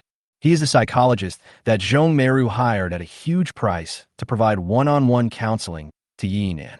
Zhang Xioni didn't really want to be a one-on-one counseling psychologist. But Yi Nan's condition is very bad. If he doesn't receive treatment, it will definitely get worse, and he may even have thoughts of suicide. What's more, the other party gave too much and even spent a lot of money to buy such a famous mental hospital for her as medical expenses. Zhang Xioni had no reason to refuse, so she took over this hot potato without hesitation and followed Yi Nan back to her country. Zhang Xioni's father is Chinese and her mother is American. She is a Chinese American with natural golden curly hair, and like most European and American women, she is sexy, tall, and voluptuous. Her dark blue pupils glanced at the two big men at the door, and a playful smile flashed across her face for a moment. When she came out, she clearly saw that the two were about to fight, but who knew it would turn out like this in the blink of an eye? He's indeed a big shot in business. He changes his expression so quickly. Dr. Zhang, how is Nan doing now? He should be much better, right? Zhong Meru tidied up her messy hair and asked first. I saw that she went out to play with that boy named Shen Lang recently, and she always came back smiling. She shouldn't have any big psychological problems, right? She won't develop into autism anymore, right? Well, the situation is much better now. You two can come in and talk. Zhang Xioni smiled and brought the couple into the clinic. There's a large sandbox in the clinic on which are placed several dolls and various building toys. This sand tray is called psychological sand tray, which is a unique mental illness treatment technique used by psychologists. By letting patients with mental illness build sand table scenes, they can indirectly express their inner emotions and psychological states. The psychologist then analyzes the patient's inner hidden dangers from the sandbox they build and determines what kind of mental illness they're suffering from. Yi Nan was standing by the window, chatting and laughing with the person on the other end of the phone. The three of them looked at each other tacitly. Without a doubt, the person on the other end of the phone must be Shen Lang. On the day Shen Lang first met Yi Nan, Yi Hai sent people to check Shen Lang's background. It is no exaggeration to say that, in addition to not sending a private detective to investigate Shen Lang's interpersonal relationships, Shen Lang's home address and various information have basically been thoroughly investigated by Yi Hai. Seeing his parents coming in, Yi Nan hung up the phone in a hurry. There are many things between her and Shen Lang that her parents and psychologists cannot know. Dad, Mom, if there's nothing else, I'll go back first. Yi Nan has been in an optimistic and positive mood recently, with a positive mood full of hope for the future. She used to talk to her parents no more than 10 times in a month, but now she has become a bit talkative. There is none of the depressed and sad feeling he had when he first returned to China. Chapter 144. Can you please scold me? Forehead. The couple looked at Zhang Xioni in embarrassment. Yes, it's okay, Nan. Zhang Xioni smiled and responded, enjoy your life from now on, and come and play with me when you have time. Yeah, okay. Yi Nan smiled, and before she even reached the door, she picked up her phone again and dialed Shen Lang's number impatiently. Hello, Shen Lang. Yes, those are my parents. I'm in a mental hospital. I have a certificate from the doctor. I'll bring it to you when I have time. Her daughter's voice gradually disappeared in the corridor. Zhong Meru looked at the four dolls in the sand tray and asked expectantly, Dr. Zhang, is Nan's illness almost cured? Zhong Meru remembers that at the beginning, Yi Nan's sand table was. An expressionless little man is facing a sea of plastic, with a prosperous yet desolate plastic city behind him. At that time, Zhang Xioni analyzed that Yi Nan might have thoughts of committing suicide, which frightened the couple. Now the sand table set up by Yi Nan is not so deserted anymore. There are trees and houses here, and three little people holding hands and smiling as they walk along the beach. This shows that Yi Nan's inner world has become richer. Otherwise, there wouldn't be such a sand table scene of a family of three going out to watch the sea. Zhong Meru didn't particularly understand this psychological sand tray. She only knew that it could reflect her daughter's inner state. But what she didn't know was that the three little people on the beach were not their family of three. Moreover, behind a plastic coconut tree on the plastic beach, there's also a plastic female figure who is secretly observing the three figures on the beach with a smile on her face. This is the true psychological state of Yi Nan, or it can be said that this is the future that Yi Nan most hopes to see. Yeah, much better. Zhang Xioni glanced at the little man behind the tree, smiled, and nodded. In short, we must not put any more psychological burden on her now, and we must not restrict her freedom as strictly as before. You too? I'm not exaggerating. Right now, Yinan seems to be moving in a good direction, but everything will turn around when it reaches its extreme, and you should all understand that it will rebound after hitting bottom. The expression on Zhang Xioni's face became very serious. Yinan has already started to have a string in her heart that gradually allows her to embrace a new life. If this string breaks without her knowing it, her situation is likely to become even more extreme and uncontrollable than before. Yihai, who had been listening carefully, analyzed for a moment and suddenly said, "The string you were talking about is the boy named Shen Lang, right?"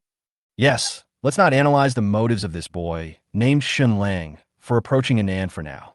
Zhang Xioni explained clearly. "We just need to know that Yinan can indeed feel happy and hopeful when he is around her. This is the emotion Yinan needs most right now. But you are a professional psychologist. Isn't chatting with patients what you are best at?" Zhong Meru asked in surprise. "Can it be that even you are not as good as that boy who writes novels?" "Ms. Zhong, you have to know that I am a psychologist. When communicating with Yinan, she will not be able to open her heart to me. She will definitely be concerned about my identity." After Zhang Xioni finished explaining, she said half-jokingly, "Of course, it's not ruled out that this boy named Shen Lang is really good at chatting. Didn't you say he writes novels? Maybe this kind of person really has an amazing talent in language. What if Yinan falls in love with this guy?" Yihai asked in a shocking tone, his calm tone revealing an anger that could not be concealed. Yihai's family has been in business for 3 generations. He is also a very face-conscious person and would never allow his daughter to associate with a second-rate online writer. What's more, when Shen Lang first met Yinan, he shamelessly asked Yihai for help in finding actors for the movie, which gave him a bad first impression. Zhong Meru originally wanted to refute something, but thinking about the fact that her daughter has been talking about Shen Lang all the time recently, she also felt that her daughter had a special relationship with this boy. Not if. If my analysis is correct, she has already fallen in love with this boy. You too should be able to tell from her daily behavior. Zhang Xioni said seriously. Unless you can find someone who can open up to Yinan and talk to him, my advice is to wait until Yinan's heart disease is completely healed before you decide whether to keep or leave this boy. Then when Yinan recovers from his illness, the worst that can happen is that I just give that guy some money." Yihai said calmly. As long as the problem can be solved with money, it is not a problem for him. Zhong Meru also agreed to Yihai's idea for the first time. She has always thought highly of herself, and she didn't want her daughter, whom she had raised with great difficulty, to flirt with an online writer. "Well, the decision on this matter is up to you," Zhang Xioni repeatedly warned. "In short, my advice is still the same. Before Yinan's mental illness is healed, you must not let this string break." The 3 of them had a brief conversation, and then the couple left the clinic with heavy hearts. During today's conversation, Zhang Xioni was particularly careful. She didn't tell the couple that the boy Yinan liked was a real scumbag. When Yinan was setting up the place to release these little figures, Zhang Xioni specifically asked her about the relationship between the 3 little figures. Yinan was thinking about his desired future at the time, and he blurted out subconsciously, "These 2 are his girlfriends." Although Yinan tried her best to argue later, Zhang Xioni still recognized from her panicked expression that this guy named Shen Lang was a scumbag. Otherwise, Yinan would not have set up a sand table similar to the cuckold plot. "Hey kid, I think you're really hungry. You dare to be a scumbag to the daughter of the richest man." Zhang Xioni sat on the edge of the sand table with her plump buttocks, picked up the male figure among the 3 figures on the beach, and said with a playful sympathy, "I hope you don't get sunk into the sea of cement, little scumbag." Zhang Xioni and Shen Lang had never met before and had no interactions with each other, so she was naturally not helping this scumbag to cover up his tracks. She was helping Yinan, and now this young lady couldn't do without the sweet words of this scumbag. The daughter of the richest man likes to have 2 relationships at the same time and even has a tendency to be a cuckold. This is the most special patient Zhang Xioni has ever met. In fact, reality is often more magical. In the bedroom of Jujiantang Villa, Yinan was lying sideways with his hands clasped together. His eyes were blurred, his expression was ecstatic, and his voice was begging. Shen Lang, you haven't scolded me for a long time." Chapter 145. Is there any reward for missing you? What sin have I committed to deserve such foul language from you in broad daylight? Shen Lang was steering the wheel, listening to the incredible noise on the other end of the phone, and pleading anxiously. "I beg you to be more restrained, please. Your health is already poor. If you continue like this, be careful that you will be thrown over your shoulders by ants when you go out. If you don't come and play with me, I'll be bored. When will you come and play with me again? Let's wait and see. I think it will be fine the day after tomorrow. The schedules of the actresses signed by Shen Lang are almost over at other film sets. Now the script and lines are all ready. Once the actors' schedules come back, Shen Lang will start to get busy. Huh. Okay. Good what? All right. Oh shit. He's hung up. Don't call me anymore. Shen Lang hung up the phone with a red face and a pounding heart. His blood was boiling, and he quickly muted the WeChat notification. After arriving at the Liyue Internet Cafe, which is close to Zhuhai University, Shen Lang spent a long time in the underground parking lot of the Internet Cafe before gradually calming down. At this moment, Su Lishuan happened to send the location of the Internet Cafe, along with a selfie video of more than 10 seconds. In the video, Yi Xinxin was playing the game with gritted teeth, and from time to time he transformed into a pianist to compete with his teammates. My girlfriend's best friend is still dressed in a hot and mature style. She wore an unbuttoned plaid, long-sleeved shirt and a tank top with English gibberish printed on it, while revealing a large area of snow-white skin. Her curvy figure is also fully displayed. The lower body is a pair of ripped and raw-edged jeans, which is a bit non-mainstream, but can show off her long legs. The last shot is Su Lishuan's pretty face that can't help laughing and his whisper of gloating. Haha, Shenzhu, come to the rescue. Someone can't hold on any longer. Yi Xinxin did not go home today. She felt bored staying alone in the deserted dormitory, so she insisted on going out and playing with Su Lishuan. If it were any other girls, Su Lishuan would never let them interfere with his and Shen Lang's world of two. What girl is willing to have a light bulb following her when she goes out on a romantic date with her boyfriend? But this is my best friend who I grew up with. Before Su Lishuan started dating Shen Lang, she and Yi Xinxin were almost like real sisters, so she was naturally willing to take Yi Xinxin out to play. Of course, before leaving, Su Lishuan still made a request to Yi Xinxin.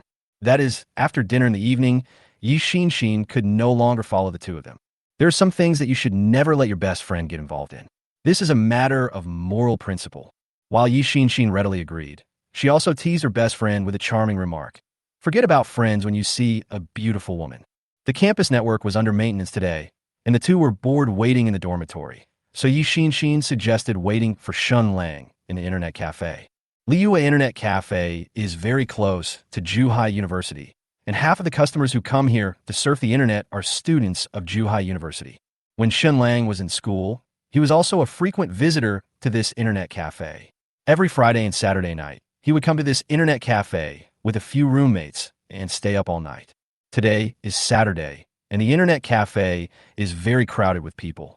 The students who didn't get a computer either played with their mobile phones in the rest area or stood behind their companions who got a computer and turned into fountain commanders, giving orders with saliva flying. Shen Lang came to the seat number issued by Su Lishuan and saw Yi Xinxin gritting her teeth and Su Lishuan lying comfortably on the sofa chair, watching Douyin from a distance. Shen Lang came behind the two of them, pinched Su Lishuan's soft face, and said admiringly, "You actually managed to get the chance. You're pretty lucky. Hey, you think today is a lucky day for us Aries?" Su Lishuan turned off her phone with a smile on her face, raised her delicate face on the sofa, and looked happily at the boy she had been thinking about for some time. The sofa chairs in this Internet Cafe are very big, and Su Lishuan is relatively petite. Is that so? Shen Lang picked up Su Lishuan and placed him on his lap. He did not shy away from the guest who was using the machine next to him. He took a sip of her sweet lips and said in a serious and metaphysical way, "Then I have to absorb your luck." "Oh, you're annoying." Su Lishuan rolled her eyes at Shen Lang cutely, but still sat cross-legged on Shen Lang's legs with a smile on her face. She came close to Shen Lang and said in a sweet voice, "Shenzhu, have you missed me during this period?" Some time ago, Su Lishuan was busy preparing for the CET4 exam. He kept his English textbook in his hands every day and didn't dare to chat with Shen Lang at night for fear that his attention would be distracted. Now that she had finally passed the CET4 and the boy she liked was right in front of her, Su Lishuan's longing that had been suppressed for so long suddenly burst out naturally. Su Lishuan is such an active person who does whatever she wants. She doesn't care what people around her think. Just like last Valentine's Day, as long as she was in the mood, she dared to kiss Shen Lang passionately at the gate of her community. 1. Flirtatious question. "Hey, is there any reward for you?" 2. Disagreement. "Didn't I tell you that I'm busy starting a business and shooting short videos recently? This is the rising period of my career. How can I leave?" 3. Can't wait. I miss you so much. I've saved it all for you for a whole week. I'll give it all to you tonight. Hey, is there any reward for you? Shen Lang lifted Su Lishuan's small buttocks, held her slender waist, hugged her sweet body in his arms, and asked with interest. The weather is a little cool today. Su Lishuan is wearing a light pink fleece sweater and a light gray pleated skirt. Her smooth calves were wrapped in white warm calf socks, and her long hair, which used to be draped over her shoulders, was combed into two lively ponytails. She exuded a vibrant aura from head to toe. Su Lishuan, born in 2004, is a young girl who is very much in line with this era. Not only is she good at coming up with many popular internet memes, she also likes dressing up and often imitates popular outfits on the internet to embellish her appearance. Every time Shen Lang met Su Lishuan, she never wore the same outfit repeatedly, just like cardcaptor Sakura. Su Lishuan raised her neck proudly, pouted her pink lips, and hummed. Then you said you wanted it. Although Su Lishuan liked Shen Lang very much, during their relationship, she always had her own unique willfulness and sunderness, always trying to control her bad boyfriend. Until now, Su Lishuan has never fully expressed his feelings to Shen Lang. A brave and affectionate confession like the one Li Liusi made last night could probably only be uttered by her after Su Lishuan and Shen Lang got married. P.S. After the main plot and outline are written to about 800,000 words. Now, it's a matter of characters' appearances. Let everyone vote here.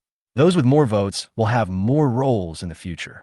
The landlady deducted 1, Su Lishuan deducted 2, Li Liusi deducted 3, and Yi Yinan deducted 4. Chapter 146. Practice more if you're not good at it. Fuck, I've been scolded so much here, and you guys are still showing off your affection next to me. Yi Xin was interacting with the opponent and her own teammates. When she turned around, she saw the two of them getting close to each other, and she became furious. Is it necessary to be so angry? Shen Lang leaned over to take a look, not knowing whether to laugh or cry. Wow, Wayne has a record of 1-17. Not only were the 5 opponents taunting her, but her own teammates were also interacting with her. What rank do you play at? Shen Lang asked tentatively. Do you want me to help you fight? Platinum 1, can you do that? This is Yixin's main account for supporting and ADC roles. Her level is at best at the gold rank, and she was able to reach Platinum 1 only with the help of a few bootlickers. It is understandable that she achieved such an incredible result. TSK, Platinum 1, you are kidding me. Shen Lang sneered disdainfully and waved his hand cheerfully. Come on, I'll help you fight.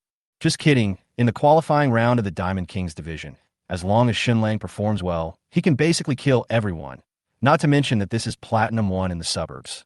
Okay, since we can't beat them anyway, just help me scold them. Yi Xin said proudly, then stood up and changed seats with Shen Lang. You need to have a good mentality to play ranked games. How can you possibly get any points with this mentality? Shen Lang laughed and complained, then quickly entered a string of code to block all messages from everyone. Shen Lang analyzed the heroes of both sides and the current battle situation. All 3 crystals on our side were destroyed, and the 2 front towers were taken down. If the top and mid laners had not developed well and were still tenaciously holding on to the game, we would have been defeated 15-19 long ago. Unfortunately, the top laner is Ornn and the mid laner is Mutant. If Yixin's Vayne doesn't exert his strength in the later stage, there will be no chance in this game. Let's take a look at Yixin's account ID. I don't eat coriander.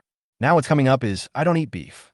Shen Lang snapped his fingers eagerly, simply adjusted the key position, went to the bottom lane, and started clearing the minion line. The opposing mid laner Zed, seeing the 1-17 Vayne, dared to appear in the field of vision to lead the line, and rushed over with Yumeng on. The opponent's Zed developed extremely well. In less than 20 minutes, he had a full 3-piece set. He didn't even need his ultimate to take down Shen Lang's Wayne with 1 set. Shen Lang's Wayne only had a Sword of the Ruined King and a pair of attack speed shoes, and the level difference between the two was 3 levels. Jie appeared in Shen Lang's field of vision and rushed over to lock Wayne with his ultimate move. He was so murderous that he didn't regard Wayne, who was 1-17, as a human being at all. The die is cast. Shen Lang decisively activated his ultimate skill. The moment Jie's ultimate skill landed, he used his Q skill to become invisible and distance himself from Jie. He also narrowly avoided Jie's fatal Q skill and started to A on the edge of a knife. The opponent's Zed didn't expect that Vayne's operation would suddenly become so smooth. After being stunned for a moment, He decisively used WW to stick in front of Vayne to deal damage, wanting to use the passive of his ultimate to kill Vayne. But at the moment when Jia was close to him, Shen Lang used Flash at the moment when he controlled Wayne to use the E skill, and with one E Flash, Jia was pinned to the wall and he made a basic attack. Although he only had one Ruined King. Fortunately, Yi Xinshin's main skill was W. After several waves of 3-ring attacks, Jia's health dropped to the bottom in an instant. He decisively used R to return to the Shadow's position and fled in embarrassment. Zed is going to Q Flash. What? Shen Lang muttered suddenly, and before Yi Xinshin could react, the opposite side's Jia flashed forward and used the Q skill. This Jia's equipment is extremely powerful. As long as this Q hits, and then he adds a basic attack and the follow-up damage from the ultimate, Shen Lang's Vayne will definitely die. At the moment when Zed flashed, Shen Lang moved slightly and narrowly avoided the Q skill. After a few basic attacks, he killed the 16-2 Jia and received a 1,000 yuan bounty. That humorous dart man. Shen Lang sneered, showing the weak icon and mocking him. Wow, Shen Lang is amazing. Su Lishuan also plays League of Legends occasionally, but her rank is only Bronze 1. Shen Lang's smooth movement and cool operations. She felt it was inexplicably amazing. How do you know this guy's going to Q-Flash? Yi Xinshin asked curiously, with a little surprise and admiration in her eyes. I haven't told you whether he flashed or not, right? Haha, at this level, as soon as he turns around I know what his next move will be. Shen Lang calmly explained, and I overestimated him. This guy is using the Q-Flash, not the Q-Flash which is more difficult to operate. Awesome. Yi Xinshin felt it was impressive.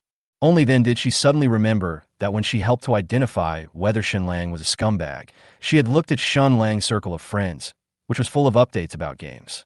This guy is a master gamer. After getting 1,000 kills from Jia and fighting a few small team battles with his teammates, Shen Lang and Wayne's equipment gradually caught up with the rhythm of the game. In the team battle, Shen Lang's Wayne was extremely flexible in his positioning, and he found the output space and timing perfectly, so that the opponents couldn't touch him at all. After several small team battles, Shen Lang got a lot of kills, the quality of his equipment improved by leaps and bounds, and his damage also underwent a qualitative change. The 5 people on the opposite side then realized that they had to target Shen Lang's Wayne and not give him space to attack. Although he couldn't see any news from his teammates, the top and mid laners noticed that Wayne's performance had become more powerful, and they had begun to secretly protect Shen Lang's Wayne in team battles. The cat, who had originally broken off all ties with the jungler, also returned to Shen Lang to heal him and give him a shield. In addition, this is just a platinum in the suburbs, and the opponent's operation is just SOSO, so Shen Lang's equipment disadvantage has been fought back. After several team battles, Shen Lang's side won every battle and seized various jungle resources. There is no need for the top laner to come and start a team fight. Shen Lang's Wayne can take the cat and rush directly to the enemy's height and chase the 5 opponents. The 2 best friends were so fascinated by Shen Lang's dazzling and cool operation that they were incredulous. Yi Xinshin even took out her mobile phone to record and was completely impressed by Shen Lang's performance. This skill is more than enough to be a host. Finally, after a personal show that could be described as a scripted move, Shen Lang led his 4 teammates to successfully turn the tide and win the game. At the game ending screen, the teammates who had originally insulted Yi Xinshin started sending out 660 SXS nonstop, completely impressed by Shen Lang's operation, and 4 of them gave him a thumbs up at the same time. The 5 people on the opposite side claimed that there was a spirit in Shen Lang's mouse and shouted that they would report Shen Lang. After Shen Lang typed, "Practice more if you're not good enough" on the public screen, he turned around and looked at the slightly dazed Yi Xinshin, raised his eyebrows proudly and asked, "How about it? Am I awesome or not?" Awesome. Yi Xinshin was stunned for a moment, but she did not deny Shen Lang's operation. She approved with interest. Not bad, Shen Lang. I didn't expect you to have this skill. Ding. Yi Xinshin's favorability towards the host has increased by 3 points. It is currently 10 points. Please keep up the good work. Chapter 147. Look, this is my boyfriend. So loyal. It's okay, but I haven't played games for a long time, so my skills have declined a lot. Shen Lang snapped his fingers proudly and shook his head with regret. I used to kill people randomly when I was in the king rank, but now I'm sweating profusely even when I'm in the suburban platinum rank. Hey, that's enough. I told you you're fat, and you're really out of breath. Yi Xinshin finished her complaints with a smile and gave Su Lishuan a reproachful look. Do you still care about your boyfriend? You are pretending to be something more than your best friend. That's none of my business. Su Lishuan stuck out her pink tongue cutely. I always shrink my neck in front of him. Yi Xin has been an internet goddess for several years, and she has very good emotional intelligence and eloquence. When chatting and socializing with such a girl, as long as what you say is not too brainless, she basically won't let your words fall on the ground. When they open their mouths, they make people feel very comfortable. Su Lishuan's parents are both businessmen. She has been exposed to all kinds of exquisite rhetoric since childhood, and her emotional intelligence is also not low. Under Zhang Chunling's subtle education, she also knows how to give her man enough face in front of outsiders and will never let her man embarrass himself in front of outsiders. Therefore, the atmosphere between the three of them was very harmonious, and there was no such cliché scene of best friends persuading them to break up. Shen Lang, it's still early.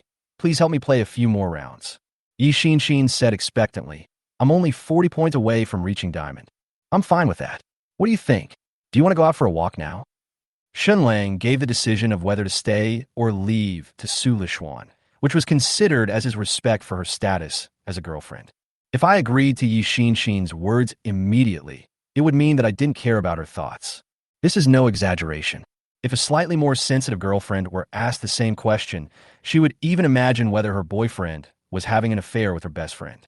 Su Lishuan smiled happily. Let's help her play a few games, and then we'll go out for a walk in the afternoon. Hee, that's very nice. You are worthy of being my best friend. Yi Xin also hummed in excitement, and then asked, I'm going to the front desk to buy something to eat and 3 cups of milk tea. What do you want to drink? It was obvious that Yi Xin was a frequent customer of this internet cafe. She knew that the number of customers was very high and the network administrators were simply unable to handle it. If you order food on the computer, it will probably take a long time for it to be delivered. It is fastest to go to the front desk and pay directly.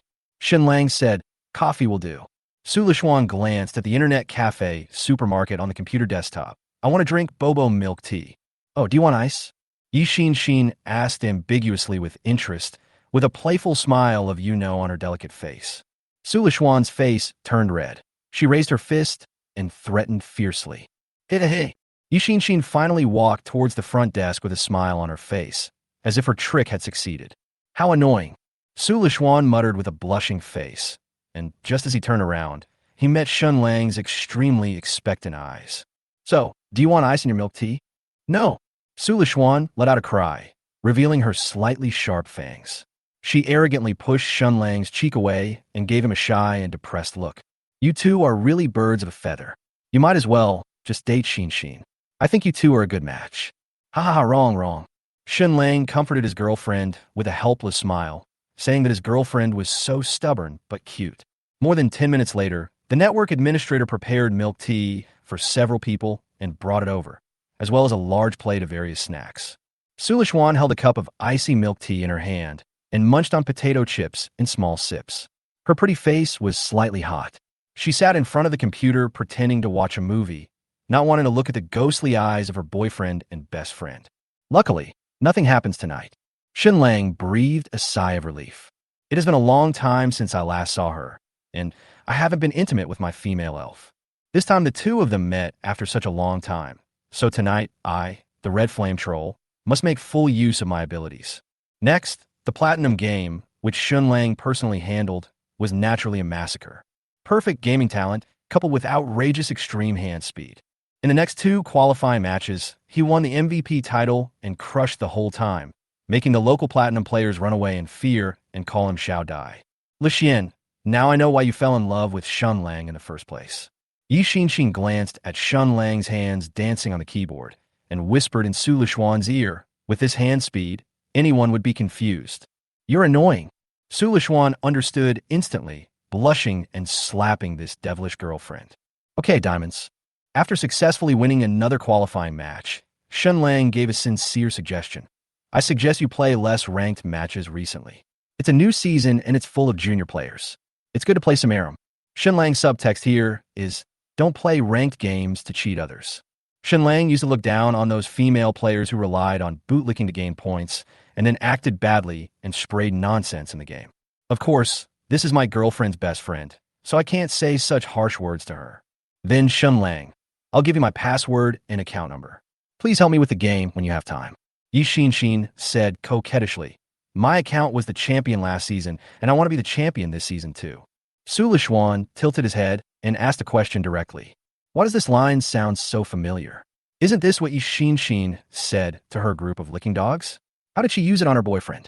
However, Su Lishuan felt that Yi Xin just wanted to find a gaming partner, or really just wanted to become a king. Shen Lang probably didn't dare to agree to Yi Xin's request so blatantly, so he continued to watch the latest idol drama to pass the time. As best friends of more than 10 years, even if Yi Xin really had an affair with Shen Lang, Su Lishuan believed that it was Shen Lang who seduced her. On Shen Lang's side, in response to Yi Xin's request, the system options popped up. 1. No problem. You're my girlfriend's best friend. It is normal for me to help you gain points. Please send me your password and account. 2. Damn, my girlfriend is right here. Can you talk to me about this in private? 3. What account and password are needed there? I am the king. I will open a hotel tonight, and you can do whatever you want. Oh shit, my girlfriend is still here. Shen Lang pretended to be embarrassed. Ding. Su Lishuan's favorability towards the host has increased by 3 points. Currently, it is 60 points. Please keep up the good work. I knew it.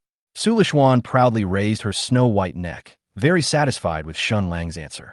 The proud little expression on her face seemed to say, Look, this is my boyfriend, so loyal. Who knew that? Shen Lang suddenly whispered to Yi Xin, just enough for Su Lishuan to hear. Can you talk to me about this in private? Shen Lang. Chapter 148. I want to live with games for the rest of my life. A boy and 2 very good-looking girls were playing and joking in an internet cafe, and the other customers who came to surf the internet were both envious and jealous. Only a few straight men, who were completely focused on the games on the computer screen, sneered at the man surrounded by beautiful women and continued to indulge in the ocean of games. Their attitude could be described by a sentence from Mr. Lu Sun. We cannot share the same joys and sorrows as human beings. I just think they are noisy. Don't be so mean. Lu Sun really said this. To put it more bluntly, it would be, women, stay away from me. I want to spend my whole life with games. Just kidding, just kidding. Shen Lang didn't know whether to laugh or cry as he endured the continuous punches from his arrogant girlfriend. Are you kidding? Yi Xin pretended to be sad and wiped her tears.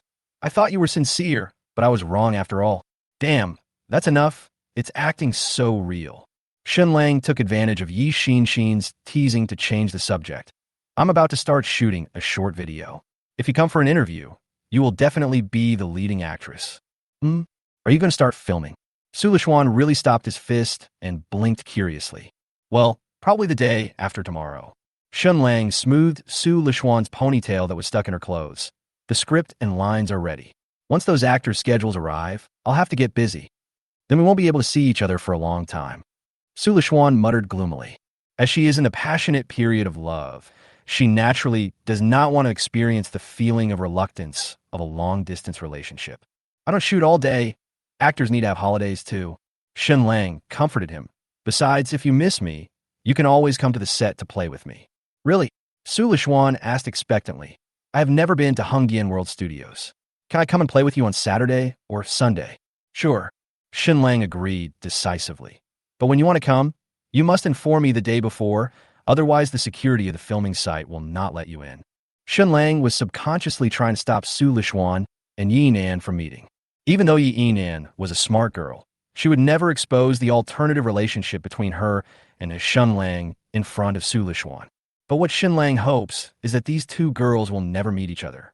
Shen Lang didn't want to see any fuse that might trigger the Shura field. That's fine. Su Lishuan was overjoyed and encouraged. Come on, Shunju, I hope you can become a well-known director soon, with an annual salary of tens of millions. Then I'll borrow your good words.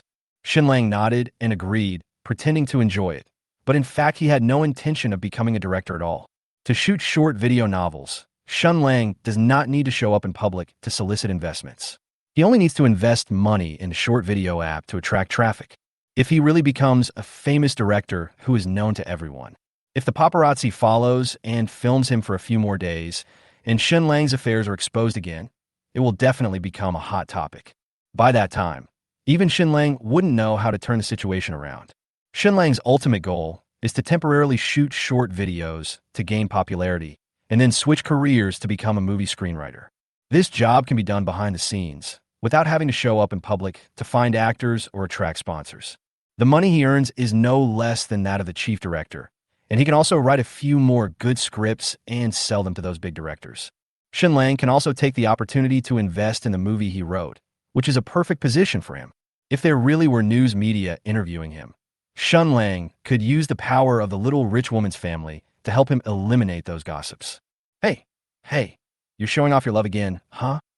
Single Yixin quickly interrupted the two people who were being affectionate. Didn't you see there was a living person standing next to you? Li Xian, if you keep doing this, I'll kidnap your man. Kidnap. Su Lishuan held Shen Lang's arm and said with a nonchalant smile, if you have the ability to kidnap Shen Lang, I have no objection. Shen Lang also saw that Su Lishuan was joking and protested decisively. Wait, what about my own wishes?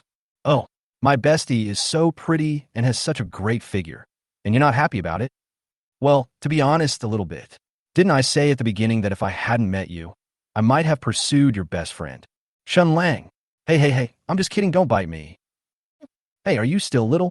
Seeing her best friend, who she grew up with, finding such an outstanding boyfriend, Yixin was envious from the bottom of her heart.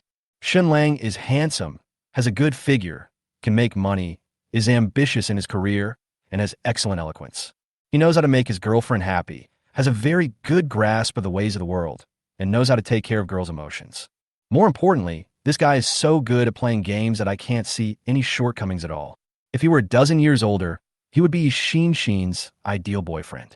Unfortunately, such a guy has already been taken down by Su Lishuan. As her best friend, Yixin can only silently bless him from behind. Just kidding. Even if Yixin had a little affection for Shen Lang, she would never do such a thing as eating grass in her own backyard. Okay, Xiao said the campus network has been repaired. Yixin smiled bitterly. I won't be your light bulb anymore. I'll go back first. You're not going shopping with us? Su Lishuan asked in surprise. Tisk, are you really not afraid that I will kidnap your boyfriend? Yixin asked back, not knowing whether to laugh or cry. Give. Su Lishuan held Shen Lang's arm and pushed him in front of Yixin. Good girlfriend for life. What's mine is yours. Su Lishuan noticed that her best friend was not in a very good mood and wanted to use this opportunity to ease her mood. Okay, you're old enough now. You should know better. Yixin rolled her eyes at the two of them in frustration and then earnestly instructed, Shen Lang, be good to my Lu Xian, otherwise I will not forgive you. Make sure to complete the mission. Shen Lang responded in a resounding voice. Stupid. Yixin smiled and said, okay, that's it. Let's go back to the dormitory. You guys can go have some fun. I've already told you to stop showing off your love for your boyfriend. Looking at Yixin's familiar and lonely back, Shen Lang said lightly, your best friend is single and can't stand seeing our actions. Well, it's not like there aren't boys chasing after her in school. Su Lishuan muttered gloomily. She doesn't want to date. What can I do? Except for her, all the girls in our dormitory are single now. Is the quality of Zhuhai University's freshmen this year so poor? Shen Lang asked in surprise. Are there not one or two that you can show off? What are you talking about? Xin doesn't think appearance is particularly important. Su Lishuan patted Shen Lang in annoyance and said, she doesn't like the boys in our school. She thinks they are too childish and boring. Then what kind of guy does she like? If I meet a suitable one, I will help her find one. After all, she's your best friend. Shen Lang suggested. It's impossible that when you take her out to play in the future, she will have to watch us show off our love alone. That would be so pitiful. Chapter 149. She has a very bad relationship with her father. Okay, I'll tell you what kind of boy Xin likes. Su Lishuan held Shen Lang's arm and walked in the crowded night market street. After thinking it over, Su Lishuan decided to tell her boyfriend Yixin's secret and gave him serious instructions. But you can't tell anyone else, and you can't tell Xin that I told you.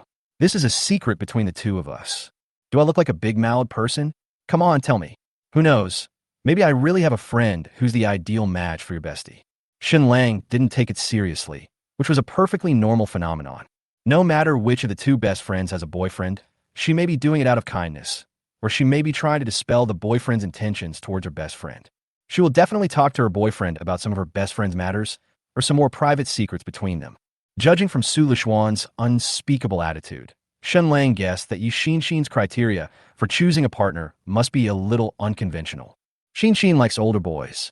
Su Lishuan muttered softly and looked around vigilantly, afraid that someone would notice what she said. What's so strange about that? Shen Lang looked at Su Lishuan in confusion. It's normal for girls to like boys older than themselves, isn't it? Many of us boys also like girls older than ourselves. In today's materialistic society, young people are under increasing pressure, and the stress in daily life is becoming more and more onerous. In this impetuous and oppressive environment, most young people, both men and women, would prefer to find someone of the opposite sex who is older and more mature than themselves. This is also the main reason why Shen Lang had a lot of good feelings towards this divorced housewife with children when he first met the landlord's wife. Older partners are really good at taking care of their partners, both mentally and physically. Since ancient times, Lolita likes uncles and boys like mature women. This is the best proof. She doesn't like boys older than herself. She likes older men. Su Lishuan corrected him seriously in a low voice. And he's a man who is a dozen or 20 years older than me. Is that so? Shen Lang couldn't help but take a breath. This standard for choosing a spouse really surprised Shen Lang. But based on his experience over the past 6 months, Shen Lang felt that this didn't seem to be a big problem. Uncles do have many advantages over young people. For example, a mature and stable personality, rich life experience, or economic conditions. These are young boys who are still wet behind the ears and cannot hope for anything. Her family situation shouldn't be that good, or her parents' relationship shouldn't be that good? Shen Lang asked tentatively. Yeah, she has a bad relationship with her dad, Su Lishuan said indignantly. When I first met Shen, I often saw her father scolding her mother when I went to her house, and sometimes he even beat her. Shen Lang asked in surprise. Why don't you divorce this kind of man and keep him for the new year? That's what I asked too. Shen often advises her mother to divorce that scumbag man as soon as possible. Su Lishuan complained depressedly, but my aunt just doesn't want to, and says that it's all for Shen's good. If we get divorced, Shen will be without a father, and it will be so embarrassing if the news gets out. Shen Lang couldn't complain, so he pouted and asked, why didn't you call the police if that man committed domestic violence? It's useless to report it. They haven't divorced. The police can only arrest him and put him in jail for a few days. After he came out, he beat Auntie even harder. Su Lishuan explained anxiously. The police couldn't stand it several times and advised Auntie to divorce that man as soon as possible. But Auntie refused a divorce, and I don't know why. So that's how it is. Shen Lang whispered thoughtfully. He finally understood why Shen liked older men. It had a lot to do with her family background. Due to Li Liuxi's miserable childhood, she has never been loved by her parents since she was a child, which has shaped her current character of being extremely lacking in love. Judging from Shen's dress and appearance, her family conditions should not be bad, so she did not develop the inferiority complex and people-pleasing personality like Li Liuxi. The reason why she likes an uncle who is a generation older than her is simply because he has a bad relationship with her father. Simply put, girls like Shen lack fatherly love. Subconsciously, she hoped to find a man who was much older than herself to make up for the lack of fatherly love. Then I really don't have any suitable boys to introduce to him. Shen Lang shrugged helplessly. My dad has a good temper, but I can't possibly separate my parents to help her. My mom will split me in half. Bah, you have no shame. Su Lishuan twisted Shen Lang's arm unhappily, then sighed helplessly. So, things like marriage really need to be handled with great caution. Isn't it said on the internet that marriage is the grave of love? If you accidentally marry the wrong person, you will regret it for the rest of your life. Well, Shen, agree with your point of view very much. Shen Lang was overjoyed and agreed with absolute certainty. There are too many things that restrict us after marriage. As long as two people love each other, it doesn't matter whether they get married or not. That's not necessarily true. Not all love is so sad. Su Lishuan raised his little face and corrected. As long as two people like each other, all conditions are met, and both parents support it. Under such happy conditions, marriage is also the sublimation of love. I think. What Shenju? Su Lishuan pouted her lips, with a hint of arrogance and questioning in her clear eyes. Don't you think so? Yeah, you're right. Shen Lang said romantically. If you meet the right person and both parties are willing, getting married is still a beautiful thing. After Shen Lang finished speaking, he subconsciously hugged Su Lishuan's slender waist and did not dare to continue to smear him. He was worried that he, a smart female elf, might actually notice something. Su Lishuan, then hummed in satisfaction, with a sweet smile on his face. Obviously, neither party talked about their future marriage at all, but they tacitly had a fight over this topic for several rounds. Sulishwan felt that she and Shen Lang had met each other's parents, and their parents were very satisfied with each other. Especially Su Jindong, who has been complaining these days. Why don't you bring Xiao Shun over to play recently? Therefore, Sulishwan often had sweet fantasies that after marrying Shen Lang, the two families would live in harmony in the same city. If we go out together as a group during holidays, those days will definitely be very happy. However, Sulishwan has his own little willfulness. Shen Lang did not propose to her, nor did he give her a romantic wedding. He just expressed his love perfunctorily. Then Sulishwan would definitely not be so relaxed as to entrust the rest of his life to Shen Lang, even though she liked Shen Lang very much. After all, she has always been a girl who yearns for beauty and pursues romance. Chapter 150. If a boy wants to win the heart of a beautiful girl, how can he not be thick-skinned? After walking around the entire night market street, it was already past 8 o'clock in the evening. Shen Lang was carrying the bags that Sulishwan had bought, while Sulishwan was holding a fluffy marshmallow in his hand. She followed her boyfriend happily and excitedly, holding up a marshmallow and feeding it to Shen Lang with a smile from time to time. The two of them returned to the internet cafe's underground parking lot, one after the other. Day after day, you just treat me like a laborer. Shen Lang was packing the things Sulishwan bought in the trunk and making a half-serious complaint. Shopping with girls is really a pain.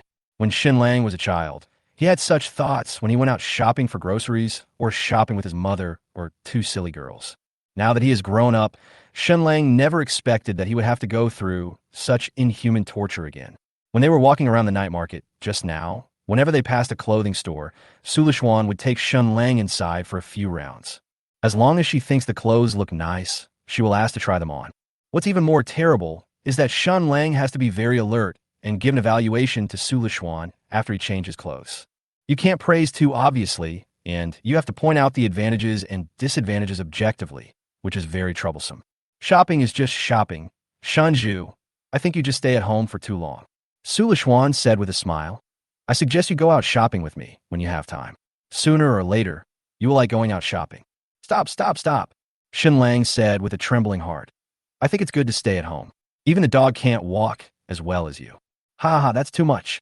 Sulishwan covered his mouth and chuckled. How can it be so exaggerated? After packing Sulishwan's spoils, the two of them got into the spacious BMW M8. Chinju, you change cars too frequently. Sulishwan fastened his seatbelt and looked at the luxurious interior of the BMW M8 with curiosity and amazement.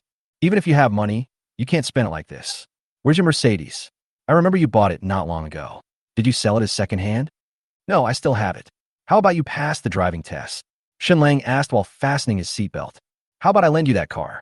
It will be convenient for you to go back to your parents' place. When I'm not free, you can also drive your best friend and roommate out to play. Hey, forget it. I failed the first subject 4 times. Sulishwan stuck out her pink tongue playfully. The driving school instructor said that I have a natural talent, so I don't bother to take the test anymore. Then you'd better not buy a car. Shen Lang sincerely suggested. If there's a driving school that dares to issue you a driver's license, you must drive on the road as if it were your own living room. What are you talking about? I just didn't take the test seriously. You are discriminating against us female drivers. Sulishwan snorted indignantly, then spoke longingly. I don't plan to take the test anyway, so having you here will be enough. You will be my exclusive driver from now on. Shen Lang nodded repeatedly in tolerance. Okay, who told me, otaku, to find a girlfriend who is just a live-action girlfriend? Okay, it's getting late. When the car drove out of the underground parking lot and waited for the first traffic light, Shen Lang asked suddenly, should I drive you back to school, or take you back to your parents' place? Sulishwan was sipping marshmallow happily and taking cute selfies with his mobile phone. It was shocking to hear this outrageous request coming from Shen Lang's mouth. Sulishwan suddenly raised his head and looked at Shen Lang, who was driving in disbelief. Even though they hadn't seen each other for a long time, he still hinted to Shen Lang that he could drink something cold. He actually wants to send himself back to school? When did this guy become so harmless? When Sulishwan was about to hint at something, she suddenly noticed the half-smile on Shen Lang's face. It was obvious that this guy was trying to tease himself again. Sulishwan crossed her arms, frowned, and turned her head away proudly, with her ponytail swinging. Humph! Then drive me back to school. He, I won't. Shen Lang stretched his neck with a playful grin and took a bite of the fluffy marshmallow in Su Lixuan's hand. Shut up, stinky pig. Su Lixuan watched in horror as Shen Lang bit off his marshmallow, tore it all off, and put it into his mouth to chew. Yeah, it's pretty sweet. Shen Lang gave his comment in a mean manner. Su Lixuan wanted to twist Shen Lang, but considering that he was driving, he could only say angrily, Shen Zhu, you have to compensate me 10 skewers next time. Sure. Shen Lang agreed proudly, then turned on the car navigation and looked for a nearby hotel. Ding! We have navigated you to Jinhua International Hotel. The journey is 13 kilometers and takes about 10 minutes. AMAP will continue to navigate you. When Su Lixuan heard the word hotel from the navigation system, his heart started beating fast. Although the two had already had an in-depth discussion, the young Su Lixuan still felt inexplicably embarrassed. The delicate and charming face turned visibly red. At this moment, Shen Lang quietly put his hand under Su Lixuan's pleated skirt and gently groped her white and smooth thighs. Su Lixuan's whole body trembled visibly, and he slapped Shen Lang's naughty hand away with a red face and a beating heart. No, don't move. Drive your car properly. Ahem. Well, have you been paying attention to the news about that celebrity cheating recently? I remember you were quite concerned about him. Su Lixuan was not a casual girl, so it was normal for her to feel repulsed by such ambiguous behavior. But Shen Lang was very experienced. While talking about some irrelevant topics, he continued to shamelessly put his hand on Su Lixuan's thigh. In a word, if a girl likes you, just keep pestering her and seduce her. If a boy wants to win the heart of a beautiful girl, how can he not be thick-skinned? As long as the girl has no resistance to you and has a good impression of you, no matter how thick-skinned a boy is, he will be able to get some benefits. What's more, Shen Lang and Su Lixuan have played cards together before. As long as this kind of intimate gesture is not too excessive, Su Lixuan will not have much reaction. The reason she refused was simply because she was shy.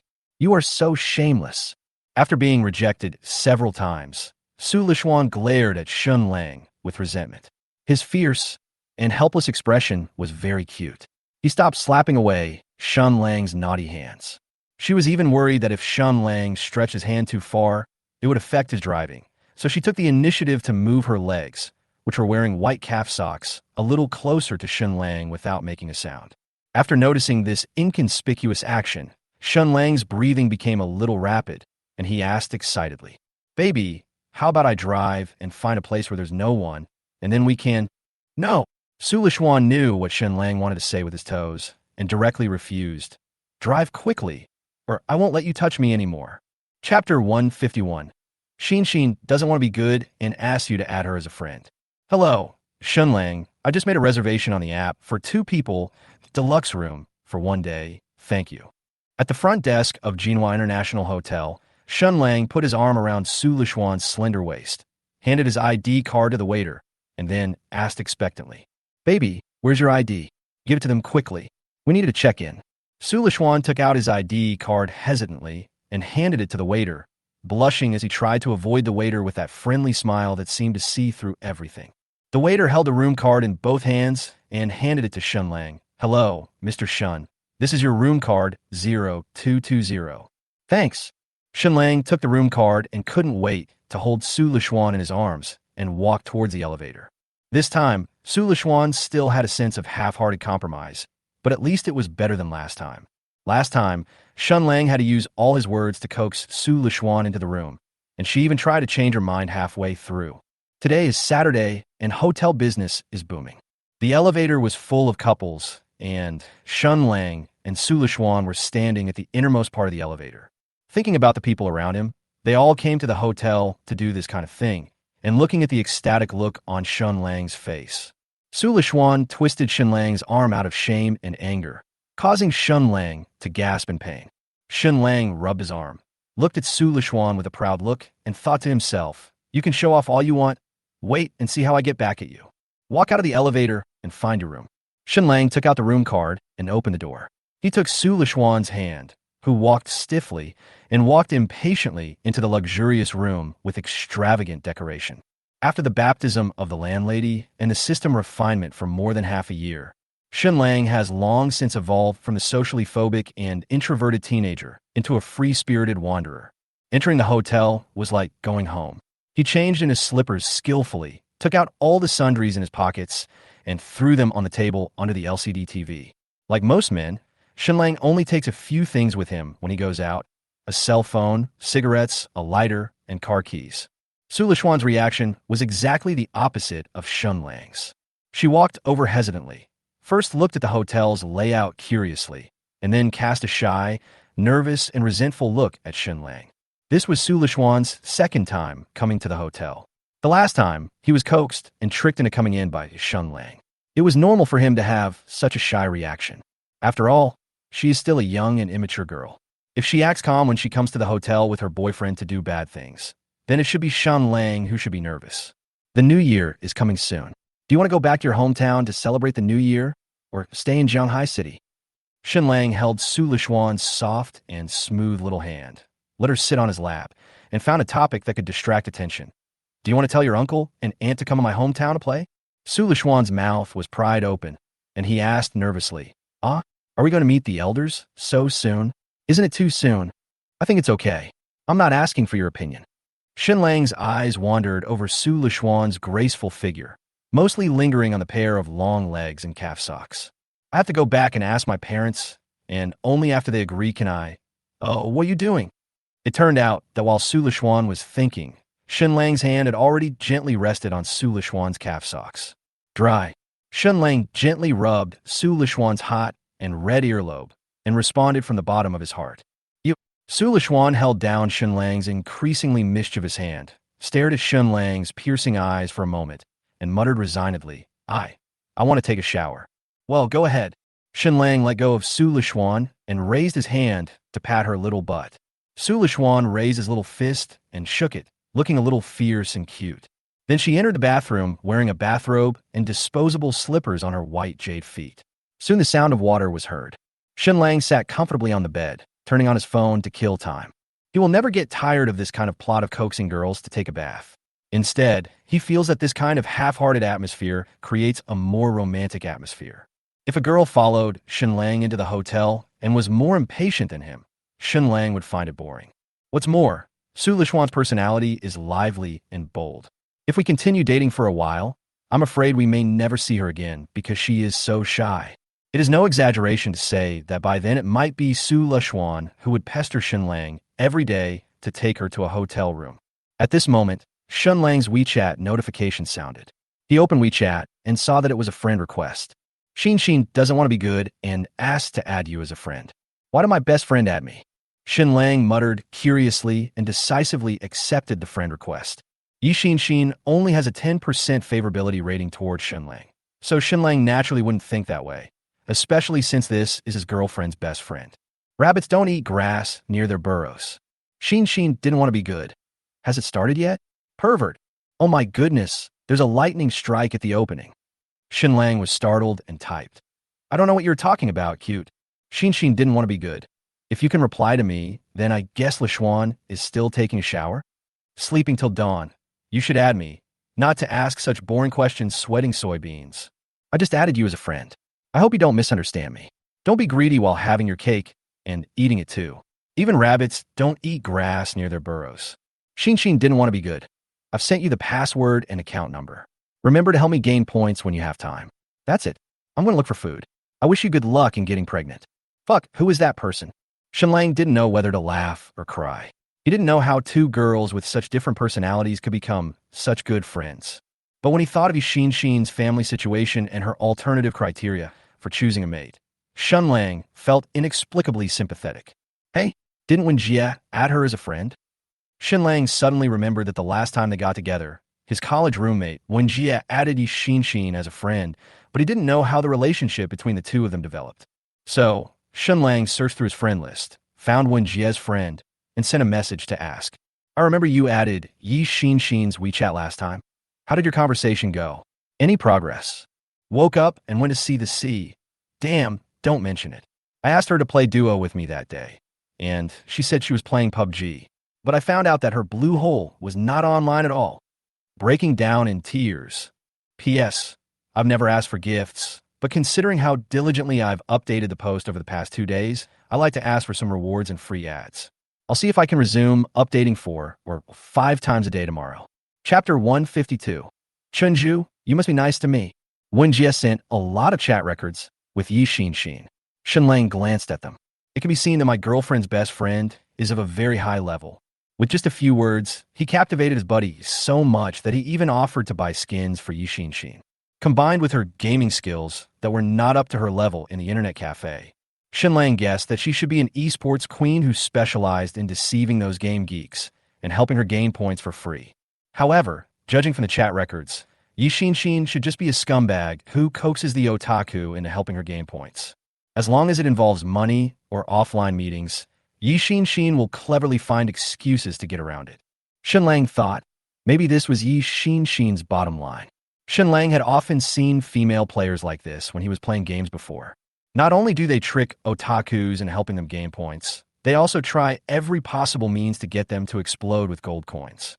They even try to scam people by using Matewan's discount coupons, and they use every possible means. This is the first time Shen Lang has seen a scumbag girl like Yi Xin who only asks for help to get points.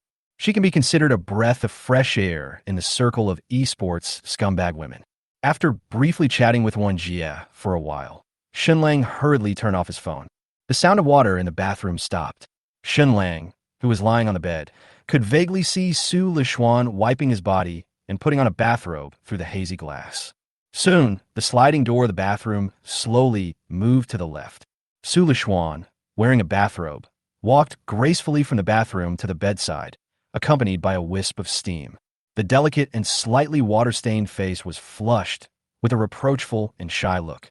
He stared at Shen Lang lying on the bed, pretending to be fierce to hide his panic and nervousness. I'm going to take a shower. Shen Lang got out of bed in his slippers in a hurry. When he passed by Su Lishuan, he couldn't help but take a bite of a red face. This made Su Lishuan punch him repeatedly. Then she rushed into the bathroom and washed herself roughly. Taking a shower and blow-drying his hair took no more than 10 minutes in total, and Shen Lang walked out of the bathroom in a hurry. A night of spring is worth 1,000 gold. At this critical juncture, Shen Lang doesn't want to waste any extra time. When he came back to the bed, Su Lishuan was pinching the front edge of the quilt, revealing a pair of shy and clear eyes. He looked at Shen Lang shyly and nervously, and then quickly shrank into the warm quilt. Shen Lang's heart moved, and he raised his hand to turn off all the lights, leaving only the dim and ambiguous small light at the head of the bed. The originally bright and spacious hotel room suddenly became ambiguous and quiet.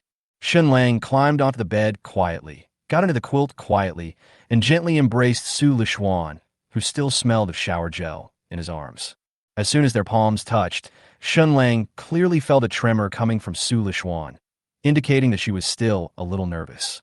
Baby, do you have any plans after graduation? Shen Lang is very experienced. In this situation, he must first stabilize the woman's mentality. Chatting is undoubtedly the most appropriate way. The uneasiness in Su Lishuan's eyes was obviously reduced a little. I haven't decided yet. I thought about becoming a fashion designer before, but I felt that it was a bit out of my major. Su Lishuan studied economics, which is very different from art design. Nowadays, there are many college students who are not interested in the subject.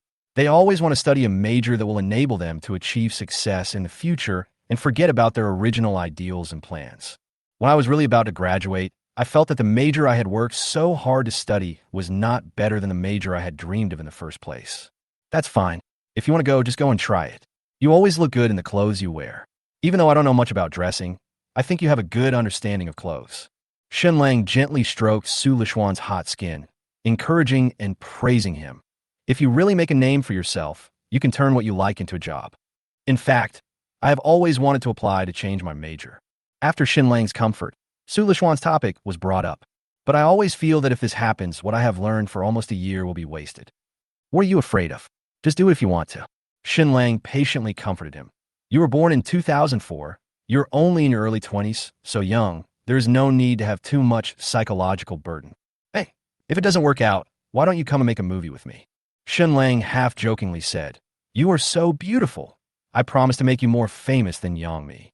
I don't believe it. Shen Lang's rare praise made Su Lishuan happy. She took the initiative to rub against Shen Lang's arms and said, Demi Mi is so popular, and she has such a great figure. Damn, my girlfriend's figure isn't bad either. Shen Lang said this in a decisive tone, while making his movements and taking advantage of her in a vivid manner. Look at this waist. Look at these legs. Which one is not better than Yangmi? Hee hee. But she has a good figure. Your girlfriend doesn't have such a good figure. Su Lishuan was smiling happily, and he obviously didn't feel nervous anymore. Under the ambiguous light, in her boyfriend's strong arms, Su Lishuan blinked her bright eyes. Curious and expectant, I asked the question that concerned me the most. Shunju, do you like big or small? 1. Small, preferably one that can fit in one hand. That's perfect. 2. A big one, preferably one that can suffocate people to death. I like it the most. 3. I like people like you the most because I can experience the process of raising them with my own hands. I like people like you the most. Shen Lang smiled in an ambiguous tone and said, because I prefer the process of raising a child with my own hands. You are so lewd. Su Lishuan's face turned red after hearing Shen Lang's answer, but she fluttered happily in Shen Lang's arms. Shen Lang's hands gradually began to play tricks. Baby, is it okay? Su Lishuan was stunned for a moment. Tears welled up in his eyes, and his tone sounded a little bit crying and begging. Shenju, you must be nice to me. I have given you everything. Such pitiful and distressed look made even the hard-hearted Shen Lang feel a pang in his heart. What a strong killing power. Well, no matter what happens, I will treat you well for the rest of my life. Shen Lang responded sincerely. This was a promise that he would not change no matter what. Shen Lang, who is usually careless, rarely makes such a serious promise. Su Lishuan was very happy, and a sweet smile as bright as the stars appeared on her delicate and pretty face. Ding!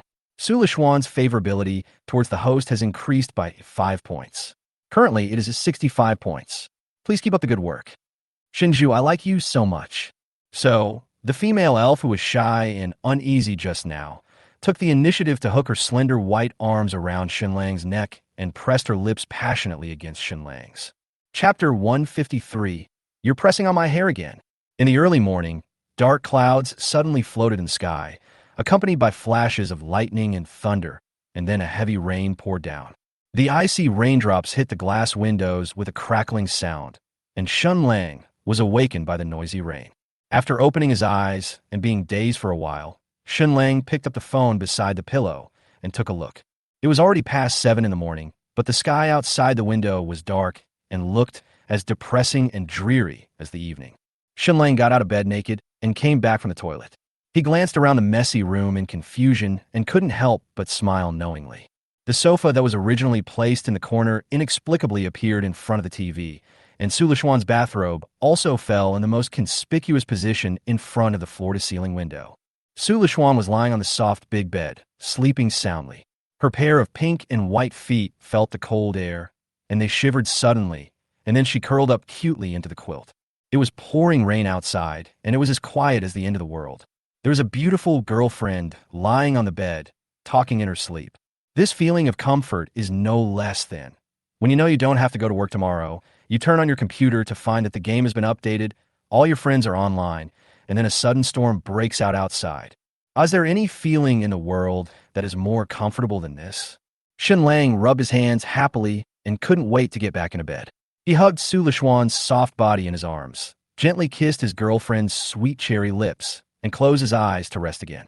Not long after, Shen Lang fell asleep to Su Lishuan's magnetic snoring. It was not until around 12 noon that Shen Lang was awakened by the ringing of his cell phone. Damn it! I was sleeping soundly. Who is so immoral? Shen Lang opened his eyes cursing, got out of bed naked, and took out his cell phone from his coat. It turned out to be a call from Dong Fei. Glancing at Su Lishuan, who was still sleeping in bed, Shen Lang lowered his voice, put away his temper, and walked to the window. Hey, Brother Dong, do you have any instructions? Brother Shen, I'm on the set now. I've signed for the filming equipment you bought. Dong Fei's enthusiastic voice was no weaker than the noisy sound of rain. The agency also told me that the actors you selected are all available, and asked when you'll come to start filming. Shen Lang glanced at the continuous heavy rain outside the window. If it doesn't rain tomorrow, come over. Thank you, Brother Dong. I'll treat you to dinner another day. It's not a bother. It's not a bother. One more friend means one more person to look after you. The two exchanged a few more pleasantries before Shen Lang hung up the phone. He leaned lazily against the head of the bed, planning his next itinerary. Who is it? Su Lishuan murmured lazily, climbed up under the thick quilt, and sat on Shen Lang's waist in a daze, lying in Shen Lang's arms like a tailless monkey. Feeling Su Lishuan's smooth skin, Shen Lang couldn't help but feel a little agitated, but he still explained, "A director friend told me that the actors already have schedules." Su Lishuan rested his fair chin on Shen Lang's chest, blinked his lazy eyes, and looked at Shen Lang reluctantly. "So, you're going to get busy?" Shen Lang stroked Su Lishuan's messy hair. "Well, it's impossible to play every day. Then you better work hard, Shanju." Su Lishuan shook his feet happily and encouraged expectantly. "I hope you can become a well-known director soon. Maybe those big stars will come to you to film." Su Lishuan didn't know Shen Lang's specific job. He only knew that he wanted to make money by making videos. But a girlfriend who truly cares about you is like this. She will not get involved in areas she does not understand or interfere in your work and influence your thinking. I will only encourage you silently behind your back like Su Lishuan. I hope so." Shen Lang smiled awkwardly. He didn't want to be a famous director known to everyone. The best he could do was to be a screenwriter who made money behind the scenes. Su Lishuan lay on Shen Lang and took a short nap. She suddenly noticed the change in Shen Lang. Then she pouted angrily and slapped Shen Lang in annoyance. "Oh, why are you always like this? You're so mean." How am I?" Shen Lang half sat on the bed proudly, holding up Su Lishuan's small buttocks and letting her sit between his legs. You don't move." Such a thrilling action made Su Lishuan blush with shame, and she kept patting Shen Lang's arm. "You are so mean." And he said you used to be honest and kind to girls. Su Lishuan pinched Shen Lang's cheek and said unhappily, "From what I can see, you must have been a reserved person before, definitely not a stay-at-home guy." Shen Lang did not hide his true feelings and rubbed Su Lishuan's tall, white nose with a proud look. "Hey, do you regret it, my female elf?" Su Lishuan didn't say anything, but just gave Shen Lang a cute eye roll, the meaning of which was self-evident. But just when Shen Lang completed the connection, Su Lishuan's cell phone rang, scaring both of them. Su Lishuan supported her aching waist and sat up straight. She reached out and picked up the phone on the bedside table. It turned out to be a call from Su Jindo. Su Lishuan leaned in Shen Lang's arms, nervously made a hushing gesture, and then answered the phone nervously. "Hello, Dad. Le Xian, where were you last night? It was raining so hard outside. When were you going to come back?" I was at Xin's house last night. I'll be back soon. Then come back early. Your uncle is coming over tonight and said he hasn't seen you for a long time." "Oh, I see. Well, Shinju, I can't go out with you today." After a brief explanation, Su Lishuan hung up the phone in a depressed mood. "I have a relative coming over tonight. I have to go back and say hello." "All right." Shen Lang sighed gloomily. For the next few days, he could only chat on the phone with Su Lishuan. "Shanju, what are you doing?" Su Lishuan grabbed Shen Lang, who was about to get up and get dressed, and reminded him, "My relatives are coming to my house tonight. It's raining so hard. Are you going to send me back now?" Shen Lang asked excitedly, "Didn't you tell your uncle that you would be going back soon? So what is this?" "Stupid. I'll talk to Xin and ask her to find an excuse to say she can't go back. Besides, it's raining so hard today." After Su Lishuan finished complaining, he raised his neck and said proudly, "You don't think too much. I just want to stay in bed for a while. It's comfortable to sleep in such heavy rain." Looking at Su Lishuan's arrogant look, Shen Lang excitedly got into the bed and hugged Su Lishuan in his arms. "Oh, please be gentle. You're pressing my hair again." Chapter 154. Liliosi. That's what I think. The next morning, the heavy rain gradually stopped, replaced by warm sunshine with a chill. The sky outside the window is cloudless, sunny, peaceful, beautiful, and full of vitality. Shen Lang got up early, brushed his teeth, and washed up. Today he had to rush to Hongdian Film and Television City to shoot a short video based on his novel. The filming equipment is all complete, the actor schedules are all arranged, and there is no heavy rain today. It's time to get serious about making more money. After you have a truly financially independent identity and status in front of your relatives and friends, only then could Shen Lang feel at ease and show off the things he received as reward from the system without any worries. After washing up, Shen Lang took his car keys and cell phone and opened the door. He happened to meet Li Liosi, who was about to go out to buy breakfast, and came back to feed Shen Lang. "Good morning." Li Liosi locked the door, turned around to look at Shen Lang, and greeted him politely and happily. "Good morning, what the hell? Are we neighbors or boyfriend and girlfriend?" "Good morning, come here." Shen Lang sneered, then casually stretched out his right hand and shook it, as if he was calling a ginger cat to come over to be favored. Liliosi understood what he meant and trotted over happily, hugging Shen Lang's arm with a smile on her face, her eyes full of Shen Lang's reflection. You don't need to bring me breakfast today. Let's go out to eat, and I'll drive you to school. Shen Lang pinched Liliosi's fleece jacket and said with satisfaction, Also, the weather has been cold recently. Remember to wear more clothes like you're doing now when you go out. Yeah, you too. Liliosi was very grateful for this insignificant care. She also subconsciously pinched the thick edge of Shen Lang's coat, and a relieved smile appeared on her face. There's a small street not far from the entrance of the community, and there are many breakfast vendors pushing tricycles who come here to do business. Shen Lang was not pretentious. He found an empty seat, parked the car, and then sat down with Liliosi. After ordering some common dishes, the two began to chat while eating. The difference in personality between Shen Lang and Liliosi is very obvious, which can be seen from their conversation. Shen Lang was talking the whole time, and Liliosi either nodded or said, concentrating on peeling a hot tea egg. If it weren't for the way she was listening to Shen Lang intently and the tea egg she handed to Shen Lang's mouth, one would have thought she was some kind of cold goddess. Not only that, the two people sitting postures are also very different. Shen Lang was sitting on a small stool in a carefree manner, while Liliosi straightened his flexible back, placed his hands obediently on his knees, and looked at Shen Lang quietly. After Shen Lang finished eating the tea egg, Liliosi would take another one and continue to peel it with great concentration. If Shen Lang saw her virtuous and gentle behavior for a long time, she would blush slightly and look away. Will you spend the new year in Jianghai City, or go back to your hometown to be with your grandma? Shen Lang took 2 sips of soy milk and asked tentatively.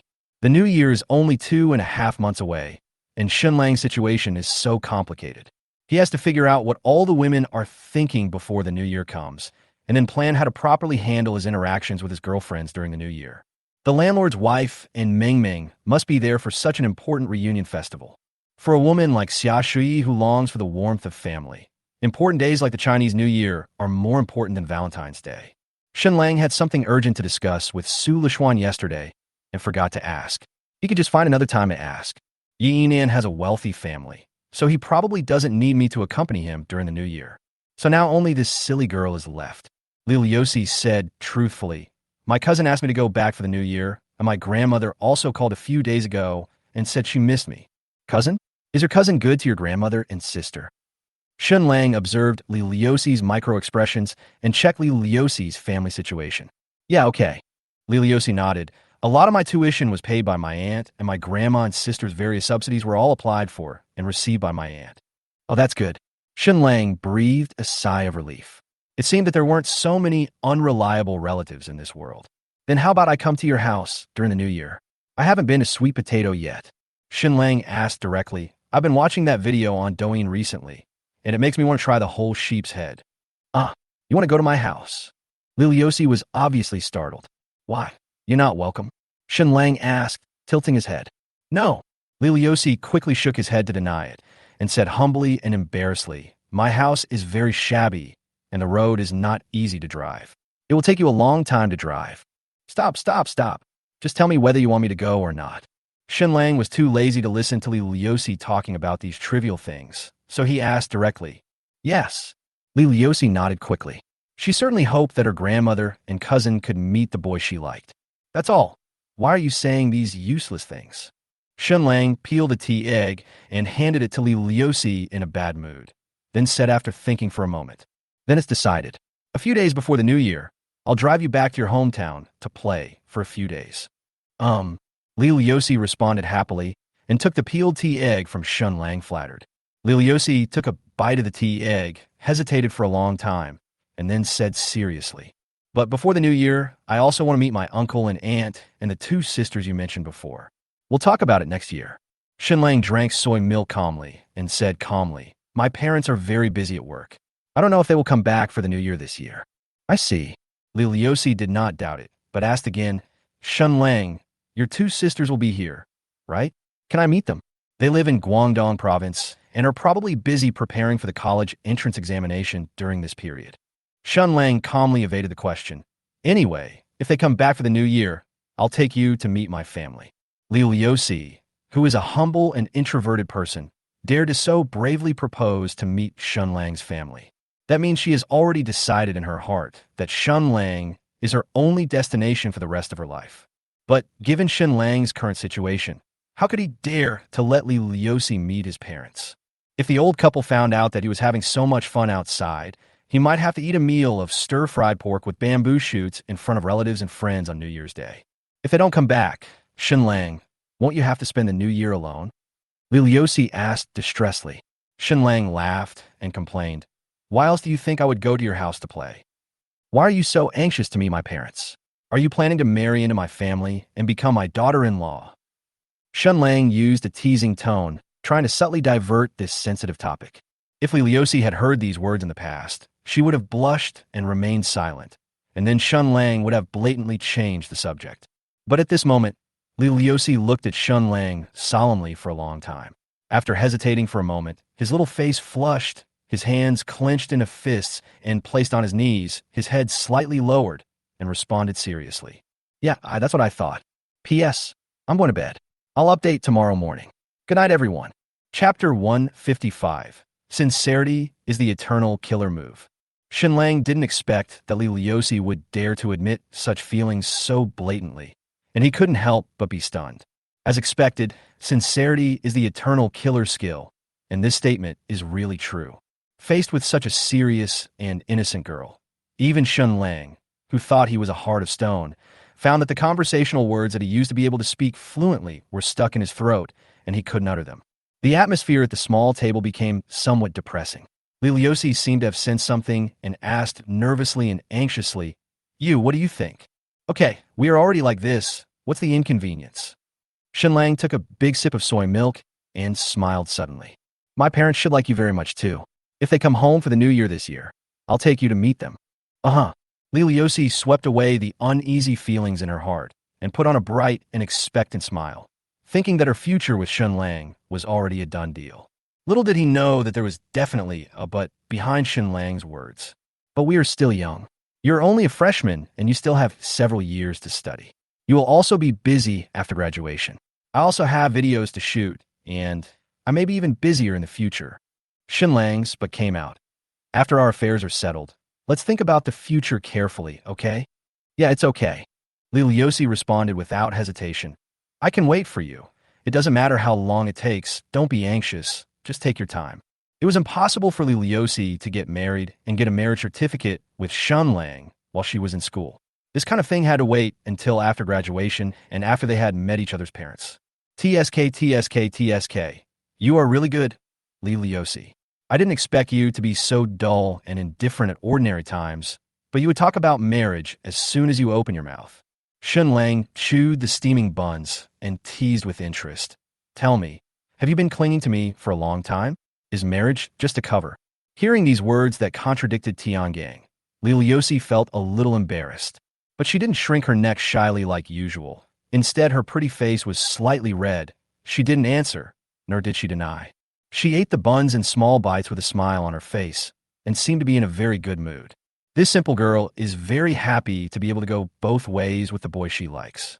Even after breakfast and getting on the bus, without any hint from Shen Lang, this usually shy and introverted girl took the initiative to move her legs closer. The meaning was self-evident. Hey, you're so mean.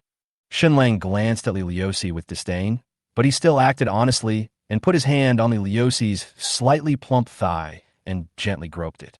Driving to a parking lot not far from Zhuhai University, Shen Lang parked the car and said to Li Liusi, Today is Monday. There are many students, and it's not easy for me to turn around in front. You can walk over by yourself. If I get off work early in the evening, I will come back early to have dinner with you. Today is Monday, and there are a lot of students at the school gate. Su Lishuan, her best friend, and her roommates are all going to school. Even if the chance of encountering it is low, Shen Lang will never gamble his life and property on it. If he only wanted to take advantage of them, without confirming that they were in a boyfriend-girlfriend relationship, Shen Lang would dare to take the risk. In this way, even if he was caught on the spot, Shen Lang could explain without fear, She is my friend, neighbor, and if you don't believe me, I have nothing to say. Unfortunately, Shen Lang's level of being a scumbag was still not up to par. He couldn't help but confirm the relationships with both girls, which was equivalent to blocking all his retreat routes. If I dropped Li Liuxi off at the university gate, I would run into Su Lishuan. The two girls would ask at the same time, "Who is this? What is your relationship with Shen Lang? Do you know that I am Shen Lang's girlfriend? What? You are also Shen Lang's girlfriend?" Arriving at this hellish Shura field, Shen Lang couldn't explain himself even if he had 10 mouths. "Good." Li Liuxi responded considerately, unbuckled her seatbelt, put on her old shoulder bag, and then looked at Shen Lang hesitantly, as if she had something to say. Li Liuxi was not like Su Lishuan, who, after confirming her relationship with Shen Lang, dared to bravely and proactively express her love or make some ambiguous gestures towards her boyfriend like a normal girlfriend. She could only look at Shen Lang with longing. If it were a normal boy, he probably wouldn't be able to guess what Li Liuxi meant and would just respond with "What's wrong?" Shen Lang opened his arms openly and said straight to the point, "Come on, give me a kiss." Li Liuxi didn't say anything, didn't refuse, just looked at Shen Lang shyly. Li Liuxi prefers to be passive, and not answering actually means agreement. "Hey, come here." Shen Lang complained with a smile. "There is only so much space in the car, and your boyfriend is not a giraffe. How can I kiss him if you are motionless?" Li Liuxi was flattered and moved her but towards Shen Lang, waiting for Shen Lang to take the initiative with her heart beating fast. Like a fool, Shen Lang cursed her lovingly. Then he took Li Liuxi's pink and plump lips in his mouth bit by bit. So far, Shen Lang has kissed 4 girls. Among them, Su Lishuan had the most first love flavor. When kissing, her response was subtle but passionate, and the air was filled with a sweet scent. What the landlady says depends on her mood. Sometimes she was a little immature and needed Shen Lang to take the initiative in everything. Sometimes she was like dry wood and fire, so enthusiastic that Shen Lang sometimes worried whether he could handle it. As for Yi Nan, it was purely like being bitten by a pervert. He didn't feel anything, and it remained to be seen. As for the naive girl in front of him, Li Liuxi, she is shy and passive. Even though she wanted to kiss Shen Lang, she was extremely nervous when they actually did. Moreover, she was timid by nature and could only allow the boy she liked to bully her without any resistance. After a long time, Shen Lang exhaled, touched Li Liuxi's hot and beautiful face, raised his eyebrows and asked, "Are you satisfied?" Li Liuxi's eyes were blurred.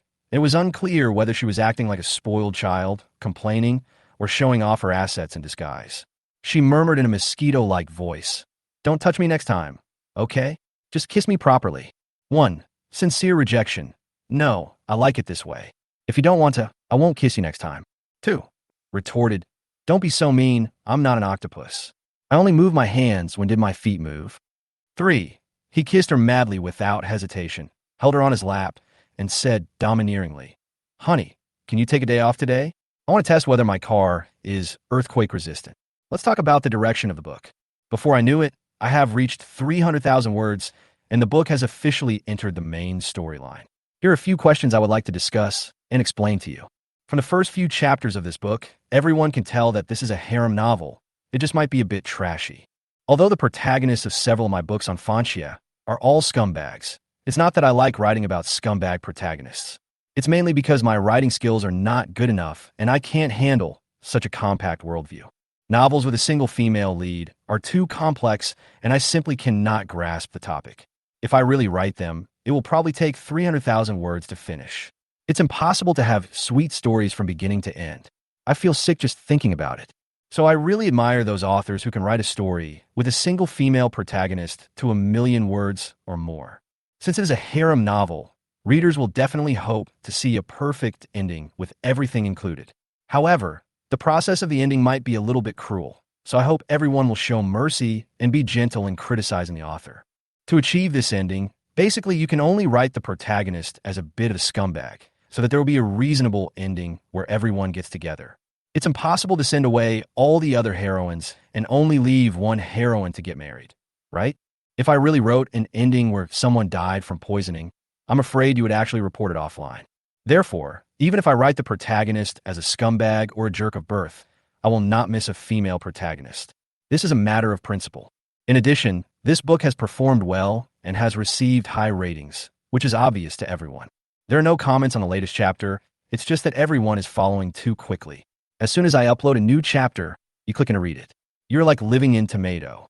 Another important point is that everyone was complaining about the ability of the previous skill point. I took a look and found that it was indeed not right, So I changed it a bit, but it will not affect new and old readers, and they don't need to go back and watch it specifically. There's also the issue of updates. The time difference has been reversed recently, and future updates will basically be stable. I work full-time, so I will see if I can post 5 chapters or more tomorrow. I hope you will support me. I see a lot of love-struck goblins and funny people in the comment section complaining about your frustrated emotional experiences. What I want to say here is be self-disciplined, go out and socialize more, and make yourself more confident. Everyone can be Shen Lang. This is what I used to be. Brothers, if you just complain and blame others without trying to make any changes, you might really become a goblin or a clown. Do you really want to spy on the happiness of the goddess and other boys in a dark corner? My suggestion is that you should exercise well and improve your language talent. Finding a girlfriend is not as sci-fi as you think. If you don't want to wait for updates, you can check out my previous book, Millions of Readers. Just click on my author profile picture to see it. I believe you will like it. This book also has many old readers from that book. Okay, I've said so much. If I continue, someone will say I'm padding my word count. I just hope that everyone will support this goblin in the future, give me a reward, give me a 5-star rating, and urge me to update. I will show my people the colorful world above. Finally, I'd like to give my brothers another picture. I hope you can cheer up. You are not ugly goblins, nor are you the clown of Gotham. Chapter 156. Yi Xin Xin. I don't have a boyfriend. How would I know? Don't talk nonsense. Your boyfriend is not an octopus. Shen Lang explained with a playful smile. I only move my hands. When did I move my feet? I'm suing you for defamation. Li Liusi pouted her lips, looked at Shen Lang resentfully, and rubbed her chest calmly, as if she had gotten used to this shameless boyfriend. Okay, let's go to school. Shen Lang raised his hand and wiped the water stains on Li Liusi's mouth. I will try to come back early in the evening, and then we can have dinner together. Li Liusi nodded with satisfaction and got off the car with her bag. When Shen Lang drove past her, Li Liusi raised her little hand and shook it, with a happy smile on her face. Driving past Zhuhai University, the school gate was crowded with students and parents' cars parked randomly. Several uniformed security guards were maintaining order. At this moment, Shen Lang suddenly noticed that on the sidewalk in front of him, 2 girls were walking side by side, talking and laughing. It was Su Lishuan and her best friend Yi Xin Xin. Fuck, is this such a coincidence? Shen Lang complained with a chill and subconsciously rolled up the car window. Unfortunately, Shen Lang's car was not equipped with a mirror film, so people outside could still see what was going on inside the car. The distance between Shen Lang's car and the 2 people was relatively close, at most 7 or 8 meters. There were quite a few cars parked randomly by parents in front of the school gate. It was difficult for Shen Lang to turn around and leave for the time being, so he just kept moving forward at a snail's pace. If Su Lishuan looked towards the road, he would definitely recognize Shen Lang's BMW M8. Given Su Lishuan's lively and enthusiastic personality, she would definitely greet Shen Lang loudly. If it were somewhere else, Shen Lang would not worry about running into Su Lishuan by chance, and would even take the initiative to drive over and have an ambiguous conversation with her. But this is the entrance to Su Lishuan's university. If Shen Lang gets off the car to chat with Su Lishuan and is seen by other students, as the boyfriend of the school belle who has never shown his face, Shen Lang is likely to be photographed by others and posted on the university's forum, so that more students of Zhuhai University will remember his appearance. Maybe other students might find out about Shen Lang's study at Zhuhai University. The most important thing is that Li Liusi doesn't have the habit of visiting university forums. If so, and Li Liusi accidentally saw the matter between Shen Lang and Su Lishuan on the forum, Shen Lang's 2-timing behavior would explode at any time. Li Liusi was probably on his way to the university gate. Even if he was not noticed by other students, his luxury car was too conspicuous. When Li Liusi sees Shen Lang's car, his attention will definitely be attracted, and the result of this development will be a dead end. Therefore, you cannot get off this train no matter what. At this moment, Su Lishuan's gaze suddenly turned over. She squinted her eyes and observed for a moment. Then an unexpectedly bright smile appeared on her face, and she raised her slender white arms and shouted loudly, "Shinju, I'm here!" Shen Lang, who was in the driver's seat, vaguely heard Su Lishuan's voice. He shuddered, and his brain raced. Glancing at the sidewalk out of the corner of his eye, he saw Su Lishuan jogging towards him, as if he was determined to chat with Shen Lang. Shen Lang quickly pretended to pick up his phone and kept honking the horn to make noise. He answered the phone with a serious attitude, as if he had something urgent to deal with. The owners of the cars parked crookedly in front were a little annoyed when they heard the shrill horn. But when they saw from the rearview mirror that it was a unique BMW car, they subconsciously made way for it. They were occupying the lane in the first place, so naturally they had no confidence to argue with the rich. Without any hesitation, Shen Lang stepped on the accelerator and passed Su Lishuan on the sidewalk at lightning speed. "Didn't you hear me calling you?" Su Lishuan was disheveled in the wind for a moment. Then he took out his cell phone and typed out a question angrily. "Female elf? I just passed by the university gate. Didn't you hear me calling you?" "He's obviously in a hurry. You can't tell." Yixin smiled and teased. "Besides, you tortured him all day yesterday, and he's at work today, so you're not going to let him go?" "No, I'll let you talk nonsense." Su Lishuan's face turned red, and she pulled her best friend's cheek in embarrassment and anger, and chased her all the way to the school gate. The two of them came to the school gate playfully, and Yixin's eyes suddenly lit up, and she hurriedly pulled her best friend Su Lishuan's arm. "Lixian, look at that girl. She has a great figure." "Yeah, it's really good." Su Lishuan swallowed his saliva as if facing a formidable enemy. "This is too exaggerated. It's already D, right?" Liliosi heard the conversation between the two.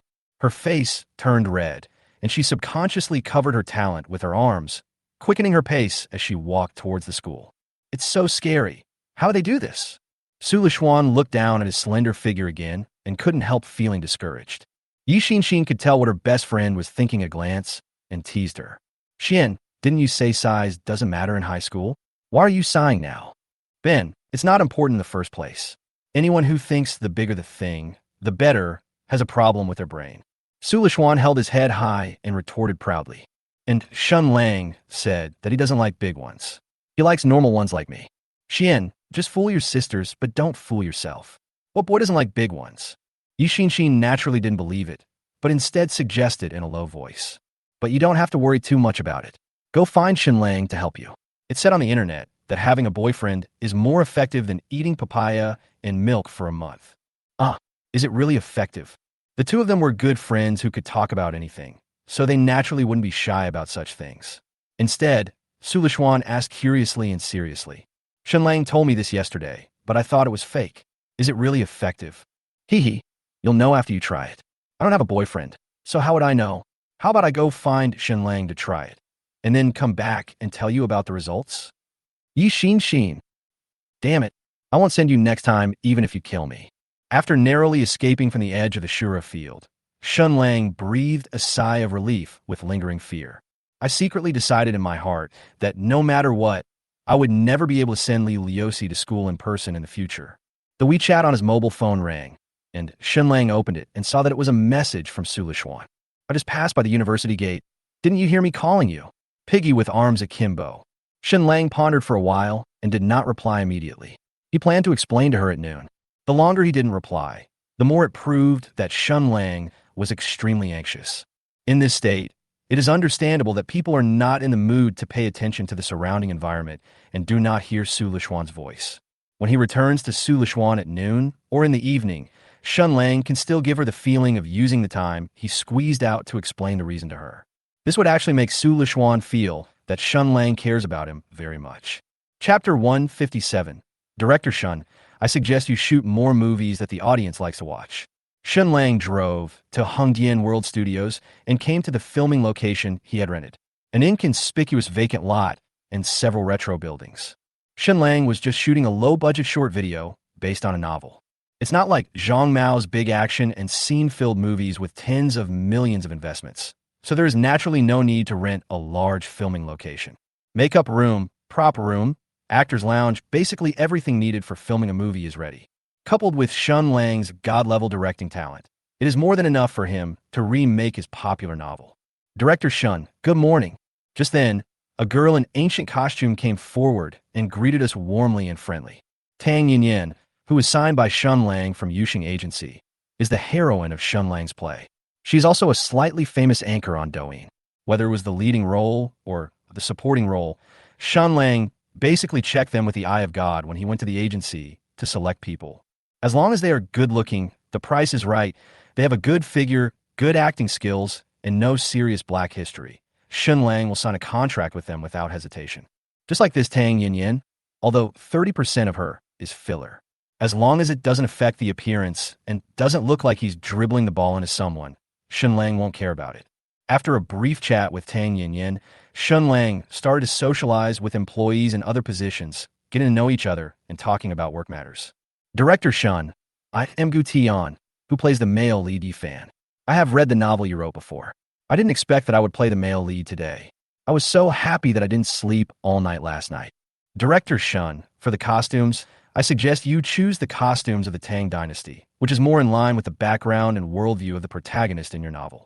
Director Shen, I'm a special effects artist. We met a few days ago. Director, I am a photographer. I found that the actresses of the female lead and other female supporting roles have good figures. I suggest you shoot more of what the audience likes to watch. Anyway, the review of short videos is not as strict as that of movies. I do this when reshooting short videos for other directors. Shen Lang, well, you have some insights. Please edit out the key points tonight and let me review them first. Before Shen Lang came, this group of people had privately inquired about the author and director who was going to remake the novel. I heard from Dong Fei, who made a lot of money next door, that this young director seemed to have a close relationship with director Zhang Mao. Naturally, they would not and dared not put on airs in front of this fledgling young director. In addition, Shen Lang had already mastered the art of chatting, and within an hour, there were nearly 20 staff members at the filming location, and everyone was polite to the young director, with enthusiasm mixed with respect. At around 9 o'clock in the morning, employees in various positions were already in place, and all the actors arrived at the shooting location on time. Shen Lang gathered everyone together, held a brief meeting, and put forward his own demands. After discussing for a while, Shen Lang decisively mobilized everyone to start filming the first episode. Come on, actors, get ready. Shen Lang held the script and sat in front of the computer where the cameraman shot the first-person video. He gave the order: first episode, first shot, first time, action. As the photos were taken, Shen Lang's expression gradually became serious. The poor acting skills of these actors did not bring out even half of what Shen Lang saw from the eye of God. The reason is very simple. It is a low-budget short video, and Shen Lang is an unknown director. Naturally, these actors didn't take it too seriously and didn't have the nervousness and seriousness of filming a proper movie at all. How could Shen Lang be willing to let these guys spend his money and mess things up? So, Shen Lang took the walkie-talkie and started to give instructions, and his tone became more and more aggressive, with frequent swear words, scolding the group of actors until their faces turned red. Female number 2, can you be more serious? You were knocked to the ground by the villain's sword, not because of anemia. Hey, you're just an extra. How can you make mistakes twice in one line? Can't you even memorize it? Yifan, what's wrong with you? You're holding the sky-breaking divine sword from the secret realm, not the branch that cuts the rapeseed flowers. Can you be more passionate? Tang Yin, where are your breasts? We're the breasts that the audience wants to see. I asked you to lie on your side, but you were lying on the ground hiding yourself. Who are you trying to show them to? Fuck it. You really have to let me scold you, right? Reshoot this scene. All the actors present, including employees in other positions, were stunned by Shen Lang's violent temper. They didn't expect that the director, who was chatting and laughing with everyone just now and was enthusiastic and sunny, would now scold people so cruelly and without any mercy. Therefore, the actors who had originally planned to do it perfunctorily began to take this low-budget short video seriously. The actors and supporting roles who were about to go on stage were nervously memorizing their lines and practicing the movements they were about to perform. He was afraid that he would not perform well and would be affected by Shen Lang's anger. There is no way. The director is the boss, so he took the money and signed the contract. If you dare to be a thorn in Shen Lang's side, you will be charged 3 times the penalty. Of course, the reason why everyone believed in Shen Lang was not because of his harsh insults, but because Shen Lang did have experience as a director and acting skills. Everyone present was in the film and television industry, and they could tell at a glance whether the director who was leading them in the filming was just a sham. Shen Lang's directing skills are very high, and everyone present can feel it. This director's level of excellence does not seem like that of a newcomer at all, but rather like that of a seasoned tyrant on the set. Under Shen Lang's encouragement and scolding, the acting skills of the actors improved visibly, and the photographer shooting techniques also improved significantly. In addition, Shen Lang would enter the filming location from time to time to teach the actors how to film and how to speak their lines with emotion. The scenes that were originally planned to be finished at 10 p.m. were all shot successfully before 8 p.m., and everyone began to pack up and close the shop with lingering fears. Some thin-skinned actors have not yet come out of Shen Lang's shadow. Their faces were wrinkled and their eyes were red, as if they were about to cry at any second. Someone next door said you were very fierce during filming, and I thought they were joking. Dong Fei, who came over to make an appearance, handed Shen Lang a cigarette and said with a sullen smile, "Look at how those girls scolded you. I just want to make a good short video." Shen Lang took the cigarette and put it between his ears. Then he clapped his hands with a smile, attracting the employees' attention. "Everyone, stop what you're doing for a moment. Today is the first day of our short video shooting. I have booked a few tables at Jumanlu to reward everyone for their hard work today." Jumanlu. Everyone looked at each other, and their expressions were obviously much happier. That was a high-end restaurant where the average consumption per person was 1,000. As soon as he finished speaking, Shen Lang shamelessly greeted and chatted with the staff with a smile. She even chatted with several male actors in a very unassuming manner, without any of the violent attitude she displayed during filming. "Good boy. First give me a punch, then give me a candy. You are quite understanding." Dong Fei nodded slightly in approval. This guy doesn't look like a new director at all. Chapter 158. You must have been Spider-Man a lot during this period, right?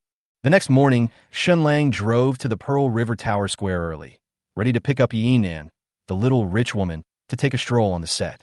At the beginning of winter, the air in Shanghai City was filled with bursts of biting cold. The sky was gloomy and very depressing, and pedestrians on the road walked with their necks hunched.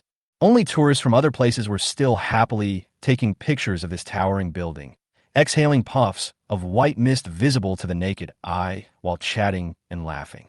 The weather forecast for Shanghai City also predicts that severe weather with heavy snow may occur in the next few days.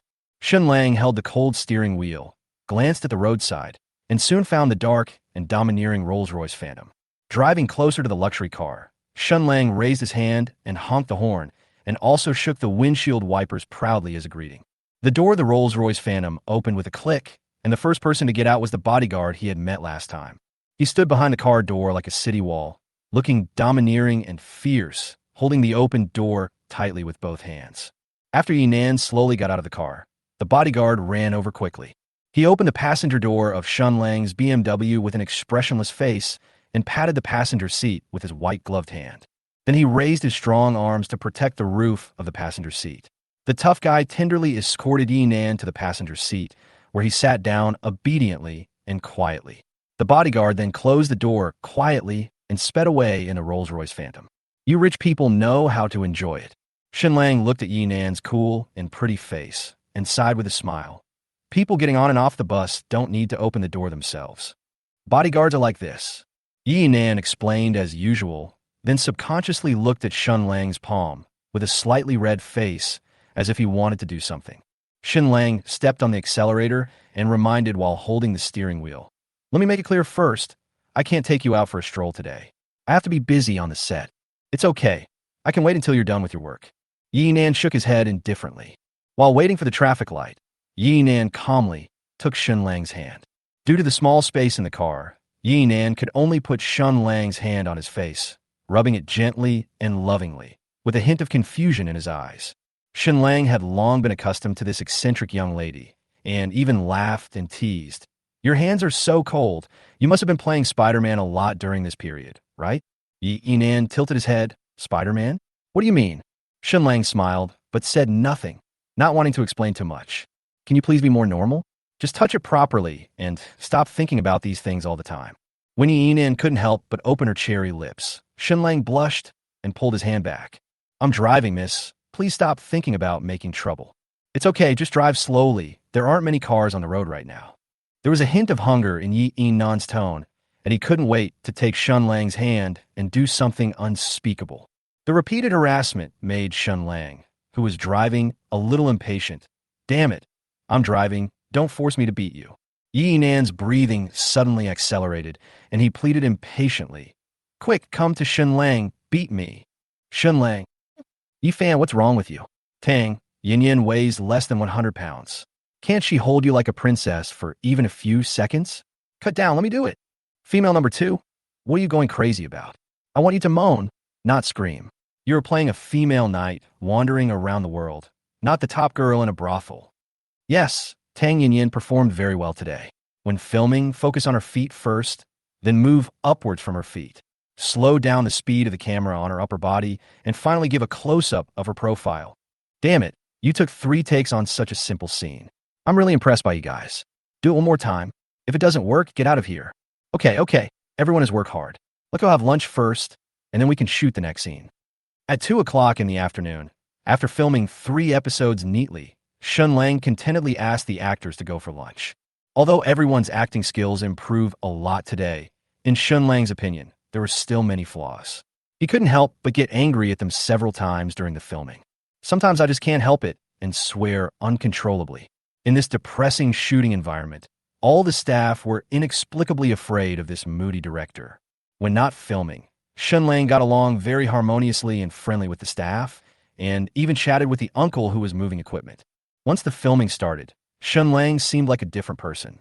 Whenever an actor's acting is exaggerated and his movements are artificial, and he fails to display his acting skills to the fullest, Shen Lang becomes extremely violent and almost starts hitting people. In fact, such moody bosses are everywhere in society. The better the company is run, the more fierce the boss's personality is, and almost all of them have a bandit-like character. The highest level of a boss is to have that powerful aura that makes him intimidating without even getting angry. This kind of boss is the most unpredictable. He may be chatting with you in a friendly manner in the last second, and you may pack up and leave in the next second. There is no other way.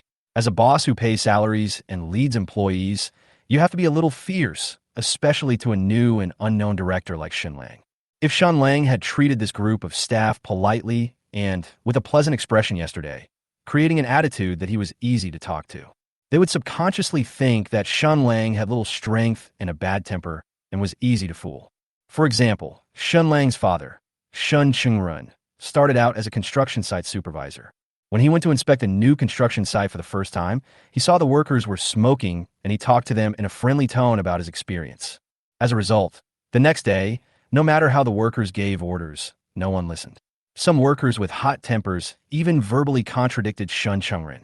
So, Shen Chungrun changed his attitude. When he went to the construction site, he would scold the workers who did not do their job well and often threaten them with fines and dismissal. This evil attitude lasted for less than a few days.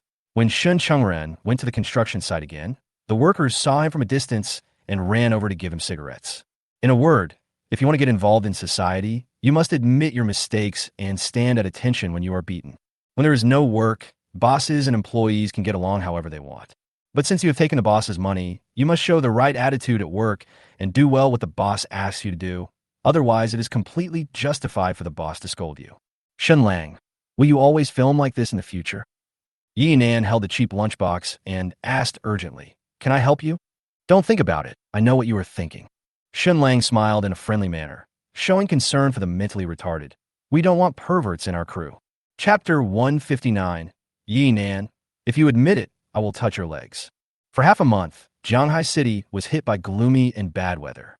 The chilly cold air mercilessly enveloped China's most prosperous city, and it was getting worse and worse, with signs of snow already coming. In sharp contrast to the bad weather is Shen Lang's shooting progress. In the past half-month, Shen Lang has shot more than 30 episodes of short videos adapting the novel, which is equivalent to the content of more than 300 chapters of the novel. Under Shen Lang's guidance, the progress of short video remakes is getting faster and faster, and the quality is getting better and better. The acting skills of all the actors have improved visibly. Pick out any episode at random, whether it is the plot or the actor's acting skills. It doesn't look like a low-budget short video at all, but rather more like a condensed and sophisticated version of an excellent martial arts movie. Now he just needs to wait for the special effects to be added in the later stage, and then invest in traffic from the Douyin platform, and Shen Lang will be able to reap the rewards of his hard work for the past half-month. Director Shen. The post-production team said that the special effects can be completed as early as tomorrow. When he was finishing work in the evening, Shen Lang's short video operations officer, Gu Linyu, came to inquire about the upcoming short video plan. "I just feel like it's a bit of a loss to release 5 episodes for free to attract traffic. It costs us more than 10,000 yuan to shoot 1 episode." Gu Linyu is 22 years old, tall, and wears a pair of black-framed glasses. She is a female college student who recently graduated, majoring in film and television multimedia technology. Shen Lang had just put out the advertisement for recruiting operations, and Gu Linyu came to apply for the job the next day. Shen Lang checked Gu Linyu's information through the eye of God. Although she had no work experience, she was professionally qualified and was rigorous and serious in her work. Shen Lang happened to be in need of such a person, so he kept her. It is difficult for college students to find jobs nowadays, so Gu Linyu cherishes this job that matches her major very much. She handled many of the tasks that Shen Lang assigned to her in an orderly manner. Shen Lang was typing on his phone. He looked up, blinked, and asked, Linyu, have you ever paid to read a novel? I'm not afraid of you making fun of me. Director Shen. I watch pirated copies online. Gu Linyu adjusted his glasses and smiled awkwardly. I will only spend money to read the rest of the story if I find a novel I really like. Shen Lang asked again. Then for the novel you paid for, should you start charging for the chapter that happens to be the one that aroused your desire to read? Yeah, that's right. The Domineering CEO book I was following a while ago was like this. The heroine's son was about to recognize his father, but the next chapter was charged. Gu Linyu nodded affirmatively. I couldn't resist and spent more than 100 yuan to subscribe to the entire book. That's right. In fact, the nature of novels and short videos is the same. The first 5 episodes of our series are just before a small climax, and the 6th episode is the important climax, which is the episode that arouses readers' strong desire to read. Shen Lang explained in a clear and logical way. Plus, a short video episode only costs a few dollars. As long as the acting and the plot are good, readers who like to read novels and watch TV dramas can watch it. Like you, they will be unable to hold back and buy the 6th, 7th, and 8th episodes until they spend money to catch up with the latest episode. So that's how it is. Then I understand, Director Shen. Gu Linyu suddenly realized and said, Then I will contact the Douyin platform tonight and release the first 5 episodes to attract some traffic first. Well, get busy. Also, don't forget to use my author account to attract traffic to your work. Shen Lang reminded him seriously. The fans on my account have all paid to read my articles. They're the real big money sponsors who are willing to spend money. Okay, I know. I'll get busy then. Gu Linyu glanced calmly at Yinan, who was sleeping soundly on the chair next to Shen Lang, and then tiptoed out of the office. After Gu Linyu left, Shen Lang turned his head to look at Yinan, who was sleeping beside him. I have to say, this guy is handsome when he doesn't speak, and even the way he sleeps gives people a pleasing feeling. The weather is quite cold today, so Yinan is wearing a black fleece coat, a white shirt underneath, and blue jeans. The sleeping head was hidden in the coat. Shen Lang gently pulled open the coat, revealing a delicate and beautiful face. Shen Lang raised his hand and slapped Yinan, who was sleeping soundly, to wake her up. He showed no mercy and said, Wake up, Mississippi. I should take you home.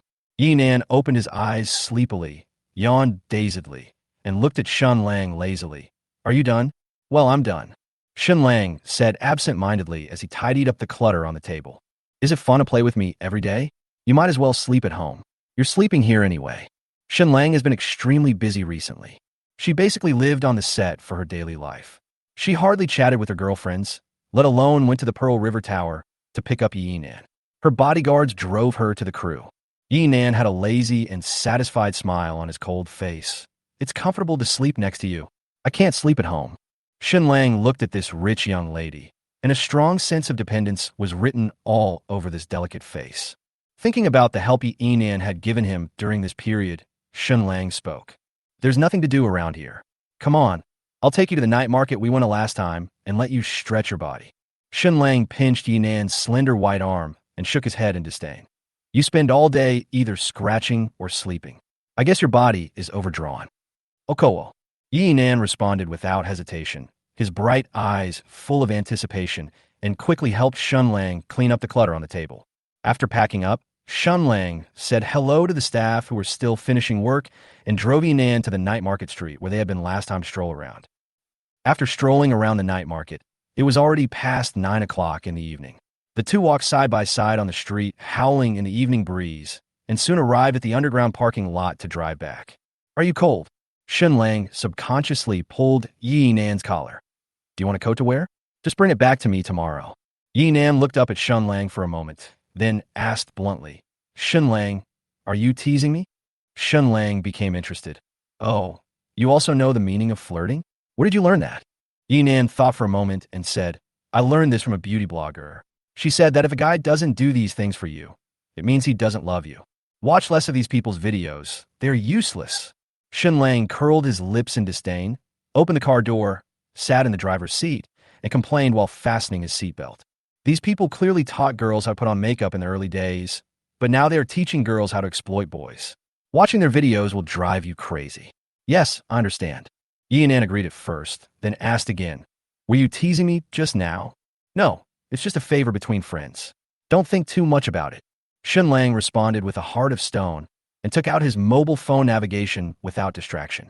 Seeing Shen Lang's absent-minded look, Yi and Ann stared at him for a moment and suddenly said seriously, "If you admit it, I will touch your legs for you."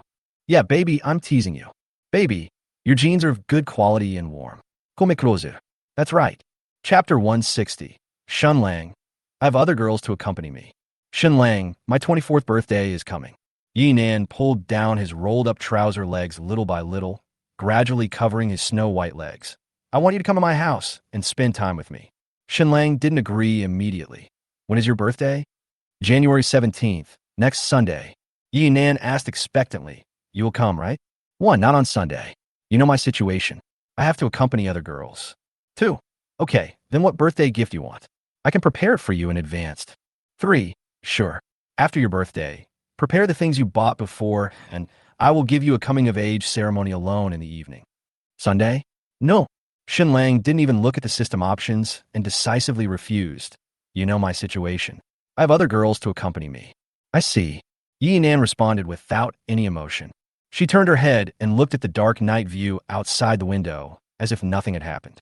The expression on her delicate profile was extremely cold, just like the day Shen Lang first met her. "Well, I'll try my best." Shen Lang finally softened his heart, reached out and patted Yi Nan on the shoulder, and gave an answer that was beneficial to both the advance and retreat. "If I'm free that day, I'll definitely take time out to accompany you, okay?" Yi Nan turned around and looked at Shen Lang with a sharp gaze. Then he held Shen Lang's hand and pressed it on himself without warning. "This is a reward for you." "Thank you, boss." Feeling the softness on his palm, Shen Lang blushed and coughed twice with his heart beating fast. He withdrew his right hand reluctantly and touched his knee subconsciously. "By the way, what do you want for your birthday?" "I want. Let me make it clear first. I'm not for sale." "Then I don't know."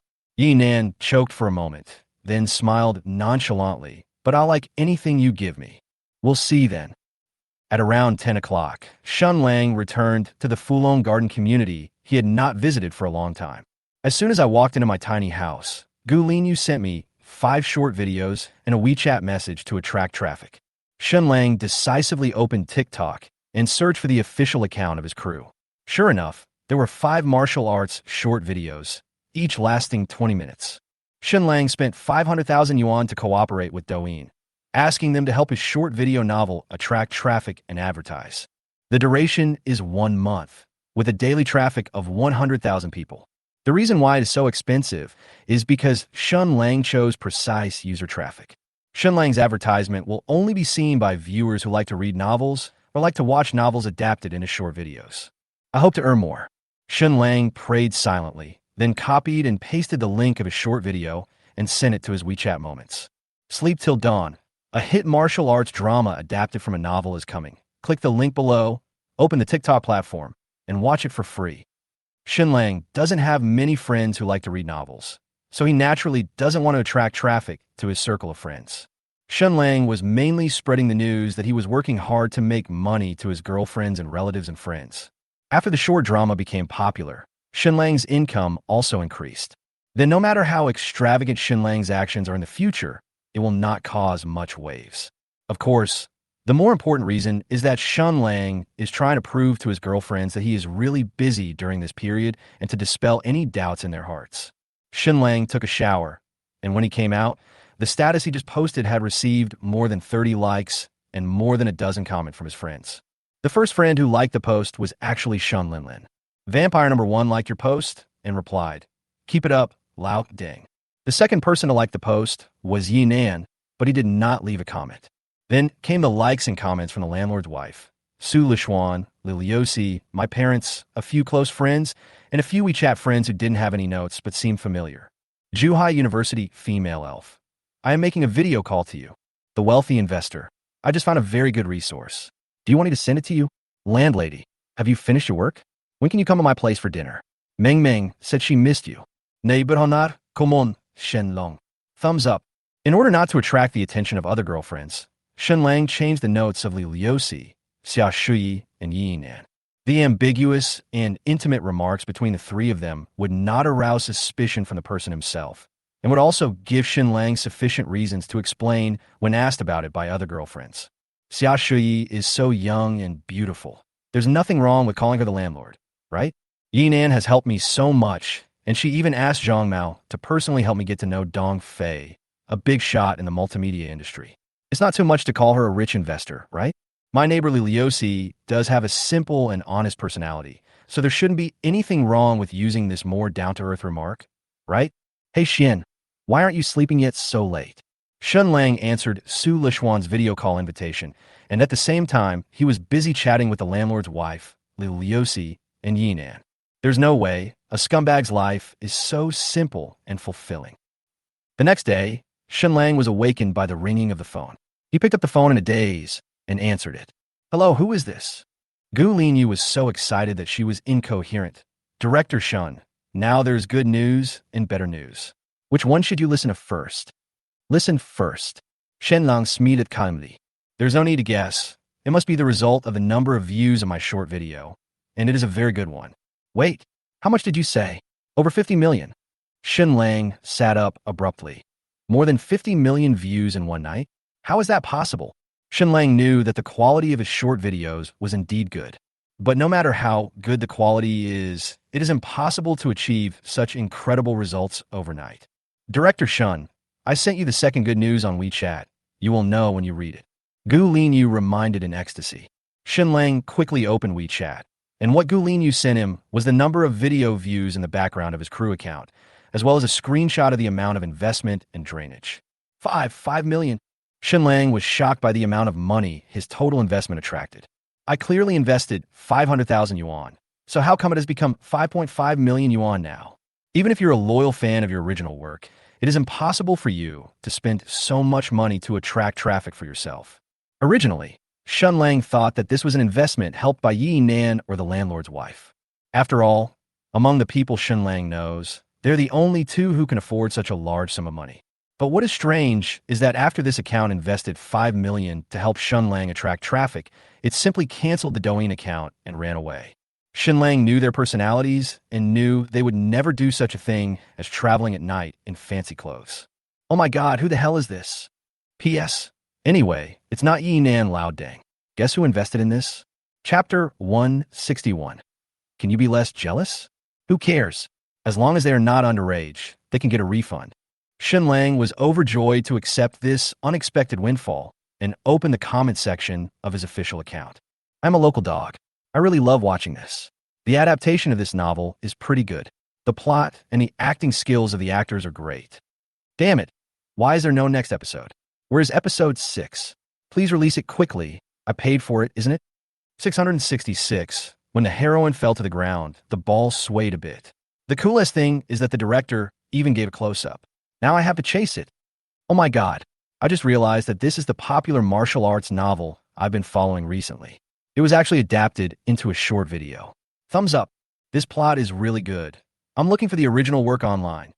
This heroine is Tang Yinyan, right? I am her loyal fan, begging for the 6th episode. The 5 videos in the official account only received tens of thousands of likes, but there were tens of thousands of comments. This is an advertising video. It is normal that viewers do not like it, as they basically watch the video for its content. One only needs to look at the terrifying 50 million views to know how exaggerated the performance of these 5 videos is. More importantly, the completion rate of these 5 videos reached an astonishing 90%. This appalling result is extremely terrifying on a fast-paced short video platform. Almost all the viewers who were cast watched the 20-minute episode from beginning to end. Just then, Gu Linyu sent a WeChat message. Gu Linyu, Director Shen, my suggestion is that while the traffic is high now, we should quickly release the 6th episode to retain this group of viewers. Sleep till dawn. No, send out all the episodes. Don't leave any episodes behind. Gu Linyu, why? If we send them all out, wouldn't that mean we've used up all the freshness? We still have a lot of scenes to shoot. Linyu, you don't understand. Even though the quality of these episodes is very high, the audience is very happy watching them. But you don't have any follow-up plots. You release an episode every few days to deliberately keep them on the edge of their seats. They will definitely not buy it. I guess once the novelty wears off, if the audience still can't find the follow-up, they will probably have forgotten the existence of our drama. Sleeping till dawn. The short play market is like a brothel full of prostitutes. The audience is like the prostitutes, and we're like the girls who have just arrived at the brothel. Even if we are beautiful, there is no shortage of other girls in the brothel. If we always seduce the customers with handkerchiefs and don't show them the real stuff, the customers will turn around and look for other girls and won't keep thinking about us. Gu Linyu, director Shen, your metaphor is really down to earth. Sweating soybeans. After a good sleep, he said, "Okay, get busy. Remember to ask your operations team to improve the recharge channels and show me the profits tonight." Proud. Gu Linyu. Okay. Today's plot is more transitional. So Shen Lang didn't plan to go to the crew and just asked the assistant director to help control the set. After hanging up the phone, Shen Lang fell on the bed, intending to take a nap again. Shen Lang has been a little overworked these days, and he has to chat with his girlfriends every night, which is too much for him. Although his strengthened body had no reaction, Shen Lang didn't even feel a trace of tiredness. But the subconscious mind told Shen Lang that he still needed to rest. After falling asleep, Shen Lang actually slept until around 6 in the afternoon. Shen Lang got up energetically, brushed his teeth, and washed up. He took his cell phone and car keys and planned to go to the old couple's place to get a meal and let them drive his Mercedes-Benz. Shen Lang drove the Mercedes back to his parents' neighborhood. There was no old Volkswagen parked in his own parking space, so he parked the Mercedes there. I took out the key and opened the door, and Shen Linlin had already returned. The girl was lying comfortably on the sofa, scrolling through TikTok lazily, with her pair of white feet dangling on the edge of the sofa. Elder brother. Shen Linlin thought that it was her parents who came home from get off work, but she didn't expect that it was Shen Lang who opened the door. She subconsciously raised a happy smile on her face. The girl suddenly remembered that Shen Lang did not help her pretend to be her boyfriend last time. The smile was almost fleeting and immediately turned into a depressed and disgusted expression. She even changed the way she addressed him. "Old dang, are you back for free meals again?" Shen Lang was already used to Shen Linlin's attitude as a little devil. He lowered his head and changed his shoes without paying any attention. "Where's your sister?" Shen Linlin came over with a smile on her face, looking at this old man whom she hadn't seen for a long time with great joy. When these words came out, her raised little face suddenly collapsed, and she asked aggrievedly and angrily, "Lao Ding, do you only have one sister, Shen Ranran? Can you be less jealous every day?" Shen Lang sneered. When he put on his shoes and passed by Shen Linlin, he pinched her smooth face provocatively, which made the girl chase Shen Lang fiercely and punch him with her pink fists. Shen Lang walked around the house, and then, having been hungry for a day, he went to the kitchen to find food. Shen Linlin followed Shen Lang around like a follower, then leaned against the kitchen door, staring at Shen Lang rummaging through the refrigerator, with a faint smile on her lips all the time. "Why is there nothing in the refrigerator?" Shen Lang closed the refrigerator and complained. "After all, we all have respectable jobs. We shouldn't have nothing to eat at home, right? Mom asked me to go buy some food tonight, and I was just about to go out." Shen Linlin entangled her shawl hair with her fingers, leaned against the kitchen door, and said without confidence, "You drove here, so let's go together." "Let's go." Shen Lang did not refuse. It was still early, so he went outside to buy something to fill his stomach. "Then wait for me. I'll go change my clothes." Shen Linlin raised an ecstatic smile and ran back to her room. P.S. The skill points were too buggy, so they have been modified so as not to delay the reading experience for new and old readers. The protagonist currently has the following 5 abilities. Ding! Congratulations to the host for obtaining the physical strengthening liquid. After drinking it, the host's physical fitness will be greatly improved. Ding! Congratulations to the host for successfully obtaining the God-level writing talent.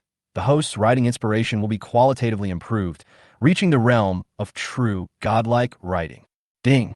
Congratulations to the host for obtaining the God-level hand speed talent. The host's hand speed has been qualitatively improved, and the flexibility of the fingers will be unmatched. Ding! Congratulations to the host for obtaining the God-level talent. The mystical art of the bedroom. This ability can only be understood, not explained. Only after practice can you experience its mystery. Ding! Congratulations to the host for obtaining the God-level directing talent. The host's directing talent will be qualitatively improved. With actors with excellent acting skills, every movie could be a great masterpiece. Chapter 162. Just like when we were kids. Let's go. Shen Lang changed her clothes and came out. She turned around in front of Shen Lang on the sofa and said, "How is it, Lao Deng? Does it look good?" Shen Lang raised his eyes and frowned. Shen Lang wore a warm gray fleece coat with a pure white shirt with a black butterfly collar. The lower body is a gray-black waisted plaid skirt, revealing a pair of snow-white and well-proportioned long legs, which even have faint signs of reflection. "What the hell are you wearing? Go change it now." Shen Lang frowned and said disdainfully, "It's so cold outside, and you go out with bare legs. It's strange if people don't call you crazy." If other girls were dressed in this sexy and cute way, Shen Lang would definitely appreciate it to his heart's content, and might even hope that they would wear less. But this is his sister who lives under the same roof, and Shen Lang definitely doesn't want her to go out wearing this outfit. "No bought legs." Shen Lang pulled the stockings on her legs, eager to prove. "This is a leg-bearing magic weapon, warm. Girls wear it this way in this season. Goddess of balls and legs, I don't care about other girls, but you are my sister, and I won't allow you to go out wearing this." Shen Lang taunted him mercilessly. "Hurry up and change into something warm, or I won't go." Snort. Shen Lang stomped her feet angrily. She returned to the bedroom reluctantly, put on a thick and long down jacket to cover her long legs that she was proud of, and walked out with a depressed look on her face. "That's more like it." Shen Lang nodded in satisfaction, then laughed and said, "What's wrong with your hair? It looks like it was chewed by a dog." Shen Lang touched her hair and found that many of her hair were fluttering. This was probably caused by the static electricity from wearing a down jacket just now. Shen Lang went back to the bedroom and took out a comb. She handed it to Shen Lang, who was sitting on the sofa angrily. "Comb it for me. It's not easy for me to do it in my down jacket. I really admire you, come on." Shen Lang sighed softly, took the cartoon comb, and put the phone aside. Shen Lang quickly brought a small stool and sat down with her back to Shen Lang, her slender and soft back straight. Shen Lang teased with a smile while combing Shen Ling's messy hair. "Shen Lang, are you ashamed? You're already so old, and you still let your brother comb your hair. If your classmates knew about this, they would laugh at you to death. I'm happy to do that. What's it to them?" Shen Lang snorted indifferently. Shen Lang couldn't see the girl's face, but from her arrogant tone, it seemed that she was in a good mood. "Well, if you were half as obedient as Chun Ran, that would be great." Shen Lang smiled bitterly and shook his head. "Don't even mention the old couple. Even I'm worried about you. How are you going to find a boyfriend in the future with your temper?" Hearing this, Shen Lang quickly sat down on the bench on the edge of the sofa between Shen Lang's legs and fell heavily into Shen Lang's arms. This sudden appearance of a petite figure made Shen Lang a little at a loss. "What are you doing? I haven't finished combing my hair yet." "Elder brother."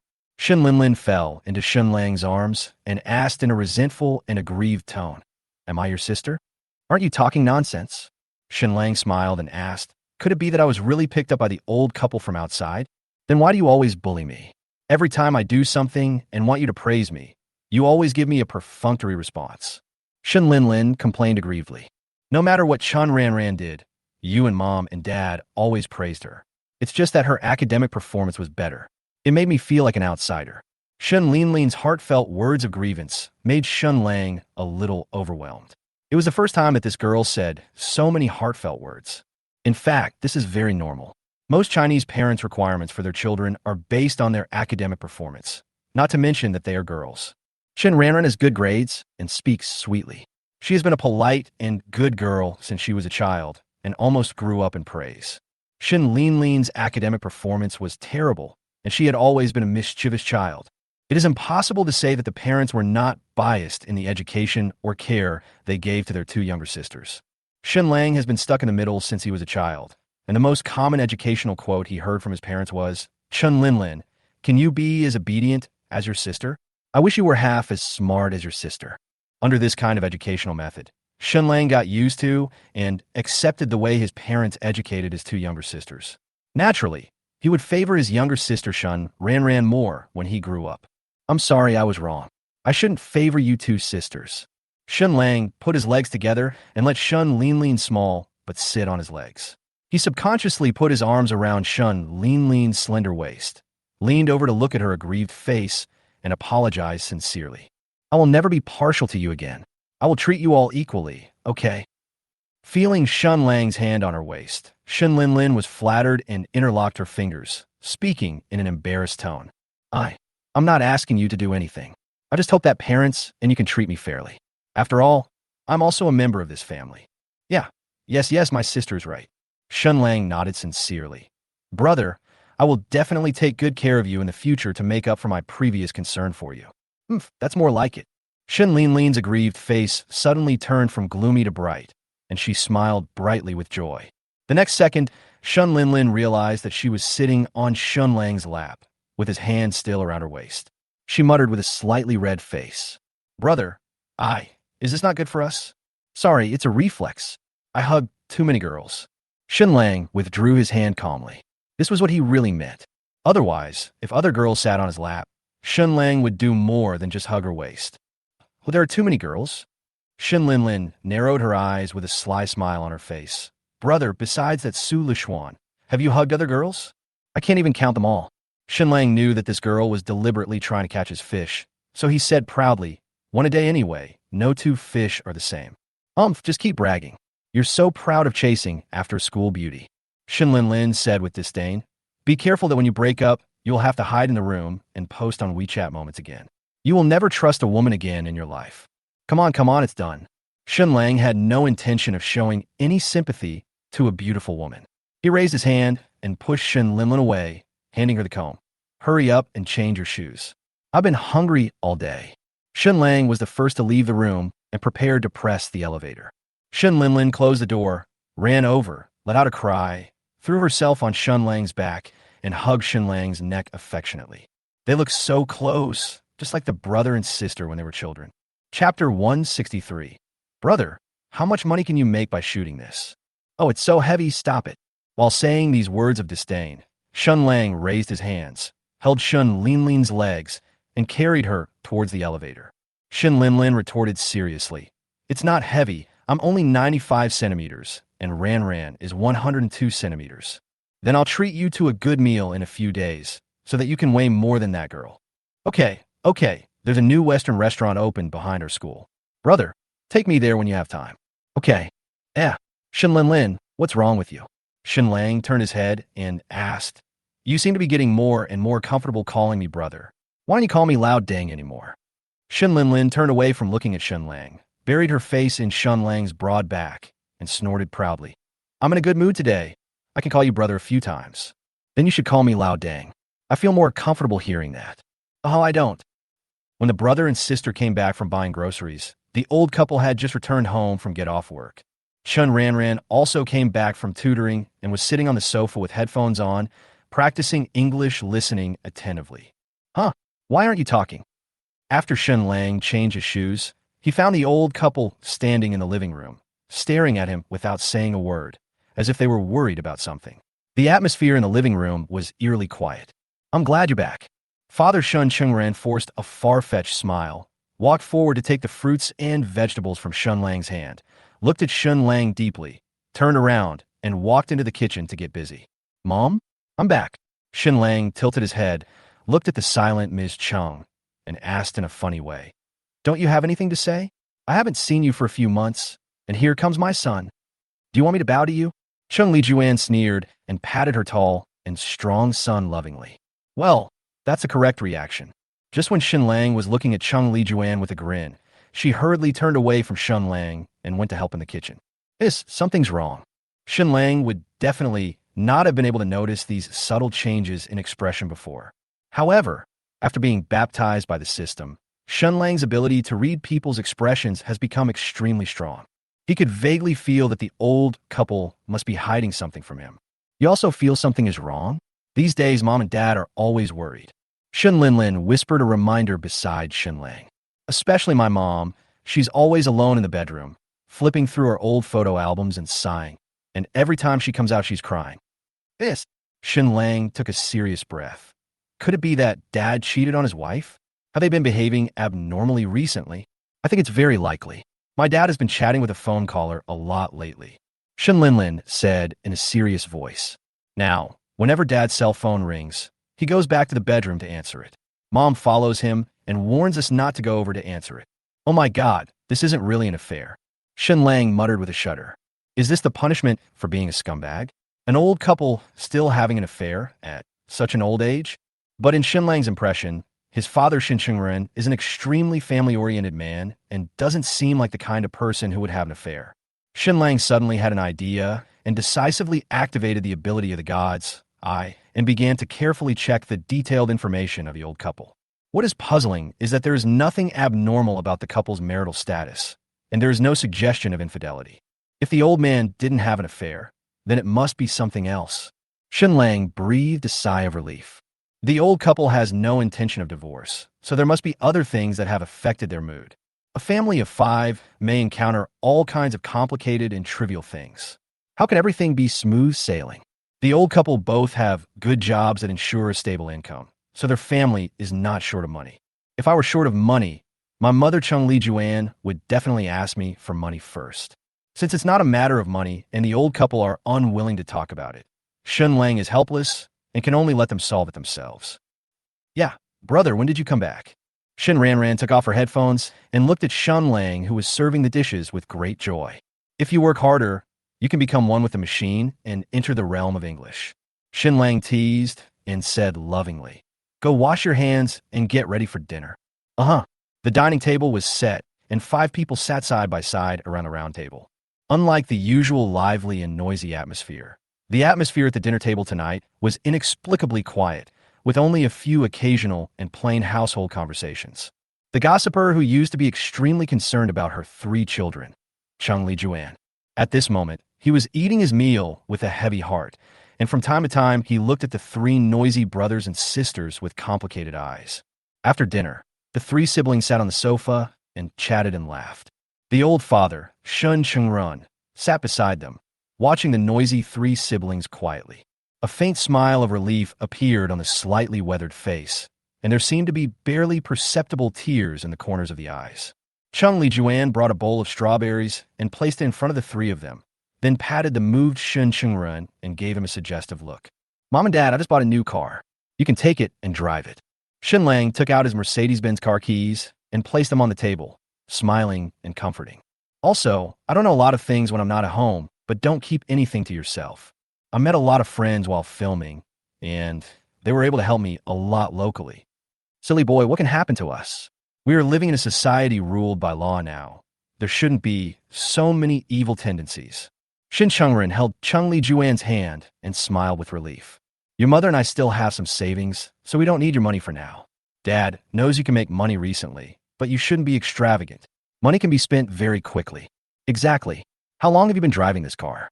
You changed cars again. Chung Li Juan forced a smile and returned to her usual chatterbox self. Don't spend money like this even if you have it.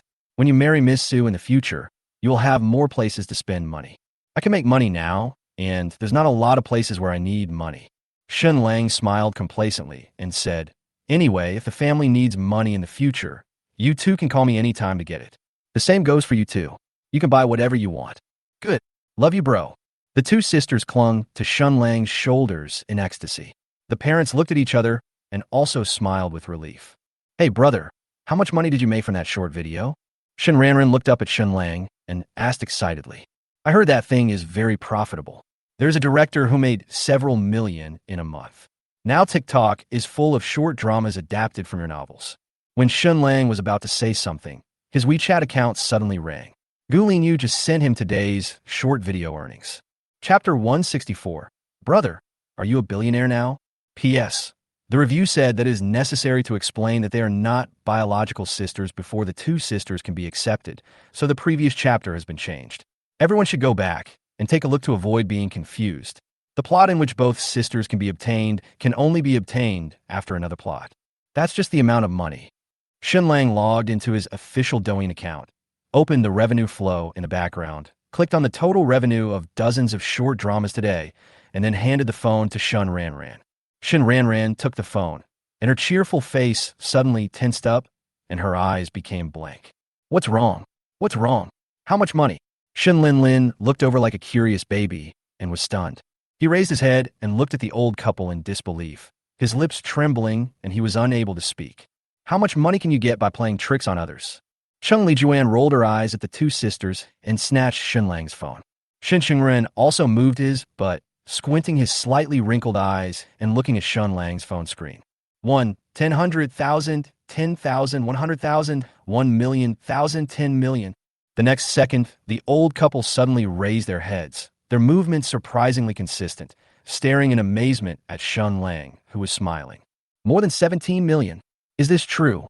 Chung Li-Juan screamed in shock, then quickly lowered her head, squinted her eyes, and counted carefully several times before she was sure that she had not counted wrong. No, this. Chung Li-Juan held the cold cell phone in her hands, looking at the series of Arabic numbers in the background, and murmured in shock. Is this so profitable to shoot? Can you make more than 17 million a month?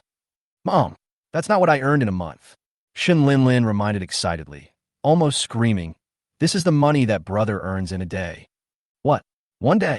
Chung Li-Juan shuddered and almost dropped her phone on the ground because of this sentence. Shen Linlin quickly stepped forward, pointed to the 4 words in the backstage, and said, Look, isn't it written here? Today's profit? Chung Li-Juan held the phone with trembling hands and patiently read all the text in the background. Ingenuity Multimedia. Product, Sichuan Continent plus 30 episodes equals 150 yuan. Number of people who have purchased, 113501. Today's product comments, 652W. Today's income, 17025150. Product reputation, 8.9 points. Chung Li-Juan was horrified by the exaggerated statistics written in black and white. Her and Shen Chengren's combined salary is only over 400,000 yuan a year. Shen Lang earned more than 17 million in one day, which was almost dozens of times more than the two of them. Wouldn't that mean you can earn more than 500 million per month? Chung Li-Juan knows that this is the internet age, and she often sees videos and articles about young people making a lot of money on the internet. But this unbelievable thing happened to her, and the money was earned by her own son. Chung Li-Juan couldn't accept it for a while. The main reason was that this astronomical sum was too hard to digest, but she would gladly accept any amount of tens or millions. No, you make so much money shooting this.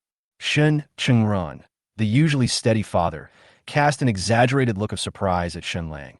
Did you shoot any prohibited content in it? If it was prohibited, the platform would have blocked me long ago. How could it possibly pass the review? Shen Lang took the phone, sent a few messages to Gu Linyu, and then he suddenly realized, oh, actually, I couldn't have made that much money originally.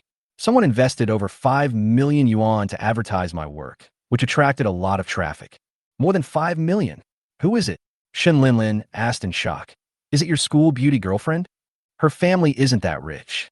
Shen Lang shook his head. I don't know either. That person is also strange. After investing 5 million in advertising fees, he directly canceled his account and ran away. I didn't even have a chance to say thank you to him. Upon hearing this, the old couple looked at each other in amazement. Is this person surnamed Chun? Shen Chengren asked tentatively, his expression becoming extremely serious. Chung Li-Juan was also looking at Shen Lang nervously. Dad, didn't I tell you that he deleted his account and ran away? How could I know his name? Besides, who would use their real name as their TikTok ID? After Shen Lang finished explaining, he felt something was wrong. No. Why would you ask this question? Dad, do you know a big boss named Chun? Is it him who invested in me? What a stupid question. Shen Chengren smiled awkwardly and changed the subject. Your book has such good results. I guess it's because of your fans who voted for it. Shen Lang nodded. Yeah, I guess so too. Brother, after this month, will you be a billionaire? Shen Ranran's breathing became rapid. She had only seen such things as getting rich overnight in news articles like an orphan found a wealthy father. When she didn't have money to buy a little skirt, Shen Ranran often complained. When will her parents be able to confront her and tell her that they are actually billionaires and these years have been just a test for her? Shen Ranran never dreamed that such a fantastic and bizarre good thing would actually happen to her, and to her brother, who loved her the most.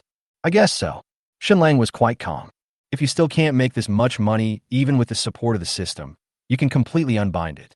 Brother, my dear brother, I know you have loved Ranran the most since she was a child. Shen Ranran hugged Shen Lang's arm and begged coquettishly. I want to buy a lot of things recently. Can you fulfill these little wishes of your sister? Brother, I want one too. Shen Lin also hugged Shen Lang's arm and begged, but she didn't say what she wanted to buy. Her intention was more to act coquettishly. Buy them all. Who told you to have such a good brother like me? Shen Lang waved his hand generously. Only for tonight. I won't admit it when I wake up tomorrow morning. The two sisters cheered, quickly took out their cell phones, and went shopping like crazy. Shen Qingrun patted Cheng Lijuan's arm, obviously wanting to talk. Let them make a fuss. Let's go wash the dishes. Cheng Lijuan got up and followed Shen Qingrun to the kitchen to wash the dishes and did not forget to remind Shen Lang. You boy, don't spoil them too much. Old Shen, what do you think? That guy must be doing this to get Shen Lang back. In the kitchen, Cheng Lijuan was washing dishes vigorously and said unwillingly, I have raised her to this age, and now you want to go back. I don't agree anyway. To invest 5 million in one go, you really have a lot of money. Cheng Lijuan couldn't help but curse. I don't know who gave him the money to start his own business, but now that he has turned over a new leaf, he has forgotten his roots. Keep your voice down. Shen Qingren glanced at the three brothers and sisters in the living room and sighed helplessly. Anyway, let's take it one step at a time. Let's find a chance to talk to Shen Lang about this and see if he's willing to stay with us or go over and start a new life. P.S. There's a couple on TikTok who earn 600 million a month.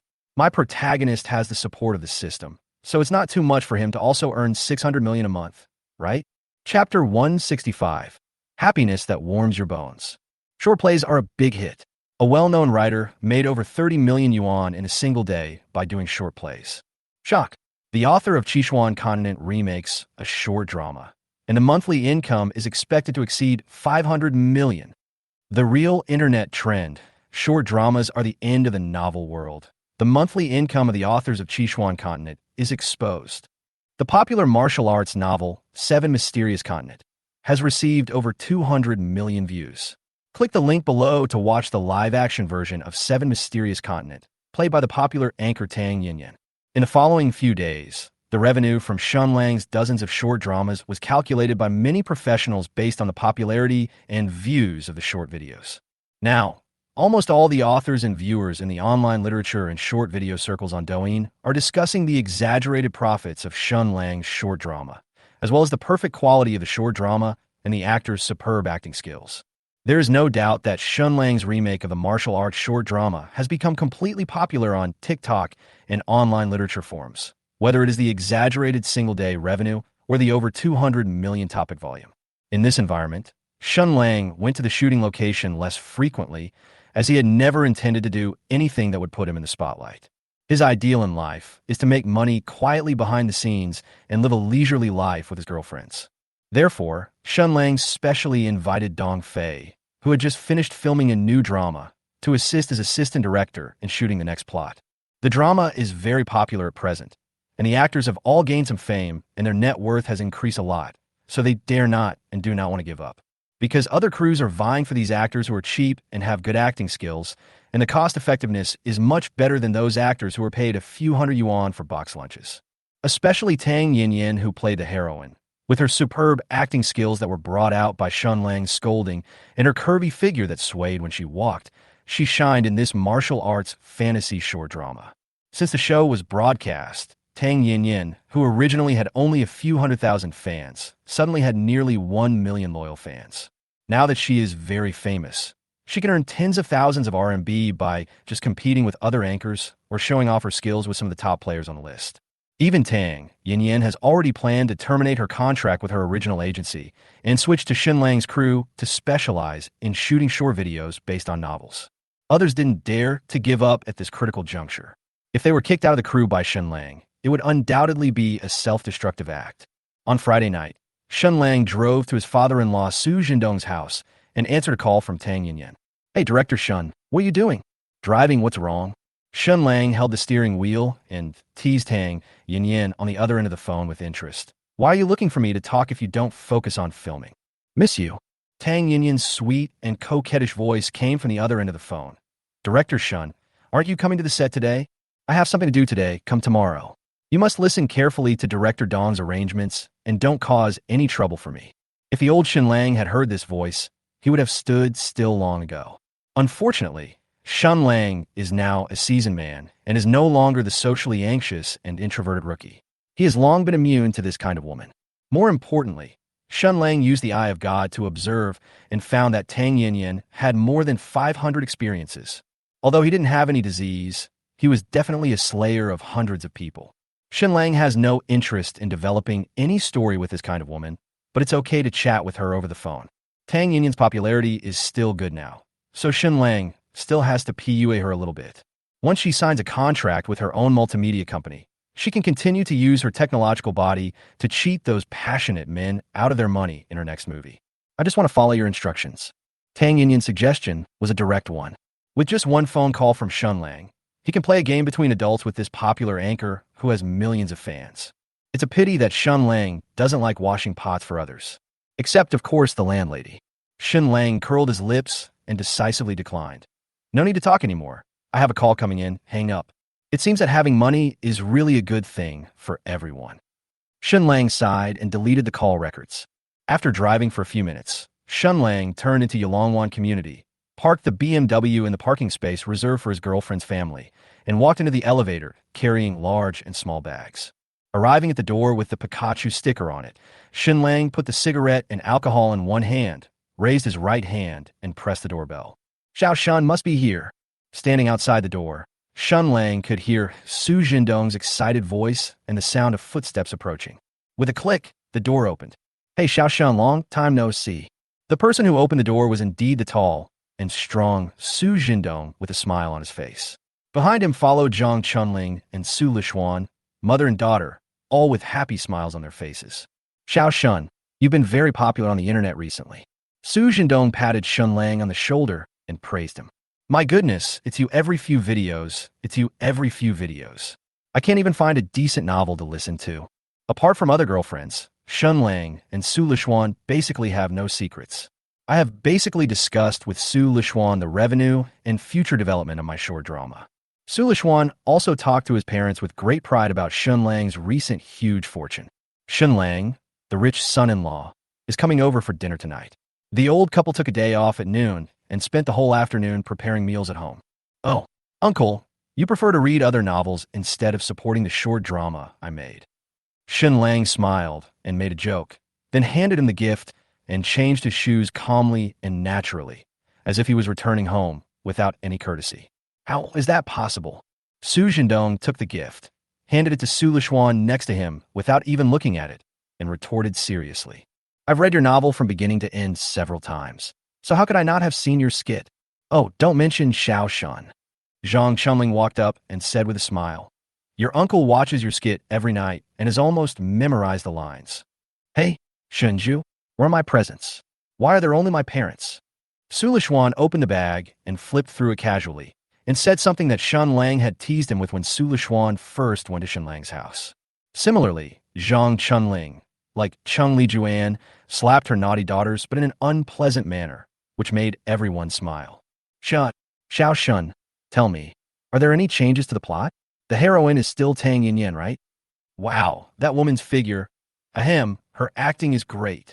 When Su Lishuan was about to go over and get close to Shen Lang, Su Jindong immediately put his arm around Shen Lang's neck. While chatting about the next plot of the novel, they walked towards the dining table in the living room. Rather than saying that the two are a son-in-law and father-in-law who have not yet married into the family, it would be better to say that they are good brothers who respect each other. Ms. Zhang Chunling, can you please keep your husband in check? Su Lishuan pouted and said proudly, you dare to blatantly snatch my man. What nonsense! Zhang Chunling sneered. Silly girl, wash your hands and eat. Su Lishuan cutely stuck out his tongue at his mother's back and looked at the two men chattering in the living room with a look of satisfaction. One is her loving father, and the other is the successful boy she likes. This situation made Su Lishuan feel a kind of happiness that warmed his bones and continued to spread in his heart. That's great. I wish it could go on like this forever. Ding. Su Lishuan's favorability towards the host has increased by 5 points. It is currently 70 points. Please keep up the good work. P.S. I was supposed to update 5 chapters today, but there was a problem with the previous chapter. I spent half a day revising the outline, and I woke up at noon to make up for it. Chapter 166, I still have a thermos cup. As night fell, Shen Lang and Su Jindong drank a lot of wine and could not drive home. Under the repeated objections of his mother-in-law Zhang Chunling, He had to stay at Su Lishuan's house again. Unlike the messy room and thin quilt last time, the room where Shen Lang slept today was obviously tidy. The quilt is a warm duck-down quilt, and the mattress is a luxurious Simmons. They are all new items that have just been unpacked and have a smooth texture to the touch. This is also normal. With such a successful and wealthy son-in-law and their daughter liking him so much, which mother-in-law or father-in-law would not treat him well? In the pitch-dark bed, the light of the mobile phone screen was reflected on Shen Lang's face as he typed away. He planned to finish writing this martial arts novel within this week, and after the short drama was completely finished, he would thoroughly plan his business route. Sinking pig. Shen Lang's door was gently pushed open, and Su Lishuan, wearing furry cartoon pajamas, tiptoed to Shen Lang's bedside like a stealthy Tyrannosaurus Rex. "Why are you here?" Shen Lang was so overjoyed that he turned off his phone. "Shoo, keep your voice down. My mother hasn't gone to bed yet." Su Lishuan stealthily closed and locked the door, then took off his furry slippers, stepped on Shen Lang's cool white jade feet, happily crawled into Shen Lang's bed, and touched Shen Lang's warm and firm abdomen and said in a sticky way, "Hee, Shenju, you are so warm, like a hot pack." Shen Lang held Su Lishuan's small buttocks and said with an expectant smile, "You can touch it down there to get warmer. I have a thermos cup." "You are so lewd." Su Lishuan laughed coquettishly, patted Shen Lang's lower abdomen in annoyance, and kept throwing herself into Shen Lang's arms and acting coquettishly. The two of them have basically done everything, and Su Lishuan no longer has the youthful and shy feeling that he had when they first met. Her boyfriend made such a dirty joke to her, and under the influence of the unique modesty of girls, she would only feel embarrassed and curious, but more of it was a blushing and heart-pounding excitement. Shen Lang urged eagerly, "Baby, try it." "No." Su Lishuan pouted and looked at Shen Lang with resentment. This little expression of disdain was so adorable. Of course, this is not really a rejection or dislike. Su Lishuan now has the same passive personality as Liliosi, or it can be said that most girls have this kind of emotion of saying one thing and doing another. When a relationship is in place and the boyfriend proposes some absurd behaviors to his girlfriend, in the case of reservedness and unique willfulness, the girlfriend will put on this rejection and embarrassed look on the surface. The main reason is that they may really not know, or they have indeed seen pigs run, but have never eaten pork and have no experience in actual chicken operations. In this case, boyfriends just need to be thick-skinned and take the initiative to guide and educate them about the unknown things. They will still be shy, half-hearted, and then become bolder with their boyfriends. Considering that the mother-in-law next door was still awake and the drunk father-in-law was snoring loudly, Shen Lang still didn't dare to act rashly in the female elf's house, so he stopped holding Su Lishuan's soft little hand and continued to explore the abyss. "Shenju, you are so bad." Su Lishuan lay on top of Shen Lang, complaining angrily, "I don't know why I fell in love with you at that time." "No way, the charm is here." Shen Lang shrugged shamelessly. "Otherwise you wouldn't have come all the way to add me on WeChat, right?" Shen Lang still remembers the shy look on Su Lishuan's face when he came back in the brilliant sunset with a box of chestnuts in his hand and asked him to add him on WeChat. Shen Lang thought, perhaps until he grew old, this unforgettable, youthful scene would always be engraved in his mind. "Don't get me wrong, I just have nothing to eat in the school cafeteria." The arrogant Su Lishuan naturally would not admit that he was the one who took the initiative to add Shen Lang on WeChat. "You told me yourself at the time that you were more familiar with the area. I just didn't want to eat cafeteria food every day. Don't forget, Shenju, you were the one who chased me. Did you forget?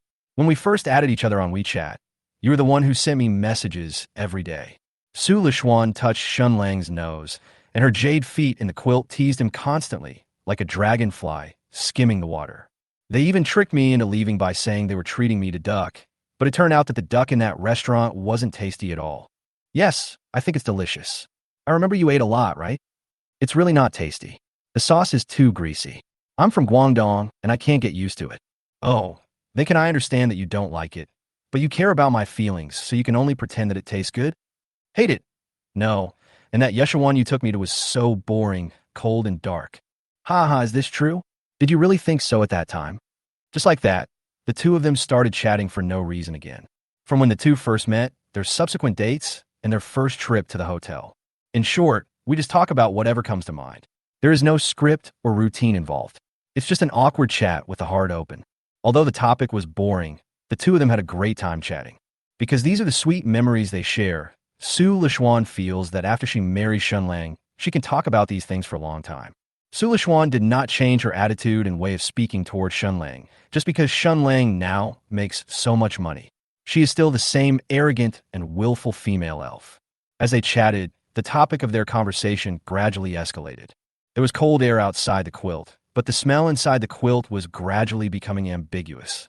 Shen Lang nibbled on the cherry lips of the female elf, who was close to him from time to time, and his hands began to move in a disorderly manner. Shen Junot, Su Lishuan held Shen Lang's hand half-heartedly and complained in a depressed and confused manner. This bedboard is easy to make noises. My mother will hear it later. How about we drive to the hotel? Shen Lang suggested. Anyway, tomorrow is Saturday, and you don't have anything to do. No, it's too cold outside and I don't want to change clothes. Su Lishuan shook his head unhappily, shivered a few times, snuggled into Shen Lang's arms, and said lazily and comfortably, "Don't keep thinking about these things. Young people need to be moderate. It's getting late. Go to bed quickly and be my warm baby. Then, let me do it." Shen Lang took Su Lishuan off his body and couldn't wait to get into the bed. Shen Lang, you. Su Li's pair of jade feet were clenched tightly. One hand was pressing Shen Lang's head, and the other hand was covering her mouth, not daring to make sound. You are so annoying. Chapter 167, Su Lishuan. If I weren't there, what are your chances of pursuing Yixin? It was not until noon the next day that Su Lishuan got up, rubbing his groggy head. Touching the empty bed next to him, Su Lishuan turned over sleepily and called out lazily, "Chenju." With a click, the door opened. "Don't you see what time it is now?" Zhang Chunling looked at Su Lishuan, who was half asleep and half awake on the small bed, and said with a smile, "Xiao Shun has gone home a long time ago. Hurry up and get up to have lunch." "Huh? It's noon." Su Lishuan sat on the edge of the bed in a daze, rubbing his messy hair, feeling like he had just woken up in a silly mood. By chance, Su Lishuan suddenly saw a trash can at his feet, which contained several crumpled paper balls. These were his masterpieces from last night. Thinking of the strange things that happened last night, Su Lishuan's face suddenly turned red. He quickly put on his furry slippers and fled from this sinful little bed with a blushing face and a beating heart. "Are you going to play with Xiao Shun today?" Zhang Chunling picked up a coat that Shen Lang had left behind this morning and handed it to Su Lishuan. "He forgot to wear this morning. Please go and return it to him." "Forget it, it's too cold."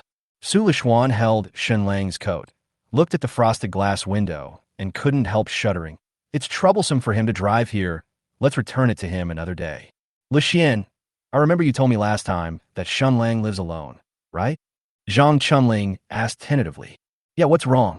Su Lishuan knew where Shen Lang lived. When he bought him a necklace last time, he asked Shen Lang for his community address. But Su Lishuan has never gone to the community to play with Shen Lang. The two of them would either agree on a meeting place, or Shen Lang would drive to school or his home to pick her up. "How about I give you some money and you move in with Shen Lang? Or you could find a bigger house near the university and rent it together. Your dad and I are often at home, so it would be inconvenient for you two to do some things. It would be so embarrassing if you were caught." Zhang Chunling said with a smile. "Anyway, you'll marry Xiao Shun when you graduate and have a stable job. There is nothing to be embarrassed about. You and Xiao Shun can come back to see us during the holidays."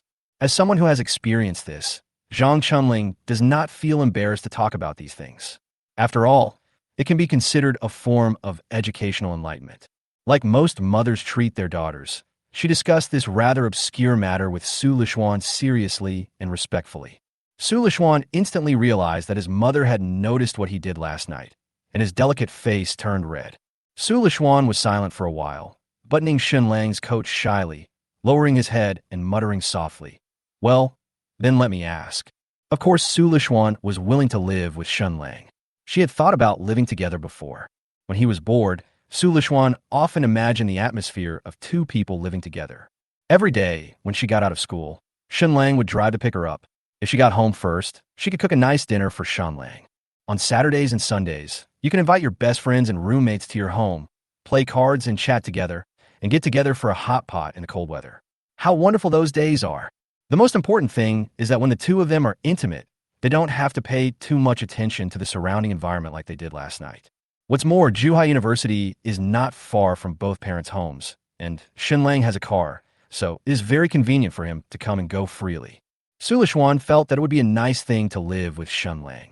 So, Sulishuan hugged Shen Lang's coat and couldn't wait to go back to his bedroom, took out his mobile phone and sent WeChat messages to Shen Lang. Female elf, Shunju, should we rent a house together near the university? Shy. After a good sleep, he said, sure. After the new year, I will go with you to look at houses around the university. Female elf, I want to rent a 3-bedroom apartment. Is that okay? After a good sleep, he asked, why? Our uncle and aunt go to move in too. Female elf, no. I want Shen to move in as well. You know her situation. She doesn't want to go home on Saturdays and Sundays. Is that okay? Grievance. Perhaps worried that Shen Lang would be unhappy, Sulishuan added. Don't worry. Shen only comes back to stay occasionally. She knows her limits and won't disturb our world of two. I don't mind. A female best friend is not a male best friend. The main thing is, do you trust me so much? Sleeping till dawn. Your best friend's looks and figure are not inferior to yours. Aren't you afraid that the rabbit will eat the grass near its nest when it is hungry? Insidious. Female elf. Tisk, didn't I tell you that Shen only likes uncles, not slick-tongued brats like you? Snickering. After a good sleep, I woke up at dawn. Oh my, I realized your boyfriend is such a smooth talker so soon. Pervert. Sulishuan didn't know why Shen Lang repeated this idiom. After thinking about what happened last night and this perverted emoticon, she blushed and sent out several knocking emoticons. Female elf. Shunju, you are such a pervert. Cut it off for you to prevent future troubles. Haha, stop making trouble. Okay, your bestie also knows her limits, and I welcome her to stay with me occasionally. After a good sleep, he said, and after we live together, we can be as intimate as we want. Pervert. Female elf. Humph. Shunju, you're so good at dealing with girls. I really doubt whether I am your first love. Angry. Looking at this inexplicable question, Shen Lang curled his lips in frustration. As expected, even school beauties or glamorous elves will get jealous and crazy like normal girls and ask questions that men find childish and boring. The most important thing is that these questions are very to the point and hit the nail on the head. Is this the rumored woman's intuition? Just when Shen Lang had prepared his words to answer, Sulishuan sent him a message that made him even more dumbfounded. Female elf. Chunju, if you really want to pursue Shen, how confident are you? Fuck. Shen Lang, who was typing at home, was shocked by this sentence. He even suspected that it was his mother-in-law or father-in-law who was using Sulishuan's phone to chat with him, deliberately testing his loyalty to Sulishuan. Otherwise, how could this arrogant and willful female elf ask herself such a heartless question? No matter how good your relationship with your best friend is, it's impossible for you to have such a good relationship that you share the same boyfriend, right? Just when Shen Lang was brainstorming, the system option popped up. 1. Don't be crazy. I already have you. Why would I chase her? It's better to keep the wealth within the family, right? 2. Oh my God, who are you? Are you Sulishuan himself? Tell me, what did I do to you last night? 3. You were kidding. If you agree, and I don't make her call me daddy in a month, I will take your last name. Chapter 168. Dear, do you miss me? When she was in junior high school, Yixin once helped Sulishuan beat back a gangster who had bullied her. Since that day, the relationship between the two besties has been truly good to the core, with no secrets at all between them. The two of them once agreed that whoever got married and had children would recognize the other as godmother. They are truly good friends who are as close as sisters. The main purpose of Sulishuan's words was to ask Shen Lang if Yixin could live with them for the rest of her life if she couldn't find a boyfriend in the future. Or maybe someone is asking Shen Lang, will a girl like Yixin never find a suitable boyfriend of the same age? What kind of boy of the same age can chase her? Sulishuan doesn't want to marry Shen Lang in the future, and her best friend will still live alone. Sulishuan felt that Shen Lang was a man who was very good at making girls happy, so she typed out these words for some unknown reason. Sulishuan is in a very complicated mood now, and he feels that something is wrong with this passage no matter how he looks at it. It was as if I was encouraging my boyfriend to cheat on me. Just when she was about to type an explanation, Shen Lang's WeChat voice message popped up. What? After Sulishuan answered the phone, he felt inexplicably nervous, and his voice lacked confidence. Shit, I thought it was a message from my uncle and aunt. Shen Lang asked with a smile. Why do you ask such a question? Aren't you afraid that I will really be with your best friend? By then, you won't even have time to cry. Sulishuan didn't have the temper to respond to this topic. But Shen Lang's provocative words immediately excited her, even though she was always proud. In addition, Shen Lang often joked with Yi, so Su Lishuan did not realize that this was Shen Lang's way of provoking her, so he did not take it seriously and promised arrogantly. Tisk, if you're really capable of chasing after my bestie, I'll personally give you both a t-shirt. I'm just kidding. Don't say such angry words. Even rabbits don't eat grass near their burrows. There was silence on the other end of the phone for a while before Shen Lang excitedly admitted his mistake. Besides, you've already said it before, your bestie likes older men, not a little jerk like me. Humph, you still have some self-awareness. Su Lishuan then snorted complacently, completely unaware that Shen Lang had already begun preparing for a big game. After the two chatted for more than 10 minutes, Shen Lang hung up the phone excitedly and paced back and forth in a room with his hands on his hips. He never expected that the solution to the Shura field, which he had been dreading for so long, would be delivered to him so easily and simply. Although Su Lishuan's words cannot be regarded as a golden ticket to immunity from death, they will definitely play a buffering role in future Shura fields. Yi might really be the key figure in changing the fate of Shura field in the future. It is no exaggeration to say that even if Shen Lang broke up with Su Lishuan, Yi might help Shen Lang coax Su Lishuan back. As for whether Yi is easy to pursue, Shen Lang didn't spend much time with Yi. Judging from the updates on her moments, I roughly know that she is an esports geek who likes to play games and occasionally posts a few emo updates in the middle of the night. The most important thing is that Yi Xin's emotional intelligence and rhetoric skills are much higher than those of her peers. After all, she is a girl who likes mature uncles. It is impossible for her to be as easy to coax and pursue as the silly and cute Su Lishuan. Shen Lang might not be able to win her over just by relying on his words. If he wasn't careful, he might end up losing more than he gained and be caught by Yi secretly pursuing her, and then she would tell Su Lishuan. By then, it would be like a disaster. Fortunately, Shen Lang has a military advisor to help him. With the help of the system, plus the eloquence and tactics that Shen Lang has honed over the past year, it is more than enough for him to pursue a girl who likes older men. Just then, a knock on the door interrupted Shen Lang's thoughts, and a familiar little girl's voice came from outside the door. Brother Xiao Shun, are you home? Yes. Shen Lang quickly ran over to open the door, and there was only Xia Meng standing at the door with her hair in braids and her hands raised to ask for a hug. Shen Lang bent down and rubbed the little girl's head. Where's Mom? There. The little girl pointed in the direction of Li Liuxi's room. The landlady was in the room opposite, chatting and laughing with Li Liuxi. The weather is cold today. Xia Shui is wearing a long gray cashmere coat, a warm maroon beret, and a pair of black short boots. The landlord's wife's seasonal outfit is not only fashionable, but also can resist the cold and give people a calm and mature temperament. After not seeing her for a while, Shen Lang discovered that the landlord's wife seemed to be in better shape. But she is fat where she should be fat, and thin where she should be thin. Her snow-white neck is as tender as jade. Her every frown and smile is still as charming and attractive. Not to mention the landlady's beloved daughter. Xia Shui was afraid that Meng would catch a cold, so she wrapped the little girl tightly in all kinds of warm clothes. When she walked, she staggered like a fat penguin. As for Li Liuxi, she was already wearing the Valentine's Day gift that Shen Lang gave her last time. A royal blue warm-down jacket, and ordinary white jeans and a pair of blue and white sneakers. Even with such an ordinary outfit, it still can't cover up Li Liuxi's stunning beauty and her proud figure that makes girls of the same age feel ashamed. It was also at this moment that two women of different ages, personalities, and even different outfits all looked at Shen Lang. Shen Lang has been very busy in the theater these days, and he hasn't seen Li Liuxi and the landlady for some time. Shen Lang only chatted with them a lot on WeChat and had never met them offline. Children are the best cover for the feelings between adults. The landlady used the excuse that Meng missed him to hint several times that she wanted to have dinner with Shen Lang. Li Liuxi was not so anxious.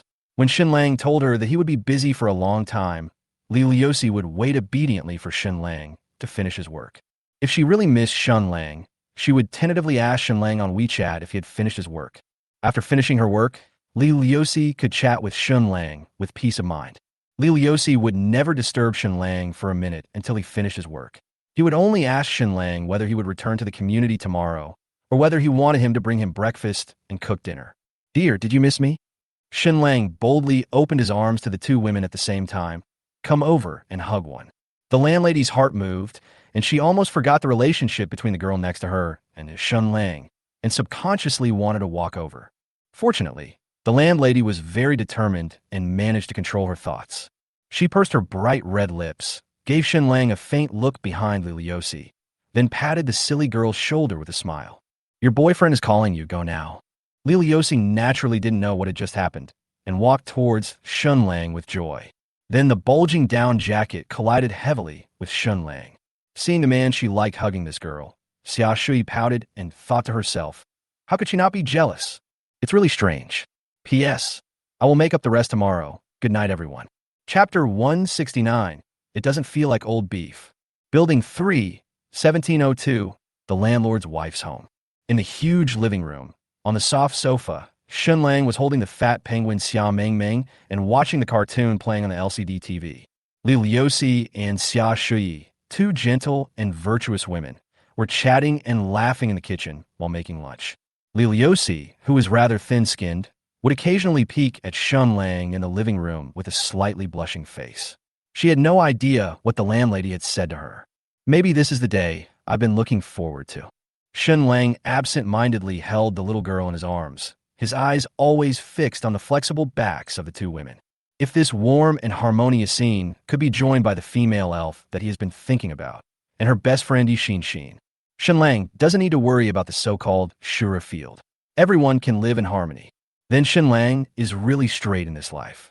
Of course, Shen Lang knew that this was impossible, at least not in the short term. Even if there's a chance in the future for everyone to put aside their grudges and live together, it will definitely be in exchange for an extremely cruel Shura field. If Shen Lang gave up one or two of them, he could live the rest of his life carefree with a landlady and this silly girl like he does now. Unfortunately, Shen Lang couldn't bear to give up any of them. No matter what method he uses, Shen Lang will definitely do everything he can to keep everyone.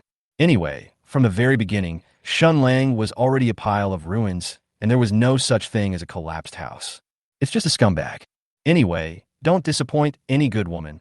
Try to avoid bad women, and live the rest of your days like a free and easy wanderer. Then your life will be perfect. Maybe when we're all together in the future, maybe I can still... Looking at the two graceful women in the kitchen, Shen Lang couldn't help but think of the last time he made the landlady lie on the kitchen chopping board. As if they had telepathic connection. As soon as Shen Lang had this inappropriate idea for children, Xia Shui suddenly turned her head. Those captivating phoenix eyes looked at Shen Lang with interest, and a tacitly charming smile appeared at the corner of her mouth, as if she knew what Shen Lang was thinking. Dad, I'm hungry. Xia Mengmeng in his arms raised her face and whispered eagerly, I want to eat cake. Huh, why didn't you call me Daddy just now? Why are you calling me Daddy now? Shen Lang pinched the chubby girl's face and asked in a low voice. Mom said that when there are outsiders around, we can't call Shun brother Dad. The little girl leaned close to Shen Lang's ear and said mysteriously, you can only call me Daddy when there is no one around.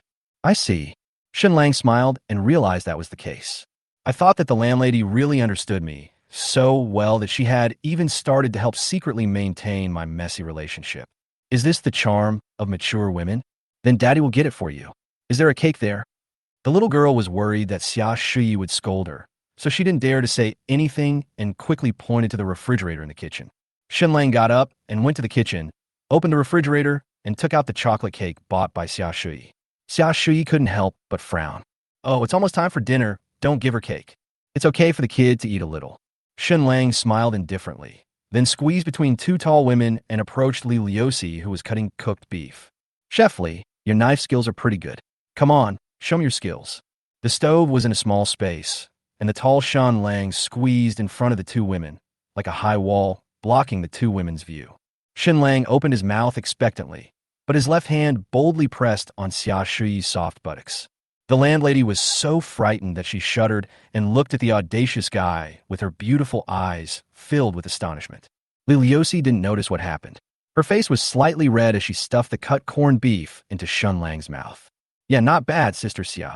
Shen Lang looked at Xia Shui, whose pretty face was flushed and whose silver teeth were clenched, and praised proudly. It's quite tender, and it doesn't feel like old beef. Why don't you choke to death? Hurry up and leave before we delay your cooking. Xia Shui blushed and pinched Shen Lang, But Shen Lang was thick-skinned and didn't take it seriously at all. Meng Meng, eat cake. After the blatant teasing, Shen Lang returned triumphantly with the cake, causing Xia Meng Meng to clap and cheer. Daddy, why did you spank mommy? The little girl asked innocently while eating the cake happily. Shen Lang rubbed the little girl's head and explained as a matter of course.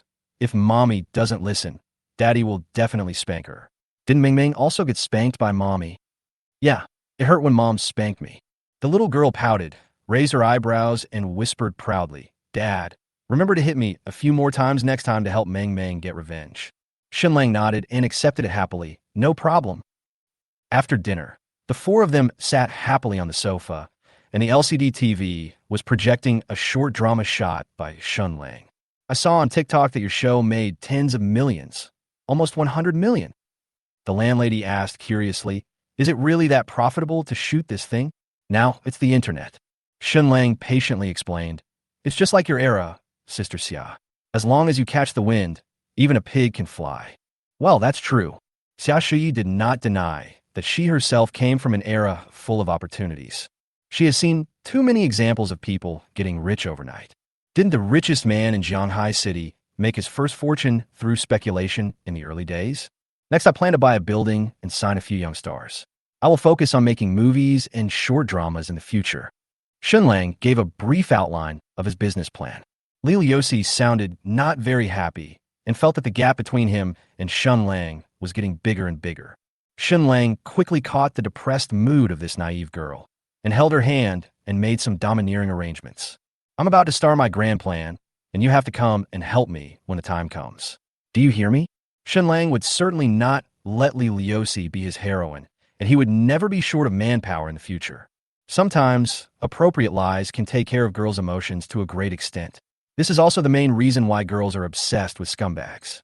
In other words, as long as boys provide the emotional value, girls will be eager to find you without having to wait for you to find them. Brother Xiao Shun, I want to come too. Xia Meng Meng raised her hands and said happily, I want to play the little fairy in it. Ha, sure. Meng Meng will be the second female lead, and Ma will be the first female lead. Okay, I'll play the fairy with the sword, because I'm much older than the other sister in the film. Goo. Not serious at all. Looking at the noisy father and daughter, Xia Shuyi gave Shen Lang a cold look, then showed a relieved and satisfied smile. The wind outside the window was bitingly cold, and the sky was gloomy and terribly depressing. The house was filled with laughter, and the warmth brought by the central air conditioning seemed to spread in everyone's hearts. Chapter 170. Sister Xia, if you want me to spend the new year with you, just tell me. After a few casual chats, it was already around 2 o'clock in the afternoon.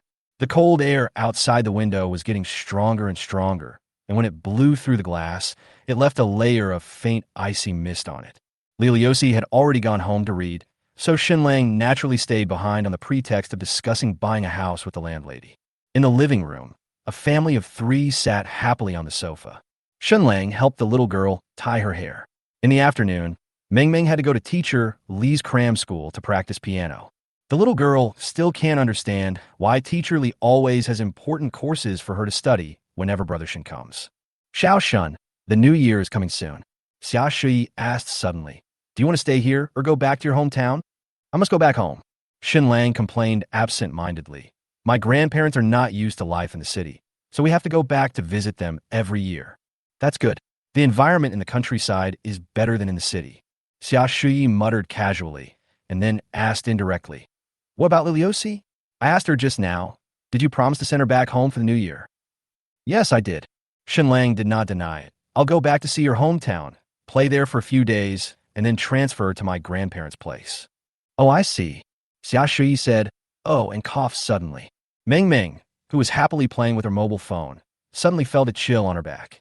Turning her head, the little girl met Xia Shui's oppressive gaze. Meng Meng was startled and suddenly remembered what Xia Shui told her yesterday.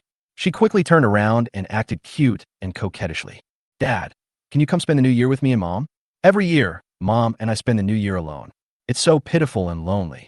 Meng Meng, don't talk nonsense. Xia Shui pretended to be helpless and corrected.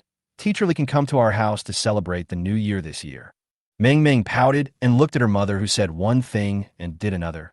then continued to open her big, pitiful eyes and shook Shen Lang's hand in a coquettish manner. Dad, can you celebrate the new year with Ming Ming? Please. Okay, I'll accompany you and Mom on the first and second days of the new year, okay? Shen Lang pinched the little girl's cheek and agreed happily. After we finish the New Year's Eve dinner, how about we drive to the suburbs to set off fireworks? In the center of Shanghai City and most other places, setting off fireworks and firecrackers is prohibited during the Spring Festival. Only some urban villages in the suburbs are not under control. Yes, yes, that is so nice. Ming Ming hasn't set off any fireworks yet. Ming Ming, who was originally acting coquettishly for the chocolate cake, danced with joy when she heard that she could go set off fireworks. Seeing that Shen Lang specially reserved New Year's Eve for her, Xia Shui had an obvious look of joy on her face, but she still asked with pretended concern. Xiao Shun, don't be too accommodating to her. Will this cause you trouble? No, my parents are still easy to talk to. Shen Lang shook his head.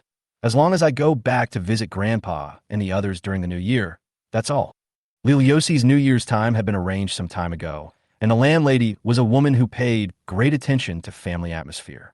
How could Shen Lang bear to leave the mother and daughter alone in Shanghai City to celebrate the new year when the family is reunited? That's good. Xia Shi finally breathed a sigh of relief and began to look forward to the day when the three of them would have their New Year's Eve dinner together as a family. Then remember to come early that day, and our family will go shopping for some supplies and buy some new clothes. Oh, my family hasn't put up Spring Festival couplets for a long time. Xiao Shun, when we go out to buy New Year's goods, don't forget to remind me to buy a few sets of Spring Festival couplets. You are tall, so you can help put them up when the time comes. By the way, we still have to give out red envelopes. Teacher Lee has helped me a lot this year. I have to give her family a big red envelope. Just as Shen Lang expected, the landlady really attached great importance to this kind of family reunion festival. As soon as Shen Lang said he wanted to come over to spend the new year with the mother and daughter, Xia Shui began to talk nonstop about planning what to do during the new year. The loneliness that she had suppressed for years seemed to burst out at this moment. It was the first time that Shen Lang saw the landlady being so talkative. Even her daughter Ming Ming looked at this strange and talkative mother with some surprise. A few minutes later, Xia Shui took Ming Ming downstairs and handed her over to Teacher Li. After coming back, the moment Xia Shui closed the door, Shen Lang in the room teased playfully. Sister Xia, if you want to spend the new year with you, just tell me directly. Why do you have to ask Ming Ming to keep me? Xia Shui pretended to be dumbfounded, lowered her head, and changed her shoes in a confused manner. I don't even know what you're talking about. Shen Lang walked forward, picked up the tall Xia Shui, and lifted her up, causing her to exclaim in surprise and flattery. Hey, Xiao Shun, put me down. I haven't changed my shoes yet. Shen Lang smiled comfortably, hugged Xia Shui, and sat on the sofa and lowered her onto his legs. He put his arms around her slender waist and looked up at this beautiful lady. I have to say, Xia Shui's figure is just as the system originally described, so voluptuous, and holding her in my arms is like holding a big piece of warm jade. The landlady also subconsciously clamped Shen Lang's thick waist, with a half-smile of reproach on her face, giving her the feeling of a charming young wife. Sister, have you missed me recently? The tip of Shen Lang's nose was filled with a unique orchid-like and musk-like scent of a mature woman. This is a unique mature aura that Li Liusi, Su Lishuan, the young rich woman, or other girls of the same age do not have. What's the point of missing you? Someone keeps saying that he will treat me and Ming Ming well. Xia Shui complained, blaming everyone. What happened? He turned around and started dating the girl next door. I was like a woman who was abandoned by her husband. No matter how hard I tried to persuade him to stay with my daughter, it was useless. I think I shouldn't have let you rent my house in the first place. Xia Shui's beautiful eyes moved, and with a slightly playful tone, she gently touched the tip of Shen Lang's nose with her jade finger. Otherwise, I wouldn't be so distracted all day thinking about you, the unfaithful man, with Ming Ming every day. Hey, it's too late to regret now. Shen Lang held Xia Shui's slender waist and used his other hand to unbutton Xia Shui's plush coat. The design of Xia Shui's coat is quite unique. Shen Lang pondered over it for a long time, but still couldn't figure out where the buttons were. Sister, what's with that dress of yours? Take it off quickly. Don't wear such fancy clothes next time. Shen Lang urged impatiently. Solve it yourself. The landlady snorted in a rare, arrogant manner, her eyes flickering with a playful and charming allure. Hey, sister, You're already angry after just a few days of not seeing each other. Shen Lang became excited and pressed Xia Shuyi's plump body under him. He clamped his legs around Xia Shuyi's slender waist and raised his hand to tickle Xia Shui. Ha ha. Oh Xiao Shun, ha, stop it. Xiao Shun, you're still young. Xia Shui twisted her graceful body and pushed Shen Lang's naughty hands away with a smile. As a result, as the two of them were arguing, Xia Shui's two beautiful legs were lifted up on Shen Lang's shoulders. Chapter 171. I Like Mature Sisters. Around 7 o'clock in the evening, Shen Lang was lying comfortably on the sofa watching TV. Thanks to the heating provided by the central air conditioning, the living room is not cold at all. The two of them had just sweated so much. Xia Shui was wearing an ice silk blue pajamas, busying around in the kitchen. Her graceful figure and long legs made Shen Lang linger. Looking at Xia Shui's mental state again, she was not affected at all, with the blush still fading away on her face. Instead, she looked charming and unique. It is true that there are only cows that die of exhaustion, but no fields that are plowed to death. Looking at the busy Xia Shui, Shen Lang was amazed.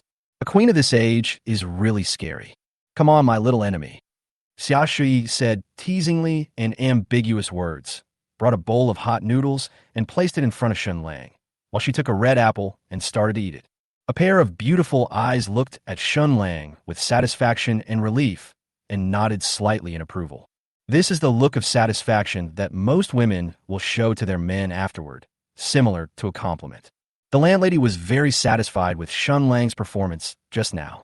Shen Lang frowned and asked, Sister, is this all you're eating for dinner? Aren't you hungry?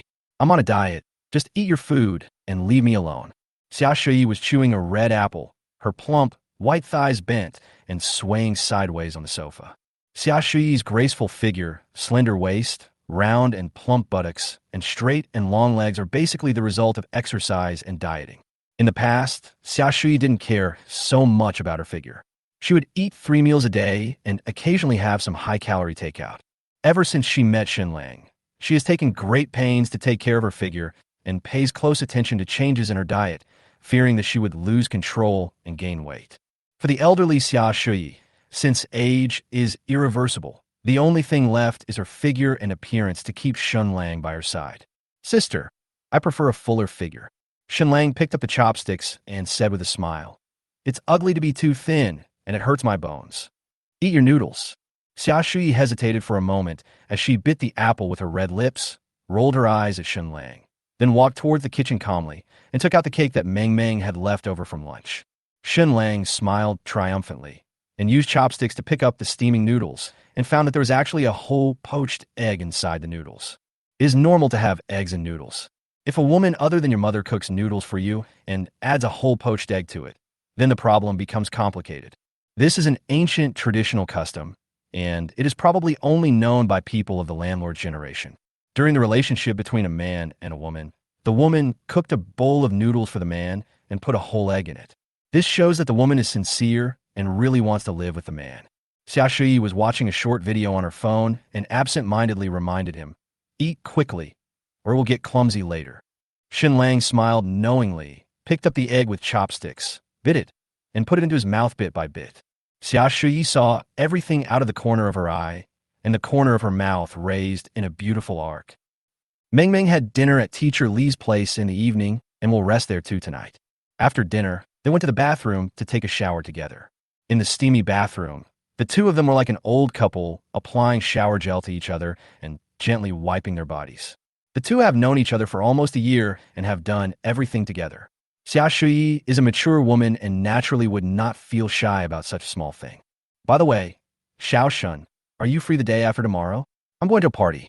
Xia Shui wiped Shen Lang's broad back with a bath towel ball. Didn't I say before that I would take you to meet some people? Do you want to go with me? Maybe when you start your own business in the future, they can help you. I'm afraid not on Sunday. Shen Lang sat on the bench and shook his head. A good friend of mine has a birthday, and she specifically asked me to come over to join her. Okay then, let's talk about it later when we have time. Xia Shui didn't force it, as there would be plenty of such opportunities in the future.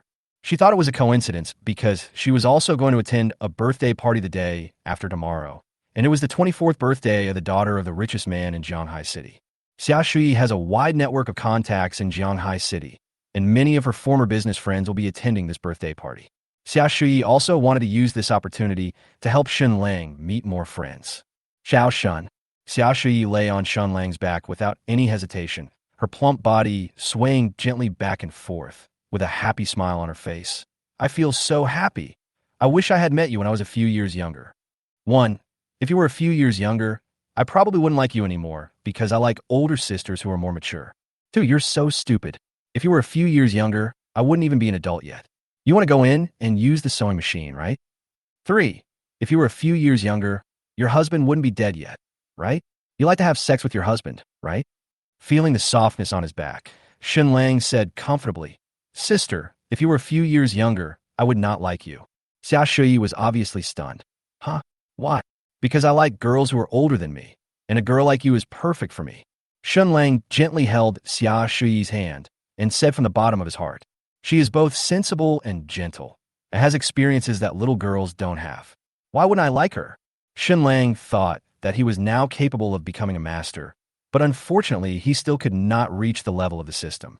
This sentence not only comforts Xia Shui's helplessness about the age gap between them, but also indirectly expresses his love for Xia Shui, which is really killing two birds with one stone.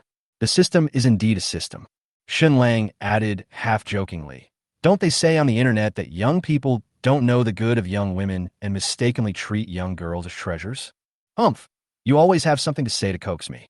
These sweet words, which were both comforting and disgusting, made Xia Shui hug Shen Lang's neck much tighter. Hey, I'm not finished yet. Shen Lang turned around, looked up at the charming landlady, and said expectantly, I'm not afraid of the 18,000 yuan mink. I'm just afraid that my sister will twist her waist. Little bastard, where did you learn these dirty words? Xia Shui pouted, but there was desire beating in her eyes. Soon, the sound of tiles rubbing against each other could be clearly heard in the bathroom. Chapter 172. Shen Lang hasn't scolded me for almost a week. The next day, inside Timu Mountain Mental Hospital, Yi Nan was supporting his white chin, arranging the psychological sand table in a bored manner, and he looked listless.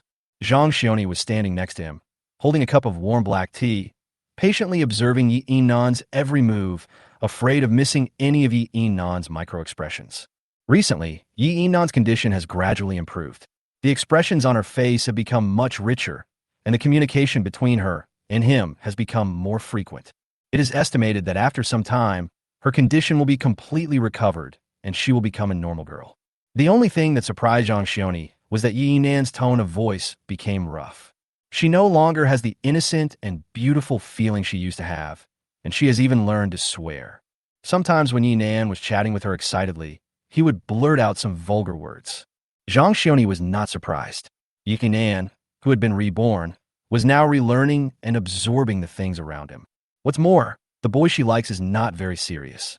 It is normal for Yi Nan, who is trying hard to learn about the things around her, to learn a few dirty words from the boy she likes.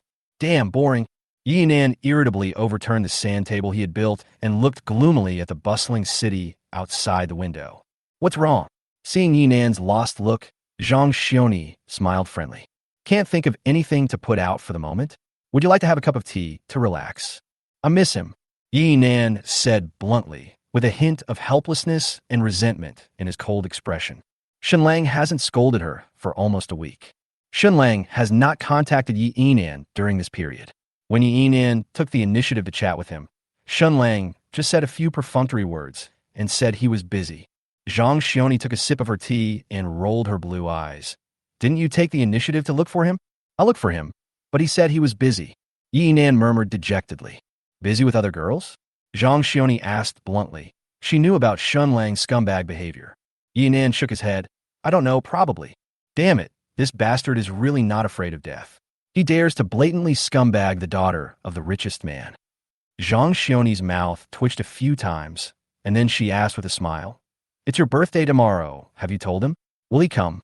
I have said that, but he hasn't replied to me yet. Yi Nan's delicate face was full of loneliness, and he was not in a very good mood. Zhang Xioni was frightened, as if she saw the first time she met Yi Nan, and she quickly reminded him with a smile. Why don't you remind him now?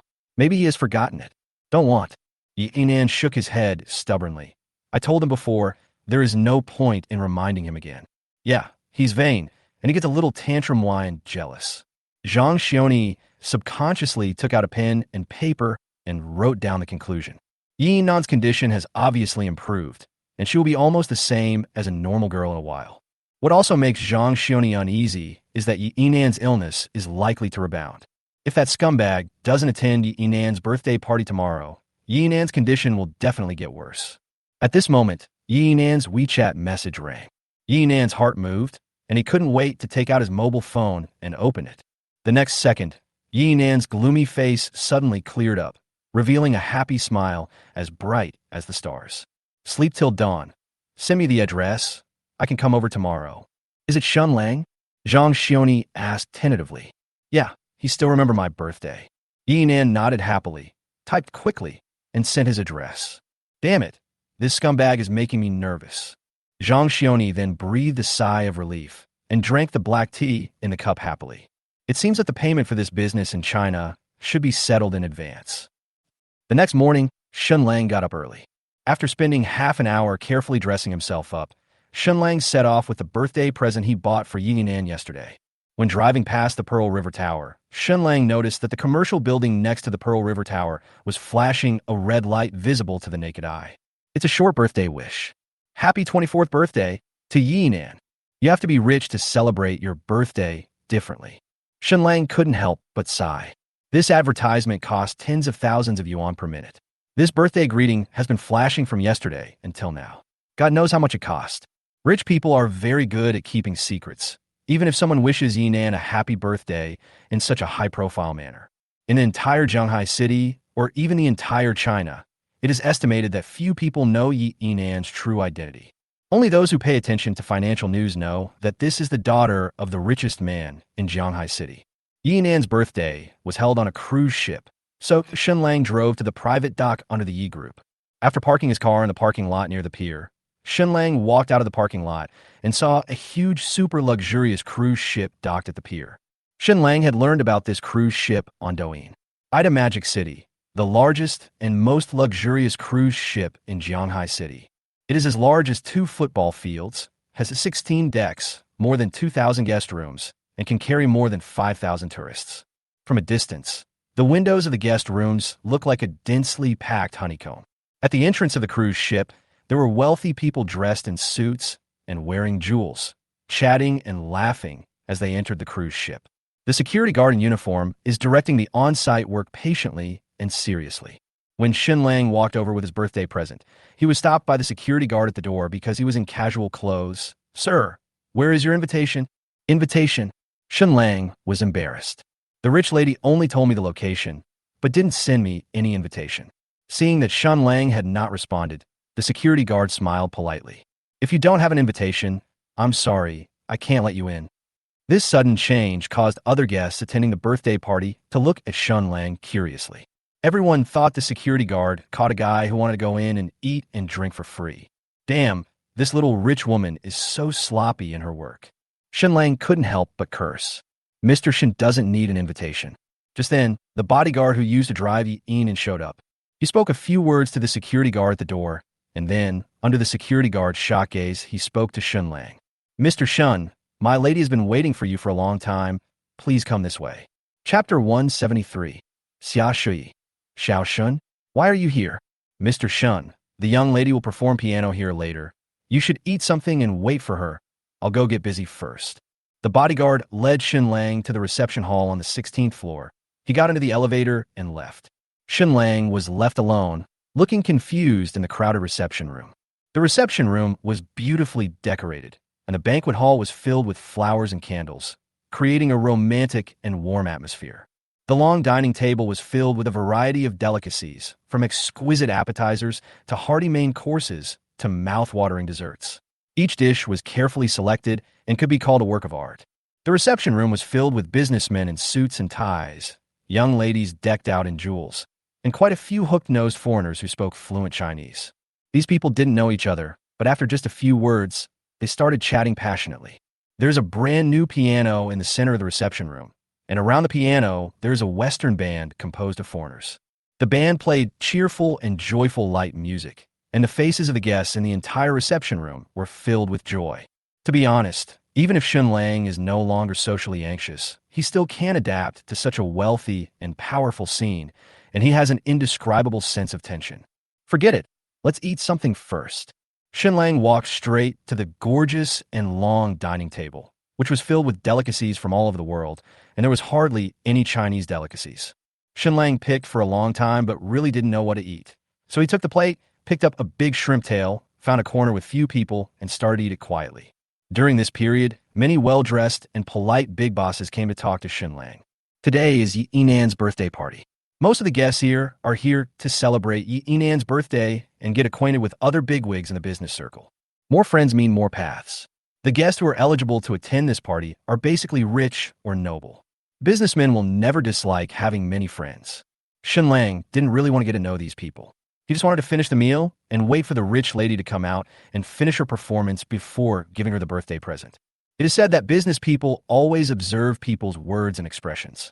After the businessman who came to talk to Shen Lang noticed his impatience, he did not bother him too much and left without even leaving a business card. Xiao Shun. At this moment, a woman covered in gold and silver looked at Shen Lang, who was chewing the shrimp tail, in surprise and asked, "Are you Xiao Shen?" Shen Lang. Who are you?" Shen Lang tilted his head and looked at this lady who seemed familiar. Fong Li pretended to be angry and glared at Shen Lang. "It's only been a short time, and you don't recognize me? I'm your sister Fong." "Oh, I remember now. It's you, Sister Fong." Shen Lang suddenly realized. This was a wealthy woman that Xia Shui had met when she took him out to play mahjong. She owned shares in nearly half of the famous entertainment venues in Jianghai City. Wait, if Fong Li is here, then the landlady must be here too. "Shui," Sister Hong shouted to the crowd, pointing at Shen Lang in delight. "Look who this is." In the crowd, a graceful figure in a lavender low-cut dress suddenly turned around, with an expression of disbelief on her exquisite face. Xiao Shun." Xia Shui trotted over with champagne in her hand and looked at Shen Lang in disbelief. "Why are you here? Aren't you going to attend your friend's birthday?" Xia Shui had just finished speaking when she asked in a frightened tone, "The friend you were talking about, isn't it Yi Nan, Missy?" I guess so." Shen Lang scratched his head in embarrassment. "I didn't expect that Xia Shui would actually take me to such a big event. It turned out to be the birthday party of a rich young lady." "Xiao Shan, do you know Missy?" Sister Hong asked in a low voice with a look of surprise on her face. Xia Shui also looked at Shen Lang nervously, with an incredible guess in her mind. Shen Lang nodded. "It's okay. We're not that familiar with each other. We've only known each other for a short time." "You came here alone?" Xia Shui asked tentatively. Shen Lang nodded. "Yeah." Xia Shui immediately determined that Shen Lang and Yi Nan's relationship was definitely not ordinary. Otherwise, how could he invite him alone to his birthday party? "Come with me. Sister Hong, go and help me talk to Sister Li and the others first." Xia Shui dragged Shen Lang out of the reception room with a serious look. At this time, the huge cruise ship had begun to sail, like a moving small city, slowly heading towards the boundless ocean. "Xiao Shun, tell me honestly, what is your relationship with Yi Nan?" Xia Shui lowered her voice and asked very seriously. "Are you having an affair with her?" "Sister Xia, mainly because she helped me a lot, and..." Shen Lang wanted to explain something, but he felt that the more he explained, the worse it would be. He could only apologize helplessly. "I'm sorry, Sister Xia. I didn't tell you anything like that." Xia Shui said frantically. "You know she's the daughter of Yihai, the richest man in Jianghai City, right?" Shen Lang nodded. He knew it when they met on the social software. "Then you know who Yihai is, right?" Xia Shui said seriously and with disgust. "Do you know that man is sick?" "What the hell? Jianghai City's richest man is actually sick? Is that contagious?" Shen Lang suddenly felt that the lobster in his hand no longer tasted fragrant. "What are you talking about? It's not this disease, it's his mental illness. I knew him when he didn't make any money." Xia Shui glared at Shen Lang unhappily and stated with disgust. "That man is nothing. He doesn't take his family seriously at all. He trained Yi Nan like a dog since she was a child and made her learn everything. Mr. Qin, I and many of his friends have advised him not to be too harsh on his children, but he seems to be possessed and refuses to listen, even saying that his daughter shouldn't be too mediocre. Oh, no wonder that guy is like a robot all day long. It turns out it's really her fault." Shen Lang muttered thoughtfully and then asked, "But what does this have to do with me? He can't possibly come attain me, right?" "Xiao Shun, do you know where the last boy who pursued her is now?" Xia Shui narrowed her eyes and whispered coldly. Where? Shen Lang swallowed nervously for some unknown reason, feeling as if he had fallen into a conspiracy of a wealthy family.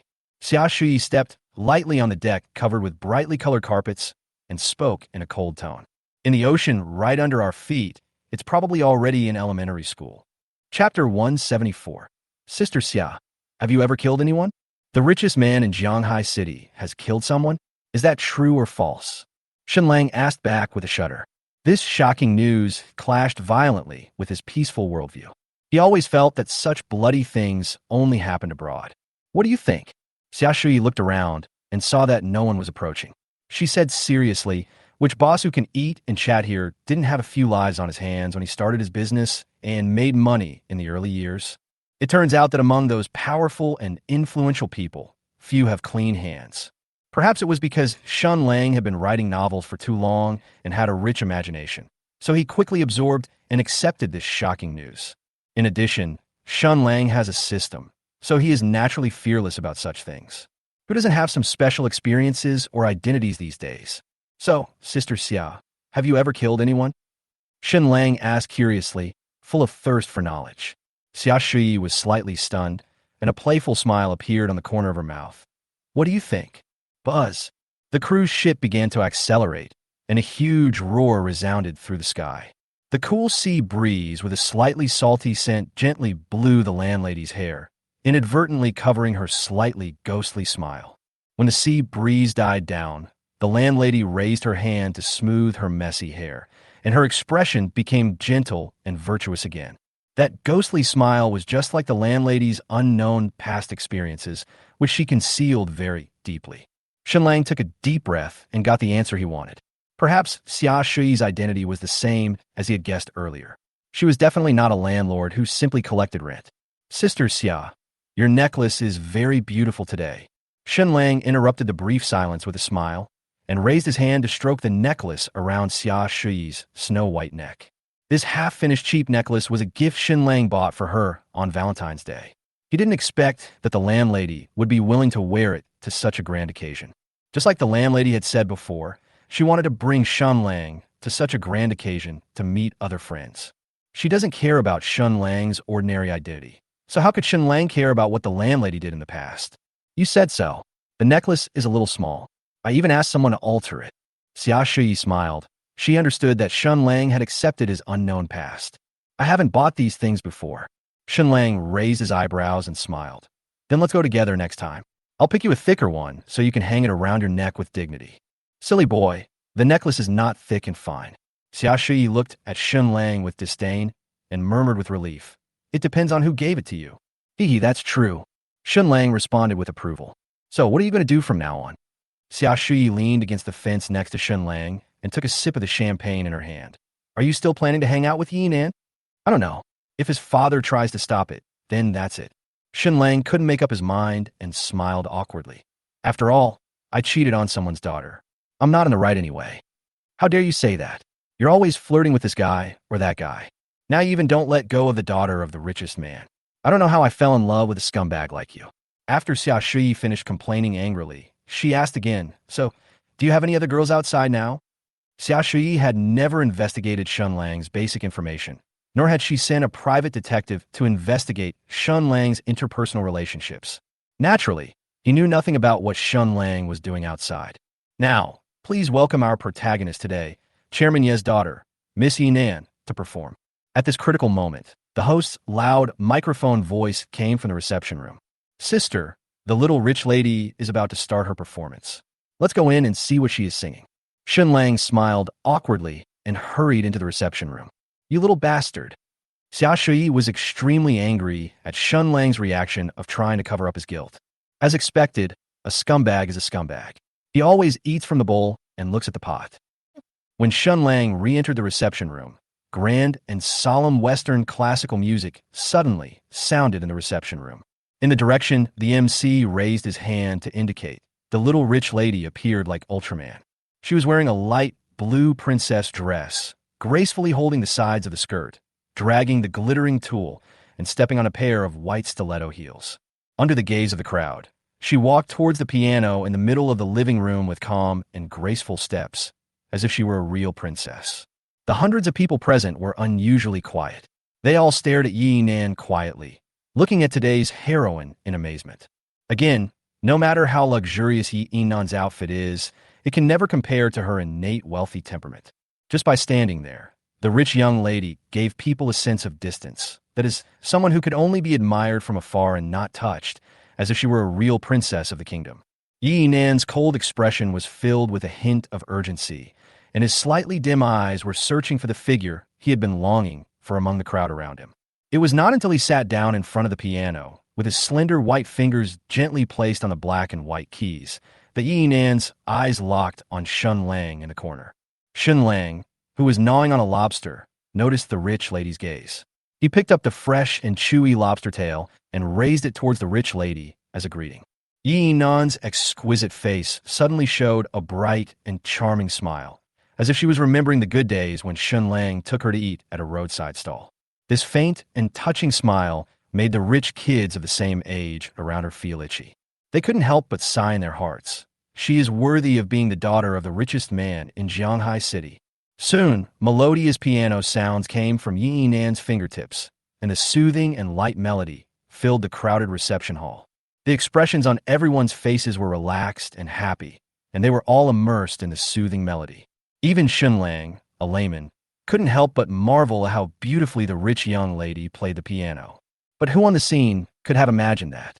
The girl who is playing the piano now is the daughter of the richest man in Jianghai City, the protagonist of today's birthday party, and a fairy-like existence in the eyes of outsiders. But in private, she is a perverted masochist who likes others to cheat on her and sucks people's fingers at every turn. What about manhwa, whose common sense is not even as good as that of an elementary school student?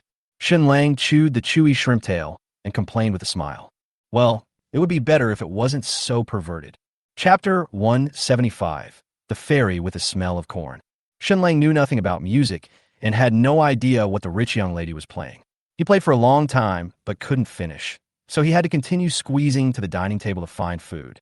After finishing a whole plate of pasta, the piano music in the living room gradually died down, and thunderous applause suddenly broke out all around, which scared Shen Lang. Yi Nan pinched the hem of her skirt and bowed slightly to the guests around her. There was a perfunctory and emotionless smile on his face, and there was a hint of urgency in his stiff movements. After the ceremony, Yi Nan didn't even bother to pinch the hem of her skirt and walked straight towards Shen Lang in the audience, with a bright smile from the heart on her delicate and pretty face. As soon as Yi Nan walked into the crowd, guests swarmed around him. They all raised their glasses of champagne and wished Yi Nan a happy birthday, without repeating the blessings. Out of politeness and friendliness, Yi Nan did not show any impatience on his face. She nodded to each of the guests who came to celebrate with her, and the businesslike smile never stopped on her face. It's so tiring to be a good girl. Shen Lang mutat sympathetically. Yi Nan is polite and ladylike. She knows the details of upper-class society very well, but knows nothing about the trivialities of folk life. No wonder Charlotte was willing to trade his Porsche for a broken truck full of sunflowers. Living this kind of high-pressure life with a mask on every day, let alone the little rich lady, Shen Lang feels exhausted just by looking at her. Xiao Shun. Just then, Xia Shui brought in a young man in his 20s, and they introduced each other enthusiastically. This is Gu Jian, the son of Chairman Gu of Huayuan Media Company, Limited. Master Gu, this is my friend, Shen Lang, who has been very popular on TikTok recently. Master Gu, hello. Warsaw Media is one of the top film production companies in the country. The landlady personally helped to make the connection, so how could Shen Lang miss this opportunity? He quickly extended his hand and started a conversation in a friendly manner. Hello, brother Shen. Gu Jian's face was obviously not very happy. He even hesitated for a few seconds before reluctantly shaking hands with Shen Lang. Gu Jian originally wanted to celebrate Yi Nan's birthday. After all, the circle over there was the most high-end on the entire cruise ship. Unexpectedly, Xia Shui showed up and asked him to come over to meet some new friend. Gu Jian thought he was some big shot, but when they met, he found out that he didn't even know him. Looking at the age difference between the two, he is nothing more than a gigolo kept by this rich woman. If he hadn't been afraid of the landlord's identity, Gu Jian wouldn't have even looked at this small director who made his living by living off his wife. Shen Lang noticed that the other party had no interest and seemed to be looking down on him. He didn't want to say a single word of the speech he had prepared for a long time. He had no interest in flattering others, especially a rich kid who thought highly of himself. The landlady wanted to smooth things over, but seeing that both of them were in a bad mood, she simply introduced them to each other. He ended this unpleasant encounter by saying, "Xiao Shun, would you like some champagne?" Just as Shen Lang was about to say something, Yi Nan finally rushed out from the crowd. She took small, cheerful steps, her high heels making clicking sounds under her skirt, and ran quickly towards Shen Lang. Today, Yi Nan is the protagonist of the whole party. With her unique identity and super high appearance, wherever she went, the guests' attention was basically on her. There were even many rich young men holding bottles of champagne and moving towards Shen Lang. They all wanted to get to know this arrogant white lotus, the daughter of the richest man in Jianghai City, up close. When Yinan arrived in front of Shen Lang, he first politely greeted Xia Shui, "Sister Xia, hello, long time no see." "Happy birthday, Yinan." Xia Shui raised her glass of champagne and gestured. "It's been so long since you came back to China. How do you feel? Did you have a good time?" Xia Shui has a very good relationship with Yinan, and she basically watched this beautiful princess grow up. "Well, that's interesting." Yinan said this while looking at Shen Lang, and then looked down, staring straight at Shen Lang's right hand. Shen Lang was so scared that he quickly hid his right hand behind his back, fearing that the rich young woman would do something shameless to him in public. "Shen Lang." Yinan took a step forward. A flower-like smile bloomed on her face, and with a little pride and complacency, she asked triumphantly, "Did I play the piano well?" Ahem. The landlady had just taken a sip of champagne when she heard Yinan's vulgar words. She almost couldn't breathe and looked at Yinan with surprise and confusion. She didn't expect that Yinan, who was always gentle and elegant, could actually say such a vulgar catchphrase. How can I describe this feeling? She was like a fairy who was detached from the mundane world. But when she spoke, her accent was full of Liaobei cornstarch, which was very incongruous. Gu Jian looked at the two people who had a close relationship and felt unhappy and a little surprised. Why does it feel like this pretty boy seems to have a good relationship with Yinan? Awesome, awesome, and don't get so close to me. Shen Lang raised his left hand and fearfully pushed Yinan's face away. He felt that there were quite a few people around him, whispering and looking at him. "Why don't you come play with me recently?" Yinan questioned with a little temper. "Didn't I say I was busy?" Shen Lang explained. Then he took out the plastic box from his pocket and said, "Oh, this is my birthday present for you. Open it and take a look. Gift." Yinan was flattered and covered her mouth, looking at the beautifully crafted box in amazement, and asked in surprise, "Is this for me?" "That's too much. It's just a gift. Open it and take a look." Shen Lang quickly spoke up to interrupt the rich woman's exaggeration.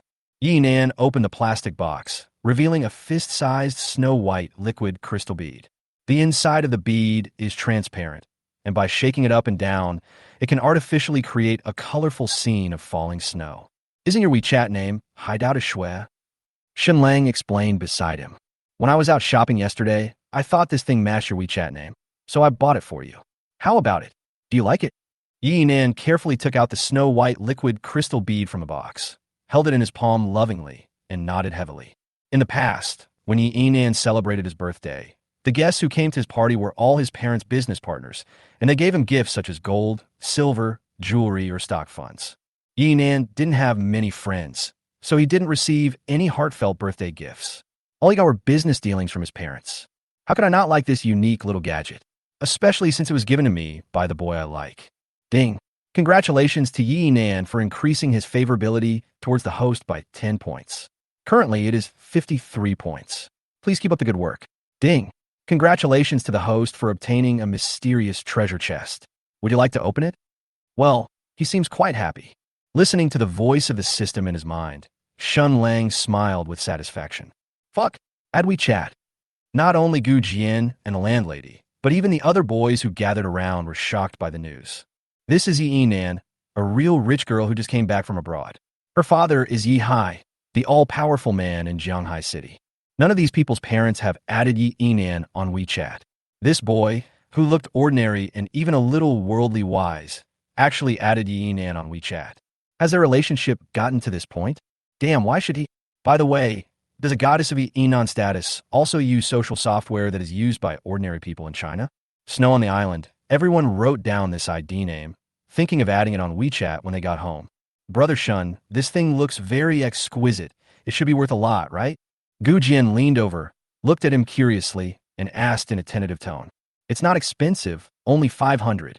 500, that's about right. Gu Jian made a pertinent analysis. Jewelry of this quality is only worth 5 million. It's not 5 million, it's 500 yuan. Shen Lang explained with a smile. This is not jewelry, it's just an ordinary liquid crystal ball. The little rich woman has a similar personality to the landlady. Instead of giving her a mountain of gold and silver, it is better to give her something of commemorative value. What? Only 500 yuan? Isn't that a bit too cheap?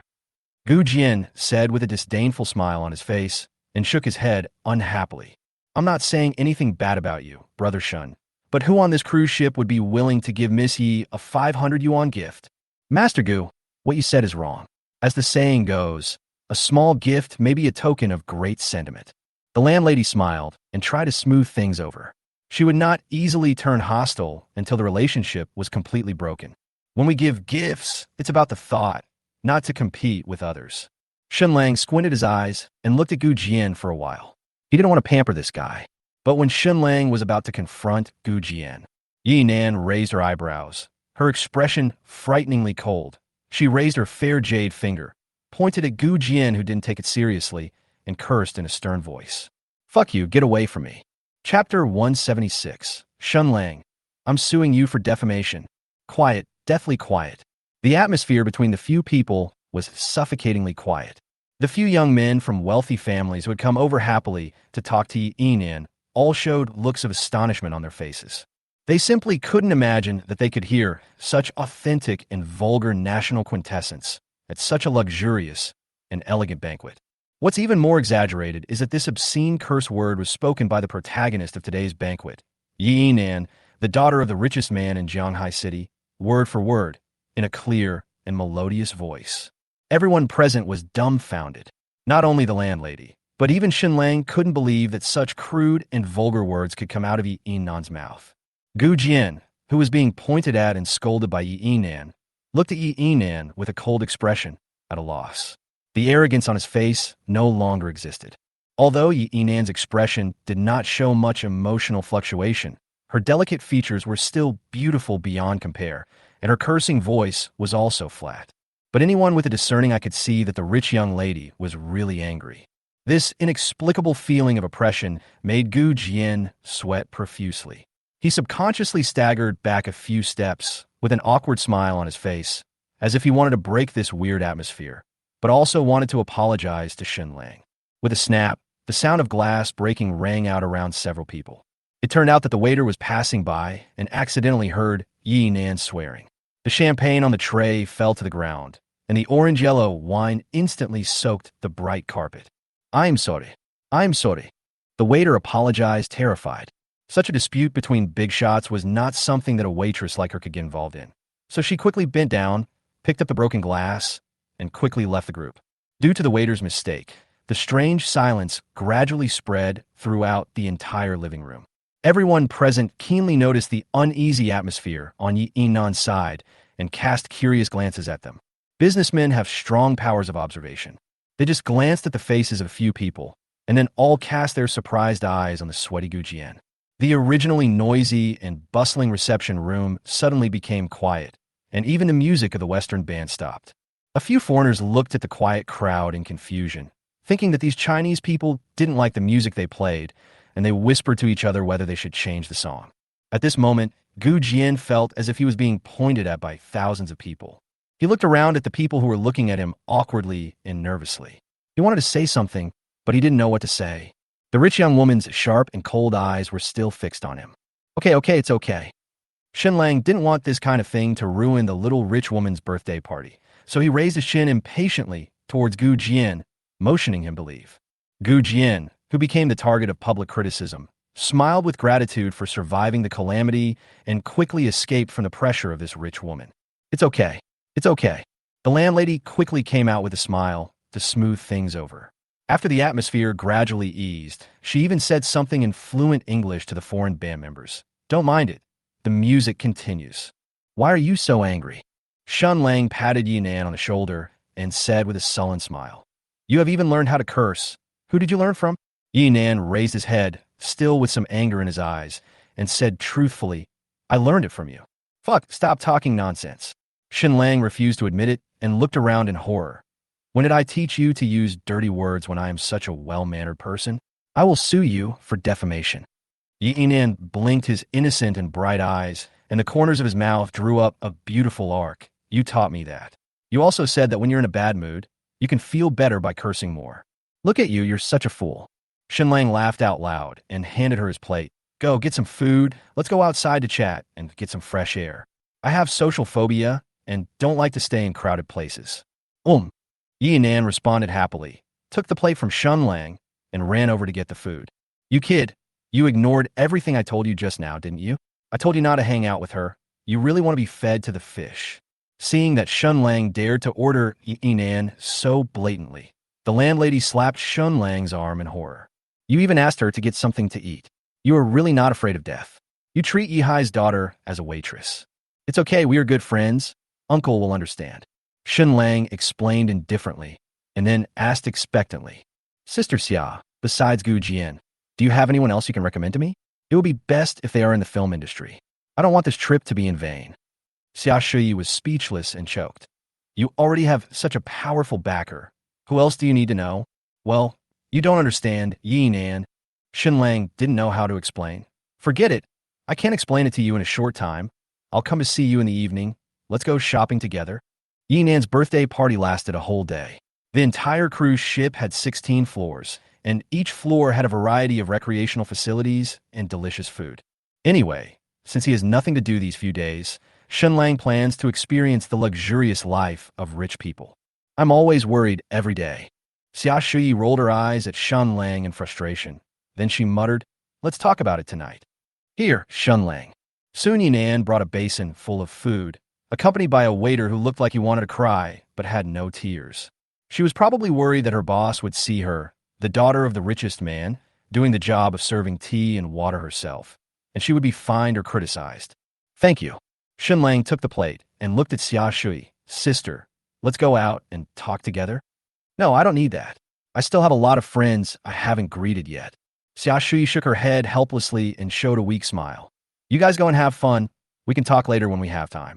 Sister Xia, what is your relationship with Shen Lang? Yinan tilted his head curiously, then said with sudden realization, Could it be that? Landlord, he's just my landlord.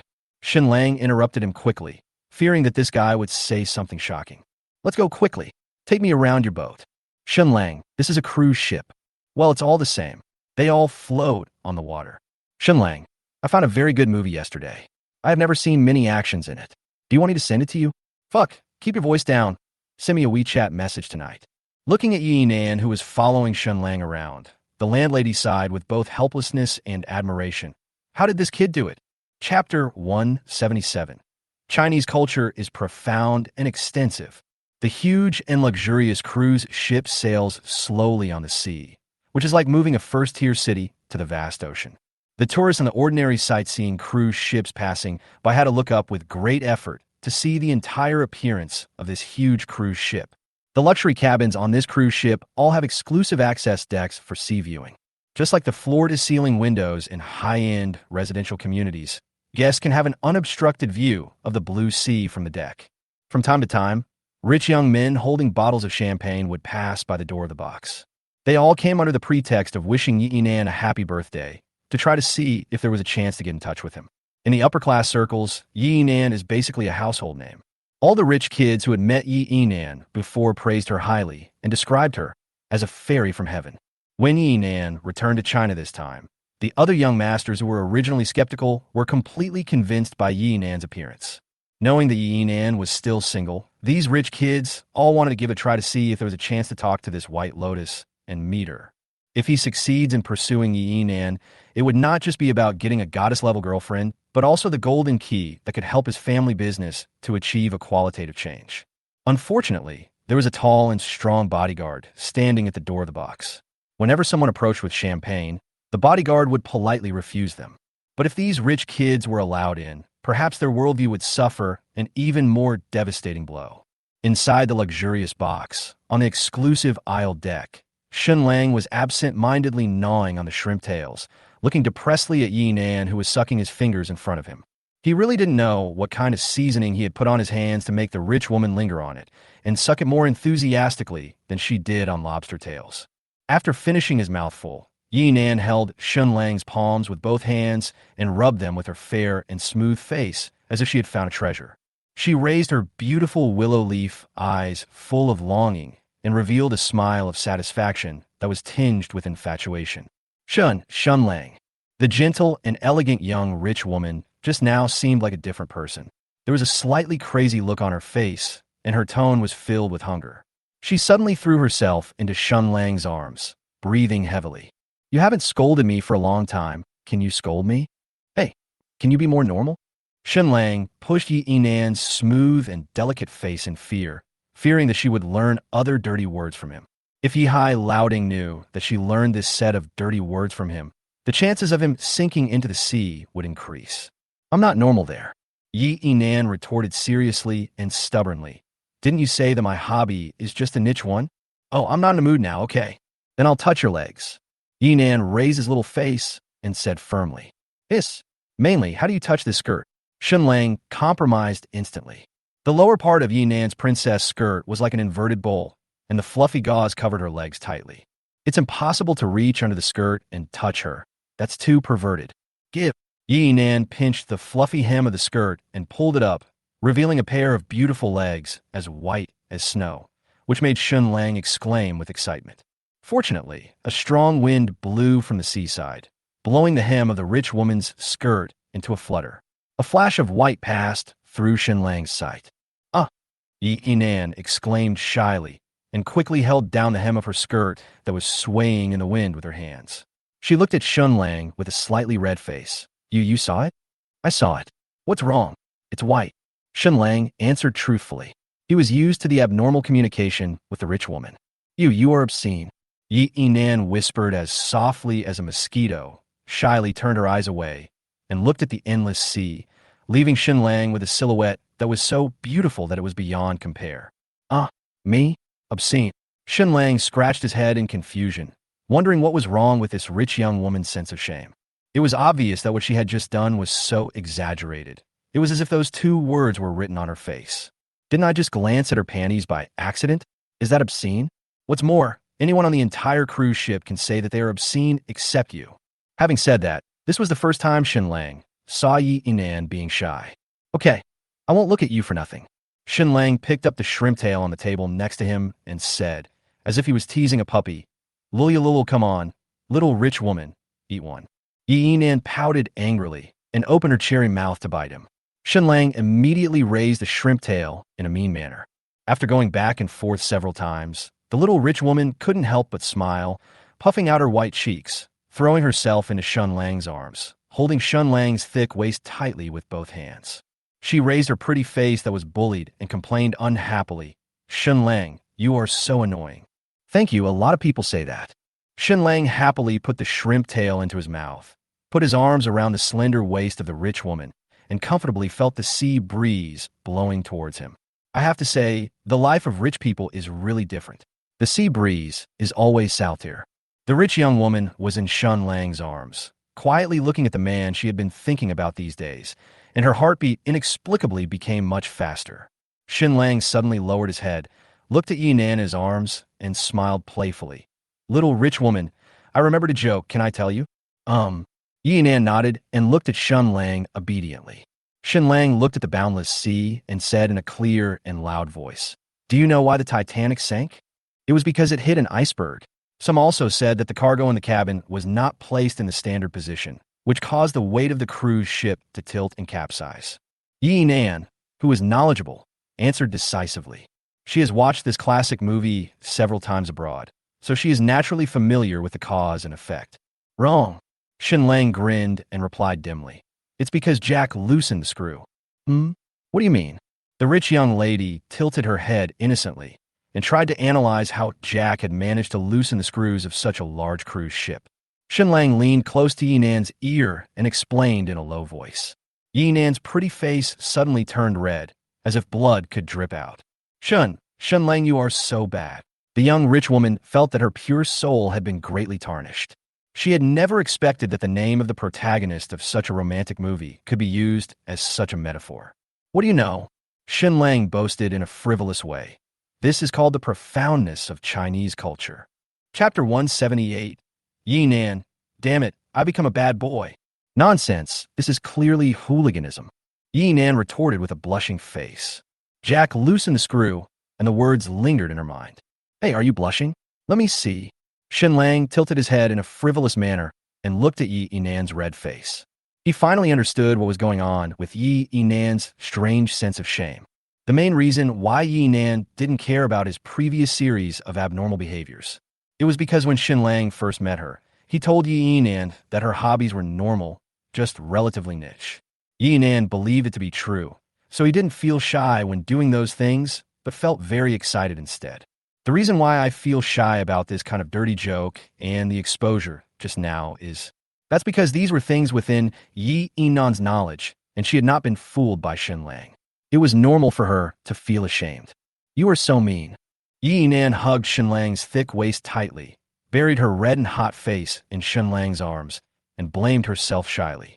I'm also a bad girl, but I actually like a bad guy like you. 1. Hold her slender waist, push her against the fence, and kiss her passionately. 2. Caress her face, look deeply in her eyes, and kiss her gently and domineeringly. 3.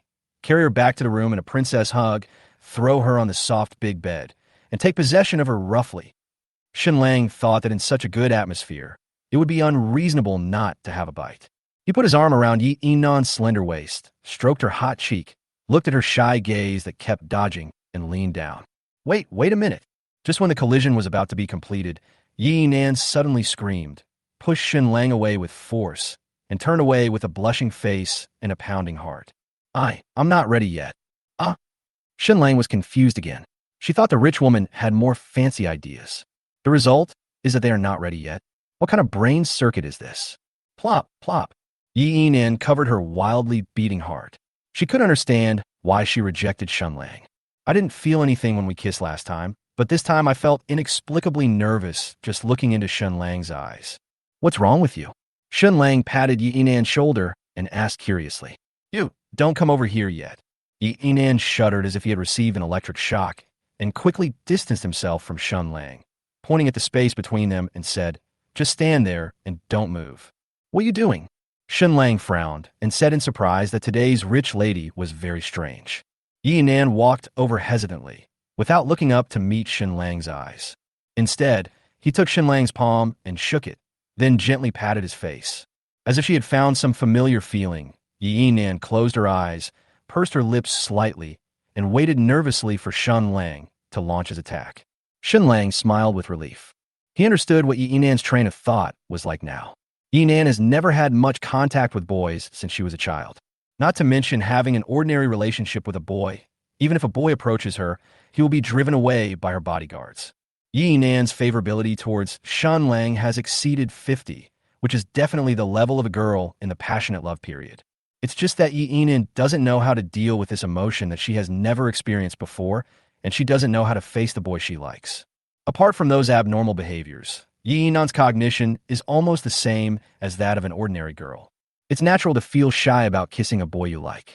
In general, Yi Nan is changing from a girl with no emotions, no common sense, and no love experience to a normal girl who is in love. Relax. Shen Lang said something to comfort her softly.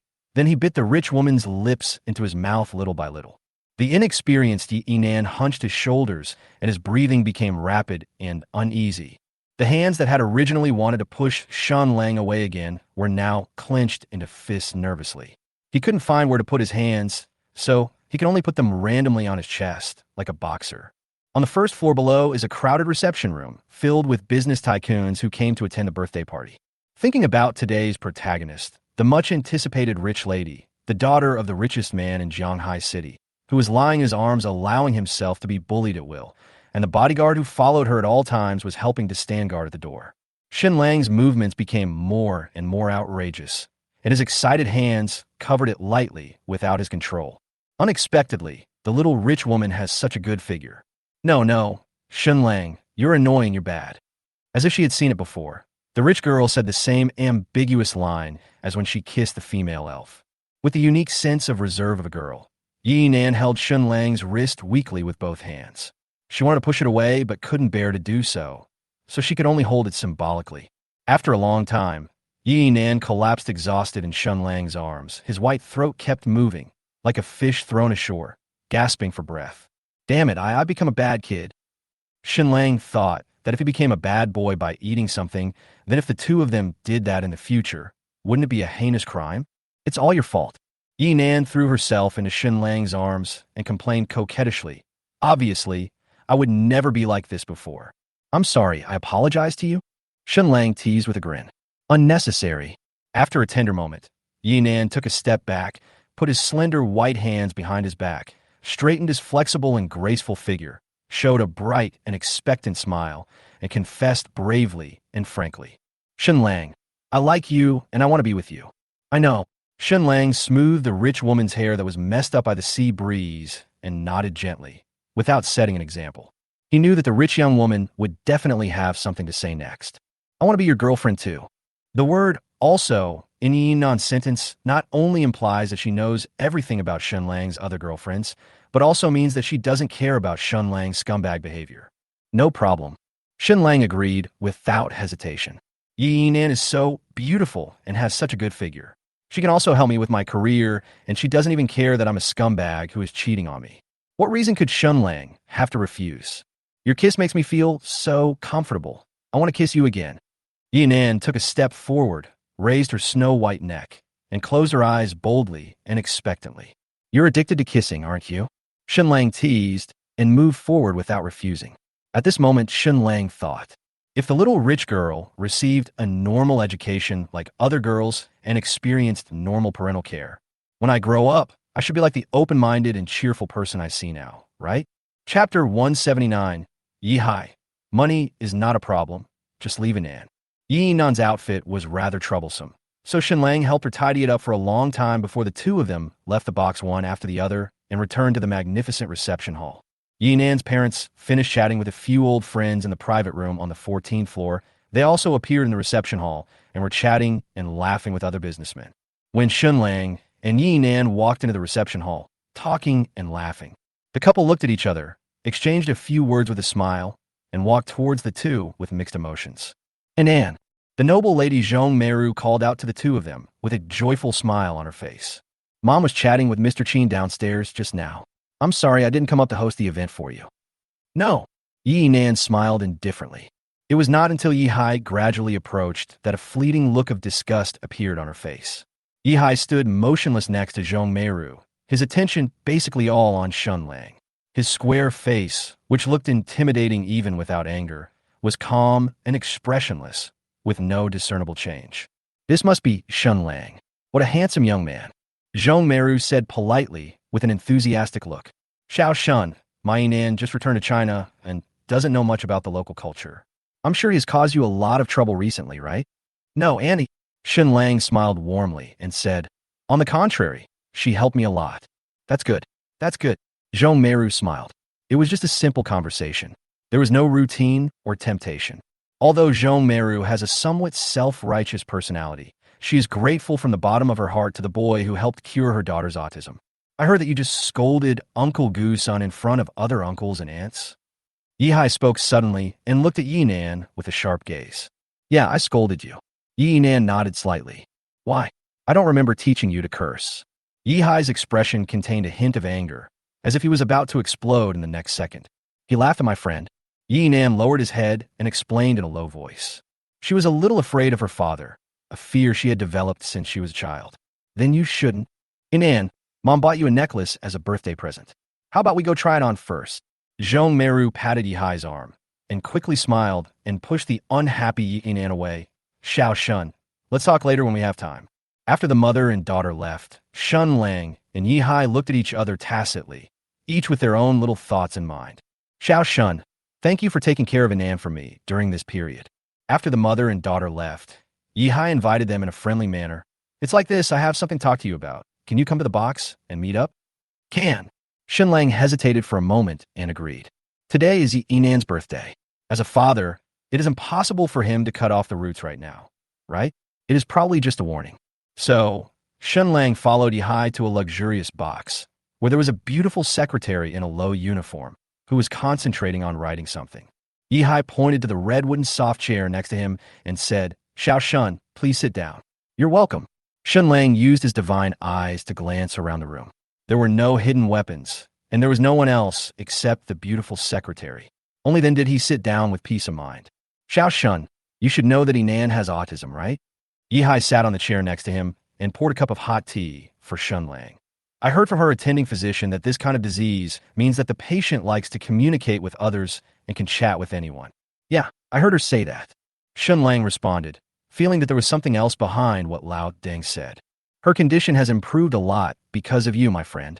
Yihai smiled gratefully and said, "The doctor said that he will be fully recovered in a few days." Shen Lang said modestly, "Not really. I just chatted with her to relax." The young man is being modest. Yihai smiled and then made a half-joking statement. "It's like this. My Nan just came back from abroad. If she said anything strange or made any promises to you, don't take it seriously. She will probably forget about it in a few days." Shen Lang knew that this was Yihai's warning, so he tactfully responded, "No, uncle. That's fine." Yihai nodded in satisfaction. His enthusiastic expression suddenly turned cold, and he asked straight to the point, "So what is your relationship now?" 1. "Uncle, Inan and I are just ordinary friends. Please don't think too much about it." 2. "Uncle, I'm afraid you don't know that just now in the box, your daughter has taken the initiative to become my fourth girlfriend." 3. "Old Biden, isn't it too late for you to ask now? Your daughter is almost like me." "Uncle, don't think too much. She and I are just ordinary friends." Shen Lang explained calmly, "It's impossible to really choose two and tell Yihai the truth, right?" "Haha, that's fine. I'm just asking casually, don't mind it." Yihai smiled with satisfaction and looked up at the beautiful secretary on the desk. "Secretary man, have you drafted the contracts?" "It's ready, Chairman." The beautiful secretary brought a check and a property transfer document and handed them to the small table between Shen Lang and Yihai. "Uncle, you are..." Although Shen Lang guessed this ridiculous answer, he still wanted to confirm it. "To be honest with you, my daughter needs a high-end and complete educational environment." Yihai stated seriously, "I guess you are also shocked today. How can a girl swear so much? Of course, I am also very grateful for your efforts for Inan during this period. I will not treat you unfairly." Yihai held the check and contract with his fingers and moved them in front of Shen Lang. "I heard that you wanted to buy a building to start a film and television company recently. I found a better one for you in the city center. You don't have to worry about the price. Just sign your name. The same goes for checks. You can fill in any number you want. Money is not a problem. Just consider it as your medical expenses for the next few days. From now on, if you have any financial problems, you can call my secretary at any time and I will help you solve them all. There's only one thing I want. I just hope you can keep your distance from Inan in the future and stop interacting with him privately." Yihai finished his long and serious speech and took a sip of strong tea with determination. Shen Lang held the gray-blue check and suddenly had a sense of déjà vu. "I always feel that the plot I am experiencing now often appears in the domineering CEO novels written by women. P.S. This chapter has been greatly changed. The previous plot was indeed not good. My friends, please read it again." Chapter 180, red exclamation mark. Of course, if you don't want to and really want to pursue our Inan, it's not impossible. Don't blame me for not giving you a chance. Yihai held the strong tea in his hand and compromised arrogantly. "After the Chinese New Year, you can get married to Inan from my family, but you have to marry into our Yi family, and the child you give birth to has to have the same surname as mine." Shen Lang rubbed the check and the building transfer contract printed on A4 paper worth over 100 million yuan with mixed emotions. "Forget it. I'm just a bad guy, and I don't have any interest in climbing the social ladder." After thinking for a long time, Shen Lang smiled helplessly. So Shen Lang picked up a round fountain pen, wrote the date and his name on the check, and then filled in the amount he wanted in a series of black boxes. 999,099,099 yuan, 99 cents. "Uncle, do you think I'm being too greedy?" Shen Lang handed the completed check to Yihai for a look as if he was presenting a treasure. Yihai smiled disdainfully, knowing that Shen Lang was deliberately provoking him, and raised his hand to signal with ease. "Don't be greedy. If I were you, I would definitely write a few more. Do you want another one?" The two looked at each other calmly. They knew each other's thoughts, and the atmosphere froze briefly. "Okay, You're a father, and you've already ordered her to leave, so I have nothing to say. Shen Lang sighed reluctantly, crumpled up the filled check, and threw it into the trash can. Then he asked curiously, I'm just curious. Do people like you who are so successful and famous look down on those below you? If you think that this is why I don't want you to continue your relationship, then you are overthinking. I never look down on ordinary people. I am a self-made idiot myself. Yihai glanced at the check in the trash can and said seriously, but I won't allow my daughter to be intimate with such a person. Let's put ourselves in their shoes. If it were you, when your conditions improved, would you be willing to let your daughter, whom you raised with great difficulty, rely on the person you call a jerk for her entire life? Yihai's words made Shen Lang silent for a long time. After a while, he breathed a sigh of relief. Okay, then remember to take care of her daily life and stop abusing her like you did before. After Shen Lang gave his serious instructions, he couldn't help but break down and curse. Damn it, I finally cured her illness, and you bastards took it away halfway. Forget it. I don't care anymore, but please don't let her become like before. It makes me so fucking sad to see her like that. Haha, kid, I knew Inan learned his swear words from you. This was the first time someone dared to call Yihai lousy in front of him, but Yihai was not very angry. The main thing is that this boy really cares about his daughter, and it is normal for young people to swear when they are emotionally overwhelmed. Okay, Uncle promises you. Yihai handed the house transfer contract to Shen Lang, patted Shen Lang on the shoulder and promised, I will never let Inan become the same as before.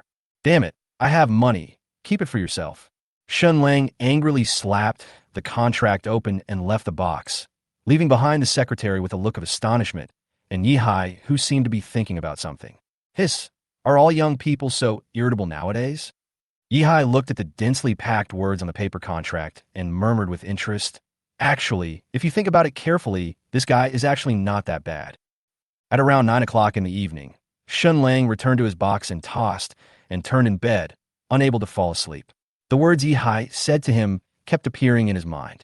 Just at this moment, Yinan sent a video call invitation. Shen Lang hesitated for a moment, then decisively refused, and typed, What's wrong? I want to go to bed. Snow on the island. What did my father tell you? I slept till dawn. I didn't say anything, just chatting. Is that why you asked me so late at night? Snow on the island. No, I just want to chat with you. Well, my boyfriend cute. After a good sleep, he said, Fuck, I'm just a scumbag. I'm not as good as you think. Why do you keep pestering me? Snow on the island. I don't know. Maybe I like you. Sincerity is the ultimate skill. Yi Nan's naive and meaningless reply made Shen Lang at a loss for words for a moment. I guess the rich girl is lying on her bed right now, waiting obediently and expectantly for her scumbag boyfriend, with whom she just got together, to send her a message. After thinking it over, Shen Lang decisively invited Yinan to have a voice call. Hey, Shen Lang, do you want to go? Shut up. You're a pervert who likes scumbags, a pervert who is smug about wearing 3 green hats, and has less common sense than a primary school student. I'm so annoyed now. Could you please stop bothering me like a fly? If you keep talking nonsense, I will come over and slap you twice, and see if you can still go crazy. Shen Lang cursed loudly, intending to end his relationship with the rich woman. Shen Lang, wait a minute before you scold me. There were hurried voices coming from the other side, as well as the sound of footsteps walking back and forth, as if someone was looking for something. Shen Lang asked curiously, What are you doing? Is there anyone around? No, I'm out of paper in my box. Hold. Inan, wake up. The cruise ship has arrived at the dock. The next morning, the luxurious cruise ship docked. After the guests had left one after another, Yinan, who was sleeping soundly, was awakened by Zhong Meiru. Ma! Yinan opened his eyes sleepily, feeling extremely tired and as if his bones were falling apart. What does your house smell like? Zhong Meiru sniffed and felt that her daughter had a familiar faint seafood smell. Yinan's face turned red as she glanced at the trash can full of paper balls with a blushing heart, then smiled and changed the subject. Mom, go down first. I'll come find you after I take a shower. Well, hurry up then. Your dad and I will be waiting for you at the dock. Zhong Meiru left with a frown on her face and instructed the cleaner at the door to clean Yinan's room thoroughly. Yinan's face turned red. She subconsciously picked up her phone and sent a voice message to Shen Lang to complain and act like a spoiled child. Shen Lang blames you for everything last night. I was almost discovered by my mother just now. You must take me out tonight and treat me to a barbecue stall. As soon as the voice message was sent, A red exclamation mark and a long system prompt suddenly appeared in Yinan and Shen Lang's WeChat chat box. Failed to send voice message. The other party has enabled friend verification. You're not his WeChat friend yet. Please send a friend verification request first. You can chat only after the other party passes it. Chapter 181. Shen Lang will not delete me. I am his girlfriend. Hello, what does this mean? Yinan took out his mobile phone, opened WeChat, called a waitress passing by, and asked curiously but inexplicably nervously. I just returned to China, and I'm not very familiar with the social app. What does friend verification mean? Do I need to fill in a verification code? It's not like Yinan hasn't used social software before. The main reason is that none of her friends have ever deleted her on their own initiative, so it is normal for Yinan to be at a loss when something unexpected happens. What's more, Shen Lang had just confirmed his relationship with Yinan yesterday and chatted with her for so long in the evening. Yinan didn't think about it that way at all and subconsciously believed that it was a problem with the social software. I'll help you take a look. The waitress couldn't help feeling flattered that her boss's daughter was speaking to her so politely. After looking at it carefully several times, the waitress dared to speak with certainty. Miss, the other party has deleted and blocked you. You need to add the other party as a friend again before you can continue chatting. That's not right. This is my good friend. Why would he delete and block me? We were still chatting last night. Yinan was confused and bewildered. She would rather believe that there was a problem with the software than that Shen Lang had deleted and blocked her on his own initiative. I'm not sure either. This question was beyond the scope of the topic, and the waitress was confused, but she still gave the suggestion. But miss, you can click here and try to add the other person as a friend again. Maybe the other person deleted you by mistake. The waitress did feel that the chances of the other party deleting the message by mistake were quite high. After all, the other party's profile picture was a man, so how could he delete Yinan on his own initiative? This is the daughter of the richest man in Jianghai City. Yesterday, all the rich kids in Jianghai City fell at her feet. Unless he is a gay, how could he delete such a beautiful, wealthy, and talented national goddess? Well, I'll try. Thank you. Yinan said goodbye to the waitress worriedly, then returned to the room and quickly clicked send a friend for verification, having a bad feeling in his heart. No, it must have been deleted by mistake. Yinan comforted himself. His palms holding the phone felt slightly hot, and he began to sweat in the middle of winter. After waiting anxiously for a few minutes, Yinan felt like he had spent several centuries. He couldn't wait to open the WeChat chat box with Shen Lang again. That red exclamation mark and its existence, and the official and tactful answer below. No, Shen Lang will not delete me. I am his girlfriend. Yinan muttered to himself in a slightly mad manner, racking his brains to think about how to solve this problem that was beyond his own knowledge and had never been heard of before. Miss, the madam and the chairman are waiting for you downstairs. This is bodyguard Zhang Tao knocking on Yinan's box door.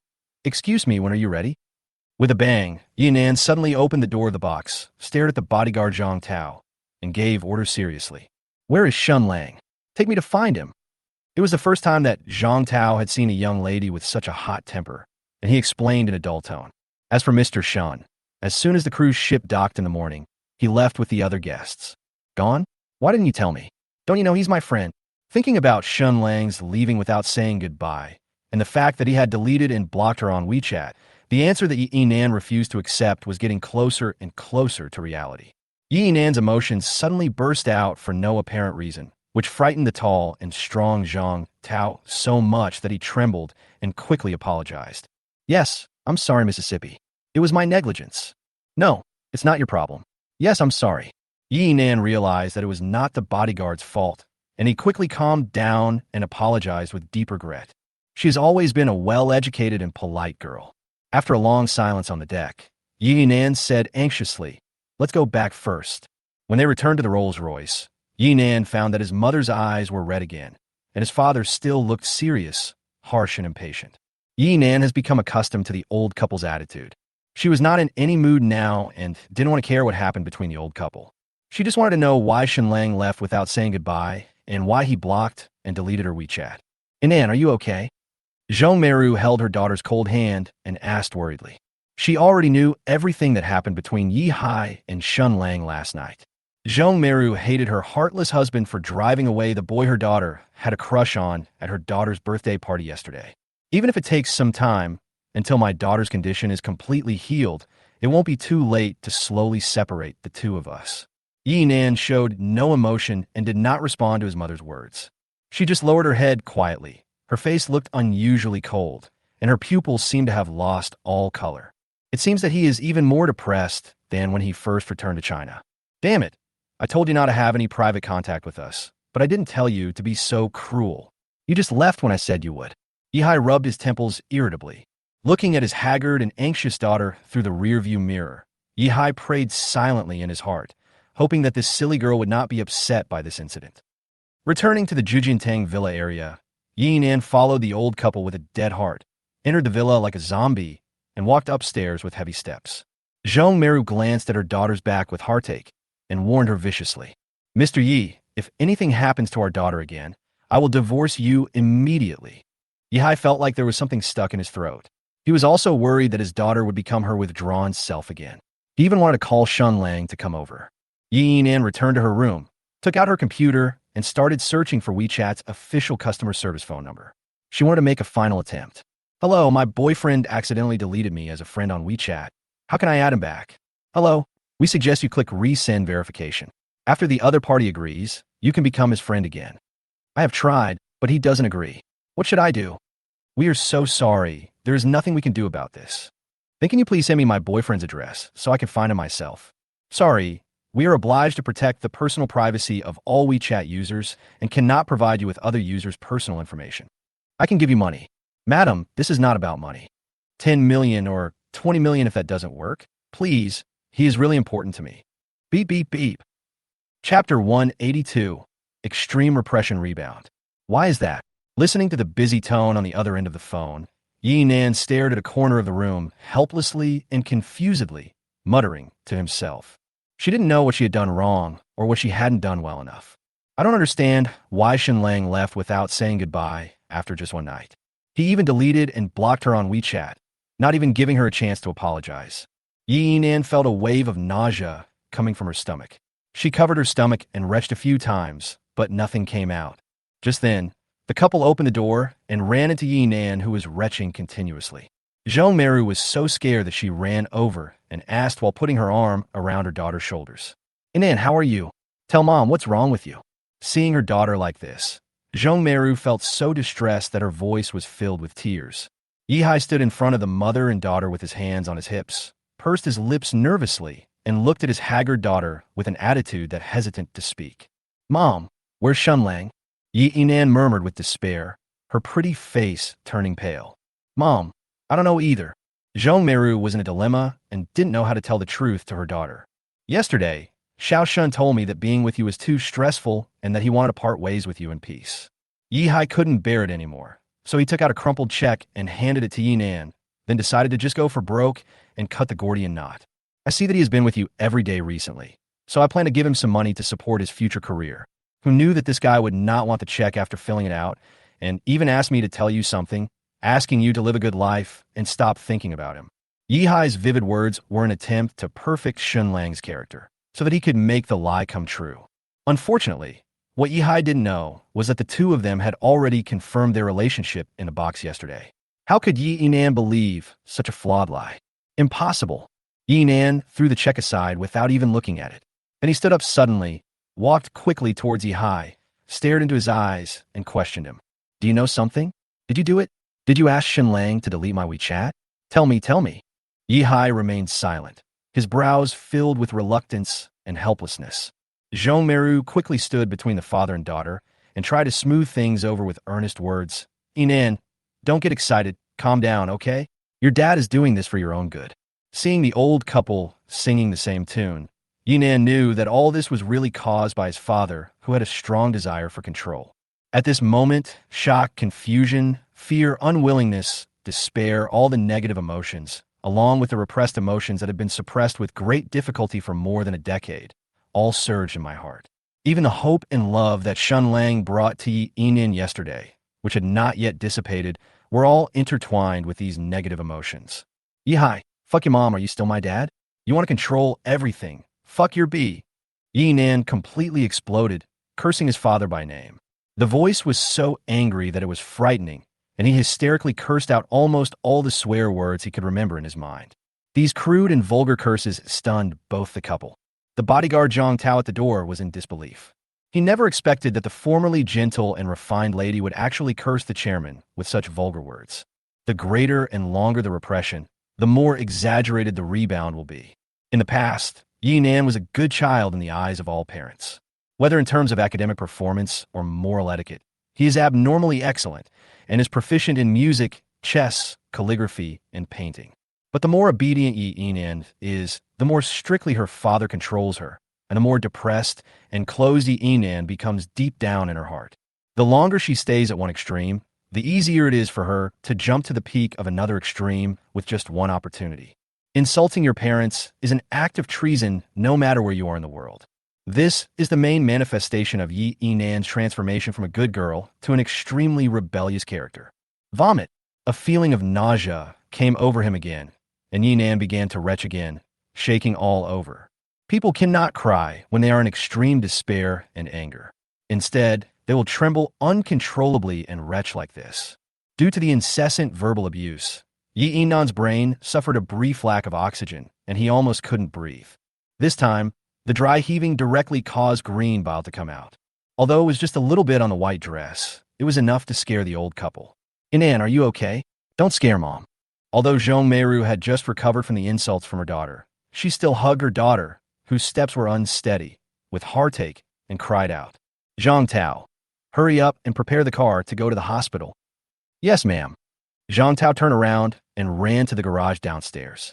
Get out of here. Yihao wanted to come over to help, but was yelled at by Zhong Meiru. She had already made up her mind that once she had settled her daughter, she would divorce this heartless man. I want to find Shen Lang. Yi Yin seemed to have a last burst of energy. He broke away from Zhong Meiru's support and walked towards the door with weak hands and feet.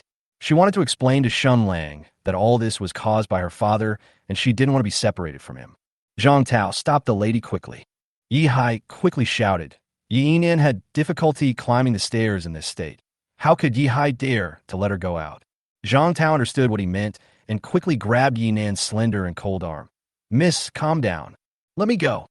Yi Nan pulled her arms hard, kicking and hitting Zhang Tao like a madman, no longer having the graceful demeanor of a lady like she used to have. At this moment, she was so crazy and rebellious that she seemed like a different person.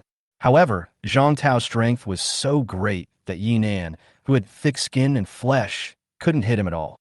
So, Yi Nan got angry and bit Zhang Tao's strong arm fiercely. He used up almost all his strength, and his snow-white teeth bit Zhang Tao's arm until it bleeded. This! Zhang Tao gasped in pain, but he never dared to let go of Yi Nan. Punching and kicking are nothing. Zhang Tao was a special forces soldier, so he can certainly withstand this kind of attack. But the bite force of an adult should not be underestimated. Especially when someone is extremely angry like Yi Nan, it is more than enough to bite off a piece of meat.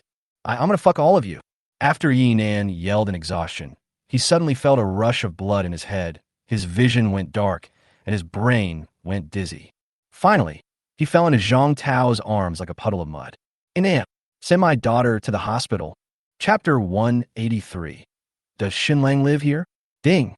Congratulations to the host for obtaining God-level fighting talent. God-level fighting talent. The host's fighting skills will be qualitatively improved. With the host's enhanced human body, the host will be invincible in the field of fighting.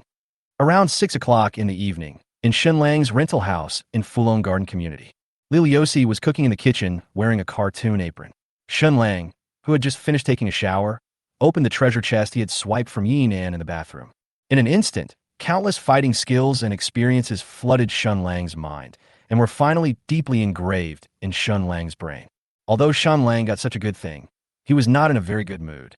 After all, he bought it from a wealthy woman. Who would have thought that the two had just confirmed their relationship yesterday, and then they went their separate ways? Unfortunately, Shen Lang had no choice because the other person's father had personally stepped in to stop the two from interacting. If Shen Lang continued to have private contact with Yi Nan, Yi Hai would definitely not stand idly by. Lao Deng has such a great influence in Jianghai City. What if he sends someone to investigate my mess one day and use it to threaten me? By that time, Shen Lang would have lost both his wife and his army. Rather than waiting to die, it is better to give up with pain. So as soon as the cruise ship arrived at the dock this morning, Shen Lang decisively deleted the rich woman's WeChat and left without even saying hello. Damn, nothing's going to happen, is it? The occasional sound of ambulance sirens outside the window made Shen Lang feel inexplicably uneasy. He always felt that something was going to happen to the rich young woman. At this moment, Shen Lang vaguely heard a hurried knock on the door outside the living room, followed by Li Liuxi's voice. "Hello, who are you looking for?" A familiar woman's crying voice came. "Excuse me, does Shen Lang live here?" "Fuck, Zhou Meiru." Shen Lang immediately recognized the woman's voice as Yi Yinan's mother. "Is there really anything wrong?" Shen Lang started to put on his clothes in a hurry, without even blowing his hair. With his wet and messy head, he opened the bathroom door in a panic. Standing in the living room were Yi Yinan's parents, Zhou Meiru and Yi Hai. Yi Yinan's full-time driver, Zhang Tao, was standing at the door with a bandage on his arm. Shen Lang, Yinan. Wait, let's go out and talk." Shen Lang interrupted Zhong Meiru's speech sternly. "Say one more word, and you'll be gone." Li Liuxi is not a fool. If Zhong Meiru accidentally says something wrong, she will definitely notice that something is wrong. Shen Lang didn't want the fire to break out in the backyard before he could even start dealing with the problem with the rich lady. Okay, let's go out and talk. Zhong Meiru pursed her lips, and her eyes were as red as peaches from crying. Shen Lang already felt that something really happened to the young rich woman. After the old couple walked into the corridor, Shen Lang pretended to be impatient while explaining things to Li Liuxi while getting dressed. "Something may have happened to a friend's child. I have to go out for a while. You can eat first tonight. You don't have to wait for me to come back." "Yes, I understand." Li Liuxi responded obediently. She had a high degree of trust in Shen Lang and usually did not ask about Shen Lang's affairs. Seeing that Shen Lang was only wearing a fleece long-sleeved shirt and started to change his shoes, Li Liuxi kindly reminded him, "It's cold outside. Wear something thicker." "Fine." Shen Lang put on his shoes and stomped a few times. "I'm leaving. Go to bed early tonight. If everything is okay, I'll be back early." Li Liuxi responded thoughtfully. Only after Shen Lang closed the door did Li Liuxi cover the cooked food with a food gauze and take out a handful of noodles from the refrigerator to cook. "What's going on?" Shen Lang came to the elevator entrance and asked impatiently, "Is there something wrong with Yinan?" Zhong Meiru cried and complained, Yinan cut her wrists in the hospital." "What the hell? Is this true?" Shen Lang looked at Yi Hai in disbelief. He could imagine that Yi Yinan might do something extreme because of his departure. The only thing Shen Lang never expected was that he would commit suicide by cutting his wrists in the hospital. Yi Hai's eyes wandered for a moment. Then he nodded heavily and stated with regret and unwillingness. It turned out that after Yinan was sent to the hospital and woke up, the couple comforted him for a long time, and Yinan said that he wanted to be quiet for a while. The couple felt that she really needed some rest, so they sent all the hospitals and nurses away. He also called Zhang Xioni to come over and treat Yinan's condition again. When Zhang Xioni came to the hospital to visit Yinan was already lying in a pool of blood, dying, with a broken floor tile in his hand. After investigation, it was found that Yinan used the LCD ball given to her by Shen Lang to break the floor tiles, and then used a larger floor tile to cut her wrist. Fortunately, the edges of the floor tiles are relatively blunt and not sharp enough. Yinan's wound did not bleed much, and the doctor only took measures to stop the bleeding and rescued Yinan. However, Zhang Xioni told the couple that the string in Yinan's heart was now completely broken. If her extreme personality continues to develop, she may have thoughts of suicide again at any time and anywhere unless there is anyone to control her. So, the old couple rushed to Shen Lang's residence without stopping, wanting to ask Shen Lang to see their daughter. "Thinking about my birthday present, it almost became Yinan's death anniversary present." Shen Lang sighed and complained regretfully, "Damn it, if I had known this would happen, I would have bought her a plastic one." After driving to the hospital, Shen Lang learned from the old couple which ward Yinan was in and rushed straight to the intensive care unit. At the door of the intensive care unit, Shen Lang saw Yinan, who was dying. She did not notice Shen Lang's arrival. She sat halfway on the bed with a blank look in her eyes. Her face was extremely pale and her lips had turned dark purple. The whole person seemed to have his soul sucked out of him, staring blankly at a spot on the ground with a trace of blood. Shen Lang followed Yinan's gaze. There was a missing floor tile there, and the surrounding white tiles were still stained with coagulated blood and a lot of blue water stains. There are many small snowflakes shining sporadically in the blue water. Only then did Shen Lang realize that this was the thing in the birthday gift he gave to Yi Nan. This thing is cheap. Shen Lang touched his nose guiltily and smiled awkwardly. When I have time, I will buy you another one. Hearing the familiar voice, Yi Nan turned his head suddenly and looked at Shen Lang. There was gradually more color in his empty eyes, and his calm and cold facial features began to tremble, as if he was about to cry in the next second. 1. Take good care of yourself.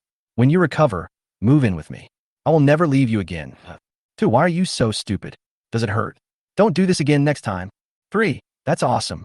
You've even learned how to commit suicide by cutting your wrists.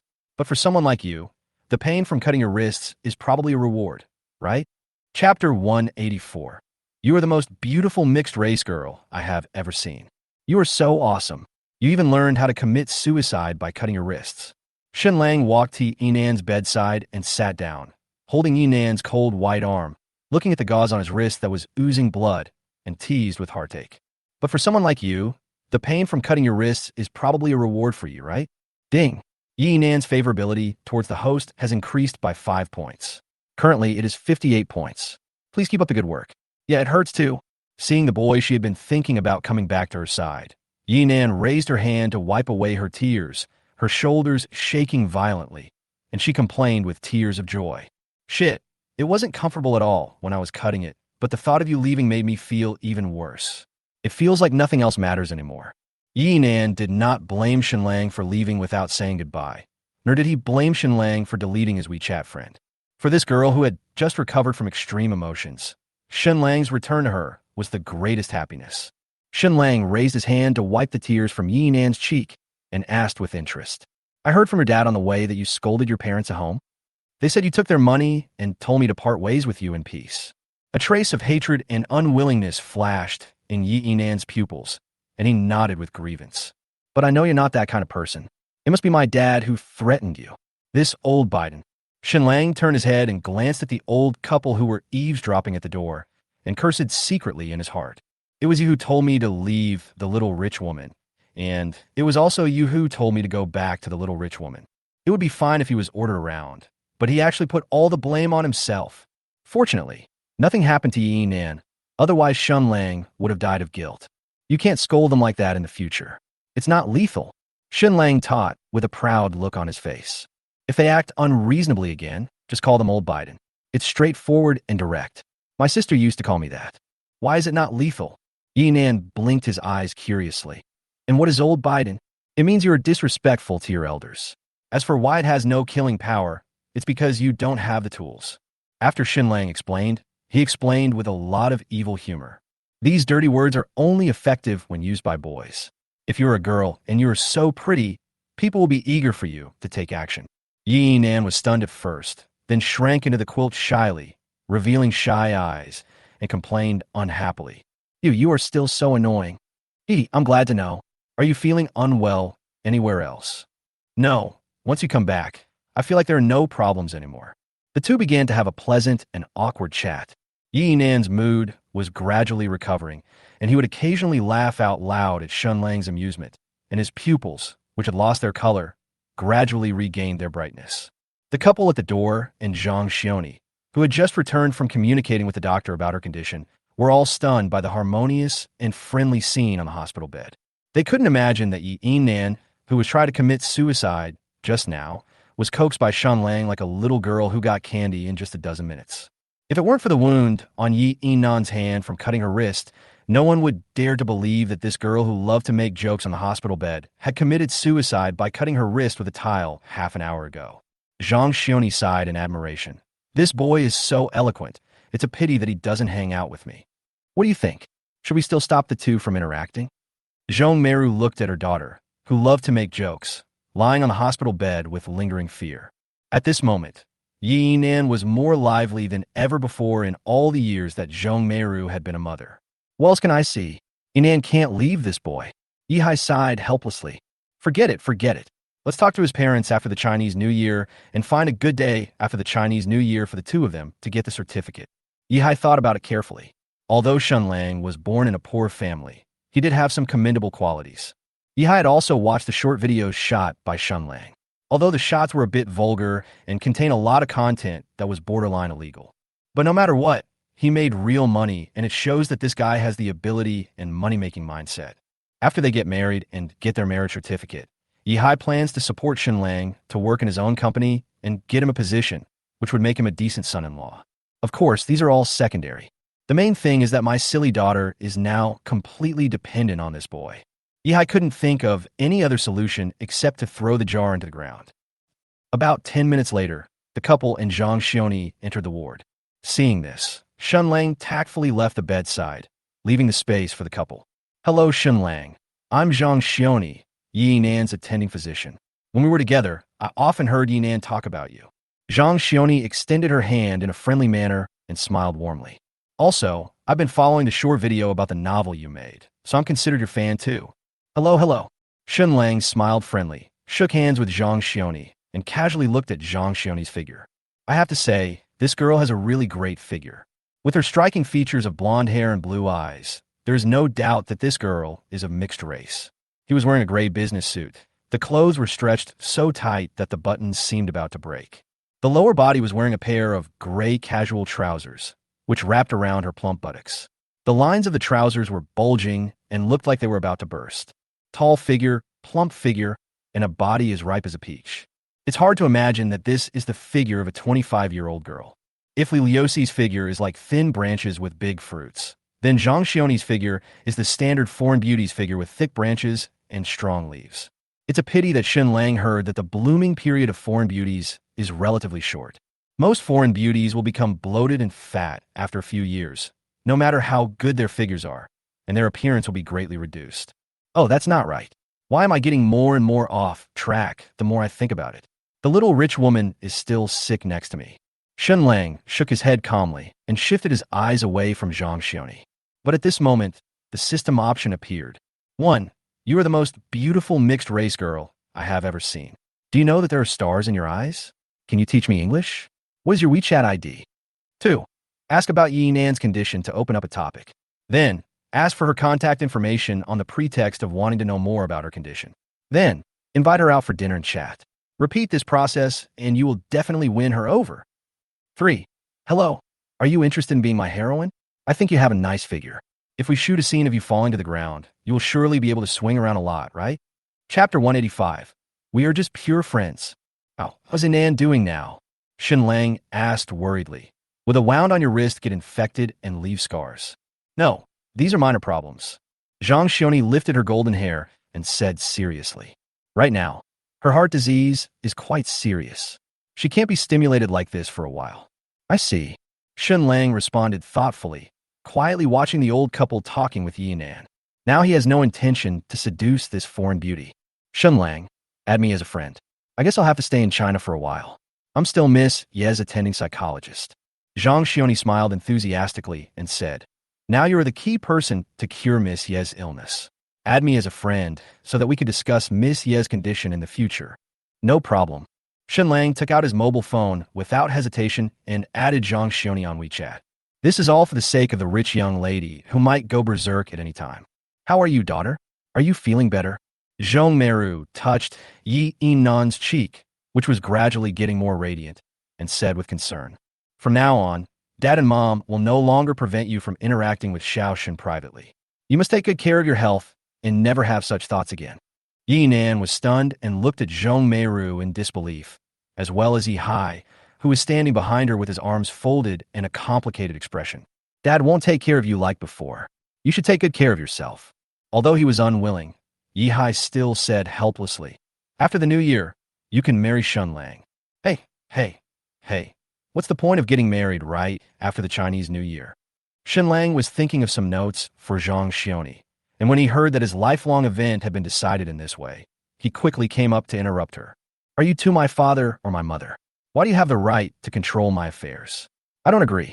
No, you two are already like this. Do you have any other ideas other than getting married? Yihai asked in surprise. Don't you like my daughter? Or is our family not worthy of you? Nonsense, I definitely don't like it. Shen Lang refused with a heart of stone. I have a girlfriend, okay? It's not like you didn't see it when you came to see me just now. Dad, Mom, I don't like Shen Lang. Yi Nan glanced at Shen Lang with resentment, and pretended to be calm and explained, "He and I are just friends." "No. Then why are you guys making such a fuss?" Zhong Meru was completely confused. "Auntie, we really just have pure friendship. We just have a good relationship," Shen Lang patiently said. "You can think of the relationship between me and Yinan as that of good friends." At this juncture, Shen Lang would never admit that he liked Yinan. If she just nodded, Yihai would really let her get married after the new year. Fortunately, the rich young woman was smart enough to know that Shen Lang was confusing right and wrong. If she didn't explain, Shen Lang really would have no way to keep up the lie. Yihai looked at Shen Lang seriously, and after a long silence, he spoke with mixed emotions. "Well, since you don't have that idea, I won't force you. Just treat each other as friends from now on. I hope you won't do anything to betray your girlfriend." Yihai patted Shen Lang's shoulder heavily. The meaning was self-evident. Yihai wondered if Shen Lang and his daughter had deliberately teamed up to lie to him, but he really couldn't figure out why the two of them lied. It couldn't be that his daughter was willing to be the third party and they deliberately lied to him, right? If this is true, it is simply too absurd. In addition, the two people's daily contacts are not too ambiguous or private, so it is reasonable to say that they are good friends of the opposite sex. This guy is really not afraid of death. He actually dared to instigate Yi Nan to lie. Zhang Xioni naturally knew the secret between the two. She couldn't believe that Yi Nan liked a two-timing scumbag. In order to be willing to be cheated by a scumbag, she actually took the initiative to lie to her parents to defend this scumbag. What kind of magic power does this guy have? It was not until late at night that the old couple comforted Yi Nan for a long time and finally left with their bodyguards. As the richest couple in Shanghai City, they have to deal with a lot of things every day. In the past few days, they have put aside many trivial matters to take care of Yi Nan's emotions. Look carefully, this woman is called Xiaomei. In the intensive care unit, Shen Lang was lying on the bed next to him, leisurely scrolling through Douyin, planning to stay with the rich lady in the hospital tonight. Yi Nan tilted his head, looking at the leisurely Shen Lang obediently and quietly, his pale cheeks always outlined with a satisfied smile. After Zhang Xioni went to the bathroom, there were only two people left in the ward. Yi Nan struggled to get off the bed and walked towards Shen Lang tremblingly. "What's wrong with you?" Shen Lang quickly got out of bed to help Yi Nan. "Do you want to go to the bathroom? I'll call the nurse over." "No." Yi Nan's face turned red, and she leaned into Shen Lang's arms and murmured reluctantly, "I want to sleep with you. Hey, can you please stop making trouble?" Shen Lang supported Yi Nan's weak body and looked towards the door anxiously. "When your attending physician comes back and sees us like this, he will definitely guess that we are not normal friends. Then send her a message now and tell her not to come back." Yi Nan snorted nonchalantly, took Shen Lang's hand, and fell on his bed with a shaky step. "I really admire you." Shen Lang smiled helplessly and quickly took out WeChat to chat with Zhang Xioni. "Dr. Zhang, why don't you go back and rest first? I can take care of her alone."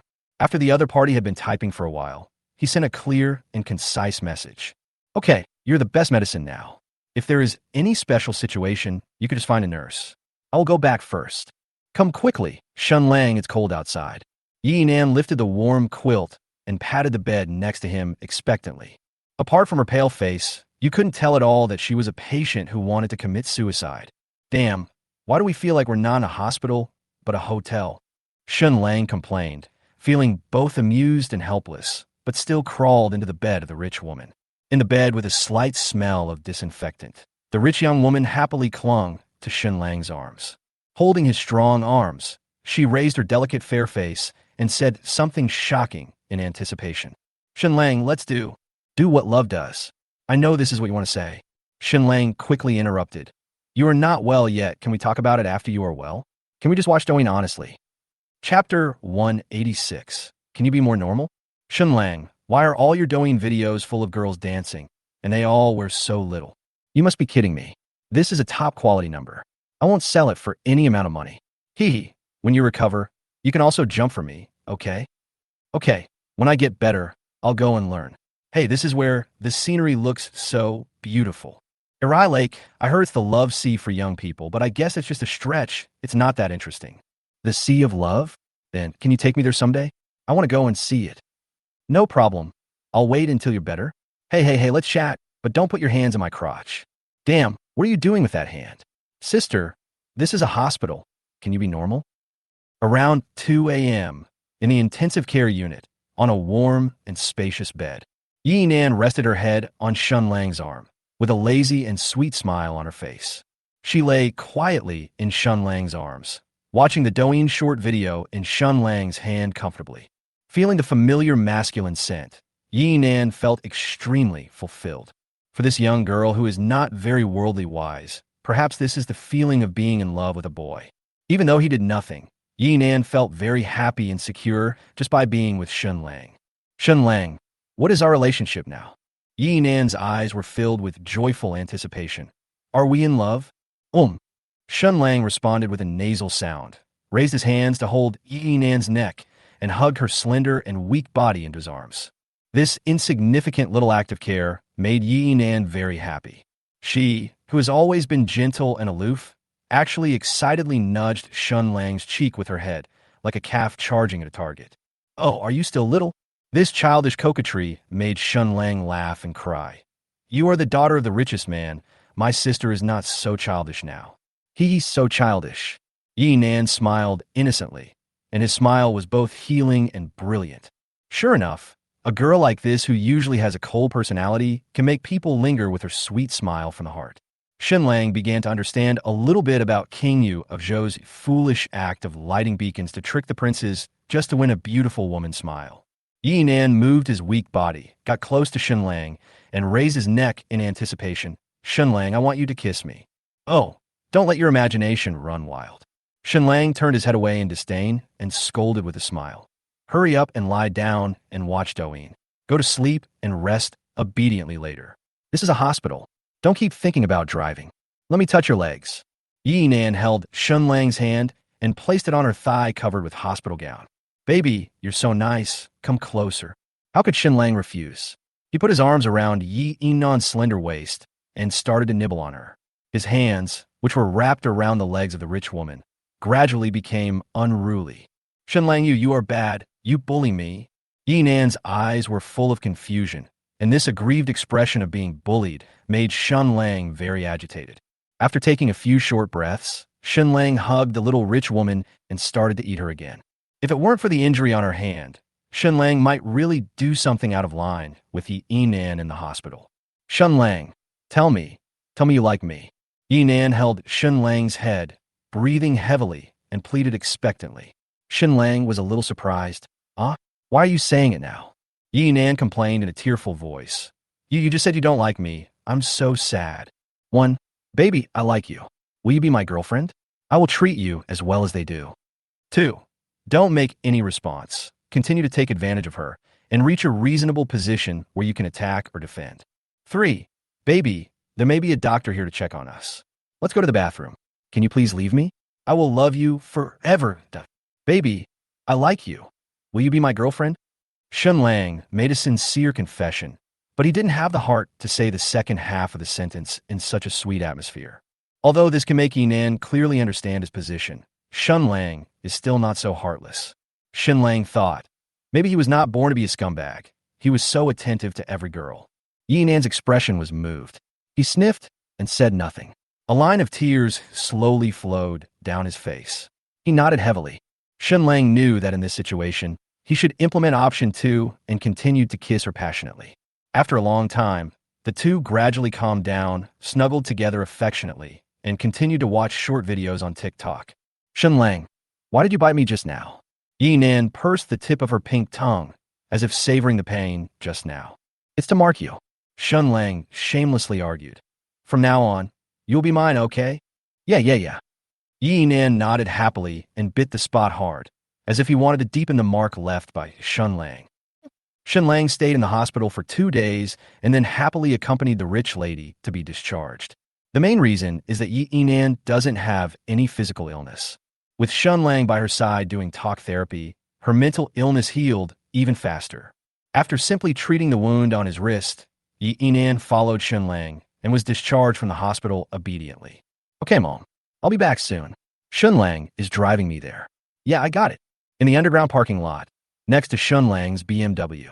Yi Nan hung up the phone with Zhong Meiru and couldn't wait to open the driver's door and sit on Shen Lang's lap, holding Shen Lang's cheek and starting to nibble on it. After this period of ups and downs, Shen Lang discovered that Yi Yinan's personality had changed, and it could even be said to have been fixed. In front of other people or her parents, Yi Yinan is still the smart and obedient girl she used to be. The only difference is that Yi Yinan is no longer as cold and silent as before. Instead, he became very cheerful, full of hope for life, and even had a tendency to be a bit talkative, occasionally blurting out a few vulgar words. But in front of Shen Lang, Yi Yinan became very bold, and it could even be said that she had no sense of reserve as a girl. As long as there is no one around, the corner is hidden enough. Yi Yinan seemed to have switched personalities, clinging to Shen Lang boldly and passionately. Moreover, her head was full of adult thoughts, and she was always thinking about taking things a step further with Shen Lang. She almost made Shen Lang lose control of her feelings a few times. After, in the driver's seat, Yi Yinan let go of Shen Lang breathlessly, a sweet and slightly charming smile on his lips. I will be your fourth girlfriend from now on, so don't ignore me, you bad guy. Chapter 187, Jianghai City's First Snow. One Sunday afternoon, in Jianghai City, the most prosperous area in the city center. Inside a 12-story office building, various workers are busy coming and going. The sounds of electric saws cutting, sledgehammers banging, and workers talking could be heard on every floor.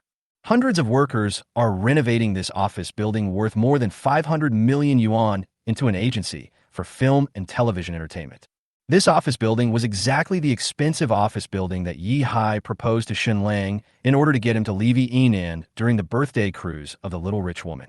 A few years ago, this office building was sold for 340 million yuan, which was far more than the construction cost of the office building itself. Any businessman knows that this price is absolutely worth it. The office building is located in the most prosperous area of Jianghai City, belonging to the CBD of Jianghai City, the core business district. There are five-star hotels and famous restaurants all around. Coupled with the various tourist attractions around, the number of visitors here during holidays is unimaginably large. Businessmen always use money to make money. As long as we can acquire this office building and operate it for a period of time, no matter what it is used for in the future, it will be a sure-win business. When this office building was put up for sale, many bigwigs in the business community rushed to bid for it, and the price has been driven up to the current 560 million. Even so, the operations department of Yi Group has been hesitant and has not completely sold the office building to any company. At most, it has only been rented out for a period of time. After much consideration, the top management of Yi Group decided to convert this office building into a travel company and operate it themselves to make money.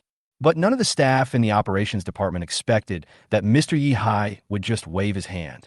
Just like that, he transferred this popular opportunity to an unknown little director without any hesitation. The reason was simple.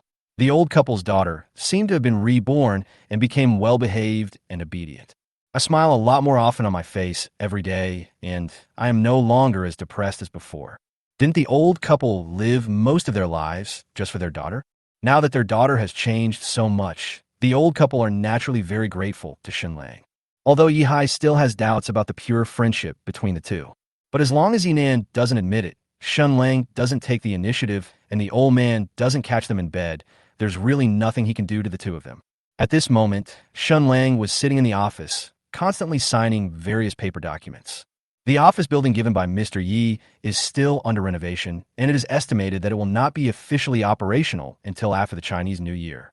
Next, Shen Lang needs to recruit a large number of actors and staff from other departments, and then remake a few popular short videos or completely original movies.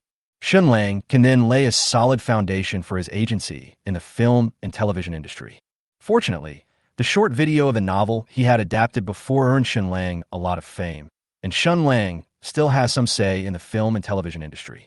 In the past 2 days, many popular anchors and second and third-tier stars have extended olive branches to Shen Lang's agency. After signing the contract, Shen Lang personally walked around each floor to check the workers' progress of the decoration. Although these workers are from the old man's decoration company, they dare not neglect their work even if there is no one supervising them. But Shen Lang still likes to take a look around in person and occasionally say a few words to the workers.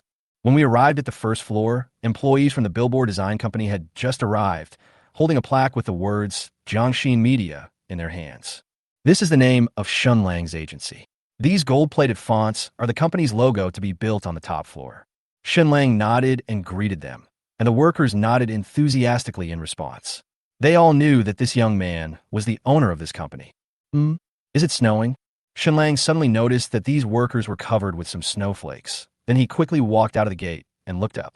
White snowflakes like catkins fell on the ground scatteredly, and soon turned into a small pool of black water and disappeared. In just over 10 minutes, the snow became heavier and heavier, and the prosperous and advanced Jianghai city gradually turned into a world covered in silver. Looking at the snowflakes accumulating on the sidewalk, Shen Lang couldn't help but be a little surprised.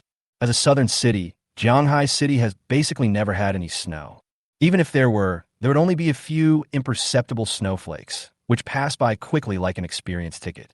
At this moment, Shen Lang's WeChat notification sound suddenly rang, and it was not just one. Landlady, Xiao Shun, are you done with your work? It's snowing outside, right? I made some chicken soup. Come to my house tonight to warm your stomach. I'll call Lucy to come as well. Rose, female elf, Shunju, it's snowing. I heard it will snow heavily this year. Let's drive to Harbin to see the ice sculptures. 3 minutes and 20 seconds video. Neighbor Hainer, it's snowing outside. Are you wearing more clothes? The landlady asked me to go to her house for dinner. When are you coming back? I'm embarrassed to go alone. Shy. Little rich woman. Shen Lang, it's snowing. Did you see it? This time it's the snow in Jianghai City smile. In addition to Shen Lang's 4 girlfriends, many good friends at work, 2 noisy sisters, and Shen Lang's parents also sent WeChat messages to Shen Lang about the snow. Some people were concerned about Shen Lang's food, clothing, and warmth, while others wanted to record this rare and elegant snow scene into a video and share it with Shen Lang as soon as possible. More friends were simply amazed at the snow and then immediately reported it to the people they cared about most on WeChat.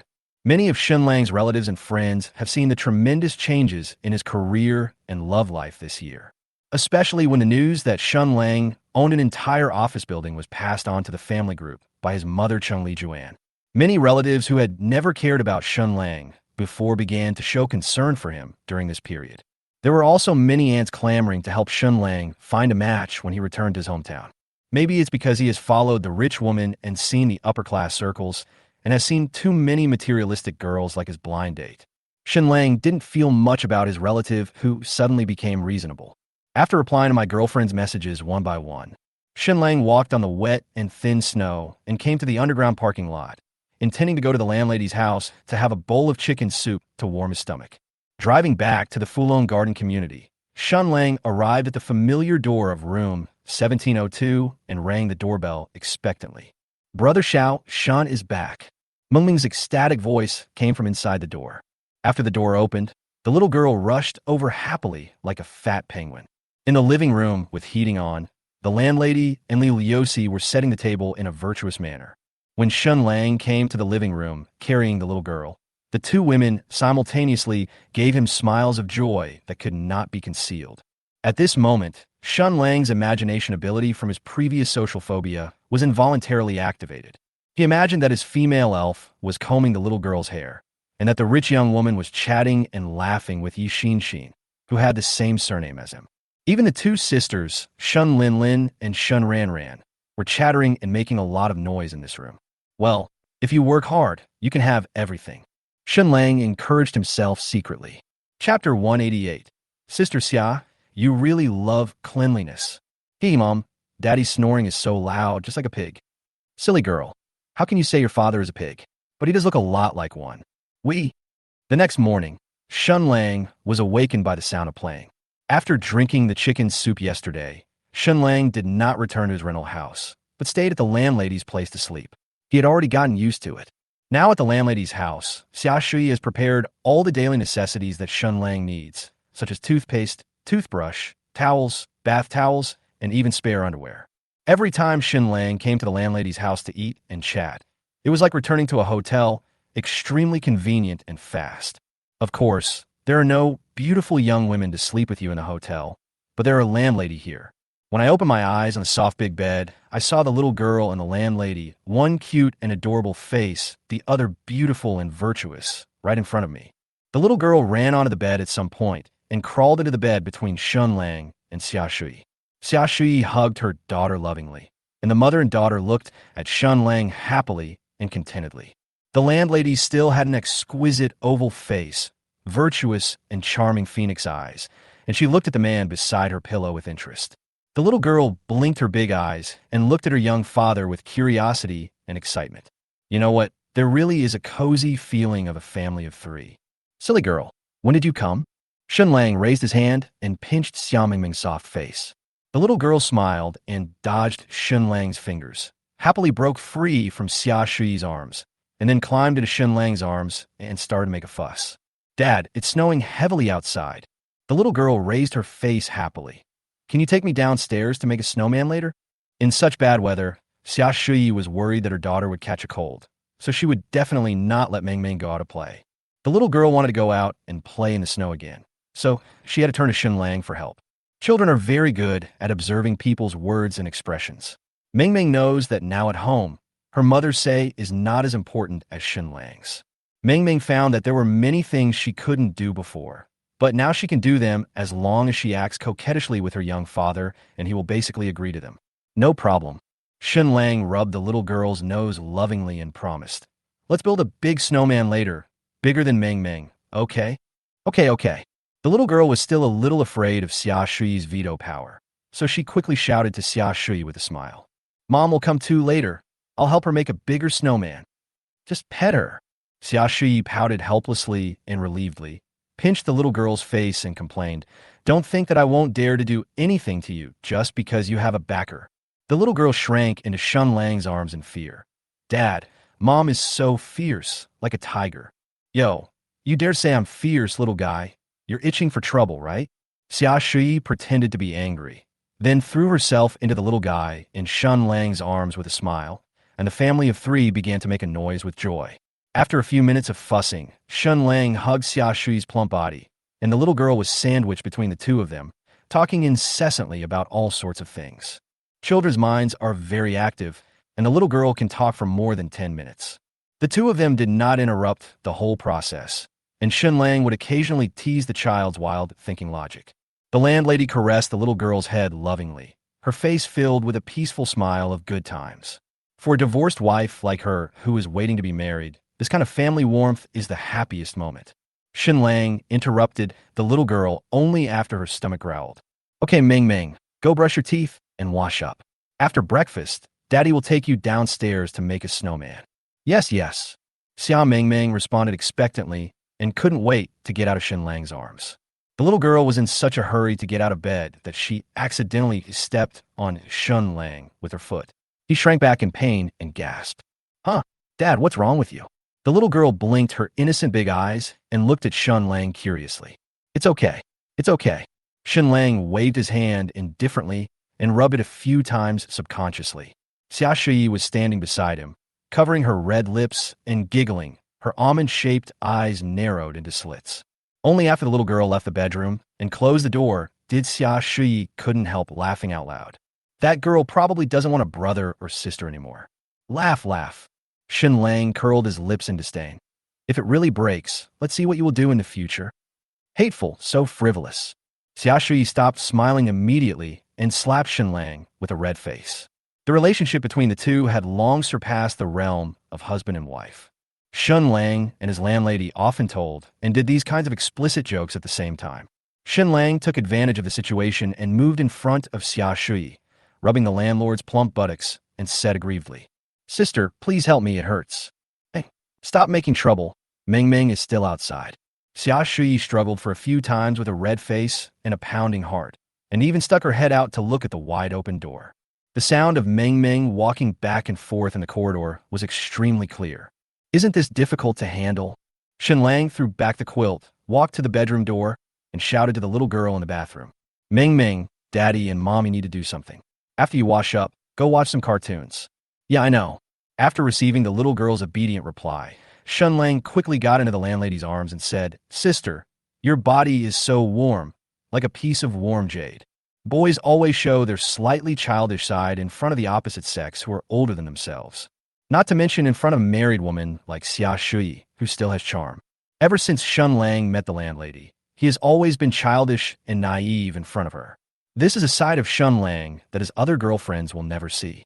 Sister, it really hurts. Please help me rub it. Shen Lang buried himself in the arms of the landlady, acting coquettishly as he pleased. My little ancestor, I really owed you in my previous life. The landlady gave Shen Lang a charming look and seductively smoothed her hair behind her ears. 20 minutes later, Xia Meng Meng, who was watching cartoons in the living room, heard Xia Shui coughing violently in the bedroom. Then the little girl saw her mother hurriedly running to the bathroom, and soon the sound of brushing teeth and washing up was heard. Shen Lang also got dressed and went to the bathroom, picked up his toiletries, and prepared to brush his teeth and wash up. Sister Xia, you really love cleanliness. Shen Lang nudged Xia Shui's waist with his elbow and teased her in a mean way. You just brushed your teeth. Do you want to brush them again now?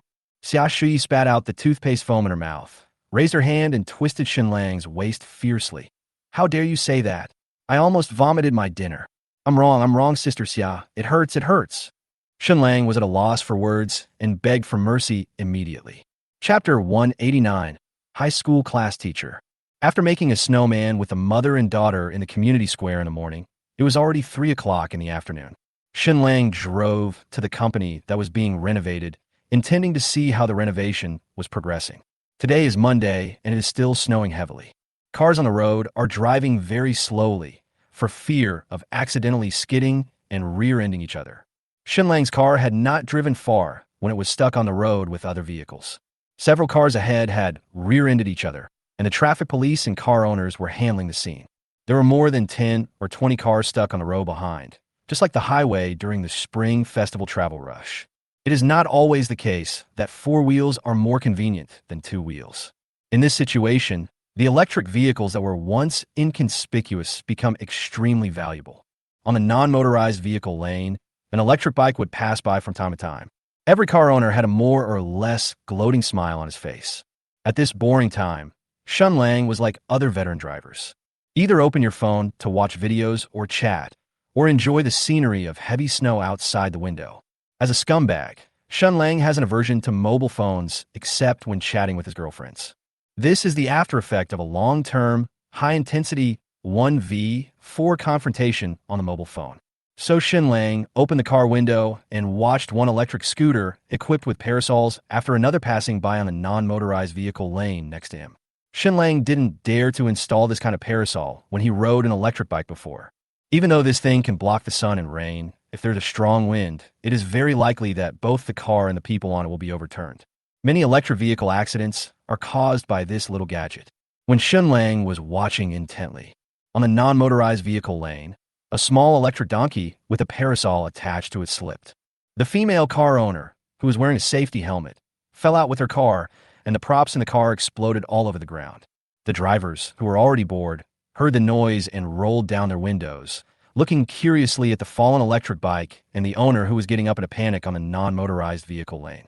When the owner of the electric car stood up tremblingly, the driver's eyes widened. The owner of the electric car was a woman wearing a light white OL professional suit. She wore a black suit with light black stockings that tightly wrapped around her well-proportioned and slender legs, and on her feet she wore a pair of black pointed high heels. Maybe because she fell so badly just now, the stockings on this pair of beautiful legs have several holes in them, which makes the onlookers ecstatic. Shen Lang was silently admiring the woman's well-proportioned and slender legs. When the woman took off her helmet, revealing a mature and helpless oval face, and her black hair fluttering in the wind, Shen Lang was stunned. Isn't this my high school class teacher, Chun Xiaoning? In order to make sure he didn't make a mistake, Shen Lang also used the power of the Eye of God. Name, Chun Xiaoning.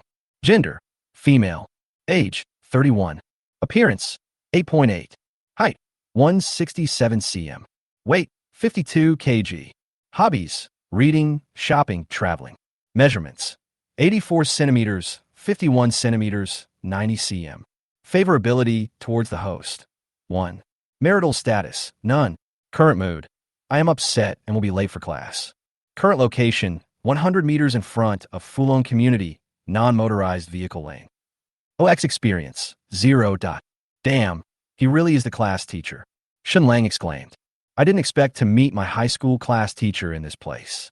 The reason why Shen Lang recognized Chun Xiaoning so quickly was because Chun Xiaoning had taught Shen Lang a lot when he was in high school. When he was in high school, Shen Lang's academic performance was pretty good. If he worked hard, it would be no problem for him to get into a first or second-tier university. Later, Shen Lang became addicted to online novels and couldn't extricate himself. His academic performance plummeted, and he was almost the same as the poor students in the rows behind him who were just trying to get by. Chun Xiaoning didn't want Shen Lang to fall into depravity, so she basically made trouble for Shen Lang all day long. Either asked the parents to come to the school or confiscate Shen Lang's cell phone, or they would call Shen Lang to the corridor alone and scold him in front of other students. Chun Xiaoning was less than 1.7 meters tall, but she often scolded Shen Lang, who was over 1.8 meters tall, until he became red in the face and dared not even raise his head.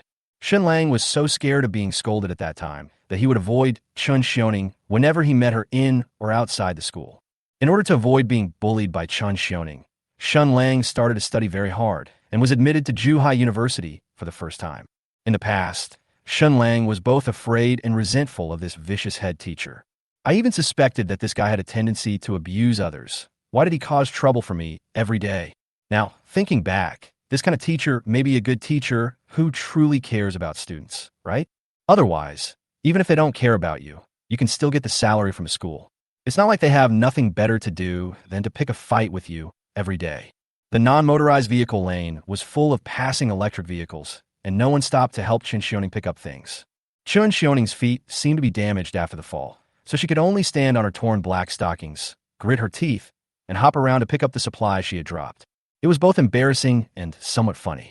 Shen Lang opened the car door and looked towards the road ahead. It seemed that the traffic police were about to finish handling the accident scene. The driver who got out of the car to smoke and chat has returned to the car and is ready to drive. Thinking about how gentle this head teacher had been to him before, Shen Lang smiled helplessly. He walked straight towards Chun Xiaoning, bent down, picked up a stainless steel thermos, and handed it to her. Ding! Chun Xiaoning's favorability towards the host has increased by 1 point. Currently, it is 2 points. Please keep up the good work. Thanks. Chun Xiaoning smoothed her messy hair, took the thermos cup with a grateful smile, and then looked at Shen Lang thoughtfully. Have I seen you somewhere before? Teacher Chun, I'm Shen Lang. Shen Lang made a telescope gesture. Shen Lang, oh, it's you, kid. Chun Xiaoning laughed out loud, as if she had suddenly realized something. After looking Shen Lang up and down in surprise, she teased with interest. Of course, you've become so handsome. I can't recognize you without your glasses. Hee, Teacher Chun is still the best to listen to. Shen Lang nodded excitedly. Don't post what happened today to our high school's teacher-student group. Chun Xiaoning subconsciously covered her messy legs and warned in a pretended angry tone. There's actually a hint of cute and coquettish charm. 1. Flattering her. No, I didn't expect you to be so beautiful, Teacher Chun. Are you still teaching in high school? 2. Jokingly said, how could that be? Hurry up and pick these things up, teacher. There are too many cars here, and it's dangerous for us to stand here. 3. Threaten her. Hey, Teacher Chun, I see you still have your charm. You don't want other students to know that your stockings have holes, right? P.S. All the heroines have appeared, and the ups and downs of the main story have officially begun. Please fasten your seatbelts and get ready to go. Chapter 190. I didn't expect that I could be taught a lesson by you. How could that be? Shen Lang smiled and reminded them while looking at the electric bikes coming and going. Teacher Chun, please pick up the things quickly. There's so many cars here. It's dangerous for us to stand here. Yeah, okay. Chun Xiaoning responded, jumping and bending down to pick up the fallen items around her, which was funny but also a bit sexy. Okay, Mr. Chun, go sit over there. Shen Lang quickly supported Chun Xiaoning's shoulders and walked towards the sidewalk, not forgetting to tease her. Otherwise, people passing by might think you were performing some kind of show. You kid, why are you so slick now? Chun Xiaoning smiled and patted Shen Lang, but did not refuse. She was supported by Shen Lang and sat down on the sidewalk obediently.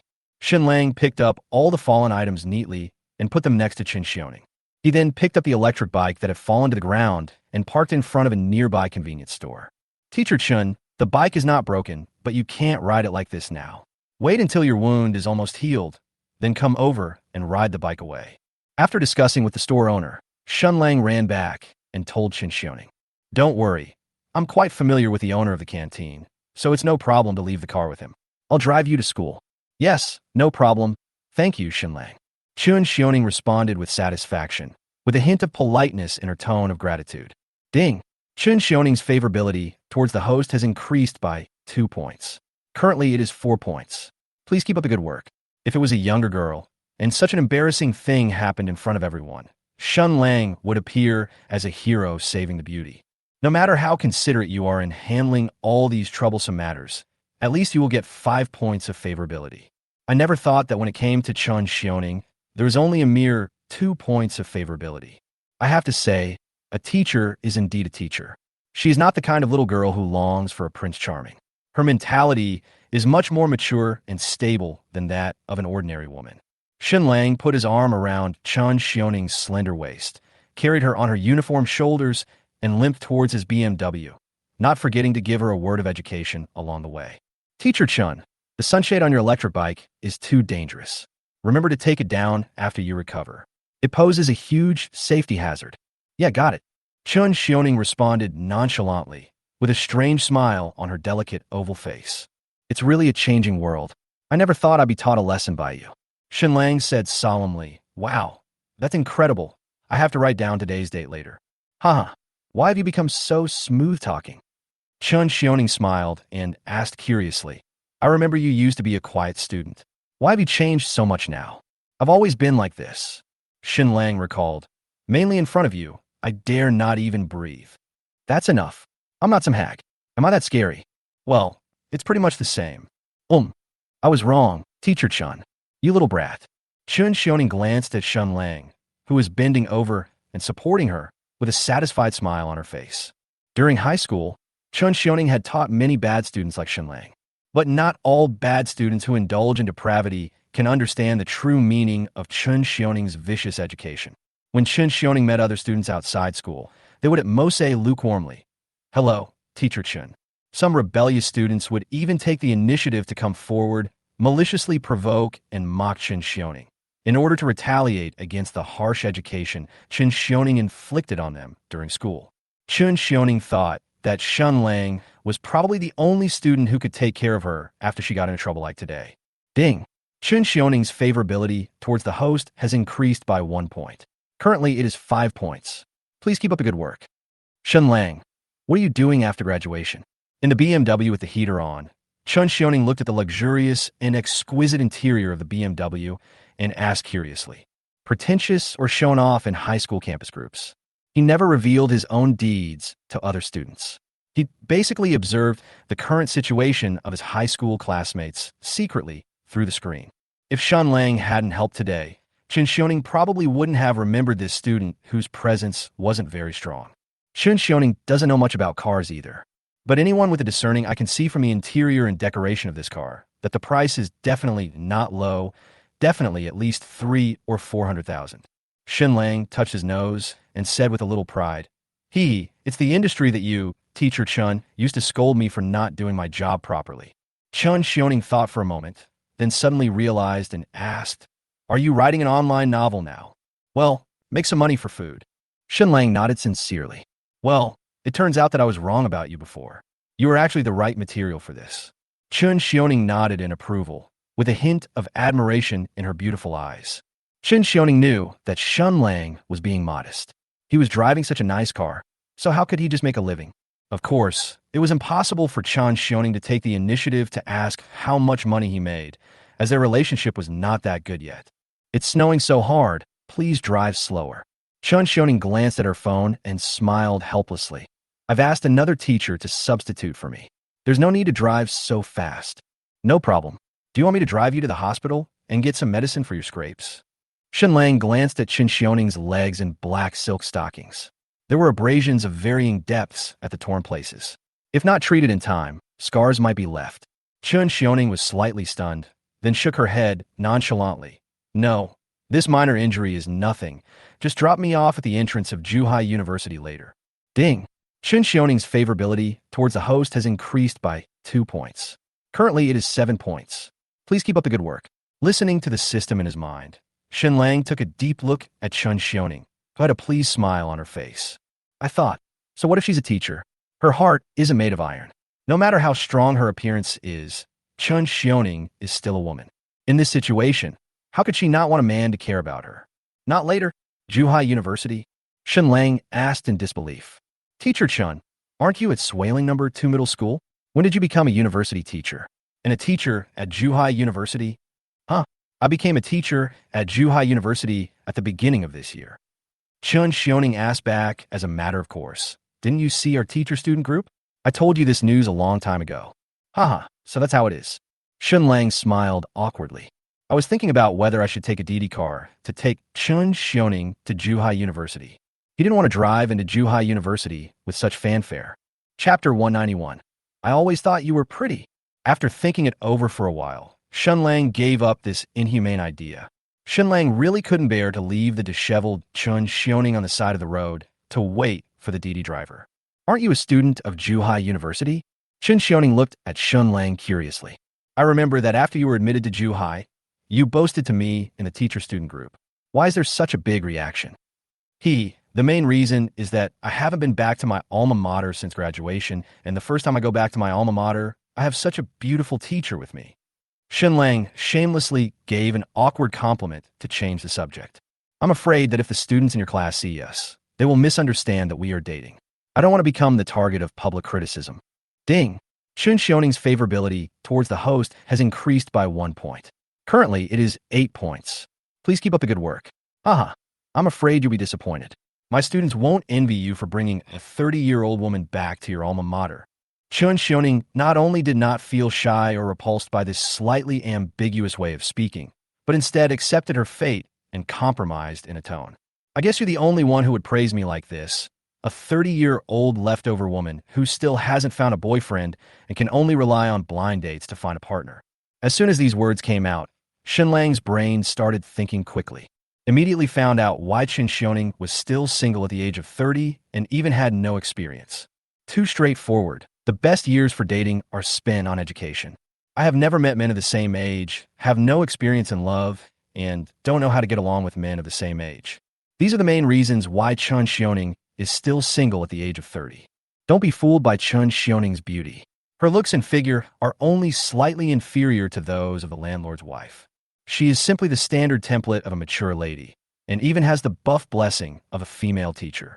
But no matter how beautiful the appearance is, it is just appearance after all.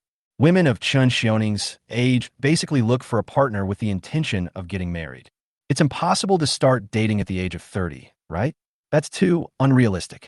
If your personality is not up to par, even if you find someone you like, the relationship will fail after just a few days. Shen Lang guessed that Chun Xioning had probably tried dating several men. Unfortunately, she was too straightforward and didn't know how to get along with these men. So these relationships failed before they even began to develop. Of course, it was impossible for Shen Lang to give Chun Xioning advice on love, as their relationship was not yet that good. Not to mention that they are in a teacher-student relationship. How could Tian Gang possibly teach his teacher how to fall in love? So in this situation, what should I say to improve Chun Xioning's favorability towards me? A dog-licking speech? Absolutely not. In a word, dogs who lick the boot never die well. Ambiguous words? Even worse. Chun Xioning is a straightforward person, but he is not a fool. She has so much experience and social skills, and she's also a female teacher who teaches and educates people. If you use the ambiguous words you use to flirt with young girls on 30-year-old Chun Xioning, Chun Xioning doesn't think Shen Lang is romantic or flirtatious. Instead, she thinks Shen Lang is not very serious in private. The warm, friendly, and good student image that Shen Lang had just established in her mind would definitely collapse. There's only one way to deal with such a straightforward woman. That means playing the straight game and saying something even straighter than her. Compliment her in a straightforward way and find the right entry point to compliment her. As for this entry point, Shen Lang was once a student of Chun Xioning. From a student's perspective, Chun Xioning had no reason to refute when being praised. Please note that when giving compliments, the words used should not be too exaggerated or ambiguous. Only relatively common words can be used to give compliments. This can not only control the atmosphere to a moderately ambiguous stage, but also play a casual role. This is a trick that the system once taught Shen Lang, because casual compliments are the most sincere. With this attitude, all opposite sexes have no reason or angle to refute any compliments and can only accept this blatant compliment obediently. How could that be? After a brief consideration, Shen Lang took the steering wheel and praised casually. While I was in high school, I always thought you were pretty, Teacher Chun. Ding. Chun Xiaoning's favorability toward the host has increased by 5 points. It is currently 13 points. Please keep up the good work. Really, Mr. Chun. While waiting for the traffic light, Shen Lang looked directly into Chun Xiaoning's dazed eyes and blatantly praised her. I've always thought you were pretty since high school. Shen Lang is directly revealing his cards. He is obviously flirting with you. What do you think? Chun Xiaoning is not a fool. She must know this too. But Shen Lang's formula is simply invincible. Whether it is the words of praise or the degree of teasing, they are just right. Chun Xiaoning neither felt that Shen Lang was too casual, nor could she refute or reject Shen Lang's compliments. Because if I refute it, it indirectly means that I have really become an old woman as I get older. No woman in the world would admit this. The most important thing is that she can't ask Shen Lang. Really? Do you really think so? Because once this question is asked, Chun Xiaoning will be the one taking the initiative, and the relationship will become even more ambiguous. Do you remember what Chun Xiaoning just said? Only Shen Lang would praise her like this. This sentence is not as simple as it seems. Chun Xiaoning is beautiful, and it is definitely not true that Shen Lang is the only one who has praised her. Other men who have tried to date Chun Xiaoning must have praised her as well. After all, Chun Xiaoning's figure and face are here, so why not praise her? I'm not blind. But who are they? They are all men who are trying to date Chun Xiaoning. During the interaction between two people, their compliments will always be more or less polite. Who is Shen Lang? Chun Xiaoning's former high school student, spent 3 full years of campus life with Chun Xiaoning. It is normal for students to praise their teachers for their beauty. Moreover, Shen Lang found the perfect angle, praising Chun Xiaoning's beauty from the past tense perspective. You know, women have always been a peculiar creature who cares a lot about age. As soon as Shen Lang said this, Chun Xiaoning's thoughts were brought back to her youth before she turned 30. How could Chun Xiaoning not be beautiful at that time? I wonder how many male classmates have secretly observed those seductive black leather shoes many times during class, using the excuse of picking up erasers. What is the most decisive thing? It is the 2 words, always. This shows that whether in high school or now in the BMW, Shen Lang has always thought that Chun Xiaoning is very beautiful. This is the most direct compliment possible. But it is most practical for a woman like Chun Xiaoning. Drive your car well. Chun Xiaoning hurriedly avoided Shen Lang's enthusiastic gaze. There was a barely perceptible hint of shyness in her eyes, and she looked towards the windshield in front of her with pretended disdain, a slight blush flashing across her fair cheeks. She was indeed attracted, and these 5 points of favorability were the best proof. Seeing the shy look of the head teacher who used to scold me every day, Shen Lang was feeling so happy that he even hummed a tuneless tune openly. As if to say, I'm just teasing you, what can you do? Can you invite my parents to school? But the next second, Chun Xiaoning pretended to be calm and spoke tentatively. You kid, how can you be so talkative? You must have tried to flirt with those girls, right? 1. I'm not afraid of you making fun of me, Teacher Chun. I've been single since I graduated. 2. Teacher Chun, I have liked you since high school. In order to get close to you, I read novels every day just so that you can scold me. Please date me. 3. It's indeed a lot, and I guess in a few days, you will be my 5th girlfriend. Are you happy? Chapter 192. So you are such a casual woman. If Chun Xiaoning had said this when she first got on the bus, Shen Lang wouldn't have thought anything of it. Instead, he will openly admit the fact that he has a girlfriend. But now Chun Xiaoning's favorability towards Shen Lang has reached 13 points. If Shen Lang were to express his feelings to an ordinary girl, she would probably accept it. In addition, Chun Xiaoning's tone of inquiry was obviously not confident enough. There is no doubt that Chun Xiaoning was asking Shen Lang indirectly whether he had a girlfriend. Or hint again whether you were interested in talking to her as an older sister.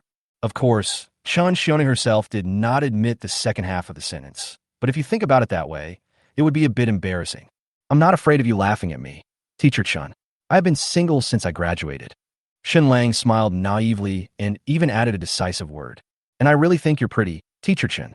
How come? To be honest, you're good at talking. Ding. Chun Xiaoning's favorability toward the host has increased by 3 points. It is currently 16 points. Please keep up the good work.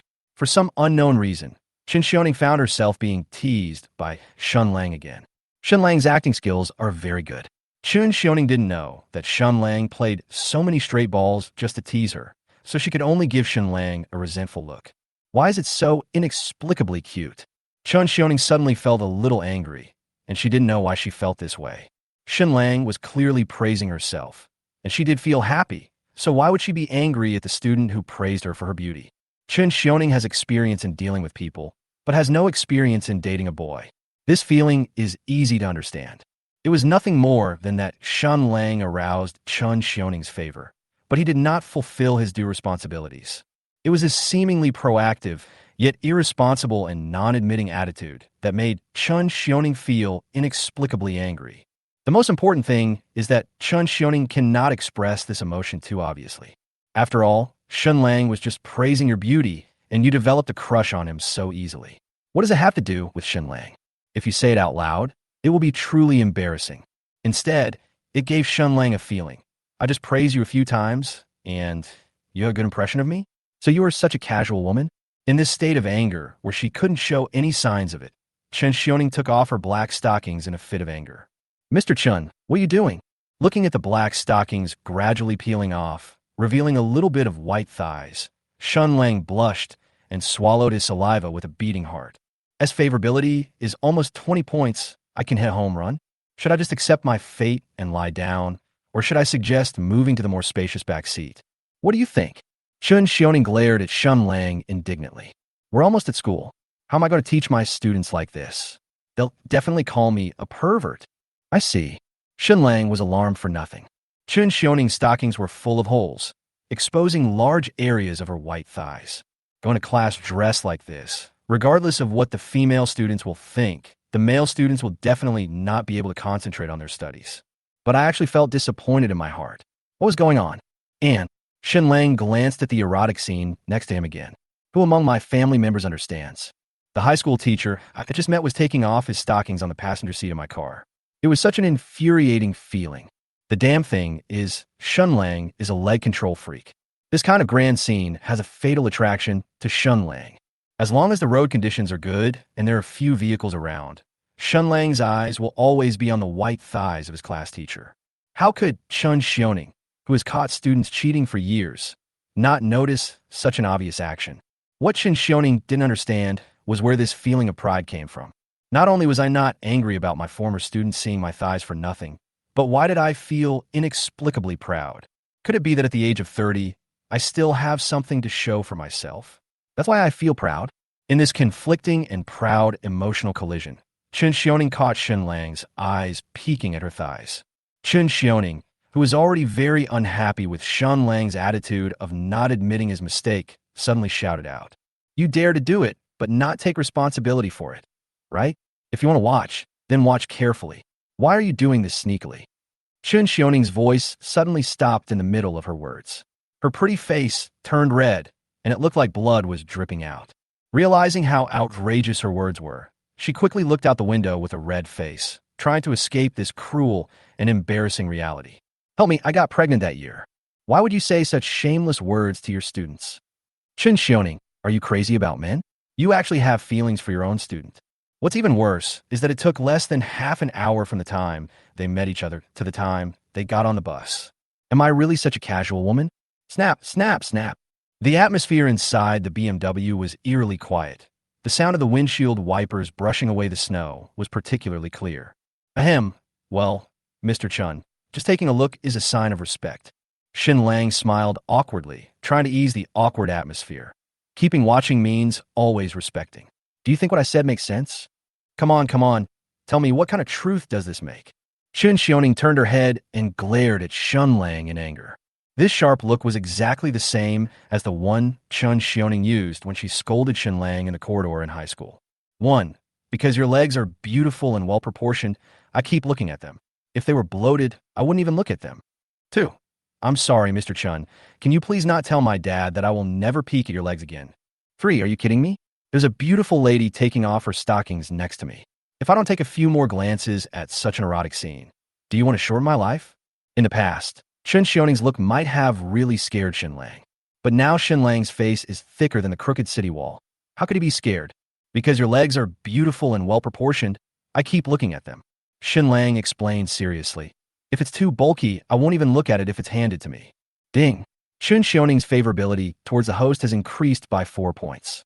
Currently, it is 20 points. Please keep up the good work. You. Chun Xiaoning was so embarrassed that she was incoherent and didn't know what to say to refute the now shameless Shen Lang. What's even more terrible is that at this critical moment, Chun Xiaoning actually enjoyed this blatant teasing and compliment. Damn it, I shouldn't have gotten in this guy's car.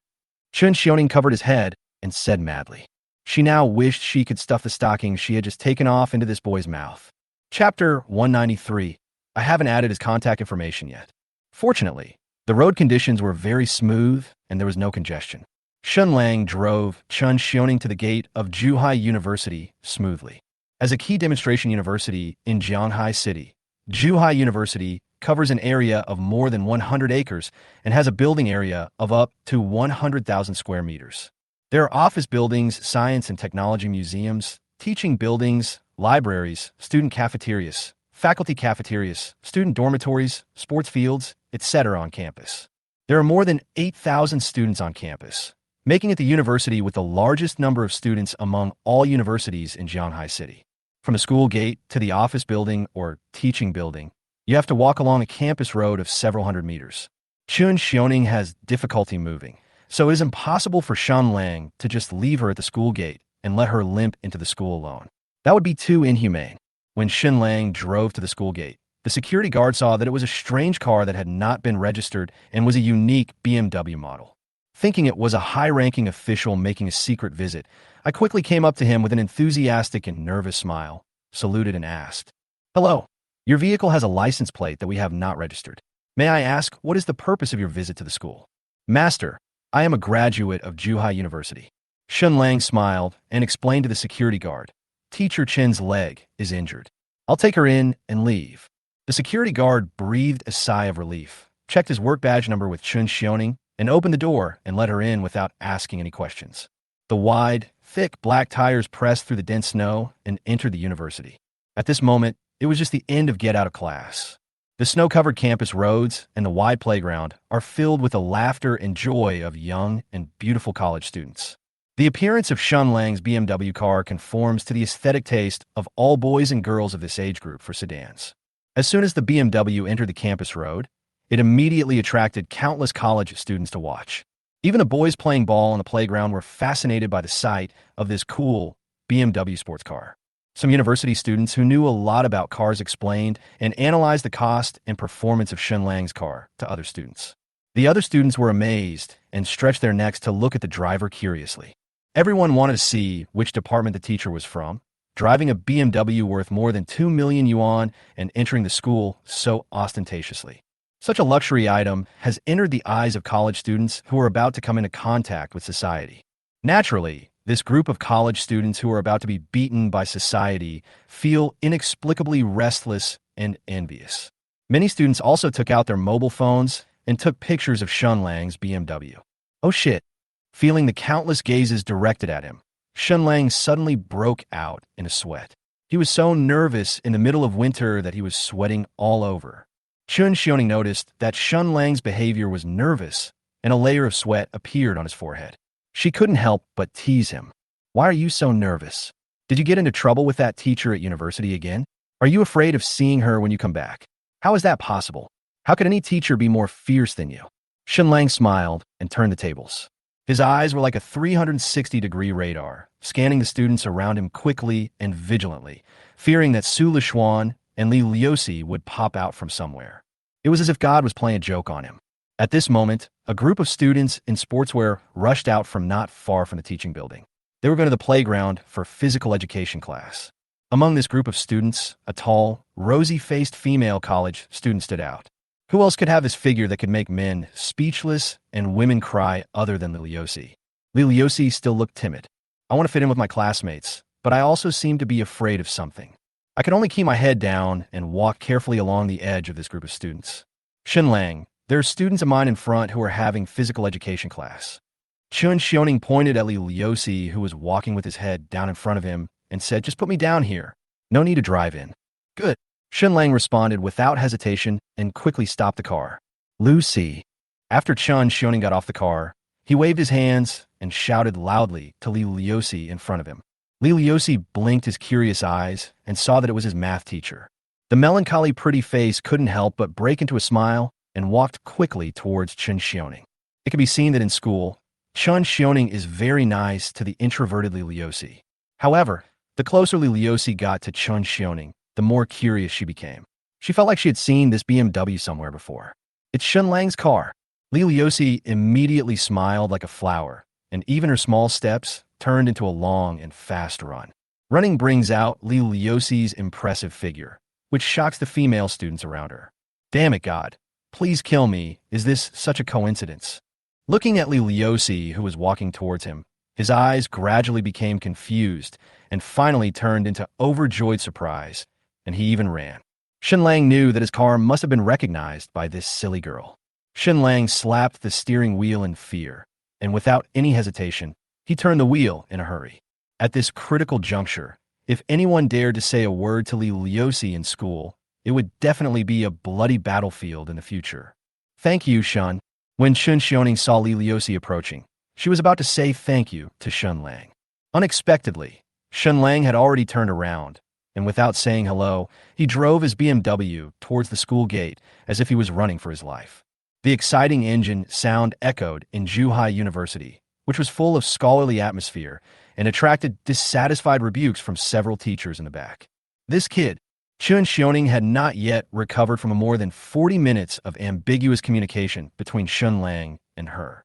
She pursed her red lips resentfully and murmured with a lot of thoughts in her mind.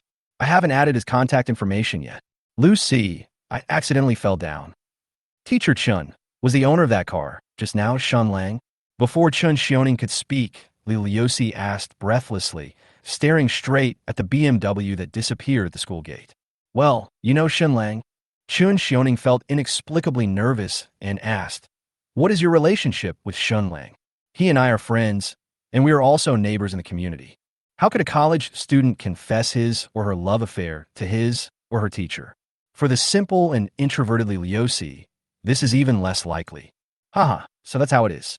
Not hearing the identity that she was afraid of, Chun Xiaoning breathed a sigh of relief and said with a smile, that boy was my former high school student.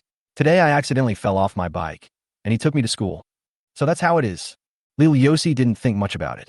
Before Shen Lang's scumbag behavior was exposed, this innocent girl had unconditional trust in Shen Lang. She just felt a little regretful and didn't say a few words to Shen Lang. Chapter 194, Flowers Fall and I Miss You. Please add you as my WeChat friend. It's fucking exciting.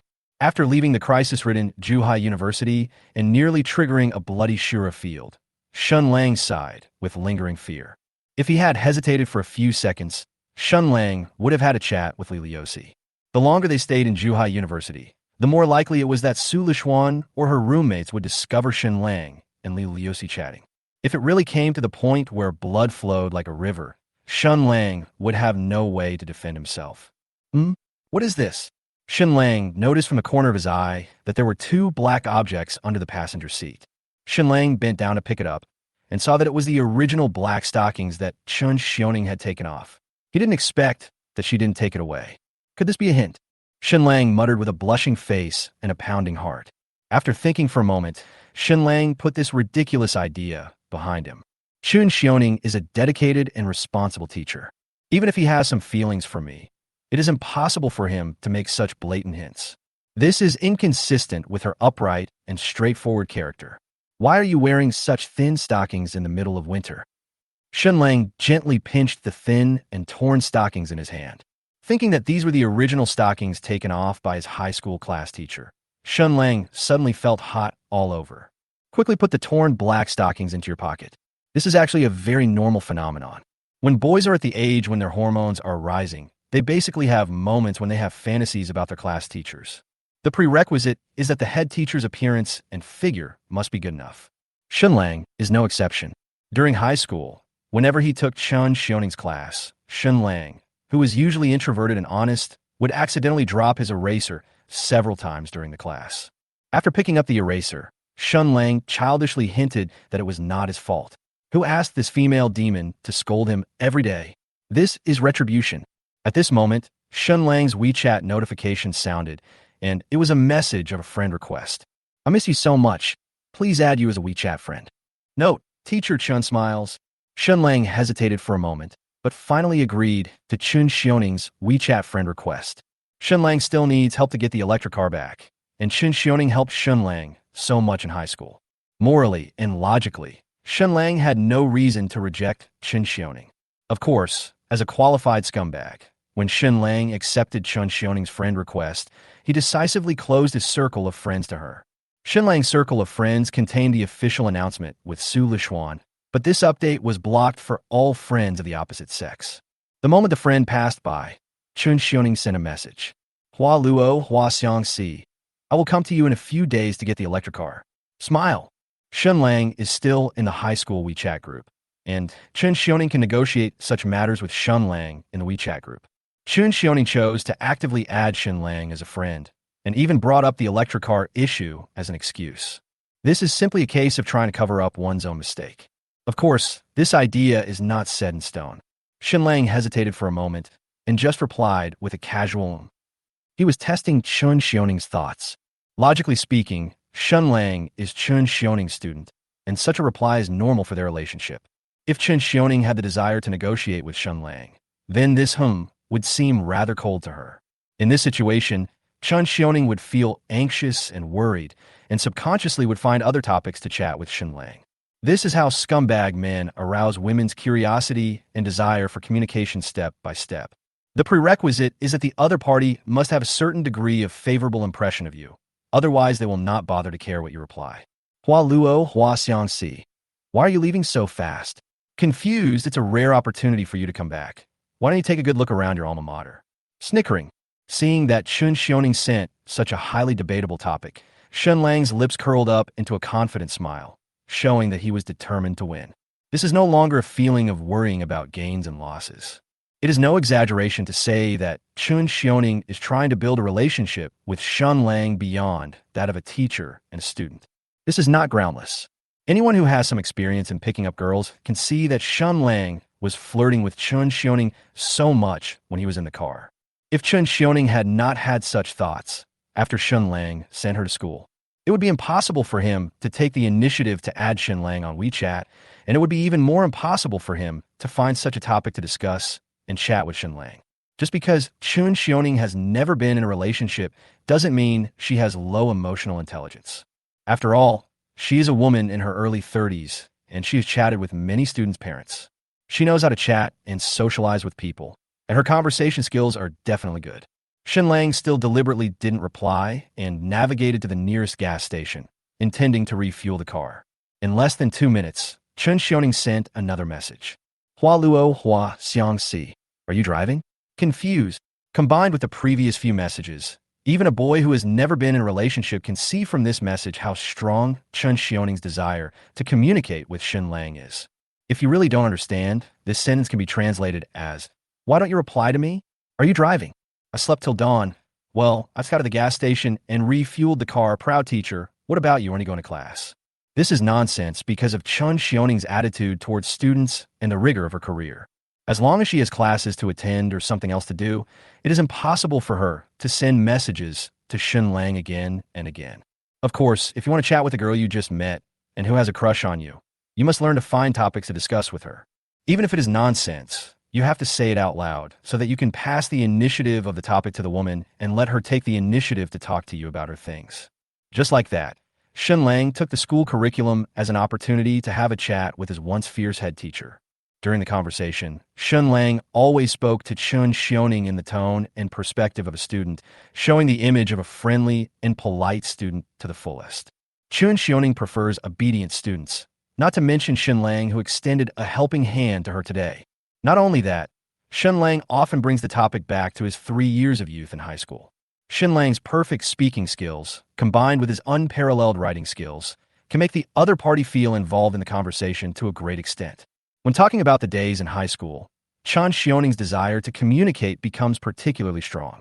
Although Chen Xiaoning may feel a vague sense of regret for the passing of time, there is no woman who would not like herself when she was young and beautiful. Whenever Chen Xiaoning recalled her youth from Shen Lang's words, a longing smile would involuntarily appear on the corner of her mouth. Ding! Chen Xiaoning's favorability towards the host has increased by 5 points. Currently, it is 25 points. Please keep up the good work. Chapter 195. I'm your teacher. Be serious. Favorability towards Shen Lang only increased by 5 points.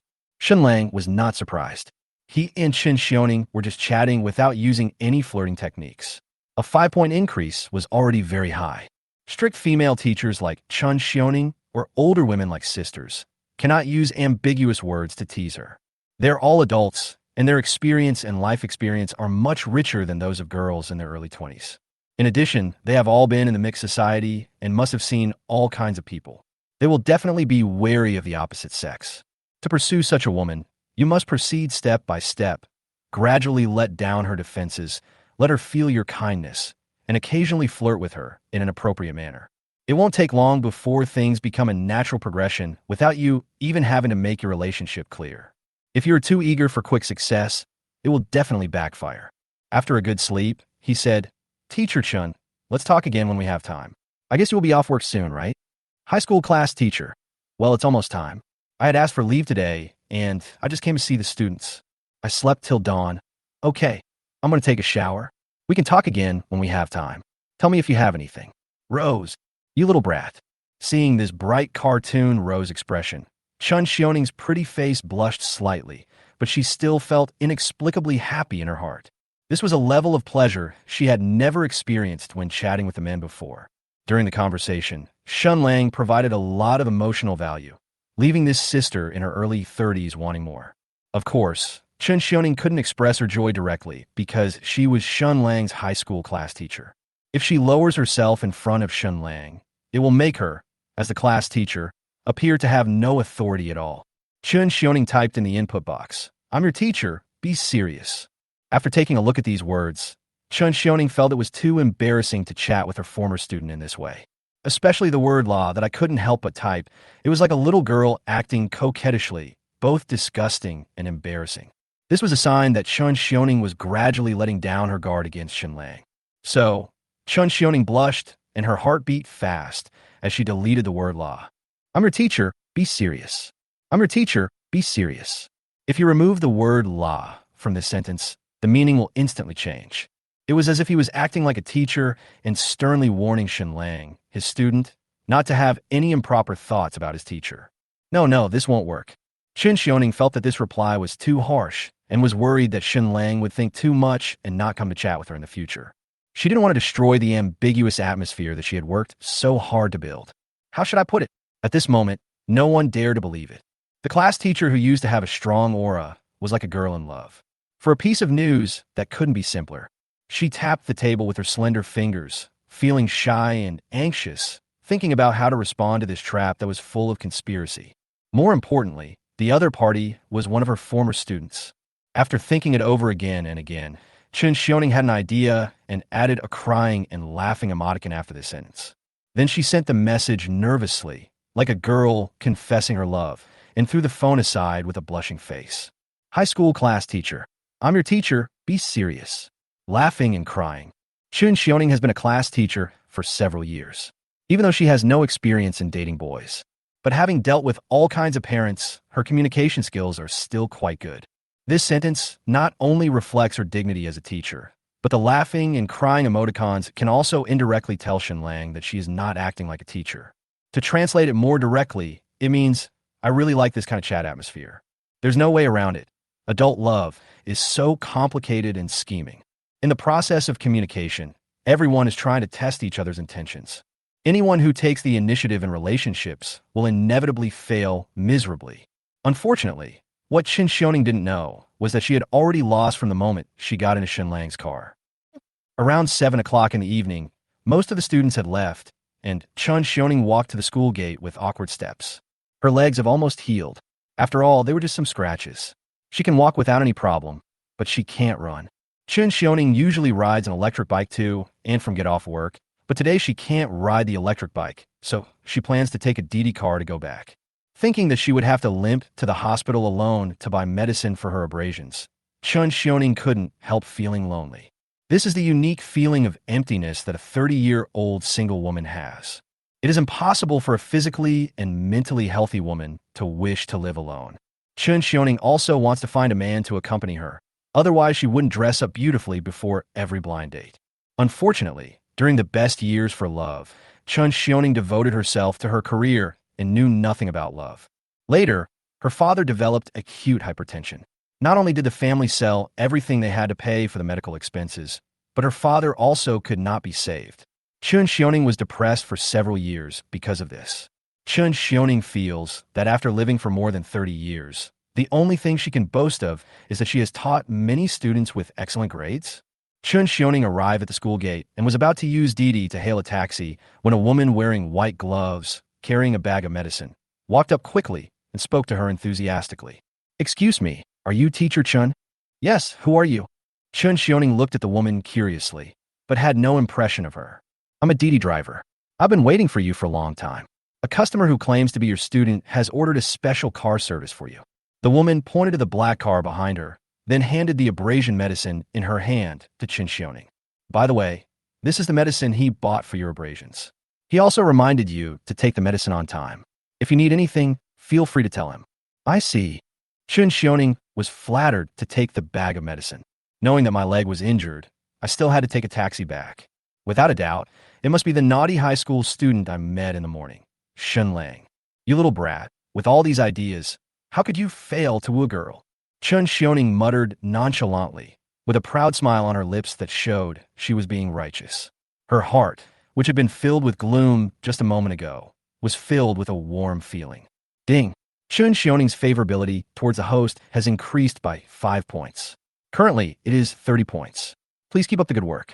Shen Lang, who was taking a shower at home, felt more comfortable when he heard the system prompt and hummed a little tune.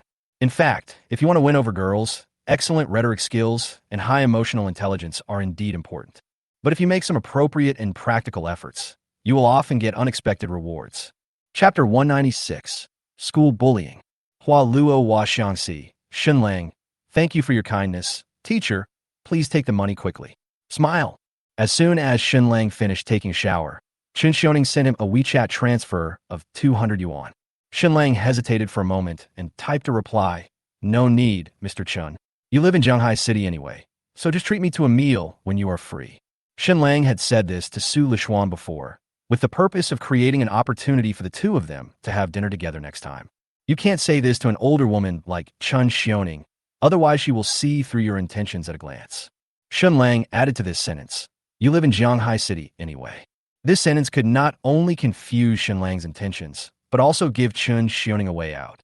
Give her the feeling that, since we live so close, and there's nothing wrong with a teacher and a student having a meal together, I'll just consider it as returning the favor for his help today. This is the reason why scumbag men are often successful. They constantly create opportunities to make women lower their bottom line and constantly accommodate their demands on them. Of course, under the premise of these routines, the other party must have a certain degree of favorable impression towards you. Otherwise, it will be useless no matter how elaborate the routines are. From time to time, the other party will appear typing in the chat box. It was obvious that Chun Xiaoning was thinking about how to respond to Shen Lang's blatant hook. A few minutes later, Chun Xiaoning's message came back. Just a word. After a good sleep, he said, "Well, let's have dinner together when we are free, Teacher Chun." Smile, Rose. After a few minutes, Chun Xiaoning replied with a thumb. This seemingly indifferent reply actually exposed Chun Xiaoning's extremely uneasy heart when facing the ambiguous teasing of her students. Shen Lang stopped chatting with Chun Xiaoning, exited WeChat, and turned to watch Douyin. It's a very simple truth. If you withdraw your emotions too quickly, the other person will keep recalling them. When the atmosphere and emotions were at their highest, Shen Lang ended the conversation cleanly and neatly, and the other party would definitely feel like he hadn't said enough. To put it bluntly, it is a tactic of playing hard to get. In the next few days, Shen Lang probably won't have to look for Chun Xiaoning. This usually fierce head teacher will not be able to restrain himself and will take the initiative to chat and socialize with him. Just then, a sound of footsteps was heard at the entrance of the corridor. It's Li Han from across the street, who has come back from school. Shen Lang turned off the screen of his phone, opened the door with a smile on his face, and bumped into Li Liuxi, who was opening the door. Are you home today?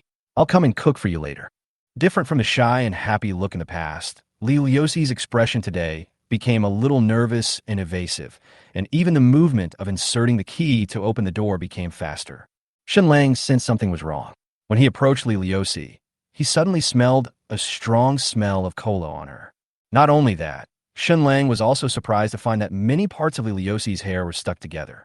Shen Lang raised his hand and touched his hair. It was extremely sticky. He put it in front of his nose and smelled it. It had a pungent smell of cola. Shen Lang's intuition told him that something must have happened to this girl today. What's wrong with you? Why do you smell like Coke? Li Liuxi hesitated for a moment and forced a smile on his face. I bought a bottle of Coke on the way back. Then I accidentally fell and the Coke spilled all over me. I see. This forced smile made Shen Lang feel a sudden pang in his heart, making him even more certain that something must have happened to her today. She usually hesitated for a long time before buying a tea egg, so how could she possibly buy a Coke? And she hadn't even brought the Coke bottle back yet.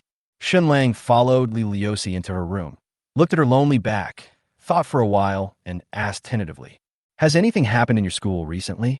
A trace of grievance flashed across Li Liuxi's brows, but he still spoke with forced calmness. "Yes, I saw your car in the school today. I asked Teacher Chun and found out that Teacher Chun was your high school homeroom teacher, Shen Lang." "Really? That's such a coincidence." Shen Lang smiled unexpectedly. Then his expression became cold. He hugged the tall Li Liuxi in his arms and asked softly, "Is someone bullying you at school? Don't lie to me. It's just a misunderstanding." Li Liuxi's eyes were red, as if she was pouring out all the grievances she had suffered in school to Shen Lang at this moment. Her body twitched and tears flowed out uncontrollably. After Li Liuxi calmed down for a moment, he explained to Shen Lang what had happened. When her former roommate went to the toilet, he accidentally spilled Coke on Li Liuxi's head. She also kept explaining to Shen Lang that this was a misunderstanding and told him not to take it too seriously. How could Shen Lang possibly believe such a thing? What kind of nice person would take a bottle of Coke to the ladies' room and accidentally pour the whole bottle on someone's head? After a few words of simple comfort, Shen Lang returned to his room. Just at this moment, Su Lishuan sent a message and a video of more than 10 seconds. Female elf. "Shanju, this girl in our school is so pitiful, my god. These guys are so mean." After seeing this message, Shen Lang suppressed the anxiety and anger in his heart, praying that the content of the video was not what he thought. Unfortunately, things went against his wishes. After Shen Lang clicked on the video, he almost exploded with anger. In the video, Li Liuxi was surrounded by 3 girls holding Coke in the corner of the women's restroom. Those weak and uneasy eyes were now full of panic and fear, and his lips were trembling as if he wanted to say something to the 3 girls. The 3 girls shook the Coke in their hands up and down, then opened the Coke bottle with a sizzle, and then pointed the bottle mouth at Li Liuxi, splashing all the Coke on Li Liuxi.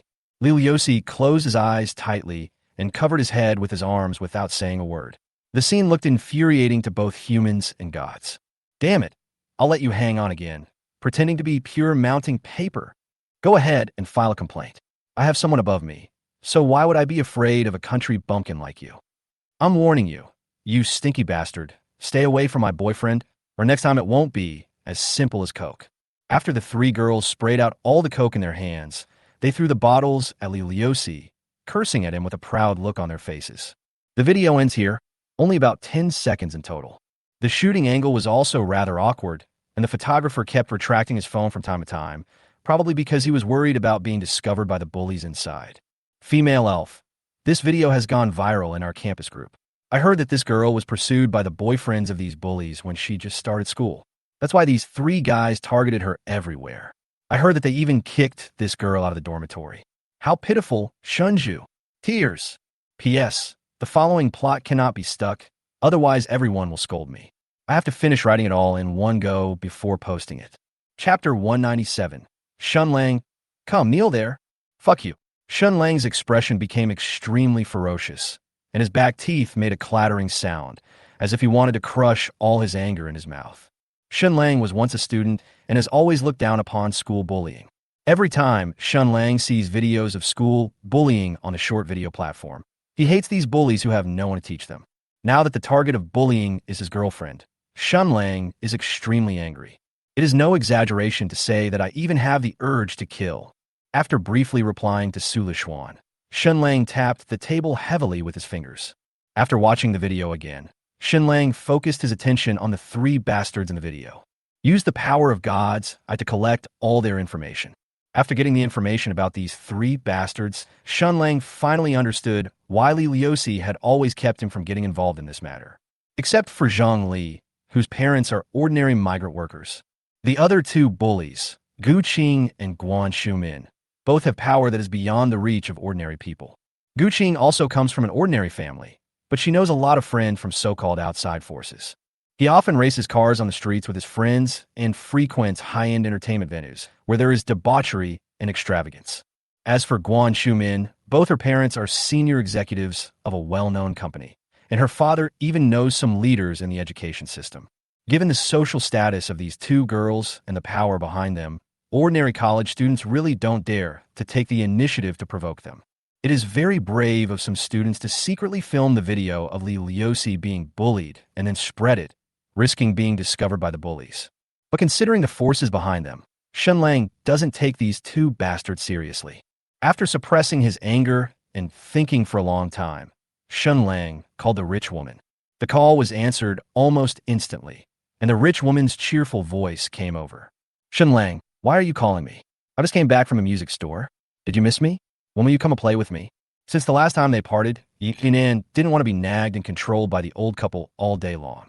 So he opened a piano store in the city center, became a piano teacher, and lived a happy life from 9 to 5 every day. Yinan, my girlfriend is being bullied, and I need your help. Shen Lang went straight to the point and stated Li Liuxi's situation and sent her the video. There was no need to beat around the bush with Yinan. They could just say whatever they wanted. Yinan, who was lying on the bed and shaking her white feet happily, felt terrible after watching the video sent by Shen Lang. For her, who grew up with a silver spoon in her mouth, this was the first time she had witnessed such outrageous bullying. Don't these girls have any sympathy at all? They actually bullied a girl like this. No problem. These guys are so abominable.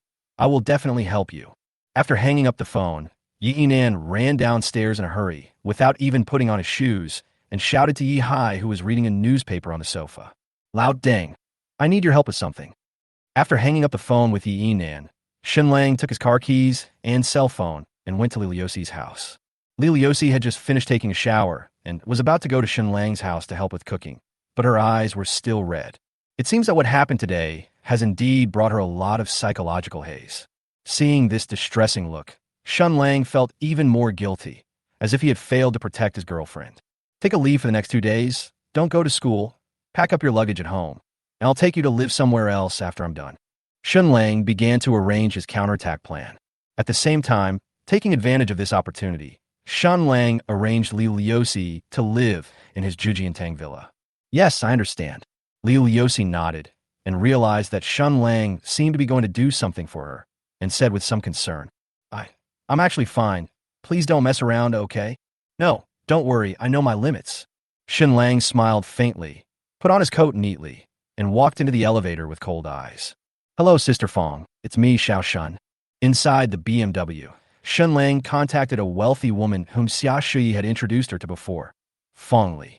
In the previous poker game, Xia Shui specifically introduced this rich woman to Shen Lang. Fong Li has a lot of influence in Jianghai City. Half of the entertainment venues in the city center belong to her. Since there is a bully who is into this, Shen Lang must give her a dimensionality reduction attack. After Shen Lang explained what happened to Fong Li, the other party directly sent Shen Lang a phone number. Xiao Shun, I've already contacted several entertainment venues in your area. You can call this number, and if there is indeed this person's name, you will definitely find it. Well, thank you, Sister Fong. I'll call Sister Xia some other day, and we could do a few laps together. After exchanging a few pleasantries, Shen Lang called the number. A man with a smoky voice answered the phone. Hello, who are you looking for? At 9 o'clock in the evening, the night deepens and the glamorous nightlife of Jianghai City begins. The most prosperous city center, Jianghai City, is full of brightly lit streets and entertainment venues for adults to have fun. The Royal Entertainment KTV, colorful and dazzling lights flash randomly, and heavy metal music makes the eardrums buzz. Scantily clad women were twisting their sexy and enchanting bodies on the dance floor, and the guests around them were shouting hysterically. Is this true? Sister Fong arranged this herself?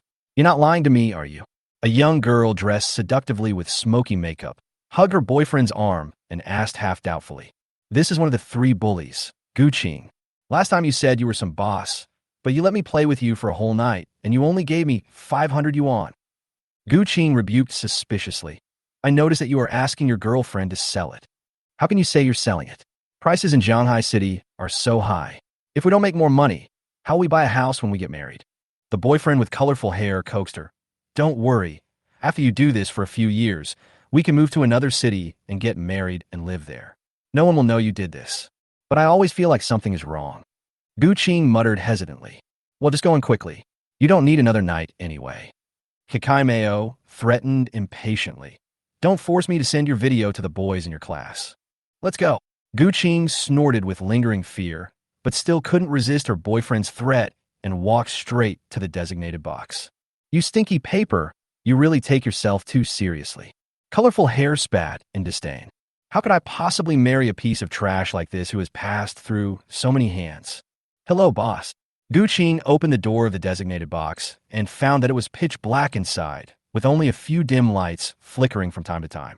With the help of these dim lights, Gu Qing saw a young man in his early 20s sitting on the sofa, and he couldn't help but smile. This guy is much more handsome than the pot-bellied bald guy from last time. I'd even be willing to keep him company for a whole night without paying. Boss, come. Before Gu Qing could finish his words, Shen Lang pointed to the empty space in front of him and ordered in a cold tone. Take off your clothes and kneel there. Chapter 198. Now it's my turn to bully you, and you're still feeling wronged? Gu Qing didn't react for a moment. Why do you make her kneel on the ground as soon as she came in? Could it be that this handsome guy likes to play fancy games? Handsome guy, if I have to kneel, I'll kneel in front of you. It was so cold, Gu Qing didn't want to kneel on the cold floor, and said coquettishly, it's hard for me to do anything if you kneel so far away. What are you going to do with your mother? How dare you, a piece of slut like you, be so worthy? Shen Lang glared at the slutty bitch and cursed at her in a threatening and commanding tone. Will you kneel down or not? Do you want her boyfriend to come in and help you? Kneel. Gu Qing hadn't realized that anything was wrong yet and was still complaining in a pitiful manner. Little brother, you are so mean. I'm a girl, and I don't know how to be gentle. I tell you, you're lucky you're a girl. Shen Lang was so angry that he laughed. If you had a penis, I would make sure you would go out lying down tonight. Gu Qing became more and more confused. Was this guy here to make fun of him or to vent his anger on him? No matter how fancy the routine is, there is no such opening ceremony. Brother, no. Seeing Shen Lang recording himself with his mobile phone, Gu Qing quickly covered his private parts with his hands. Don't you know?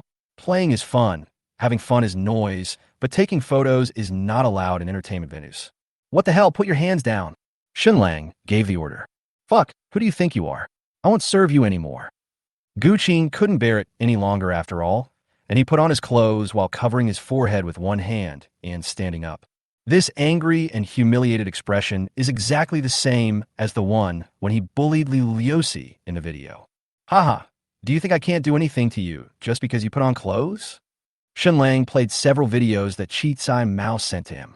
The content of the videos was about Gu Qing and her boyfriend. There are some girls like this in campus life.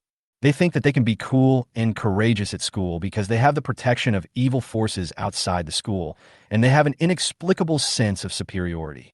She was clearly blackmailed by a bad man, who even used these videos to threaten her into doing business for him. However, these girls still foolishly believe that their boyfriends will marry them in the future, even though they have been abused countless times. All I can say is that there must be something hateful about pitiful people. Where did you get this video from? Gu Qing looked at Shen Lang in disbelief.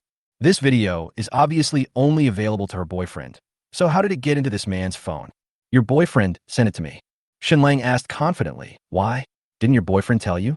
I have dozens of other movies. Do you want to enjoy them one by one? Damn it. Gu Qing cursed viciously, then immediately forced out a flattering smile, ran quickly to between Shen Lang's legs and knelt down, untying Shen Lang's belt as he spoke. Brother, can you delete the video? I promise I will listen to you in the future. Fuck you. Shen Lang slapped Gu Qing in the face, which made her stunned. Fuck you.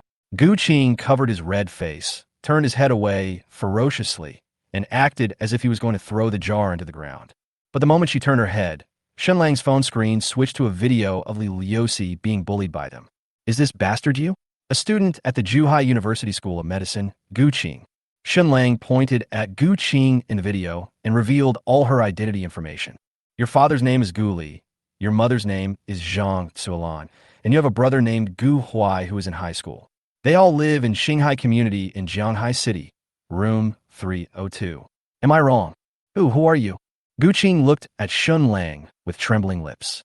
Anyone would feel scared and uneasy if a stranger gave out all of his or her identity information and home address. Not to mention that a bunch of Gu Qing's dark history videos are still in this person's hands. Fuck you. Shen Lang grabbed Gu Qing's hair and said viciously, I am the boyfriend of the girl you guys bullied in the bathroom today. After saying that, Shen Lang shook Gu Qing's head away with such force that she stumbled and fell, and then threatened with a malicious look. Wait for your dad and your mom tomorrow, and go to your school to watch the slideshow I made with all these videos of yours. No, don't. Gu Qing came back to his senses, and, not caring about the pain in his body, he quickly crawled over in a panic, begging with a fearful face. No, it's none of my business. Guan Shumin instructed me to do this. None of your business? Upon hearing this, Shen Lang gritted his teeth in anger. He picked up a bottle of beer on the table and shook it up and down like Gu Qing in the video. Then he suddenly opened the bottle cap, splashing all the foamy beer onto Gu Qing's face. I see you're having fun, so I'm not going to care about your business now? Huh, ahem. I am sorry. Gu Qing did not dare to resist. Her face was covered with foamy wine, and a lot of it was inhaled into her nose. She almost couldn't breathe. Kneel down for me.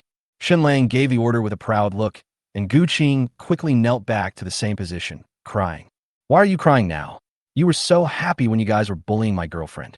Shen Lang was so angry that veins popped out on his forehead. Why? Now that I'm bullying you, you're still letting me down? Whoa, I'm sorry.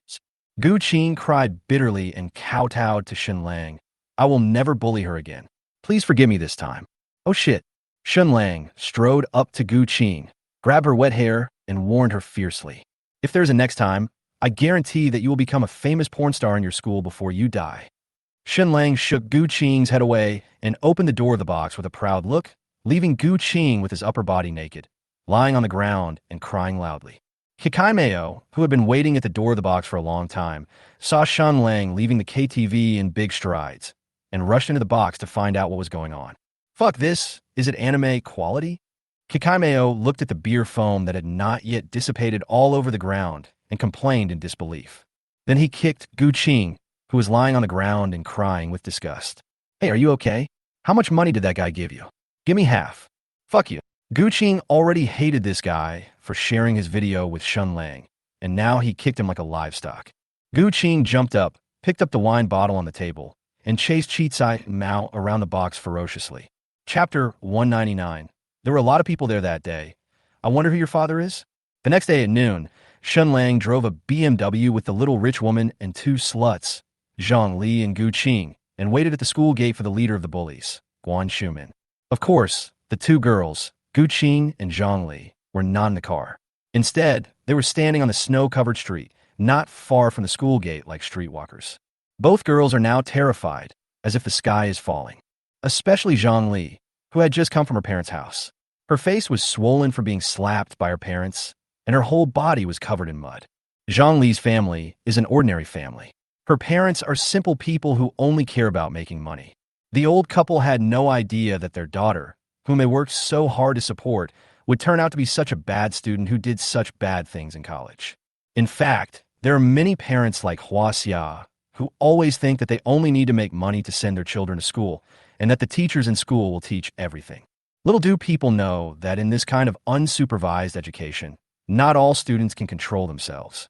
After watching the video of Li Liusi being bullied, the old couple were extremely angry. Her mother made Zhang Li kneel on the snow in the community in the middle of winter and even broke two of her broomsticks. Of course, these two guys were just mistresses, and the real campus bully was Guan Shumin. This woman relied on her family's wealth and her father's connections in the education system to do whatever she wanted in school. She bullied more girls than just Li Liusi. Just from the videos that Gu Qing and Zhang Li exposed to Shen Lang, there were no less than 20 students who were bullied by her. Among them, there are many weak male students, and their bullying methods are more infuriating than each other, which makes people hate them even through the screen. A few minutes later, a girl in a brown coat finally walked out of the university gate, folding her arms and trembling as she walked towards the two girls at the street entrance. What's wrong with you two? I sent you a message, but you didn't reply for a long time. Why did you call me out? Guan Shumin looked at the two girls who were hesitant to speak and asked curiously, "What's wrong? Speak up." And Zhongli, "What's wrong with your face?" She was beaten by her mother. Shen Lang walked over with the little rich woman in a menacing manner and said with a gloomy face, "But for someone like you who was born by a mother but not taught by her, you may never experience this feeling again." "Who are you?" Guan Shumin raised her chin, looked at Shen Lang with disdain, and asked tentatively, "Oh, is he the boyfriend of that bitch yesterday?" As soon as Guan Shumin came out, she noticed something was wrong with the two followers. In addition, the weather had been cold in the past few days, and she and these two girls had bullied Li Liosi before. So she quickly guessed that this was the man who came to stand up for Li Liosi. "What can you do, little jerk?" Guan Shumin threatened fearlessly. "Believe it or not, if you dare to touch me now, I will make your whole family." Bang! Before Guan Shumin could say anything, Shen Lang slapped her in the face and knocked her down to the snow. Guan Shumin was stunned by the beating. She covered her burning cheeks and looked at Shen Lang in disbelief. "Let me tell you today, ding, Yi Nan's favorability towards the host has increased by 2 points, currently 60 points. Please keep up the good work." Shen Lang was just thinking about Zon vocabulary when a system prompt sounded out of the blue in his mind, leaving him speechless. Turning to look at Yi Nan, her pretty face inside the scarf was slightly red, and she was breathing heavily. It seemed that Shen Lang's beating made her extremely excited, as if she was eager to be slapped in the face. "Sister, we are fighting against the bullies. Can you please be serious? You dare to hit me? Do you know who my father is?" "Huh? Why? Your mom didn't tell you. Or did your mom say that there were too many people that day, and she didn't know who your dad was?" Shen Lang took 2 steps forward, and Guan Shumin was so scared that she quickly shrank back. "You, don't come over here." It is said that rich people are afraid of those who are reckless and have a bad temper. In Guan Shumin's eyes, Shen Lang is the kind of person who has no taboos. This kind of people don't care whether the other party is powerful or not. As long as they are provoked, they will do anything. "Call." Shen Lang raised his chin towards Guan Shumin and said, "Ask your parents to come and save you. See if they're free now. You're dead." Guan Shumin glared at Shen Lang fiercely, then quickly took out her cell phone to call her father. The phone rang for more than a minute before the other party answered the call. "Hey, Dad, I was beaten at school. Come quickly." "You are Guan Shumin, the daughter of Guan Yongshan, right?" "I'm a police officer. We have received a report that your parents used their positions to solicit other people's property, illegally accepted other people's property, and sought benefits for others. Now they are involved in the crime of bribery. Please come to Shanghai City Criminal Investigation Police Station within 3 working days to assist in the investigation." Beep, beep, beep. Hearing the busy tone on the phone, Guan Shumin couldn't believe her ears. Clearly, that old guy just transferred some money to her yesterday. So why was he in the police station today? Guan Shumin didn't believe it and called her mother again, but the man in the hat still answered the phone and used the same official terminology. Apparently, her parents' cell phones had been seized as stolen property. "You, who are you?" Guan Shumin looked at the boy she had never met with despair on her face. "You should ask her who she is." Shen Lang pulled off Yi Nan's scarf, revealing a beautiful face. Ahem. The rich young woman coughed twice solemnly, put her hands on her hips proudly, and looked like she was showing off her pride. Who is she?" Guan Shumin asked in confusion. "Yi Nan." In fact, not only Guan Shumin didn't know Yi Nan, even her parents might not know that the girl in front of them was the daughter of the richest man in Shanghai City. Not only did Yi Hai do a good job of information shielding, but the main reason was that the level difference between the two was too great. They were not on the same level at all. Just as Shen Lang was about to say something, a police car drove over with sirens blaring. The 3 girls were extremely panicked. Zhang Li, who had poor psychological endurance, squatted on the ground and burst into tears. "Who called the police? Where's the school bullying?" 2 uncles in hats got out of the car and looked around the scene seriously. It is 2024 now, and the evil act of school bullying is no longer glossed over as it was in the past. Those with serious circumstances may have to spend the rest of their lives working on a sewing machine in prison. We'll find out when we go to the police station. Shen Lang spat with a proud look, then showed the video on his phone to the uncle in the hat who was walking in front of him. "Come on, Guan Shumin, Gu Qing, Zhang Li, the 3 of you are suspected of intentional injury and illegal detention." After watching these bullying videos, Uncle Hat looked very angry. He didn't expect that a girl who looked serious could be so cruel and ruthless when it came to bullying. I'm calling your parents right now to tell them to come to Orange for investigation. Come with me. Chapter 200. Inan, this is my girlfriend, Liliosi. Around 1 o'clock in the afternoon, the landlord's wife took Liliosi to the Jianghai City Criminal Investigation Police Station, as some of the information needed to be verified in person. The landlord's wife has been accompanying Liliosi in moving these 2 days, and has been comforting and taking care of Liliosi's emotions. Shen Lang did not hide Liliosi's affairs from Xia Shui. She was naturally very angry when she learned that Liliosi was bullied. She had always liked this kind and simple girl, and since she was hanging out with Shen Lang, Xia Shui also felt a lot of guilt towards Liliosi. If Shen Lang hadn't said that he could handle it, the landlady would have planned to personally deal with these 3 cruel girls. When Liliosi arrived at the police station, Zhang Li and Gu Qing's parents were like they had seen a savior. She cried and begged Liliosi to help her sign a letter of apology, and even asked her 2 daughters to kneel in front of Liliosi and kowtow with tears in her eyes to beg for mercy. According to preliminary judgment, these 2 girls will have to stay in there for at least 3 years. No matter how bad these 2 guys are, they're their daughters after all, and parents on both sides want to try their best to see if the situation can be reversed. As for Guan Shumin, there was too much evidence of her crimes in her cell phone. Not only in school, but also outside of school, Guan Shumin is still as arrogant and domineering, doing evil everywhere. Although Guan Shumin's parents took a lot of kickbacks, they were still capable and could bring considerable profits to the company every year. Such employees take advantage of their positions to make some extra money, and as long as it's not too excessive, most bosses will turn a blind eye. Unfortunately, their daughter hit a wall and offended a bigger figure. Before he could spare the time to beg for favors and build connections, Yihai had already hired someone to set up a trap for him. Their boss would not take the risk of offending Yihai just because of 2 capable employees. As for Guan Yongxing's connection with the people in the Education Bureau, so what?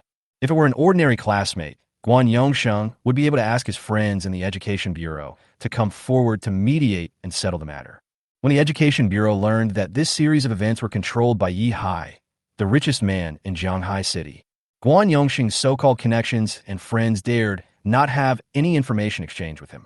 They were too busy to cut off their relationship, and no one dared to be the first to speak out. In less than a day, Guan Shumin's parents and network of relationships, which she was so proud of, were wiped out without anyone noticing. The family of 3 was in Orange, and they probably still don't know who they had offended. What should I do?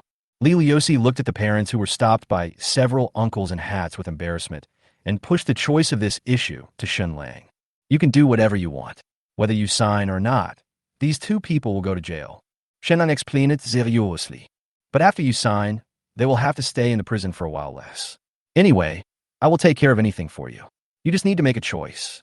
Liliosi looked at the parents of both parties who were crying and shouting, and then looked at the 2 bullies who were looking at him pleadingly. After making up his mind, Liliosi followed Uncle Hat to take notes and get his testimony. I think these 2 guys should be locked up for life, so they don't harm others when they are released. Xia Shui looked at the 2 girls in handcuffs and spat indignantly. Liliosi is such a good girl, but she was bullied by these girls. The landlady was such a good-tempered person, but after watching the video of Liliosi being bullied, she was so angry that her voice trembled. She herself has a lovely daughter. The landlady felt inexplicably angry when she thought that her daughter might encounter such a guy when she grows up and goes to school. Yinan, this time it's all thanks to you. Xia Shui greeted Yinan with a smile. The landlady originally wanted to use her connections to help Shen Lang. As a result, Shen Lang directly found Yinan, a bug-like character, and arrested all 3 girls in less than 2 days. Yinan shook his head indifferently and smiled sweetly. It's okay, Shen Lang is my good friend. That's right. The landlady gave Shen Lang a meaningful look. She was both unwilling to see Shen Lang blatantly cheat on Yinan and admired how Shen Lang could use Yinan at will. Yinan doesn't have the ability to cover the sky with one hand in Jianghai City. It goes without saying that it must be her father Yihai who helped her behind the scenes. Almost half an hour later, Liliosi was let out by the uncle in the hat with mixed feelings. Signed. Seeing that Liliosi looked worried, Shen Lang asked directly. Liliosi hesitated for a moment and nodded heavily.